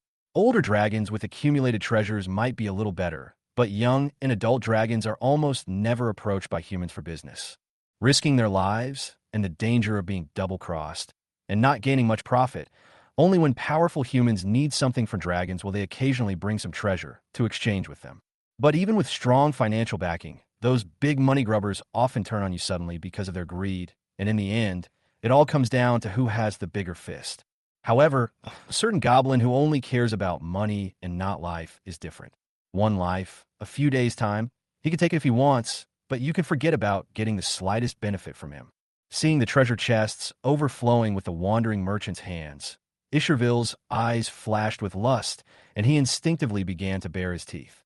But when he saw the little goblin rolling its eyes and looking like it was about to collapse, as if it were about to faint, the young green dragon quickly put away his teeth, forced a smile, and tried to make a friendly expression.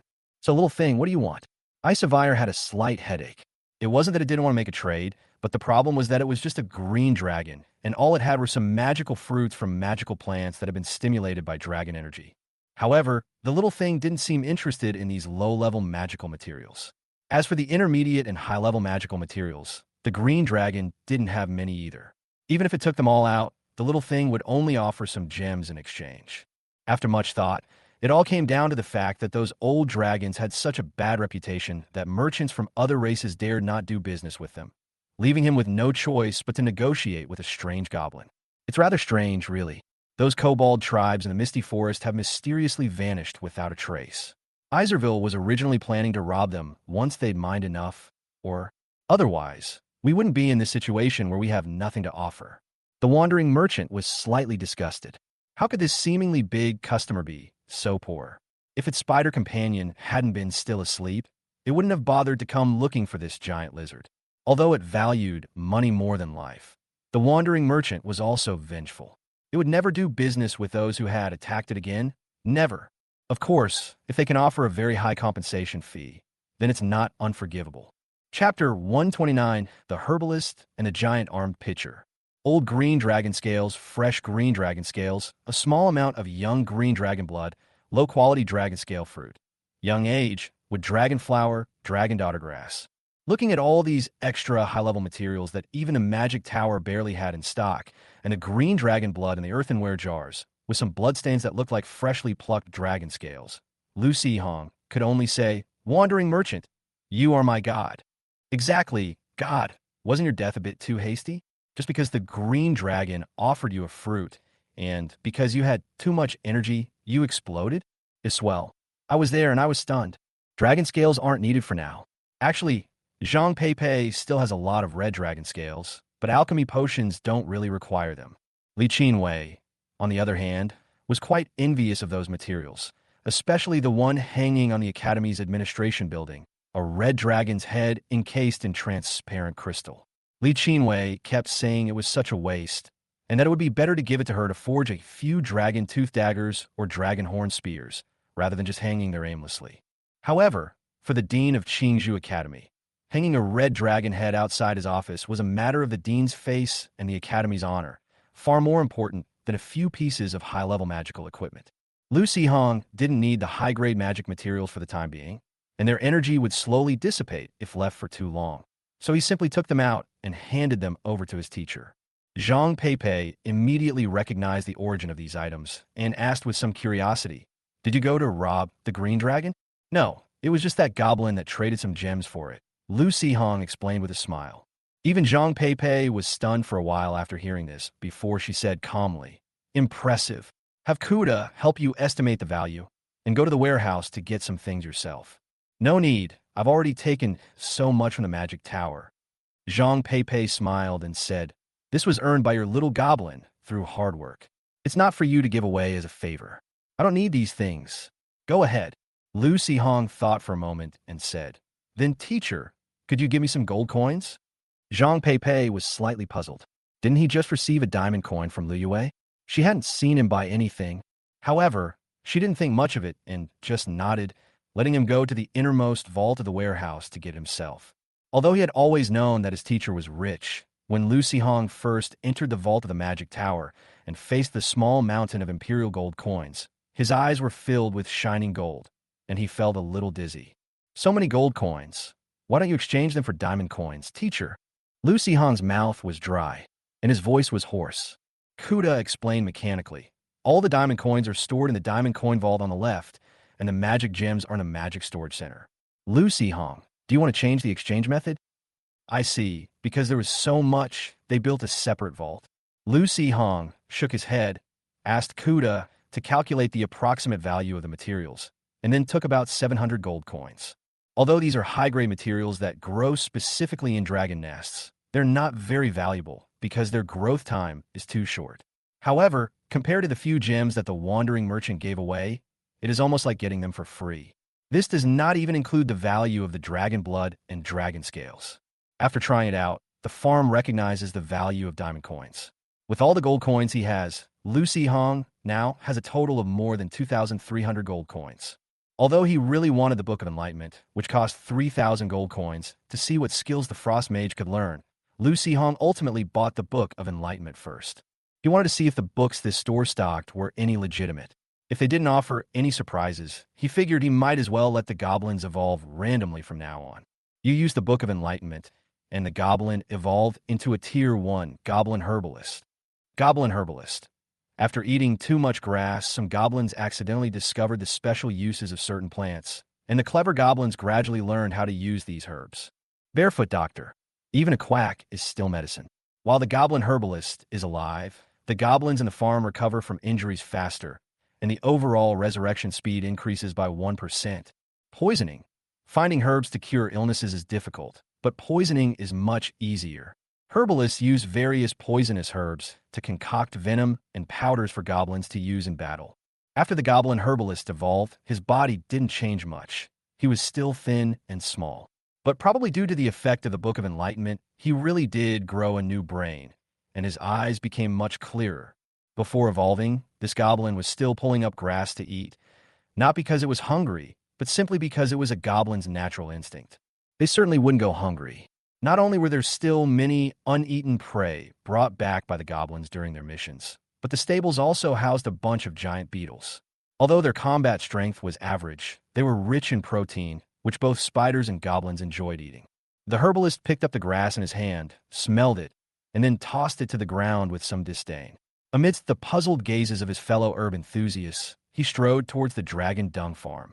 A few minutes later, the herbalist lay peacefully on the large communal bed. Lu Xihong, who had been observing silently, was unsure whether this guy was just not smart enough or too obsessed with research. But these goblins already knew which plants in the dragon dung farm were poisonous. Why did he still have to taste them? Did he really have to experience the effects firsthand? Not sure, let's see. The goblins that Lu Sihong had sent to the small lizardman tribe had just returned. Although they were all injured, there were no casualties. Moreover, the evolution conditions for the goblin slinger had finally been met, and Lu Sihong immediately started its evolution. The goblin slinger was walking towards the hot spring when suddenly his body glowed green and grew slightly larger. Although he was not as tall as the shield bearer next to him, his arms became unusually strong, especially his hands, which were disproportionately large. The goblin slinger evolves into Tier 2, Goblin Giant Armed Thrower. Goblin Giant Armed Thrower. With its strong arms, it can use heavier objects as ammunition and attack targets at greater speeds and distances.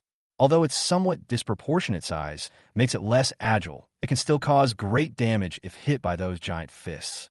Precision throwing. Eye of the Gods bonus giant armed throwers can easily hit stationary targets within a kilometer, have a high success rate against targets at greater distances, and possess a high accuracy rate against moving targets at close range. Visual enhancement. The giant armed pitcher's eyes receive additional enhancements, allowing him to see not only distant targets, but also detect unusual changes in his surroundings. Chapter 130 Heading to the Beast Fighting City. Fulfilled the Goblin Slinger's wish and received a random reward. Green Blueprint. Goblin Savage Club. Goblin Savage Club. Although it looks no different from a regular spike club, its special construction makes it more suitable for goblins to use with force. Savage Goblin Weapon. Gains additional durability on top of the forging materials, and randomly receives the blessing of the Goblin Wild God Idol. A big stick more suited to the tastes of goblin babies? Lu Sihong wasn't quite sure what was so special about this weapon, but at least the improved sturdiness was very useful, preventing the weapon from breaking during a fight and reducing the workload for the goblin craftsman. Furthermore, this blueprint might be able to fulfill the evolutionary conditions for goblin craftsmen. Goblin craftsman's wish. Iron Forger. The goblin craftsman has accumulated a wealth of iron forging experience. He can further improve his skills by forging a complete metal weapon from scratch. Although the blueprints seem to indicate a wooden stick, it shouldn't be a problem to make it out of metal, right? As the beast hunt season approached, battles became increasingly frequent at the border where the Orcish Plains met, and adventurers from nearby cities began to migrate en masse to several border towns. Because there are still a lot of things to deal with in the lava territory, the number of teachers from Green Bamboo Academy participating in the beast hunt has decreased by more than half this year, but the students are still very enthusiastic about participating. Lu Sihong eventually set off with the people from Red Rock Academy to the nearest border city, Beast Fighting City. It has a simple and straightforward name, but it is the largest human city on the border that connects with the Orc Plains. Due to the constant battles over the years, many areas around the Beast Arena have become undead regions due to the accumulation of death energy. Some are within the territory of the Bauhinia Empire, and some are on the Orcish Plains. Both humans and orcs have put in a lot of effort to clean up these horrible places in order to prevent them from growing stronger, but with little success. Every time they're cleaned up, as the beast hunt begins and a large number of creatures die, these places will quickly rise from the ashes again. The beast hunt cannot be stopped, so the only option is to send people to clear out the monsters in the undead regions after each hunt to prevent them from growing stronger and spreading.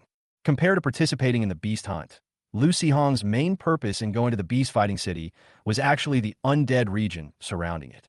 A dilapidated village, slaughtered by orcs, where villagers were transformed into malevolent spirits and haunted by ghosts. A valley filled with resentment due to the excessive number of corpses dumped there, constantly giving rise to powerful undead spirits, and a strange well that mysteriously appears every winter. But for Lu Sihong, these places were perfect. He was just worried that he couldn't cultivate the monsters on the goblin gravediggers. So far, only one evil spirit has evolved into a malevolent spirit. It was an unlucky ghost who was stabbed to death in a misty forest. He was vicious before he died, and he wasn't much worse after death. He evolved from a wandering ghost into a malevolent spirit and became the most powerful ghost on the gravedigger. Moreover, with its red clothes, red shoes, and red eyes, coupled with its vicious appearance, this thing would be an extremely ferocious being in any world. Compared to evil spirits, the red-clad malevolent spirit has a stronger ability to hide. Except when it launches an attack, it is basically invisible. Its roars cause more mental damage, which can cause enemies who are mentally weak or in poor condition to fall into states of fear, confusion, hallucination, etc. The attack methods are no longer limited to piercing the body and draining life. The ghost claw can actually cause physical damage and also inflicts corpse poison. However, when the ghost claw attacks, the evil spirit itself will also be in a physical state and cannot be immune to pure physical damage. In contrast, the other two ghosts are a malevolent ghost that has been around for a long time without any signs of evolution, and a wandering soul that was just dug up. By the time the gravedigger has nurtured these two, who knows when the monkey will come? Maybe the other goblins will be at level 3 or 4, while this guy will still be stuck at level 1.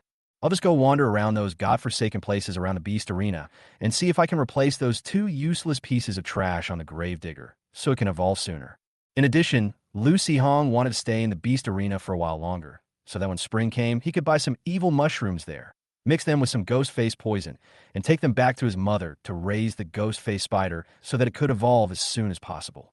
As for why it's called the ghost-faced venomous potion, it's because after the ghost face spider is stimulated by this potion, it evolves into the venomous spider, a large, colorful spider with highly venomous markings inside its body.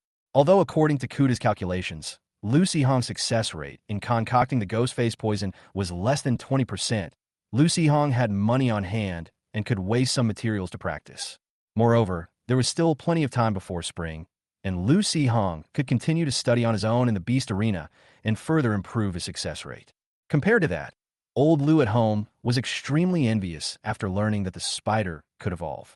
He secretly dragged Lu Hong around and begged him for a long time to find an evolution recipe for the chipmunk as well.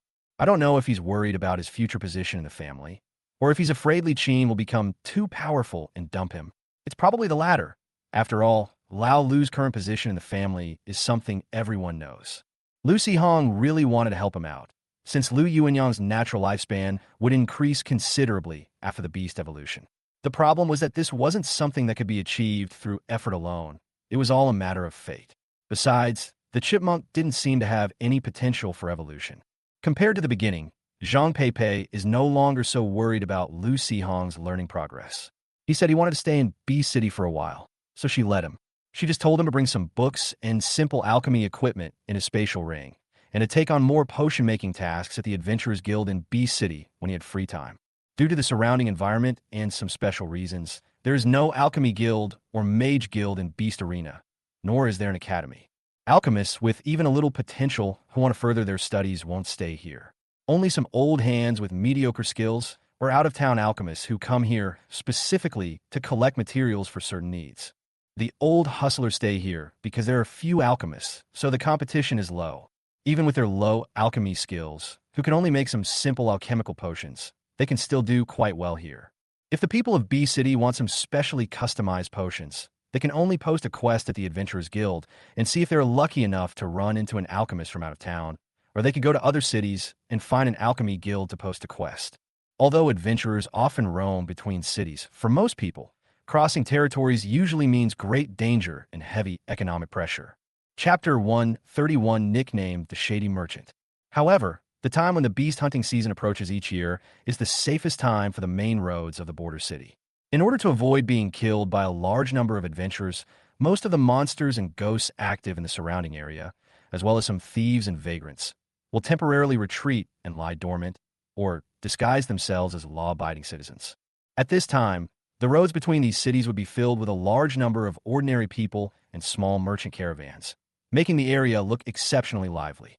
As evening approached, a shout suddenly came from afar. The Goblin merchant has appeared. Everyone, be careful to put your things away. Those who want to buy Hulk and Stoneskin Potion, come quickly. Amidst the bewildered gazes of many, adventurers from Lava Territory, along with some students in Green Bamboo Academy uniforms, who were resting, quickly gathered up their belongings and joined the others. Holy crap! You shady merchant, you're selling dragon scales? How much per scale? 20 gold coins. You might as well just rob someone. This shrewd businessman does business much faster than he robs. These poisons, the instructions on them, make them sound really powerful. Haha, why do all of Brother Shady Merchant's potions have a greening effect? Even his poisons can turn people green. Hey Goblin, sell me a Hulk potion. Damn, why isn't this guy answering me? Don't you know what you've done? You must have been impulsive and attacked it. Damn, this guy holds grudges. Not only does it hold grudges, but it also has an amazing memory.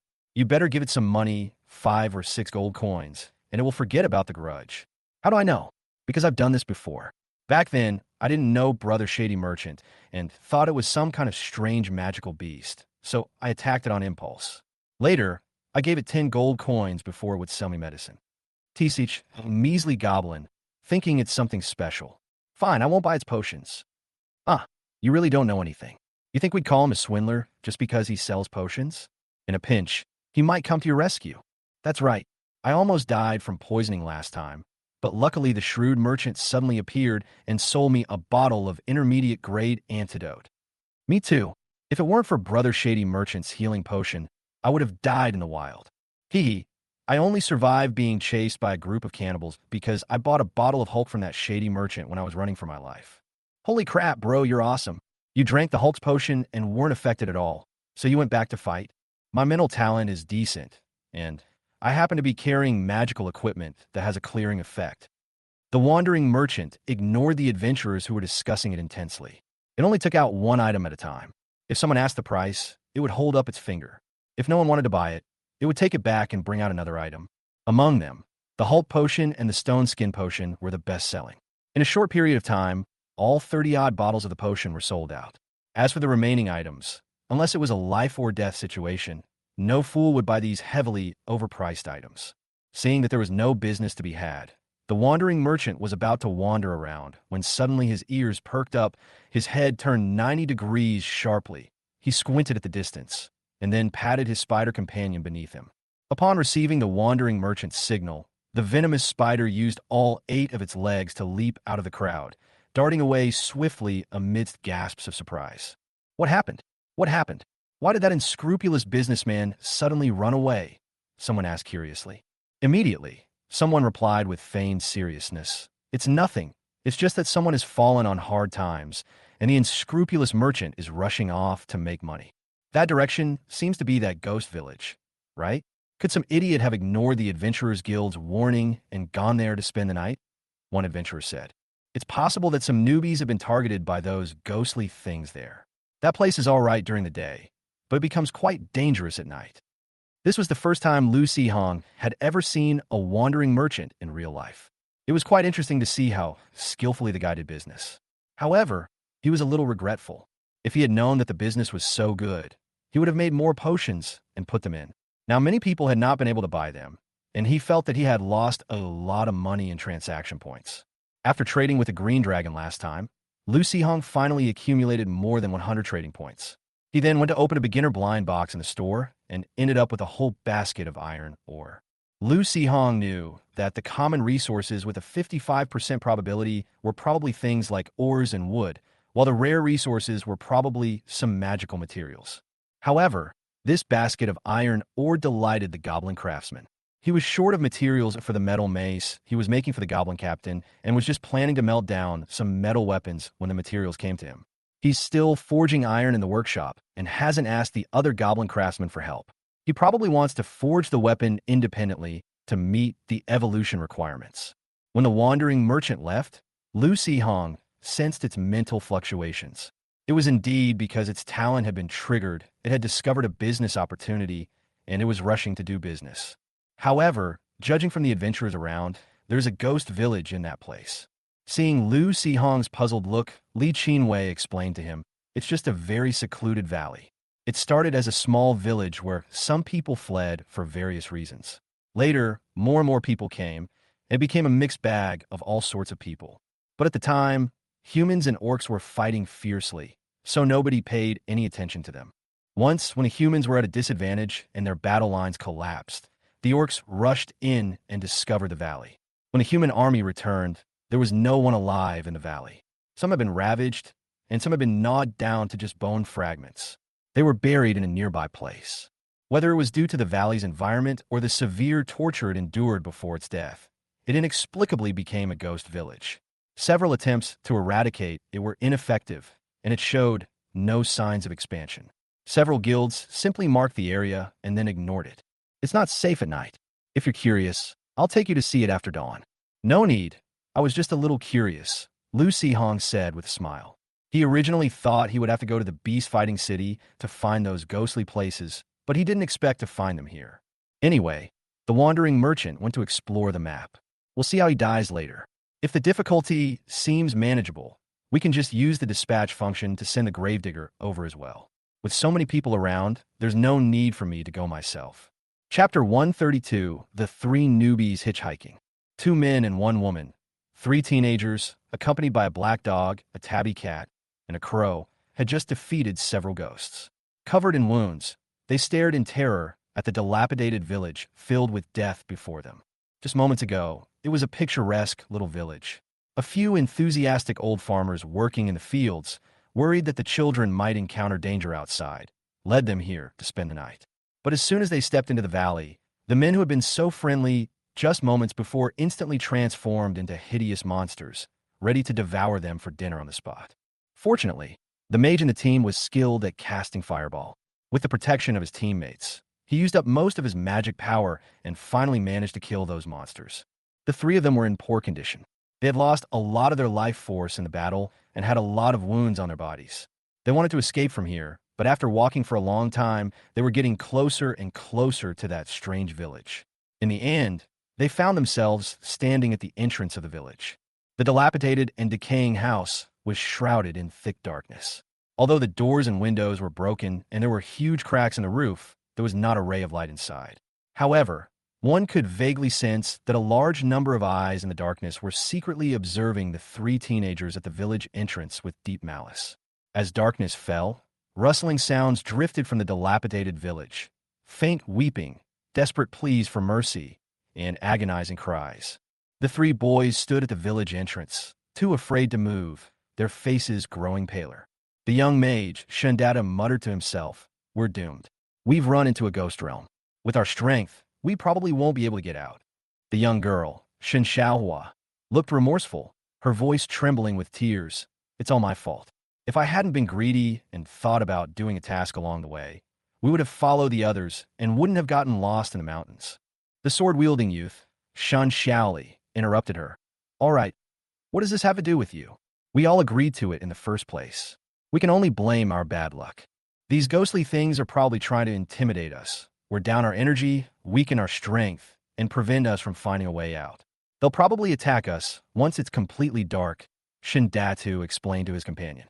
But even without him saying so, as darkness fell and the malice emanating from the dilapidated village grew stronger, those ghostly things became too lazy to hide and poked their heads out from the shadows, staring at them menacingly. Just when the 3 boys felt they were doomed, a small, cart-sized, venomous spider carrying a goblin suddenly burst out from a pile of rocks. Under the astonished gazes of the boys, the wandering merchant examined the injuries on the 3 men, then sniffed the air, frowned slightly, and with a hint of disdain, pulled out a bottle of cheap healing potion from his small bag, intending to ask them if they needed to make a deal. Suddenly, a strange smell caught the goblin's attention. The wandering merchant turned his head sharply, his eyes seemingly flashing with golden light. Look what he had discovered. An unexplored, wild treasure trove. The ghost village has existed for a long time. Merchants, adventurers, or fugitives often wander into the nearby mountains and forests for various reasons, and are then tricked into the village by this ghostly place in various ways.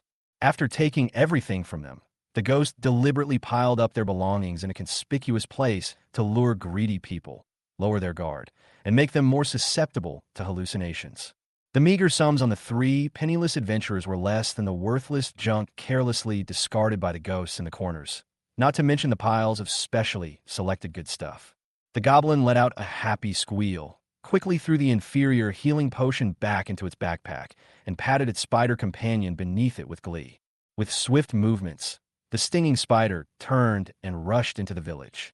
Skillfully, it shot out clumps of silk, pulling back piles of valuables like fishing. The wandering merchants frantically stuffed the most valuable items into their small backpacks, while the rest were secured to the stinging spider's back with silk. The ghosts in the village have lived here for hundreds of years, and this is the first time they've ever seen anything like it. They didn't even use illusion magic on this little thing. Even the greediest creature should at least show some respect when they see them like this, right? What the hell is this, coming right up to snatch things? It's like they're completely disregarding them. The entire ghost village suddenly became incredibly quiet. All the crying and wailing disappeared. Then, the surroundings were filled with all sorts of angry screams as the ghosts rushed out from their hiding places, ready to teach this impolite little dwarf a lesson. Ignoring the monster's terrifying appearance and angry shouts, the homeless merchant, who was used to being inexplicably chased while scavenging, felt that he had already picked up most of the things on the ground, and the rest were too scattered to be worth risking his life for. A thick spider silk suddenly tightened on the stinging spider's abdomen, pulling its massive body, along with the goblin and all its valuables, backwards, and it was instantly back at the village entrance, beside the three young adventurers. Watching the stinging spider quickly turn around and crash into the rocks, Shin Xiaoli's eyes suddenly lit up, and she shouted, "Quick, follow! Grab the spider's silk!" The girl was a little slow to react, and hadn't quite grasped what was going on when her companions grabbed her arms from both sides, and her body flew out of control. The wandering merchant's route was strange. Sometimes he would rush into haystacks, sometimes he would crash into stone walls, and sometimes he would just rush straight into the abyss. Although the three young adventurers were inexperienced, they were not stupid. They held tightly to the spider's silk used to bind items on the spider's back, gritted their teeth, and remained silent in the face of various frightening scenes, and finally simply closed their eyes. It wasn't until they felt the spider's movement speed decrease significantly and heard noisy conversations in the distance that the three opened their eyes and realized they had left the ghost village and arrived in a field not far from the main road. The three friends looked at each other and all smiled with relief at surviving the ordeal. The wandering merchant assumed the three little ones were chasing him because they wanted to buy his goods, so he took out the bottle of cheap healing potion again, since even a little bit of money is still something. Shin Xiaohua was stunned for a moment, then picked out all the silver coins and gave them to the wandering merchant, sincerely thanking him. "Mr. Goblin, thank you for saving our lives." Seeing that the girl didn't seem to intend to take the healing potion, the wandering merchant glanced at the large pile of valuables on the spider's back, thought for a moment, then put away the healing potion and placed a murky red potion in the girl's hand. The bottle was labeled, "Throw it forcefully. It will explode violently upon shattering. This is an experimental sample. The power of the explosion is still uncertain." Chapter 133. The Ghost Village hasn't been this lively in a long time. The easy prey escaped, and the ghosts lost a lot of valuables and several accomplices.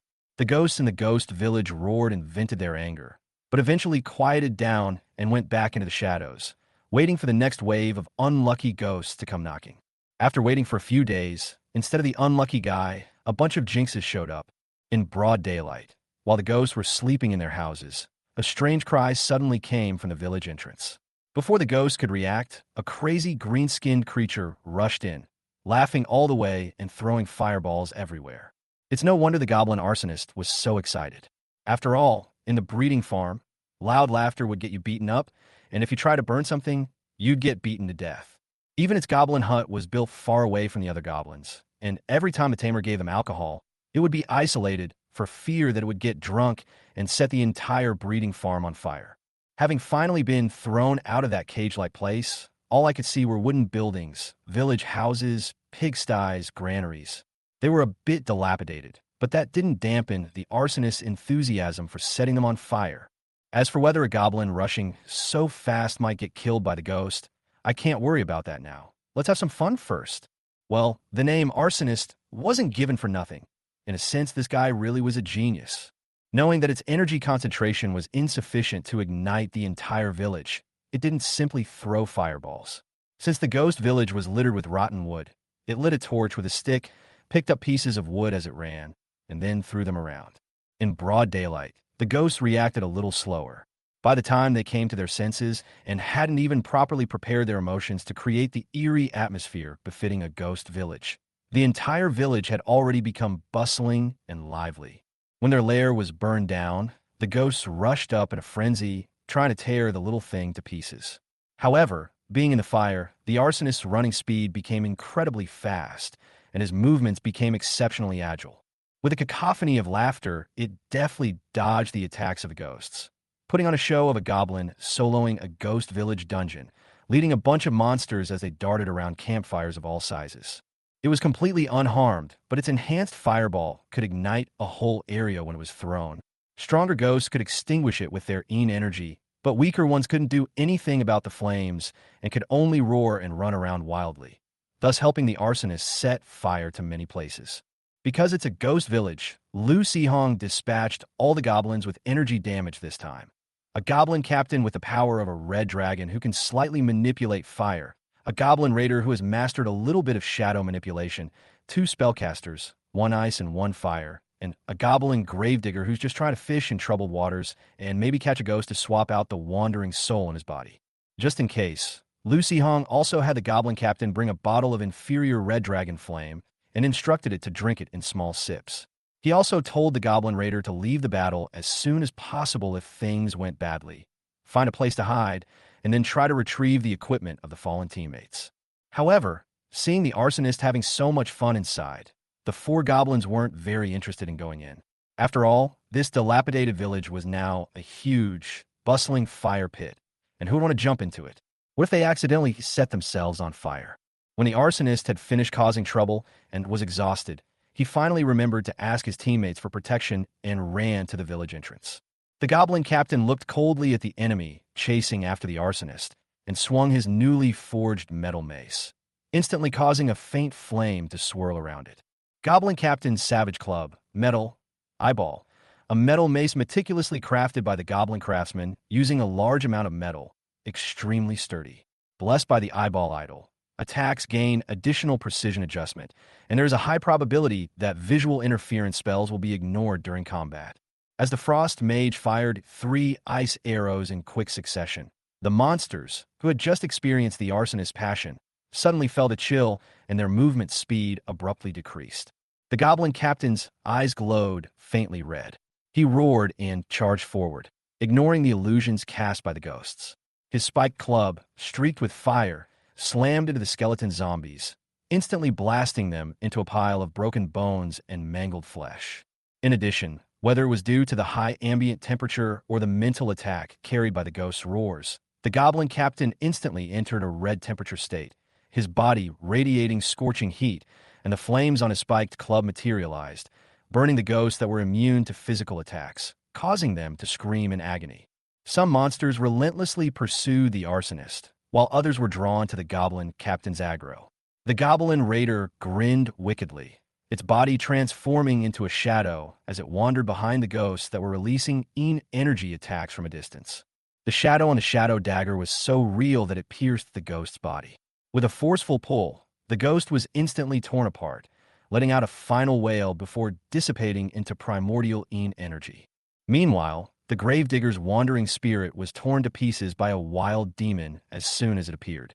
It then fought with another demon until the red-clad evil spirit crushed the wild demon's head, opened its mouth, and swallowed it whole. The red-clad evil spirit's eyes lit up slightly, and it quickly pounced on the other ghosts.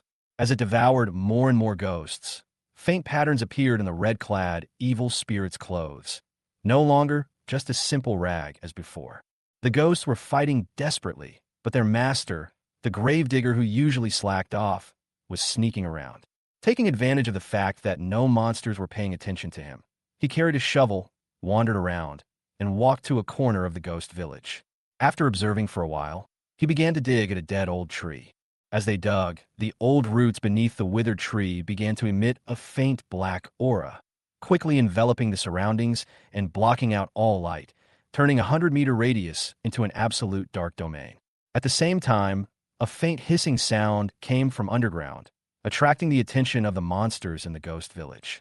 But at that moment, a half-open, half-closed phantom eye appeared above the gravedigger's head, and everything in the gravedigger's field of vision turned grayish-white, completely unaffected by the black mist. Realizing that what was under the tree roots might be summoning helpers, the gravedigger dug even more diligently, his shovel creating a blur of motion. Any grave robber who saw this would have to shout, "Master, teach me." Chapter 134, The Ghostly Realm, The Forger, bonus. Giving a little free gift isn't too much to ask, is it? With most of the houses in the village burned down, the strength of the village's ghosts visibly declined rapidly, making it much easier for the goblins to deal with them. Summoned, the ghosts tried to escape the battle, but were instead mostly entangled by goblins. The remaining ones were blocked outside the black mist by the red-clad evil spirit and its demons. The goblin gravedigger dug out a small, translucent crystal skeleton from under the tree roots, completely ignoring the fierce fighting outside, and started dancing a strange dance with his shovel. He forcibly summoned a white ghost from the crystal skeleton and pulled it into his body. A child's head with empty eyes quickly appeared on his chest. After the ghost was summoned, the surrounding black mist quickly dissipated, and the gravedigger regained his normal vision. Instead of putting the crystal skeleton back in its original place, he carefully picked it up one by one, intending to pack it up and take it back to the beast-taming space later. At the same time, the ghosts in the ghost village weakened again and were no match for the goblins. They were quickly wiped out. The raiders quickly cleaned up the battlefield, gathered up all the valuables the wandering merchant hadn't finished collecting, and disappeared into the burned-out village with their spoils and the other goblins. A few days later, two figures dressed in black robes, their faces obscured, appeared in the ghost village, silently gazing at the burned-out village and the dug-up dead trees. After a while, a hoarse voice rang out. Could it be that our plan was discovered by the Temple of Contracts? Otherwise, how could it be such a coincidence? We've been defined as an indestructible ghost realm for hundreds of years, and just as we buried the ghost bones, someone came to burn down the village, destroy the magic array, and even took away the exposed ghost bones. Another, deeper voice, like a cold wind whistling through hollow, withered wood, rang out, "Don't panic. If the plan is discovered, they won't be able to remain as quiet as they are now. However, the taking of the ghost bone will inevitably cause some trouble, so we must bring the plan forward. However, the time is too tight, and I'm afraid we won't achieve the desired results. It's better than getting nothing in the end. How's the preparation for the dragon's bones going?" Most of them have been collected. As for the rest, the red dragon's body was mostly taken by the Green Bamboo Academy, and its head was hung in the administration building. The two ice dragons were bought by the Alchemy Guild at a high price, and have probably been dismantled. The rock dragon ended up in the hands of the Greenfield Lord. Fisk, these are all troublesome places. Let's try to retrieve the red dragon's head first. If that doesn't work, there happens to be a young green dragon in the misty forest. The eerie crystal skeleton, a bizarre skeleton from another world, containing powerful necromantic energy. Placing it in a necromantic region can greatly increase the concentration of death energy in that region, accelerating the growth rate of undead creatures. Lucy Hong only had time to glance at it before the gravedigger buried the thing in the graveyard. Then, as if the earth's energy had leaked out, the graveyard began to emit black smoke. The originally gloomy place was quickly surrounded by thick black fog, which then slowly doubled the size of the undead area. The graveyard, mass grave, and necropolis have been enhanced. The terrain has been transformed into a ghostly realm. Necromancers placed within it receive a nourishing effect from ghostly energy, greatly increasing their healing and growth speed. In a daze, Lucy Hong seemed to see that, apart from the corpses that had been dug up and summoned by the gravediggers, all the creatures buried in the graveyard had turned into ghosts, wandering in the black mist, including kobolds, lizardmen, jackals, and so on. The gravedigger summoned the three ghosts on his body and released them into the ghost realm. A red light flashed, and several screams rang out from within the ghost realm.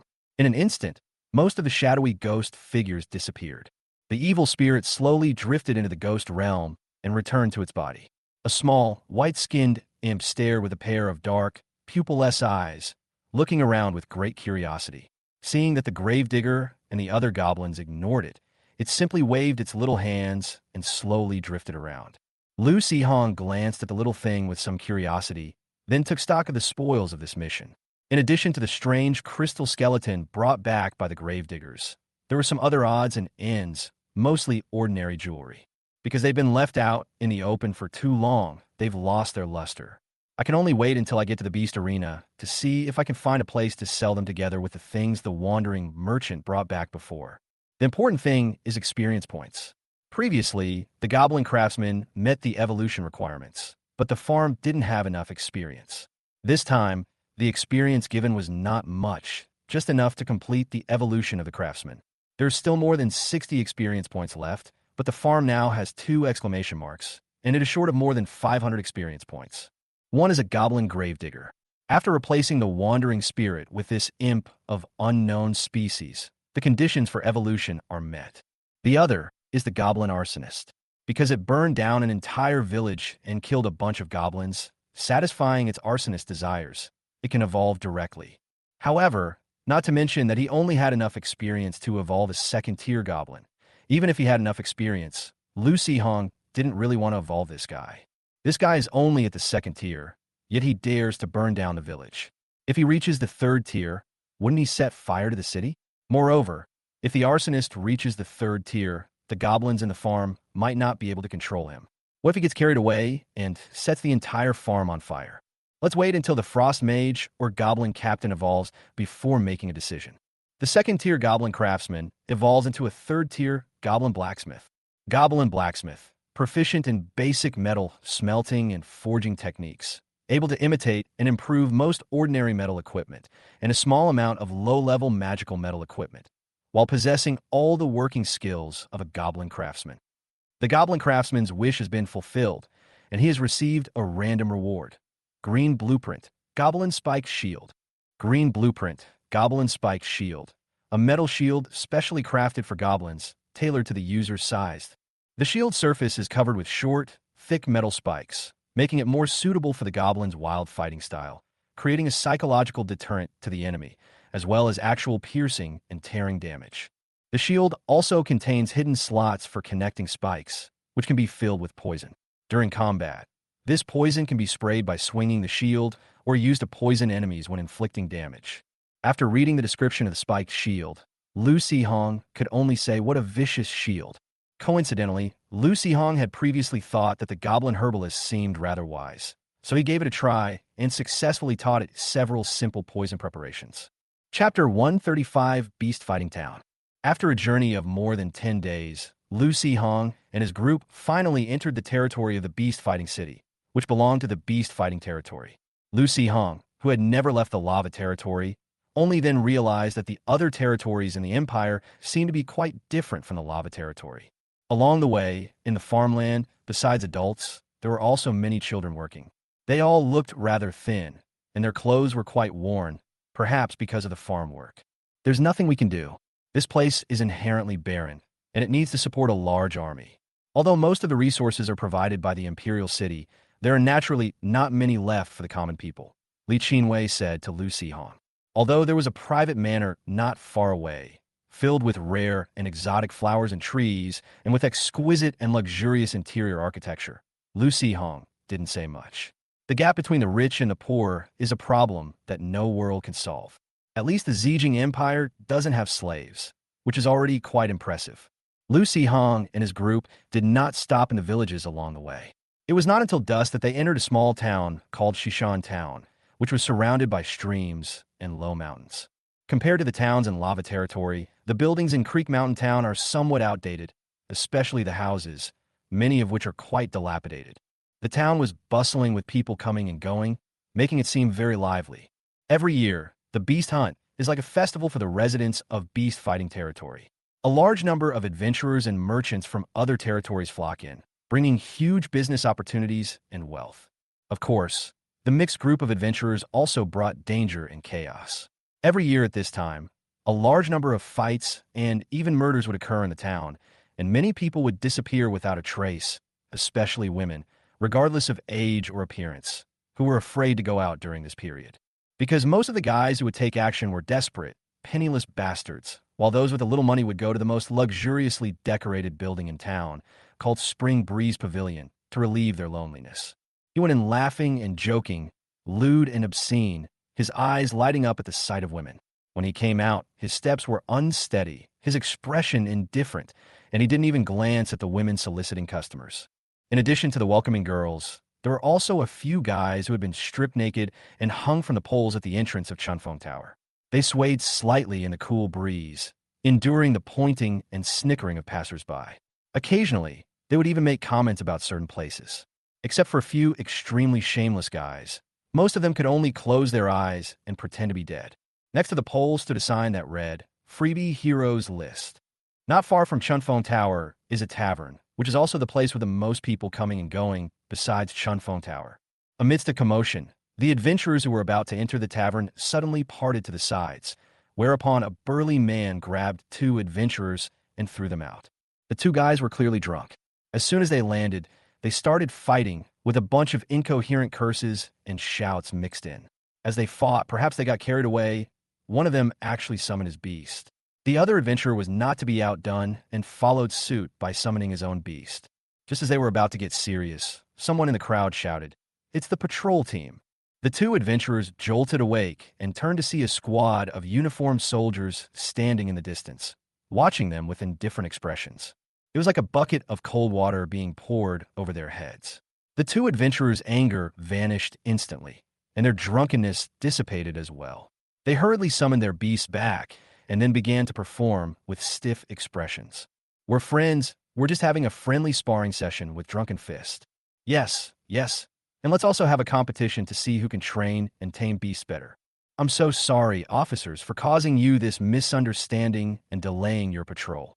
The patrol team remained silent.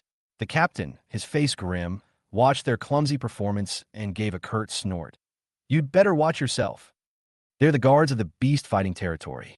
They usually stay in Beast Fighting City and only patrol the surrounding villages and towns during the beast hunting season to prevent adventurers from causing trouble.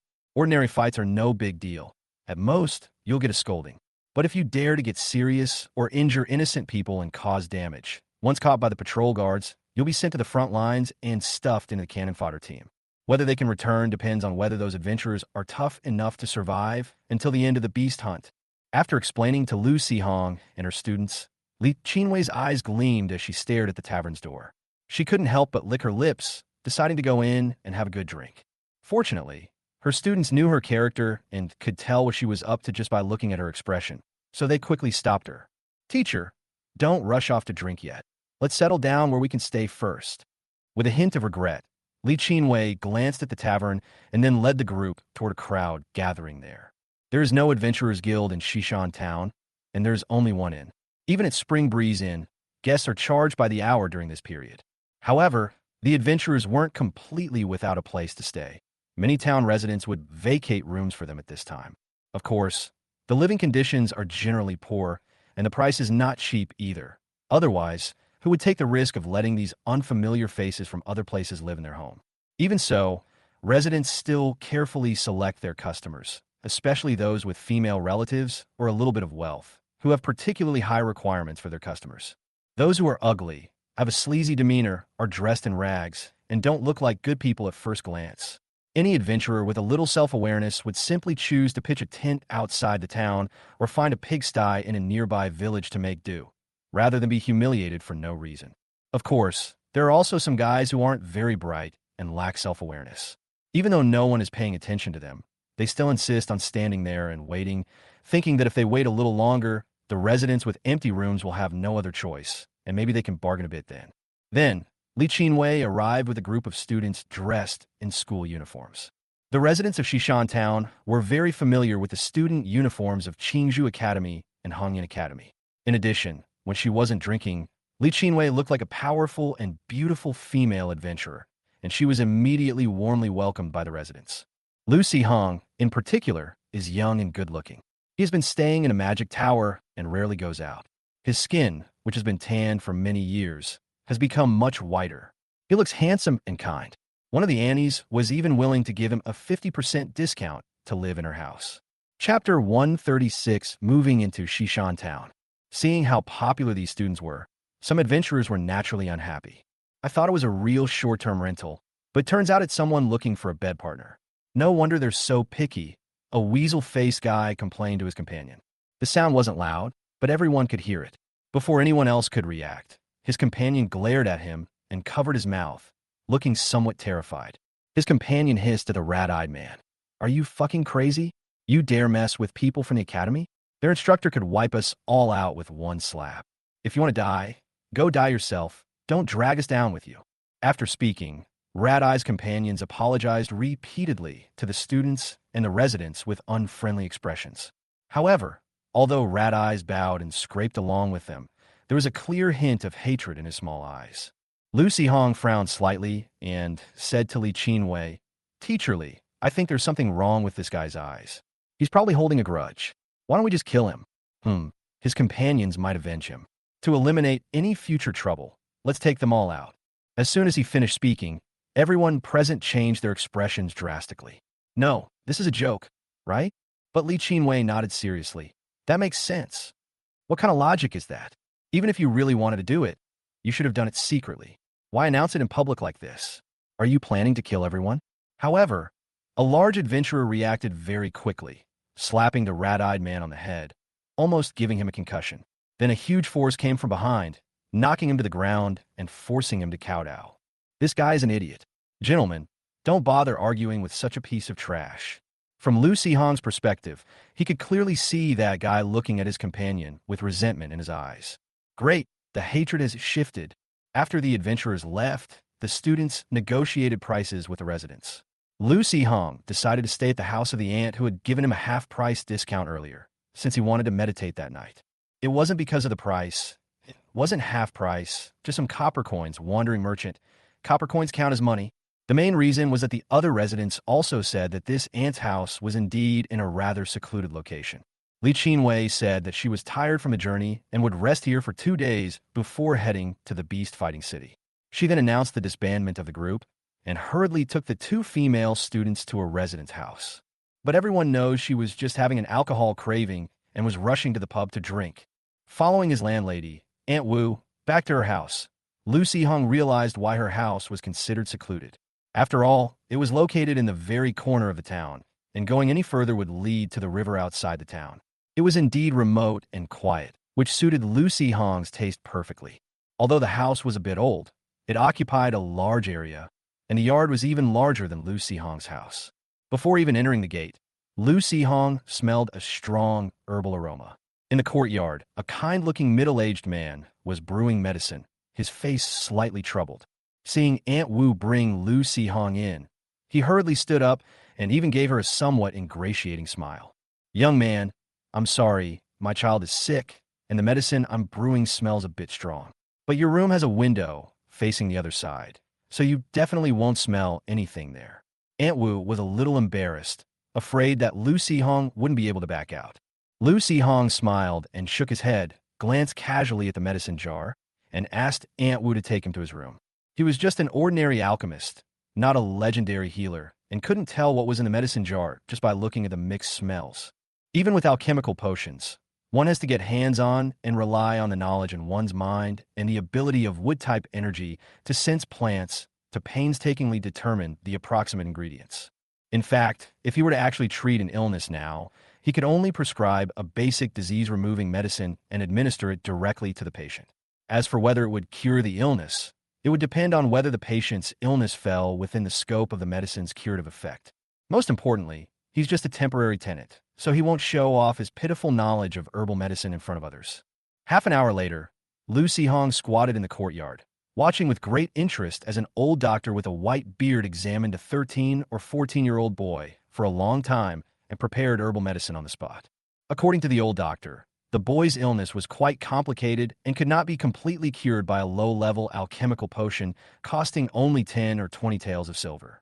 As for higher-level alchemical potions, their prices were completely beyond the reach of families like his.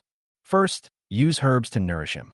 When he turns 16, he will awaken his contract space in the beast-fighting city. This will surely improve his physique. Once he raises the contracted beast, his body should recover, the old doctor explained slowly. Lu Sihong was immediately curious. Why go to the beast-fighting city? Doesn't the school in the town have a contract array? The old doctor was slightly taken aback, squinted at Lu Sihong, and suddenly realized what he was wearing when he saw the uniform he was wearing. Aunt Wu explained to the old doctor, "This young man is a guest I just brought here. He probably doesn't know much about our beast-fighting territory." The old doctor nodded and said with some sigh, "The kid from Green Bamboo Academy. That's understandable. Little ones, our beast-fighting territory is not like your lava territory. Apart from beast-fighting city and the 2 large towns next to it, there are no schools anywhere else." Lu Sihong frowned slightly, glancing subtly at the aunt's son.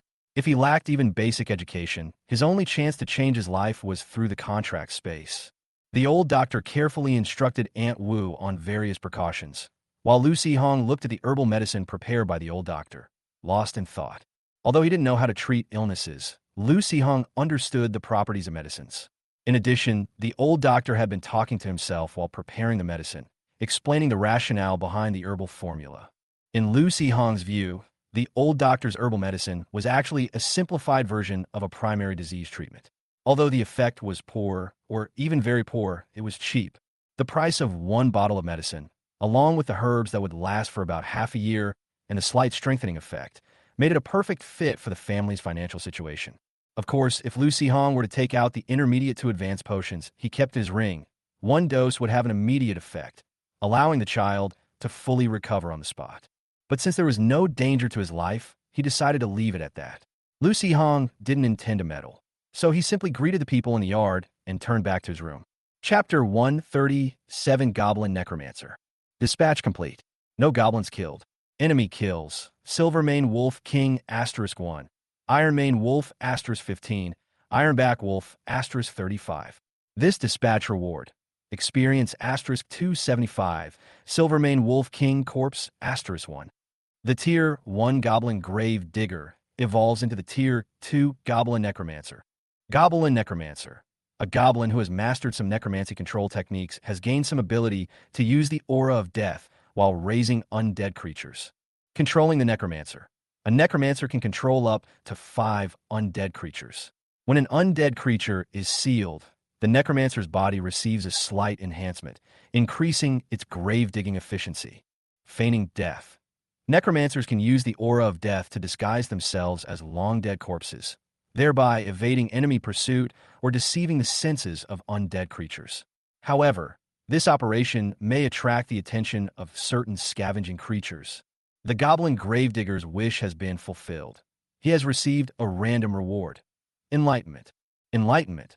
Select a goblin to greatly enhance its comprehension ability for 1 week. The Goblin Raider has been granted the blessing of enlightenment. With the eerie Goblin Necromancer, the black glowing Goblin Raider, and a crazed Goblin Pyromaniac, the farm's evil aura is getting stronger and stronger. Incidentally, the Goblin Blacksmith forged a replica of the Raider's Shadow Dagger, which, while slightly inferior in energy flow, is actually sharper than the original.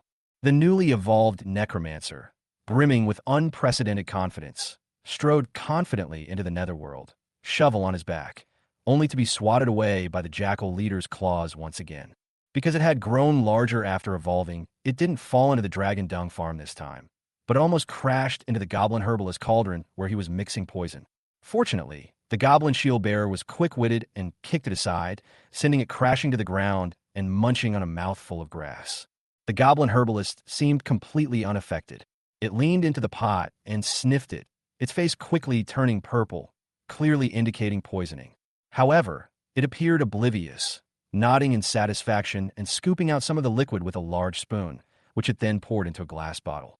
The Goblin Shield Bearer took the glass bottle from the herbalist and carefully poured the venom into the small opening on the spiked shield. Soon, a hint of green appeared on the metal spikes of a shield. The shield wielder picked up the shield and swung it forcefully, creating a faint green, poisonous mist. The shield bearer smiled with satisfaction, but the herbalist was not entirely satisfied. He rolled his eyes and beckoned to an idle goblin. The goblin walked over with a curious look on its face, passing through the poisonous fog without noticing anything. After taking only a few steps, its whole body turned purple, its eyes rolled back, and it collapsed to the ground, foaming at the mouth and twitching slightly. The herbalist nodded in satisfaction and let out a strange cacophony of laughter. Hearing the noise, the goblin arsonist who was playing with burning mud in the distance suddenly looked up, laughing as he ran over. The herbalist looked speechlessly at the arsonist lying next to the goblin, foaming at the mouth, pried open its mouth, and stuffed a handful of mashed herbs into it. The goblins had nothing to do anyway, so even if they didn't lie on the communal bed, they would just lie on the grass and daydream. The arsonist was at least a fighter, and although he was usually a bit noisy, if he could be saved, he should be saved. The compatibility between Goblin Herbalist and Green Dragon Blood is actually quite high. Unfortunately, the Wandering Merchant brought back 2 little Green Dragon Blood, not enough for enhancement. Lu Hong could only put it in a crystal container and leave it in the Wandering Merchant's warehouse, waiting to use it when he had enough. Or, the Wandering Merchant could exchange it for items of higher value. After observing the goblins' activities in the farm for a while, Lu Hong entered a meditative state. The next morning, Lu Hong figured he wasn't planning on going out for the next couple of days, so he simply took off his dirty college uniform and washed it. His landlady, Aunt Wu, saw this and took it from him to wash it. Lucy Hong was a little embarrassed, but made conversation by asking, "Auntie, you're off work today?" Aunt Wu said with a smile, "We don't have any jobs. We just have a few plots of land where we grow some things, and sometimes we do odd jobs for others to earn some wages." Just as the two were chatting, Aunt Wu's husband, Uncle Yang, returned from outside, his face still beaming with joy. "Ahua, we're lucky today. We found someone selling medicinal herbs, and the prices were quite cheap. There were a few herbs that we just wanted to buy." Aunt Wu frowned slightly. "Is he reliable? Don't let him fool you." "No, I compared it step by step with the sample Dr. Zhang gave me. It can't be wrong." Uncle Yang opened the bag of medicine and placed it in front of Aunt Wu. At this moment, Lucy Hong came over, glanced at it, and casually said, "The other medicines are a bit old, but they're not a big problem. However, this purple one is sand purple grass, which has slight toxicity, and its medicinal effects are completely different from the soft purple grass that the doctor prescribed for you." Seeing that Aunt Wu and her husband looked a little lost, Lucy Hong continued, "If you put this sand-like purple grass and the soft purple grass that the doctor gave you in a boiling water, you'll be able to see the difference." Uncle Yang was still a bit dazed and unsure whether to believe it or not, but Aunt Wu was quick and efficient. She immediately started a fire to boil water, then filled 2 cups with water and put the medicinal herbs Uncle Yang had bought and the samples given by the doctor into them respectively. Soon, a glass of water was stained light purple by the sand lily, while the glass of water with the soft lily added did not change color much. Uncle Yang thought that the amount of soft purple Gromwell was not enough, which was why there was no change. He reached in and grabbed 2 more pieces, but there was still no reaction. Just as he was about to increase the amount, Aunt Wu slapped him on the head. "Are you stupid? You're wasting medicinal herbs. Hurry up and return these herbs, or those people will run away." Aunt Wu's slap and roar finally brought Uncle Yang to his senses, and he hurriedly grabbed the medicinal herbs he had just bought and ran out. Amid Aunt Wu's words of gratitude, Lucy Hong asked with a hint of curiosity, "Why didn't you just buy the medicine from that old doctor?" Aunt Wu sighed and said, "Dr. Zhang is old and doesn't usually see patients anymore. He only came to see our child because he sees that we are poor. As for the medicinal herbs, he doesn't have the energy to deal with them anymore." Lucy Hong nodded knowingly. Many medicinal herbs contain some toxicity, and given the old doctor's physical condition, he was indeed not suitable for doing such work. Chapter 138 is, of course, about going all out. Lucy Hong felt the room was too small and stuffy, so he went to the yard, moved a small wooden stool, and sat down to read a book, but suddenly heard a commotion outside. A burly man with a fierce face led a group of people, dragged Uncle Yang in the yard, and shoved him forcefully into a corner. His fierce eyes held a hint of cunning as he glanced around the courtyard, observing the dilapidated houses and meager daily necessities.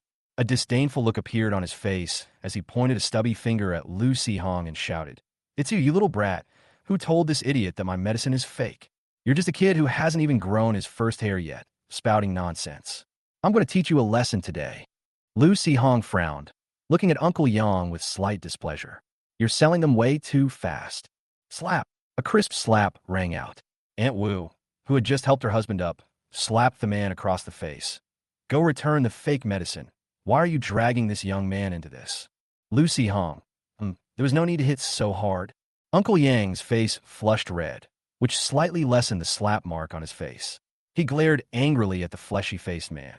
He refused to back down, saying I was talking nonsense and trying to trick me into revealing information. The burly-faced man sneered, turning to the crowd behind him and saying, "Everyone saw it. This brainless idiot, relying on some little brat's nonsense, concluded that my Huang Laosan's medicine is fake. I am." Suddenly, a gasp came from behind Huang Laosan. Huang Laosan felt a whooshing sound behind him and quickly rolled away from the whip. He drew his short knife and glared fiercely at Lucy Hong. His accomplices behind him also hurriedly drew their weapons to confront him. "Big brother, this guy looks like a mage." Old Huang frowned slightly, but said, "What's the panic? He's just a wild mage, so young. What kind of moves could he possibly have? Let's rush up together. He'll definitely be flustered. We'll just cripple him and save him from coming back to cause trouble later." Then he shouted loudly, "Everyone saw it. This kid started it. When the patrol team comes, they'll have to settle things for us." After saying that, he immediately led the charge forward. But after taking only a few steps, a field of thorns suddenly sprang up from the ground and quickly bound the group together. The poisonous thorns pierced the flesh, injecting toxins and tearing many wounds of varying depths into their bodies. Crying out in pain, its body quickly turned green.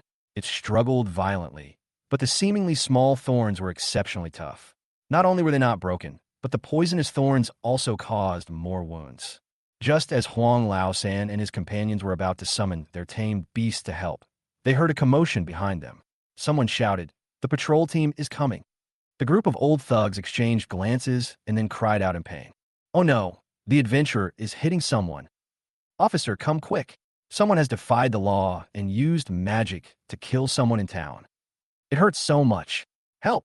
At the same time, several guys in the crowd also joined in the commotion, accusing Lu Sihong of being unreasonable and deliberately hurting people.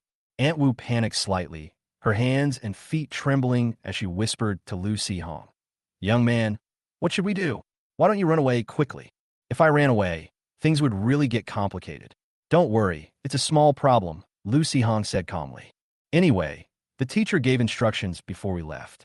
I can't speak for other places, but in the beast fighting territory, if we encounter any trouble, we could just bring up her name.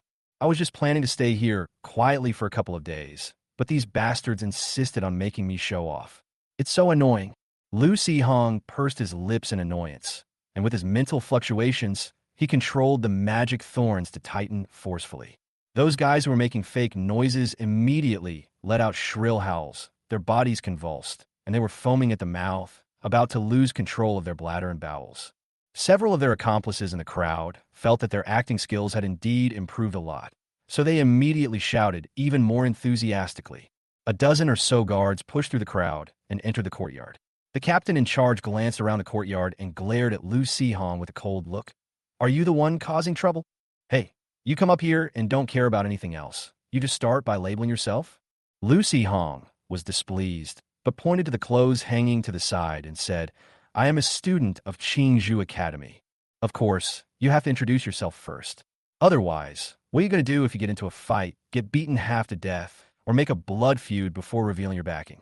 Wouldn't that just be asking for trouble?" The captain sneered dismissively. "So what? This is beast fighting territory, not lava territory. Green Bamboo Academy is nothing here." Lu Sihong nodded. "Okay, I will pass this on to my teacher, the alchemy master Zhang Peipei." The captain was slightly taken aback. He might not know any other alchemy masters, but Zhang Peipei was a different story. Although there is some distance between them, in theory, beast fighting territory and lava territory can indeed be considered two adjacent territories. They usually communicate with each other and naturally know about that alchemy master. It is said that he has a bad temper and often uses people to test medicines. It is also said that he once beat up his own lord. Furthermore, the eldest disciple likes to blow things up, the second disciple likes to use poison, the third disciple doesn't seem to have been to beast fighting territory before, and this child seems to be the fourth disciple. I wonder what special abilities he has." The captain's face immediately stiffened. "Oh, Master Zhang Peipei, of course I know her. That makes things easier," Lu Sihong said with a faint smile. "Isn't it a coincidence? These guys selling fake medicine came here saying they wanted to teach me a lesson, but as soon as I subdued them, they ran out immediately. Does this mean we're in cahoots with these guys?" The captain frowned, feeling a surge of displeasure. He had simply been patrolling by and happened to see the crowd gathered, so he led his team over to investigate. However, this kind of thing can't be explained, otherwise it would be a loss of face for the beast fighting territory and the patrol captain would lose his prestige. How would he then intimidate those old foxes? "Young man, when you're out and about, it's best not to casually use the master's name, lest you act recklessly and ruin the master's reputation. It's all right. My teacher said that if you need anything at beast fighting territory, just mention her name. If anyone doesn't want to give her face, just write it down and tell her when you get back. She'll come back to get her face back herself. By the way, after saying all this, I still don't know your name, brother," Lu Sihong said with a smile. "Here it comes, just like this." The patrol captain was now certain that the person in front of him was indeed Zhang Peipei's newly accepted disciple, something that had initially been only slightly plausible. Ahem, a nobody, not worth mentioning. After saying that, seemingly feeling that he had lost face, the patrol captain straightened his face and said loudly with great momentum, "I do not change my name or surname.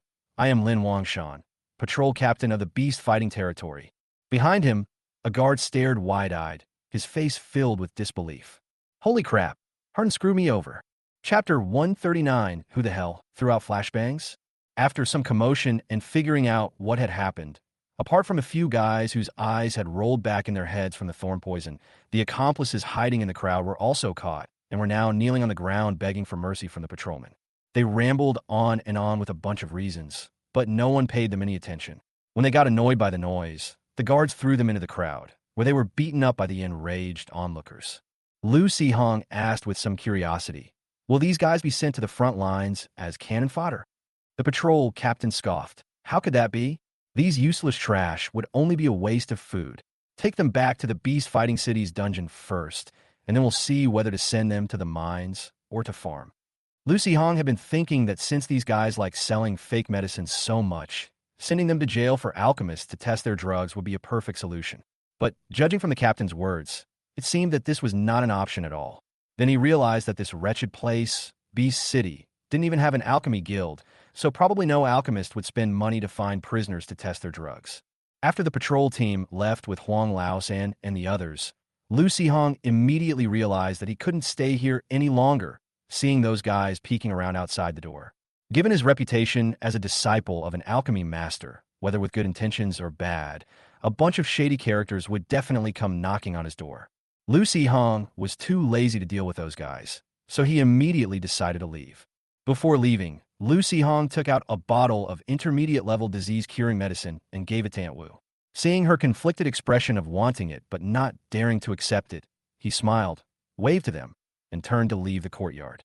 Now that my identity has been exposed, I might as well try to preserve a good reputation for myself. After all, I am the disciple of an alchemy master. Lu Si-hong went directly to Li Qinwei, but as expected, she was dead drunk last night and was still sleeping soundly in the house she was staying at. Lu Si-hong happened to run into Xiahou Yang on his way here, so he told Li Qinwei's students to wait until Li Qinwei woke up and then explained to her that he had set off for the Beast Fighting City ahead of time with Xiahou Yang's team. Although Xiahou Yang said they couldn't find a place to stay in the town and had to continue their journey to the Beast Fighting City, Lu Si-hong looked at the guy carrying both the radiant gold greatsword and the flowing silver greatsword on his back and wondered if he was really looking for a place to stay or simply looking for a crowded place to show off his weapons. Carrying two greatswords on his back, doesn't he find it tiring? Is he afraid of being noticed? But looking at his smug expression, he probably hopes to be noticed. Unfortunately, even with the golden and silver greatswords protecting him, it seemed unable to change his unlucky nature. Besides Xiahou Yang and Lu Li, there were also 8 members of the college's student law enforcement team with him, making for a rather large group. At this time, it was indeed difficult to find accommodation for everyone. After leaving Shishan town, the group walked for half a day. As it got dark, they hunted a wild sheep nearby for dinner. Not counting the beast they had tamed, it was enough to fill their stomachs.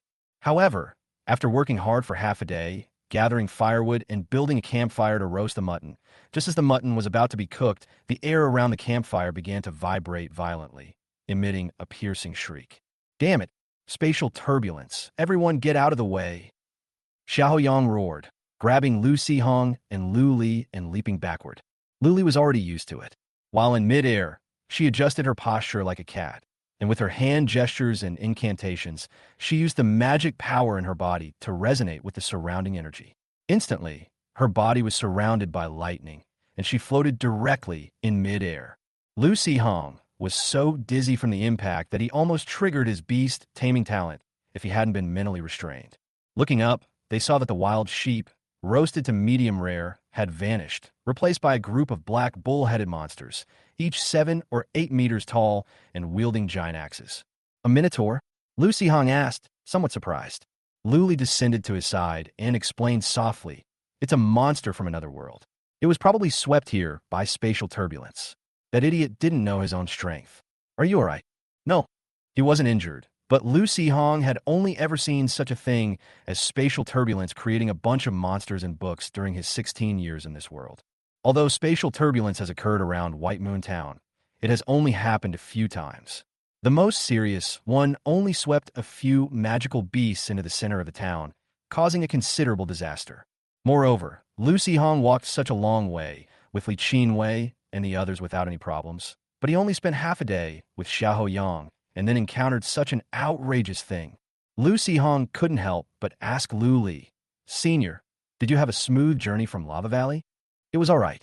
We ran into a group of wanted criminals, fought a lost wild gale eagle, and killed a bunch of newly hatched undead creatures." "Wow, you've been through so much. Maybe I should go back to Shishan Town and stay for another 2 days." While chatting idly, Lu Hong summoned the Goblin Captain and charged at a Minotaur. Xiao Yang had already retrieved the flowing silver greatsword into his spatial equipment. The golden greatsword in his hand emitted a powerful light, and he transformed into a ball of golden flame, carrying his giant bear as he charged straight into the monster horde. The fighting was intense, and Lu Hong, with his small frame, didn't plan to force his way in. Otherwise, it would be quite embarrassing if a bunch of goblins suddenly appeared in the middle of the fight. Seeing Lu Li sporadically releasing sparks, seemingly just going through the motions, Lu Hong asked curiously, "What's Senior Xiaoho's energy attribute bias? It doesn't seem to be fire." "Yes, it's the rarest light attribute, but because there's so little information about it, it's usually used as a special fire skill. Anyway, it can cause a burning effect. Also, it makes fighting undead creatures and some evil species much easier." Although his energy talent is decent, his brain isn't very sharp. It took him so long. He only just learned the illumination spell a few days ago. He doesn't know if it's related to his attributes, but the illumination spell is rather peculiar. Special. It's really bright. Just then, a furious shout came from the center of the battlefield. "Take this illumination spell." "What the heck?" Lu Hong subconsciously turned his head to look, and then his entire field of vision was filled with a golden light, making him feel slightly dizzy. Holy crap, who the hell threw a flashbang in a place like this? Look, isn't it especially bright? Having anticipated this, Lu Li closed her eyes the moment she heard Xiao Yang's voice, so she wasn't affected. Lu Hong, however, was on the verge of tears. Oh no, due to the intense light, his eyes were now full of tears. Chapter 140: Lack of Manners and True Nature. Compared to Lu Hong, the Goblin Captain, who was on the battlefield, was more affected. The effect of the eyeball statue only gave the goblin extra vision in the dark, but it did not provide immunity to strong light. Fortunately, the Goblin Captain was only hit by the bright light from the side, and his vision was quickly restored. The Minotaur that fought it was more severely affected. Not only was it somewhat blind, but its eyes also seemed to be burned, oozing a faint trace of blood. It swung its giant axe wildly, but instead of hitting its enemy, it struck its companion's rump hard, causing the Minotaur to let out a bellow in pain. Taking advantage of the enemy's blindness, the Goblin Captain, wielding a spiked mace, smashed it hard into the Minotaur's vitals, turning its manhood into a bloody pulp. This caused the Minotaur to let out a howl that was even higher and sharper than its companions. There was no way around it. The Goblin Captain, at over 3 meters tall, was no match for the 7 or 8 meter tall Minotaur, making it difficult to hit him on the head. However, compared to those human warriors who were 1.89 meters tall and used steel swords to stab the old bull in the anus, the Goblin Captain at least didn't shove his spike club inside, which was already quite virtuous. Perhaps finding the battle on the scene too gruesome, Lu Li chanted a spell, summoning a thick yellow lightning bolt that leaped back and forth across the heads of more than a dozen Minotaur monsters, instantly taking the lives of 3 or 4 of them. The remaining monsters were paralyzed and collapsed, their heads chopped off or their hearts pierced. Lu Hong reached out and smoothed the hair on his head that was standing up due to static electricity. He glanced at Lu Li with a hint of curiosity, not expecting that this petite senior would have such great power. Noticing Lu Hong's curious gaze, Lu Li adjusted her glasses and said with a hint of pride, "I'm also considered an outstanding student of the academy. And an excellent hairstylist, you're Thor Tony." Lu Hong thought to himself as he watched the afro-haired men cleaning up the mess. The Minotaur's corpse was useless and could only be used to feed the beast tamers. However, not all beast tamers were interested in them. 7 or 8 were left behind, and Lu Hong took them all. Anyway, everyone knew that goblins had a wide diet, so no one had any questions. The weapons left behind by these monsters, it is said, contain special metals from another world. They can be sold to blacksmiths for a lot of money. Everyone got one, and the extras were given to Xiao Yang, who had made the greatest contribution. After that, Lu Hong and his group encountered no further trouble and arrived at the beast fighting city in just over 2 days. Because it was a border city where war raged every day, The walls of the beast-fighting city were much thicker and larger than the walls of the green bamboo city, which were more symbolic than practical. Unfortunately, the buildings inside the city looked much worse. It felt like all the budget was spent on the city walls, and the buildings inside were just shoddy work because there wasn't enough money. Moreover, there weren't many people coming and going in the beast-fighting city. Lu Hong had originally thought he would see many adventurers, but in reality, there weren't many of the original residents left in the city, and the whole city looked rather desolate. Since the beast hunt has already begun, the adventurers have definitely gone out in teams to do missions. As for the residents in the city, they've probably gone to help the frontline army transport supplies or run businesses on the battlefield. Xiao Yang explained to Lu Hong. Doing business? It's about acquiring some inconvenient loot to carry and then selling some medicine and stuff. It sounds simple, but it's actually quite dangerous. You could easily get attacked by orcs. By the way, we're planning to find the main force from the academy. You guys should be coming with us, right? I'd like to act alone, but the question is, do I have the ability? However, is it really safe to follow that unlucky Xiaoho without any problems? While thinking this to himself, Lu Hong nodded and said, I will definitely act with you. All right, let's register at the Adventurers Guild first, and then go to a few shops in the city to buy some things. Although there are merchants at the front, their goods are at least 2 or 3 times more expensive, so it's best to bring your own. Xiao Yang walked ahead and explained to everyone what they were going to do next. Beast hunting is dangerous. Never approach the main battlefield. Dealing with the main orc force is the job of the beast-fighting city's army. We're here for training. Our first priority is our own safety. Xiao Yang was very long-winded, but Lu Hong could understand his mentality. Don't be fooled by how many adventurers come to the beast hunt every year, making it seem like some kind of grand event. But in reality, thousands of adventurers die on this battlefield every year. This doesn't even include the deaths of the main force of the Bee City Army and the orcs. Otherwise, there wouldn't be so many undead areas in this place that can't be cleared away. Compared to adventurers who are too old or lack talent and want to make a name for themselves on this battlefield, the students of the academy come here more for training, and the first priority in training is to ensure their own survival. However, Lu Hong himself wasn't too worried. After all, theoretically, he had over a dozen lives and an escape talisman. Kuda had calculated that as long as he didn't do anything reckless, his chances of dying in the beast hunt were less than 10%. Lu Hong felt that if he were to be even more cunning, he could reduce the probability to 1 in 1,000.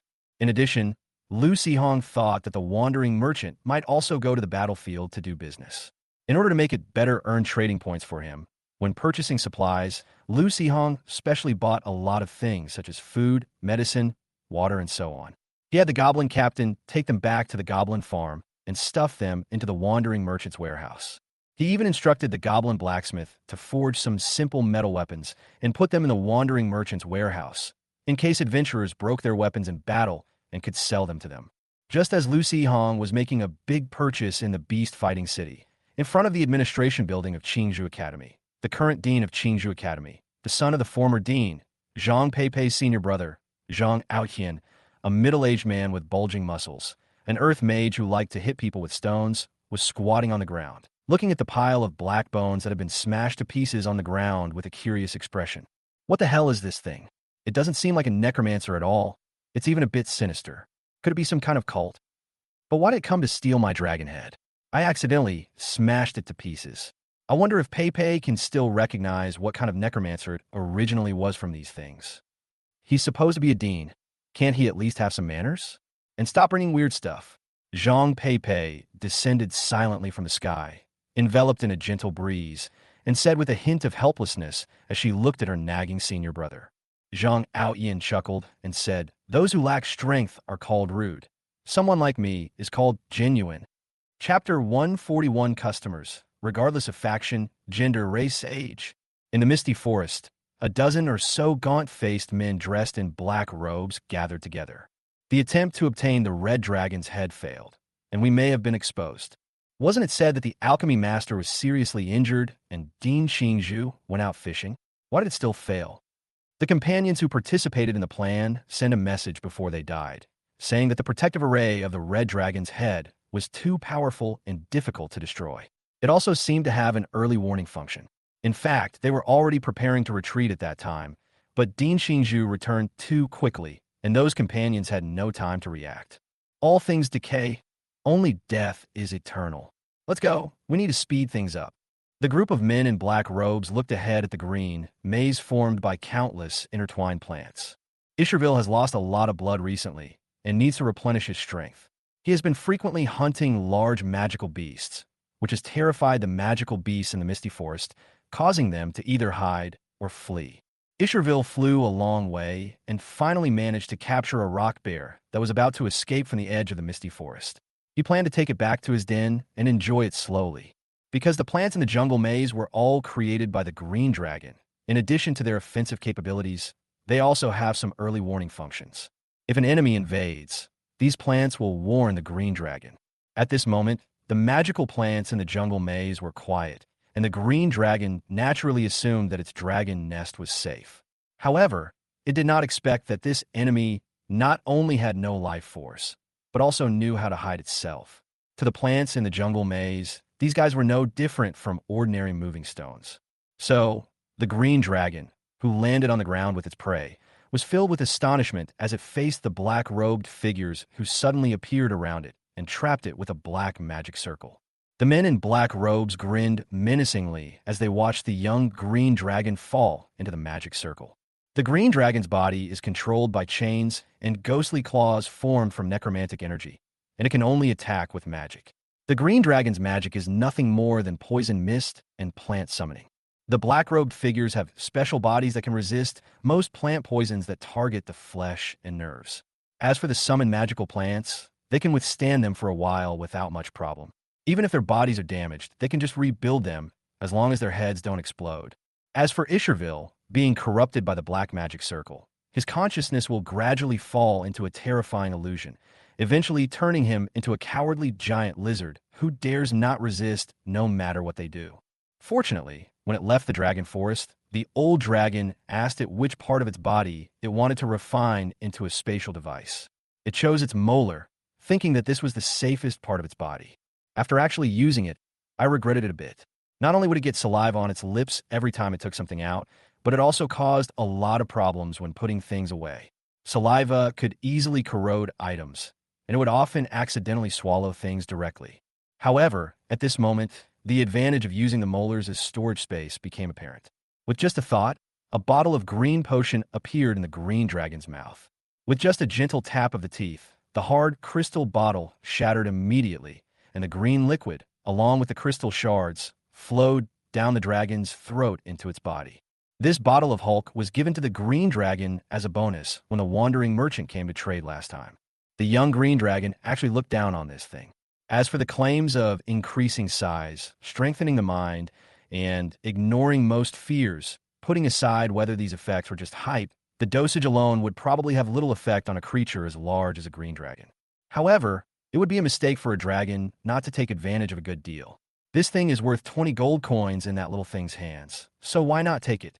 Right now, Isherville was desperately praying to his ancestor in his heart, hoping that the instructions for the potion were true and that it would work for him. It worked, but not completely. It was probably because the green dragon's body was too large that the Hulk potion's size-enhancing effect had almost no effect. However, the green dragon's scales, under the potion's greening effect, shimmered as if they had just been waxed, making the faces of the black-robed men appear a ghastly green. The Hulk potion's enhanced resistance to mental spells and its ability to ignore most fear spells are actually based on a reduction in sanity. The more sanity is reduced, the more pronounced these two effects will be. After all, once you've thrown away your brain, what are you afraid of mental attacks and fear effects? Unfortunately, this young green dragon isn't very bright. The black-robed figures, who had been enduring the attacks of the magical plants with their bodies and trying to maintain the magic circle, suddenly realized that the magical plants around them had stopped moving. They initially thought that the magic circle had taken effect, but the green dragon's consciousness was completely gripped by fear. Looking up, I saw that the green dragon had red eyes, bared its teeth, and dripped corrosive saliva, looking both crazy and foolish. With a furious roar from the dragon, the black-robed figures felt the magic array suddenly become unsustainable. After a few moments, the black magic array finally collapsed completely. The wandering merchant circled the misty forest and found that the entire forest had become much quieter. There were far fewer magical beasts and adventurers in the forest, and he hadn't made any business after running around for half a day. Originally, it had no intention of looking for the young green dragon. After all, the jewelry it sold last time had clearly drained that guy dry, and the warehouse and the breeding farm only contained some gold and silver picked up from the ghost village, which the dragon might not be interested in. While the swift finches guarding the nest were fighting with the jungle python that was stealing the eggs, the goblin picked up a bird egg that was about to hatch from the nest. Just then, he ran into a gale eagle that had rushed home to help after hearing his wife scream. The goblin was almost beheaded by a wind blade. Just as they were about to be caught, they heard the roar of a green dragon coming from the direction of the dragon's nest. This immediately activated the goblin's business radar. Ignoring the gale eagle behind them that was frightened by the dragon's roar, the goblin quickly turned around by using its webs to pull the poisonous sting spider around and rush straight towards the jungle maze. When the goblins arrived at the green dragon's lair, they saw the green dragon lying on the ground, covered in wounds and barely breathing. It looked rather weak, but its green dragon scales shone even brighter. On the ground around them lay a group of skeletons emitting black smoke. Some were smashed to pieces and completely unresponsive. 5 or 6 remained, their bodies torn to pieces, but they were not yet dead. The ghostly blue flames in their skulls flickered continuously, and the black smoke enveloped their broken bodies, slowly gathering from all directions. In a little while, these guys will return to normal, and then the green dragon will be in trouble. The goblin looked at the scene and thought for a moment. Then it commanded the spider to run to his skull, took out a bottle of pure-colored, highly potent healing potion, and held up 2 fingers. A powerful healing potion to quickly restore your health. A great deal, 200 gold coins. Chapter 142, The Skull had exploded. The skull looked at the potent healing potion in front of it, somewhat bewildered. I'm just a skeleton. How am I supposed to drink this healing potion? Are you suggesting I pour it directly onto my bones? And this thing is worth at most 80 or 200 gold coins. Did you use paint to dye your black skin green? The young green dragon, weakened by the side effects of the Hulk potion and the spells cast by these skeletal-like monsters, became suspicious after witnessing the goblin's actions. He wondered if he was under the influence of mental magic and had fallen into some kind of illusion. You could say this goblin is aiding the enemy, since it pulled out a healing potion for the skeleton. But if you say it's humiliating the skeleton, look at its sincere expression. It's clearly doing business seriously.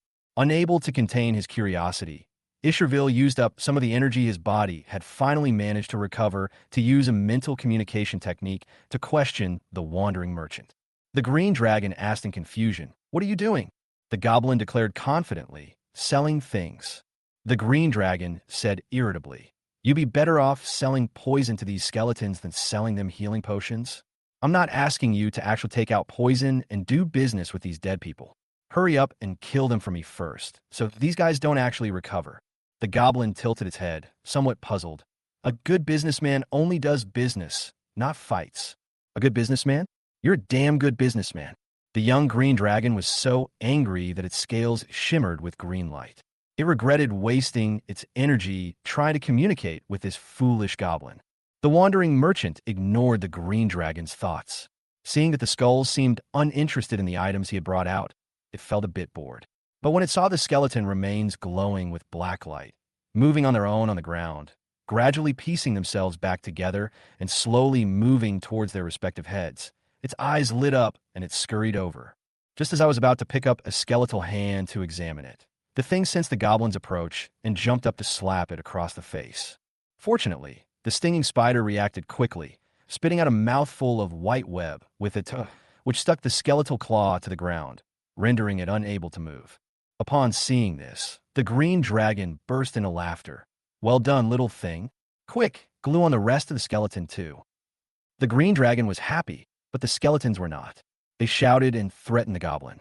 When the goblin remained unmoved, they even tried to unleash a spell, but unfortunately, most of their energy was in their bodies. A single skeleton could not cast a spell. Otherwise, the green dragon would have been killed by them long ago, and wouldn't have had the chance to make sarcastic remarks here. However, neither the poor green dragon nor the bunch of rotten heads who didn't buy anything were his customers, so the wandering merchant couldn't be bothered to pay attention to what these guys were saying.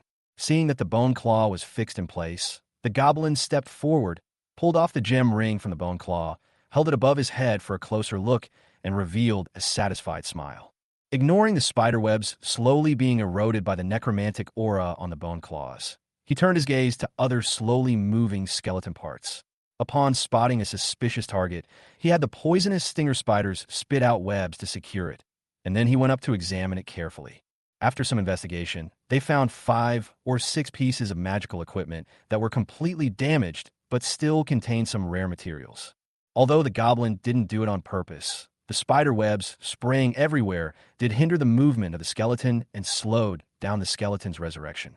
Seeing this, the green dragon grinned happily. Unfortunately, its good fortune didn't last long.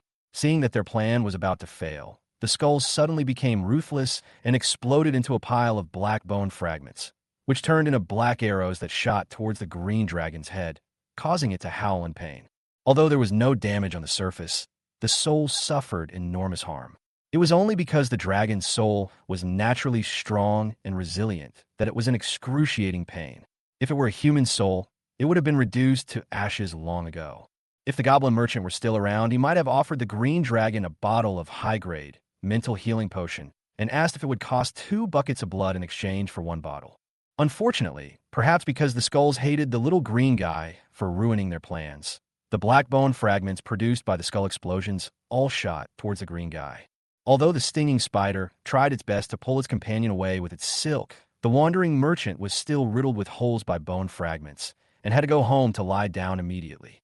When Lucy Hong saw in the merchant logs that a wandering merchant was trying to do business with the undead outcasts in the Green Dragon's lair, he had just accepted a mission to go to a small fortress on the front line to assist the defending army in its defense and to search for and kill stray orc squads in the surrounding wilderness. Putting aside how speechless Lucy Hong was about the wandering merchant's actions, his attention was more focused on the name Necromancer. The first thing that comes to mind is those cultists who attacked lava territory before. After being corrupted, the creatures mutate and look very much like undead creatures. They do seem to fit the name undead cultists. It is only natural to assume that those guys from last time did not die completely and have started causing trouble again. Lucy Hong really wanted to send this message back to the Academy, but long-distance message transmission required the use of the Adventurers Guild's communication array. Since Lucy Hong was currently in the wilderness, he could only do so after returning to the beast-fighting city. In addition, the wandering merchant brought back a Gale Eagle egg, which the goblin tamer immediately took to the pen, carefully built a nest out of a pile of hay, and then laid down on it to incubate the egg. Because Suyu's tamed beast is a Gale Eagle, Lucy Hong knew that the egg would probably hatch into a little flying sparrow, which is the juvenile form of the Gale Eagle. It has little combat ability and is just a small black bird with an exceptionally fast flight speed. After careful nurturing, it can evolve into the faster Arcanine, then the larger Gale Eagle, which has some wind-type magic abilities, and then the subsequent racial forms, which are more difficult to evolve. Lucy Hong was a little curious. Although the poisonous sting spider was quite agile in the jungle, it shouldn't be able to escape the pursuit of the Gale Eagle and the Wind Sparrow in terms of speed. He wondered how those two managed to escape the pursuit of the bird's egg parents and even ran to the Green Dragon's nest to snatch a magic ring from those cultists. The other magical equipment was basically useless. The goblin blacksmith threw it into the furnace and melted it into an alloy. Only the magic ring was rated as a well-made mage item by the breeding farm. The last piece of equipment to be praised for its excellent craftsmanship was Xiahou Yang's radiant gold greatsword, worth 5,000 gold coins. Chapter 143 Orc Slave Army as a reward. Although it's called a fortress, it's actually just a simple camp housing an army of 500 men. Their main task isn't fighting, but rather monitoring the surrounding area and providing a safe base for adventurers who come to their aid.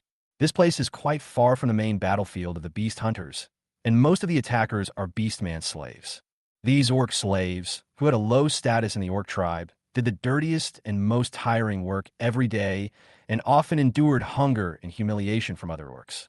When they were finally released from the tribe, they did not think of escaping, but thought that they finally had a chance to prove themselves and planned to vent all their accumulated anger on humans.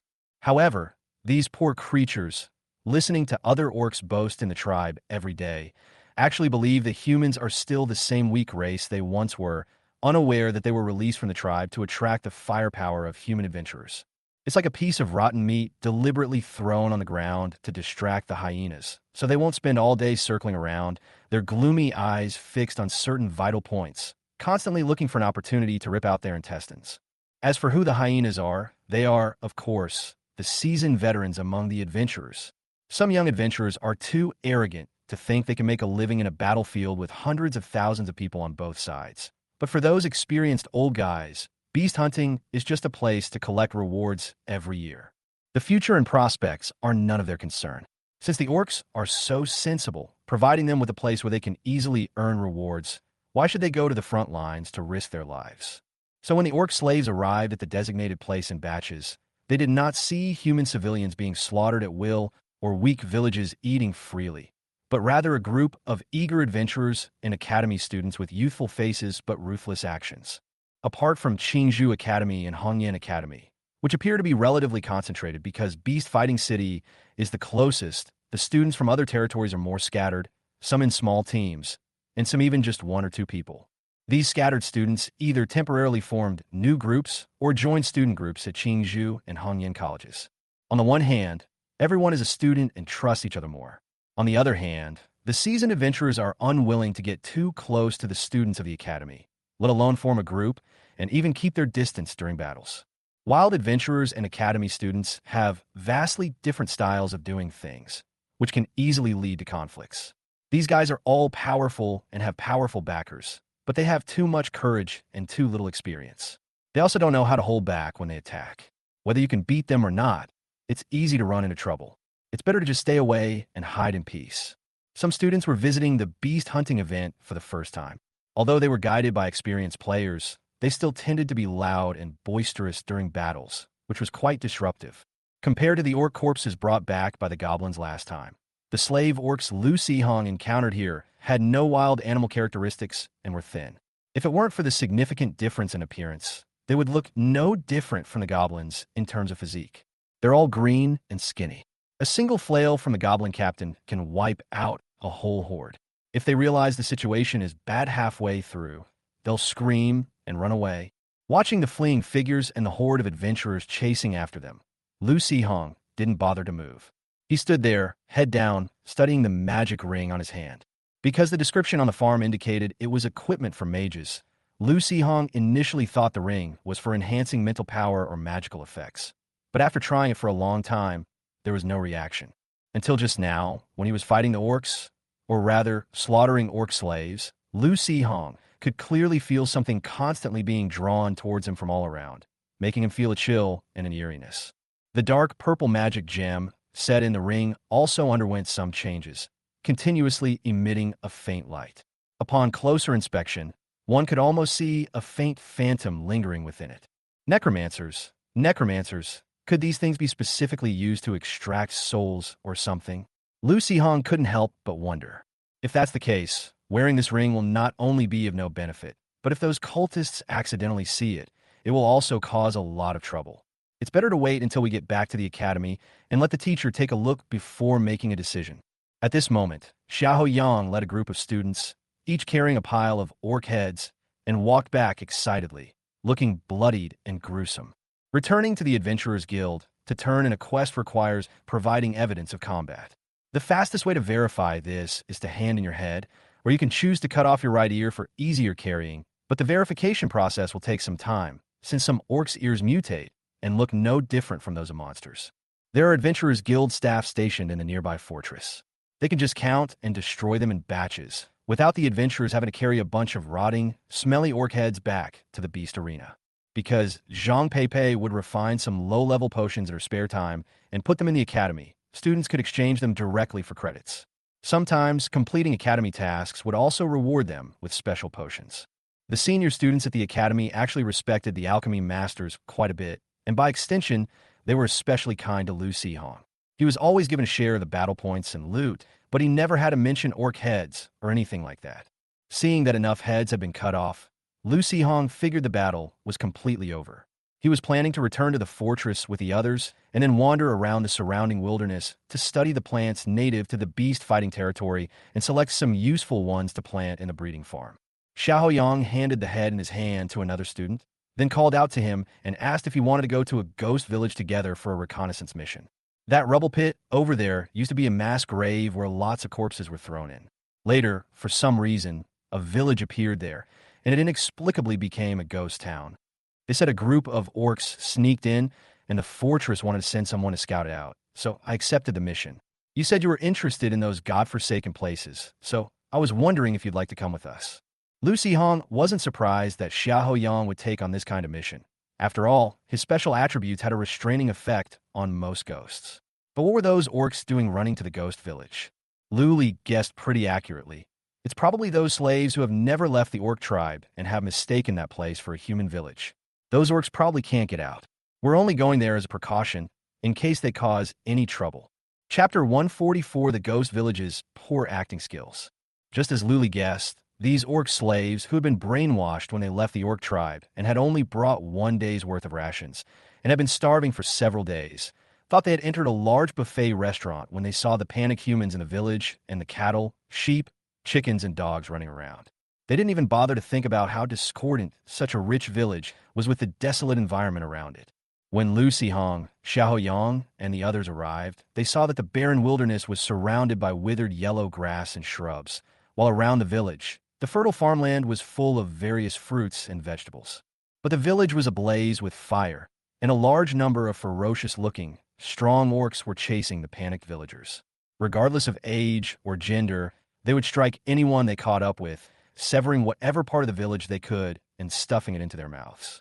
There was even a woman with a blood-covered face who fled to a spot not far from Lu Hong and the others, only to be caught up by an orc and slashed to the ground. As she died, she reached out her hand to the group, her eyes filled with pleading. The orc licked the blood off his knife and gave the humans a provocative smile.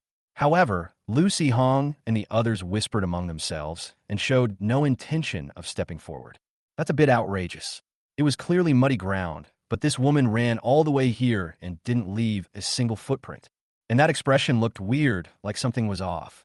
Come on, if Lu Hong hadn't given you guys the potion beforehand, you bunch of idiots would probably have rushed up already. Damn, don't even mention that medicine. Just thinking about it makes my stomach feel uncomfortable. Cough. Junior Hong. Can't the taste of that potion be improved? Although the effect is good, but it's not that there aren't better tasting ones, but either the ingredients are more expensive, or they're completely green, and Lu Hong doesn't want to offer them any of them. At this moment, after striking a provocative pose for so long, the orc realized that these humans were completely ignoring him. The ferocious-looking orc paused for a moment, looking somewhat embarrassed. However, these strange things have a strong sense of conviction. Even though they know they have been exposed, they still insist on completing their own plans. The orc shouldered his greatsword, grabbed the woman by one foot, and dragged her towards the village, leaving a trail of crimson blood on the ground. The blood on the ground looks so fake. It keeps gushing out even after being dragged for so long. And the road looks like it's been brushed clean. The red color is too even. All right, stop showing off. I hope you'll still have that kind of insight next time you meet, Xiahou Yang said, adopting the demeanor of an older brother. Upon hearing this, Luli curled her lips in annoyance. They were all acquaintances. Everyone knew each other. Where did this guy get the audacity to put on such an act? The group of companions nodded and laughed, discussing going back to Lu Hong to buy some medicine. Although it tasted terrible, it was really effective. However, we probably don't need to go into the village to scout anymore. Judging from the looks of it, those orcs have probably all been eaten. It seems not yet. Knowing that Lu Hong and the others had seen through it, the ghost village stopped wasting energy trying to deceive them and revealed its true form. There were no villagers being hunted or villages burning.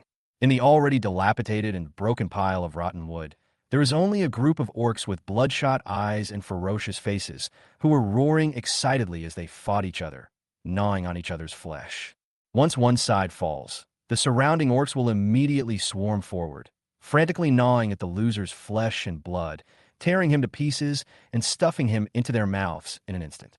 As the orc lay dying, he finally awoke from the excruciating pain and discovered that he was being devoured by his own companion. He immediately revealed an expression of despair and hatred, which inexplicably caused fluctuations in the surrounding cold, black mist. A group of vengeful ghosts hovered above the village, letting out mocking howls at the orcs trapped in the illusion. They would occasionally swoop down and sweep over an orc, taking away a portion of his life force. Just as everyone was getting a chill down their spines, a huge black phantom suddenly emerged from the village, startling the ghosts who were watching the spectacle, who scattered in panic. The black phantom opened its mouth and took a deep breath. Dozens of orcs that were just jumping around instantly turned into dried corpses and fell to the ground. The lives of those orcs, along with a dozen ghosts that couldn't escape in time, were swallowed into its mouth. Seemingly noticing Lu Sihong and the others, the ghost turned its head, its body shrouded in a dense aura of death, making it dark and indistinct, but its huge red eyes were exceptionally conspicuous. Just a moment of being stared at sent a chill down their spines, their minds becoming hazy. In their dazed state, they seemed to see a gigantic creature coldly watching them. Suddenly, a golden light appeared, and everyone felt a stinging pain in their eyes, but they successfully escaped from the illusion. Even the enormous black phantom seemed to have been blinded by Xiahou Yang's golden illumination technique. Its roar was clearly laced with curses, but it didn't rush out of the village. Instead, it turned its head and forcefully sucked the remaining orcs, who seemed to have been awakened, into dried corpses before disappearing back into the village. The frightened ghosts hovered in the sky for a while before falling back into the dilapidated buildings in the village to hide. The once noisy ghost village fell silent instantly, with only the black mist swirling around it becoming even thicker than before. Xiahou Yang's expression was somewhat solemn. The huge black phantom he had just encountered gave him a very dangerous feeling, and it was something they couldn't handle at all. After a brief discussion, the group decided to leave this dangerous place as soon as possible, report what they had seen, and also warn other students and adventurers not to come near this area. Not only here, but similar ghost realms have also appeared in other parts of the beast fighting city, and even around several other border cities. However, both humans and orcs have become accustomed to these ghostly creatures that appear during the annual beast hunt, and they all plan to deal with the ghostly creatures in their territories after the beast hunt is over. The humans did give a special warning to their troops and adventurers, but the orcs, with their numerous tribes, chaotic leadership, and the fact that the demons weren't on the main battlefield and were mostly devouring orc slaves, didn't even bother to give a warning. And so, fed by a large number of orc slaves and a small number of adventurers, these ghostly realms grew rapidly and silently. Chapter 145, Lu Potion's New Plan and the Robbery of the Orcs. On various hunting battlefields, the main human forces and orc tribes fought increasingly fiercely, with many orc tribes almost mobilizing all their forces to hunt beasts. At first, Lu Sihong didn't quite understand why these orcs were so crazy. The orc tribes weren't very peaceful, and the price they paid in the orc hunts was too high. Weren't they afraid that after the war, they would be squeezed out and swallowed up by other orc tribes? Only later did he learn that the orcs were so active in the beast hunt in order to please their earthbound spirit. The tribe that won a great victory in the beast hunt would be under the strong protection of the beast god for the next year. Not only would they not have to worry about being swallowed up, but they could also plunder the resources of other tribes. Conversely, if the orc tribes near the Zijing Empire choose not to participate in the beast hunt without a sufficiently strong reason, or if they fix the competition to preserve their strength, they will not only lose the protection of the beast god and be unable to protect their territory, but they will also anger the beast god and be subject to various punishments. Just as the orcs were engrossed in their battle, giving it their all, some long-dormant individuals began to stir. Rather than the petty gains from slaughtering orc slaves or the extremely dangerous battles on the front lines to earn fame, these more greedy adventurer groups prefer to go to the unguarded orc tribes and plunder the vast wealth that the orcs had accumulated over the years. A red-haired fellow, who had suddenly become the leader of an adventurer's party, looked at the group of adventurers with their diverse thoughts, a mocking smile playing on his lips. He said, "All right, my dear friends, the time is almost right. Now, let's proceed according to our prearranged plan, go to the orcs' homeland, and retrieve the treasure we've already reserved." The group exchanged glances, and a silent exchange ensued. A burly man with a scar on his face and a somewhat ferocious expression questioned in a deep voice, "There is still a large number of orcs remaining in the Stone Tiger tribe. Isn't it a bit too early to go now?" Most orcs may seem stupid, but that's because their leaders need them to be stupid. The tribal leaders and shamans are much more shrewd than you imagine. Lu Patian knew that these guys were greedy, but also afraid of death. If he didn't explain things to them clearly, he probably wouldn't be able to command them at all. His goal was a large tribe, and he couldn't do without the help of these guys. After all, we've been hunting beasts for so many years. Everyone knows each other. Small tribes can't do anything about it, but those big tribes have been leaving us hanging. When the battle gets really intense and all the orcs are out in force, I guarantee you won't find a single copper coin when you go to an orc tribe. Trust me, you won't go wrong. If we go now, the orcs will be assessing the situation and have already gathered everything up, saving us a lot of trouble. After discussing it for a while, the adventurers finally believed Lu Potion's explanation. In comparison, those cult members are indeed much easier to fool.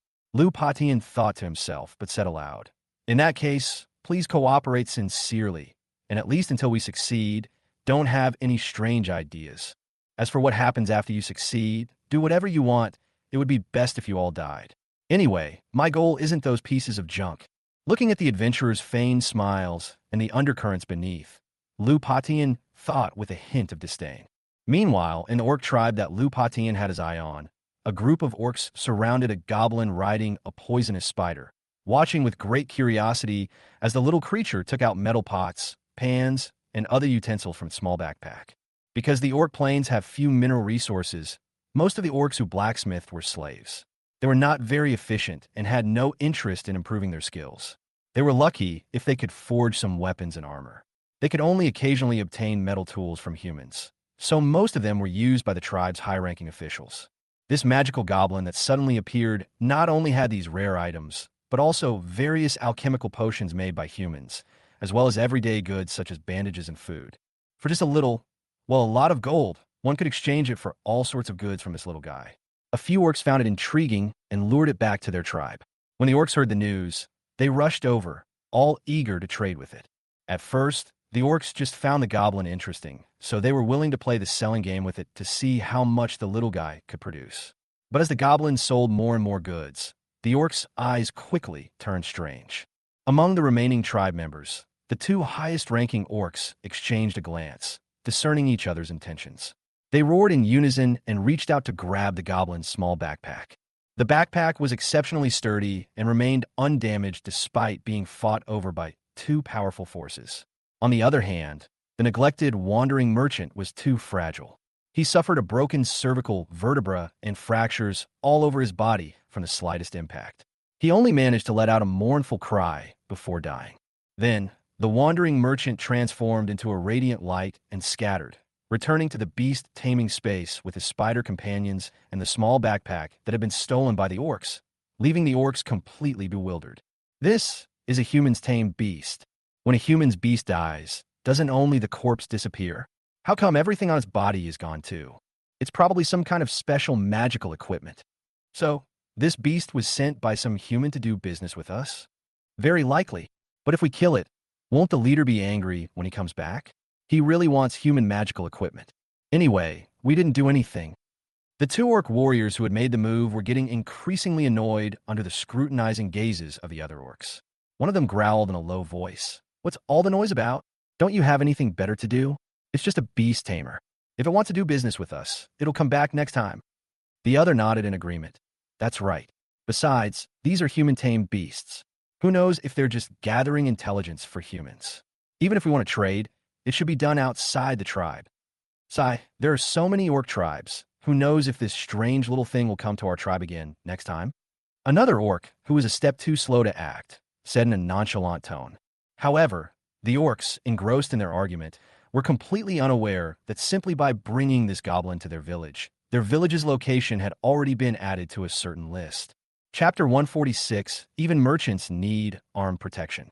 After spending about 10 days in the beast arena, the goblin captain killed orcs, and with one dispatch in between, the farm had accumulated more than 1,200 experience points.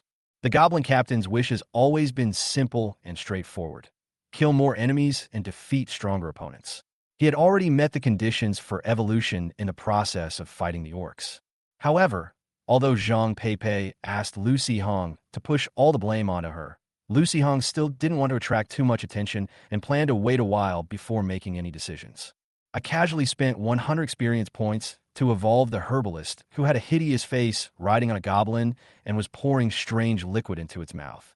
The goblin herbalist evolves into the goblin barbarian doctor. Goblin doctor. In the process of treating poisoning goblins, the herbalist finds that patients are often disobedient, and he needs to master some techniques to persuade them. Poison enhancement. Prolonged consumption of large amounts of herbs has caused special changes in the goblin doctor's body. The goblin doctor is immune to most low-level toxins and a small number of potent toxins, and its flesh contains a mixture of deadly poisons. Influenced by these internal toxins, the goblin doctor gains additional strength. Poison doctor. While the goblin doctor is alive, the resurrection speed and injury recovery speed of all goblins are increased by 3%. The goblin doctor will use poisonous herbs to enhance the effects of potions. The stronger the toxicity, the better the effect of the potion. After the evolution was complete, the goblin doctor's body became slightly taller, but he still looked very thin. Sensing the changes in his body and looking at the goblin beneath him struggling and refusing to cooperate with medical treatment, the barbarian doctor revealed a ferocious smile. If you won't listen to reason, then I'll have no choice but to use my fists. Watching the goblin, which had just suffered a minor bump and would have healed itself in 2 days, being beaten black and blue by the goblin doctor, drinking a large bowl of foul-smelling medicine with tears in its eyes, its whole body turned purple, and it started spitting bubbles with its eyes rolled back. The other unevolved goblins huddled together, trembling. The one in the middle was squeezed so hard that its arms snapped with a crack, and it couldn't help but let out a scream. The goblin healer looked in the direction of the sound and saw a new patient. His eyes lit up, and he had just stood up and taken 2 steps in that direction when the goblin screamed in terror, jumped up, ran a few steps, grabbed a rock, and smashed its head against it. Its head caved in, and it was clearly going to die. Lucy Hong was speechless. Good heavens, look what they've driven the kids to. However, once you've evolved, there's no going back. Fulfilled the goblin herbalist's wish and received a random reward. A beginner shop refresh stone. Basic shop refresh stone. Used to directly refresh the items in the shop. Note that using the refresh stone does not affect the shop's regular item refresh time. If you find an item you like, please buy it as soon as possible. The store's inventory was refreshed a few days ago. After the previous Book of Enlightenment was gone, only one item was available this time. Inferior timber. 999 cubic meters of inferior timber. Price, 50 gold coins. Well, firstly, Lucy Hong didn't expect the shop to be selling wood, and secondly, the price was obviously too high. For the same price, he could buy the same amount of high-quality wood at the lumber yard in Qingzhou City. However, the timber in the farm is indeed almost used up. The craftsman who likes woodworking often carves small things out of wood, and the goblin herbalist also consumes a lot of it by brewing herbs every day. Lucy Hong thought for a moment, and since there was nowhere to buy wood for himself in the short term, in order to prevent the goblin doctor from poisoning the goblin craftsman and using his carvings as firewood, he decided to spend money to buy the wood. I'll definitely save the shop refresh stones first, and I'll also save the gold coins I have to buy herbs and make medicine later. Besides, I don't have much to begin with, and even if I find something good, I won't be able to afford it. Just then, the goblin wandering trader suddenly returned. Lucy Hong was about to check its trading records when he discovered that the guy had a yellow exclamation mark above its head. Using force to protect their wealth. Goblin wandering merchants often encounter individuals who covet their wealth during their trades. To ensure fair and just transactions, they need to master some martial arts skills. Huh? What does that mean? Is this guy planning to switch to a combat class? Lucy Hong was a little curious, and without the slightest hesitation, he spent 500 experience points to evolve the Wandering Merchant. The Goblin Wandering Trader evolves into the Goblin Tycoon. Goblin Merchant, a goblin with a strong talent for business. On the surface, he has no combat ability, but he can summon his bodyguards to fight at critical moments. Wandering Merchant, homeless, wandering everywhere. A commoner's rule, goblin lives are worthless. The Goblin Merchant's base resurrection time is not significantly affected by rank increases. Summon bodyguards. When the Goblin Merchant encounters danger, he can summon up to 5 companions from the breeding farm to assist in the battle. The summoned goblins will return to the breeding farm after the battle ends, or 8 hours later. Depending on the strength of the summoned goblins, this skill will have a cooldown period of 2 days, which is the sum of the ranks of all summoned goblins. Furthermore, bodyguard work is only for making a living. They will never risk their lives for money. When a goblin finds that its target cannot be defeated after engaging in combat, it can choose to retreat proactively and return to the breeding farm in advance. It seems perfectly reasonable for wealthy businessmen to pay bodyguards to protect themselves. However, thinking about the places the wandering merchant had gone before, Lu Sihong couldn't help but worry about the goblins. Although they could retreat if they found the target too strong, if they encountered a dragon or a powerful mage, the goblins probably wouldn't even have a chance to escape. Sure enough, it's best to let the goblins wear some spare equipment normally, and only switch to the strongest set when needed, so that it won't be a big deal if they die outside. Fulfilled the goblin wandering merchant's wish and received a random reward. Wild Week. Wild Week. For the next week, all goblins will experience a significant boost in fighting spirit and combat ability. As soon as they were buffed, the goblins in the farm became a little different. Not only did they all grow bigger, but the goblins that were just trembling a moment ago suddenly roared and charged at the goblin doctor. Then, the seemingly weak but actually powerful doctor broke their bones and happily dragged them to the pot of medicine to treat them. Thus, Lu Sihong realized that, regardless of how much his strength had increased, his fighting spirit had indeed increased somewhat ridiculously. However, it didn't seem to have affected his intelligence much. After all, although the goblin arsonist was also somewhat eager to fight, he stood up, glanced at the goblins in the breeding farm who were full of fighting spirit, and finally obediently squatted back down on the ground to burn mud. Chapter 147, The Lively Orc Tribe. After reading the goblins' trading records, Lu Sihong was speechless. He had bought a bunch of supplies for it, thinking that it would make a fortune by finding adventurers, but he never expected that this guy would go to the orc tribe to do business. Isn't this treason? Oh no, this guy, although he's a beast tamer, is still a goblin at heart. And at this price, well, let's just sell it. It'll earn us some foreign exchange and contribute to the GDP of this other world. If things were to really get down to business, it would be more like he, the charioteer, was a traitorous warmonger. Fortunately, no one knew that he was just a charioteer of a wandering merchant, so it wasn't a big problem. These orcs are really shameless. Goblins may sell things for a bit more, but they always have clearly marked prices. After all, with their small size, they can't force people to buy or sell. If you don't want to buy, then don't buy. Why do they have to resort to robbery? Lu Sihong checked the dispatch function and found the newly appeared orc tribe in the dispatch locations. Perfect timing. The goblin dispatch time had just cooled down, so he sent a few goblins to teach the orcs a lesson. Of course, it's unrealistic to expect goblins to wipe out the orc tribe, but it's quite easy to leave a lasting impression on them. Have a goblin healer take all the poisons and powders it has concocted and poison everything it can, water, food, you name it. Oh, and the orc tribe's livestock farming seems pretty advanced. Scatter some in the pastures and animal pens too. Let the goblin arsonist run wild. It knows what to do. This mission is likely a one-way trip, so let's forget about the other goblins, but we could add a goblin raider instead. In the past, Lu Sihong would have worried that its stealth ability was not good enough and that it might be detected by the orcs. But after the Enlightenment state ends, this guy can become almost perfectly invisible under the cover of darkness, and after a while, he will probably meet the conditions for evolution. Just as the orcs fell asleep at midnight, the raiders threw the goblins over, one setting fire and the other poisoning them, drawing all their attention away before sneaking up to carry out the assassination. If things are going well, kill a few more. If things are going badly, find a place to hide and wait for the dispatch time to end. The arsonist and the barbarian doctor were both penniless, wearing only tattered leather armor and nothing of value. Their deaths were no big deal.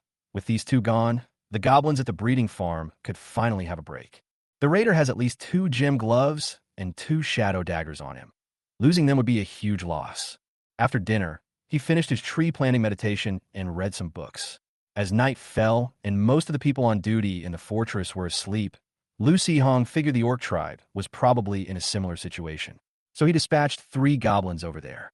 Contrary to Lu Sihong's expectations, the orc tribe was unusually lively in the middle of the night, filled with the sounds of battle, the roars of orcs, and the screams of those about to die. Numerous buildings were set ablaze, and under the blazing firelight, the ground was littered with the corpses of many orcs, interspersed with the bodies of a few human adventurers. Blood mingled and flowed everywhere, turning the once dry ground into a thick, red swamp. Although there are many orcs fighting in the orc tribe, their strength is generally average. Only 6 or 7 orc warriors can fully transform into beasts, turning themselves into huge magical beasts. On the other hand, there are more than a dozen beast-taming masters who can combine their powers. The orcs were no match for the adventurers, yet they refused to run away. only coming up to their deaths one after another. The humans assumed that the orcs were too afraid to run away and didn't pay much attention. They simply sent some people to guard the statue of the beast god in the center of the tribe to prevent the orcs from summoning the beast god to help them fight.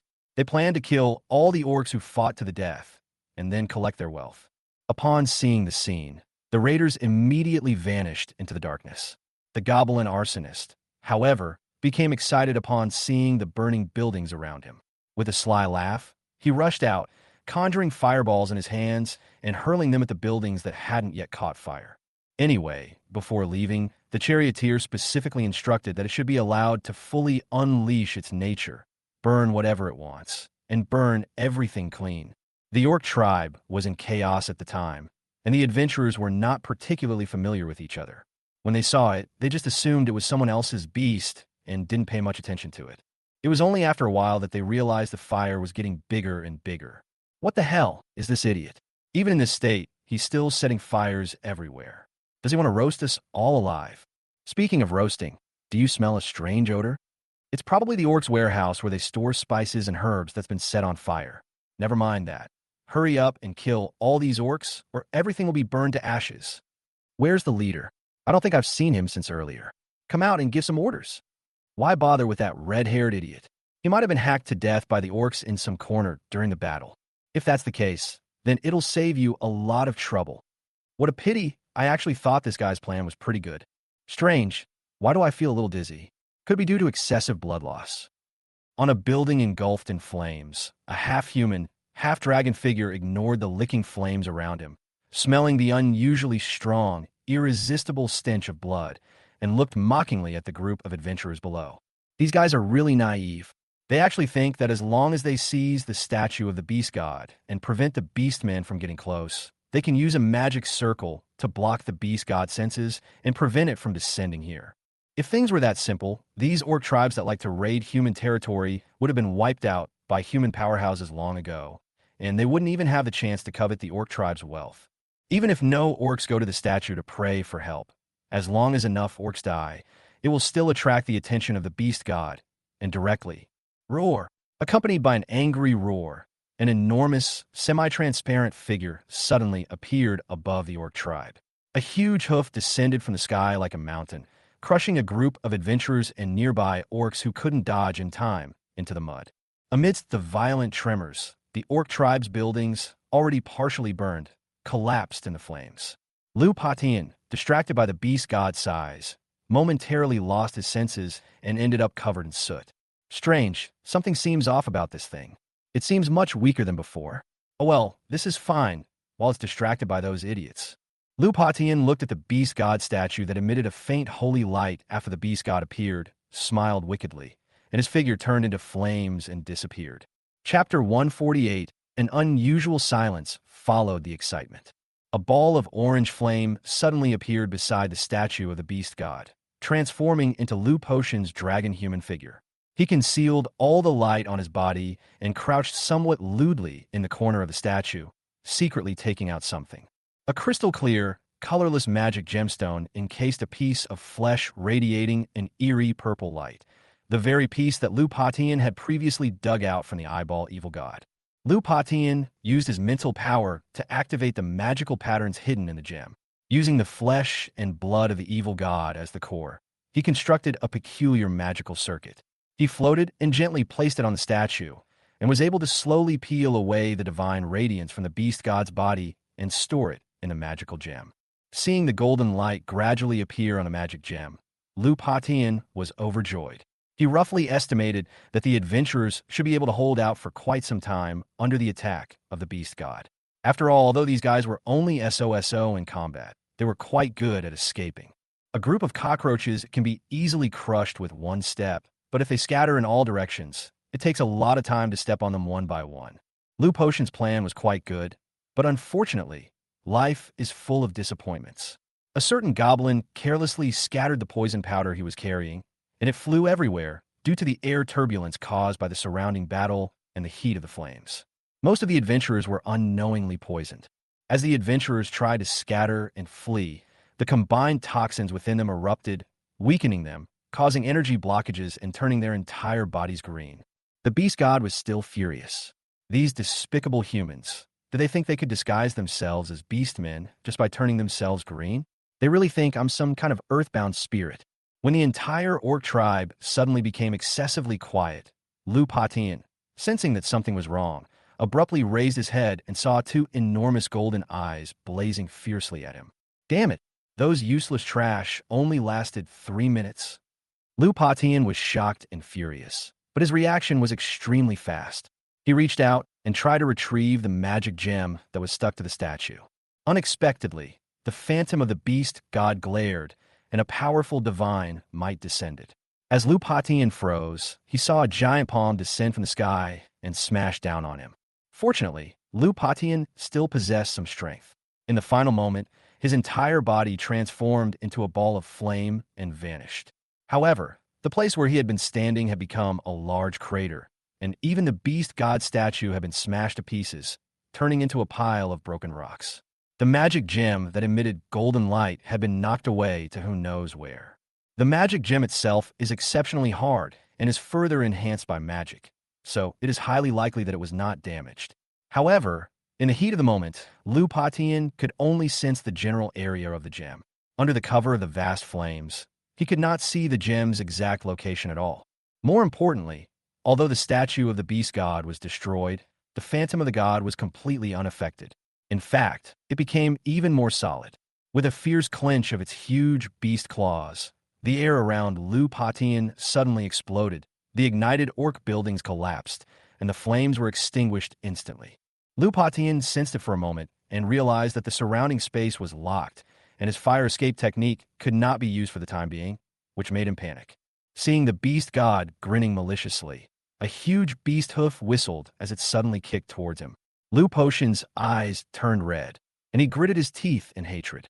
He spat out a mouthful of blood, and his body transformed into a fiery meteor, shooting into the sky at an incredible speed through the beast god's hoof, disappearing in an instant.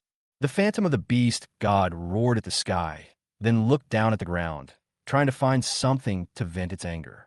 But all it saw was the orc tribe almost reduced to ashes and orc followers kneeling on the ground begging for mercy.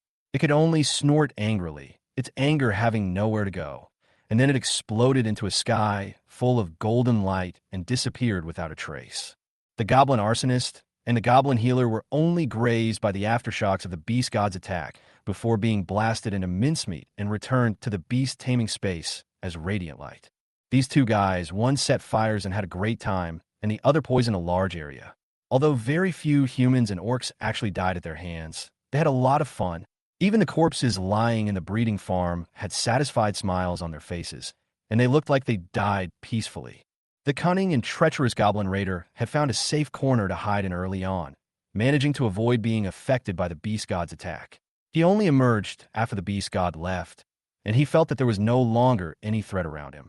The surviving orcs in the tribe, despite realizing they had been poisoned, trembled and knelt on the ground, too afraid to move because of the angry phantom of the beast god.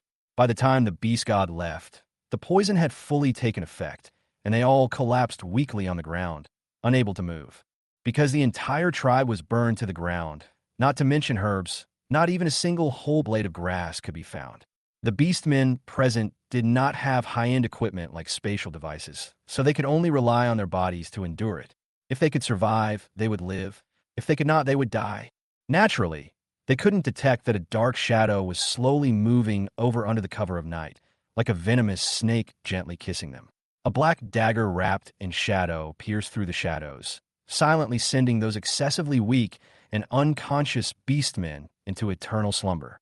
By the time an orc warrior cried out in alarm and anger after being attacked, only the strongest few orcs remained in the entire orc tribe.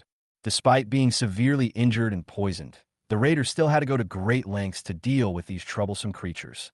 After searching the area and confirming that no one in the entire tribe had survived, the goblin raider casually stuffed the golden magic gem into his leather armor and opened the door to the only remaining building in the entire tribe that the orcs had been guarding. The raider rummaged through a pile of ore and found a rough metal chest. After prying open the large lock, his eyes lit up. Inside, the chest was filled with gold and silver ornaments, rare magical metals, and various gems. According to the law of conservation of fortune, while the Goblin Raiders had struck it lucky, someone else naturally suffered a terrible fate. The orcs don't count, since they were the ones who provoked the Goblin merchants first. Their deaths are simply retribution. That unlucky fellow turned into a fiery meteor and flew through the sky for half a day before finally crashing into a deep mountain. Lu Patian and his tamed beast quickly separated from their combined state. The blazing Cheelin let out a soft, mournful cry and exploded into a ball of light, about to return to the tamed beast's space. Suddenly, a red glow shone from Lu Potion's body. The glow representing the death of the beast instantly seemed to turn back time, reforming into a blazing fire unicorn, though it appeared somewhat weak. Damn it, this is a huge loss. I didn't steal the beast god's power, and I even lost the evil god's flesh and blood that I finally managed to get. The cooldown time for the rebirth talent is 3 years, and the Cheelin's strength won't be restored for at least half a year. Oh well, it's better than letting the Cheelin lie in the space for 4 or 5 years. Then I'll really be useless. There's no other way. I can only lie low for a while. Chapter 149, Chaotic Divine Power and the Flesh and Blood of Evil Gods. In the latter half of the night, Lu Sihong vaguely heard the roar of the giant beast. Although it was far away, he still felt a faint sense of unease. Most of the people in the fortress were awakened from their sleep by fright, fearing that something terrible had happened, and they gathered together, too afraid to go back to sleep. The soldiers on night watch at the fortress explained to them nonchalantly, "Don't worry, it's just that earthbound orc spirit that came out and went crazy in the middle of the night. It's probably angry because that tribe's war went badly. Anyway, it can't escape the orc plains, so we don't need to pay any attention to it." Lu Sihong felt much relieved. After all, he had only released 3 goblins, which shouldn't cause such a big commotion. They weren't wandering. Oh, now they're called wealthy merchants. Not every goblin has the ability to easily incite the wrath of all the magical beasts in the misty forest. It was already dawn, and having slept for about 2 hours, Lu Sihong decided not to go back to sleep. He poured himself a potion to wake himself up and turned his attention to the goblin farm. As expected, the goblin healer and the arsonist were already lying in their respective goblin huts, smiling, looking both eerie and peaceful. Lu Sihong couldn't help but wonder if the two had died from poisoning. Otherwise, why would their expressions be so strange? Then, Lu Sihong noticed a bunch of things around the wooden warehouse, with goblin craftsmen and blacksmiths working noisily nearby, seemingly planning to build a larger wooden house. More importantly, Lu Sihong spotted the goblin raider sitting by the warehouse, holding a clay pot in his arms and occasionally sipping some murky liquid. No way, these 3 guys are so powerful, they wiped out the entire orc tribe. Lu Sihong felt a bit confused, and after realizing what was happening, he quickly looked through the records of the breeding farm. All enemies are dead. Loot collected.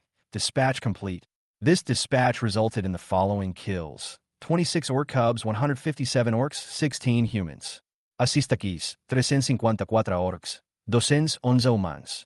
Based on the goblins' contributions, 1/10 of the reward will be given for assisting in this kill. Loot obtained: 652 experience, a magic gem containing chaotic divine power and the flesh and blood of an evil god, several low-level magic gems, see details, several rare magic gems, see details, magic metal, several Orcish crude ale. A trace amount of well-preserved evil god's flesh has been discovered. It can be used to strengthen the current obsidian eye statue. Requires 50 gold and 300 experience. A trace amount of chaotic divine power has been discovered. It can be used to expand the breeding farm. It requires 1,000 gold coins and 500 experience points. Looking at the vague description in the dispatch record, Lu Sihong felt even more confused. Seeing that there was no one around, he secretly summoned the goblin raider in a corner, made it invisible, and hid to the side. After talking to it for a long time, he finally managed to roughly figure out the situation by relying on the mental connection between the beast and the rider, guessing and guessing. What the hell? The goblins themselves were completely bewildered. All they knew was that upon entering, they saw humans fighting orcs, and then a gigantic monster appeared. A massive bull's hoof descended from the sky, crushing a group of people to death. The arsonist and the barbarian healer were instantly killed by the shockwave. The raiders hid in a burrow on the edge of the tribe, only emerging to clean up the mess after the giant monster had left. Ultimately, due to the limited amount of loot they could carry, they could only bring back what looked most valuable. Most valuable. Lucy Hong couldn't help but curl his lips. The precious materials in that box were indeed very valuable. But what was with that pile of crude ale? How much could an orc's liquor be worth? It was so weak it wouldn't even be good as cooking wine. The goblins, however, thought the wine was quite good. They drank for a long time without feeling drunk, and even assumed their alcohol tolerance had increased. The raider couldn't explain the origin of the strange magical gem, only saying that he found it in a corner while searching the orc tribe. It looked quite valuable, so he kept it on his person. Anyway, judging from the description, it didn't seem like a good thing. Lucy Hong was too lazy to care about it. Since it could be used to improve the strength of the goblin farm and goblins, he might as well use it up as soon as possible. Considering the splitting headache he experienced when his mental strength increased during the last expansion of the farm, Lucy Hong had taken a bottle of mental-enhancing potion beforehand. Unlike the last time when the farm was expanded using props, which slowly expanded outwards, this time a piece of land suddenly appeared out of thin air on one side of the farm and crashed into it. Lucy Hong felt as if his head had been hit hard by his teacher's 800-pound spike club, instantly turning into a mess. It took him a long time to regain consciousness. The farm area has expanded by almost a third, with the addition of a pasture that looks somewhat similar to the Orc's Plains, covered with lush grass, which is quite suitable for raising livestock. Unfortunately, besides beetles, the Goblin Ranch is mostly infested with grass. Sure enough, those few drunken guys, still reeling from the earthquake, stumbled into the pasture, grabbed a handful of hay, stuffed it into their mouths, and squinted their eyes, revealing a contented expression. Lucy Hong even wanted to taste the hay after seeing it. By consuming the flesh and blood of an evil god, the obsidian eye statue has been strengthened, increasing its area of effect. Before Lucy Hong could figure out what the farm's notice meant, his eyes suddenly stung slightly. He instinctively closed his eyes, and when he opened them again, he felt as if the whole world had changed. It wasn't even fully light yet, but Lucy Hong could easily see the tiny insects hiding in the dark corners of the wooden house, more than 300 meters away. Holy crap, this range of effect has been increased, so it's applied to me. Lucy Hong thought with some surprise. He looked around curiously, adjusted his eyes to the change, then sat down cross-legged and entered a meditative state to check his mental energy status. Just now, Lucy Hong felt as if his mind had been churned up and then pieced back together. He estimated that his mental strength should have been greatly enhanced. However, he did not expect that the sapling in his mind, which had just grown 4 or 5 leaves, suddenly grew from less than half a meter to more than 3 meters tall, branching out and growing a lot of new leaves, and even producing small flower buds. Lucy Hong remembered clearly that when the spirit tree blossomed, it meant that his spiritual power was approaching the level of a grand mage. If he was lucky, he might be able to comprehend the ability to merge with beasts at some point. Lucy Hong's feelings were somewhat complicated. She felt that her efforts over the past month were not as effective as the raiders' casual picking up of something outside. She also felt that her mental strength had increased ridiculously, and her teacher might not be able to resist her curiosity any longer and might conduct some kind of test or research on her. Lucy Hong even thought of the right words for her. Your sudden surge in mental strength might have some side effects. To eliminate any potential problems, let's have you undergo a thorough examination. Chapter 150, The Veteran Apprentice Alchemist. After spending more than half a month in the fortress, as the battles on the main battlefield of the beast hunters became increasingly fierce, the place where Lucy Hong was located gradually became quiet. It is said that an orc tribe was ambushed by a group of adventurers. The orcs who stayed behind to defend the tribe were all killed, and the tribe's wealth accumulated over many years was also stolen. Upon receiving the news, the nearby orc tribes withdrew some of their orc forces and replaced them with slaves. As long as enough of their people died, even if the beast god blamed them, they wouldn't be punished much. It was better than returning from a war only to find their homeland destroyed. Lucy Hong cursed inwardly. Could it be that the wealth accumulated by an orc tribe over many years was reduced to just one chest? It couldn't possibly be just a pile of crude bar liquor. There must be some corrupt orc leaders who took this opportunity to cover up their embezzlement. He never expected that these seemingly brainless and reckless orcs were actually a dirty bunch.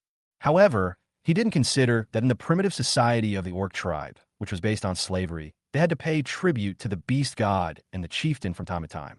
The orc grasslands didn't have many large mineral resources. The reason they had so many rare materials was because the orcs themselves were not good at crafting tools, and the tribal leaders were unwilling to let the craftsmen waste them.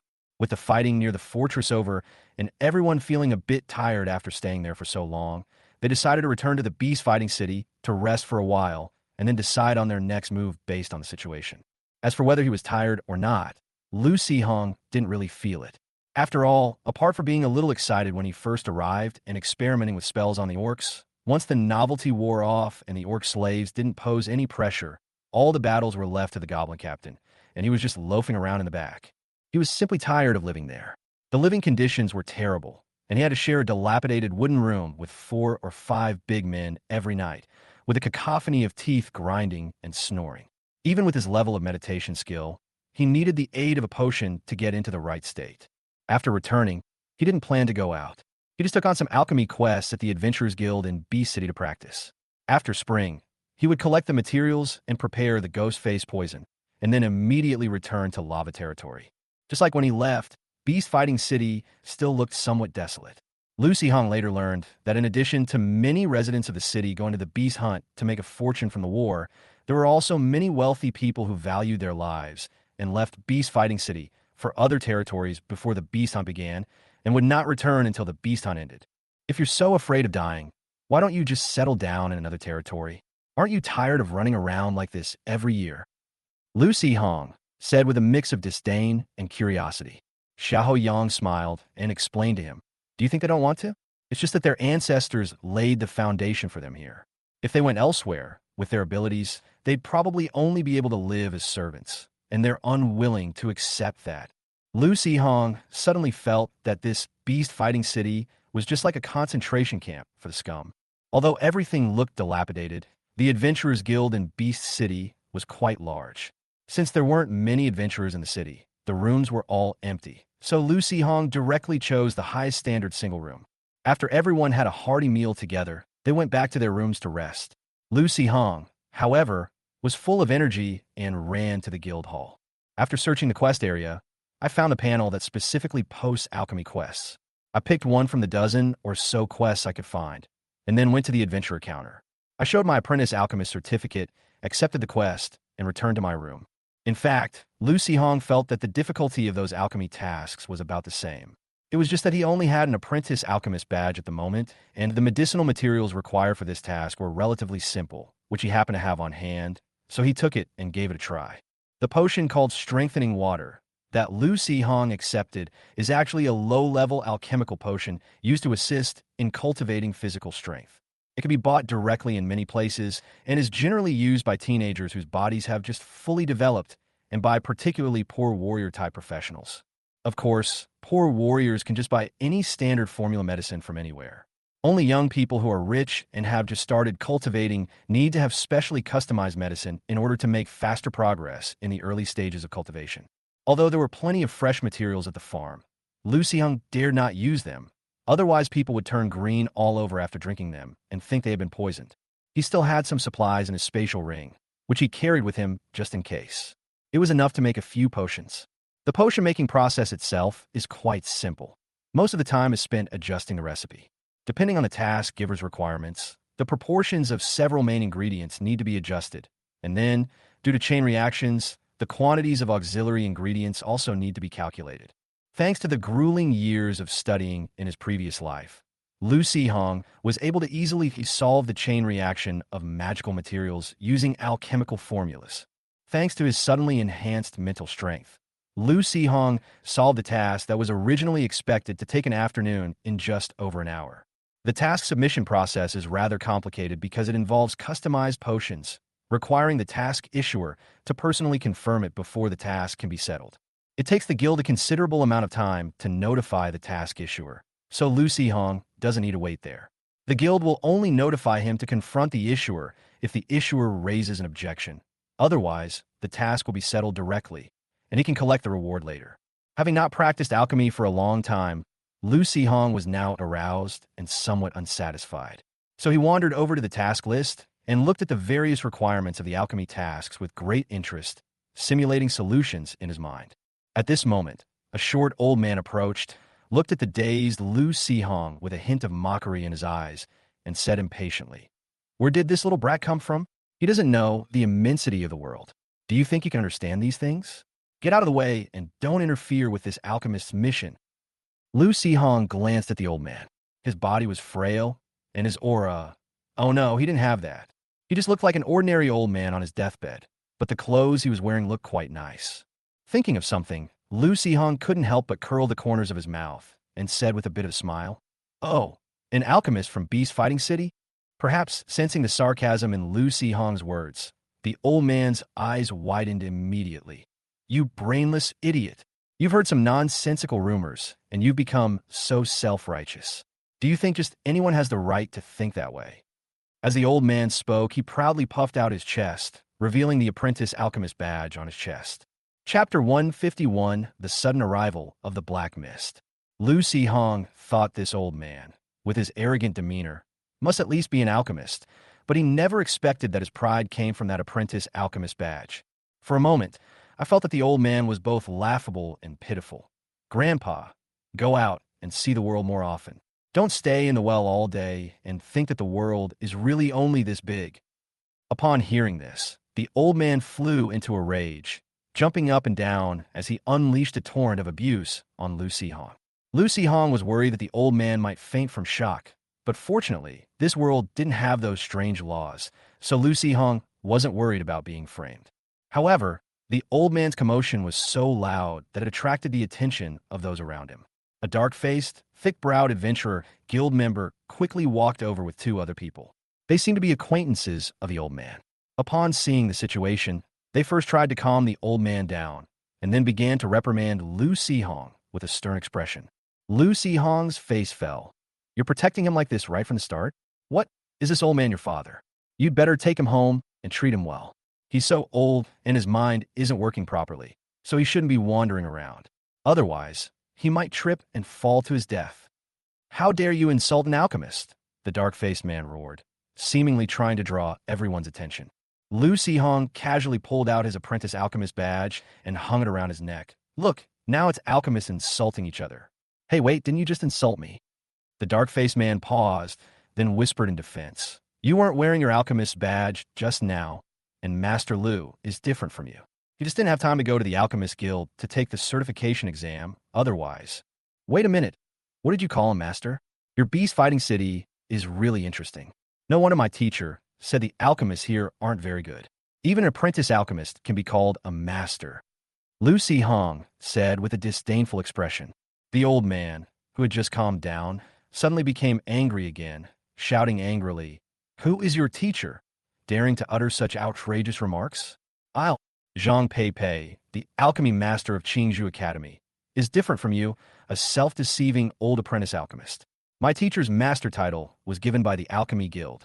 Lu Sihong once again brought out his powerful backer, but the reaction of these two guys was not what he had expected. "So, Sima Qingfeng is your senior brother?" The old apprentice alchemist's eyes widened, his face showing some fear. "Lu Yue is your senior sister?" the dark-faced man shouted, his voice cracking. The surrounding adventurer guild staff panicked upon hearing this. Although Lu Sihong knew that his senior brother liked to study poisons and that his senior sister would blow things up from time to time, he wondered what they had done here to make such a big name that seemed to be more effective than their teacher's name. "Ouch, ouch, my head hurts so much."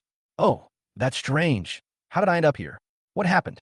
I'm getting old. My brain isn't working as well as it used to. It looks like it's going to rain soon. I still have some medicine drying at home. I need to hurry back." The old man gave an awkward performance on the spot, completely ignoring the stunned looks of the onlookers, and quickly left the Adventurers Guild with small steps. Awesome. No wonder he's lived to such an old age with this kind of ability. Lu Sihong sighed at the old man's shamelessness, then turned to the staff member with a fawning smile on his dark, bitter face and pleading eyes. "Grown-ups, TSK, your face is really ugly. Go to the door and shout 10 times that you and that old man are idiots, and I won't tell my senior sister that you talked badly about her in the Adventurers Guild." The dark-faced man's eyes widened in horror. "I didn't." Lu Sihong raised an eyebrow, sneered, and said, "Really? I don't believe it." The dark-faced man trembled slightly, ran to the guild entrance, and shouted loudly into the street. "It feels so good to bully others with your power." Lu Sihong let out a long breath, ignoring the furtive glances around him, and turned back to continue checking the alchemy mission information. At this moment, the two staff members who had been following behind the dark-faced man came over and carefully explained more detailed information about the bounty mission to Lucy Hong. The person who posted this quest is a real cheapskate. He pays little, makes a lot of trouble, and loves to nitpick. Every time you turn a quest, he finds something wrong and deducts some reward. Local alchemists won't accept any quests that belong to him. The person who posted this task seems nice, but the task itself is quite complicated and will probably take up a lot of your time. Lucy Hong listened and nodded, but he only accepted the mission to practice his alchemy and didn't care much about the meager rewards.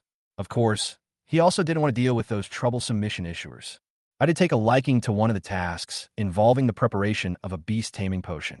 It seemed to be a potion recipe I had never seen before, and I was about to ask the staff for details about the task.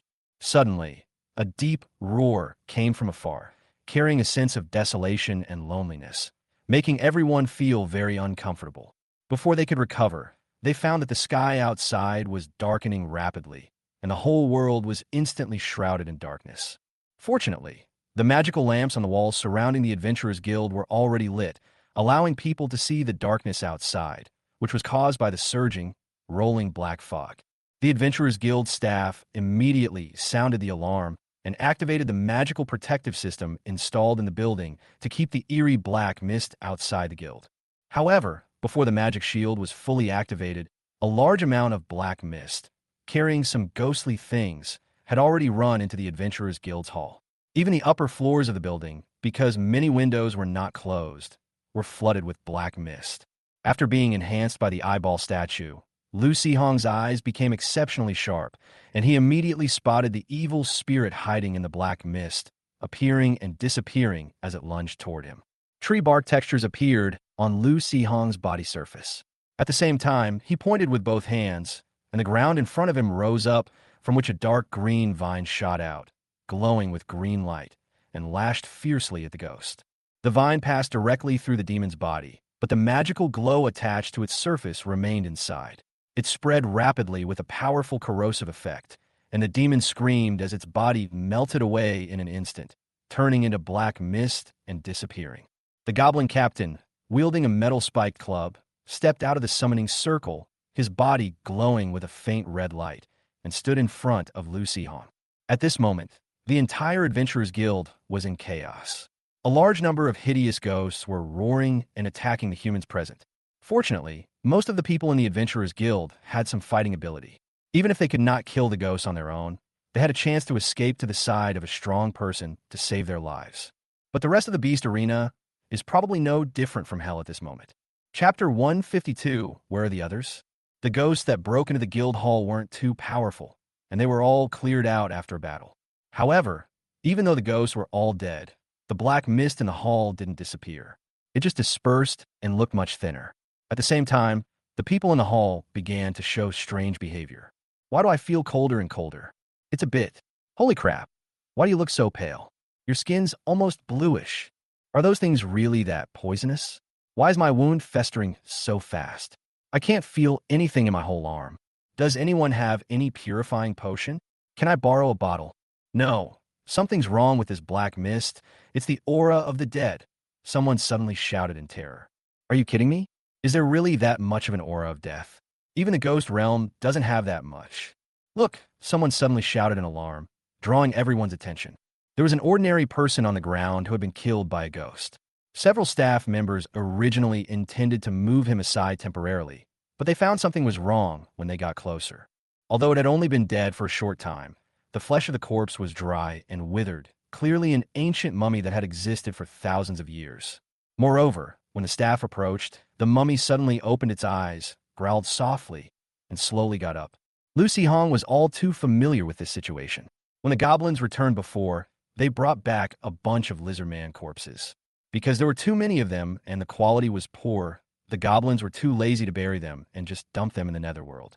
In less than a day, the corpses shriveled up completely, as if all the moisture had been drained away. A few days later, some of the lizardmen got up, wandered around, found a spot, dug a hole, and buried themselves. Because the space in the netherworld is limited, sometimes you might dig into someone else's place. In that case, you'll have to fight it out. The winner takes the spot, and the loser dies again.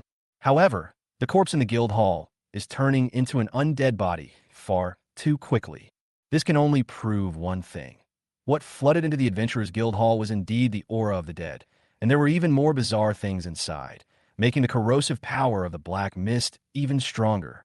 Watching the somewhat panicked crowd hurriedly dispose of the remaining corpses, and the injured guys frantically searching for purification potions and spells, Lu Hong couldn't help but turn his head to look at the guild gate. Outside the semi-transparent energy shield, there was a deep, dark black fog that engulfed the entire city. The black mist continued to flow rapidly, with ghostly creatures constantly roaring as they attacked the Adventurers Guild's magical barrier, only to be swept away by the surging black mist. Lu Hong inexplicably thought of a flood erupting, impacting, submerging, and destroying. But where does this flood originate from? Feeling somewhat uneasy, Lu Hong took out an escape talisman from his spatial ring and gently rubbed it in his hand. Because of the beast hunting, most of the Adventurers Guild members have gone out on field missions. Even the local guild leader is not in the city. There are only a few temporary leaders in the guild. They are competent in handling affairs, but their combat ability is not so good. They try to contact the outside world through the guild's communication devices, but obviously failed. They could only maintain order while taking some potions from the guild warehouse to treat the wounded and prevent them from being further corrupted by the necromantic aura. At this moment, a commotion arose in the corridor. Xiaoyang, radiating golden light as if he were surrounded by a protagonist's halo, led a group of people out. Besides the students of Qingzhou Academy, there were also several adventurers living in the guild. Sure enough, after being illuminated by this guy's golden light, the chill around his body was indeed dispelled quite a bit. Lu Hong's enhanced eyes could even see the black mist around Xiaoyang slowly dissipating. Seeing this, Lu Hong put the escape talisman back into his ring and went to greet Xiaoyang and the others. At this time, it was always more reassuring to stay with familiar people. However, as soon as they got close, they heard Xiaoyang say, "I have a bad feeling." Lu Hong stopped abruptly, his eyelids twitched violently, and before he could react, he heard a muffled roar, followed by something slamming into the wall of the Adventurers Guild building, causing the entire building to tremble violently.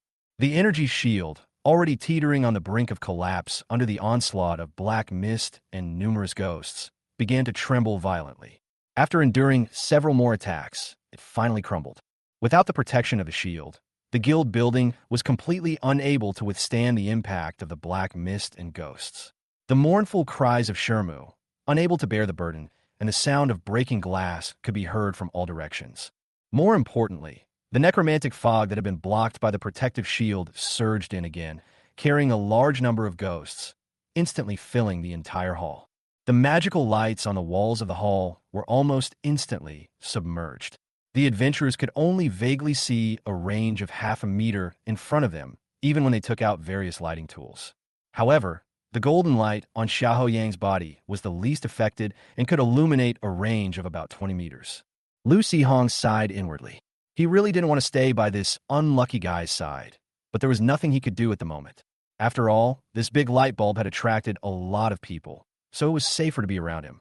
Just then, Xiaoyang also saw Lu Hong and walked towards him anxiously. His expression changed immediately, and he shouted, "Watch out!" With his left hand, he pulled Lu Hong towards him, while with his right hand, he wielded a great sword and thrust it fiercely behind Lu Hong, its golden flames blazing. A gigantic, ghostly claw suddenly emerged from the black mist, ignoring the green wind element barrier on Lu Hong's body, and pierced directly into Lu Hong's back. The golden greatsword clashed with the ghost claw, unleashing a burst of golden flames that instantly ignited the entire ghost claw. A roar came from the black mist, and the unknown ghost suddenly withdrew its claws. A golden light could be seen flying away quickly and hiding deep in the black mist. "Are you all right?" Xiaoyang asked, turning to look at Lu, whom he had pulled close to his arms as the ghost fled. A green goblin, held by Xiaoyang's little hand, lay diagonally in his arms. Its body had been pierced with a large hole. In its dying moments, it could not speak, but only looked at Xiaoyang with tender affection before finally turning into a ray of light and disappearing. Xiaoyang was stunned for a moment, then turned to look at Lu Li in confusion. "Lu Hong, How did you turn into a goblin? Is this the monster's magic? Luli clenched her fists, barely suppressing the urge to slap him with her staff, and said through gritted teeth, "That's clearly his talent for beast taming.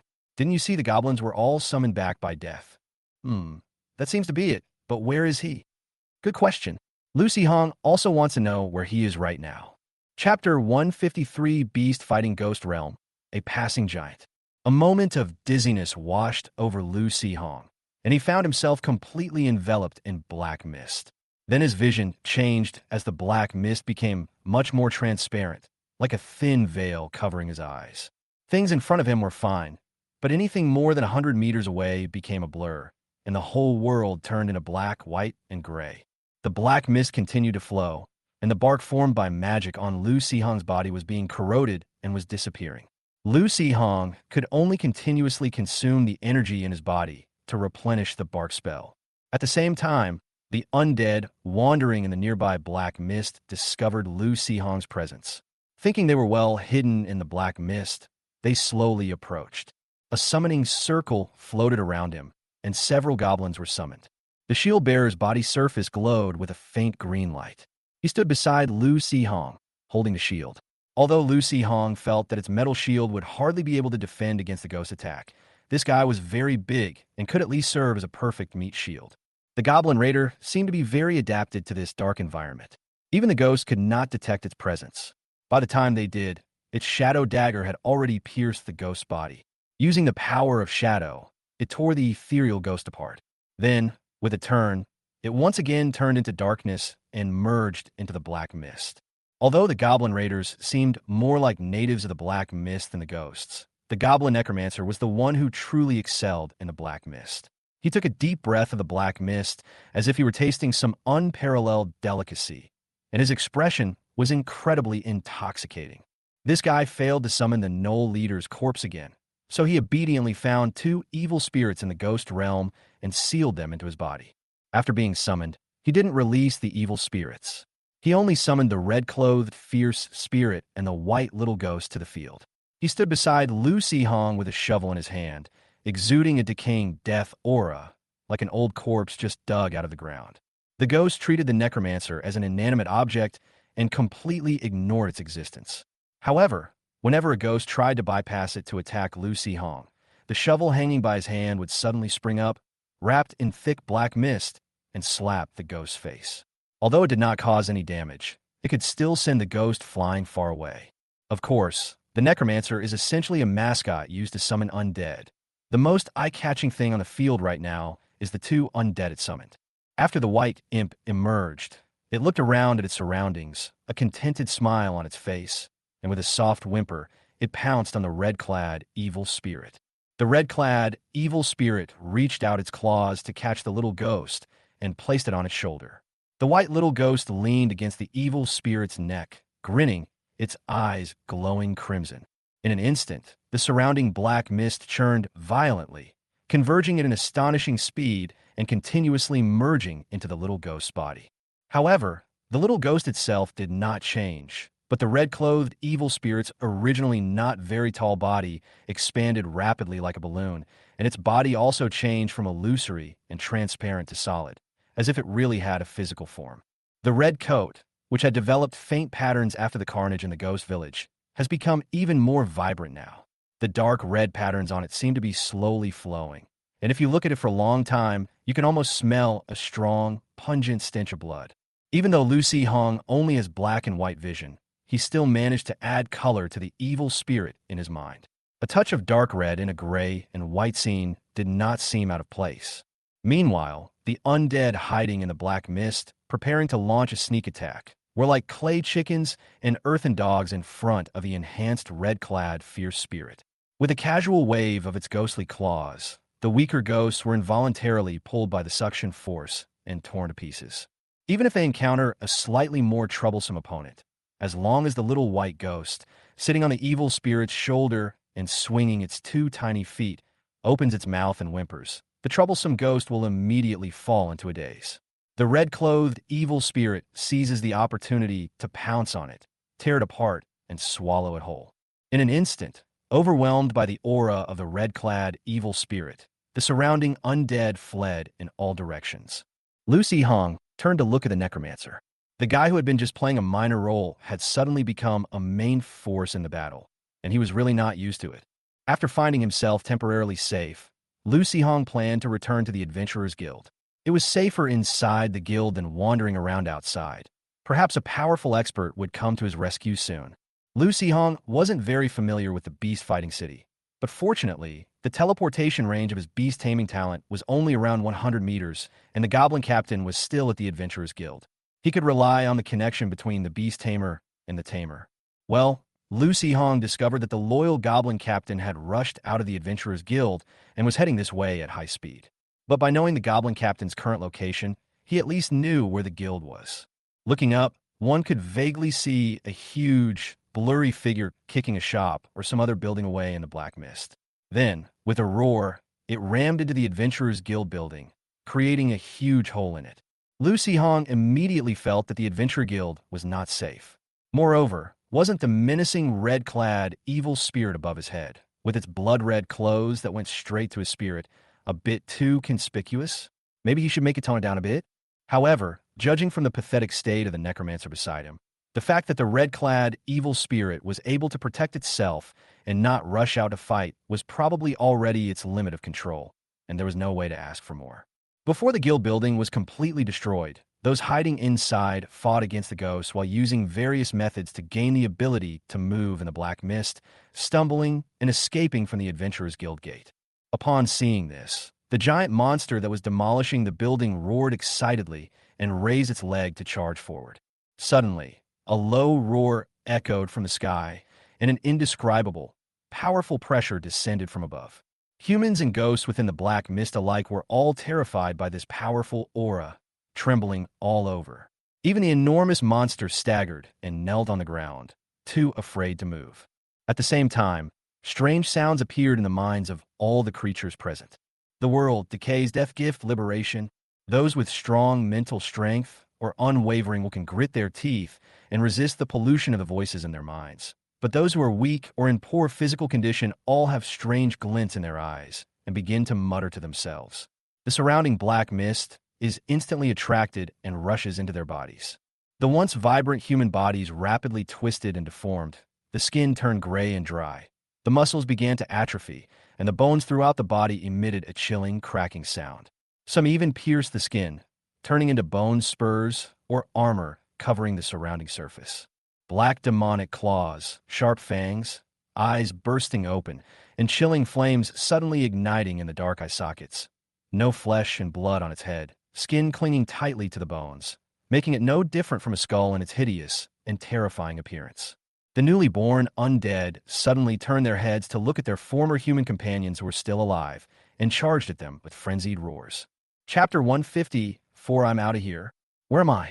Lucy Hong covered his head, his teeth clenched, and vaguely saw an enormous creature slowly flying overhead.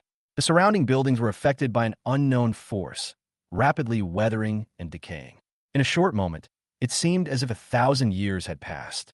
The wood dried up, the stone walls became hollow, and they gradually collapsed and broke down, turning into ruins in an instant. The arrogant red-clad demon was so frightened that it reverted to its original state and hid inside the body of the necromancer, while the necromancer himself lay stiffly on the ground, pretending to be a corpse. Even though he was incredibly annoyed by the strange noises in his head, Lucy Hong was still somewhat speechless. Finally, the powerful monster left, and the strange noises in his head ceased. However, various roars and the sound of giant objects stomping on the ground came from the black mist in the distance, clearly indicating that a large number of monsters were approaching. Meanwhile, most of the residents of the beast-fighting city who had been hiding in various parts of the city had just transformed into ghosts and roared as they rushed out of the dilapidated buildings. Lucy Hong was startled. Without thinking, he hurriedly summoned all the goblins, took out the escape amulet, crushed it, and his body was enveloped in magical light, disappearing instantly. Similar to the feeling when the beast-taming substitute talent is triggered, it only takes a slight moment of disorientation before you find yourself in another place. However, Lucy Hong was shocked to find that he had not returned to the magic tower and was still surrounded by black mist. He thought that something had happened in the lava territory and that even the magic tower had been destroyed. At that moment, a cacophony of sound arose in the distance. The howls of ghosts, the screams of humans, the roars of beasts. Lucy Hong looked up and realized that the black fog around him was much thinner than that of the beast-fighting city. He could vaguely see a village in the distance, where a large number of humans were being chased by ghosts and were fleeing in panic. Good news, this isn't lava territory. Bad news, the escape amulet failed to work, and I don't know where I've ended up. Lucy Hong quickly realized that although the escape amulet was a high-level magical item that could save lives in most cases, it was easily affected by spatial fluctuations. If the space in which the user was located or the space around the magic tower became abnormal, or if the user was isolated between two worlds, the escape amulet might become unusable. Such terrifying black mist of death and so many undead monsters are clearly not a natural disaster, so it's not surprising that they would cause interference with the space. There was also the giant monster he had seen in the Beast City. Although its size was vastly different, it looked very similar to the young green dragon in the Misty Forest. Lucy Hong suspected that the thing was the legendary ancient dragon, but he didn't know why it appeared in the necromancer's black mist. Sensing the direction of the flowing black mist of the undead around him and its ever-increasing concentration, Lucy Hong estimated that he was currently on the outer edge of the black mist and that he should be able to escape its range by following its flow. After glancing at the chaotic village, Lucy Hong pursed his lips, summoned a goblin, and turned to leave. There are not many undead in the villages and towns, and their strength is not strong, because most of them are humans who have just been transformed into ghosts by the strange black mist of undead.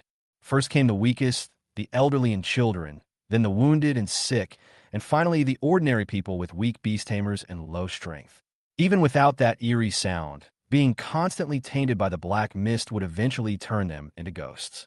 Knowing he was powerless to save them, Lucy Hong decided that rather than wasting his time spreading useless kindness, he should leave as soon as possible and escape the reach of the black fog. Although we were following the direction of the spreading black fog, we could only stay on the road as much as possible and couldn't run around randomly.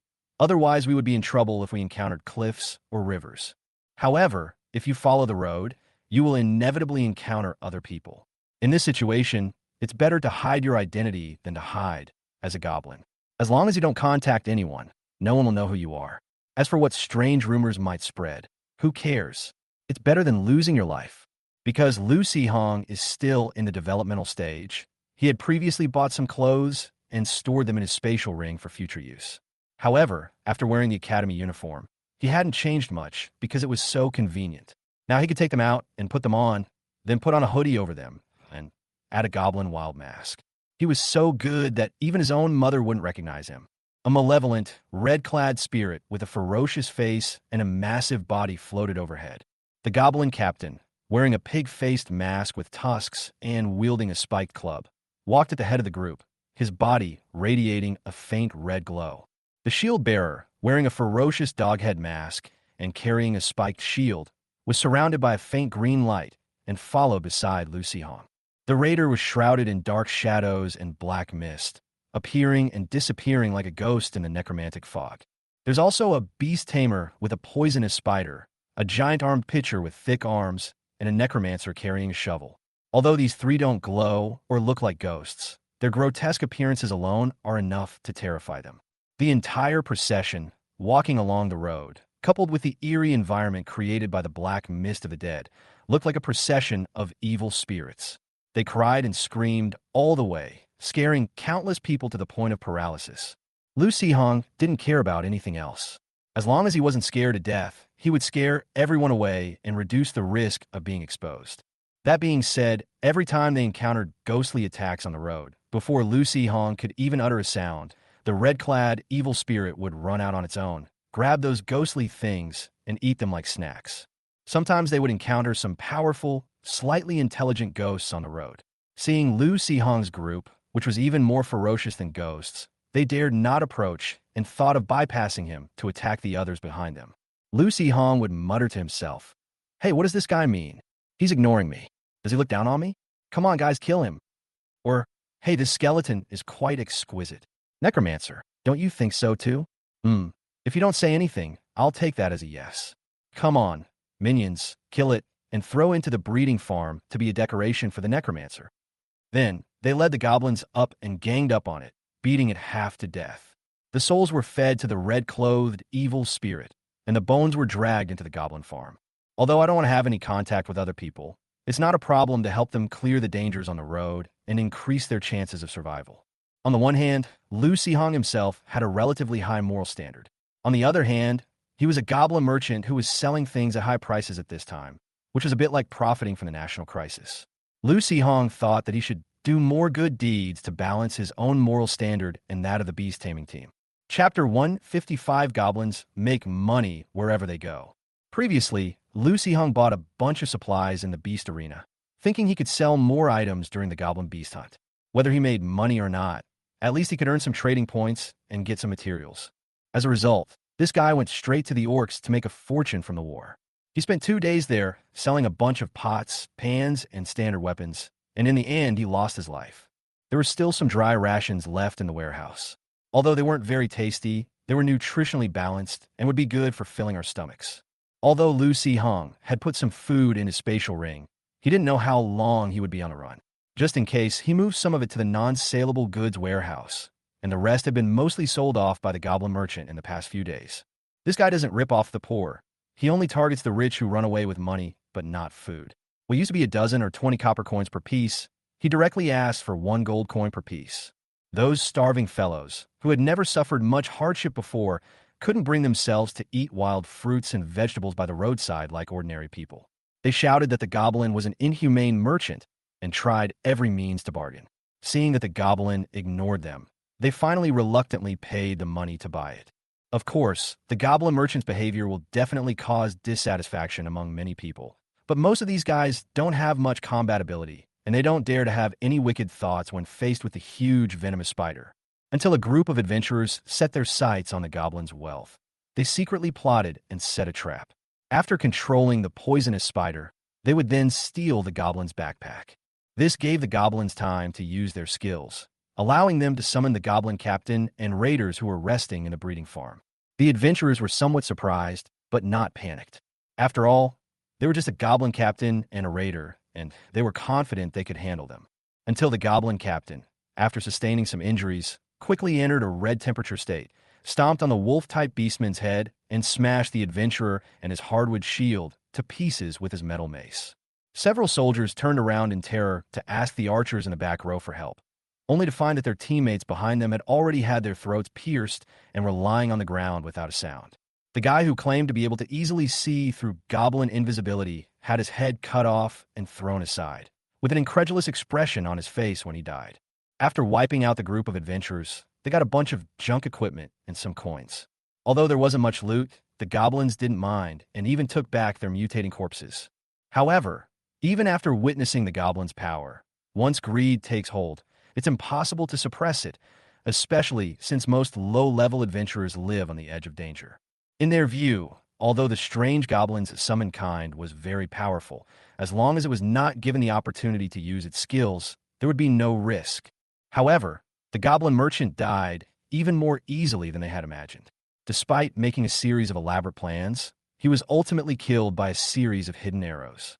However, the goblins died in a very environmentally friendly way.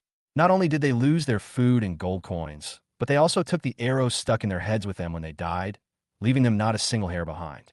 These people were completely dumbfounded when they witnessed the goblin merchant's stingy nature for the first time. Those watching the battle from the sidelines had different thoughts.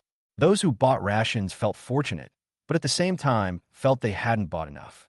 Those who didn't buy any were even more regretful, and were even willing to pay 2 or 3 gold coins to buy them from others.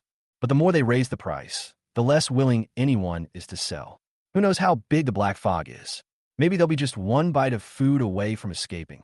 If Lu Sihong knew what these people were thinking, he could only scoff and say that they were overthinking things. Putting aside the fact that when they were really starving to death, he guaranteed that these people would eat wild vegetables more fiercely than goblins. He felt that they were more likely to be corrupted by the black mist and turn into ghosts first than starve to death. During this time, Lu Sihong also secretly observed people on the road. Besides being physically weak, people with dark minds were more likely to become ghosts if they were corrupted. Although it was just a guess, Since Lu Hong couldn't see through people's hearts, he only observed from the surface that those middle-aged men and adventurers with gloomy faces who liked to bully the weak and fear the strong, even though they didn't have obvious scars on their bodies, would mutate earlier than children. If physical factors are ruled out, then it must be a mental or spiritual reason. Anyway, as the escape takes longer and the food becomes scarce, loved ones die, and people are bullied by villains, more and more people's minds will turn dark. Just look at the situation of the crowd at that time, and you will know whether your judgment is correct. Lu Hong thought coldly. Because walking was too tiring, Lu Hong really wanted to get him out. Unfortunately, apart from beast taming, he hadn't seen any living or mutated animals along the way, let alone any rideable ones. The tamer's stinging spider could also be ridden. Although it wasn't as big as the merchant's, it could support Lu Hong's weight without any problem. However, the body of the poisonous spider was really not suitable for riding. Lu Hong felt awkward all over while riding it, and he didn't know how the goblin merchant adapted. Lu Hong couldn't help but miss the yellow chocobo he kept under the magic tower. It was so obedient and well-behaved, and so comfortable to ride. Considering the long distance to the beast-fighting territory and the fact that it was a battle route with too many variables, I was afraid something unexpected might happen, so I didn't take it with me. I never expected that something would actually happen. Luckily, I didn't take it with me. Seeing that Lu Hong didn't want to ride the spider, the beast tamer then brought out a giant beetle. Don't underestimate this creature just because it's currently at the bottom of the food chain in a breeding farm. The adults feed the spiders, and the larvae feed the newly hatched flying sparrows. Goblins will also come in and catch a few to roast and eat. However, the goblin tamer still selected a few that seemed to have potential from this group of insects and carefully nurtured them for a period of time. Although in the end, only 2 were left to continue being nurtured, the others were fed to the spiders as rare food. The shimmering silver beetle brought out this time is the one that mutated during its development and gained the ability to gnaw on metal to strengthen its shell. Although simply metallizing the outer shell only enhances its defensive capabilities, it significantly reduces its movement speed and eliminates its ability to charge, rendering it practically useless in combat. However, it's great for riding. It's huge, and although it's not very fast, it's very stable. You can even lie down and sleep on its back with a blanket on it. Chapter 156, I was just watching the fun, and you actually insulted me? After running for 5 or 6 days, the black fog became thinner and thinner, and the fierce spirits and evil ghosts that appeared with the black fog had almost disappeared. However, there were more undead creatures on the road. Some were old corpses that crawled out of the ground, nourished by the death aura. Some were magical beasts and animals corrupted by the black mist, and some were refugees whose bodies mutated during their escape. However, compared to the powerful undead in the black mist, these newly formed skeletons and mummies are weak and have limited attack methods. Even ordinary people can easily deal with them if they muster up the courage, since these things have empty heads and basically no intelligence. Lu Hong was, after all, a professional with mental strength approaching that of an archmage. Although he only knew a few basic spells, his strength was definitely above that of a formal mage, so of course he wouldn't take such things to heart. With the danger of being ambushed by ghosts gone, the black fog became thinner and thinner, and daytime visibility improved significantly. Although Lu Hong had wrapped himself up tightly, the risk of being exposed had increased dramatically. One night, Lu Hong sneaked into the wilderness, summoned all the goblins back to his beast-taming space, leaving only the raider to follow him in stealth. He took off his wild mask, changed his clothes, and disguised himself as an ordinary adventurer. The goblin captain and his spike club are a bit conspicuous and need a makeover. He's killed quite a few undead along the way, and his experience points at the breeding farm have reached 998. He can just find a skeleton or something along the way, kill it, evolve it, and then get a new weapon. Just then, Lu Hong reached the age where he started to grow a beard. He hadn't groomed it for a while, so although he looked a bit unkempt, he did look much more mature. He planned to go back to Qingzhou, where he never shaved before. He figured that if he let his beard grow longer, he could pretend to be 24 or 25 years old without any problem. In this way, bringing a level 4 goblin would still be somewhat conspicuous, but at least it wouldn't seem too outrageous. I casually whipped a dead rabbit with magical vines, killing it by the roadside with only its head remaining, and gained some experience. Lu Hong was immediately disappointed. He wondered which inconsiderate person had killed it, and not even bothered to kill it properly. He could have left a half-rotten rabbit head on the roadside to scare people, or at least left half of it. Maybe he could have gained more experience and evolved the Goblin Captain. With a slight sneer, Lucy Hong looked around, hoping to find another weirdo to gain some experience. But instead, he saw a group of people gathered on the road ahead, seemingly arguing fiercely and even taking out their weapons, ready to fight. The surrounding area was full of refugees, and no one was in the mood to watch the commotion. When they saw that a fight was about to break out, they all hurriedly ran away. Only Lu Si-hong strolled to the side, took out a piece of fruit, and started eating it. This fruit wasn't something he brought with him, nor did it grow at the Dragon Dung farm. It was picked by the Goblin merchant while he was doing business. Although Lu Si-hong had never seen this variety of fruit before, the farm described it as a delicious wild fruit. He tasted it, and it was indeed quite tasty. The two groups arguing were, one group consisted of 5 simply dressed villagers with a child of about 10 years old. They looked fierce, but their eyes were somewhat timid. The machetes in their hands were trembling slightly. A black dog with a chipmunk perched on its head was also there. Together, they bared their teeth at their enemies and growled threateningly. On the other side, 4 men dressed as adventurers stood with a relaxed posture and disdain on their faces, clearly not taking the people in front of them seriously. Instead, beside them, a black cat about half a person's height appeared lazy, but its cold gaze was fixed on the necks of the villagers. As long as the tamer gave the order, it could instantly tear the enemy's throat. However, after listening to a few words, Lu Si-hong felt a little strange. These 4 guys claimed that the child was in a severe state of necromancy and would become a monster that would pose a threat to passers-by, and demanded that they throw the child away or leave the main road. At first, Lu Si-hong thought that these guys wanted to drive people to a deserted place and take the opportunity to rob them of their valuables. But looking at the villagers' pale faces, the most valuable thing they had was probably their weapons. Surely, they weren't after the villagers' bodies? Of course, looks doesn't mean that. Lu Si-hong just noticed that these 4 adventurers looked normal on the surface, but their faces were gloomy and their eyes were bloodshot, as if they hadn't rested well. However, the black mist surrounding their bodies was too dense, clearly indicating severe necromancy and impending physical mutation. Perhaps it was because they were about to become undead that they unconsciously developed some inappropriate appetites and began to drool over the bodies of a few villagers. The child, though his face was bluish, his nails were black, and his skin was dry and wrinkled, these were merely signs of his body being polluted by the black mist. At least his eyes were clear, and the fear and tension he showed proved that he was still conscious. His body has become like this, and he hasn't turned into an undead. He has both parents, so he shouldn't be the type with a strong will. So he must have been born with strong mental power. Lu Si-hong muttered to himself, which caught the attention of the adventurers. Everyone else would avoid trouble like the plague and run away in a hurry, but this guy just sat there watching the show, munching on fruit.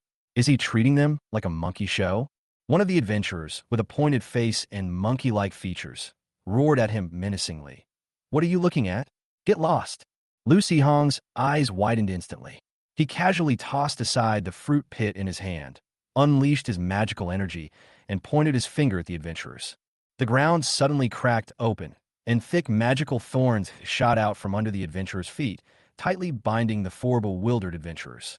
Even the big cat that sensed something was wrong and tried to escape was tied up in midair. Seeing that he had subdued these guys, especially since their hands and feet were bound, Lu Si-hong slowly said, "Summon, Great Thorn's technique." What the hell? This is clearly just a regular thorn spell. It's just a bit bigger. Besides, who the hell calls out the spell name after casting it? Aren't those just incantations to remind teammates? Although the 4 adventurers were furious, they weren't fools who had survived this long. In this situation, they were at the mercy of others, and if they uttered their curses, they would only suffer in the end. Ahem, my friend, is there some misunderstanding? The leader of the adventurers already had a fierce look on his face, and now his face was gloomy and his eyes were bloodshot.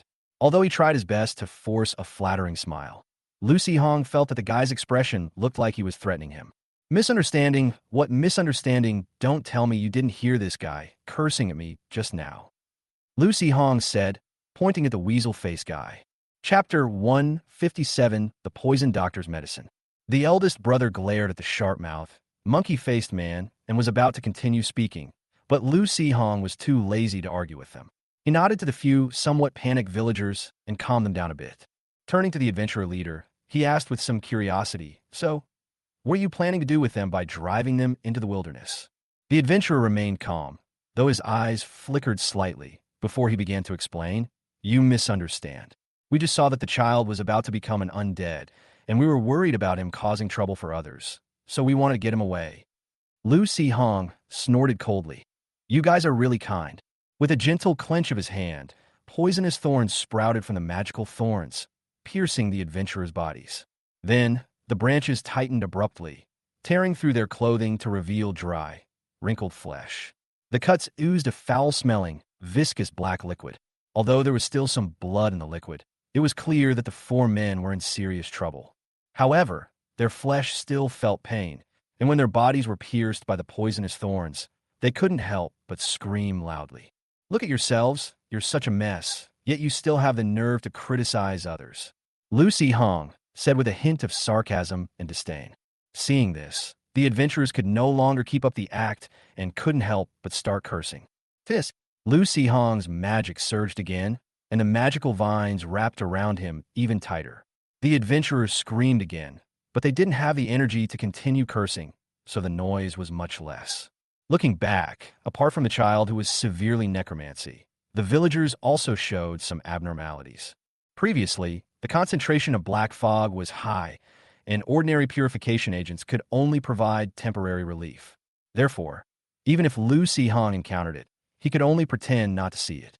However, the concentration of black fog here is much lower, and the rate of erosion is much slower. More importantly, the Goblin Doctor has woken up. Because it had just evolved into a savage healer and then went out to die, Lu Si Hong hadn't had the chance to witness the power of its poison healing talent.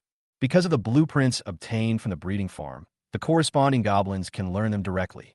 However, the goblin herbalists are not skilled enough and can only concoct some low-level poisons and powders. Learning other types of potions is extremely difficult. Of course, Lu Si Hong now knows where this thing's talent lies, and in a sense, it might be more suitable to be Sima Qingfeng's tamed beast. After evolving, the Goblin Doctor instantly mastered the Hulk potion and the Stone Skin potion. However, if it honestly concocted ordinary potions, how could it do justice to its talent as a poison doctor? Of course, we need to add a little something, just a tiny bit. It won't kill anyone. Well, it was just paralysis, limb twitching, foaming at the mouth, and bleeding from all 7 orifices, at least before it collapsed. The goblin that had been given the potion was indeed very brave. Even a weakling like it could fight the barbarian doctor with the talent for enhancing poison to a standstill and beat it black and blue. When it finally collapsed from the poison, it was foaming at the mouth while showing a smile of revenge. The goblin healer, who had been beaten up, didn't seem to care at all. He even thoughtfully gave the goblin an antidote. However, before it recovered, the healer tied it up with a rope, adjusted the formula, made a new potion, and fed it to the goblin again. This time the medicine was stronger. The goblin's body swelled up like a balloon, and it suddenly broke free from the rope's restraints. It then pressed down on the barbarian doctor and beat him up again. If the goblin shield bearer hadn't been holding him back, the barbarian doctor would probably have ended up lying on the floor with that goblin. Yes, the goblin went to lie down on the board. Because he fought too hard, some of the blood from the goblin healer's spit got into his mouth, and he died before the effects of the poison from the Hulk wore off. Of course, he died laughing this time too. The barbarian doctor was seriously injured this time. He drank a bottle of his own homemade, poisonous healing potion and then soaked in a hot spring before regaining his mobility. Of course, these are all part of the goblin medic's daily folly, and they're not important. However, the goblin shop refreshed this morning and a potion recipe appeared. Blue Blueprint, Flesh and Blood Regeneration Potion, extracts the life essence from medicinal herbs, infusing the user's body with powerful vitality. It uses wildly growing new flesh and blood to replace the decaying and eroded body. This potion can quickly restore the body's condition and eliminate some negative status effects related to flesh and blood. However, when the potion takes effect, it will consume a large amount of the user's own life force, causing weakness and fatigue. After obtaining the recipe for the Flesh and Blood Regeneration Potion, the genius goblin doctor added something to the pot while brewing the medicine, causing a drastic change in the potion's effects. This led the goblin farm to rename the potion and add a new annotation. Super toxic flesh growth potion. An abnormal body should be purified with potent poison. This potion will eliminate most abnormal physical conditions, but will also inflict a severe poison on the user. Please prepare a strong antidote before using this potion. The Goblin Healer Brewed a potion. Since all the other goblins were in a state of shock, and no one could test the medicine on it, it took a sip itself. The injuries it had sustained from the rampaging goblins quickly disappeared. As for the abnormal condition, it only turned slightly purple and spit out a bunch of bubbles. The Goblin Medic's poison resistance is too high, so it's basically not a useful reference. Lucy Hong is quite curious, though, whether this super toxic flesh growth potion can be used to cure the necromancy aura. This child's soul was hardly affected. It was just that his body had become necromancy. However, his necromancy was too severe, and purification potions alone would definitely not be enough. Fortunately, there are a few experimental samples here. We can use them to test the actual effects first.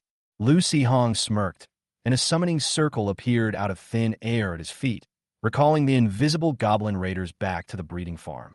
He then retrieved several glass bottles of potion and summoned them again. The adventurers, tormented by the thorns and poisonous barbs, didn't notice, and the villagers only saw the summoning circle at Lu Si-hong's feet flash twice, after which several bottles of dark purple potions appeared in his outstretched hand. The medicine, even at a glance, gave one a chilling feeling. The sharp-mouthed, monkey-faced adventurer struggled for a while, only to find that the thorns were too hard to break free from. Instead, the venom on the barbs began to take effect, gradually numbing his body and causing him to become somewhat disoriented. The adventurer gave up resisting and was about to give up when he suddenly felt a chill in his heart, sensing a malicious gaze upon him. Before he could react, the magical vines around him suddenly started moving again, binding and fixing his head in place. Look how magnanimous I am. You just insulted me like that, but I not only didn't hold it against you, I even gave you medicine to cure your illness. Chapter 158, Force-Feeding Medicine, if refused. The adventurer opened his mouth to argue, but his mouth was immediately stuffed with glass, rendering him unable to speak, let alone spit out the potion that had been poured in. Because he didn't dare to try the medicine, Lu Si-hong didn't know what it tasted like. He also couldn't tell whether the adventurer's rolling eyes and dry heaving were because he choked on the glass bottle or because the medicine tasted too awful. It doesn't matter anyway. Judging from the color of this medicine, no normal person would want to drink it. The potion reacted very quickly. The adventurer's body underwent drastic changes as soon as he swallowed it. Like an inflating balloon, his flesh and blood expanded rapidly, growing larger and larger. Seeing that the situation was not good, Lu Si-hong quickly fell backward. With a loud bang, the adventurer's body exploded, and purple pus splattered everywhere. Fortunately, the spray didn't travel far, only drenching the companions who were also bound by thorns. Amidst the sizzling sound of the venom corroding, the other three adventurers' flesh festered, and they couldn't help but let out shrill screams. Standing up nonchalantly, Lu Si-hong looked at the miserable state of the three adventurers affected by the venom and couldn't help but feel a bit of a toothache. So he controlled the thorns to regrow and replace the parts corroded by the splashed venom, preventing these guys from breaking free. The necromancy was probably more severe than expected. The adventurer, with his pointed mouth and monkey-like face, had almost his entire body replaced with flesh and blood. His clothes had been blown to shreds, and his body was still covered with remnants of flesh and blood that had been corrupted by the venom. He looked weak, powerless, and on the verge of death. Lu Si-hong went up to examine him and found that apart from being weak, poisoned, foaming at the mouth, and about to die, the guy was fine. Detoxification? What kind of detoxification? Strong medicines are very expensive. Why give them to this kind of trash? After observing, Lu Si-hong turned his gaze to the side to the leader of the adventurers, whose face was full of fierceness, and was about to say that he would give them a quick death. The adventurer leader trembled and said in a shaky voice, "I'll talk. I'll tell you everything. Just give me a quick death." "Huh, what did you say?" Lu Si-hong was a little confused, but nodded indifferently. The adventurer leader relaxed, breathing weakly, and said softly, "Our target is this infected child. A guy in black robes told us to find these children whose bodies have become undead. If we capture 10, he'll give us an alchemical potion to remove the undead contamination. In addition, he'll give us 10 gold coins for each child." Lu Si-hong frowned slightly. "Why are you grabbing the child?" "I don't know, but that guy was acting suspiciously and seemed rather sinister. Maybe he's some kind of cult member. Cultists. Necromancer Black Mist. Necromancers? Lucy Hong suddenly realized that the goblins he encountered in the Green Dragon's nest last time were probably these guys, and perhaps this black mist was also their doing. Moreover, speaking of cultists, Lucy Hong recalled the bald man he had killed before. When he was in good condition, he transformed into a giant beast and overwhelmed the beast tamer. He even unleashed a powerful attack before leaving. Who knows what kind of strength the cultists these adventurers have encountered are. This place is not safe to stay for long. The adventurer who tested the drug had already died from the poison, and his body had begun to dissolve. As for the remaining three, Lucy Hong gave them a quick death by instantly snapping their necks with thorns. However, these guys were severely necromancy-inducing, and they started turning into zombies as soon as they died. All I could do was casually sprinkle some corrosive poison powder prepared by the goblin healer on them, dissolving their corpses along with the magical thorns. Although they were preparing to flee, there was still one thing left to do. Turning around, Lucy Hong gave a kind smile to the villagers who looked terrified, but unexpectedly startled them so much that they raised their machetes at him with trembling hands. "Hey, you guys!" Lucy Hong was both amused and exasperated, but he was in a hurry and didn't bother to explain. So he just started fighting. 2 minutes later, the villagers were bound by magic thorns without thorns. Even the black dog and the chipmunk were tied up, their mouths gagged, their eyes wide with despair as they stared ahead. Lucy Hong Pride opened the little boy's mouth with one hand, flicked the bottle stopper with his thumb with the other, and then poured the entire bottle of medicine into the child's mouth. Accompanied by violent gagging, the child's body rapidly swelled up like a purple steamed bun. Having anticipated this, Lucy Hong immediately moved far away. However, this time the child's flesh did not burst open directly, but instead quickly rotted and suppurated, melting like a heated candle and flowing onto the ground, revealing the dark purple newborn body inside. Seeing that the potion's effects had almost worn off, Lucy Hong, fearing the child might be poisoned to death, quickly stepped forward, summoned a vine, and used it to hang the weakened child up and shake off the poisonous, rotting flesh. Then he took out a bottle of potent antidote from his spatial ring, and while pouring the medicine into the child's mouth, he muttered something under his breath. "Kid, this bottle is a potent antidote personally concocted by an alchemy master. You wouldn't even dream of getting it for less than 200 gold coins outside. Consider this alone. You'll have to pay me back when you're successful in the future." To be honest, the Goblin Doctor's talent for poisons is truly remarkable.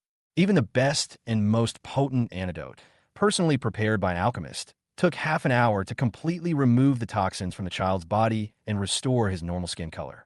Only then did the villagers realize that Lucy Hong was actually saving their children. After being released by the magic vines, they thanked Lucy Hong profusely, but their hands were empty and they had nothing to offer, which made them feel somewhat embarrassed. Lucy Hong didn't want anything from them.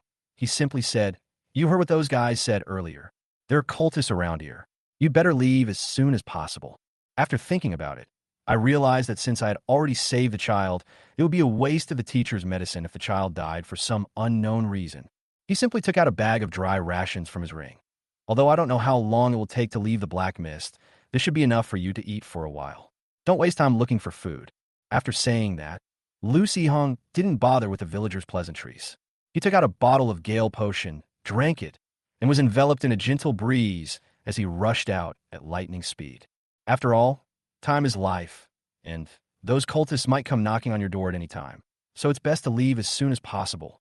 Watching Lucy Hong's figure disappear into the distance, the villagers remained silent. Only the somewhat weak little boy, leaning against his father, murmured with a determined look in his eyes, 200 gold coins.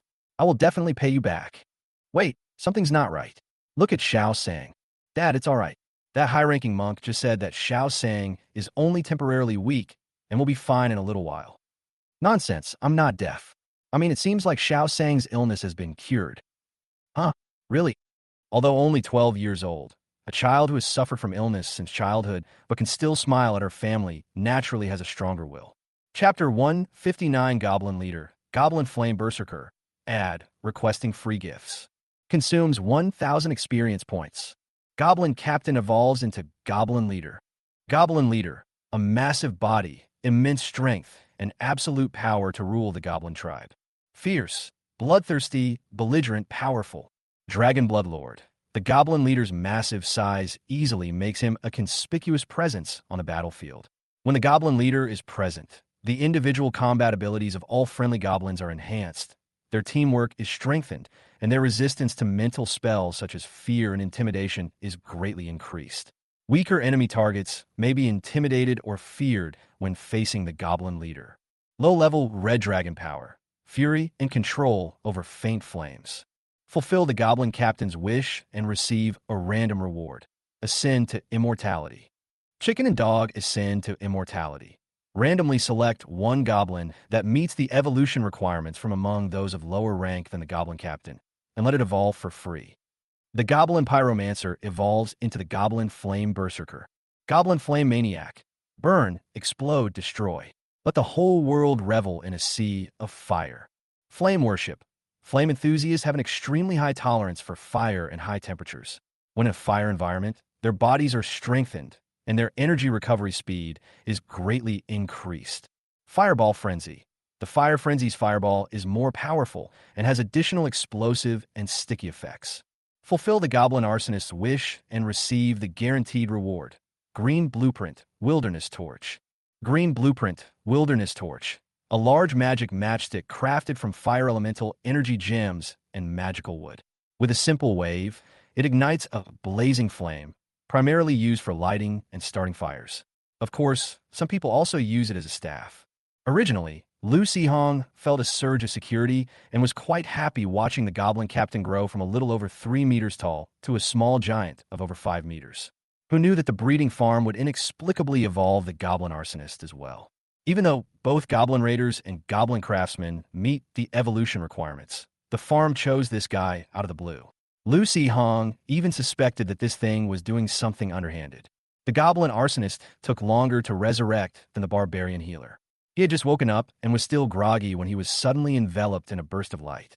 Its body hadn't changed much, except that the red hair on its head was even redder, its eyes were gleaming, and it had a crazy look on its face.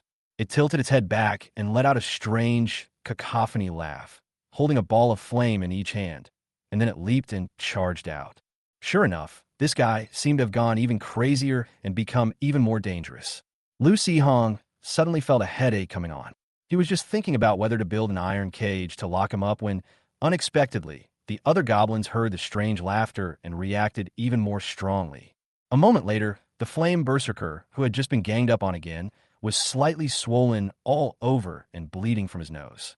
He squatted beside the medicine pot, using fireballs to heat the firewood for the Goblin Healer. After a while, he was summoned by the Goblin Blacksmith to forge iron.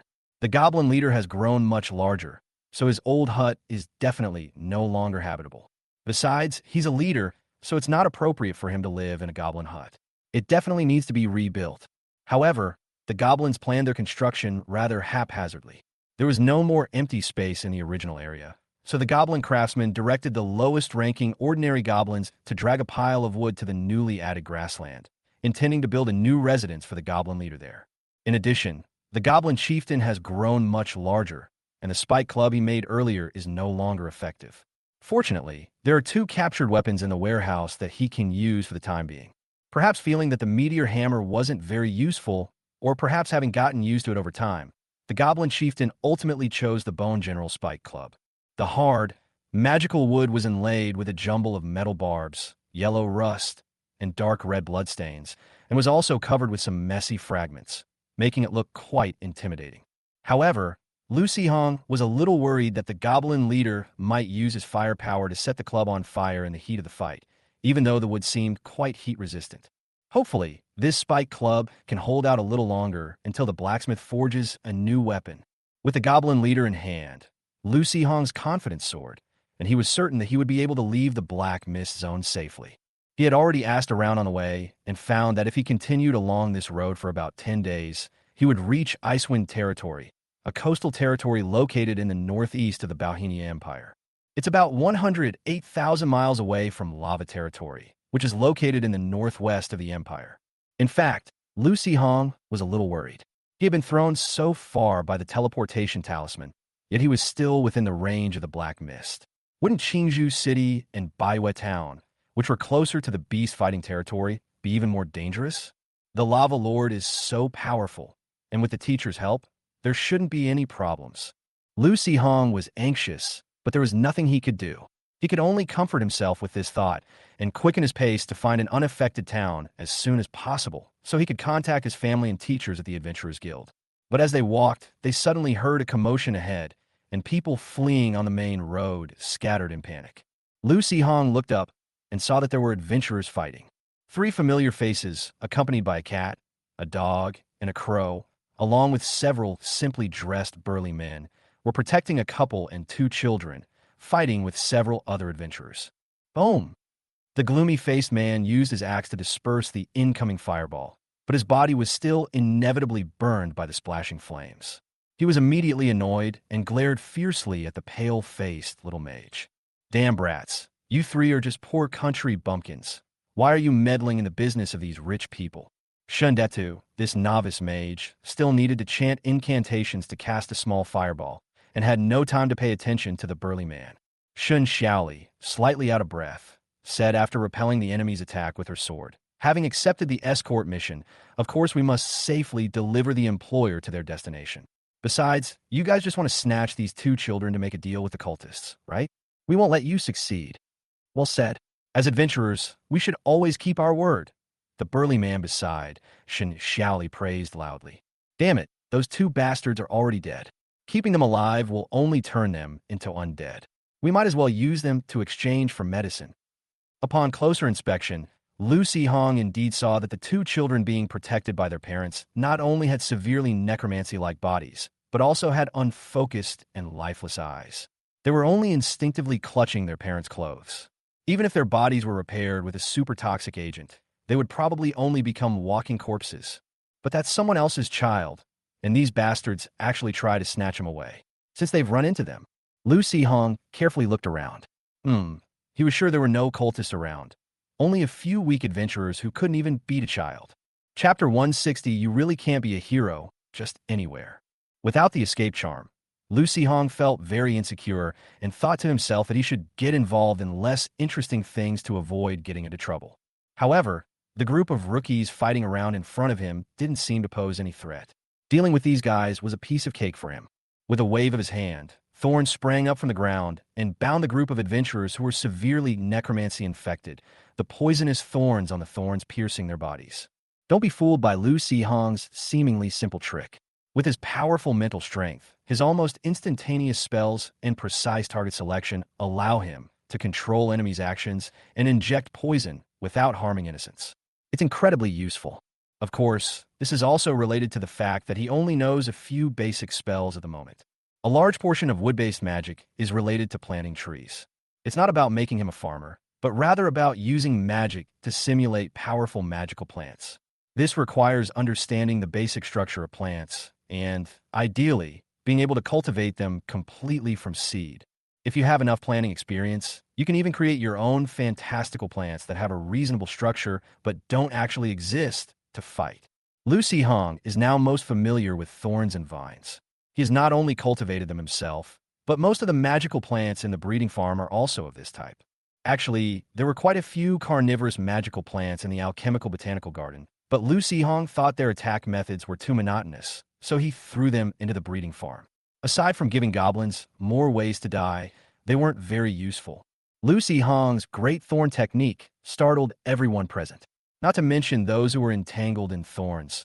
The burly man protecting the wealthy couple and the 3 rookies looked around and all turned their attention to Lu Hong. Lu Hong, who was pretending to be passing by, was stunned for a moment. Wait a minute, my spellcasting speed is so fast, and the magical fluctuations are not that big. How did these guys find me?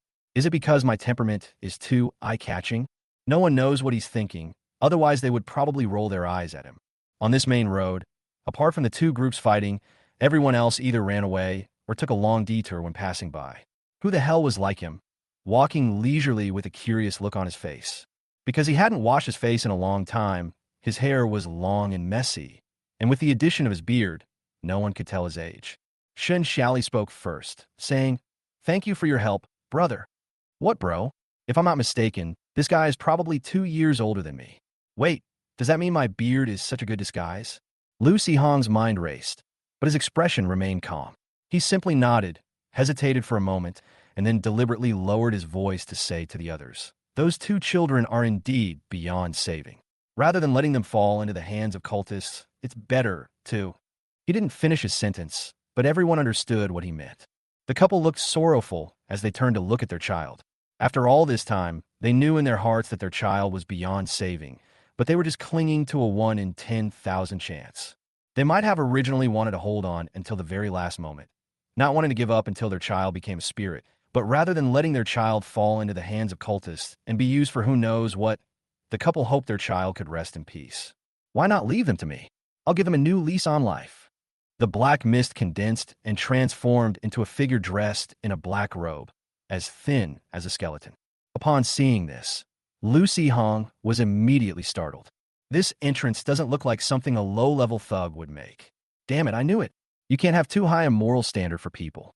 And this bastard, you should have come sooner. If I'd seen you here, I would have taken a detour long ago. Lu Hong wanted to say that he was just passing by, but in order to avoid future troubles, he summoned the most poisonous Rosa Vine when he made his move. Those adventurers who were severely necromaniac had already been poisoned to death, and their bones had even softened and rotted, making it impossible for them to become necromaniacs. Otherwise, those guys would have started making a ruckus long ago, and the scene wouldn't be so quiet. Everyone stood ready, but Lu Hong slowly moved backward. Well, since you gentlemen have something to discuss, it's not really appropriate for someone like me, who has nothing to do with this, to be here. So, I'll be leaving now. The black-robed skull turned its head slightly, looking at Lu Hong with a mocking expression. Leave? Don't leave. A wood-type mage is a rare find. TSK. So it seems there's no room for negotiation. In that case, then, Goblin leader, charge. The summoning circle lit up, and the Goblin leader, wielding a huge spiked club, roared, his body engulfed in faint flames, and his eyes turned crimson as he charged toward the black-robed skeleton. After evolving, the original leather armor could no longer be worn, and this guy often caught fire during battles, so leather armor made from the hides of ordinary magical beasts was of little use.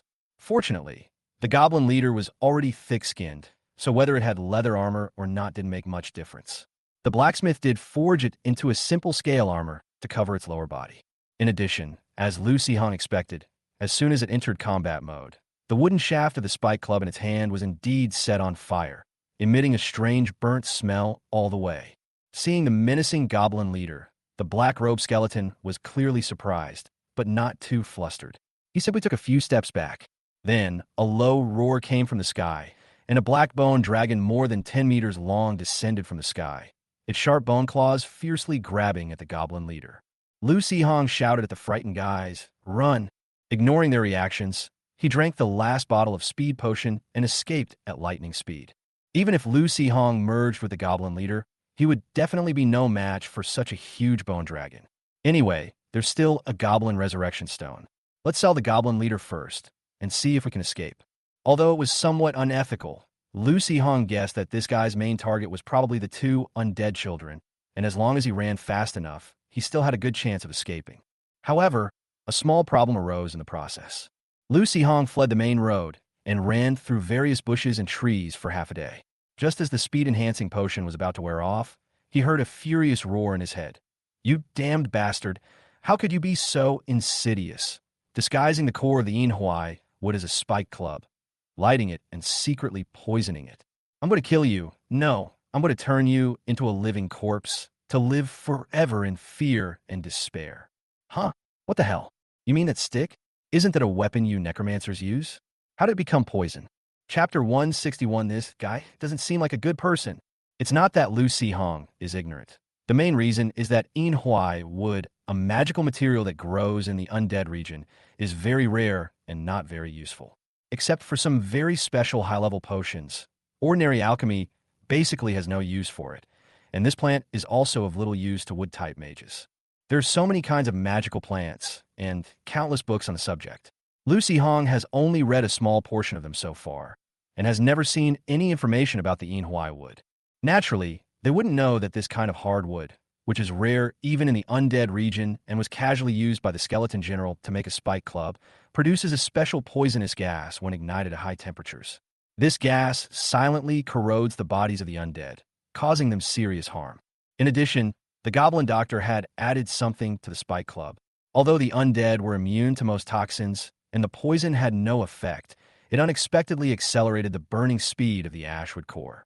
When the Goblin leader died in battle and the black-robed skeleton realized something was wrong, the bones on the bone dragon's body had already softened to varying degrees. Even the black-robed skeleton himself had become much more fragile, and it was unknown how long it would take to repair them. Lucy Hong had no way of knowing these things. All he knew was that he was really going to fight to the death this time. First, he used the resurrection stone to revive the goblin leader lying on the grass. Then, instead of summoning the goblins, he pretended to fall to the ground in a panic and turned to look at the bone dragon in the sky with a terrified expression. Hopefully, this guy will keep his word and torture me first. But even if he attacks directly, it won't be a big problem. I still have my beast taming talent to try and learn from my mistakes. Lucy Hong thought to himself, what kind of trouble can a little mage without beast taming cause? The black-robed skeleton, confident of victory, looked down at the pitiful little thing, who was terrified and helpless, and felt a surge of satisfaction. Cult members, you know, it would be abnormal if they didn't have some strange quirks. Like this black-robed skeleton, he enjoys watching his prey's fear and despair. His body was shrouded in black mist, and his black robe slowly floated down from the bone dragon. His eyes were indifferent, and his face was ferocious. He felt that his expression was appropriate and was about to use some words to intimidate his prey and deepen his fear so that he could feel more satisfied. Lucy Hong's eyes narrowed, and more than a dozen summoning arrays appeared around his body. Except for a few ordinary goblins left in the breeding farm to trigger his beast-taming talent, the rest were all summoned. At the same time, he used all his strength to summon thick thorns from under the black-robed skeleton's feet, which quickly climbed up and wrapped around it, binding it instantly. The goblin leader, summoned to the side of the black-robed figure, roared and slammed his metal flail down. Crack! The somewhat surprised black-robed skeleton hurriedly raised his hand to block it, but made a sound of bones breaking. His right arm fell down instantly, only not completely severed by the surface skin and flesh. At the same time, rocks on the left, fireballs on the right, and crossbow bolts from the beast tamer and ice arrows from the frost mage came flying rapidly from different directions.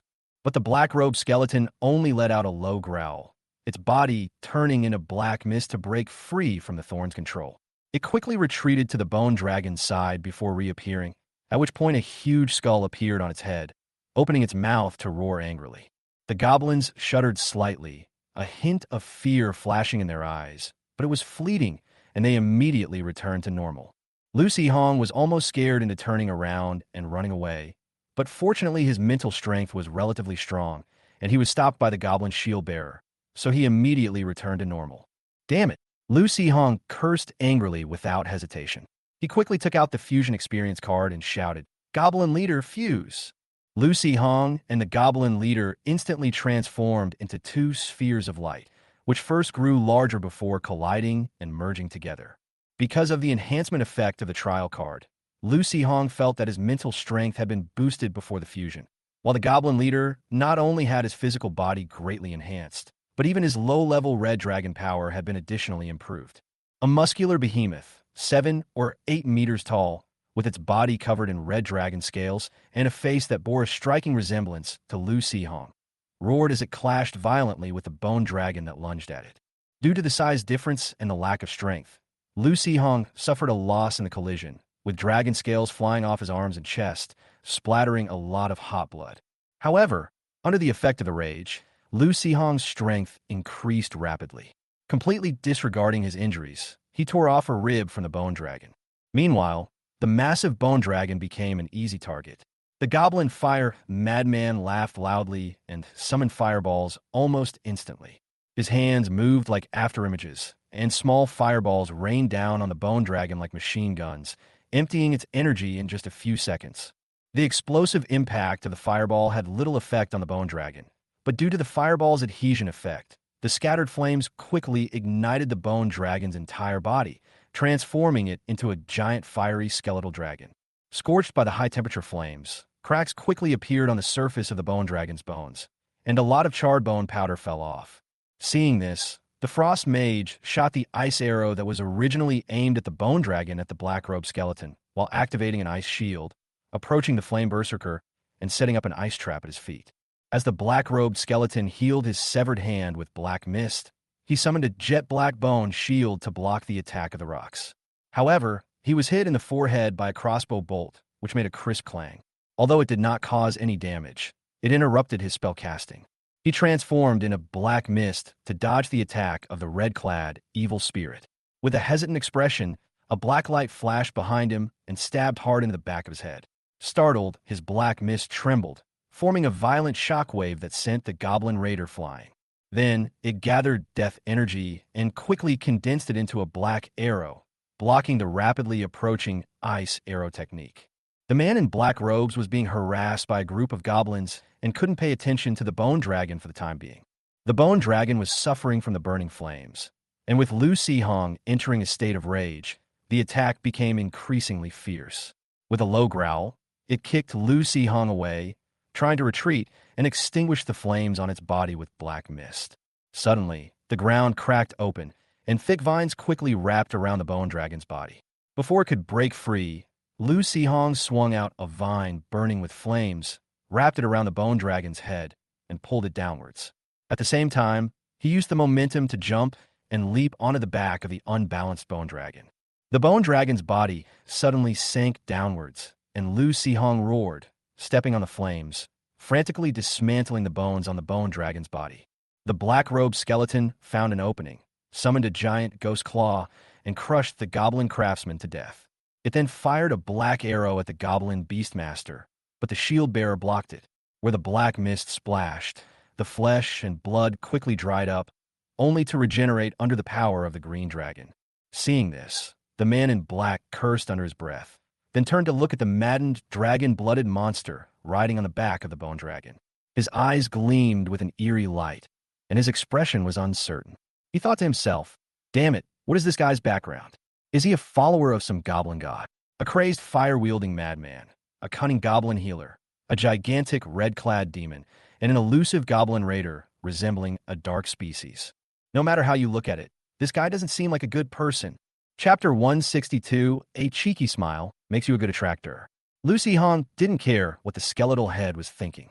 His fusion experience card only lasted for 10 minutes. Time was tight, and with the added effect of the rage, he was acting like a madman, pulling and kicking, desperately trying to dismantle all the parts off the skeletal dragon. Originally, if he couldn't defeat the Bone Dragon, Lu Sihong planned to take a gamble and use a bottle of low-quality Red Dragon Fury, hoping that the goblin would become stronger after evolution. And with the enhancement from the experience card, it could withstand the energy of the potion after fusion. However, the inferior Red Dragon's Fury is inherently unstable. The possibility of its self-destructing is reduced, but not zero, and its effects are unique. Drinking only half a bottle has no effect at all. The black-robed skeleton transformed in a black mist and dodged the red-clad evil spirit's attack. The white imp on this ghost was too eerie, possessing the ability to control minds. Moreover, the black-robed skeleton felt that this imp was very familiar, but had never seen this kind of undead spirit before. Suddenly appearing behind the goblin tamer, a claw pierced its back, crushing its heart. The goblin tamer's equipment fell off, its body turned into a glow and disappeared, and ghostly flames flickered in the black-robed skeleton's eyes. Looking up, the Bone Dragon's body was mostly torn apart, and it struggled weaker and weaker under the scorching flames. The black-robed skeleton immediately had second thoughts and was about to retreat. Suddenly, a fireball came hurtling in, but was swatted away by the claws made of black mist, scattering and igniting the surrounding plants. The black-robed skeleton tilted its head and looked over, only to see that the red-haired goblin had a smug look on its face and kept making strange laughs, clearly mocking it. The more it looked at the goblin, the more hateful it became. Boom! The black-robed skeleton suddenly turned into black mist and exploded, quickly rushing towards the flame berserker, transforming into a giant skull and taking a bite. "Damn insect! How dare you mock me like that?" The black-robed skeleton revealed itself, swatting away the frost mage beside him. Its ghostly claws gripped the red-haired goblin's throat, and after uttering those vicious words, it snapped its neck in two. Suddenly, The black-robed skeleton felt a chill beneath his feet as a cold aura rapidly crept up his legs. It was the frost trap that the frost mage had deliberately detonated, intending to freeze him. The black-robed skeleton tried to transform into black mist and leave, but found that its body was somewhat unresponsive, and it was immediately surprised. How can this goblin's frost magic be so powerful? Just then, a blazing flame struck. The black-robed skeleton looked up and saw a huge figure glowing red descending from the sky. It was Lu Sihong who had seized the opportunity, spared the dying bone dragon, and pounced fiercely. Boom! The black-robed skeleton, unable to dodge in time, condensed its death energy into a giant claw, attempting to use offense as defense and by itself a chance to escape. Unexpectedly, Lu Sihong neither dodged nor avoided the attack, but instead endured the damage and pressed the black robe down on him. He then quickly got up and delivered a powerful punch that shattered the black robe's entire body. The skull head flew out, hit a tree, bounced back, rolled around once, and was stepped on by the necromancer who had been pretending to be a corpse. Then, a flash of light appeared, the trial card expired, and Lu Sihong and the goblin leader separated. Once he was out of his rage, Lu Sihong felt dizzy and collapsed to the ground, panting heavily, his body covered in cold sweat. Compared to his weakness, the goblin leader was in a much worse state. It had basically taken all the damage from the fusion, and its body was covered in wounds, leaving it almost on the verge of death. Just then, the goblin medic walked over with a smile, took out a bottle of indigo potion from his body, and poured it directly into the goblin leader's mouth. The half-dead giant suddenly sat up as if he had come back to life and lay on the ground retching incessantly. The medicine had been completely absorbed, and no matter how hard he tried, he couldn't vomit it out. Seeing the goblin doctor smiling at him, Lu Sihong trembled, his potential erupted, and he suddenly had a burst of strength. He took out a bottle of potent recovery potion from his spatial ring and drank it all in one gulp. He forced a smile at the goblin medic. "I'm fine now. Go check on the other goblins." The goblin healer sighed with some regret, then shook his head and walked toward the other injured goblins. The goblin craftsman and the blacksmith were killed one after another by the black-robed skeleton. The beast tamer had his back ripped out. The giant-armed thrower was accidentally killed by the bone dragon. The fire madman had his neck twisted, and the frost mage was severely injured and died after detonating the frost trap. The goblin raider was seriously injured, but felt he could hold on a little longer. He didn't want to drink the barbarian doctor's potion, so he hid in the shadows and pretended to disappear. The goblin shield bearer has weak vitality and high poison resistance, so is not afraid of the potion's toxicity. However, the barbarian doctor's potion tastes really bad. After drinking it with a frown, it also gagged for a long time. Even the barbarian healer was caught in the crossfire and suffered some injuries, but quickly recovered after drinking a bottle of highly toxic medicine. The only one who remained unscathed was the goblin necromancer who had been playing dead the whole time, relying entirely on the red-clad ghoul for damage. Finally, it was this guy who smashed the black-robed skeleton's head with a shovel, killing it completely. The dying bone dragon's soul fire was eventually swallowed as a tonic by the severely weakened red-clothed evil spirit. Good heavens, is this fire from the flame maniac really inexhaustible? I was originally thinking of taking the skeleton of this bone dragon back. Maybe it could give birth to a bone dragon, but if it keeps burning like this, there will probably only be ashes left. Lu Sihong was just saying it casually, but the necromancer next to him lit up. He grabbed a shovel and rushed toward the bone dragon's body, shoveling mud into the ground and managing to bury the still-burning bone dragon. Fortunately, the fireball of the flame maniac had almost exhausted its own enchanting power, which allowed it to extinguish the fire and save the bone dragon's body. The necromancer released the 3 evil spirits on his body, ordering them to search the surrounding area for the bone dragon's body that Lu Sihong had previously shattered, leaving no bone fragment untouched, striving to bring the bone dragon back to the netherworld intact. Seeing this, Lu Sihong was both amused and exasperated, but he could only let it go. He even summoned the remaining ordinary goblins in the breeding farm to help search for the bone dragon's bones. After many trips back and forth, they finally managed to bring back the bones of both the bone dragon and the black-robed skeleton intact. Although he used up all the tools he had as trump cards, he managed to save his life, and Lu Sihong even had an unexpected gain. Originally, he should have had a chance to comprehend the ability to fuse with beasts only after his mental strength reached the minimum requirement. However, after using the Fusion Experience card, it felt as if a door that would have opened instantly at a certain moment had been squeezed open with a crack. Lu Si-hong discovered that he could actually use the incomplete fusion ability. Chapter 163: Bigger, Thicker, Harder, and More Fierce. After recovering slightly, Lu Si-hong told the other goblins to go back to the space to soak in the hot springs, covered their heads and faces with clothes, and had the necromancer carry him away. The necromancer is 1.9 meters tall, and with the enhancement effect of being possessed by a necromancer, Lu Si-hong's weight is practically negligible. However, his running posture and expression are really sleazy and sneaky, always going to dark and secluded corners. No matter how you look at it, it looks like he's going to dig up someone's ancestral grave. However, for Lu Si-hong right now, it's better to be sneaky. He hopes no one can see him, and it would be even better if the goblins could dig a tunnel straight to Icewind territory in an instant. Otherwise, if another skull-headed creature appeared, he would have no choice but to try to merge with the necromancer and then lie on the ground pretending to be a corpse. However, Lu Si-hong was overthinking it. Not to mention that even high-level creatures like bone dragons only had a few in the hands of the necromancers. They painstakingly collected the remains of giant dragons over 100 years to use as sacrifices to summon the ancient Death Breath dragon from the evil god. In the end, only a few dragons with intact bodies were affected by the Death Breath ancient dragon and turned into undead, coming back to life. Only a few leaders among the necromancers could summon these bone dragons. The person Lu Si-hong killed was the cult leader in charge of this area, without a leader to direct them. And with the interference of a certain goblin, the nearby cultists were already in chaos, too preoccupied with their own survival to bother Lu Si-hong. To be fair, the goblin merchant is indeed a talented individual. After being targeted by those ill-intentioned individuals and suffering losses a few times, he naturally developed the ability to sense malice. It now avoids anything that is too malicious or has obvious aggressive intent. With a significantly improved survival rate and a surge in transactions, their reputation quickly spread.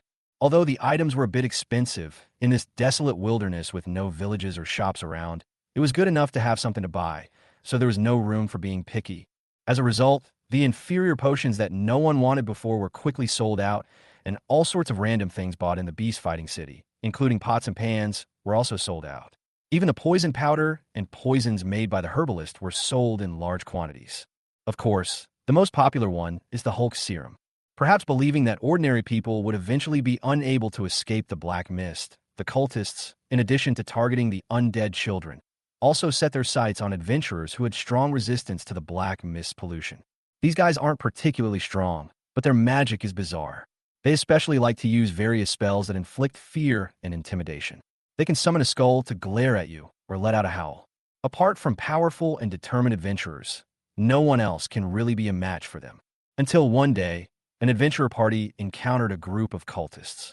One of the warriors drank the Hulk potion, ignoring the mental spells cast by the necromancers and their ghostly companions. He withstood the attack of the entire group and, like a god descending to earth, tore the pile of skulls into a pile of broken bones. Although the warrior couldn't be saved because he took too much magic damage, the adventurers witnessed the power of the Hulk potion and quickly spread the news. Of course, some adventurers also have potions that strengthen their spirit and will to resist mental spell attacks. But most of these potions that are effective are mid to high-level potions, which are not only expensive but also rare. Most of the potions adventurers possess are low-level. While they do have some effect, they are far inferior to potions like the Hulk's, which reduce some of the Hulk's sanity and amplify his anger to mitigate most of the fear and intimidation effects, while also enhancing his combat power. Unfortunately, Lu Si-hong didn't have much stock before, and after running away, he had even less time to refine more. After the news spread, the Goblin merchant's potions were quickly sold out. But isn't this, the barbarian doctor has woken up? While Lu Si-hong was on the run, the doctor was leisurely brewing medicine at the breeding farm, a more powerful version of the Hulk, bigger, greener, and more ferocious. Warning, this potion is highly toxic. After its effects wear off, you must immediately use a potion or spell with at least a medium-level antidote. Otherwise, you will most likely die from the poison. The Hulk's special antidote, a super potent solution combining detoxification, healing, and recovery from weakness, exclusively for Hulk users. Warning: this antidote is highly toxic and can only be used by Hulk Plus users to detoxify. It must not be used alone. Stone Skin Potion, poisoned version coarser, harder, and longer lasting. Caution: stone skin is toxic and will cause corrosive damage to those who come into contact with it. This potion is mildly toxic. After its effects wear off, an antidote of at least basic effectiveness or spell is required. An adventurer squinted as he read the instructions on the potion in the goblin's hand, and immediately a chorus of "holy crap" erupted. The adventurers surrounding the goblin exchanged glances, their mouths watering at the ominous potion emanating from its hand. This stuff doesn't look very appetizing, and it's so expensive. The Hulk costs 100 gold coins, the antidote costs 30 gold coins, and the poisoned stone skin costs 50 gold coins. Yeah, when the goblin merchant pointed his finger just now, I thought the price had gone up, but it turned out the potion had been updated. Honestly, I'd rather the potion's price went up. This effect: you shady dealer. Do you even have a regular version of the Hulk? The effects you described are terrifying. Holy crap. Wait a minute. I think I just saw a skull popping out of that potion. Oh, you saw it too? I thought I was hallucinating. This thing is poison, isn't it? Didn't it say on it that the agent is highly toxic? But why is the antidote also highly toxic? Don't pry into alchemist's affairs. Ignoring the crowd's argument, the goblin merchant simply waved to the adventurer who was asking about the normal Hulk, and then laid out all the potions that the goblin healer had just concocted. The adventurers around them showed no malice whatsoever, so the goblin trusted them completely and wasn't worried that they would try to rob him. Aside from the 3 sample bottles of potion on which Lu Sihong took the time to write instructions during his escape, the other potions had no annotations. However, the dark green Hulk antidote, the deep purple Hulk antidote, and the grayish-white toxic stone skin potion were very different in color and gave off different feelings of danger, so there was no need to worry about buyers making mistakes after purchasing them. However, after the goblins finished setting out the potions, the adventurers were somewhat puzzled. No, that's it. 6 bottles of Hulk. Why are there only 4 antidotes? Are the remaining 2 just going to wait to die? Cough. Can't we use a medium-level antidote to detoxify? Take a look at this potion yourself. He says it's a medium-grade antidote that can cure poisoning. Do you believe that? I certainly don't. Well, Chapter 164, that green-haired gorilla fits the goblin's aesthetic perfectly. Aside from those from extremely wealthy families, adventurers who venture out on adventures generally don't have much money on hand. 100 or so gold coins is a huge sum for them, and they would never even consider buying something so expensive under normal circumstances. But in this life-or-death situation, they couldn't care less about anything else. They scraped together whatever they could find and used whatever odds and ends they had on them as collateral, and the goblins quickly divided up all the potions. In addition to these 3 potions, there's also a super toxic flesh growth potion. However, the name alone is terrifying enough, and the description is even more frightening. Spending 250 gold coins to buy a bottle of poison that almost guarantees death is simply too much for adventurers to bear. Several border territories were submerged by the black mist, and the Bauhinia Empire was not without reaction. After roughly understanding the situation, the nearby territories took action, sending people into the black mist to explore and rescue the surviving humans. Upon receiving the news, the necromancers rallied together, planning one last operation to obtain more sacrifices before escaping back to the center of the black mist. Under the protection of the ancient dragon of death breath, they intended to summon even more undead monsters. During the final battle, facing numerous necromancers and a massive army of undead creatures, some adventurers gritted their teeth and drank the enhanced Hulk potion in one gulp. Ugh, this medicine tastes absolutely awful. Ugh. 1 second he was gagging. The next second, with a roar, his body swelled from 1.9 meters to 2.5 meters, his clothes ripped apart, revealing large areas of green, bulging muscles, and his bloodshot eyes charged forward. It easily smashed through the skeletons along the way like a bulldozer, withstood the attacks of necromancy, and slapped the cultist's head to pieces. Holy crap, it's huge, green, and ferocious, one adventurer couldn't help but exclaim. His companion said, "No, what are you shouting for now? What about the medicine we pooled our money to buy for you? Don't be afraid. We have 3 bottles of intermediate level antidote. We'll definitely save you." The adventurer rolled his eyes. Easy for you to say. It's not you who will get beaten up if you drink the medicine. I'm not drinking it.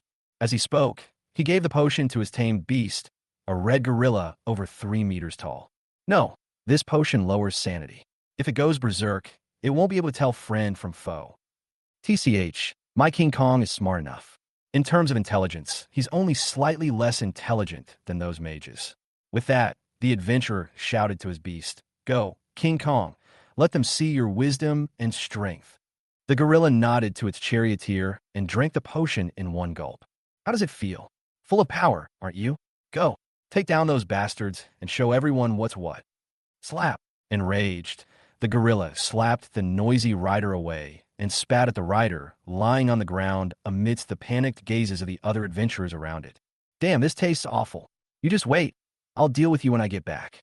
Cursing inwardly and glaring hatefully at his unreliable charioteer, the 4-meter-tall, green-haired gorilla roared and charged towards the enemy. Seeing this, the other adventurers followed suit and launched an attack, and even adventurers from other locations moved closer to this side. Well, compared to those warriors, this gorilla is much larger and can obviously withstand more damage and attract more firepower, especially with its flowing green fur, which makes it look very safe. Just as the battle was raging, a huge noise came from afar.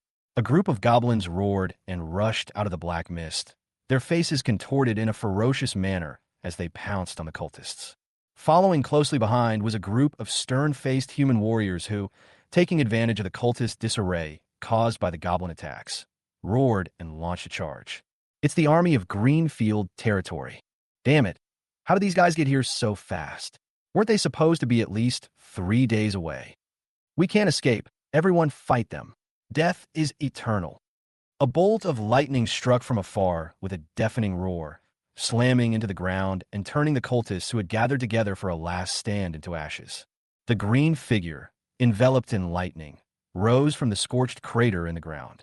It glanced indifferently at the terrified skulls, and with a casual wave of its hand, a thick bolt of lightning shot out, transforming into countless tiny sparks that leaped across the undead cultists and the surrounding ghosts, instantly killing a large number of enemies. Strange, shouldn't there be a bone dragon? Did it escape beforehand? Amidst the flashes of lightning, 2 figures separated, a goblin engulfed in electric light, hovering in midair, and a tall, aloof middle-aged woman. This is boring. I thought we'd have a proper fight. Let the rest of the trash go. After saying that, the woman turned to leave. But her goblin pointed at the crazed green gorilla in the distance. Bryn, Gollum, what's that color? The woman turned her head, her face showing surprise. What kind of mutant monster is this? Why is it so green? Cough. You're a goblin. That's a gorilla. No matter how beautiful the color is, it won't work. This goblin was clearly very intelligent. Upon hearing this, it spat in annoyance and began to mutter curses. Oh, who read those strange books? Okay, I know. Goblins have aesthetic sense too. Those books came from other territories. We have no right to interfere. The Lord has ordered a ban on their distribution in Greenfield Territory. All right. I promise I won't peek anymore. That's all. Really, that's all. It's gone after you tore that one to shreds last time.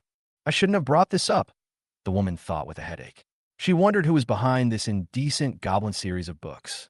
After they spread in Greenfield Territory, they caused a huge uproar, and the goblin tamers almost rebelled. It was only after the Lord ordered a ban on the spread of such books within the territory that the goblin riot was somewhat quelled. Because of the unique nature of the Greenfield Lord's beast taming abilities, the Greenfield Territory has gathered almost 80% of the goblin tamers in the entire Bauhenia Empire. Moreover, unlike other places, the goblin tamers in Greenfield Territory usually stay outside, working and eating with their tamers. It wouldn't be wrong to call them residents of Greenfield Territory. In addition, there are some wild goblins around Greenfield Territory who have been subdued by the Goblin Emperor. They usually follow orders from Greenfield City and live in harmony with the humans around them. For children born in Greenfield Territory, the most important education from a young age is to distinguish between goblin tamers and domesticated goblins in Greenfield Territory and other wild goblins so that they don't get confused and cause problems when they go out. Chapter 165, Let me teach you. It's cold here. Lucy Hong proceeded cautiously, and aside from some weak, dried-up skeletons, he didn't encounter any trouble. As he headed towards Icewind Territory, he didn't encounter the goblin army of Greenfield Territory. After the goblin leader recovered from his injuries, he switched back to the necromancer. Although they were supposed to hide their identities, there was still a risk of being exposed. If they were recognized, They couldn't very well say that the Goblin captain had inexplicably mutated into a Tomb Raider. After running for several days, the surrounding black fog became thinner and thinner, and Lu Sihong finally saw the people who came to rescue him from Icewind territory.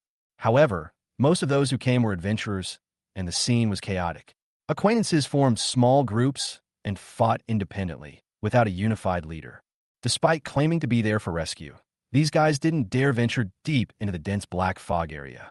They set up camp in places where the fog was barely visible, providing fresh water and simple food to passing refugees, taking those whose bodies were undergoing undead transformations to special treatment areas, and occasionally cleaning up newly formed undead in the vicinity.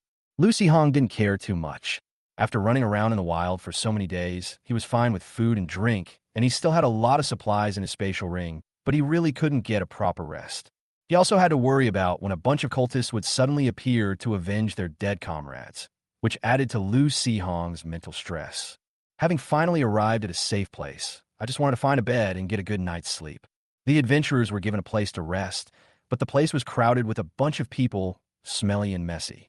Even though Lu Sihong was in a disheveled state, he really didn't want to try to fit into that kind of environment.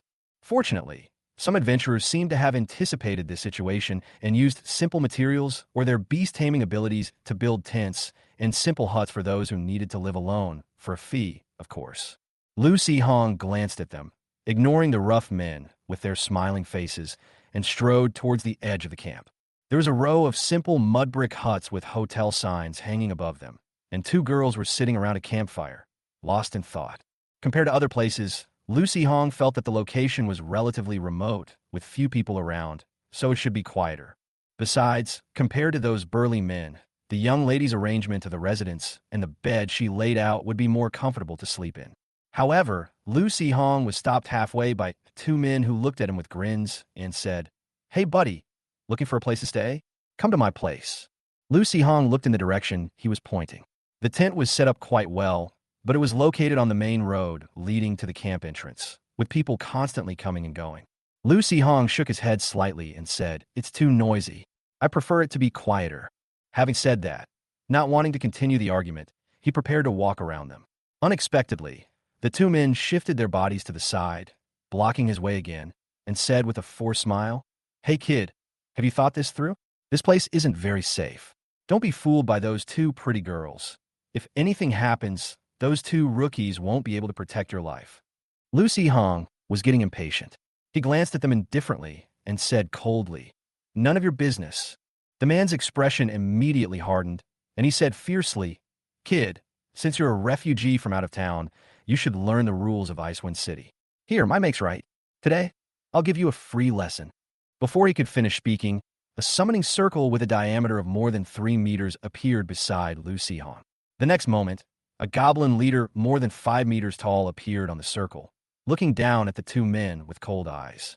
He slowly lowered his head, his face contorted with rage, and the hot breath from his nostrils hit the two men's faces, making their hair fly wildly. The two men froze, too afraid to move, as they stared at the terrifying monster before them. It wasn't until the exclamations from the surrounding crowd brought them back to their senses, and they could hear their own hearts pounding. "That's the goblin leader. Wow, this leader is really strong. His arms are thicker than my waist. Those scales on the goblin leader look like dragon scales to me." "Nonsense. Have you ever seen dragon scales before saying they look like them? This guy looks pretty young, but is he about to fight? Hey, I saw it all. It was those two idiots who thought they could bully people just because they were strangers. Turns out they ran into a brick wall." "Oh, I see. So even if he got beaten up, he deserved it." "That's right, they deserve it. They'll be taught a lesson, and no one will care." I don't know if it was a well-intentioned reminder or just for fun, but you guys didn't need to be so loud. Lu Sihong's lips curled into a smile as he coldly looked at the two men in front of him, who had been so arrogant just moments before, but now dared not even breathe loudly. He asked indifferently, "What did you say you were going to teach me?" Gulp. One of the men broke out in a cold sweat, his eyes avoiding the goblin leader's gaze. He forced a smile that was half crying and half laughing. "Sir, there's a secret realm called Icewind Realm on the sea outside Icewind territory. Cold winds blow constantly there, so the temperature here is low all year round. I was just worried you'd get cold since you're dressed so lightly, so I wanted to give you a heads up." Yes, that's exactly what we meant. Another man quickly added. Oh, so this place is called Icewind Territory? No wonder it feels a bit chilly. Lu Sihong thought with some surprise, then looked at the two men and asked in a flat tone, why are there only adventurers coming to rescue us? And they all seem to be quite weak. Because this is when the materials in the Icewind secret realm mature. Many powerful adventurers entered the secret realm recently and won't be coming out for a while, the man hurriedly replied. Another man added, the monsters in the Silver Sea have been acting strangely. The Lord has led his men to suppress them, and the rest of the people have to guard Icewind City, so only we have come out. Normally, there's no need to be so cautious, but I heard that the lava territory was attacked by a cult recently, resulting in many deaths and the opening of a spatial rift. The Lord is afraid that the monsters in the Silver Sea might also be part of a conspiracy, so he ordered the people remaining in Icewind City not to move an inch under any circumstances. Damn, how the bad news about lava territory spread this far. Lu Sihong suddenly felt a bit bored and waved his hand at them, saying, get lost. Okay. The two men's eyes lit up immediately. Under the watchful gaze of the goblin leader, they cautiously took a few steps back, turned around, and ran away quickly. Oh my god, that scared me to death. That boss's goblins are terrifying. Dude, my pants are wet. Damn it, keep your voice down. You want to embarrass me enough already. I mean mine. Chapter 166, Are You Really Here to Do Business? Two girls, who were of average appearance and about the same height as Lu Sihong, around 23 or 24 years old, were startled awake from their daze by the noise. They looked over with some curiosity and saw Lu Sihong, recalling the goblin leader, and walking towards them. Even after Lu Sihong walked right up to him, the two of them were still staring at him blankly. He doesn't seem very bright, Lu Sihong thought to himself, suddenly hesitating whether he should move to another place. Maybe the house was actually a mess. Finally noticing Lu Sihong's gaze fixed on the makeshift inn, the light red-haired girl immediately realized, ah, you're here to find an inn, aren't you? Lu Sihong pursed his lips and nodded, but immediately said, but I need to check the room first. Okay. The red-haired girl hurriedly got up and ran to open the door to the room next door. Please feel free to look around, or you can choose a seat in the middle if you prefer. No need. Let me take a look first. Lu Sihong said, walking forward and glancing at the other girl. The girl happened to be looking at him too. Their eyes met, and he quickly lowered his head, his face flushing slightly. No. Big sister, I only glanced at you. Why are you blushing like a teapot? You're so thin-skinned. No wonder your business is so bad. Lu Sihong thought to himself as he walked into the room. The room was simply furnished, with only a large bed and a table and chairs, but considering its location, it was quite nice. More importantly, Lu Sihong actually sensed faint magical fluctuations on the walls of the room. Then he suddenly realized that he couldn't hear any of the noise from the camp outside while he was in the room. Is this room equipped with a soundproofing array? Lu Sihong asked the red-haired girl with some curiosity. The red-haired girl paused, then turned to look at the thin-skinned girl outside. Yujun, is there a magic circle inside the house? Yes, it can insulate sound and also strengthen the walls. Gu Yujun replied softly. The red-haired girl, Gu Ma Xiang, turned to look at Lu Sihong. There's a magic array. It can block sound and strengthen the walls. I'm not deaf. Lu Sihong's lips twitched, and he said helplessly, how much? I'll stay for one night. How much this? Gu Ma Xiang looked at Gu Yujun for help, but only saw a pair of timid eyes. She immediately got the answer and turned back to Lu Sihong, saying, whatever you think is appropriate. Just give me whatever you think is appropriate. Lu Sihong finally couldn't help but exclaim, you really are a talent. Really?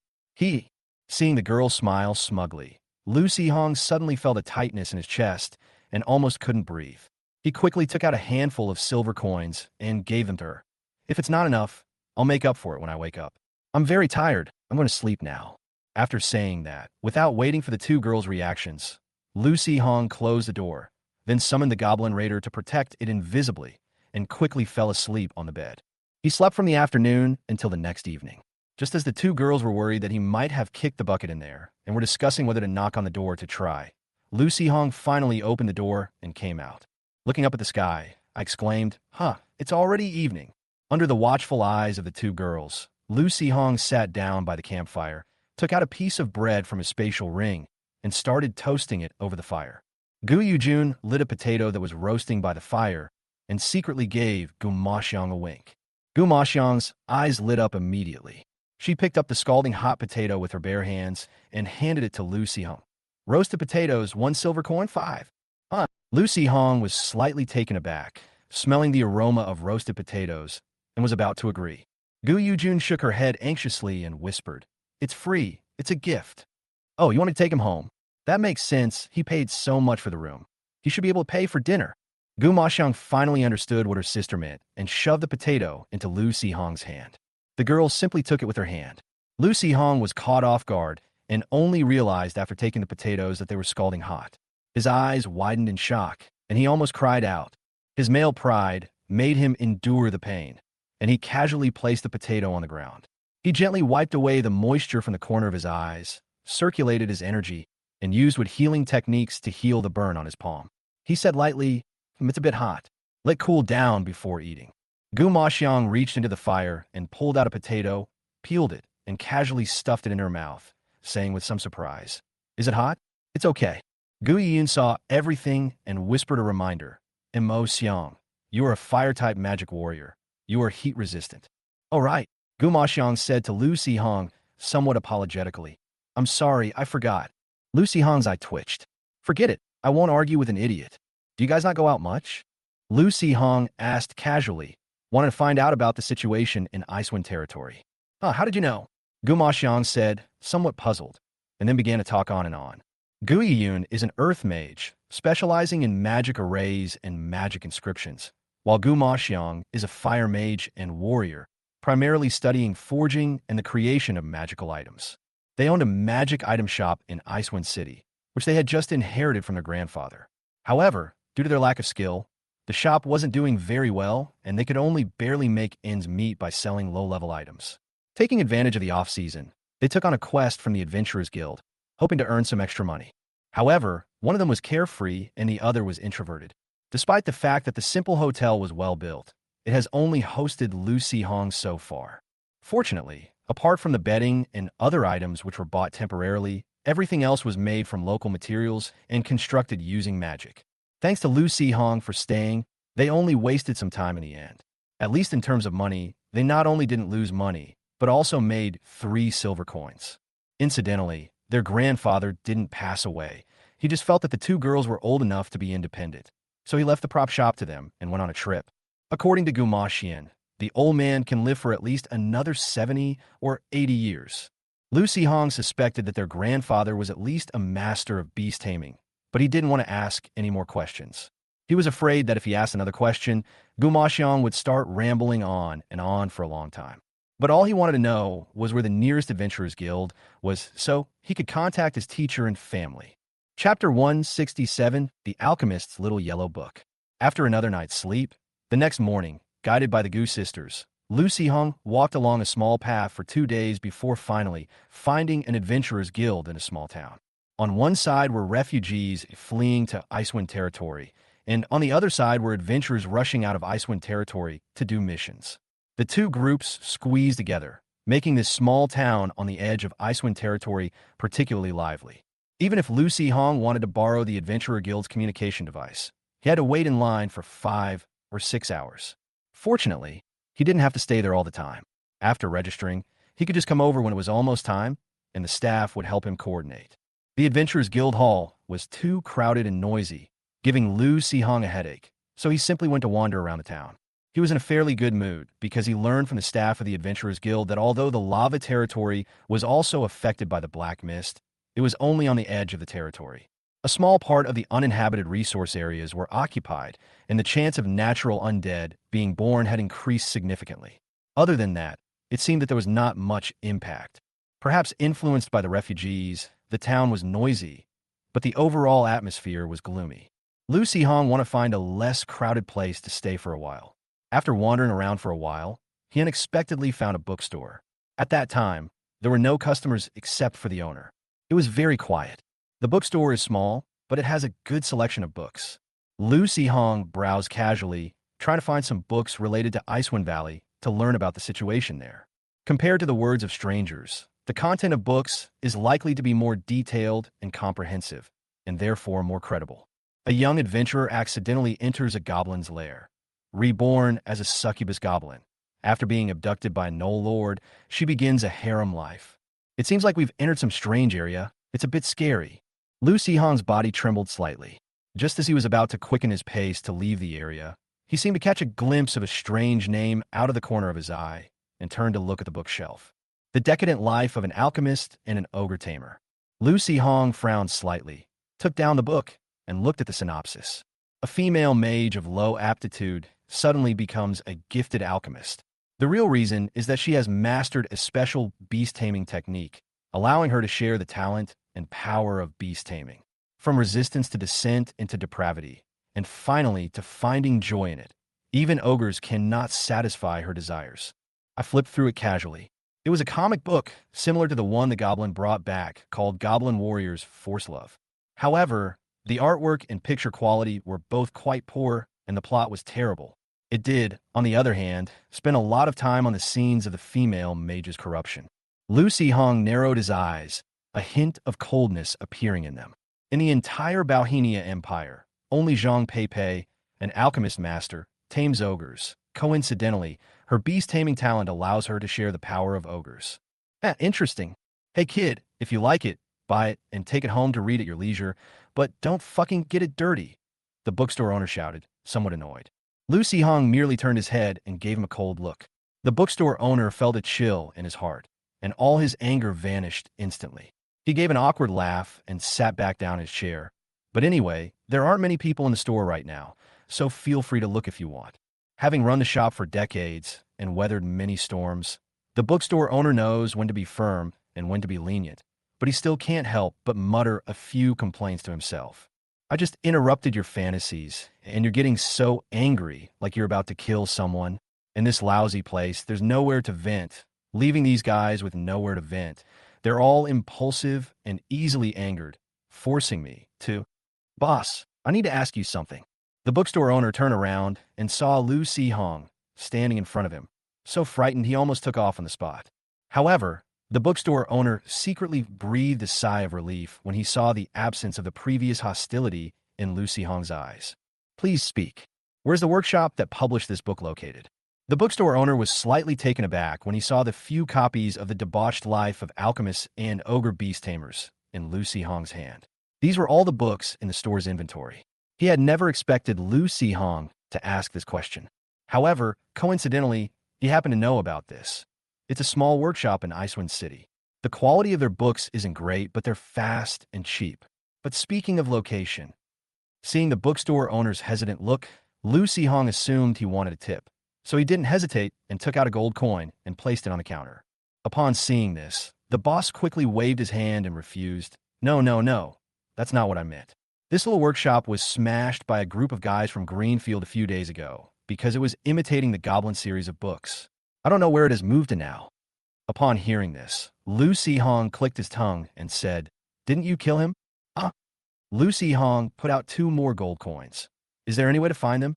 The shop owner glanced at the gold coins, shook his head, then, as if remembering something, said to Lu Sihong, You could go to Icewind City and ask those 2 bookstores that specialize in selling this kind of book.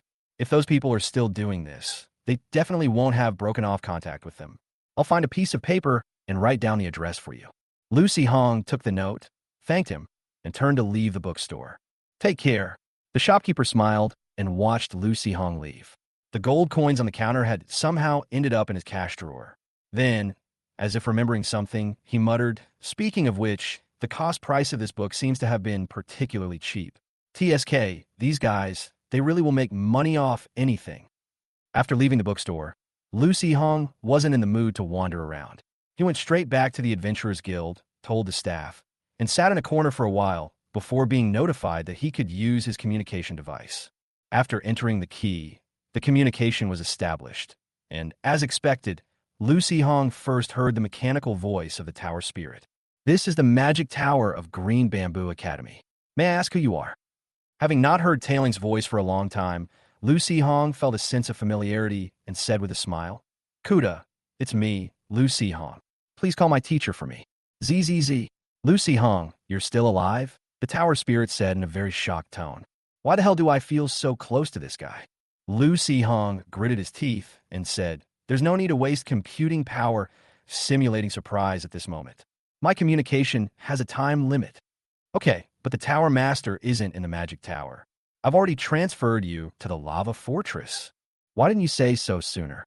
You should thank me, not complain. Thank you, operator. So, where did these strange, emotional simulations from the Tower Spirit come from?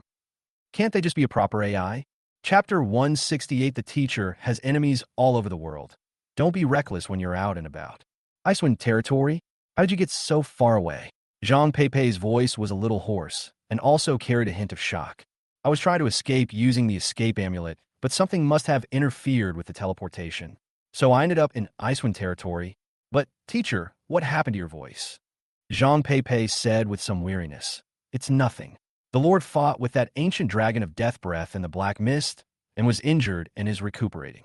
So I've been quite busy lately and am a little tired. The Lord is injured? Is the lava territory all right? Lucy Hong asked, slightly nervously. Jean Pepei naturally knew what he was worried about. Don't worry, Baiwei town hasn't been affected at all. No, it's still somewhat affected. Now, corpses in lava territory are at risk of becoming undead if left for a few more days. Many slaughterhouses have temporarily closed, so your family might have some problems eating meat recently. It seems the teacher is really tired, and her thoughts are a bit off. Icewind territory. This place is a bit chaotic, but right now the entire Bohemia Empire is in disarray due to the necromancers, so it's not very safe outside. It's probably best if you stay in Icewind City for now. That ancient dragon is quite powerful in the black mist. There's nothing we can do about it for the time being. I can only wait until the situation stabilizes before I figure out a way to bring you back. Qingzhou Academy and my identity wouldn't be very useful there. I might even run into some enemies. It's best not to reveal my connection to them, to avoid attracting unnecessary trouble. But if I really encounter danger, I can ask the Alchemist Guild or the Mage Guild for help in my name. They will still give me some face. Jean Pepei went on, explaining a lot. Lucy Hong listened carefully and then told her about the books he had found in the town's bookstore. It's probably some good-for-nothing's doing. Ignore it. These people can't do anything to me, so they can only resort to these petty tricks. Guess? There's no point in guessing. I have too many enemies. Who knows which narrow-minded person it is? Hearing the teacher's somewhat proud tone, Lucy Hung understood why she had said not to reveal their master-disciple relationship earlier. It was because there were too many people she had grudges against, and she might run into one of them somewhere. However, the teacher didn't publicize the fact that he had been accepted as a disciple. He figured that no one in such a far place as Icewind territory would care about such a thing. Well, as long as he didn't get too carried away, it would be fine. Because so many people applied for the communication service, Lu Sihong's usage time was up quickly. He could only tell his teacher, then turn off the communication, clear the key from the device, and leave the Adventurers Guild. Lava Necklace isn't hot, but Icewind Necklace is really cold. Even the undead that emerged from the roadside, formed from the remains of magical beasts, were covered in icicles, making it extremely difficult for them to move. The poor thing, having finally managed to pop its head out of the hard frozen ground, hadn't even had a chance to do anything before a passing adventurer kicked its head off, sending it rolling far away until it disappeared under some patch of ice and snow. Listening to the conversations of the passers-by, it is said that every winter is the time when the cold wind blows the most in the Icewind secret realm. Not to mention Icewind territory, the sea surface for hundreds of kilometers around the coast will be covered with a thick layer of ice. Normally, the area near Icewind territory is known as the Silver Sea because glaciers float on the sea surface year-round. Although the monsters there are quite cold-resistant, they will stay underwater at this time, quietly waiting for the freezing period to pass. This year, for some reason, things have been particularly chaotic, causing the Lord of Icewind territory to become extremely nervous and personally lead his army to the sea. Originally, Lu Sihong was following a group of strangers who had haphazardly gathered together for mutual support, heading towards Icewind City along the main road. However, as they walked, seeing the various plants stubbornly growing in the cold wilderness by the roadside, and with the double buffs of the alchemist and the wood mage, they finally couldn't resist their curiosity and slipped out of the main road. This grass, it's just simple cold resistance. But this tree has a faint magical aura. It's a pity it's a bit small, otherwise I could cut it down and send it to the breeding farm to be used as decoration by the frost mage. Wow, it's unbelievable that plants can bloom in such a cold environment. It must be magic. Damn, Which idiot had the time to carve such an exquisite stone sculpture and put it here? Then, as he walked, it got dark, and Lu Sihong realized he was lost. With a whip, Lu Sihong shattered a frozen slime that was trying to spit at him and looked around. Behind him were his own footprints on the frost and snow, but the path was winding and it would take a long time to follow them back. Lu Sihong was too lazy to take detours, so he found a tall tree nearby, climbed to the top of the tree in a few quick movements, and looked into the distance. Although the place was already dark, and it was almost impossible to see at night, the presence of the eye-shaped statue made it much easier for Lu Sihong. Moreover, the campfires lit by travelers along the roadside provided a bright light in the darkness. Having found the way, Lu Sihong was about to leave when he noticed a pack of snow wolves under the tree, their eyes gleaming with a sinister light as they coldly stared at him. Midnight snack, but wolf meat isn't very tasty. Oh well, I'll just feed it to the goblins. The magical fluctuations emanating from Lu Sihong flashed by, and large vines sprang up from under the ice and snow, binding the unsuspecting wolf pack.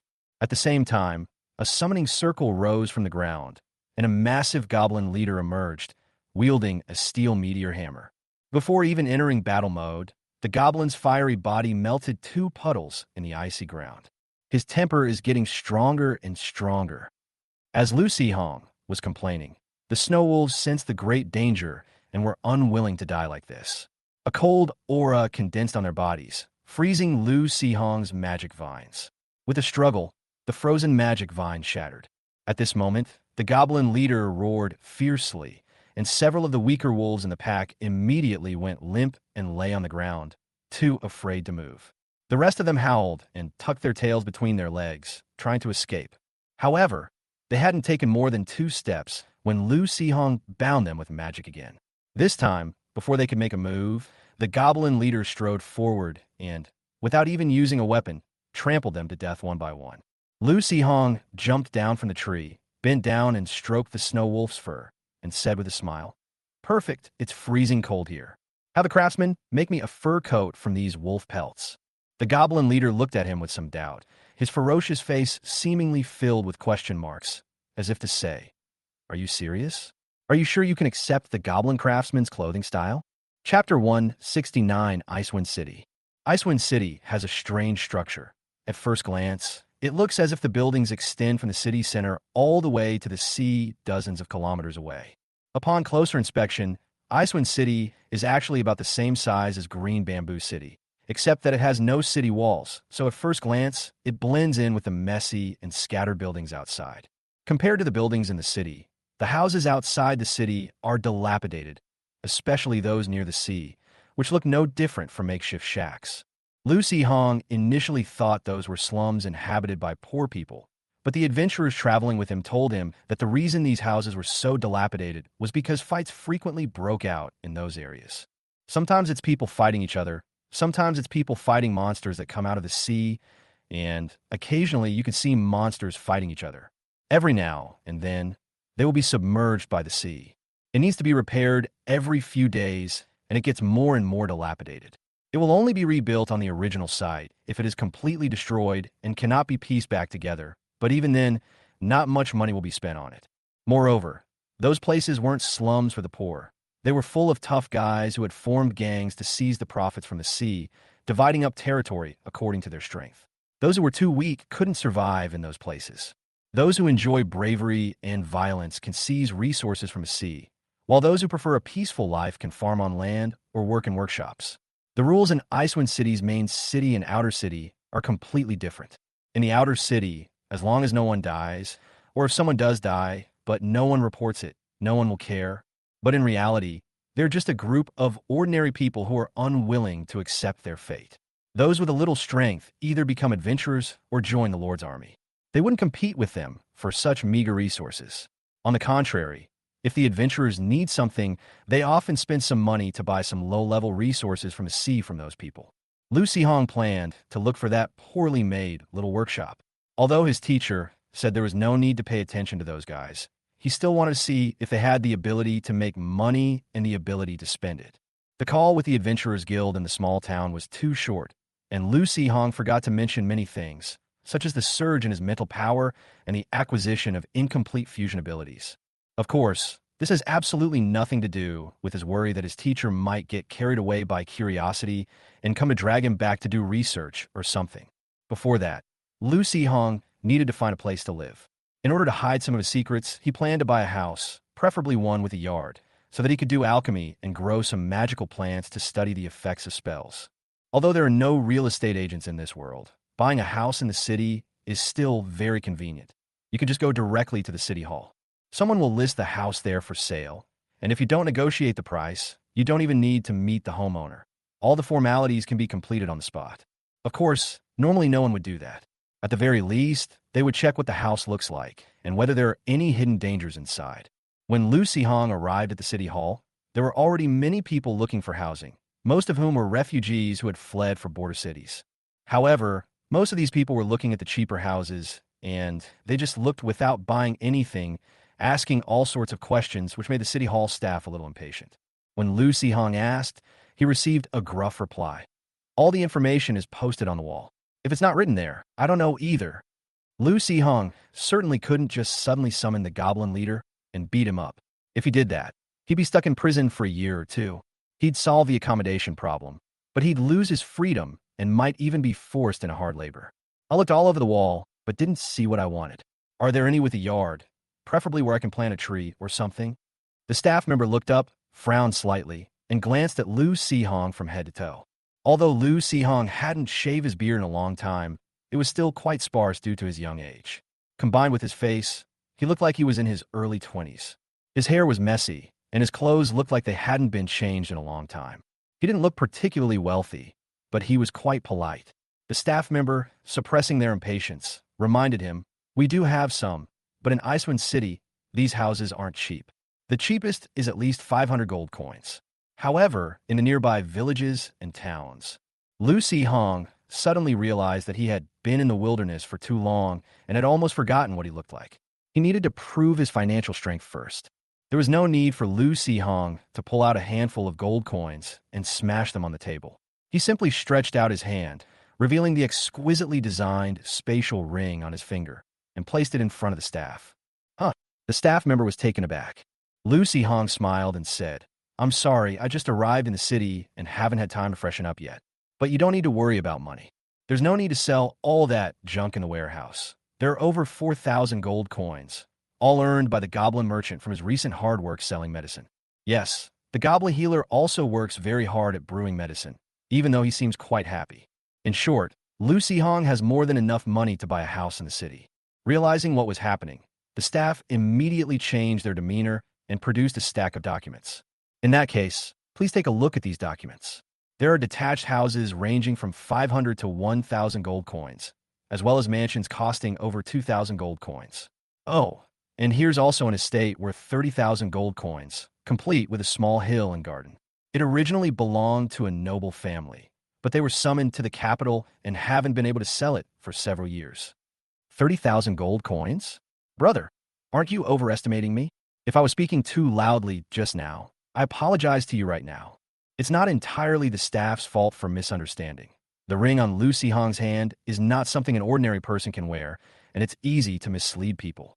However, Lu Sihong didn't offer any explanation, only saying calmly, "No need. I'm just buying this place to stay temporarily, and I don't know how long I'll be staying in Icewind territory." The staff member immediately looked like he understood and pointed to one of the properties priced at over 800, saying, "If that's the case, I suggest you buy this one. This house is currently under the name of the City Hall, so the procedures will be simpler. Furthermore, if you wish to sell it later, the City Hall can directly reclaim it, essentially covering the rent with 2 separate fees. Of course, if you live there for a long time and neglect its maintenance, causing damage, you might lose some value. Although there are no cameras, there are similar magical tools in this world that can project images directly onto paper. Some colors will be lost, but it's enough to get a general idea of what it looks like." After looking at the pictures in the brochure and reading the description of the house, Lu Sihong looked up at the staff and said, "It looks nice. Can you take me to see it?" "Of course," the staff member said with a smile. Chapter 170, The Legion Commander's Beast Taming Badge. The 3-story villa has an exquisite exterior and a spacious interior. It is fully furnished, and Lucy Hong only needs to add some daily necessities before he can move in. Below the house is a spacious basement, which was perfectly set up as an alchemy room. In the yard outside the house, there are several hardy trees and some flowers and plants. Perhaps because no one has lived there for a long time, the plants are neglected and look somewhat messy, covered with sparse white frost and snow, which looks like many small white flowers have bloomed. For Lu Hong, the house was actually a bit too big, but he liked both the yard and the location of the house. If there were too many rooms, he could just lock them up and not use them, so he wouldn't have to worry about cleaning. What? You want goblins to come out and clean the house? Are you crazy? Do you really think they're little green sprites? After completing the formalities with the staff, Lu Hong paid a little extra money to have them help him contact some people to clean the house and buy some basic necessities. He moved in that very night. The house was empty, and there were no tower spirits to chat with or keep him company. Perhaps because he was so bored, Lu Hong started to miss home, the home of this world, and also the home of the previous world. After a moment of blankness and a soft sigh, Lu Hong shifted his focus to the breeding farm. The goblins, gradually resurrecting, have brought the beast-taming space back to life. Previously, fearing unforeseen circumstances, Lu Hong had been hesitant to send the goblins into missions, leaving them idle for a long time and wasting at least one cooldown period. Now that it was safe, Lu Hong quickly gathered the idle goblins into a team and threw them into a location that looked decent. Goblin Raider and Goblin Craftsman have both met the evolution requirements, and Frost Mage should be able to evolve in another month or so. The experience gap has suddenly widened again. Lu Hong is even considering whether he should go into the adult entertainment industry, of course, the proper kind. The sea area outside Icewind City is not only rich in resources, but also teeming with monsters and demons. However, the creatures in the sea are not easy to deal with, because neither humans nor most beast tamers are very good at fighting in the sea. Only those who have lived here for many years have mastered the professional skills to deal with sea monsters. Getting goblins to go to sea would be a bit difficult, but there are many monster lairs and strongholds on the desolate coast that are farther away from Icewind territory. Lu Hong plans to find some time to visit those places.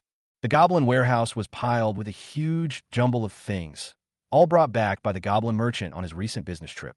Some of these items were used by adventurers who didn't have money to buy medicine, while others were picked up by the goblins along the way.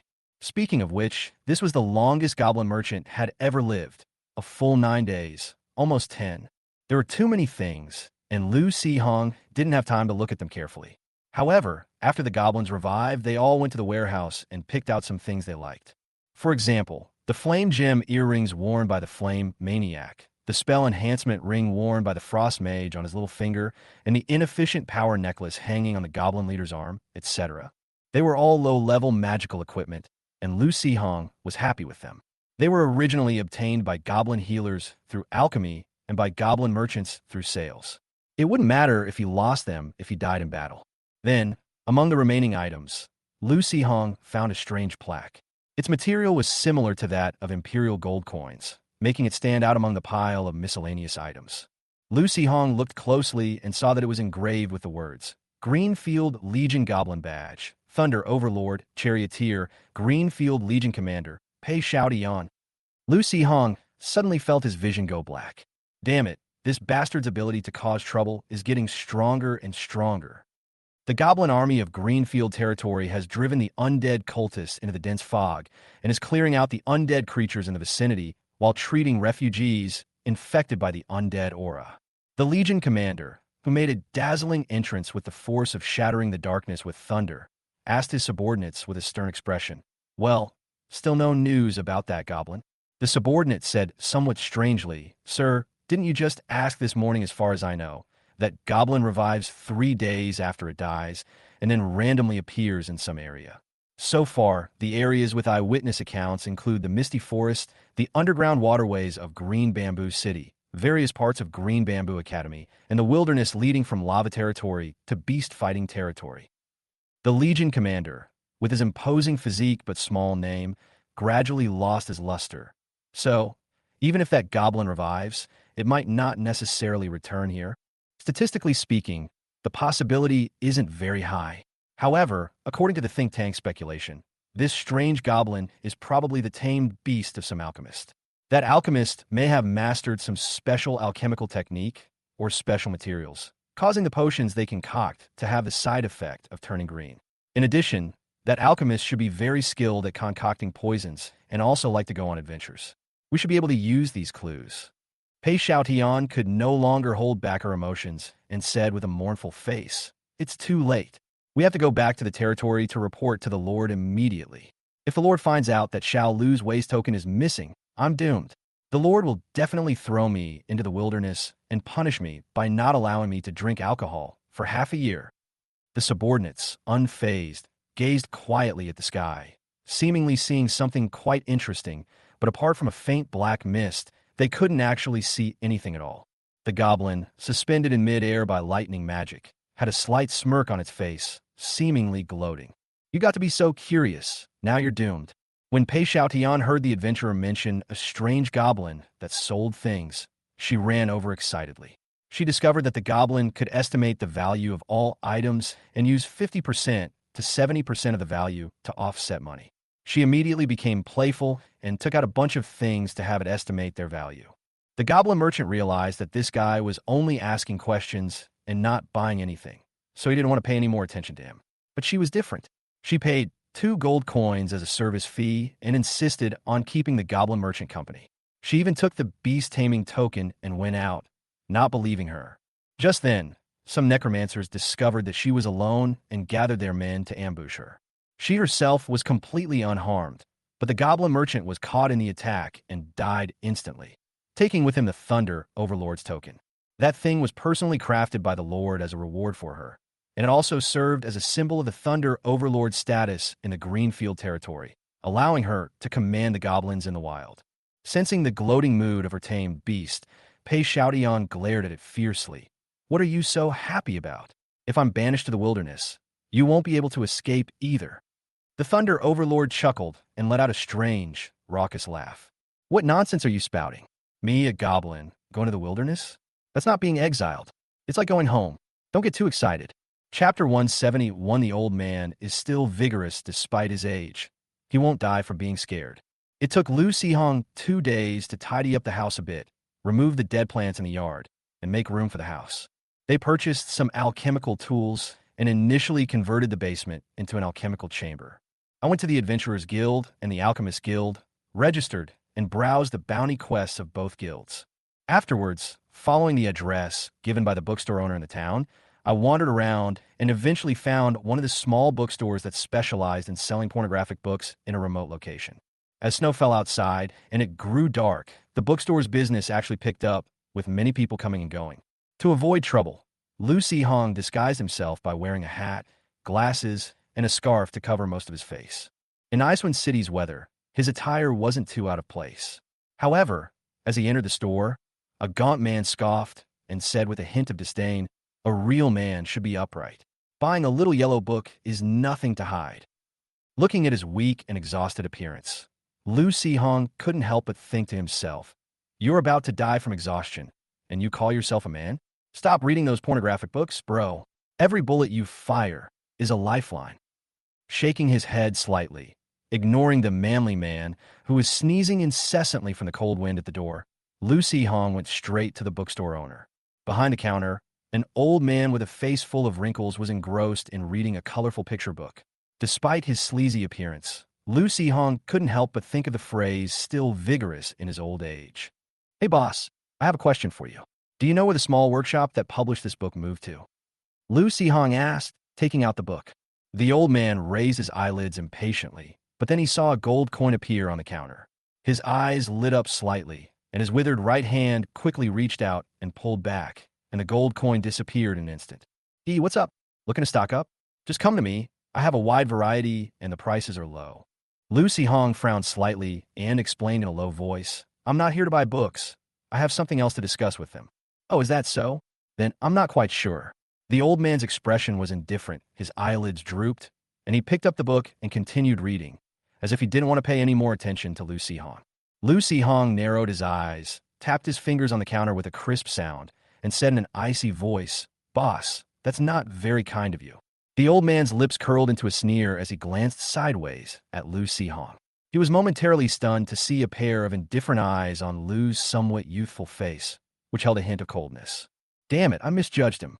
I thought he was just a small fry from out of town, but judging from his eyes, he probably has a lot of lives on his hands. Although there are rules in Icewind City that keep adventurers from making too much of a fuss, it's hard to say what might happen if you run into a hothead. If they get angry, they might not hold back and go too far. With your old arms and legs, you might not be able to wait for the city guards to come and uphold justice for you. The old man straightened his posture slightly and said with a hint of helplessness, "It's not that I don't want to tell you, but those guys plagiarized other people's books last time and ended up taking the blame for the original author.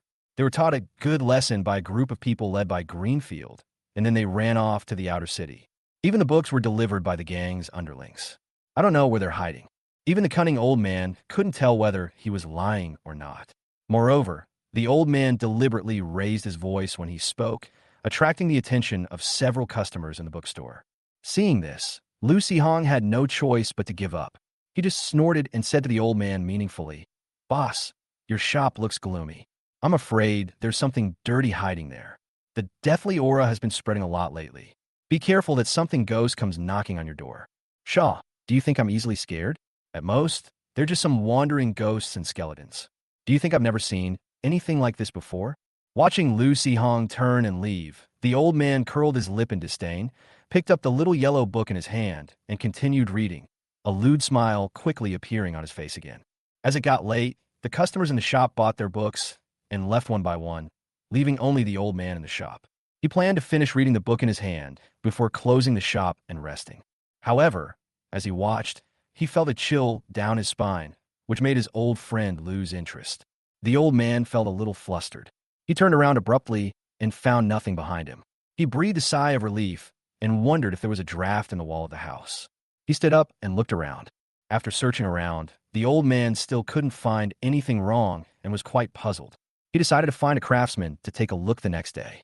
This incident dampened the old man's enthusiasm for reading, and seeing that it was getting late, he decided to close the door and go to sleep. However, as soon as he locked the door, the old man turned around and saw a pale-faced female, ghost-dressed in blood, hovering in midair, her head close to his face, gently exhaling a breath of cold air. The bookstore owner was indeed old but vigorous. He didn't faint immediately in this situation. Instead, he let out a scream in terror and turned to run away, only to find that he had just locked the door. In despair, the shock was too great, and his eyes rolled back, and he finally fainted. Upon hearing that indistinct, hoarse voice, Lucy Hong, who was wrapped up in clothes in a dark alley not far away, smiled faintly. The principle of respecting the elderly and caring for the young is based on fairness. We cannot let them off easily just because they are children or the elderly. The goblin necromancer couldn't understand a word its master was saying. It was the first time it had ever seen snow, and it was very curious about the soft, white things on the ground. It was shivering all over as it frantically dug around with a shovel. Seeing that his tame beast wasn't cooperating, Lucy Hong got a little bored and lightly kicked it, reminding it, "Let that female ghost come back. Just scare her a little, but don't let her drain the old man's life force. It's not easy for someone his age to still have some young energy. He's just trying to find some happiness."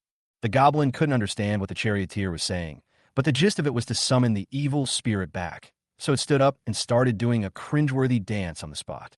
After a while, a red shadow appeared in the air, glanced at Lucy Hong, and then crawled onto the goblin's body, transforming into a red ghost mask.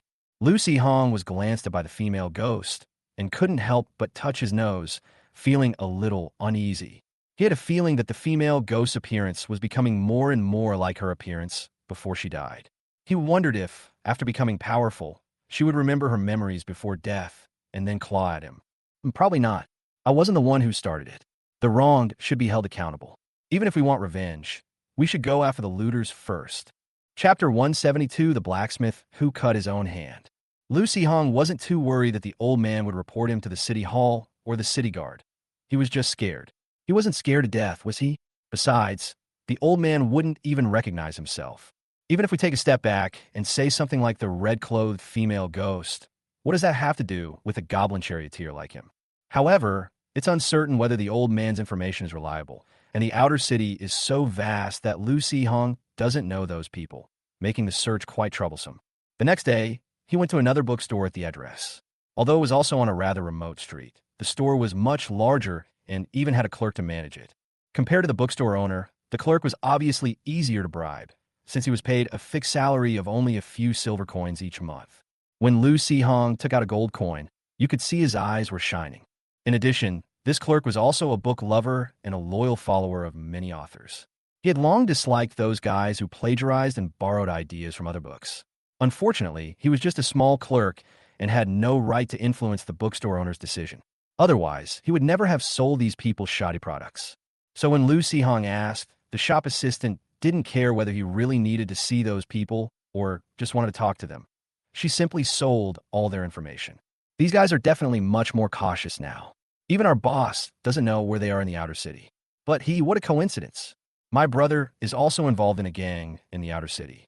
Last time I helped him deliver something, I happened to see them enter the Ghost Fish Gang's territory. Lu Si-hong frowned slightly. Ghost Fish Gang? Ghost Ringo. Who came up with that name? It's damn unlucky. But the clerk continued, besides, those guys only change jobs, but some of them still live in the same old places. Oh, wait a minute, I'll write it down for you.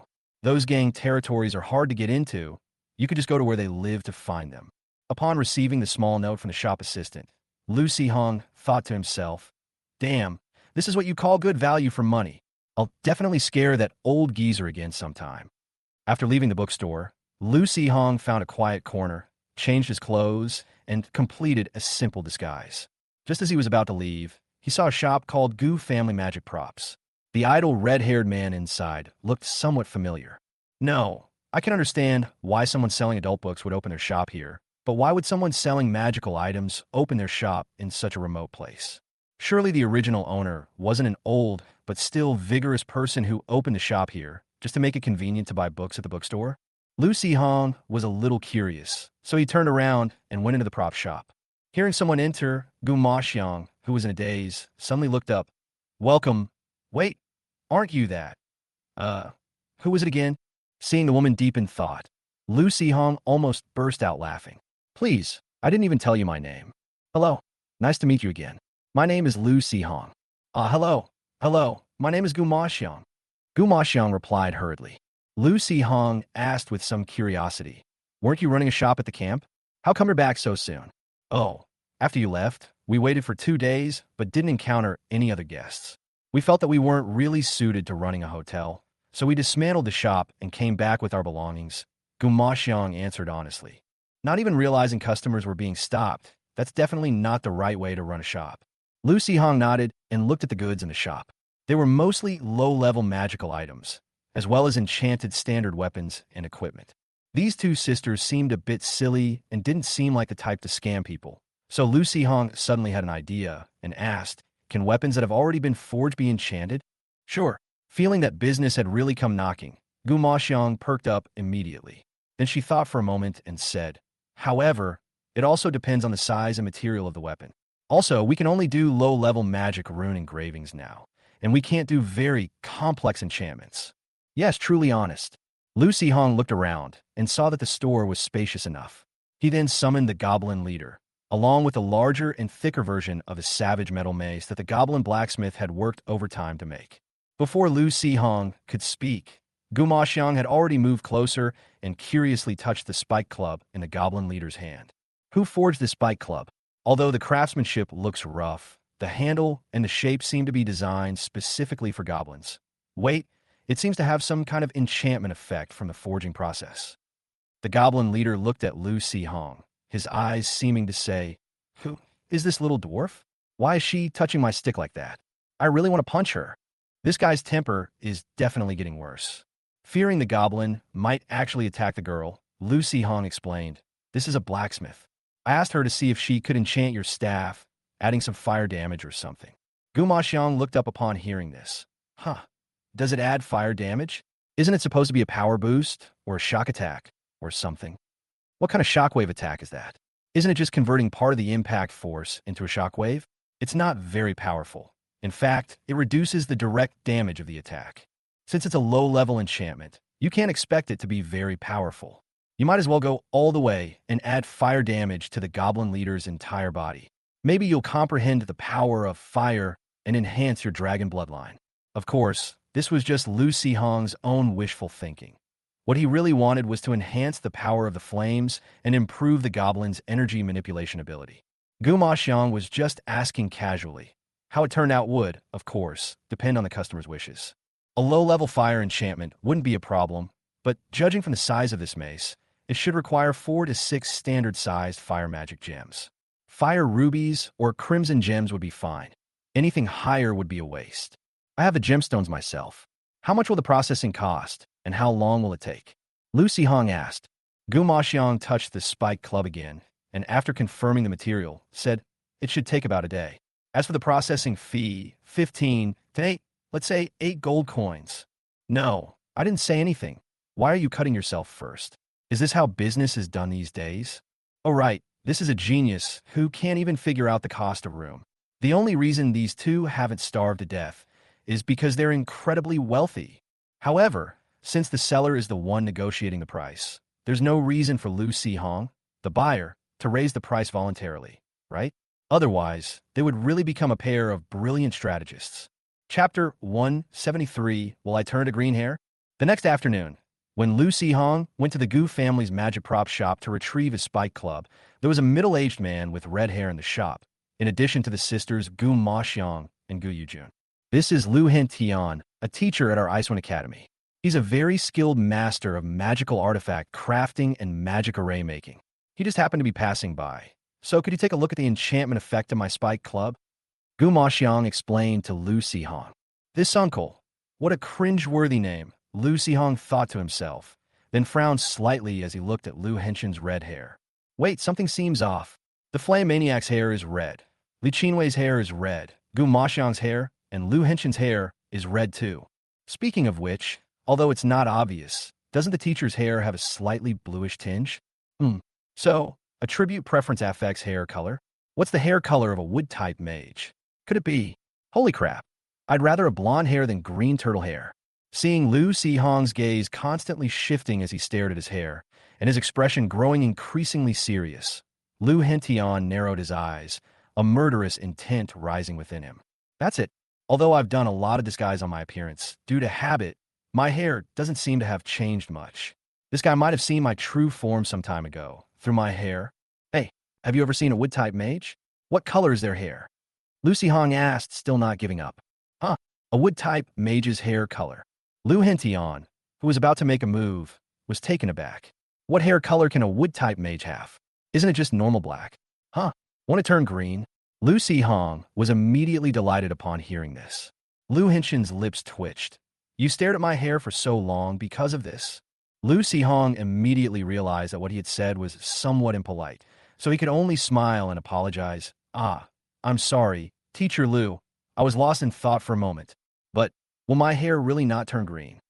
Wood element isn't as active as fire element, so even if it turns green, it won't be very noticeable. What, do you hate green that much? Lu Hentian was speechless. What the hell? A wood element mage hates green? He was so scared he almost killed someone and ran away. Lu Sihong smiled sheepishly. It's not that I hate green, I just don't like my hair turning green. Gu Maxiang glanced at the two of them with some curiosity and said to Lu Sihong, the enchantment of the spike club is complete. You can check it. Lu Sihong couldn't lift that thing, so he summoned the goblin leader and let it experience the change in the weapon itself. Looking at the goblin wielding its weapon, Lu Hentian suddenly frowned, recalling some unpleasant memories. Speaking of which, I think I saw 2 green-skinned creatures in the orc tribe back then. Ugh, green is definitely an unpleasant color. Meanwhile, Lu Sihong looked at the spike club in the goblin leader's hand, wondering if the blacksmith could imitate the magical runes on the club and apply them to other weapons. That's probably impossible. After all, the weapon shapes are different, and the engraved magic patterns will vary greatly. The blacksmith doesn't even have energy. Speaking of which, maybe we should get some red dragon blood or something to strengthen it if we get the chance. However, these are things to consider later. The most urgent task is to see which audacious guys have taken on any job now that the goblin leader has acquired his new weapon. However, before leaving, Lu Sihong bought a useful magic item from the Goose Sisters. The Warm Sun Necklace offers no protection or spell-enhancing abilities, but can convert the body's naturally dissipated energy into a weak fire element to to combat the frigid weather of the Icewind territory. After putting on a necklace, Lu Hong immediately took off 3 layers of clothes and felt much more relaxed. Lu Hong had been wondering before that many adventurers in Icewind territory seem to be wearing very little clothing. Although ice-type people are cold-resistant and fire-type people are self-heating and muscle and brains are not afraid of anything, there were still too many shirtless guys in the Adventurers Guild. Now it seems that these guys are definitely equipped with such low-level and practical magical items. I'm still too inexperienced. Well, after all, I've only been a professional for a few months, and I spend most of my time in the Magic Tower, so it's understandable that I have less experience. Lu Hong comforted himself, and, taking advantage of the still dark daylight, hurried to the outer city, taking the opportunity to disguise himself again along the way. However, his already incongruous clothing and demeanor, coupled with the concealment of glasses and a mask, made him seem too suspicious, and the residents of the outer city along the way all looked at him with strange eyes. Following the directions I remembered from the bookstore clerk, I hadn't walked far when I was stopped by a group of fierce-looking men. "Who are you? And what are you doing on Ghost Fish Gang's territory?" The burly man leading the group had a large scar on his face, which made his ferocious expression even more distorted. Lu Hong glanced at them and chuckled lightly. "Oh, your territory? When did Lord Icewind grant you his territory? Does the Bauhinia royal family know about this?" The burly man's expression froze for a moment, then hardened further, looking ready to strike at any moment. "Stop talking nonsense. You know what I mean. The rules of the outer city. The strong are respected." A green light emanated from Lu Hong's hand as he pulled out a thick vine. The sharp thorns emitted a faint emerald green glow, giving off a very strong sense of threat just by looking at it. The gang members' expressions changed drastically upon seeing this. They looked somewhat timid, but their eyes revealed fierceness and determination. If their previous fierce demeanor was merely a bluff, then at this moment they were like a pack of jackals driven to the brink of desperation, their fear tinged with a desperate, relentless rage. At the same time, summoning arrays appeared one after another, and weak but fierce-looking beasts bared their teeth and growled threateningly at Lu Hong. "My lord mage, this filthy place is not a place for someone as important as you. With your strength, you don't need to compete with us stray dogs for food, do you?" The scarred man spoke respectfully, but his eyes were fixed on the mage in front of him. If there was even the slightest sign of attack, he was ready to lead the charge and try to seize that 1% chance of survival. The gang members looked on high alert, but Lu Hong remained calm, chuckling as he said, "I've just arrived in Icewind City. I've heard you have many interesting marine products here, so I wanted to come and broaden my horizons." Chapter 174, The Ghost Fish Gang's Inventory. The scar man's face twitched slightly as he looked at the dangerous magical vine in Lu Hong's hand. Then, what is the meaning of this? Lu Hong gently tugged at the poisonous creature covered in thorns in his hand, causing the already tense gangster to sway. He almost couldn't resist attacking, but he remained calm and said in a nonchalant tone, "Isn't this just to let you see my strength first, to avoid some trouble?" The scarred man was speechless. There were so many ways to show strength. Did it have to be this way? Even if you showed us your mage badge, we wouldn't dare question you.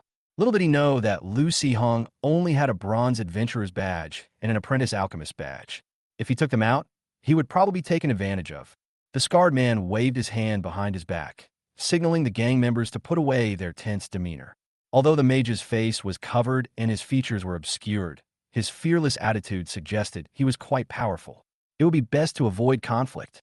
Just as Lu Hong said, after learning about his strength, the scarred man's attitude immediately changed, and his smile carried a hint of flattery. In this season, the sea is closed, and there are fewer fresh goods. There are only some dried goods that can be preserved for a long time. I wonder what you want, sir. Lu Hong produced a handful of gold coins, which he tossed around, making a crisp and distinctive clinking sound. "Well, it's mainly some magical materials. However, I'm quite interested in things from the sea. If you don't mind, why don't you take out all your goods and let me see them?" Seeing the special luster of the imperial gold coins, the scarred man's smile became more genuine. He turned and winked at the others. "Go, bring out the best quality ones for the mage." Some of the gang members nodded, got up, and quickly left. Turning back, Scarface smiled and said, "Sir, they need some time to prepare. Why don't we walk over slowly?" This suited Lu Hong's wishes perfectly. He was looking for an excuse to carefully observe the environment and see if there was a chance to find those audacious guys. That's good. I've never seen such a unique architectural style in the outer city before. Half of his face was covered by a mask, and Scarface couldn't tell whether Lu Sihong was being sarcastic or not. He could only laugh and say, "This place is just like this. Building it too well won't help. Every time the tide rises, half of the outer city will be submerged. The seafood will be washed ashore by the tide, making a mess every time. So that's how it is." Although he was curious about how these gang members, with their strength, could survive in this environment, Lu Sihong didn't ask too many questions lest he ruin his image by saying too much. Whether it was for secrecy or simply to have more time to prepare, Scarface took Lu Sihong on a slightly longer route. As I passed by a house, I saw stacks of books piled up outside.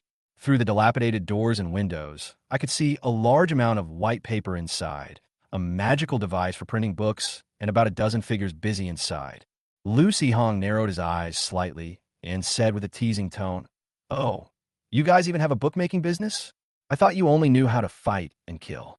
The scarred man replied nonchalantly, "Look at what you're saying. We're just a bunch of roughnecks. We don't have that kind of ability. It's just that our boss's friend ran into some trouble and is borrowing this place for a bit. Then you probably brought trouble home." A cold smile curled at the corner of Lu Sihong's mouth beneath his mask. Just then, Lu Sihong saw someone inside take a bottle of green liquid and drink it. He immediately recognized it as an ordinary energy booster and raised an eyebrow, a thought forming in his mind. A certain genius senior sister once tried to improve this energizing potion. After slightly adjusting the proportions of the herbs, she added some insignificant catalyst to the formula, which caused the potion to undergo a magical change. In terms of results, the senior sister's improvement was actually successful. After drinking the medicine, the energizing effect was indeed much stronger, and the cost of the medicine did not increase much. However, this medicine has a small problem. It must be used immediately after preparation. Otherwise, if left for more than 3 hours, the components in the medicine will interact and produce some strange substances. On the surface, there is nothing wrong with it. Even the most experienced alchemist would only think it is an ordinary energizing potion. However, once the potion is tilted, it will explode instantly like some kind of unstable liquid explosive, and the power is not small. Coincidentally, Lu Sihong had a few bottles on hand. Insulting an alchemist and then getting blown up by the alchemist's potion. Isn't that reasonable? As for who the mastermind is, Lu Sihong doesn't really care. Just like his teacher said, he has so many enemies that he can't even remember them all. Why waste time on that and risk giving himself away? Anyway, once Lu Sihong has the ability, he'll settle accounts with them one by one, regardless of who did it. After turning left and right, presumably the things were finally ready, Scarface finally led Lu Sihong into a warehouse. Of course, it wasn't a warehouse used by the Ghost Fish Gang to store goods. It was just an exhibition room specifically for displaying merchandise. Huge fish bones, ferocious monsters, and various kinds of sea creatures frozen in containers. But what attracted Lu Sihong's attention the most was a huge head, more than 2 meters tall, frozen in a large block of ice. Although its head was covered with fine blue scales and had some fin-like things, and its neck had organs similar to shark gills, its face was at least 7 or 8 parts similar to a human's. What kind of monster is this? It looks like a mutated human. Lu Sihong asked curiously. Scarface said with a hint of pride, "This is the prized possession of our Ghost Fish Gang. Back then, we managed to snatch the heads of over a dozen gangs with thousands of members." Lu Sihong paused for a moment, looking at the scarred man with some confusion. "Is this thing very weak?" Scarface was slightly embarrassed. He was so used to boasting that he'd almost forgotten the man next to him was a mage. Ahem, the siren is quite powerful. Not only can she use water magic, but her voice can also create illusions. With that size, even a gold-level adventurer wouldn't be a match for someone with insufficient mental strength. As for this one, it was swept ashore by the tide, and when we saw it, it was already on its last legs. Well, after all that bragging, it turns out he just got lucky and picked up a corpse, but so sirens look this ugly? Lu Sihong was immediately disappointed and casually asked, "Are there mermaids in the sea?" Chapter 175, How Can Studying Taste Not Be Considered Research? What is that? Oh, I remember now. I heard that some people hear the song of a siren at sea and fall into an illusion. They then imagine the siren as a beautiful woman with a fish tail and approach her, only to be killed and eaten without any resistance. Some of the lucky ones were rescued by their companions, and their experiences were incorporated into stories by writers and storytellers. At this point, Scarface revealed a hint of disdain. I wonder if these guys have never seen a woman in their lives. They can only imagine a human body with a fish tail. They're all show and no substance. What good is a pretty face? Exactly, they're not even as good as those guys who like orcs. At least they're fully functional. One of the underlings chimed in with a grin. Scarface rolled his eyes and couldn't help but curse. Get lost. Stop trying to disgust me with this stuff. If you're so angry, take a day off and go to the inner city to vent. Don't hang out with those idiots. I don't know what kind of bullshit they're thinking. They're always drawing goblins or ogres. Why don't they try drawing their own dermatitis? Scarface is a pure humanist, the kind who only looks at men and women. Lucy Hong ignored their nonsense. He was now completely absorbed by certain sea creatures, which stirred up his longing and a long-lost desire. He hasn't eaten seafood in ages. Braised, steamed, blanched, stewed. Lucy Hong swallowed hard, turned his head, and asked in a low voice, "These large shuttles, what are these things usually used for?" Scarface looked at the ice block containing 3 palm-sized crabs that Lucy Hong was pointing to, and even with his thick skin, he couldn't help but feel a little embarrassed. Although they knew the mage was there to find magical materials, given their limited resources, the amount they could obtain was pitiful, so they brought out some seafood to make up the difference. They thought the mage would just ignore it. Scarface said somewhat awkwardly, "These are just some snacks. Although they don't have any magical effects, they taste quite good. They're completely different from the freshwater seafood on land. If you're not interested, I'll have someone." Pack. Lu Sihong paused for a moment and then said, "Well, I'm quite interested in the structure of these marine creatures. I'll take them back and study them. Give me 10 portions of each. Oh, and 20 portions of those really big crabs. I want to take them back and study them carefully." Okay. Scarface was slightly bewildered. Lu Sihong asked with slight concern, "How do you usually eat it? Do you just boil it?" Yes, I think. "Oh, what other ways are there to eat them? Do these creatures have any toxins that can be neutralized by heat or other special conditions?" "No, none of these are poisonous. They're safe to eat raw. However, there are a few types of highly venomous sea snakes, if you need them." Lu Sihong shook his head. "Forget about poisonous snakes." Scarface suddenly remembered something and said to Lu Sihong, "By the way, there's a 7-meter-long tide-chasing crab in the cold storage. It can use water arrow and ice shield. It's a large, low-level magical beast. We went through a lot of trouble to catch it. The mage might be interested." "Oh, is it delicious?" "Sure enough. What kind of research is this? You just want to try the taste of this seafood." The scarred man thought to himself, but his expression didn't change. In fact, he secretly breathed a sigh of relief and whispered a reminder. "Actually, there are a few restaurants in the inner city that specialize in seafood, and the taste is quite good." Lu Sihong raised an eyebrow. These past few days, he'd been busy decorating the house and looking for clues about those guys, so he hadn't had a proper chance to explore Icewind City. So, were the crabs delicious? Since his pretense of being a persona had already crumbled, Lu Sihong was too lazy to hide it anymore and simply asked directly. Scarface laughed and said, "Of course it's delicious. Otherwise, we wouldn't have gone to so much trouble to fish it out of the sea and put it in such a large space in the cold storage. The energy consumption of the refrigeration unit every day is not small." Besides the seafood, Lu Sihong also picked out some magical materials, mostly marine plants, pearls, gems, and other water and ice-related materials. All the seafood together only costs 1 gold coin, but the crab costs 5 gold coins, which is more expensive than magic materials. The spatial ring obviously couldn't hold all these things, so the goblin leader had to trouble himself to bring them back to the beast taming space one by one. He specifically instructed the goblins not to touch these things for the time being, at least to let them taste them first, so that they wouldn't be eaten up as soon as they turn around. After all, the goblin leader is a powerful beast tamer, so it's normal for him to have more space. Others would just think that this goblin is really obedient, actually willing to squeeze in with a bunch of ice blocks that smell of the sea. Having achieved his goal and gained some unexpected benefits, Lu Sihong was satisfied and decided to leave.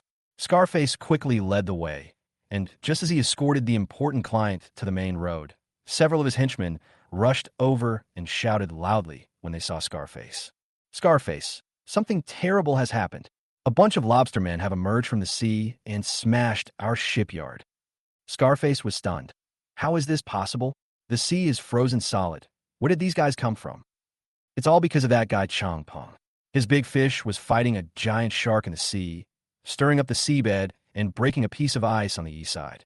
Those lobster people escaped from the sea and ran all the way to the outer city. These guys seem to be starving, eating anything they see. Several gangs' temporary warehouses have been attacked. Let's go. Scarface was about to leave when he remembered there was a big client beside him and said somewhat apologetically to Lu Hong, "Sir, I have some urgent business to attend to, so I won't see you off." Lu Hong nodded. "You go ahead with your work. I'll come back to you if I need anything." Scarface thought this mage was really easy to talk to and wondered if he was interested in the lobstermen. Probably not. After all, they were intelligent beings, and their whole bodies reeked of decay. Not tasty at all. Night was about to fall, and the houses in the outer city were already lit up with twinkling lights. Watching the Ghost Fish gang members leave, Lu Hong smiled to himself, thinking how coincidental it was. It seemed he could resolve everything tonight and then go home to celebrate with a seafood feast from this world. After turning around and walking a distance, taking advantage of the fact that no one was paying attention, I stepped into a dimly lit alley. The ground rippled slightly, and a figure that blended into the darkness silently appeared behind Lu Hong, extending two dark shadows to embrace Lu Hong's body. Lu Hong's lips curled slightly as he murmured, "Darkness is falling. Prepare to feel the fear." Chapter 176. The explosion happened a little too fast. The shadow suddenly exploded, and wisps of black mist enveloped Lu Hong's entire body. After a wriggling motion, it transformed into a slightly hunched green-skinned monster with a face that bore a resemblance to Lu Hong. The beggar's version of the beast-taming fusion skill is an incomplete version of the fusion ability that Lu Hong obtained in advance after using a fusion experience card. Normally, beast fusion involves the merging and strengthening of the abilities of the beast and the tamer. However, the beggar's version of fusion technique that Lu Hong has mastered only results in his and the goblin's abilities partially canceling each other out after fusion, with the remaining ones merging together. In terms of actual combat capability, it is not as good as when the two are separated. However, it has one advantage. It allows Lu Hong to gain goblin abilities while also perfectly disguising himself. Moreover, the energy consumption of the basic version of the fusion technique is also basic. Lu Hong roughly calculated that if he didn't use his skills too intensely in battle, he could maintain this combined state for 4 or 5 days. The Goblin Raider had spent a lot of time mastering the skill of using shadow energy, but now it seemed like a natural instinct to Lu Hong. He didn't even need to think about it. In a daze, his body completely merged into the shadows. No one could discern a rapidly moving shadow with the naked eye under the cover of darkness, silently and resolutely hurtling towards the house where its target was located. Of course, even if they're illuminated by lights, it's fine. As long as they slow down their movement speed slightly, the goblin's invisibility ability is enough to handle most unexpected situations. The rickety wooden door creaked open, letting in the cold wind that rustled the papers on the table. The man operating the magic printing device shivered from the cold wind and hurriedly went to close the door again, muttering under his breath, "This place is so shabby, boss. How much longer are we going to have to stay here?" In the innermost part of the room, in the warmest spot, a middle-aged man was engrossed in reading the Virgin Mary's Transformation by the dim light. Hearing this, he casually replied, "Almost done. Almost done. Once we finish this job and things calm down, we'll head back to the inner city. This time we need to find a secluded place." "But boss, we only copied a few goblin books and we got attacked. Is it really okay to draw something like this to subtly criticize an alchemy master? I heard that master has quite a temper." One of the employees who was drawing looked up and said. The middle-aged man scoffed and said, "What problem could there be? Do you think I'm stupid? I've already investigated. That alchemy master is from the lava territory, which is far away from us. Besides, she doesn't have a good relationship with the Icewind City Alchemy Guild, so no one will stand up for her. Besides, we only drew a poorly talented little mage who just happened to have an ogre tamer. What does that have to do with her being a genius alchemist? Does she think she can command the Icewind City police to arrest us? Hee hee, even so, boss, you're willing to take such a big risk. That person must have paid you a lot of money, right?" the employee said with a low laugh.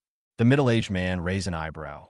Don't worry, once this order is completed and the Hongyan people pay the final payment, you'll all get your share of the bonus. But boss, how do you know they're from Red Rock territory? They clearly said they came from the capital. The subordinate asked curiously. The middle-aged man's expression immediately turned somewhat lewd. Haha, isn't it a coincidence? That day, I went to Lefanjuan to chat with Xiaoli and the others, and I just happened to run into those guys. They just happened to choose the room next to mine, and while they were doing their thing, they were bragging to the girl that they were alchemy professors at Hongyan Academy. TCH, who doesn't know about the scandal at Red Rock Academy's alchemy department? It's a notorious joke throughout the entire Bauhinia Empire. They actually have the nerve to brag about it. They're just taking advantage of a young girl's lack of knowledge. Using the magic lamps requires a lot of energy, so these guys naturally didn't want to light up the whole room. They just lit a small lamp at their respective workstations. In the dimly lit corner, a shadowy figure stealthily moved, replacing the normal potions on the table with an explosive version of the energizing potion. Upon hearing the words, Red Rock Academy, Lu Sihong's expression shifted slightly, and the potion in his hand trembled slightly, almost causing him to drop it in fright. What's there to be afraid of? Even if it explodes, I still have the beast taming talent to protect me. At worst, it will just randomly kill a lucky goblin. Lu Sihong cursed himself inwardly, then frowned slightly. Could it be that Hongyan Academy killed that idiot and is now taking his anger out on the teacher? There are such scoundrels. They knew the subject was an alchemist, yet they still dared to draw this kind of thing. They should be arrested and given a taste of goblin maces. Fine, with my senior sister's recipe and my own handiwork, sending you guys on your way is enough to satisfy the karma of cause and effect. Hey, thinking about it this way, my method of revenge seems pretty awesome. Lu Sihong chuckled to himself, changed the medicine, and slowly walked out. As he passed the middle-aged man, he brandished the shadow dagger at him twice, making the man feel a chill on his neck, and his younger brother even lowered his head and went on strike. I looked around with some confusion, but didn't find anything unusual. I assumed that I was just too tired and had lost my energy. Although he really wanted to go back to sleep, the middle-aged man was afraid that his men would slack off while he was away, so he could only get up, stretch, turn around, and walk to the desk, where he casually picked up a bottle of energy potion. Perhaps because he's gotten used to certain medicinal wines, he likes to shake everything he drinks, feeling that this will suspend certain substances in the liquid and make it more effective. This time, however, the shaking was a bit too effective. Before he could even open the bottle, the potion suddenly emitted a dazzling light, followed by a loud boom, and then he knew nothing more. Lu Sihong had just reached the doorway when he cursed, "Damn it," and the scenery changed, and he found himself standing on a rooftop. Without fire or smoke, the pollution-free explosive enhancement potion invented by the genius alchemist simply blew a house into the sky, leaving a large crater in the ground. As for the people and things inside the house, they were naturally blown to pieces, accompanied by a flurry of shredded paper flying everywhere. Lu Sihong didn't have time to admire his masterpiece. He quickly stepped forward and recalled the goblin shield bearer, the lucky one chosen by the beast taming talent this time, who had been knocked to the ground by the explosion and looked completely bewildered back into the beast taming space. He then hid in the shadows, bypassed the crowds rushing from all directions, and quickly left the scene of the crime. Chapter 177, the number 1 extra in fish farming. In the dead of night, a loud bang startled the outer city residents, who were already somewhat panicked by the lobstermen's attack. They thought the monsters were going to break through the entire outer city, and even the Icewind City Guard was mobilized, keeping the inner city residents awake all night. The instigator of the incident, after leaving the outer city, dispelled the fusion state in a dark corner, recalled the raiders back to the space, and happily returned to his house. When he passed by a tavern, he even went in and bought a few barrels of wine. After returning to the inner city, Lu Sihong had the goblins, mainly goblin craftsmen and blacksmiths, grill the seafood they had bought. Without a recipe, goblins' cooking skills are really mediocre, but they can manage to make do with simple baking. When Lu Sihong bought that 7-meter-long crab, he didn't intend to eat it just for himself. The goblins had been working hard for him for so long, so he had to treat them to a seafood feast. However, Lu Sihong demanded that the goblins keep the goblin doctor 100 meters away when grilling seafood, and forbade them from using the seasonings from the goblin warehouse, fearing that the goblin doctor might add some homemade herbal spices. Despite all precautions, the goblin medics still managed to steal from the cooked seafood. After all, The charioteer only said not to add seasonings while grilling, not that you can't add them after grilling. Look how much the goblins are enjoying their food. They clearly love the taste of these spices. Lucy Hong didn't notice either. Seeing the goblins acting crazy, he thought they were just drunk and acting out. It was probably because it was cold here that the alcohol in Icewind City was generally quite strong. It's such a pity. With such a lively scene, I wonder where the goblin merchant has gone again. He can't even enjoy such a delicious seafood feast. What a shame. The goblin, with a piece of fish in its mouth, rode its stinging spider across the wild beach for a long time before finally shaking off the group of large crabs whose shells were red with anger. The weather in Icewind territory is too cold, and the goblin and its spider companions are not quite used to it. The stinging spiders are all right. They're naturally higher-level monsters, so a little chill isn't a big problem. It just makes me a bit sleepy. Despite his high rank, the goblin merchant was physically weak. The cold wind had blown him all the way, causing snot bubbles to fly from his nose and his body to be covered in frost. Fortunately, this guy wasn't stupid. He retrieved 2 pieces of fur from the warehouse, casually glued them together with spider silk, and wrapped them around his body as a fur coat. Goblins have never seen the sea, nor ice, let alone the vast, boundless ice blocks that appear before them after the sea has been frozen over. After swallowing the fresh fish in his hand in a few bites, the goblin urged the stinging spider to go check on the ice, but the spider only took 2 steps and then didn't want to move anymore. The goblin was puzzled, but didn't force it. It planned to get off the spider and go take a look, but as soon as its toes touched the ground, a chill shot from its toenails straight to the top of its head, and its body trembled violently as if it had been electrocuted. The goblin quickly pulled its foot back, scrambled back onto the spider's back, and wrapped several more layers of spider silk around its body. The goblin suddenly found the place utterly boring, the environment harsh, and the residents unfriendly.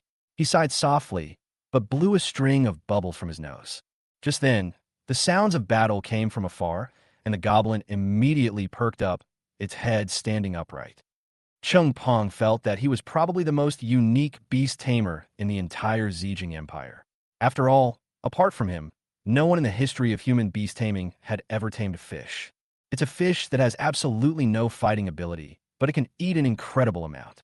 They secretly released their tamed beasts into the river near the village, where they devoured all the fish and crabs. When the villagers discovered this, they were almost arrested and imprisoned for releasing their tamed beasts into the wild without permission. Finally, after his parents pleaded and begged, the villagers, out of consideration for being fellow villagers, only drove him out of the village.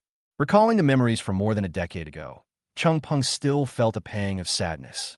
All along the way, he had been stealing chickens and dogs, engaging in speculation and profiteering, all in the hope that one day this guy would be able to eat his fill, evolve into a super powerful beast, and make him stand out from the crowd, so that the villagers would look at him with new eyes. But this guy, he only grew taller, but not stronger. The bigger he got, the less magical abilities he had. Now that it has grown to over 20 meters long, it is no longer so greedy. After all, ordinary food can no longer satisfy it. Eating more would be of no use except to satisfy its cravings. It must be a material or creature brimming with magic energy to produce a significant growth effect after consumption. The problem is that those things either grow in extremely dangerous places or are powerful monsters, neither of which Chung Peng can obtain. To be fair, Chung Peng's strength wasn't too weak. After all, his fathead fish, besides being huge and having thick skin that wouldn't give him diarrhea no matter what it ate, also provided him with a huge amount of energy. Unfortunately, Chung Peng's innate spiritual talent was too poor, and his attribute was biased towards wood. He could neither become a mage nor an alchemist, and he had little hope of becoming a blacksmith. He could only be a miserable poison warrior. It possesses an abundance of massive river-level energy, yet only knows the bark technique and wood healing technique. With its inexhaustible energy, it becomes an unkillable cockroach, slowly wearing down its enemies with poisonous mist. The adventurers from the Icewind Secret Realm will be coming out soon, and there will definitely be an auction in Icewind City to sell the spoils from the Icewind Secret Realm. Chung Peng was thinking of taking on more missions to earn some money so he could buy some reasonably priced magical materials to feed his fathead fish. Coincidentally, a mission appeared in the Adventurers Guild that required obtaining materials from sea monsters. With the Silver Sea frozen over, and most of the powerful adventurers having gone to the Icewind Secret Realm or to fight at the edge of the Silver Sea's frozen surface with their lords, Naturally, no one would accept this quest. The employer was probably in a hurry, so he increased the reward 3 or 4 times. Chung Peng couldn't stand it, so he accepted the mission that very day. He rode in a magically powered, sled-like contraption and sped all the way from the inner city to the ice surface of the Silver Sea, where he summoned his fathead fish. Although the fathead fish doesn't have much magical ability, its size and tough skin make it strong enough to bully weaker creatures, even if it can't defeat sea monsters of similar size. However, a small problem arose in the middle. The ice on the surface of the Silver Sea was so thick that nothing could be seen in the sea. However, Chung Peng relied on his years of experience in the Silver Sea and used some special methods to successfully find the mission target. However, after successfully summoning the fathead fish through the ice, some unexpected situations arose. Chapter 178, The Fathead Fish's Jumping Attack. Chung Peng's target was also the target of a certain Tyrannosaurus rex, but after the appearance of the big head carp, the Tyrannosaurus rex immediately changed its target. If one person is only half full and the other is stuffed, anyone with a brain knows which to choose. Then, Chung Peng's fathead fish and the smaller, but exceptionally fierce Tyrannosaurus shark, which could also control ice magic, fought their way from the deep sea to the nearshore area, smashing the hibernating lobster people's nest to pieces. Finally, they crashed into the ice and made a big hole, crawled out, and were then taken back into Chung Peng's beast-taming space. After losing its prey, the Tyrannosaurus shark turned around and fought with the Lobsterman tribe. After eating about 3/10 of its fill, it was chased away. The Lobsterman tribe was furious and, ignoring the freezing cold on the surface of the sea, rushed out of the ice hole to fight the humans. Knowing the situation was dire, Chung Peng had already fled on his magic sled. However, the truth will out. Chung Peng's fathead fish beast taming was well known throughout the entire Icewind territory, and he simply couldn't pretend to be unaware of it. Although Chung Peng didn't do it intentionally, and accidents happen every now and then in Silver Sea, the outer city was originally intended to serve as a buffer against danger for Icewind City. People could stay there if they could, and if not, they would be replaced. As long as the inner city wasn't affected, the Icewind City Hall wouldn't cause trouble for Chung Peng over such a thing. However, Chung Peng still had to operate in Icewind City and frequently dealt with gangs from the outer city. Now that he had caused such a huge mess, he still had to bleed a little to show for it. However, those people are all angry right now, and it's not certain that we can communicate properly. Chung Peng plans to stay out for a few days and go back when things calm down. By relying on his thick skin, he can save some money. Although he came out to seek refuge, Chung Peng did not intend to remain idle. Recently, many alchemists from the outer city have come to Icewind City, all planning to buy some ice magic materials at the upcoming auction and also to collect some materials unique to the seaside. The Adventurers Guild's quest log has been updated with many bounties for collecting materials, many of which are materials from monsters and are scattered on the wild beaches outside Icewind Pass. In the freezing cold, Chung Peng was wearing nothing but shorts and a steel rod. His body was wrapped in a thick layer of old tree bark. He was sent flying far away by a magical creature called the giant hammerbug, which was more than 3 meters long and looked somewhat like a mantis shrimp. After rolling around in the rubble a dozen times, Chung Peng quickly got up, spat out a mouthful of blood, and casually cast a wood healing spell on himself. The piece of old tree bark that had been shattered on his chest by the immense force quickly regrowed in a green light after being replenished with magic. Chung Peng casually picked up the steel rod, cracked his neck, and charged at the enemy again. As for the giant hammerbug, it got sprayed in the face with Chung Peng's poison gas during the battle, and now its head is green and it's even a little unsteady on its feet. Realizing that something was wrong with its physical condition, the giant hammer beetle didn't want to continue fighting this seemingly invincible creature and turned to try to escape. Upon seeing this, Chung Peng sneered. This guy had punched him so many times and vomited so much blood. He didn't know how much he would need to eat to recover. Now he wanted to run away? Too late. However, he wasn't in a hurry to go up and get beaten up. He followed the giant hammer beetle at a leisurely pace, planning to wait until its poison had fully taken effect and its body was completely weakened before going up to end its life, take out the materials from its body, and have a beach barbecue. Although the flesh of the giant hammer beetle is full of toxins, Chung Peng is a highly poisonous warrior with high poison resistance, making him even more resistant to the plant toxins he releases. Moreover, since feeding the fathead fish a lot of high-level magical materials, Chung Peng found that his physical fitness was also improving rapidly. His ability to withstand attacks and his resistance to various magical damage were ridiculously strong. Otherwise, he wouldn't have been able to withstand the giant hammer beetle's fierce attack with just a single bark spell without any protection, and he would have coughed up a mouthful of blood as soon as he got up. Even a top-tier adventurer warrior wielding a metal shield and unleashing their ultimate attack. No, their ultimate attack could probably withstand it. However, most people would dodge the monster's ultimate attack or try to restrict the giant hammerworm's movement. Nobody would take it head-on like he did. At this moment, the pebbles and gravel on the wild beach suddenly began to tremble slightly, accompanied by increasingly stronger vibrations, and a rumbling sound came from afar.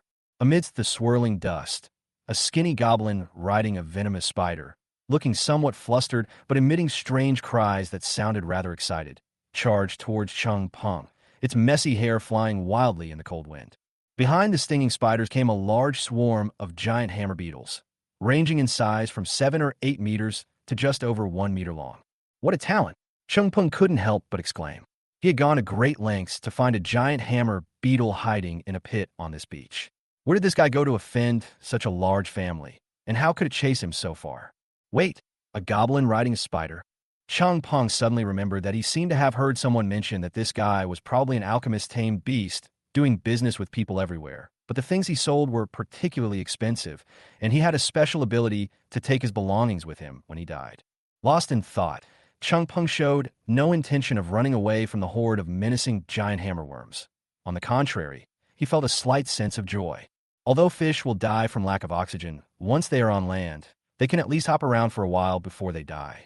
Chung Peng's big-head carp, due to its large size, would deplete oxygen even faster, so under normal circumstances, Chung Peng would not summon it on land. But this situation is clearly abnormal. As a massive summoning circle appeared, a large fish with shallow wounds on its body and somewhat wise eyes appeared on the wild beach. Hurry, hurry, don't let those gold coins get away. Before you go into shock, smash them to death. Chung Peng roared at his tame beast. The fathead fish rolled its big eyes, glanced at a charioteer, gurgled out a bunch of bubbles, and suddenly strained its waist, sending nearby sand and gravel flying like cannonballs. The giant fish, over 20 meters long, leaped into the air and slammed down on the panicked giant hammerworms. Not content with just one slam, it thrashed about a dozen times, shaking its head and tail, until it was completely exhausted. Then, with its dead fish eyes rolled back and its mouth opening and closing, it lay motionless on the ground. A massive summoning array flashed by, transforming into a radiant light as it returned to the beast-taming space. Chapter 179, The Rich Woman's Gold Bracelet, seems a little real. Chung Peng emerged from a pile of sand and gravel, touched his head, which was covered in bumps from being hit by the sand and gravel, his body flashing with green light. He used wood healing magic to heal his injuries and quickly ran towards the half-dead giant hammer swarm. He shouted loudly, "These are mine, they're all mine. You can't just pick them up." Actually, the goblin merchant hadn't moved at first, since these monsters had just been killed, and in its mind these things still had owners. But it was hard to say what would happen in a little while. After the big-head carp hopped around, it left behind fish-shaped holes on the wild beach. The hard shells of the giant hammerworms were smashed to pieces, their bodies twisted, and most of them were already dead. Only their limbs were still twitching instinctively. Those that were not dead were mostly crippled and had basically lost the ability to resist. A green light flashed in Chung Peng's hand, and thorns grew from the long staff, wrapping around the back of the staff and spiraling into sharp spikes at the end, transforming it into a spiral spear. Staring at the largest of the giant hammer beetles, dodging their dying struggles, he forcefully thrust his spear into their mouth parts, twisted it slightly, and took away the monster's last bit of strength. He then skillfully pried open a piece of carapace connecting the giant hammerworm's head and back, and pulled out a light blue, round crystal. These magical beasts are actually sea creatures. However, due to the special weather near Icewind territory, every winter when the sea freezes, these giant hammerworms will hide on the beach in advance, or dig a tunnel from the seabed directly to the land. While avoiding attacks from sea predators, they will also gather together, mate, and lay eggs. Therefore, the reason why the Goblin Merchant Guild is being pursued is quite obvious. Hearing the sounds of the giant hammerworms fighting other monsters, this guy slipped into the hole in the ground while they were defending against the enemy, intending to take away a few worm eggs. As it turned out, one end of the insect egg was stuck to the rock. The goblin tried a lot of effort, but couldn't pull the egg off. Instead, he broke the shell. Since the eggs were already broken, they couldn't just go to waste, so the goblin treated the giant hammer beetle's nursery like a buffet, eating there without a care in the world. Finding the egg mixture quite delicious, it even let its spider companions eat with it. By the time the giant hammerworms realized something was wrong and rushed back, most of the eggs had already been eaten. The monsters went berserk, determined to smash the two egg thieves into mincemeat to appease their children who didn't know who their parents were. As they chased after them, they ran into Chung Peng halfway down the road. Now, the whole family was together, and they all went down to reunite with their children. The goblin originally thought that with so many corpses on the ground, the human couldn't possibly take them all, and they would all be his. Unexpectedly, Chung Peng was also greedy. Seeing that the goblin seemed interested in these giant hammerworms, he had a sudden idea and pointed at the monster corpses, saying to the goblin, "You want these corpses, right? Well then, since you're the one who attracted these worms, I'll give you a discount. 10 gold coins. I'll sell them all to you." Upon hearing this, the goblin's face immediately showed disgust. He patted the spider beneath him and turned to run back the way he came. "Hey, don't go. 10 gold coins are too expensive. How about I give you 5? First fine too." Chung Peng called out from behind, unwilling to give up. Seeing that the goblin showed no sign of stopping, Chung Peng looked at the monster corpses scattered on the ground and pondered for a moment. Suddenly, his eyes lit up. He wondered if the goblin had found something good in the giant hammer beetle's nest, so he quickly got up and chased after it. In a sense, it is indeed quite good. Since all the giant hammerbugs are dead, the goblin merchant plans to go back to their nest and try again to see if he can harvest the remaining eggs and take them back to the farm. If not, he'll eat them all to avoid wasting them. However, when the goblin crawled into the hole in the ground, it realized that it seemed to be too late. A blue monster with a fish tail and human body, covered in fish scales, had already devoured the remaining insect eggs. When it saw the goblin riding a poisonous spider sneaking in, it paused for a moment. The siren, who has always lived in the sea, has seen sea monsters similar to the poisonous spider, but this is the first time she has ever seen a goblin. The creature rode on the back of the spider demon, looking completely at ease. It might be some kind of spellcaster. The siren was wary, and since it had already eaten its fill, it didn't want to start another fight. It slowly retreated, intending to leave the area. At this moment, Chung Peng, who was chasing after the goblin, rushed in, fearing that the goblin would take all the treasures from the monster's lair. Upon seeing the blue siren, he exclaimed in terror, "Holy crap, a siren!" Chung Peng had low spiritual talent and was most afraid of monsters who could use mental illusions, so he turned around and tried to run away. Unexpectedly, the siren, who was initially somewhat nervous, lit up when she saw human adventurers appear. Her mouth opened slightly, and she began to sing melodiously. Chung Peng hadn't escaped far when he felt a slight daze. Lured by the sound, he turned around and saw a stunningly beautiful woman, adorned with precious jewelry that radiated a mesmerizing golden light. She gently swayed her beautiful blue fishtail, smiling radiantly at him.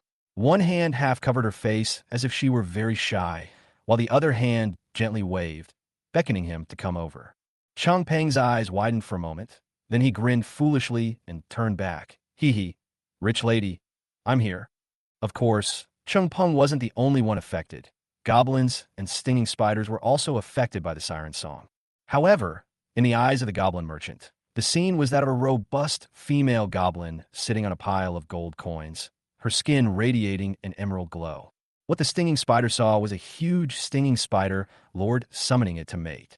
The siren glanced at the goblin, riding the spider with some surprise. It was a good thing it had been so cautious. It hadn't expected this guy to be such a good-for-nothing. He was all green. Would he taste like seaweed? However, the siren decided to eat humans first, rather than the goblin, a species she had never seen before. Leaving the goblins and spiders aside, she beckoned Chung Peng to her side, gently wrapping her arms around his body. Suddenly, her expression turned ferocious and savage as she lunged to bite Chung Peng's neck. Ouch! A scream rang out. A sharp pain shot through the siren's arm, making it unable to continue singing. Looking down, it saw Chung Peng biting its wrist hard. Strange, why does this rich woman's gold bracelet taste a little off? Chung Peng wondered. Chapter 180, this is forced buying and selling.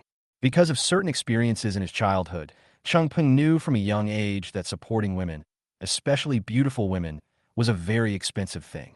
Raising a big-head carp has exhausted all his energy, although he sometimes dreams that a wealthy woman with a huge fortune has taken a liking to him.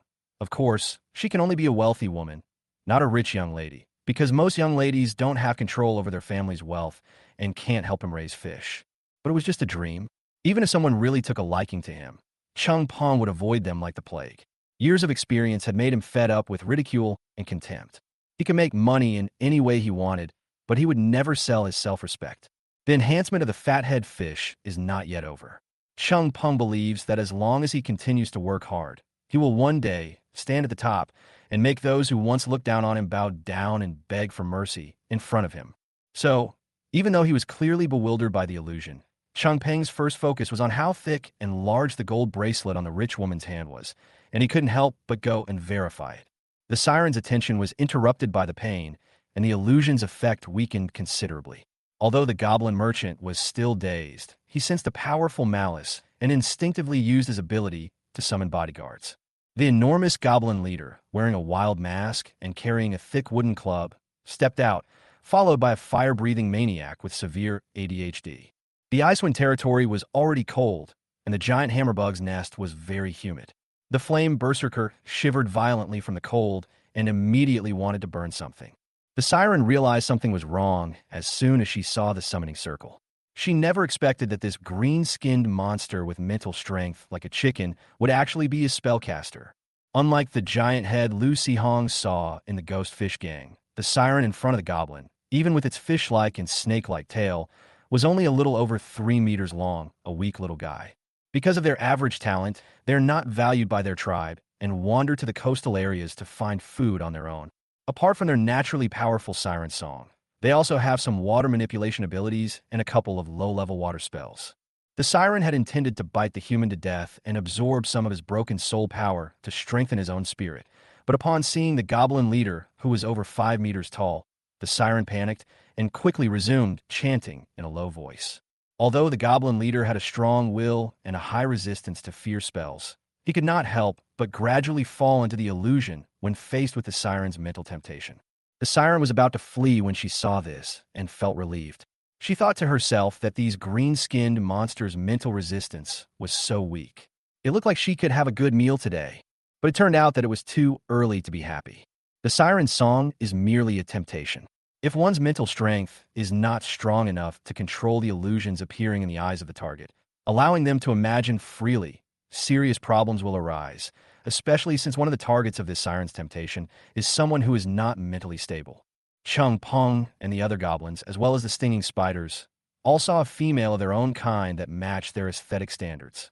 At least half of his body is like this. But in the eyes of the fire maniac, the siren before him was a perfectly shaped wooden stake, eagerly summoning goblins to set it ablaze and let it feel the passionate embrace of the flames. Then what's there to hesitate about? Burn it all. The flame berserker let out a strange cry and kicked away the goblin leader blocking its way. But it failed, and the reaction force sent it rolling on the ground. But that doesn't matter. At least the view has been given up. The flame maniac nimbly got to his feet, his body surging with fiery energy. He produced a ball of flame in each hand and hurled it at the siren's face. The siren let out a shriek, and a film of water appeared on its body, enveloping it. If it were a normal fireball, it would probably shatter and extinguish upon hitting this layer of water magic protection. However, the fireball from the flame maniac was specially prepared. It exploded upon impact, causing the magical water film to shake violently. The flames then stuck to the water film and burned intensely. The siren's scream instantly turned into a piercing howl. The glamorous rich woman in Chung Peng's eyes instantly transformed into a huge, terrifying monster that opened its mouth to bite him, scaring him so much that he fell to the ground with a thud. However, Chung Peng was a man of strong will. Compared to the allure of the siren's song, the fear brought by the howl had little effect on him. Instead, it gradually brought him back to his senses. Chung Peng was simply determined, while the goblin leader was not only determined but also had a natural resistance to fear and immediately broke free from the illusion. Feeling that he had been fooled by the enemy, the goblin leader immediately went into a rage, his whole body glowing red, and the wooden club in his hand bursting into flames. With a roar, he charged forward, and the flaming club, turning into a red streak of light, slammed into the siren's head, instantly exploding with sparks. The siren screamed and crashed to the side. Seeing that the enemy had smashed his makeshift weapon with his body, the goblin leader became even more enraged. He stretched out his fiery claws, grabbed the siren, and began to beat it mercilessly, almost roasting it alive. Seeing that the enemy had fallen silent, the goblin leader, still furious, glared fiercely at Chung Peng beside him. Chung Peng's heart skipped a beat. In a flash of inspiration, he pointed at the still somewhat dazed goblin merchant and said, I'm here to buy something. Yes, I'm here to buy that potion, that really powerful potion. Buying something?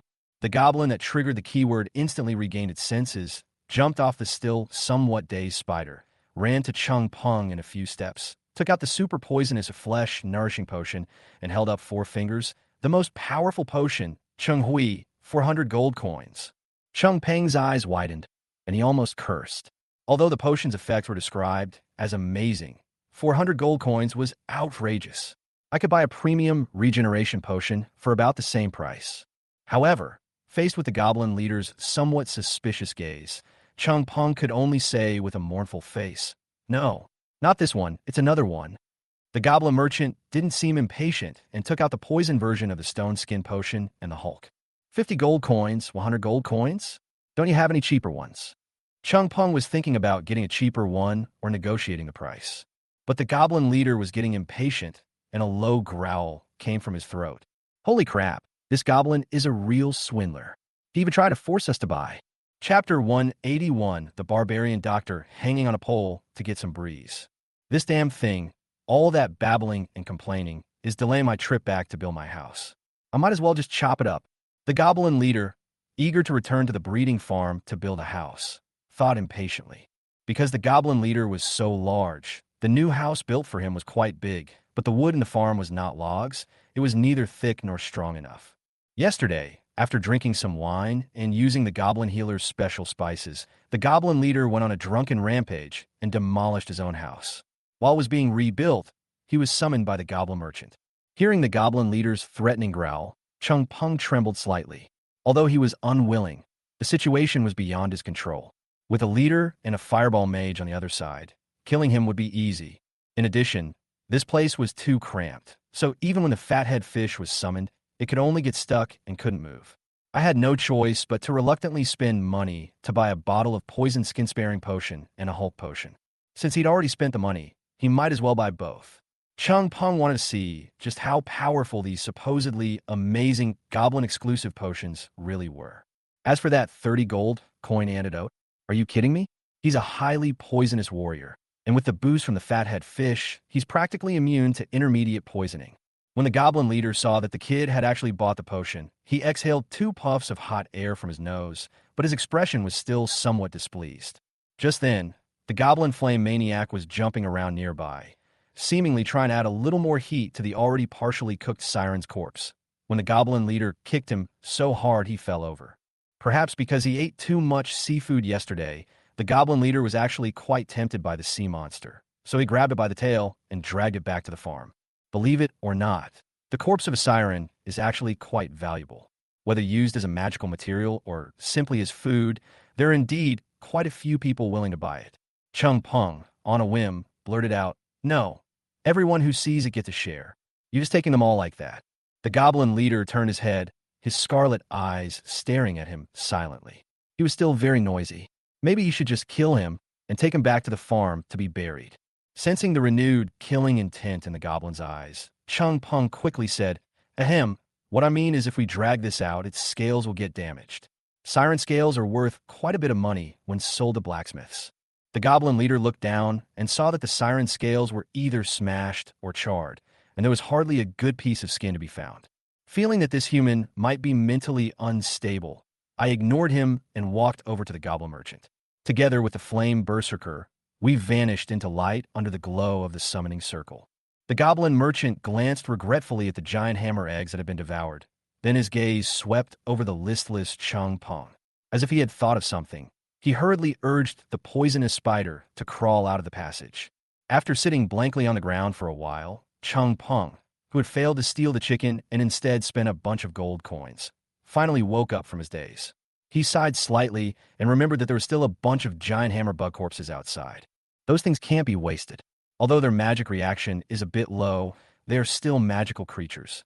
Even if they can't increase the fathead fish's strength, they can still fill its stomach. However, when Chung Peng left the giant hammerworm's nest and hurried back to the previous battlefield, he found out of the 20 or so giant hammerworms, only 7 or 8 remained. Judging from the marks left on the ground, it was clearly dragged away by something. Chung Peng immediately thought of the goblin merchant and his spider. Goodness, we've met our match. When Lu Sihong woke up in the morning, he glanced at the goblin farm and was startled. The goblin leader's house, which had only been built a few days ago, was reduced to ruins. In front of the ruins stood a long log with the goblin medic, bound hand and foot, his face bruised and swollen. Hanging from it, swaying in the wind with a look of utter despair. Lu Sihong was a little confused, but he noticed a green exclamation mark above the goblin craftsman's head, indicating that sturdy logs were needed to build the house. So early in the morning, Lu Sihong rented an ice alpaca and went to the forest farm near Icewind City to buy timber. The ice alpaca is a signature mount of Icewind territory. It has a strong resistance to cold, and its thick fur provides excellent insulation. However, this guy has a bad temper. At most, an ordinary alpaca will spit in your face when it's unhappy, but if this guy spits, it's like a weakened ice arrow that could kill you. He spent over 200 gold coins to buy a large quantity of logs of various types at the lumberyard, then claimed that a team would come to pick him up and asked the lumberyard workers to help transport the logs to the wilderness. After everyone left, the goblins were summoned and brought all the wood back to the farm. Then, Lu Sihong realized that something was wrong. Upon closer inspection, a strange goblin was discovered inside, humming softly. It appeared to have delicate features and was quite attractive. Fortunately, Lu Sihong had strong mental strength. Although he was caught off guard and affected, he quickly recovered. Once freed from the illusion's influence, Lu Sihong noticed that the goblin's body was covered in fine fish scales. Its eyes had turned a light blue, and it had fin-like organs on its joints and head. Holy crap, where did this guy come from? Lu Sihong was a little confused. Moreover, looking at the other goblins, they didn't seem to react to this strange guy's singing. Instead, they seemed to be listening to some kind of work song and were working very hard. Lu Sihong quickly went to check the farm's historical records. The goblin mutated after consuming the body of a low-level sirens. Tier 0 goblin evolves into Tier 2 goblin siren. Goblin siren. After being influenced by the magic of the siren, the goblin's bloodline mutated, gaining some of the siren's abilities.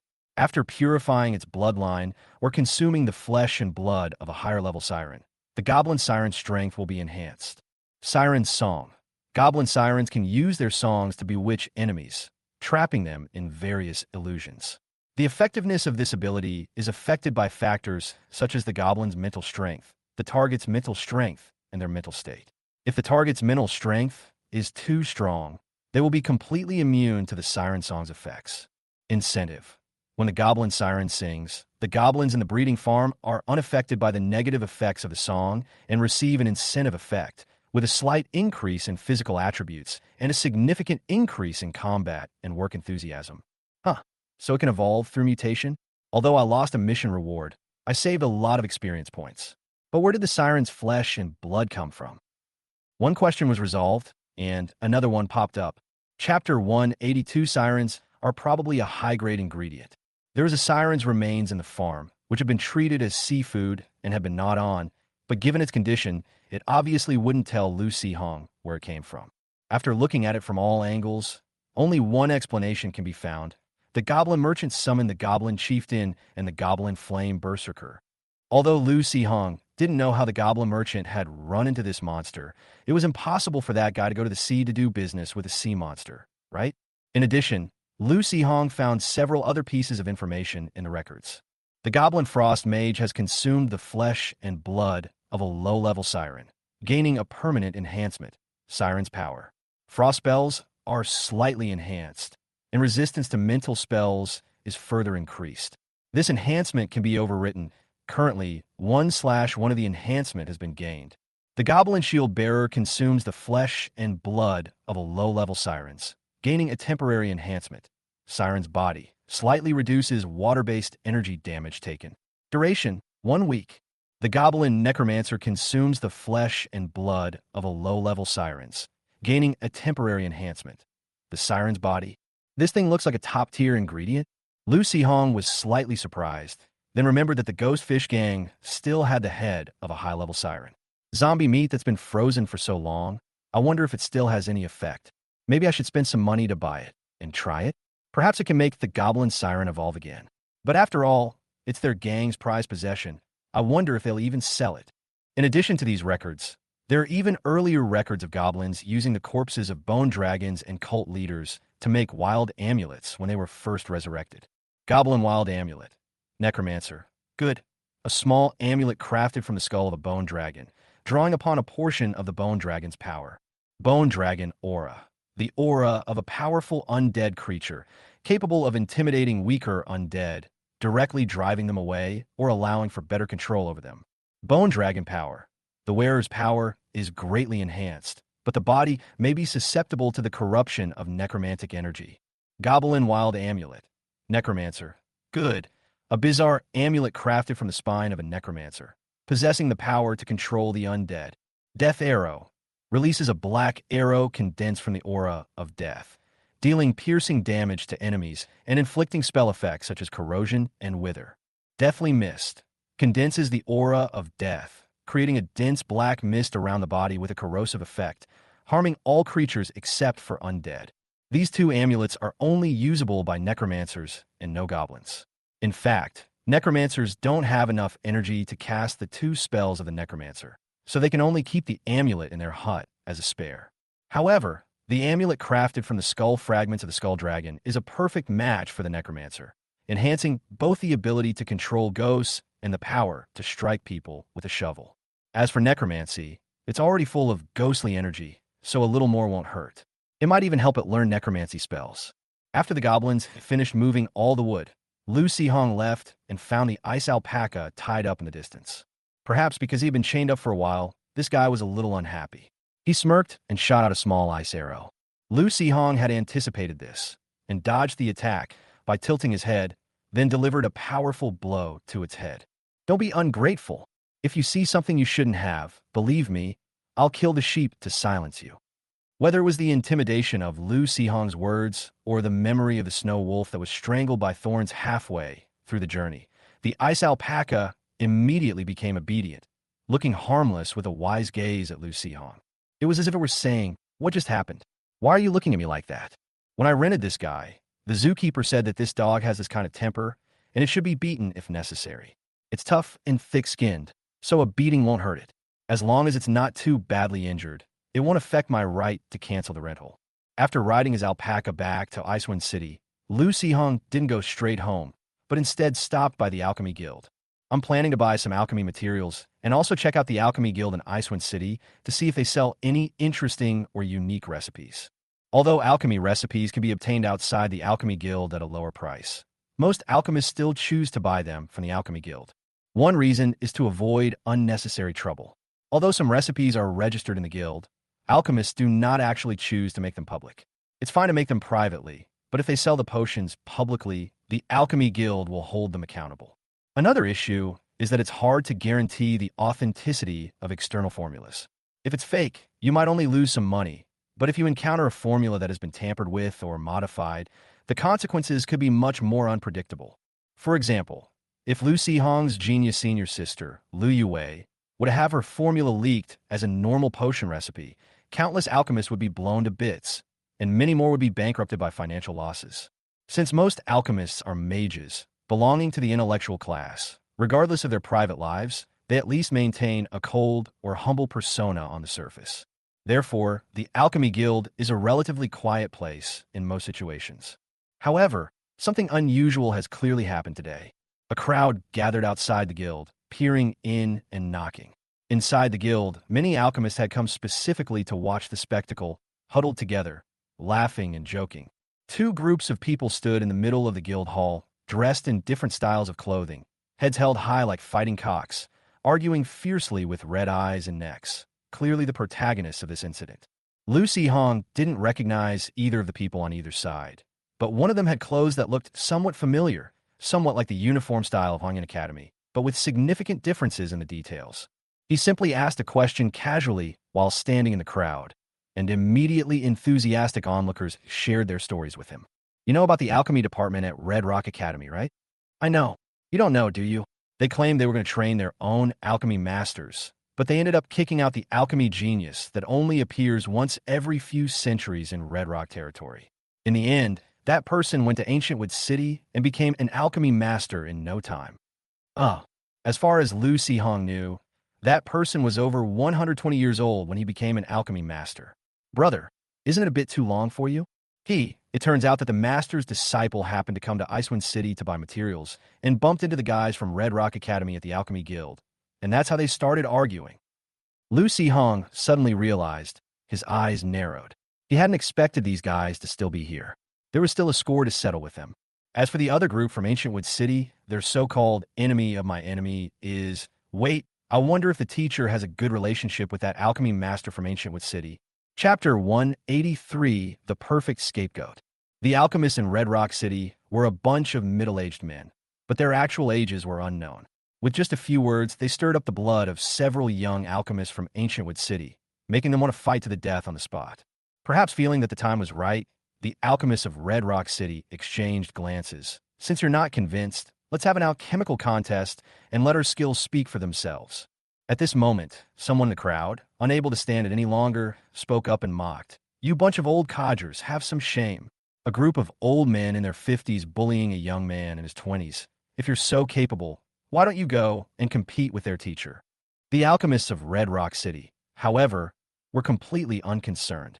They were used to being ridiculed when they traveled, and one of them nonchalantly said, "They're geniuses personally chosen by the master, and they have the alchemy master himself to guide them. Plus, they have the excellent alchemical environment of Ancient Wood City. 1 year of study, there is worth at least 10 years for us. Don't you think so? Or are you just nominal disciples? Oh, I almost forgot. While the master's alchemical skills are superb, his teaching ability is questionable. Let's compete! Let's compete!" The young man from Gumu City roared angrily, his eyes wide. Seeing this, Lu Sihong couldn't help but shake his head. The young man was still inexperienced. This was obviously a trap set by the other side. At this moment, Lu Sihong had already infiltrated the alchemy hall, surrounded by alchemists who clearly knew more about the inside story than the adventurers outside. These guys from Red Rock City are really shameless. They've been lying here since early morning, and we finally got our chance. But is this all the young people who came to Gumu City? Aren't they worried that their promising talents might get into trouble outside? Look, aren't those two old guys from Gumu City standing over there? I really didn't recognize them if you hadn't pointed it out.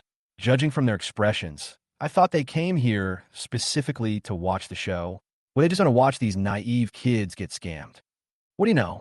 This is how it has to be done, so that these children can be tempered and grow. Wow, you're so knowledgeable. Why don't you take on a few disciples and train them? Come on, I'm already doing well enough to take care of my jinx. Let those energetic guys handle the task of training disciples. Lu Sihong glanced in the direction the alchemists who were watching the show pointed. Among the crowd of onlookers, it was impossible to tell which two were the alchemists from Ancient Wood City. Looking at the scene again, after both sides agreed to the duel, they had the Alchemy Guild staff prepare a set of alchemy tools and select some low-level alchemy materials from the warehouse. The rules of the competition are also very simple. Each person selects materials from the alchemy materials displayed on site, and then brews a potion that inflicts an abnormal status on the spot. After drinking the potion, the other person brews another potion to remove the abnormal status. The person who fails to remove the abnormal status, or whose potion removal is slower, loses. After hearing this, Lu Sihong curled his lip in disdain. Were those guys from Gumu City idiots? They could fall into such an obvious trap. Even the bystanders were shaking their heads in disbelief. However, those young men themselves seemed very confident, as if they had some special skills. To those watching the spectacle from the outside, the potion-making process was incredibly boring. It had neither dazzling magical effects nor impressive operational techniques. It was just calculation, grinding, extraction, mixing, and so on. However, the alchemists in the guild watched with great interest, commenting on the alchemical operations of both sides, and even arguing about their merits and demerits. This kept Lu Sihong extremely busy. He was observing the alchemy techniques of the two groups while collecting various arguments from the onlookers' debate. His brain was practically fried. However, Lu Sihong always felt that the things refined by those people in Hongyan City had a very familiar feel to them. After both sides finished refining their potions and drank each other's, the young man from Ancient Wood City turned completely green, and his expression became even more dazed. Lu Sihong then realized that those cowards in Red Rock City were indeed researching the Hulk potion. But, holy crap, these guys are shameless. They're secretly researching the Hulk's formula. Ah, as if you didn't secretly do your research. Well, I wouldn't just use it as my own formula, would I? The inventor never said they'd publish the formula. Take a closer look. Apart from the greening effect and the brain-degrading effect, the child body didn't grow bigger, and his eyes didn't turn red. If you're going to talk about it, this thing can't really be considered a Hulk potion. They probably couldn't decipher the original formula, so they produced a defective product. Did you solve it? Ah, nonsense. If I could solve it, would you even be worthy to chat with me? These alchemists might not know, but Lu Sihong certainly does. What Hulk potion? That thing was originally called Goblin Beautification Potion, designed to make goblins glow green all over.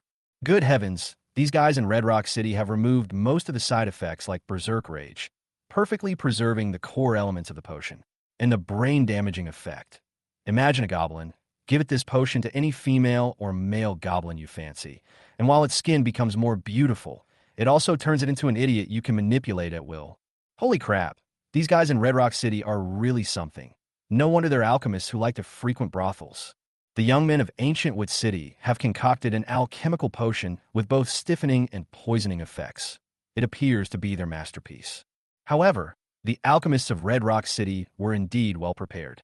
They seemed to have already guessed what kind of potion Ancient Wood City would make, and they began to concoct the antidote almost without thinking. In contrast, the young men of Ancient Wood City were busy wiping the drool from the mouth of their grinning green companion, completely clueless about how to remove the color from his body. It's not that there's absolutely no way. Intermediate or advanced potions have formulas to remove most abnormal conditions from a body, but they can't be made from these low-level materials on the spot. Of course, even if they have the materials, they may not have the ability to refine them. Moreover, even Lu Sihong himself couldn't figure out the Hulk's greening effect, what the level of mutation was, or what level of potion was needed to remove it.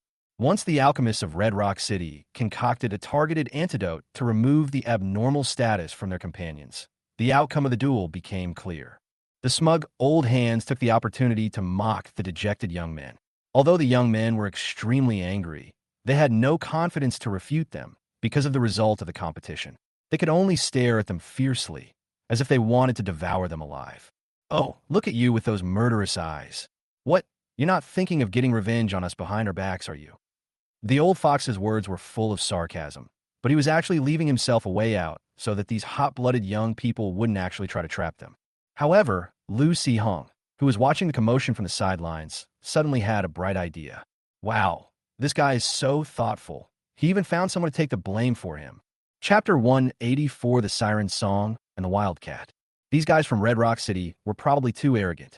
Even the alchemists watching the spectacle couldn't stand it anymore and started to denounce them, saying that they stole other people's recipes to bully a few children and had no shame. After a few argumentative exchanges, a hot-tempered man pulled out a bottle of highly toxic flesh growth potion and made them drink it on the spot, while he prepared an antidote for them. Lu Sihong was stunned. No, would anyone actually be so foolish as to pay for this stuff? Under normal circumstances, this stuff is not only extremely toxic, but it also has absolutely no cost-effectiveness compared to other regenerative drugs with similar effects. The alchemists of Red Rock City certainly didn't dare to drink it, but they stubbornly shouted things like, how can an alchemist stealing a recipe? How can borrowing a recipe be considered plagiarism? Despite saying this, they knew in their hearts what they were really like. Anyway, they had achieved their goal. In order not to provoke the anger of the alchemists present and cause a big mess to get beaten up, the few old hands left the alchemy guild with proud faces, considering themselves the victors. To celebrate their victory over the alchemist disciple, the group decided to first have a good drink at the tavern, and then, in their drunken state, go to the nearby Guixiang courtyard to find some fertile land to cultivate. Lu Sihong smirked and slowly squeezed out of the crowd, intending to follow. As I passed by the crowd watching the spectacle, I brushed past a beautiful young woman. I paused slightly, feeling that she looked somewhat familiar. I pondered for a few more steps, and then a flash of inspiration struck me. Hey, why does he look a bit like senior sister Lou and her brother? But when he turned around, the girl had already disappeared from the crowd. Lucy Hong thought about it for a moment, but didn't care. He turned around and followed the group from Hongyan City. Lucy Hong had only caught a glimpse of Lu Mo from afar at the entrance of Baiwa Town, so he wouldn't have been left with any deep impression. In addition, Lu Mo had been running around lately, and her skin had become a little tanned. After letting go of her worries, her strength had also improved a lot, and her whole demeanor was completely different. Even acquaintances wouldn't dare to say they could recognize her. Lucy Hong's ability to recognize the resemblance between her and Lu Yue and her brother at a single glance was already a testament to his exceptional eyesight. Lu Mo was unaware that anyone would be paying special attention to her. After the excitement in the Alchemy Guild subsided and the crowd dispersed, she went against the flow of people into the guild, found a staff member at the counter, and wanted to buy some magical materials. Besides alchemists, ordinary people can also buy materials from the Alchemy Guild. However, unlike alchemists who enjoy discounts, ordinary people will pay 20% more for materials than the average price outside. Only someone like Lu Mo, who is new to the place and lacks confidence in identifying materials, would be afraid of being cheated by outside merchants and would specifically come here to get ripped off because of the Alchemy Guild's reputation. However, after inquiring, the staff informed them that some of the high-level magical materials were not in stock and that they would have to wait until the Icewind Secret Realm's harvesting period ended in a few days, when the powerful individuals who emerge from the Secret Realm would have them. Apart from those that have already been pre-ordered, most of the materials will eventually appear at the Icewind City auction. Lu Mo had no choice but to buy some materials and then leave the Alchemy Guild. There's no problem with timing. I was planning to wait until the Icewind Secret Realm's gathering season ended, and there weren't many people there before I could move around. It's just that there are too many variables at auctions, and I might not be able to buy what I want. Liu Montag was Zolmavat. Her parents had discovered a spatial artifact that was growing in the Icewind Secret Realm. In order to give it enough time to grow, they set up a magic circle in the Secret Realm to conceal its existence. Although the location of the magic circle and the method to dispel it were left for Lu Mo, it was still somewhat beyond her current strength. However, the magic circle has been maintained for so long that it is almost at its limit. Perhaps by the time Lu Mo arrives, the magic circle will have already collapsed due to an accident, and the contents inside will have been taken away. There were several treasure sites like this before. Lu Mo prepared everything, but when she arrived at the location, she only saw a hollowed-out ruin or a tomb. All that remained was the folk legend of a filial descendant who found treasure while building a tomb for his parents. Fortunately, Lu Mo has achieved a 1/3 success rate in finding treasures so far, even counting those who failed due to insufficient strength. The spatial artifact was of immense value, and Lu Mo had enough confidence in her parents, so no matter what, she still wanted to go into the Icewind Secret Realm to take a look. Night fell. The alchemists from Red Rock City, having boasted for most of the day and gotten quite drunk, saw that it was almost time, so they helped each other out of the tavern and slowly made their way to Guatian Courtyard on Next Street. The night was dark, the wind was biting, and there were few pedestrians on the street. As several alchemists passed through a small alley, they vaguely heard a melodious, soft murmur, like a clear spring flowing gently and softly, or like the wind rustling through willows, low and gentle with a touch of charming affection, captivating the soul. Unbeknownst to them, the alchemists, with lewd smiles on their faces, swayed as they walked into the alley like zombies, their figures gradually disappearing into the darkness, like prey being swallowed by the gaping maw of a monster. However, Lu Hong, the mastermind behind the scenes, and the Goblin Siren hybrid, was having a headache looking at the wildcats in front of him who were desperately groaning at him. In particular, two of them were facing him with their butts turned up and their tails held high, looking like they were at his mercy. This is absolutely disgusting. A few minutes ago, out of curiosity about the Siren Song's abilities, and also because it would be troublesome to fight directly on the street, Lu Hong thought he would try to use the Goblin Siren's abilities to drag these drunkards into an alley and give them a good beating. Killing them is out of the question. The deaths of several alchemists in the inner city are a serious matter, and the Brothers of Ancientwood City can't bear such a heavy burden.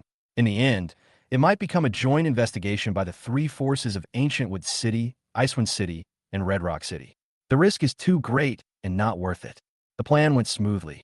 These guys were completely drunk, and their mind were already hazy. They couldn't resist the temptation of the siren song at all. One by one, they called out Little Red and Little Green, and ran in with lecherous eyes, pouncing on the hideous blue-green monster. After being slapped aside by Lu Si-hong, these idiots started kissing each other haphazardly and even started taking off their clothes with practiced ease. Their skill made it hard for Lu Si-hong not to suspect the nature of their relationship. I was just about to let the goblins out, knock these guys unconscious, strip them naked, hang them up somewhere to let the cold wind sober them up. Unexpectedly, on this cold day, there was a group of stray cats wandering around nearby. Influenced by the siren song, they came over and started to mate with Lu Si-hong. Chapter 185: The Young Alchemist's Sudden Enlightenment. Amidst the piercing screams of wild cats, several alchemists were stripped naked and hung from spider silk all night, nearly freezing to death. Only these few, being formally trained mages with some foundation, managed to survive until morning when they were rescued. However, those little insects were exposed to the cold wind all night, and it's uncertain whether they'll still be of any use in the future. Lu Si-hong went off to do something bad yesterday and failed to achieve his original purpose of coming to the Alchemy Guild, so he had to come back again the next morning. However, as soon as I entered the Alchemy Guild, I sensed that something was off about the atmosphere. The young people from Gumu City looked utterly dejected and embarrassed, like puppets who had been played with and broken. An alchemist who was passing by gave them a thumbs up and praised them, saying, "Well done. That's what a man should do. Get things done." The young man weakly retorted, "It really wasn't us. We didn't even leave the house yesterday." The alchemist who passed by nodded and said, "That's right. That's exactly it. No matter what others ask, you must never admit it." Ah, why doesn't anyone believe us? After yelling dejectedly, the young man looked at his companions and asked, "Did you guys sneak out in the middle of the night last night?" His friends looked at this guy, who was clearly driven crazy, speechless, and said irritably, "What nonsense are you talking about? Weren't we together the whole night?" "Yes," the young man thought for a moment, and then said, "Could it be that Teacher Lee and his group did it?" None of his friends wanted to talk to this guy anymore. Lu Si-hong happened to be passing by and casually remarked, "Maybe someone is taking this opportunity to frame us?" The young man's eyes lit up immediately. He grabbed Lu Si-hong's hand and looked at the young man who had deliberately grown a beard and looked somewhat mature after grooming. As if he had found a kindred spirit, he exclaimed with delight, "Yes, that's it. Someone must have framed us on purpose." Lu Si-hong's lips twitched, thinking to himself, "You believe me when I say it?" Then he added, "Not necessarily. There's another possibility. Those guys from Red Rock City deliberately hung themselves up to smear you, just to ruin your reputation." The young man's eyes shone even brighter, almost glowing. There was nothing I could do. This morning had been incredibly difficult. Even though I hadn't done anything wrong, everyone was suspicious of me. They went to great lengths to present all the evidence to explain to others, and they all outwardly said they believed it. But in reality, even a few young people who didn't understand social etiquette could read all sorts of meanings in the eyes of those people. But after Lu Si-hong said that, the young man suddenly understood. That's right. If they're not the perpetrators, then those guys in Red Rock City may not necessarily be the victims either. Others may not know, but surely they do. Those guys in Red Rock City are a bunch of treacherous, cunning, and despicable villains. They might be using this self-inflicted injury as a ploy to ruin their reputation. But isn't the price too high? The young man's companion whispered. After all, stripping naked and hanging outside, with his penis almost freezing solid, was too much of a sacrifice. But the young man didn't think that way. After being given a little guidance by Lu Si-hong, he had already learned to apply what he learned to other situations. His eyes were wise, as if they were sparkling with stars. What if their target isn't actually us, but our teachers? Lu Si-hong was stunned for a moment. His lips twitched slightly, and when a young man looked over, he quickly gave him an approving look. "Thank you.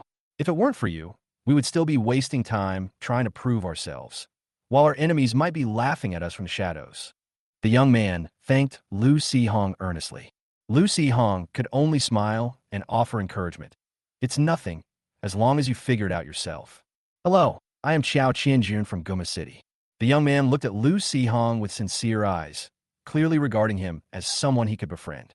Hello, my name is Lu Si-hong. I just came from the beast fighting city." Lu Si-hong was too embarrassed to lie, so he could only speak vaguely, leaving himself some room to save face later. However, Chao Qianjun clearly mistook him for a native who had escaped from the beast-fighting territory and apologized to Lu Sihong with a somewhat unnatural expression, saying, "I'm sorry, I didn't know. Please accept my condolences. It's all right, it's all in the past." What could Lu Sihong do? He could only try to recall the horrific scene of Xiahou Yang dying in the beast-fighting city, torn apart by countless ghosts. Forget it. That bastard has already been rescued by the Lord and taken back to lava territory. It is said that he protected a lot of students from the academy before. Although he was injured, he has a special physique and will not have any after effects.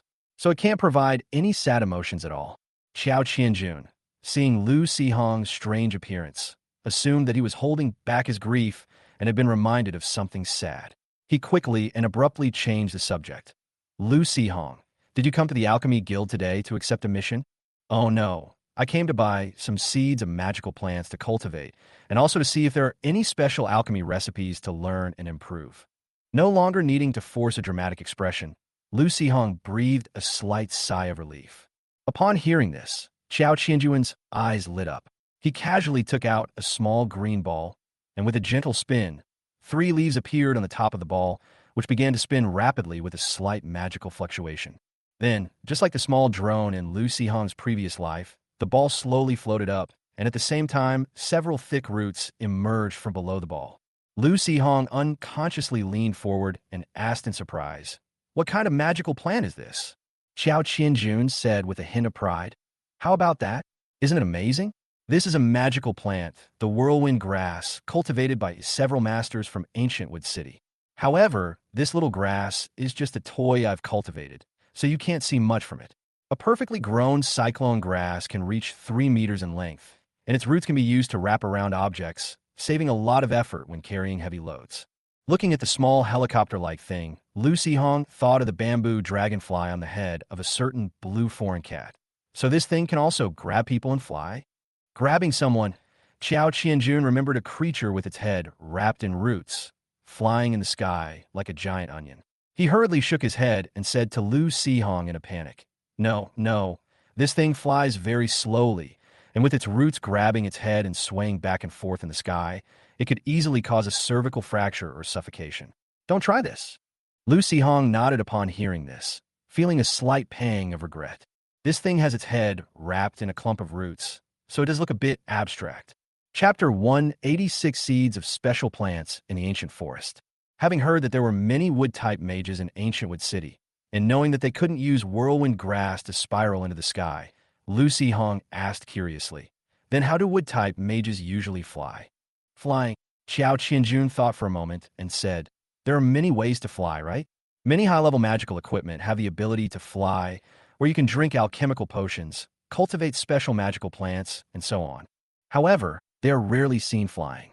Perhaps, like earth elemental mages, they feel safer on the ground. They usually travel by riding trance or vine pythons. Tree people? Vinipitons. Are they also species cultivated by the mages themselves?" Lu Sihong asked, puzzled. Chao Qianjun shook his head. "It is said to be a magical plant simulated by wood-type energy after being captured and dissected by mages for monsters in the Demon Abyss Forest. You can directly purchase the spell structure at the Magic Tower in Ancient Wood City, but it is very difficult. You need at least the mental strength of a grand mage to have a chance of learning it. However, wood-type mages are already rare, and those who can learn these spells are even fewer. Even in Ancient Wood City, these things are seldom seen. The Demon Abyss Forest. It seems like Senior Brother Seema's Bulbasaur, or something like that giant frog. There are similar magical beasts in the Demon Abyss Forest.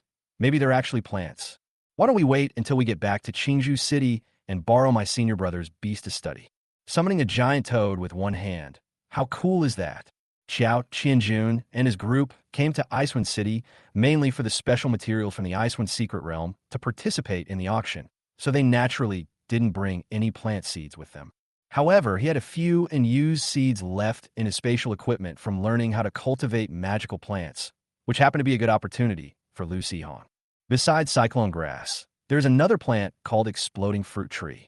After it matures, it will produce magical fruits on its branches, and after they are picked, new fruits will quickly grow. Once thrown, the blast fruit explodes upon impact, releasing flames and poisonous mist. The larger the fruit, the greater its power. These magical plants are not easy to care for. It's best to use something with high energy content as fertilizer. Also, Icewind City is cold all year round, so these plants may be difficult to cultivate, Xiao Qianjun reminded. Lu Xihong wasn't worried about that. He was going to put half of them in the breeding farm anyway, so he wouldn't have to worry about transplanting them later. Lu Xihong originally wanted to buy these seeds, but Xiao Qianjun refused to accept them. Lu Xihong felt embarrassed by being blamed and given seeds, so he could only give Xiao Qianjun a good guy card, which made the guy quite happy. After chatting with the young alchemists of Ancientwood City for a while, I went to the Alchemy Guild and bought some magical materials, several local ice-type magical plant seeds, and 2 alchemy recipes. One is frost oil, which is applied to weapons to temporarily inflict low-level freezing damage. The other is ice heart jelly, which increases the activity of ice-type beast-taming energy to temporarily boost combat power or help beast-taming master skills. Lu Xihong had never tried frost oil, an alchemical potion that temporarily enchants weapons before, so he bought it to give it a try.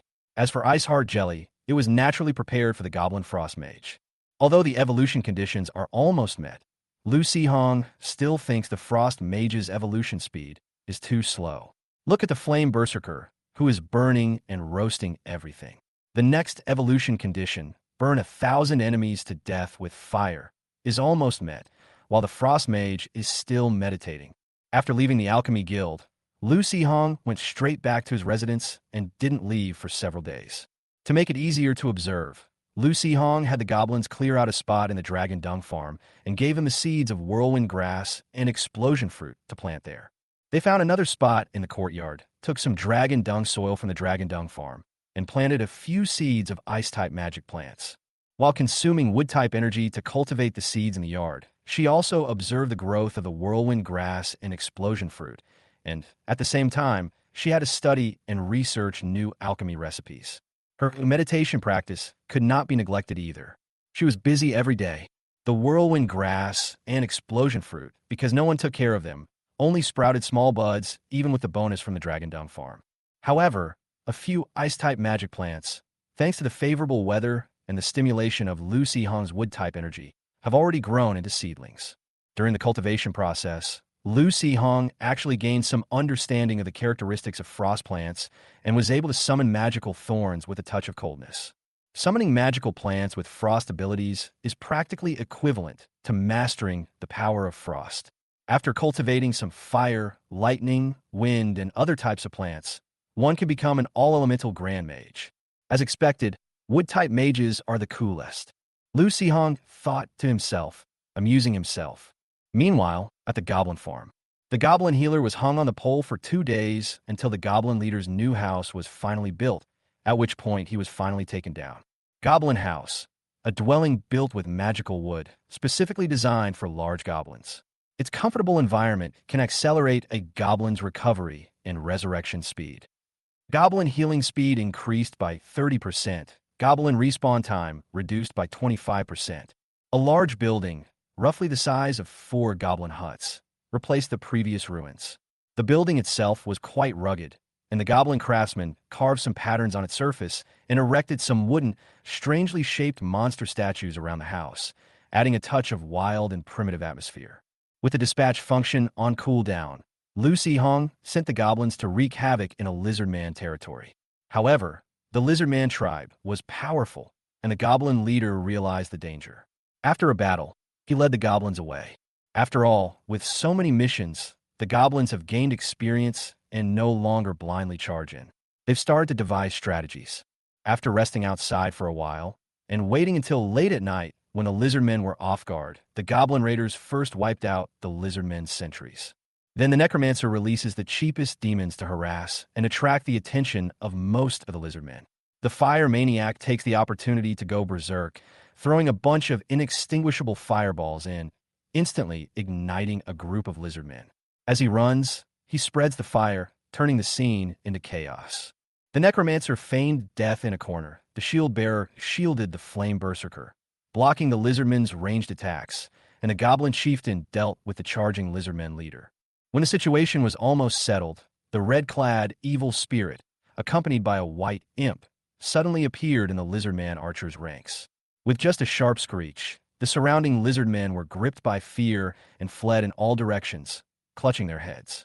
Just as the lizard man's spellcaster's attention was diverted as he attempted to cast a spell to deal with the evil spirit, a jet-black dagger suddenly emerged from the shadows behind him and swiftly sliced through its throat.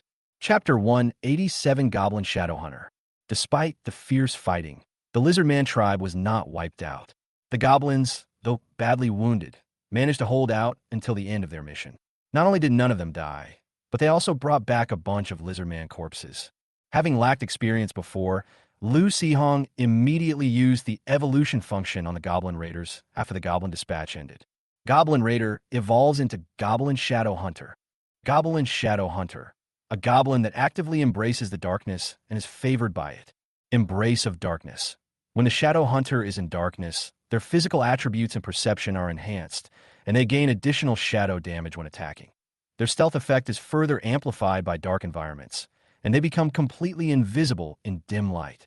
Sink into the shadows. The Shadow Hunter can temporarily transform into a shadow, sinking into the shadows and rapidly recovering their physical condition during this time. In this state, the Shadow Hunter cannot perform any other actions, and there may be other risks associated with using this skill.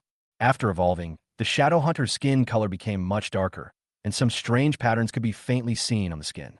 Lu Sihong wasn't worried that this guy had been targeted by some evil god. Most magical beasts, after their internal energy awakens to a certain level, will have patterns similar to magical runes appear on their skin.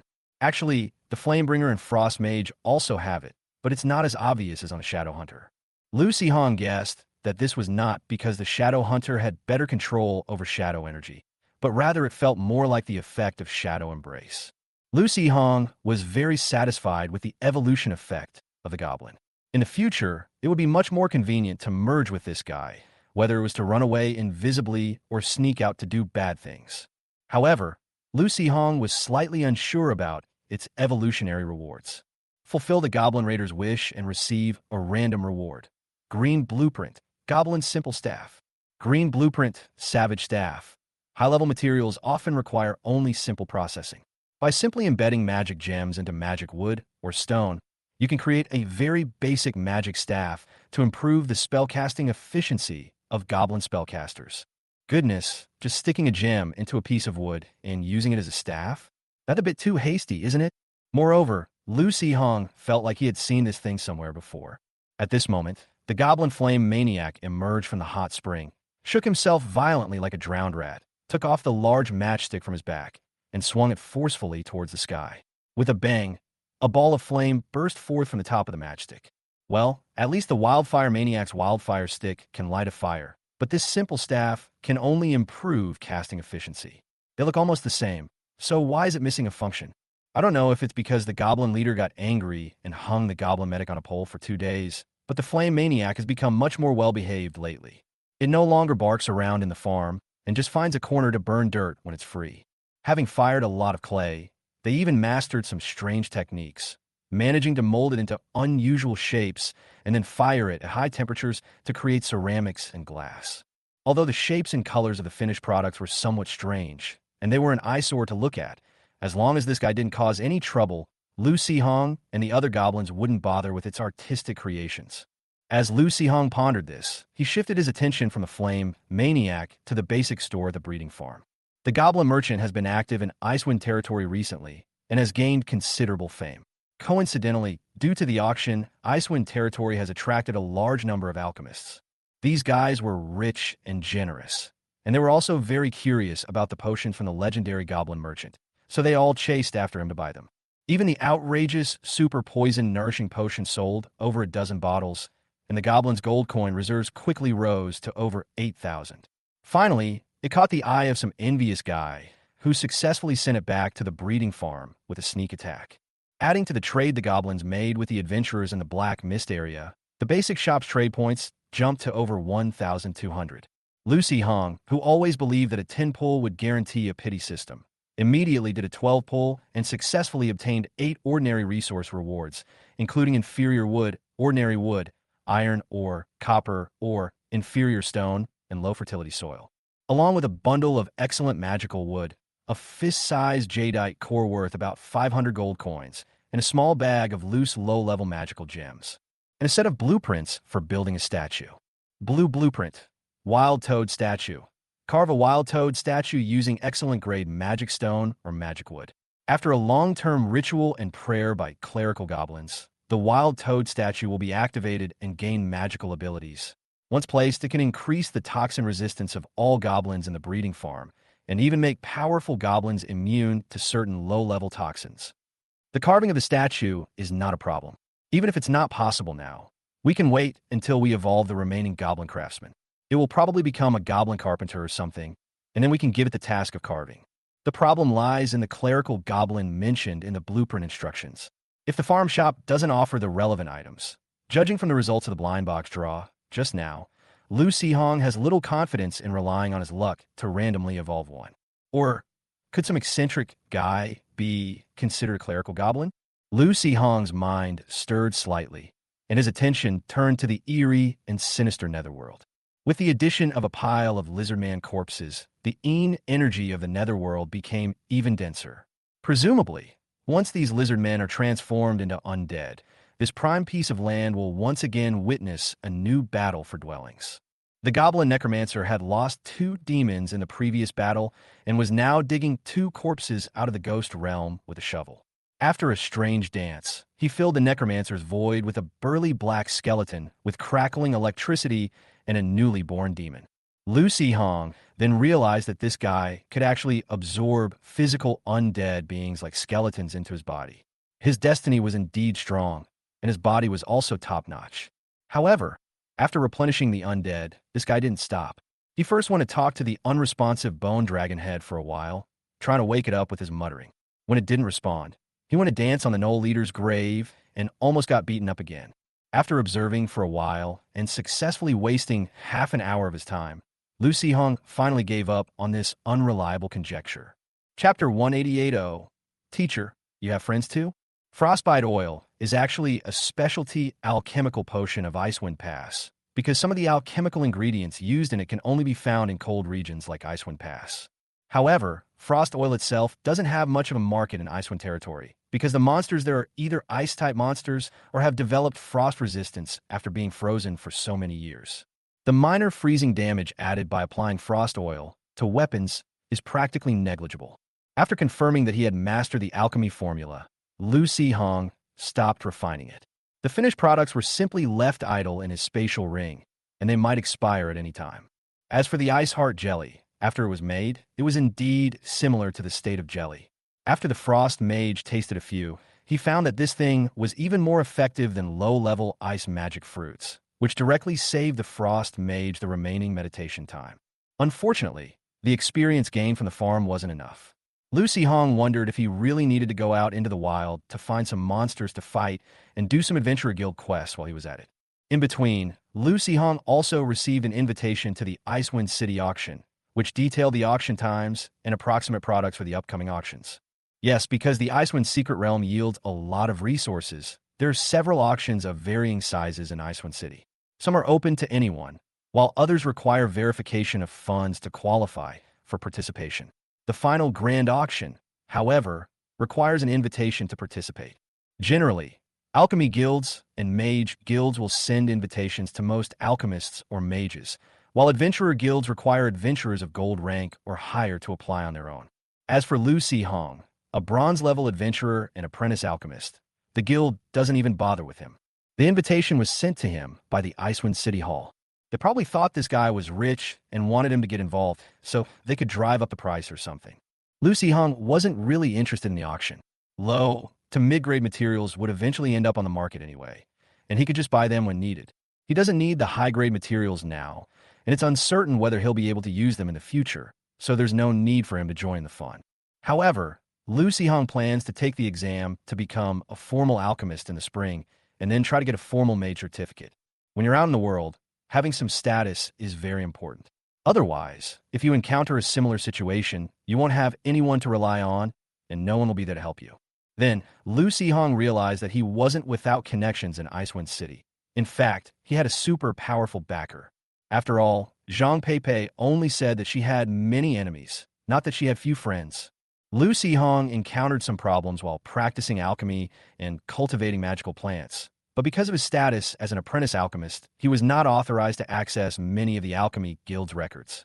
Fortunately, the Alchemy Guild also has a magical communication device that can be borrowed for a fee to contact its own alchemy magic tower. Although Lucy Hong felt that the teacher was very busy, he did not want to disturb him. But wasn't there a free spirit in the tower? Most of the materials in the Magic Tower's bookshelves were actually backed up by Kuda. When the alchemist was conducting experiments, he would directly ask the tower spirit for any information he needed. However, Zhang Peipei didn't want Lucy Hong to rely too much on the tower spirit. So whenever he encountered a problem, she would usually let him find the answer himself from the book. But in this special situation, Lucy Hong could only let Tailing act as a search engine to find information and answers for him. At least Lucy Hong had secondary access, so Kuda simply followed procedure and, after Lucy Hong proved that he was Lucy Hong, granted him access to a portion of the database. Perhaps because no one was in the Magic Tower, the tower spirit was incredibly bored. While helping Lucy Hong look up information, Kuda chatted idly with him. Lucy Hong got used to this thing. He would pretend it was dead when he needed it, and abuse its computing power when he didn't. Your little yellow bird hasn't been ridden much lately, and it's been getting fatter and fatter due to lack of exercise. Then feed it less, and help me find information on the symptoms of developmental abnormalities in ice-type plant seedlings. I can't feed it. It eats leaves from the botanical garden on its own, and some students even bring it food when they come to collect materials. What? Are you jealous that it's more popular than you? Also, help me look up the basic alchemical reaction chain for ice-type materials and the reasons for the following abnormal states. Why would I envy it? I'm just worried about the little yellow bird's health. It seems like something's wrong with it. Oh, then let it exercise when it has time. If that doesn't work, let the ogres chase it. All right, I've finished checking the data. If there's nothing else, I'm going to disconnect. Borrowing communication devices is quite expensive. Are you short of money there? A clear female voice suddenly rang out. Lucy Hong was stunned for a moment before realizing it was Zhang Peipei's voice, and a smile unconsciously appeared on his face. Teacher, are you done with your work? I'm always busy. That old guy takes advantage of even the slightest injury to play dead and dump everything on me. If it weren't for... Zhang Peipei's voice was full of resentment, but there was no point in talking to her student. Never mind. I have something else to discuss with you. You're in Icewind City right now, aren't you? There's an auction in Icewind City in a few days. Could you go buy me some things? But the last auction requires an invitation, which seems a bit troublesome. Yes, I have one. The city hall gave me one before. Lucy Hong briefly explained his experience of buying a house. Zhang Peipei immediately understood. A regular invitation is enough, but things there are quite expensive, and you probably don't have that much money on you. Lucy Hong wanted to say that he was rich now, with more than 10,000 gold coins, but remembering his experience of buying a house in the city hall, who knew how much the items at the auction would cost, he decided to be more discreet and listen to his teacher's arrangements. I happen to have a friend in Icewind City who's quite wealthy. Why don't you go see her in the next couple of days? She seems to be having a little trouble. See if you can help her out. Lucy Hong was momentarily stunned, then blurted out, "Oh, teacher, you actually have friends here?" Well, what I mean is, teacher, you have a wide circle of friends. You even have good friends in a place as far away as Icewind City. Well, we're not exactly good friends, just some acquaintances. You can see if you can help, but don't force yourself if you can't. Zhang Peipei's tone was indifferent, suggesting that they weren't really important friends. Chapter 189, Lord of Icewind City. In the bustling area of Icewind City, in front of the gate of a magnificent noble manor, Lucy Hong stared blankly at the three large characters, City Lord's mansion, above his head, beginning to doubt whether there was something wrong with his memory. The address the teacher gave us was correct. Did her friend's house get demolished? Or was the teacher scammed? Lucy Hong's frown and self-doubt caught the attention of the guards at the City Lord's mansion. After observing carefully, one of the guards approached and asked in a low voice, "Excuse me, are you Mr. Lucy Hong?" Lucy Hong nodded blankly. The guards immediately smiled, turned around, and nodded to their companions. One of the guards then summoned his bird-like beast and flew swiftly towards the City Lord's mansion. He then said to Lucy Hong, "This way, please." Okay, so the teacher's friend is the Lord of Icewind City? No, he could also be a relative of the Lord. Lost in thought, Lu Hong obediently followed the guard into the gate. After walking for a while, a middle-aged man dressed neatly and smartly rushed towards Lu Hong. I'm sorry, I was supposed to greet our distinguished guests outside, but I have some urgent business to attend to. Something feels off. This attitude seems a bit too formal. Lu Hong said somewhat nervously, No, it's my unannounced visit that has caused you trouble. The middle-aged man nodded slightly to the guard, and after the guard left, he smiled and said to Lu Hong, I am Xia Xing Wang, the steward of the city lord's mansion. You can call me Old Xia or Steward Xia. Okay, Uncle Xia. My name is Lu Hong. I'm here to see. Xia Xing Wang's smile widened. Please follow me. The city lord should already be waiting for you in the small garden. Ah, okay. So, Xia Yueming, with such an adorable name, is actually the city lord of Icewind City? Lu Hong thought to himself with some surprise. Usually, when guests come, the city lord receives them in the reception room. Only very close friends or family members are taken directly to places like the small garden, Xia Xing Wang said to Lu Hong with a smile as they walked. No, he's just a student of a friend with whom he's not particularly close. Lu Hong thought to himself, maintaining only a polite smile, and naturally couldn't understand the meaning behind the butler's words. Following behind the butler, Lu Hong's attention was drawn to the various exotic flowers and plants along the way that emitted magical fluctuations. It wasn't until the butler stopped that he realized they had arrived at their destination. Looking up, he saw a dignified, middle-aged woman sitting in the garden pavilion, smiling at him. Beside her was a little boy, about 10 years old, looking at him with some curiosity. When he looked at him, the little boy quickly lowered his head and leaned timidly against the middle-aged woman. Lu Hong hurriedly bowed and greeted, Greetings, Lord City Lord. Xia Yueming smiled and said, No need to be so formal. Just call me Aunt Xia. Lu Hong's mind went blank again. Butler Xia Xingwang glanced at Lu Hong, then asked cautiously, City Lord, do we really not need to tell the Lord? Xia Yueming glanced at the butler, her tone turning somewhat cold. Why tell the old man? Since you like fighting but don't like managing things, then just don't manage anything at all, so as not to upset Pei Pei. The butler nodded in agreement, bowed, and turned to leave. Xia Yueming smiled again and said to Lu Hong in a friendly manner, Don't stand there, come and sit down. Lu Hong sat down with a polite smile on his face, somewhat reservedly. Seeing Lu Hong's nervous expression, Xia Yueming asked curiously, How did Pei Pei tell you about my relationship with her? The teacher said you're a very good friend of hers. Upon hearing this, Xia Yueming couldn't help but laugh, shaking her head with amusement. Never mind, since she didn't tell you, I can't tell you either. Pei Pei said you're a wood attribute mage and an alchemist. Lu Hong nodded. Perfect timing. I'm facing a small problem. Xia Yueming looked at the little one beside her, her eyes full of tenderness. This is my great-granddaughter, Huzine. She originally lived in Greenfield territory, but I brought her to Icewind territory. As if she had thought of something sad, Huzine looked downcast, and her eyes welled up with tears. Xia Yueming sighed softly, gently stroked the little girl's body, and continued, She has a very important little pet that has recently encountered some problems and needs the help of a wood-type mage. However, the weather in Icewind territory is not suitable for cultivating plants, and no wood-type mage would stay here for long. I was just about to go to the alchemy guild to ask if any wood elemental alchemists were attending the auction, and you just happen to be here. Wait, shouldn't you call a pet trainer if there's a problem with your pet? Why are you looking for a wood-type mage? Lu Hong was puzzled until he saw this so-called little pet. A slime that is being transformed from a green forest slime into a frozen slime due to environmental influences. Lu Hong immediately thought to himself, this girl has some rather unusual tastes. Although many people also keep other magical beasts as pets besides taming beasts, those are either cute and harmless, or they are intelligent and will recognize their master. As for low-level slimes, which are completely lacking in intelligence, they are not particularly destructive, but keeping them as pets is indeed quite rare. It's normal for a slime to undergo attribute mutations when stimulated by external factors. However, this slime is of great significance to Xine.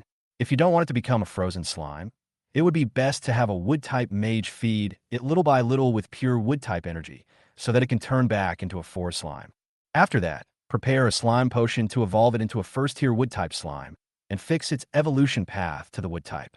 The female city lord explained to Lu Hong. The little girl held the city lord's hand, looked up at Lu Si-hong with a hint of anticipation in her eyes and whispered in a soft, sweet voice, "Daddy said that little dumpling will eventually evolve into a flower fairy." What the hell is this? Flower fairies? Lu Si-hong remembered reading in a book that wood-type slimes either evolve into giant grass balls or become a moving forest. Even if they are covered with flowers, they might be called something like garden, but that has absolutely nothing to do with flower fairies.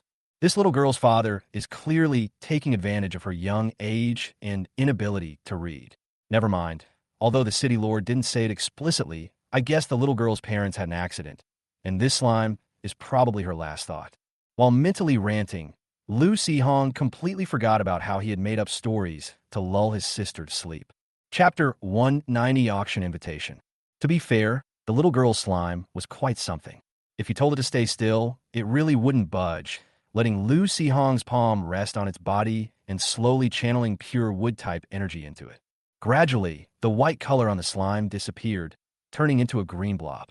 Huzine was somewhat excited at the sight, but Lu Si-hong hadn't stopped yet, so she quickly covered her mouth with her small hand, afraid that the sound she made would cause interference. Only after Lu Si-hong stopped did Huzine anxiously step forward and gently touch the slime with her small hand. "Little green dumpling, are you all right?" The slime's body slowly wriggled, making gurgling sounds, as if responding to the little girl's question. This slime is so smart. Although he said that, Lu Si-hong actually felt that something was wrong with this slime. The city lord smiled and said, yes, he had some special encounters, and his mental strength underwent some mutations, so he seems to be a bit smarter. Lu Si-hong nodded in understanding. The city lord continued, "Afterwards, we'll need to prepare a slime evolution potion. I'll send someone to capture some slimes in the wild later, and you'll need to come over again then." The slime evolution potion, Lord Icewind just showed Lu Si-hong the recipe. It requires extracting bodily fluids from a living slime, adding other extracted medicinal liquids, and preparing the potion within 5 minutes. After preparing a potion from the bodily fluids of more than 20 slimes, and then giving it to this forest slime, it will evolve into a first-tier slime in a short period of time. Aside from needing living slimes to prepare the potion itself isn't particularly difficult to make. Although Lu Si-hong didn't know why the Icewind City Lord wanted him to be the one to prepare the potions. However, there were 2 goblins in the farm that needed to evolve, and they were lacking in experience. He was looking for an opportunity to go out into the wild and catch some slimes to practice on. However, he didn't know if he would run into a slime outside, so he didn't tell the city lord. After all, some things are always in front of you when you don't want them, but when you really want to find them, they disappear. In fact, there must be a lot of slimes, sludge monsters, and the like in the underground sewers of Icewind City. But both the lord of Icewind City and Lu Si-hong deliberately ignored those filthy things. Just then, the little girl, who was happily playing with the slime, suddenly turned around and sweetly called out to Lu Si-hong, "Thank you, Grandpa Lu." Lu Si-hong was dumbfounded. "No, what did you call me? I'm a teenager in the prime of my life, and you're calling me Grandpa? That's too much, little granddaughter." Seeing Lu Si-hong's silly look, the Icewind City Lord smiled and explained, "Well, according to seniority, Xiao Zine should call you Grandpa. How about we each discuss our own points?" Lu Si-hong thought to himself, but didn't dare to say it out loud. He could only find an opportunity to ask his teacher what his relationship with the city lord was. "Well, let's see if we can get some information out of Kuda." Lu Si-hong said he already had an invitation to the auction, but Lord Icewind City still had his steward bring him another one. He explained to him, "This is a VIP invitation. There's a private room in the venue. Your teacher wants to buy something of high value.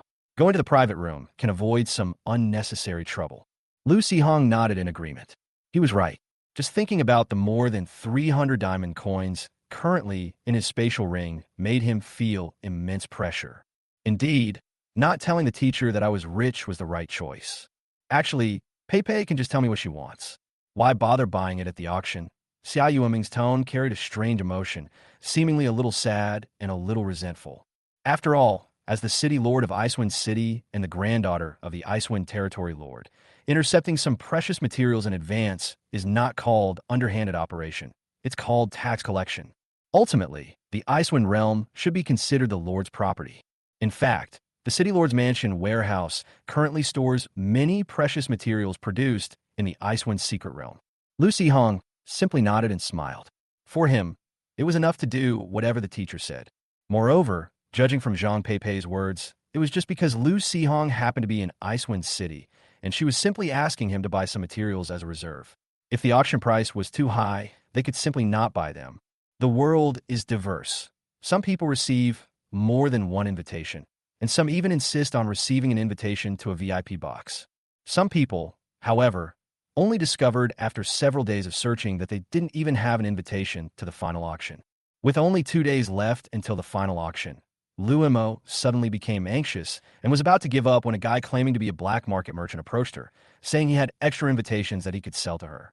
However, since reselling auction invitations in Icewind City is illegal, this guy asked Lu Mo to prepare the money and then go with him to the wilderness outside the city to make the deal. Lu Mo didn't really trust this guy, but for that tiny bit of possibility and with confidence in the magical equipment she had, she still followed him into the wilderness. Unexpectedly, this sneaky fellow looked around and, after confirming that no one was around, actually pulled out an invitation. Upon seeing this, Lu Mo's face lit up with joy. She had thought this guy had tricked her into coming out to rob her of her money and her virtue, but she hadn't expected him to actually be just a black market merchant. Seeing Lu Mo pull out a handful of gold coins to complete the transaction, the black market merchant's somewhat flustered face broke into a smile. Just as he was about to speak, a large, snow-white fox with 4 tails appeared behind Lu Mo. Its amber-blue eyes shone brightly, and it glanced at him indifferently. The black market merchant immediately lost consciousness. Lu Mo had the 4-tailed snow fox use illusion magic to bewitch the black market merchants, not to double-cross them, but because she was naturally suspicious and wanted to have an extra layer of insurance. At this moment, in the eyes of the black market merchants, Lu Mo suddenly became the city guard of Icewind City, and their location changed from the wilderness to the Icewind City Security Bureau. You've got some nerve, daring to trade invitations privately. Tell me, where did you get these invitations from? You Montag shouted down me. The black market merchant immediately begged for mercy. Sir, spare my life. This invitation is fake. I forged it using last year's invitation. This is fraud. I'm willing to plead guilty. I'm willing to go to jail, sir. Please don't kill me.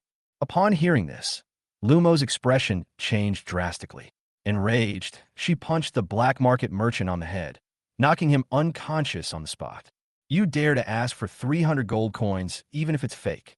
Lu Mo gritted her teeth, filled with resentment. That bastard made me so happy for nothing. Anyway, no one saw him in this desolate place, so I might as well find a place to bury him.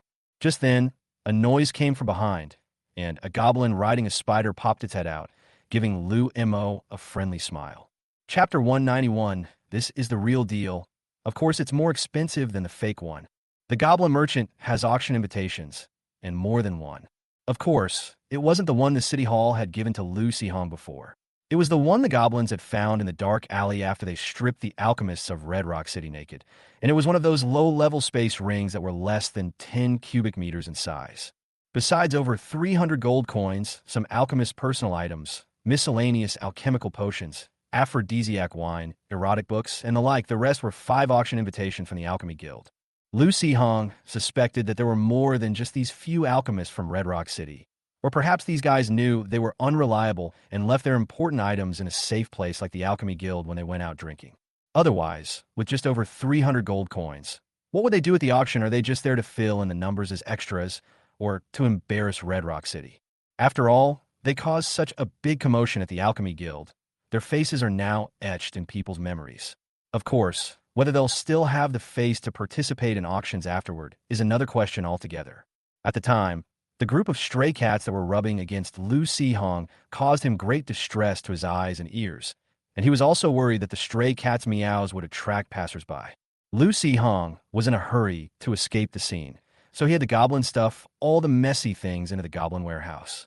Since he didn't find anything particularly important inside, he forgot to tidy it up afterwards. Of course, the goblin merchant didn't recognize the auction invitation, so he naturally wouldn't know the value of this item. But coincidentally, he just happened to run into Lu Mo's transaction. The goblin merchant, with enhanced eyesight and sharp hearing, coupled with his innate business acumen, immediately spotted this enormous business opportunity. 800 gold coins? You green-skinned bastard. How come you're even more greedy than this black-hearted bastard? Why don't you just rob someone? Seeing the goblin merchant's 8 outstretched fingers, Lu Mo roared angrily. The goblin merchant immediately withdrew the invitation and stuffed it into his backpack. He pursed his lips slightly. If he could speak human language, he would have shouted back at her. Damn it, he can sell fake goods for 300. What's wrong with selling the real thing for 800 gold coins? Just then, the snow fox behind Lu Mo received a hint from its master, its eyes glowing blue as it prepared to cast an illusion. However, the goblin sensed the malice first and immediately let out a soft cry.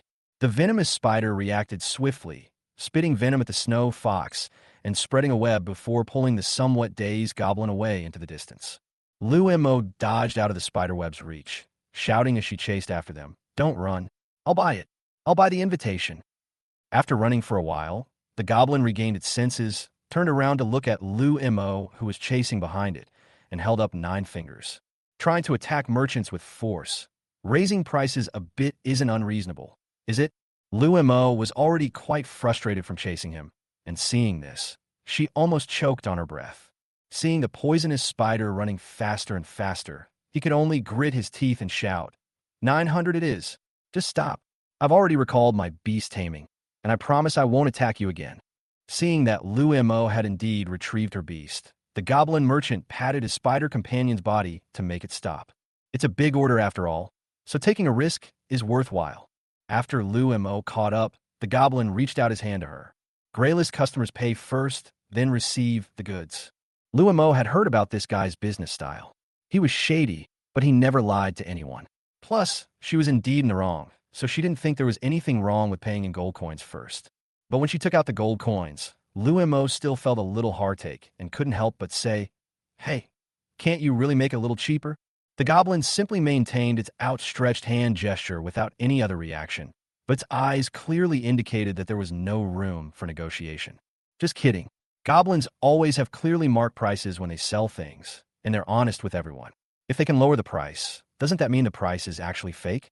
Seeing this, Lu Mo had no choice but to count out 900 gold coins and pile them up on the ground into a small mountain. The goblin's eyes instantly turned into the shape of gold coins. It jumped off the spider in a few steps and excitedly stuffed the gold coins into its small backpack. Looking at the little green creature in front of her, squatting on the ground collecting gold coins without any precautions, Lu Mo really had the urge to snatch its backpack and chop it up with a knife.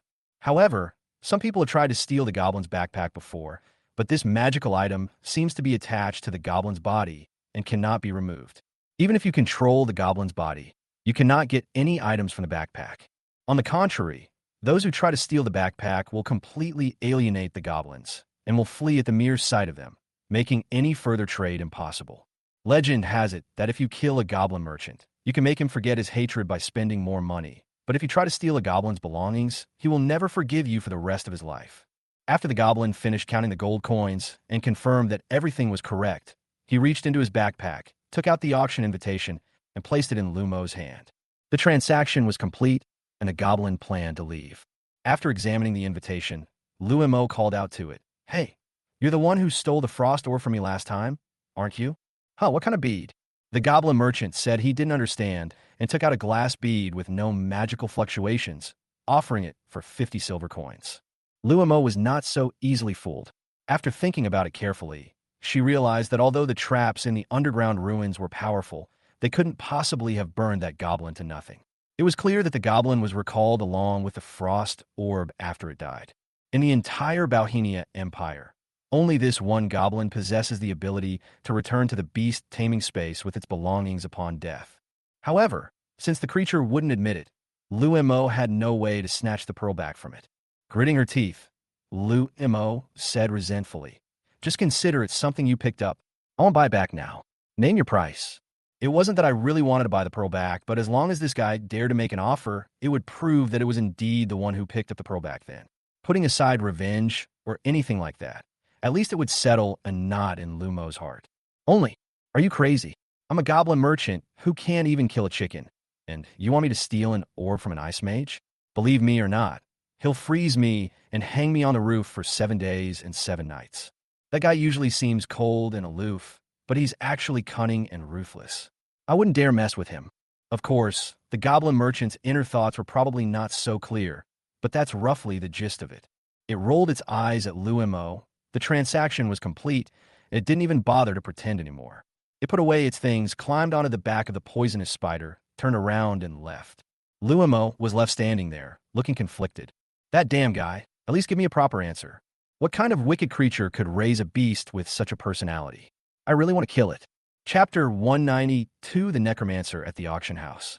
With the harvesting season over, the chill blowing from the Icewind secret realm has lessened considerably, and the temperature in the Icewind territory has risen significantly. Even the ice on the sea surface has begun to melt gradually. I heard that after the Lord of Icewind territory finished fighting the monsters in the sea, he hurriedly led his men to the Black Mist Zone to clear out the large number of newly born undead creatures. Lucy Hong spent 2 days purchasing supplies in Icewind City, planning to spend 2 days in the wilderness. Of course, before that, he had to attend the final auction to buy the materials for his teacher. Icewind City has a dedicated auction house, which hosts auctions of Icewind Rift resources every year, as well as various other auctions of different sizes. There were quite a few people attending the auction, including some nobles and wealthy merchants, who were accompanied by many servants. As a result, the area outside the venue looked crowded and even a bit congested. Several people, completely covered up, cautiously hid in the crowd, looking unusually furtive. Zhao Lishan led the way, suppressing his anger as he said in a deep voice, "Dressed like this, who can recognize you? On the contrary, your behavior is more likely to attract attention. These damn guys, we only asked them to come a few days in advance to make some preparations. I never expected them to cause such a big mess." In their eagerness to curry favor, they not only provoked Gumu City, but afterwards, instead of being careful and taking precautions against retaliation, they dared to go out drinking to celebrate. They were caught off guard, stripped naked, and left hanging outside all night. There were even rumors that they had relations with stray cats. They've completely disgraced the entire alchemy department of Red Rock Academy. Unlike these simple-minded fellows, Zhao Lishan considered himself a meticulous person. Otherwise, he wouldn't have been able to escape unscathed after provoking Master Qingzhou alchemy. After discovering Zhao Shaohui's disappearance in lava territory, Zhao Lishan knew he had fallen into a huge conspiracy. To save his life, he first caused a scene at the Qingzhou City Hall and Qingzhou Academy, putting himself under the spotlight and deterring the mastermind from making any rash moves. Then, after making extensive preparations in secret, he seized the opportunity, disguised himself as a civilian, and escaped Qingzhou City in the middle of the night. They trekked through mountains and rivers, eating wild fruits and drinking rainwater. They avoided villages and towns in the lava territory whenever they saw them. They almost starved to death on the way. After many hardships, they finally managed to escape back to Red Rock City. After listening to the stories of these useless people, Zhao Lishan knew that this matter was definitely not simple and was not just the revenge of a few young alchemists from Ancient Wood City. Adding to the fact that the previous picture book workshop suddenly disappeared after receiving the subsequent deposit, Zhao Lishan had already vaguely sensed the scent of a conspiracy.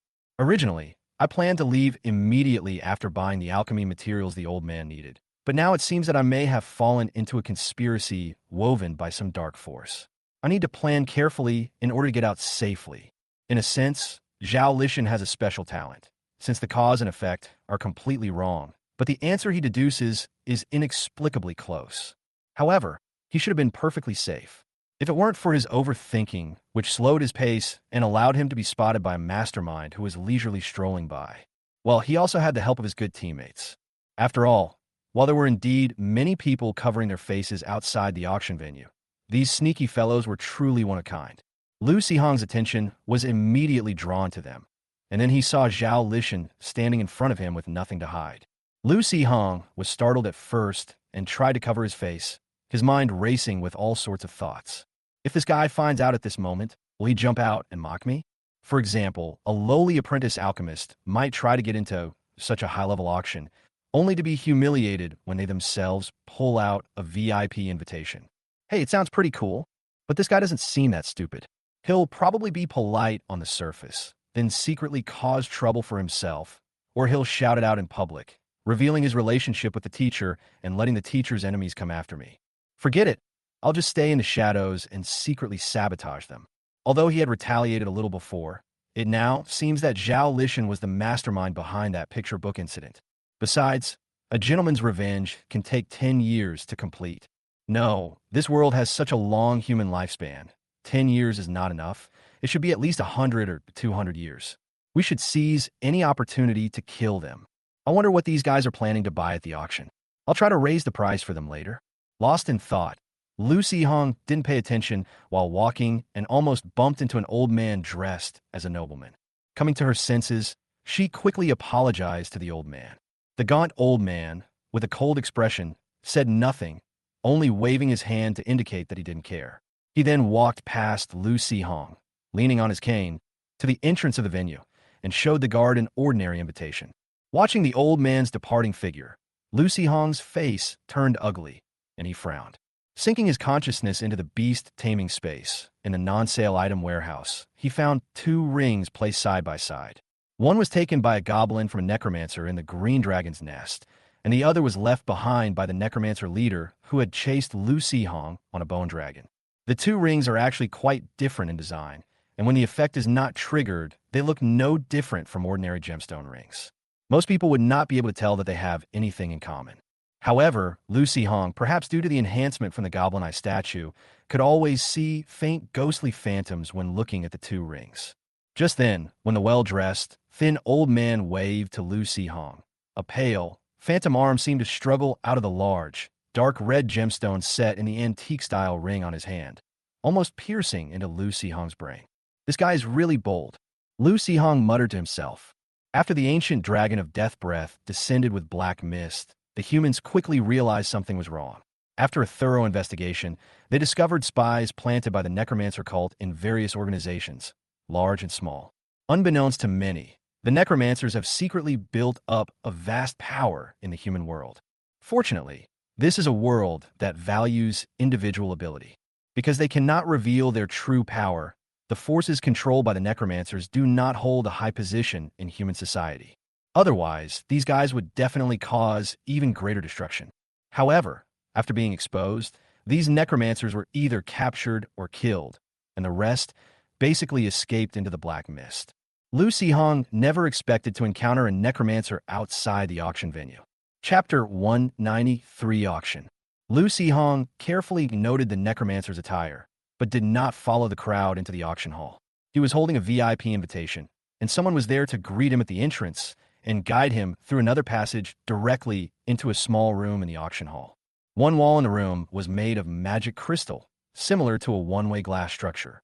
Through the glass, Lu Sihong could clearly see the auction hall below and the crowd in the hall. After Lu Sihong learned how to use the magical devices in the room, the staff left the room and stood guard outside the door, ready to provide services to the VIP guests at any time. Although there were many people in the venue, it did not appear chaotic, and there was ample space between the seats. However, whether to protect the privacy of the guests or to focus everyone's attention on the auction stage, the lighting in the venue was somewhat dim. Fortunately, Lu Sihong had exceptional eyesight and quickly located the location of the necromancers in the crowd, and soon after, he found Zhao Lishan and the others. The venue was crowded and somewhat noisy. The auctioneer can use a magical device to amplify their voice throughout the venue, but the guests below who want to participate in the bidding can't exactly shout at the top of their lungs. That would be too outrageous. This isn't some small auction for showing off, where at least 90% of the less than 100 people in the venue are just there to entertain the audience. Each seat has a bidding device similar to the one in Lu Sihong's room. Once you participate in the bidding, a brightly lit bidding price will appear above your seat. If you participate in the bidding from a private room, the bid will be displayed on the glass wall of the private room. On the one hand, it's to prevent some people from manipulating things behind the scenes. On the other hand, it's naturally to create a lively atmosphere at the auction and drive up the prices of the auction items. Perhaps it's because they're standing high up and have a clear view, or perhaps it's because the money in their hands isn't their own, or the materials they're bidding on aren't their own, or perhaps they're not in the venue and aren't affected by the frenzied atmosphere of the crowd below. Lu Sihong appeared unusually calm while participating in the bidding. He rested his chin on one hand, tilted his head, and looked at the auction stage, but half of his attention was on Zhao Lishan and the necromancer. Whenever they wanted to buy something, Lu Sihong would raise the price. Previously, Steward Xia from the City Lord's Mansion had given Lu Sihong a list that listed the selling prices of these auction items at previous auctions. Therefore, every time Lu Sihong makes a move, the price is always stuck at a very awkward position, just a little bit higher than their expected price. It's uncomfortable not to buy, but it's even more uncomfortable to buy. Zhao Lishan and the old nobleman kept turning around, only to see a dark glass wall. They glared at it for a long time, not knowing who to blame. In the end, their anger turned into confusion and bewilderment, which made Lu Sihong laugh. However, Lu Sihong was just causing trouble and was a coward. When it came to bravery, Lu Mo was the real hero. I don't know if it was the half mask on her face that gave her courage, or if it was because there was no one in the entire Icewind City she cared about. When he comes across materials he wants, he doesn't care about anything else. As long as he has enough money in his pocket, he'll keep raising the price. Unbeknownst to the woman, she had snatched several rare magical materials from Zhao Lishan and the Necromancer, successfully attracting the attention of the two men. Zhao Lishan was one thing.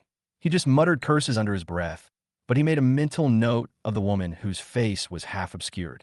The Necromancer gave Lu Mo a sinister look, and a black, ghostly figure silently merged into the shadow beneath his feet. Then, in the dim environment of the venue, it quietly wandered into Lu Mo's shadow and lay in wait. Lu Mo successfully obtained the material she needed and was so overjoyed that she was completely unaware that she had fallen into danger. As the auction progressed into its second half, the items being auctioned became increasingly high-end and expensive, yet fewer and fewer people participated.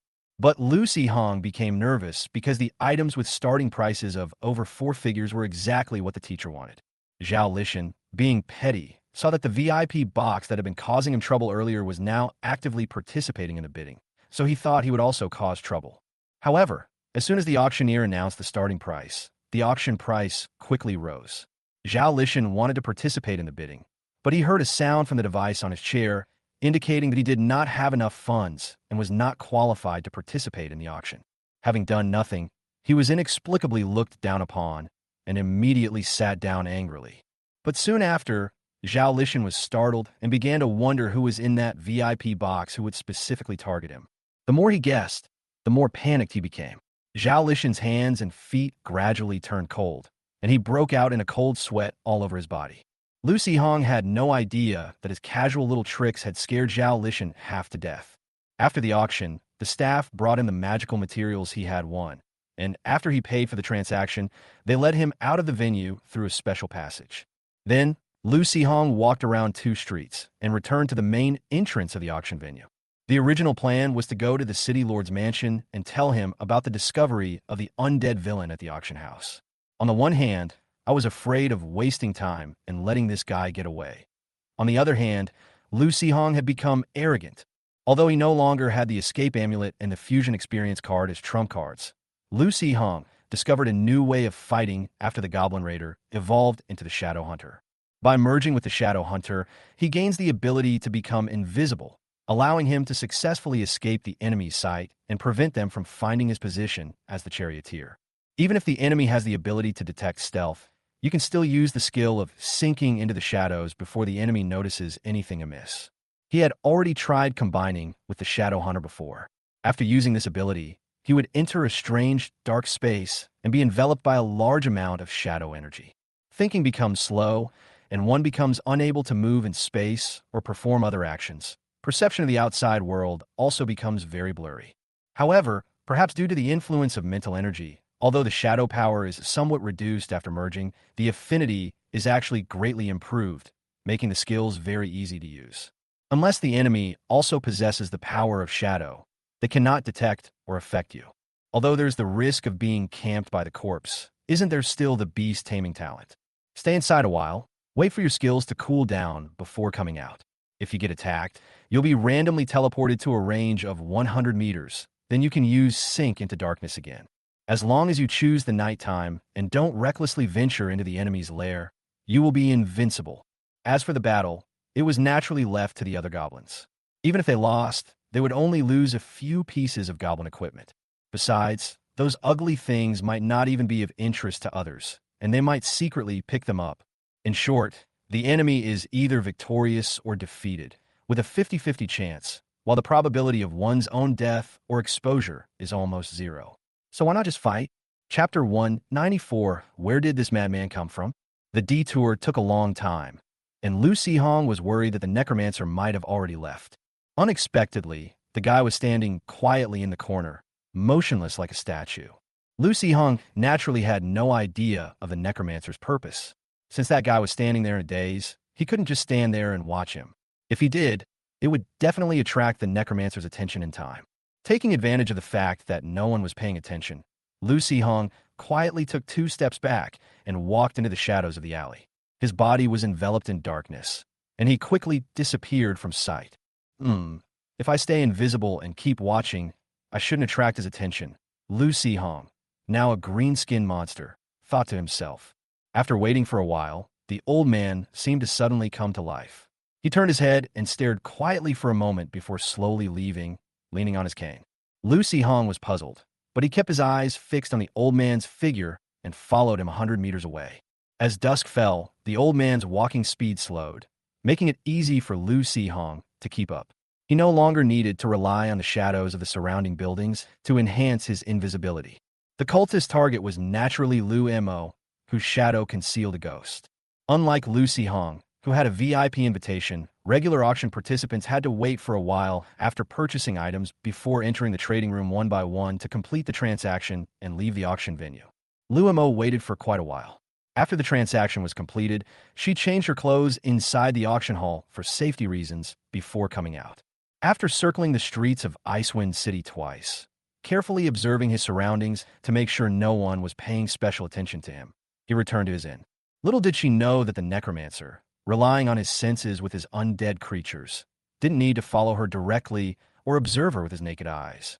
Having suppressed all his power, the necromancer looked like an ordinary old man wandering around. After strolling around for a while, he found a restaurant near the inn and sat down. I ordered some snacks and drinks, then took out a book and started reading. Undead creatures can eat, and they can even read. Oh, these guys aren't pure undead. He neither returned to his secret lair nor left Icewind City, but instead came to places like this to read books. Lu Hong wondered if this guy had discovered him and was deliberately trying to play with him. Standing in the shadows, Lu Hong considered whether he should dissolve the fusion and go to that restaurant for dinner. Since it was close enough, he wouldn't be afraid that the old man would take the opportunity to slip away. Just then, several familiar-looking men walked past the old man's seat. Lu Hong looked up and saw a group of people with sour faces. It was Zhao Lishan and his good teammates.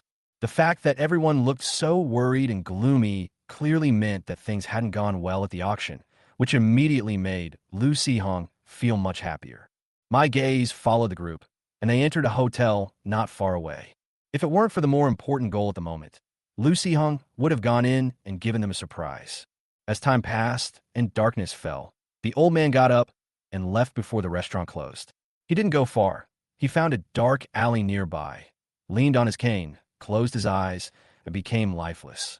Unless you look closely, no one would notice that there is someone standing here. Lu Hong felt that his appearance was very similar to that of a necromancer when he was in a state of feigned death. If his attention hadn't been focused on him, he might have overlooked him in the blink of an eye. Although curious about what the necromancers wanted to do, Lu Hong already regretted following them. If he had known it would take so long, he would have preferred to report to the city lord or steward Xiao instead. Seeing that the old man was motionless, as if he were asleep, Lu Hong had an urge to sneak over and stab him in the throat. Suppressing the thought of taking the risk, Lu Hong decided to summon the goblins to fight. It was the middle of the night, there were few people around, and it was unlikely to harm innocent people. Even if they can't defeat him, the old man's cultist identity can't be hidden anymore. When the people from Icewind City arrive, they can have the goblins withdraw and recalled in time, and then hide in the shadow world. At this moment, the old man who had been pretending to be dead suddenly started to move. He was muttering something with his head down, and a dense aura of death slowly emanated from his body. A thin layer of frost formed on the ground and walls around him, and strange-looking evil spirits emerged from all around his body.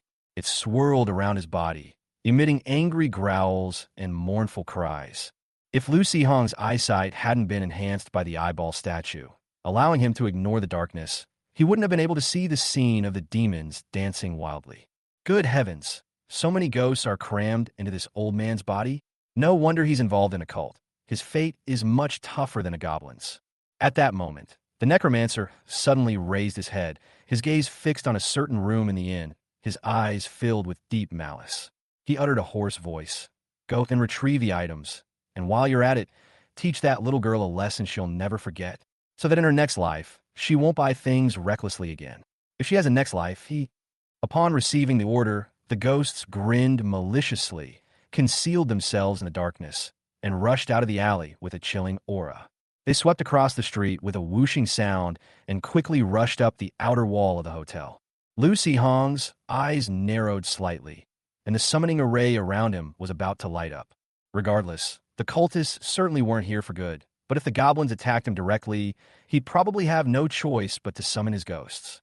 However, no one expected that as the ghosts passed by the window of a certain room, the window suddenly shattered from the inside, and several figures stood in the room, their faces fierce, using magic to attack the ghost that had disappeared outside the window. Zhao Lishan's eyes gleamed with a faint purple light. He pointed his staff at the window, unleashing a thick pillar of orange fire. With a mix of madness and pride, he shouted out the window, "Ha ha, I knew someone was trying to harm me. Didn't expect that, did you? I saw through your conspiracy long ago. It's useless. As long as I, Zhao Lishan, am here, no one can stop the rise of the Red Rock alchemy system." Huh? Zhao Lishan? What the hell is he yelling about? Lucy Hong was completely bewildered, the light from the summoning circle quickly dimming. Wait, does this piece of trash have anything that would make the necromancer want him? Never mind, I'll take another look. However, when Lucy Hong turned to look at the necromancer, he saw that the old man's usually indifferent zombie face showed 5 parts shock, 3 parts doubt, and 2 parts anger, making him look quite comical. It seems like something's wrong. Meanwhile, watching the alchemists clashing and fighting with the undead, the necromancer roared furiously in his heart. What the hell are these lunatics?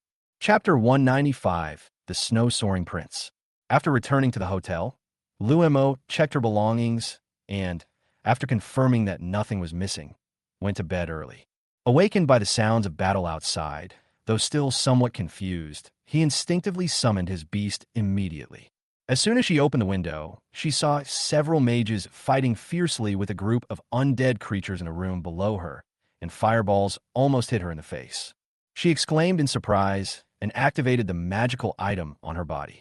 A golden light enveloped her body, isolating her from the mental attacks of the howling ghosts outside, and she immediately felt her mind become much clearer.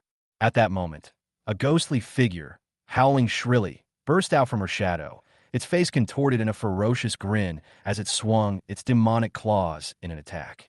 The moment it touched the golden light on Lu Mo's body, the ghost let out a miserable howl, and its body was quickly enveloped in golden flames.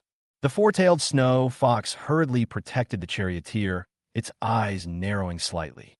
It flicked its tail, conjuring several ice arrows in midair, ready to attack the ghost at any moment. However, the ghost was quickly burned to ashes by the scorching golden flames. The necromancer never expected things to turn out this way. Seeing that everyone in the inn had woken up and that his target was on guard, he knew that things were hopeless and prepared to escape from the darkness. Before leaving, he gave Zhao Lishan a fierce look and carefully memorized the guy's appearance. However, in that one glance, he inadvertently revealed something extraordinary. On the windowsill of one of the hotel rooms, a man with bloodshot eyes stared fiercely outside. Beside him lay a dog-headed creature dressed in gaudy clothes, sniffing its nose as if searching for something. Then, the kobold's eyes snapped toward the location of the necromancer, and it let out a threatening growl. "Ah, so you're here." The man laughed wildly with excitement and jumped off the windowsill with his kobold beast.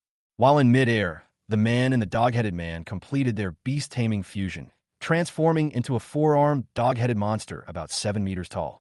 2 men, one holding a pickaxe and the other a pitchfork, while their 2 dog paws gripped a massive scepter, slamming it down hard on the fleeing necromancer. "You all deserve to die. Woof woof. Yusti." Amidst a series of fiery explosions, the scepter, wreathed in orange flames, smashed wildly, creating a series of large craters in the ground and demolishing 2 houses on the street.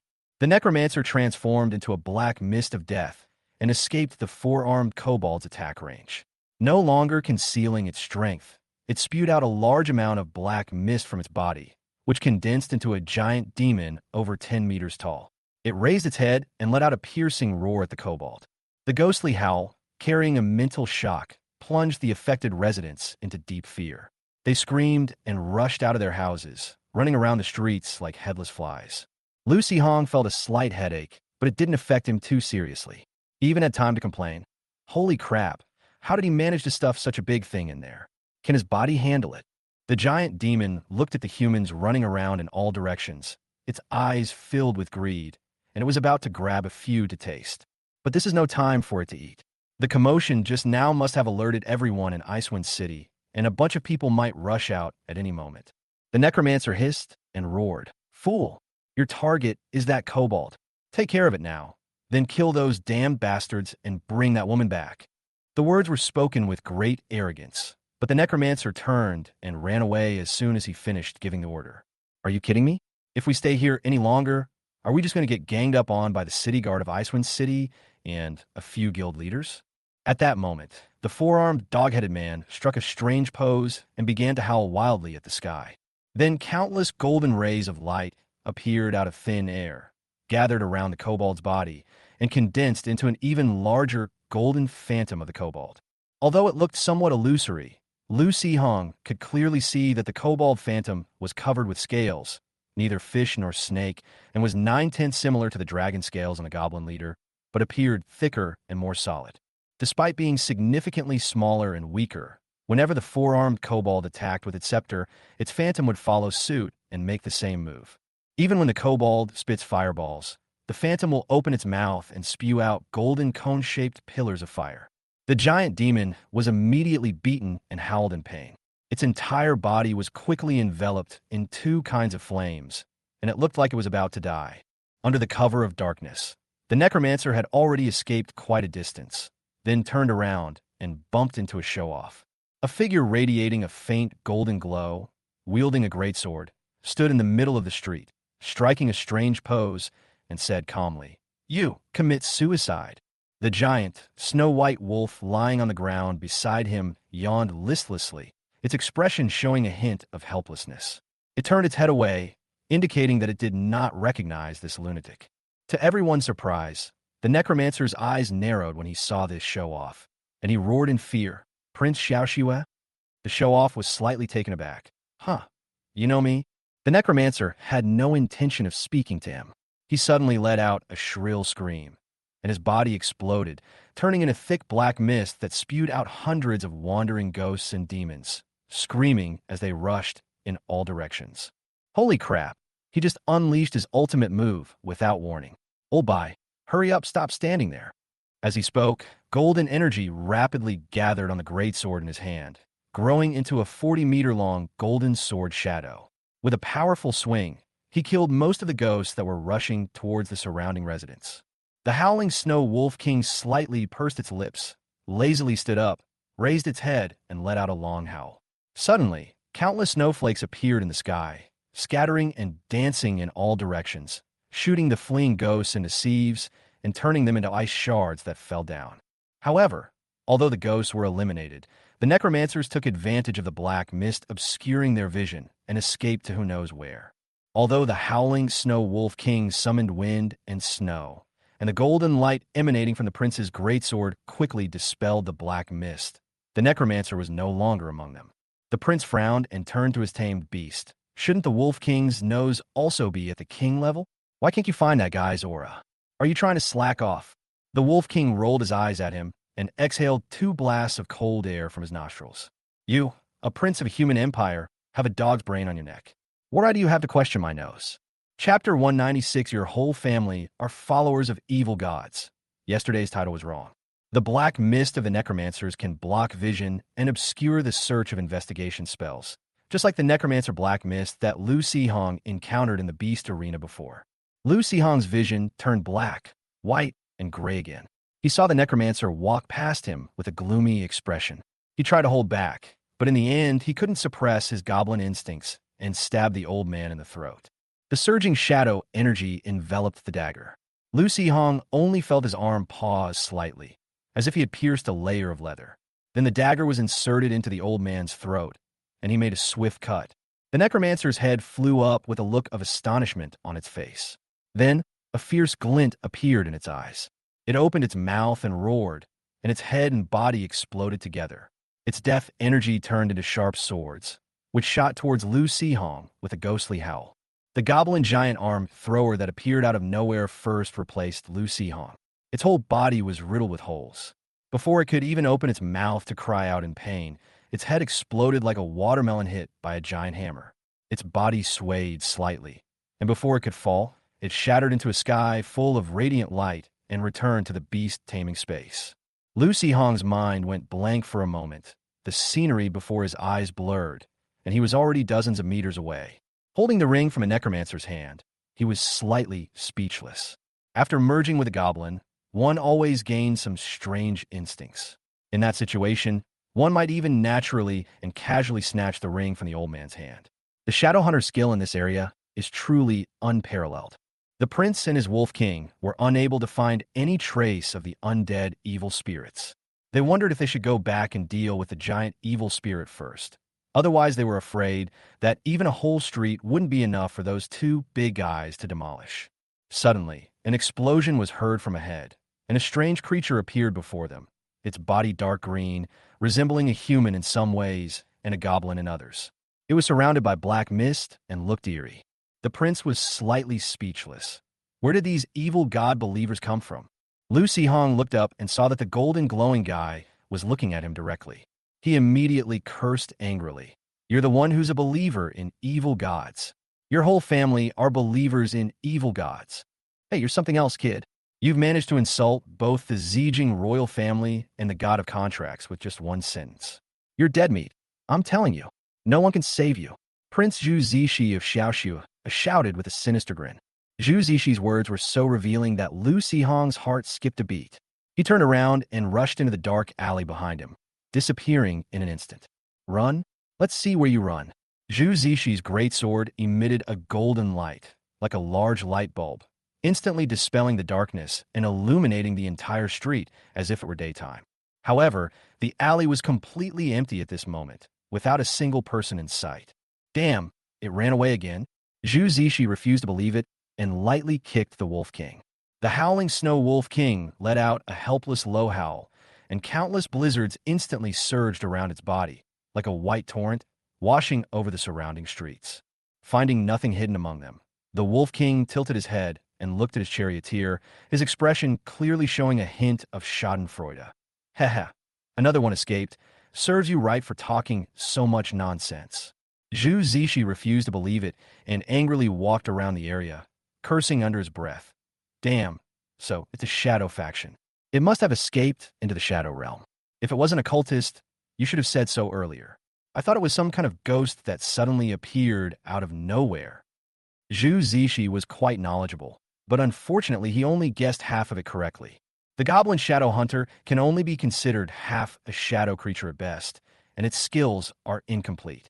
Although it can hide in the shadow realm, it cannot move inside it, let alone use the shadow realm to escape. Submerged in a dark void, Lu Sihong wondered if his identity would land him on the Empire's wanted list, attracting a swarm of bounty hunters who made a living from this. After thinking about random things for a while, I couldn't move my body and my mind was a bit sluggish, so I thought I might as well do some meditation or take a nap. However, just as his thoughts settled down, he heard strange sounds coming from around him, like murmurs or calls, making Lu Sihong want to respond. Fortunately, Lu Sihong's mental strength was quite strong, and he managed to break free from the temptation in time. However, he was also startled and hurriedly exited the meditative state. After waking up, I could no longer hear those strange noises. It seems there are still many unknown secrets about this place. It's best not to come in until you find out more. Lu Sihong thought to himself, "My perception of the outside world is somewhat hazy, but I can still estimate the approximate time from the changes in light." Lu Sihong was unaware that Zhu Zishi had already left. He stayed in the shadow realm for 4 or 5 hours, until it was already broad daylight outside, before slowly emerging while remaining invisible. Because of the great battle last night, the outside is in a bit of chaos. Besides the officials of Icewind City and a few guild members, there's also a large crowd of onlookers. Using the shadows as cover, Lu Sihong changed his hiding place, dispelled his combined form, recalled the Shadow Hunter, and then casually blended into the crowd. After glancing at the street ravaged by the two giant beasts and listening to the surrounding residents boast for a while, Lu Hong quietly slipped away and returned to his residence. I don't know if it's because I've been in the Shadowlands for too long, but I felt listless and sleepy. I didn't eat anything, and I fell asleep as soon as I lay down on the bed. When I woke up, it was already evening. After grabbing something to eat, I casually glanced into the beast-taming space and noticed an exclamation mark above the Goblin Shadow Hunter's head, indicating that the Shadow Hunter's evolution conditions had been revealed. Hunting the shadows. By chance, Shadow Hunters discover that many strange life forms live in the Shadow Realm. They lure and hunt these shadow creatures to extract more secrets about the shadows. Recalling the strange sounds that appeared in his mind during meditation last night, Lu Hong knew roughly what had happened. If I had responded to those voices in my mind last night, something strange would probably have located me and come looking for me. Judging from the Shadowhunter quest information, it seems they're planning to use this method to lure those things over. And then you'll be completely devoured, leaving nothing behind. When people fish, they at least put bait on the hook. But after Lu Hong and the Shadowhunter merged, he couldn't even move in the Shadow Realm. It was practically free for him, and he couldn't even be considered as baiting the fish. Although Lu Hong was somewhat speechless about the Shadowhunter's evolution quest, he still planned to look up relevant information later to see if there was any solution. If you really can't find it, it doesn't matter. Just use other methods to increase the Goblin Shadow power. He had discovered long ago that the conditions for Goblin evolution are actually very flexible and can change at any time and then be achieved inexplicably. Chapter 197: Savage Thorn Staff and Starting the Jungle. The farm's basic store has updated with new items. Low-level farm expansion scroll. Slightly increases the size of your goblin farm. Price for 1,000 gold. White blueprint. Goblin stone statue fountain. A female goblin statue made of stone, holding a vase. It has a simple water circuit inside and will spray water from the vase when placed in water. Although it has no practical function, it can be used as a decoration in the farm. Price, 200 gold coins. You're selling something for 200 gold coins when it has no practical use? It's a broken statue blueprint. My dad couldn't earn that much in his whole life working on the farm. Despite his complaints, Lu Hong still bought both items, reasoning that what he took from the goblins should be used for the goblins. It would be nice to build a statue and put it in a hot spring so that they can have a better time soaking in it. But after buying the blueprints, they discovered that carving this statue was quite difficult, and the goblin craftsman seemed unable to handle it.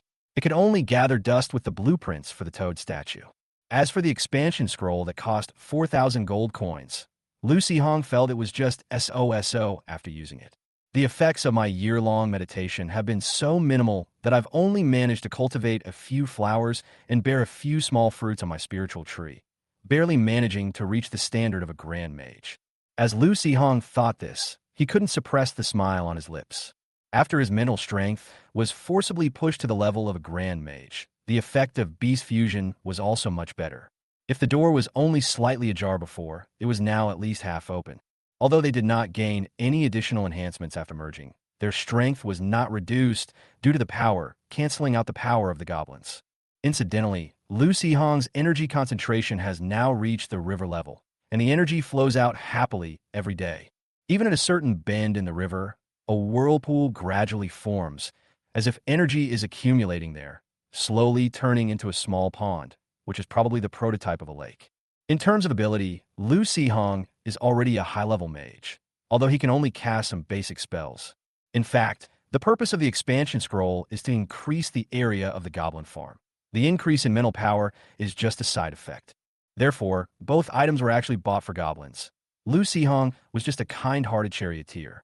Lu Hong had planned to take a stroll around Icewind territory after the auction to gain some experience points and evolve the Frost Mage. After all, it was the only proper spellcaster in the entire breeding farm, and Lu Hong wanted to improve its strength as soon as possible. While I'm at it, I'll do some Adventurers Guild quests to earn some points and upgrade my bronze badge to silver as soon as possible. If you encounter a slime on the road, grab it and practice making slime potions. At the Mount Rental shop in Icewind City, Lu Hong saw the familiar ice alpaca. Perhaps because of his bad temper and tendency to spit, this guy seems to be quite unpopular. However, Lucy Hong thought this guy was pretty good. He was all furry and looked very warm. He could even rub him a few times when he had nothing to do. As for his bad temper, a few more beatings will make him behave. This guy is actually quite pragmatic. It's just that he's not very bright. On the wilderness, watching the ice alpaca fighting back and forth with the slime, Lucy Hong was speechless, yet also found it somewhat amusing. The ice alpaca grinned, and a chunk of ice shot out, hitting the frozen slime and shattering into a pile of ice shards. The frozen slime shuddered violently a few times, then defiantly fired an ice arrow, an ice needle. Perhaps due to the warmer weather and environmental factors, the spell to freeze slimes has become much weaker. The ice alpaca was agile and well-prepared, easily dodging the ice needles and letting out a mocking shriek. In fact, given the thickness of the alpaca's fur and its inherent frost resistance, the slime's attacks are practically no different from tickling. Besides, what's there to be happy about in fighting a complete 50-50 opponent in the Warcraft world? With a slap, Lucy Hong sent the troublemaker aside. He then pulled out a wooden stick with a green magic gem inlaid at the top from his spatial ring. With a gentle tap on the ground, countless tiny frost-covered thorns rapidly grew, weaving into a dense net that trapped the frozen slime in place, unable to move, without causing any damage. Although he was disgusted when he first saw the blueprints, Lucy Hong was still curious and tried it out when he saw the Goblin craftsman inlaying the wood core jade into a magical piece of wood. At first glance, the wooden mallet looked a bit ugly, but after actually using it, Lucy Hong could only say it was really good. Actually, Lucy Hong was really envious when he saw the description of the staff's effects at the breeding farm. However, he thought that this thing was like the Goblin amulet, and only goblins could trigger the spell effects on the equipment. He didn't expect that he could use it too. Wild Thorn Staff, a simple staff pieced together from precious magical gems and superior magical wood. Although crudely made, it still possesses considerable practicality thanks to the inherent properties of the materials. Enhance the effects of wood-based spells, reduce the energy consumption of wood-based spells, and increase the casting speed of wood-based spells. Green Leaf Throwing Knife. Based on the caster's mental strength and the spell energy consumed, at least one sharp-edged magical leaf is summoned. It travels in an arc, striking the enemy and dealing cutting damage.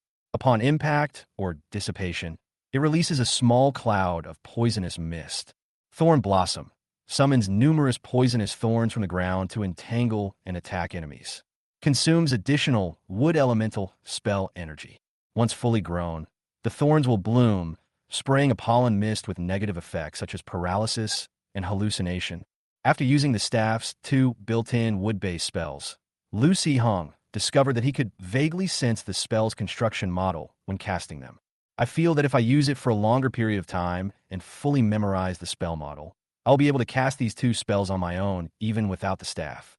This struck him as amazing, because normally, when crafting magical equipment, blacksmiths and magic array masters would directly inscribe magic runes onto the equipment.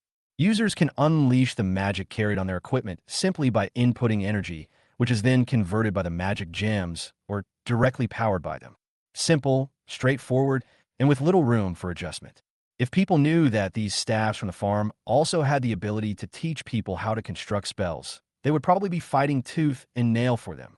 Whether they are low-level mages and warriors who want to learn magic but lack the aptitude, or blacksmiths and mages who want to study the principles, they would definitely be willing to spend a lot of money to buy these staves. However, as the owner of the Goblin farm, Lucy Hong wasn't sure if he would be the exception, and if the effect wouldn't be the same in other people's hands. Chapter 198, 3 Unlucky Guys Chased by a Herd of Dead Cattle. Lucy Hong took out a syringe-like device with a thick, large needle and forcefully stabbed it into the bound frozen slime. Frozen slime has a thin layer of frost on its outer layer, which is slightly hard. Once you break through this barrier, the internal structure is actually similar to jelly. Lucy Hong forcefully pulled out the syringe, drawing out most of the body fluid. The frozen slime convulsed for a while, and finally exploded with a poof, spraying icy water everywhere. The ice alpaca, watching from the sidelines, trembled slightly and took a few steps back, seemingly wanting to keep a safe distance from Lucy Hong. Lucy Hong took out a large glass and poured in some viscous slime fluid. He then added pre-prepared magical material extracts, continuously adding new materials based on the potion's magical reaction. It took Lu Hong half an hour to successfully make his first bottle of slime potion. Since it was his first time, he needed to think more during the operation, but after doing it a few more times and becoming more proficient, Lu Hong estimated that the production time of the slime potion could be reduced to less than 10 minutes.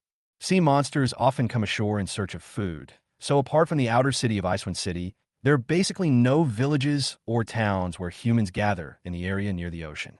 It is said that there was once a stubborn fellow who thought himself powerful and wanted to carve out his own territory between Icewind Territory and Greenfield Territory. He gathered a large group of people and built a small town in the wilderness near the ocean. At first, they did manage to withstand some attacks from sea monsters and even collected a considerable amount of monster materials. However, you never know what kind of monster might emerge from that deep sea. It is said that in just one night, tens of thousands of people in the entire town disappeared without a trace.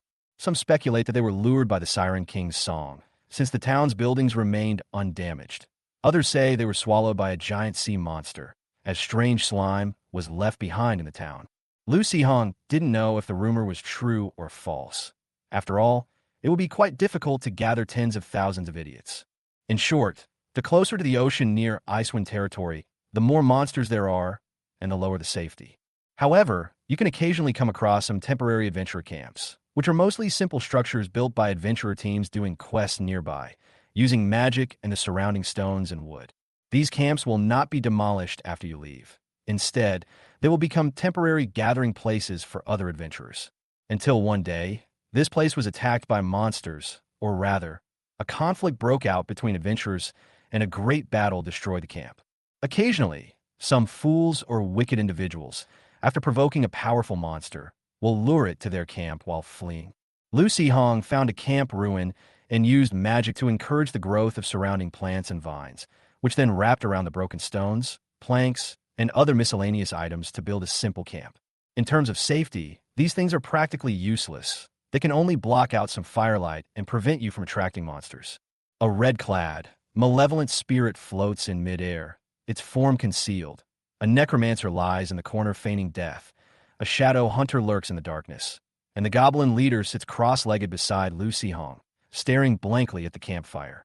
These are the reasons why Lu Hong has the confidence to spend the night in the wilderness. As for whether having a red-clad ghost floating above your head will keep you awake, you'll get used to it after a while. In this eerily cold place, Lu Hong surprisingly found quite a few newly grown wild mushrooms. Out of curiosity, he picked some and brought them back. After roughly checking that it wasn't poisonous, I just stuck it on a stick and roasted it for dinner. It tasted pretty good. Of course, even experienced alchemists have their off days, and while Lu Hong was quite confident in his plant identification skills, he wasn't without his mishaps. He dared to eat them like that because the goblins at his farm had eaten many without getting poisoned. Perhaps intimidated by the goblin leader's imposing presence, the ice alpaca lay obediently on the ground, motionless, its mouth tightly shut, even managing to squeeze out a strange smile. Lu Hong sat on the ground, his back comfortably resting on the alpaca's thick wool, preparing to meditate before going to sleep. With his mental strength greatly enhanced, Lu Hong needed to reacquaint himself with his power through meditation. However, this is clearly not a suitable place for meditation. I just closed my eyes when I heard a faint commotion in the distance, as if a group of creatures were rushing toward me. Perhaps the shock from the place name was too strong, making the goblin corpse lying beside the crumbling wall feel somewhat uncomfortable. It reached out and scratched its rear end, then gently rolled over, its half open, dead fish eyes staring indifferently at the night sky, portraying the deceased dying feelings of both nostalgia for the world and present-day loathing. Lu Hong climbed up a big tree next to him and squinted at the distance. 3 figures were seen running towards them in a panic, being chased by a dozen or so bull-shaped undead. A cold glint appeared in Lu Hong's eyes. These guys probably saw the fire here and deliberately lured the monsters over. Was it a simple plea for help, or were they trying to shift the blame? As they ran, the 3 figures paused slightly and suddenly changed direction to flee. This delay allowed the undead bull herd to catch up with them at a considerable distance. Lu Hong then saw the newcomers clearly and was slightly taken aback. So, it's these 3 idiots? They actually escaped from the Black Mist Zone. Lu Hong was pleasantly surprised. He jumped down from the tree, retrieved a few goblins, and mounted the ice alpaca. Go, catch up with those undead creatures. The ice alpaca didn't move, but turned its head and silently looked at Lu Hong, expressing its protest in a silent way. Lu Hong wasn't about to let it get away with that. He smacked the alpaca on the head and said, "Stop babbling. If I can't catch you, I'll roast you and feed you to the goblins for supper." Perhaps the goblin leader's ferocious appearance when he ate that half-cooked roasted wolf left a deep impression on the ice alpaca. The creature trembled slightly, let out a mournful bleat, and trotted off after the group of eerie, bull-shaped skeletons. Although not shrouded in the black mist, these territories surrounding the Black Mist Zone have inevitably been affected, and the number of naturally spawning undead creatures has been increasing recently. The City Hall and several guilds also issued numerous notices to remind residents of the territory and adventurers who are out and about. The Adventurers Guild has also issued many quests to clear out undead creatures. However, Lu Hong was a little confused as to where these three guys had gone to attract such a large group of bull-shaped skeletons. He wouldn't have had such doubts if these undead weren't of such a uniform type. Chapter 199, Let me enjoy the experience all to myself. To avoid turning into roasted lamb, the ice alpaca puts in its full effort when running. Amidst the swirling snow, they finally caught up with the three rookies before they were exhausted. The magical jade at the tip of Lu Hong's staff emitted a bright green light, making his entire face appear eerily green. As the saying goes, great effort can produce miracles. Lu Hong only needed to infuse the magic power and leave the rest to the magical equipment. The green light exploded, transforming into hundreds of glowing magical leaves that whistled through the forest and bushes, slicing the charging skeletal bulls into a pile of broken bones that crashed down with a clatter. Faced with the sudden turn of events, the three teenagers stood there, panting, somewhat at a loss. The night was dark, and Xin Xiaoli and the others didn't have night vision, so they didn't recognize Lu Hong until he rode a white alpaca and carried an emerald baguette up to them. Xin Xiaoli exclaimed with some surprise, "Hey, it's you, big brother. You really didn't die. Damn, I was just thinking how you guys managed to get out alive, and then you launched the first attack, huh?" Lu Hong, having been interrupted, slightly changed his words. "Well, I didn't expect to meet you here either." Xin Xiaoli was slightly embarrassed. "I didn't expect to be saved by my older brother again. Last time, it was also thanks to him that we were able to escape because he lured away that bone dragon. Damn it, was that what I wanted to lure? It was clearly some idiot who insisted on chasing me. He brought these three guys, who were 2 years older than him and still called each other brother everywhere, back to the temporary camp and listened to their stories about what had happened since they parted ways. These three guys didn't forget to take their employer with them when they ran away. Although the two children ultimately could not be saved, their bodies have been ravaged to such an extent that money could not solve the problem. However, the three young adventurers still managed to lead the noble couple out of the Black Mist Zone and even brought the bodies of their two children to Icewind territory. The couple gave them a large sum of money as a thank you, and then left with the child's ashes. With the money, the three bought some equipment in Icewind City, finally looking like proper adventurers, except for their actual strength. Lu Hong thought about it carefully and realized that their improvement speed was not bad. After all, they weren't like him, who was cheating. In just about a month, the three of them were already able to escape from the pursuit of the Minotaur skeleton. That's wonderful news. Thinking of this, Lu Hong couldn't help but ask, "Where did you get so many skull bulls from?" It's just, describing directions seemed to be a problem for Xin Xiaoli, and he couldn't help but turn a look at his companion. The novice mage Xin Datu was staring blankly at Lu Hong's staff, which looked more like a club than a staff. He seemed to be using his pitiful knowledge and experience to analyze why a powerful mage like Lu Hong would use such a strange staff, trying to gain some inspiration from it. Fortunately, Xin Xiaohua was slightly more reliable. Seeing that Xin Xiaoli was having trouble, she hurriedly swallowed the food in her mouth. In the northeast, there's a valley. We originally wanted to go there to see if there were any new shoots, but we found that the valley was full of white cow bones. Before we could examine them carefully, the cow bones all came to life. New sprouts are a general term. After each period of freezing weather, many plants in the territory near Icewind territory will begin to revive. The sprouts of some of these plants can be used as high-level ingredients or low-level magical materials and have many special uses. At this time, many people will post related quests in the Adventurers Guild. While searching for these new shoots, Shun Xiaoli and her two companions unexpectedly discovered the valley that seemed to be a land of the dead. The long-standing war between the Bauhinia Empire and the Orcs created a number of undead regions on the border. The skeletons of the Necromancer Church took advantage of this, and, after hundreds of years of preparation, used a batch of dragon bones to construct a powerful necromantic sacrifice array, summoning the ancient dragon of death breath and the necromantic black mist from the evil god of another world. The current Bauhinia Empire is very sensitive to these undead regions. Several guilds and major cities have put up a lot of bounties, requiring adventurers to clean up these haunted places once they discover them. If you can't clean it up, report it promptly, and you might even get a reward. Having just managed to pick off a powerful necromancer in Icewind City, Lucy Hong was somewhat worried that the valley the adventurers had discovered might also be part of the necromancer conspiracy. However, even these three rookies were able to escape, so even if there are skeletons from the necromancer cult causing trouble in the valley, their strength shouldn't be too great. The next day, led by the three teenagers, Lucy Hong arrived at the Valley of the Dead that they had mentioned after half a day's journey, only to find that he had been thinking too much. This place is actually the burial ground of bovine monsters. When old and weak oxen feel they are about to die, they will run to this valley and quietly wait for death. Over the years, many ox-shaped skeletons naturally accumulated in the valley, and the valley structure also gradually gathered a lot of death energy. Originally, due to the unique environment of Icewind territory, this death energy couldn't cause any trouble. On the contrary, it could prevent those weak insects and rats from destroying the carcass of the bull. However, now, due to the influence of the necromantic black mist, the probability of naturally born necromantic creatures has increased significantly. These cow bones, which were well preserved in the cold weather, have all turned into necromantic creatures and started to rise again. Looking at the thousands of skeleton bulls roaming the valley from afar, Shun Xiaoli said with some worry, "There are too many undead. Something might go wrong. We should go back and notify the Adventurers Guild so they can send people to clear them out."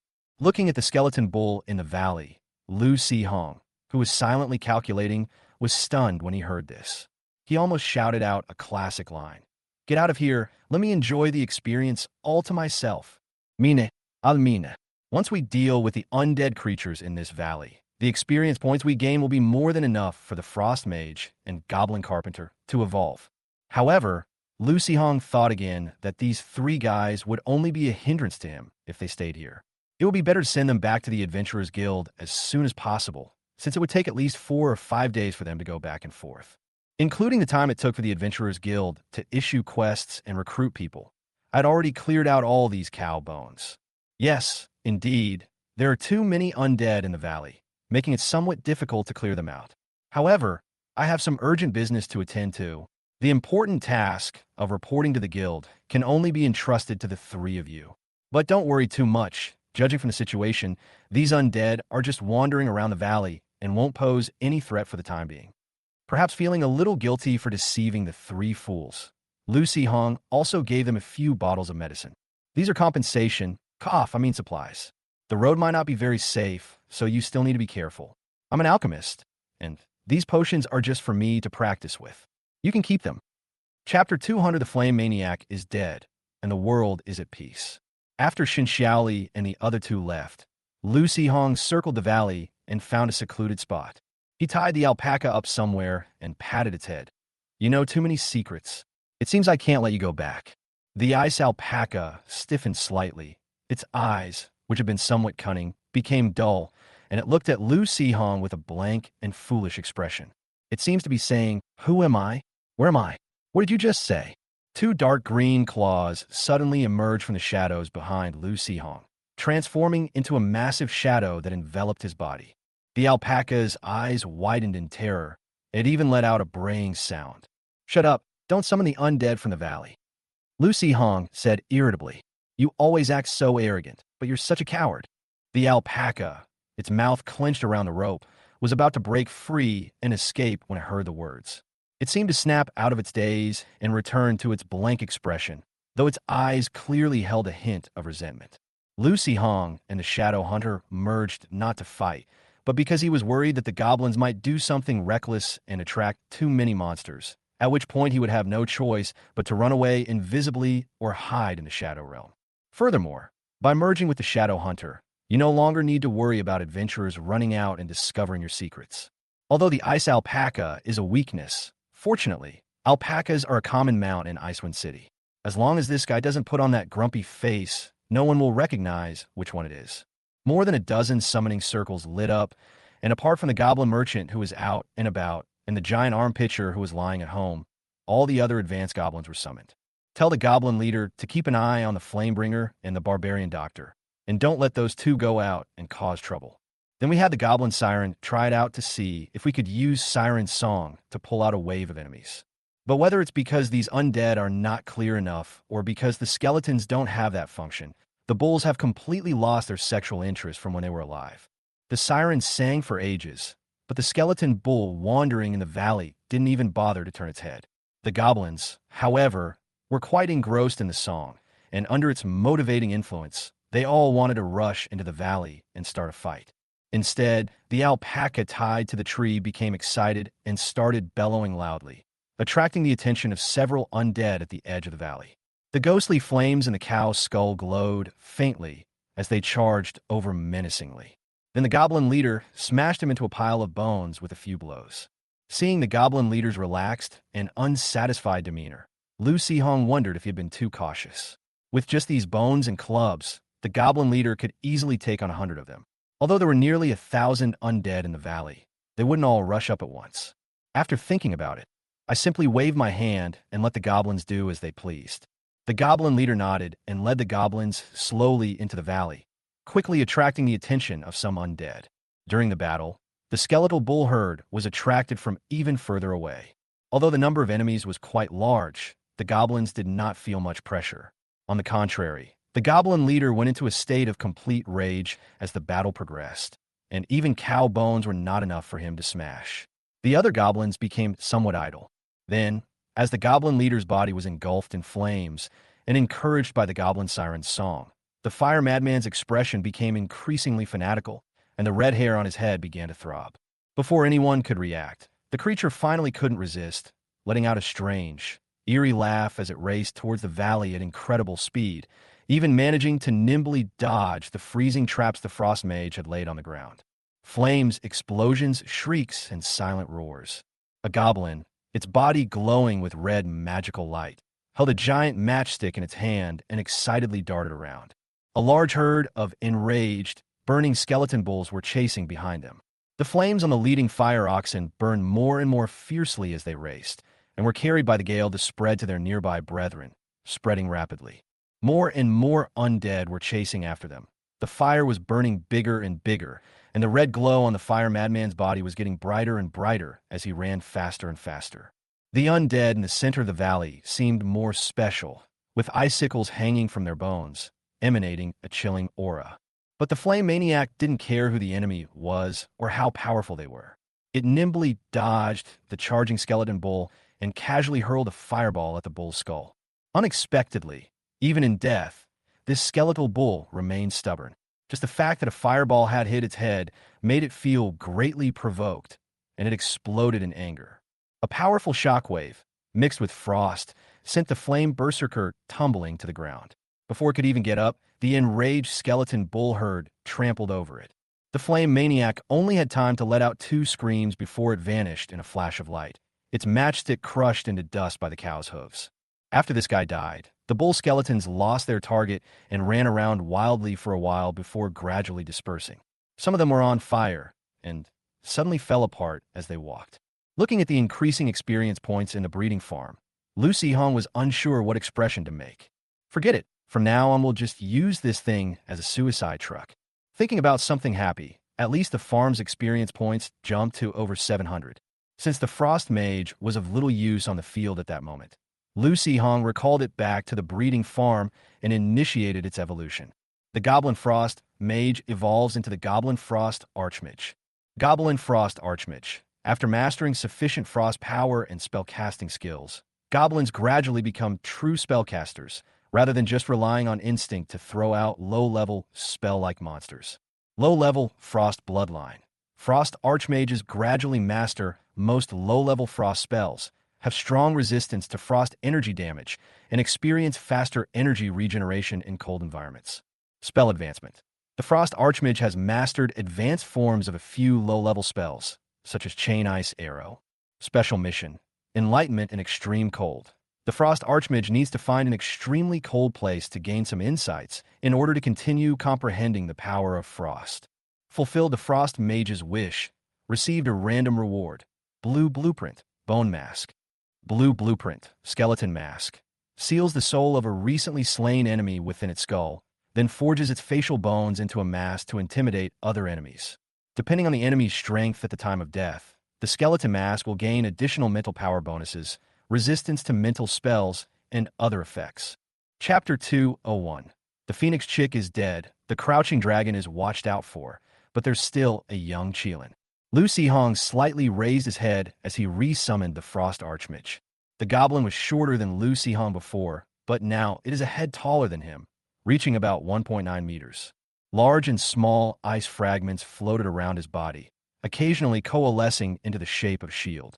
With a wooden stick in his hand supporting the frost orb, he pointed slightly forward, and a chilling aura gathered from all around, condensing into 7 or 8 ice arrows that shot out swiftly.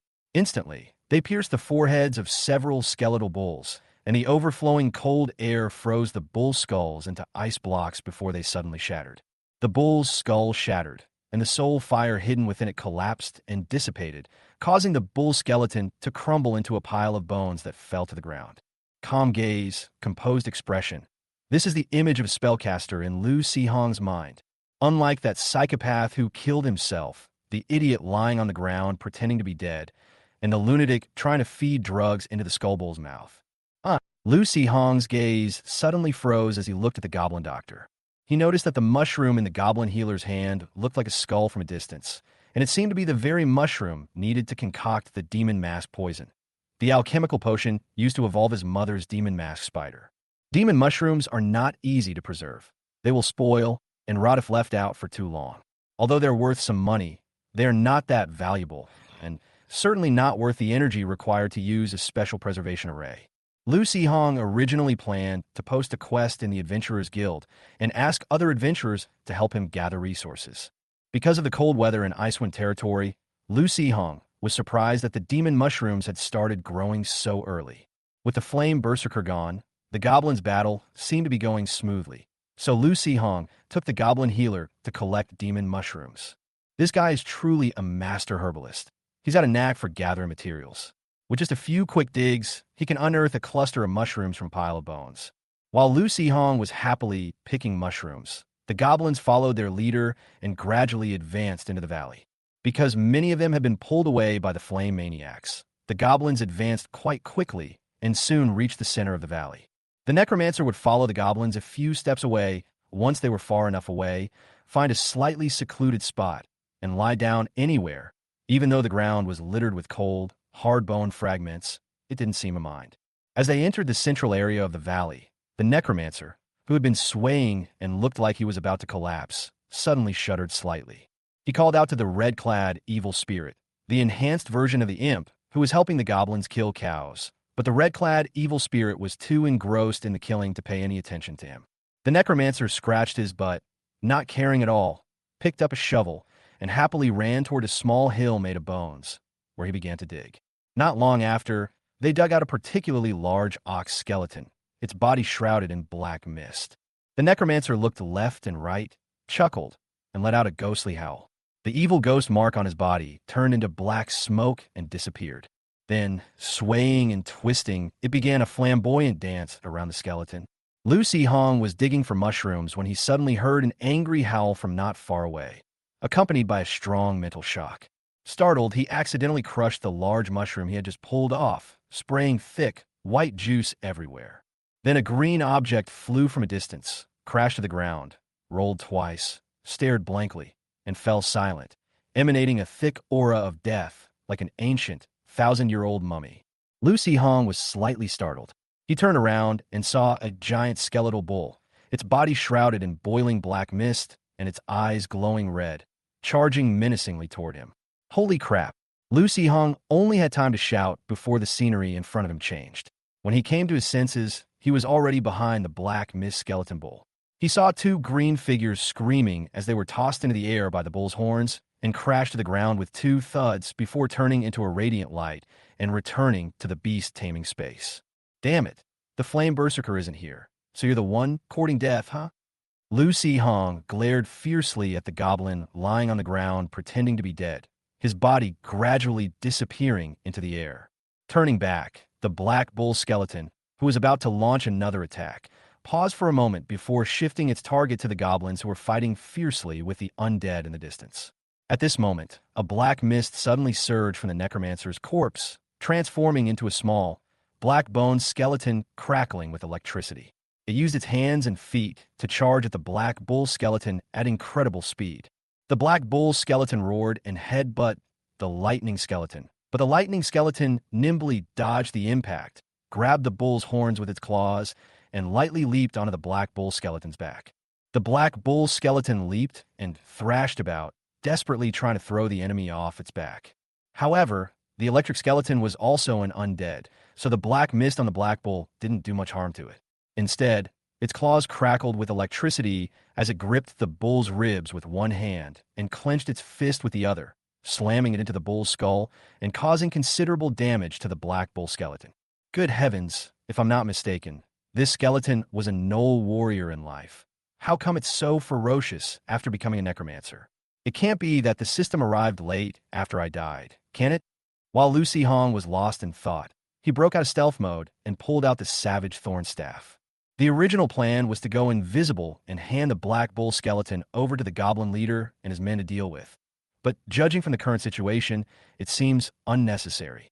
Although he hadn't seen the specifics, Lu Si-hong could tell from his imagination that the bastard necromancer had deliberately provoked this black bone bull because he wanted to take it into his body, but then he was too weak and failed.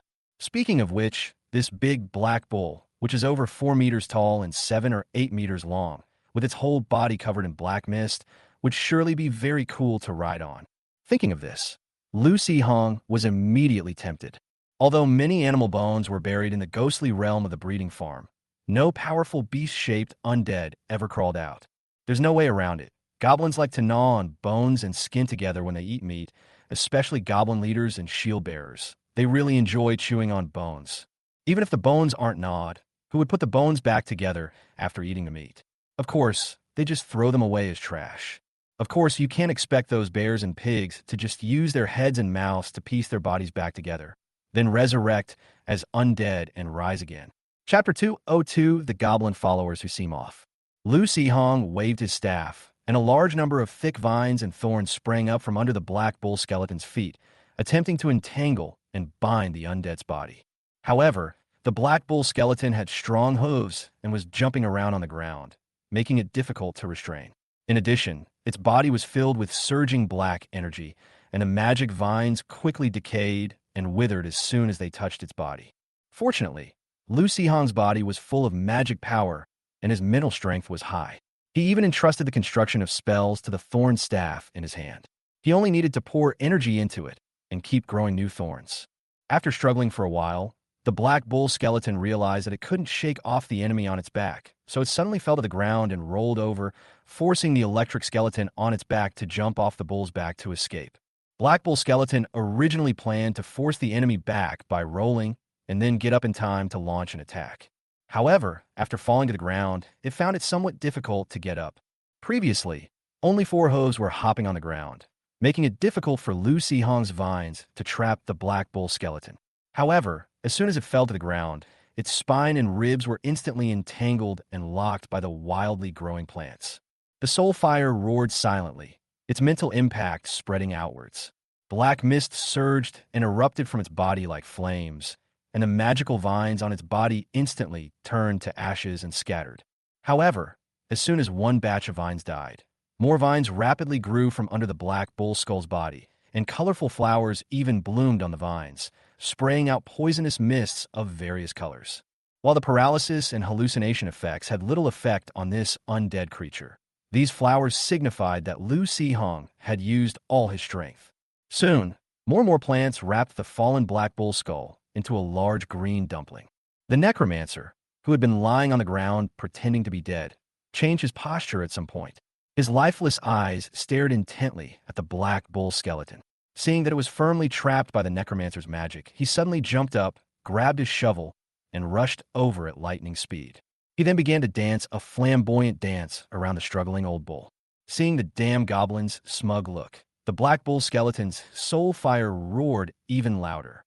Lu Si-hong could understand the spirit's feelings. After all, whoever it was, lying peacefully underground, was inexplicably dug out, and then saw some wretched creature dancing strangely around them. It would be strange not to rush out and kill it. While he understood, their positions differed, and Lu Si-hong still wanted to ride his cool, undead mount around. I wonder if this ox can plow the fields. After struggling in vain, the old bull, covered in green plants and blooming with colorful flowers, was finally subdued by the necromancer. It turned into a thick black mist that flowed into the goblin's body and became the black bull's skull pattern on its abdomen. The old ox is on its waist. Maybe I should find a tiger bone necromancer and a snake bone necromancer sometime. Lu Si-hong muttered, stroking his beard. The necromancer didn't care what his master was thinking. He summoned the black bull skeleton back out and had to carry the lightning skeleton to help the goblins fight. He pretended to be exhausted and lay down on the ground, pretending to be a corpse again. Lu Si-hong pursed his lips, somewhat speechless. He had originally wanted to merge with this guy and ride the black bull skeleton to see what it was like, but seeing this, he could only give up.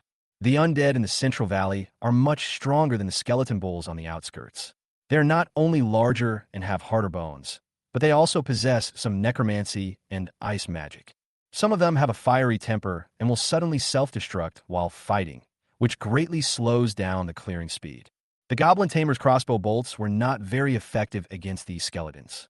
After the poison spiders ran out of venom reserves, their biting and tearing attacks had little effect on the bone clubs. Instead, they were injured and had to retreat back to the Tamer's side.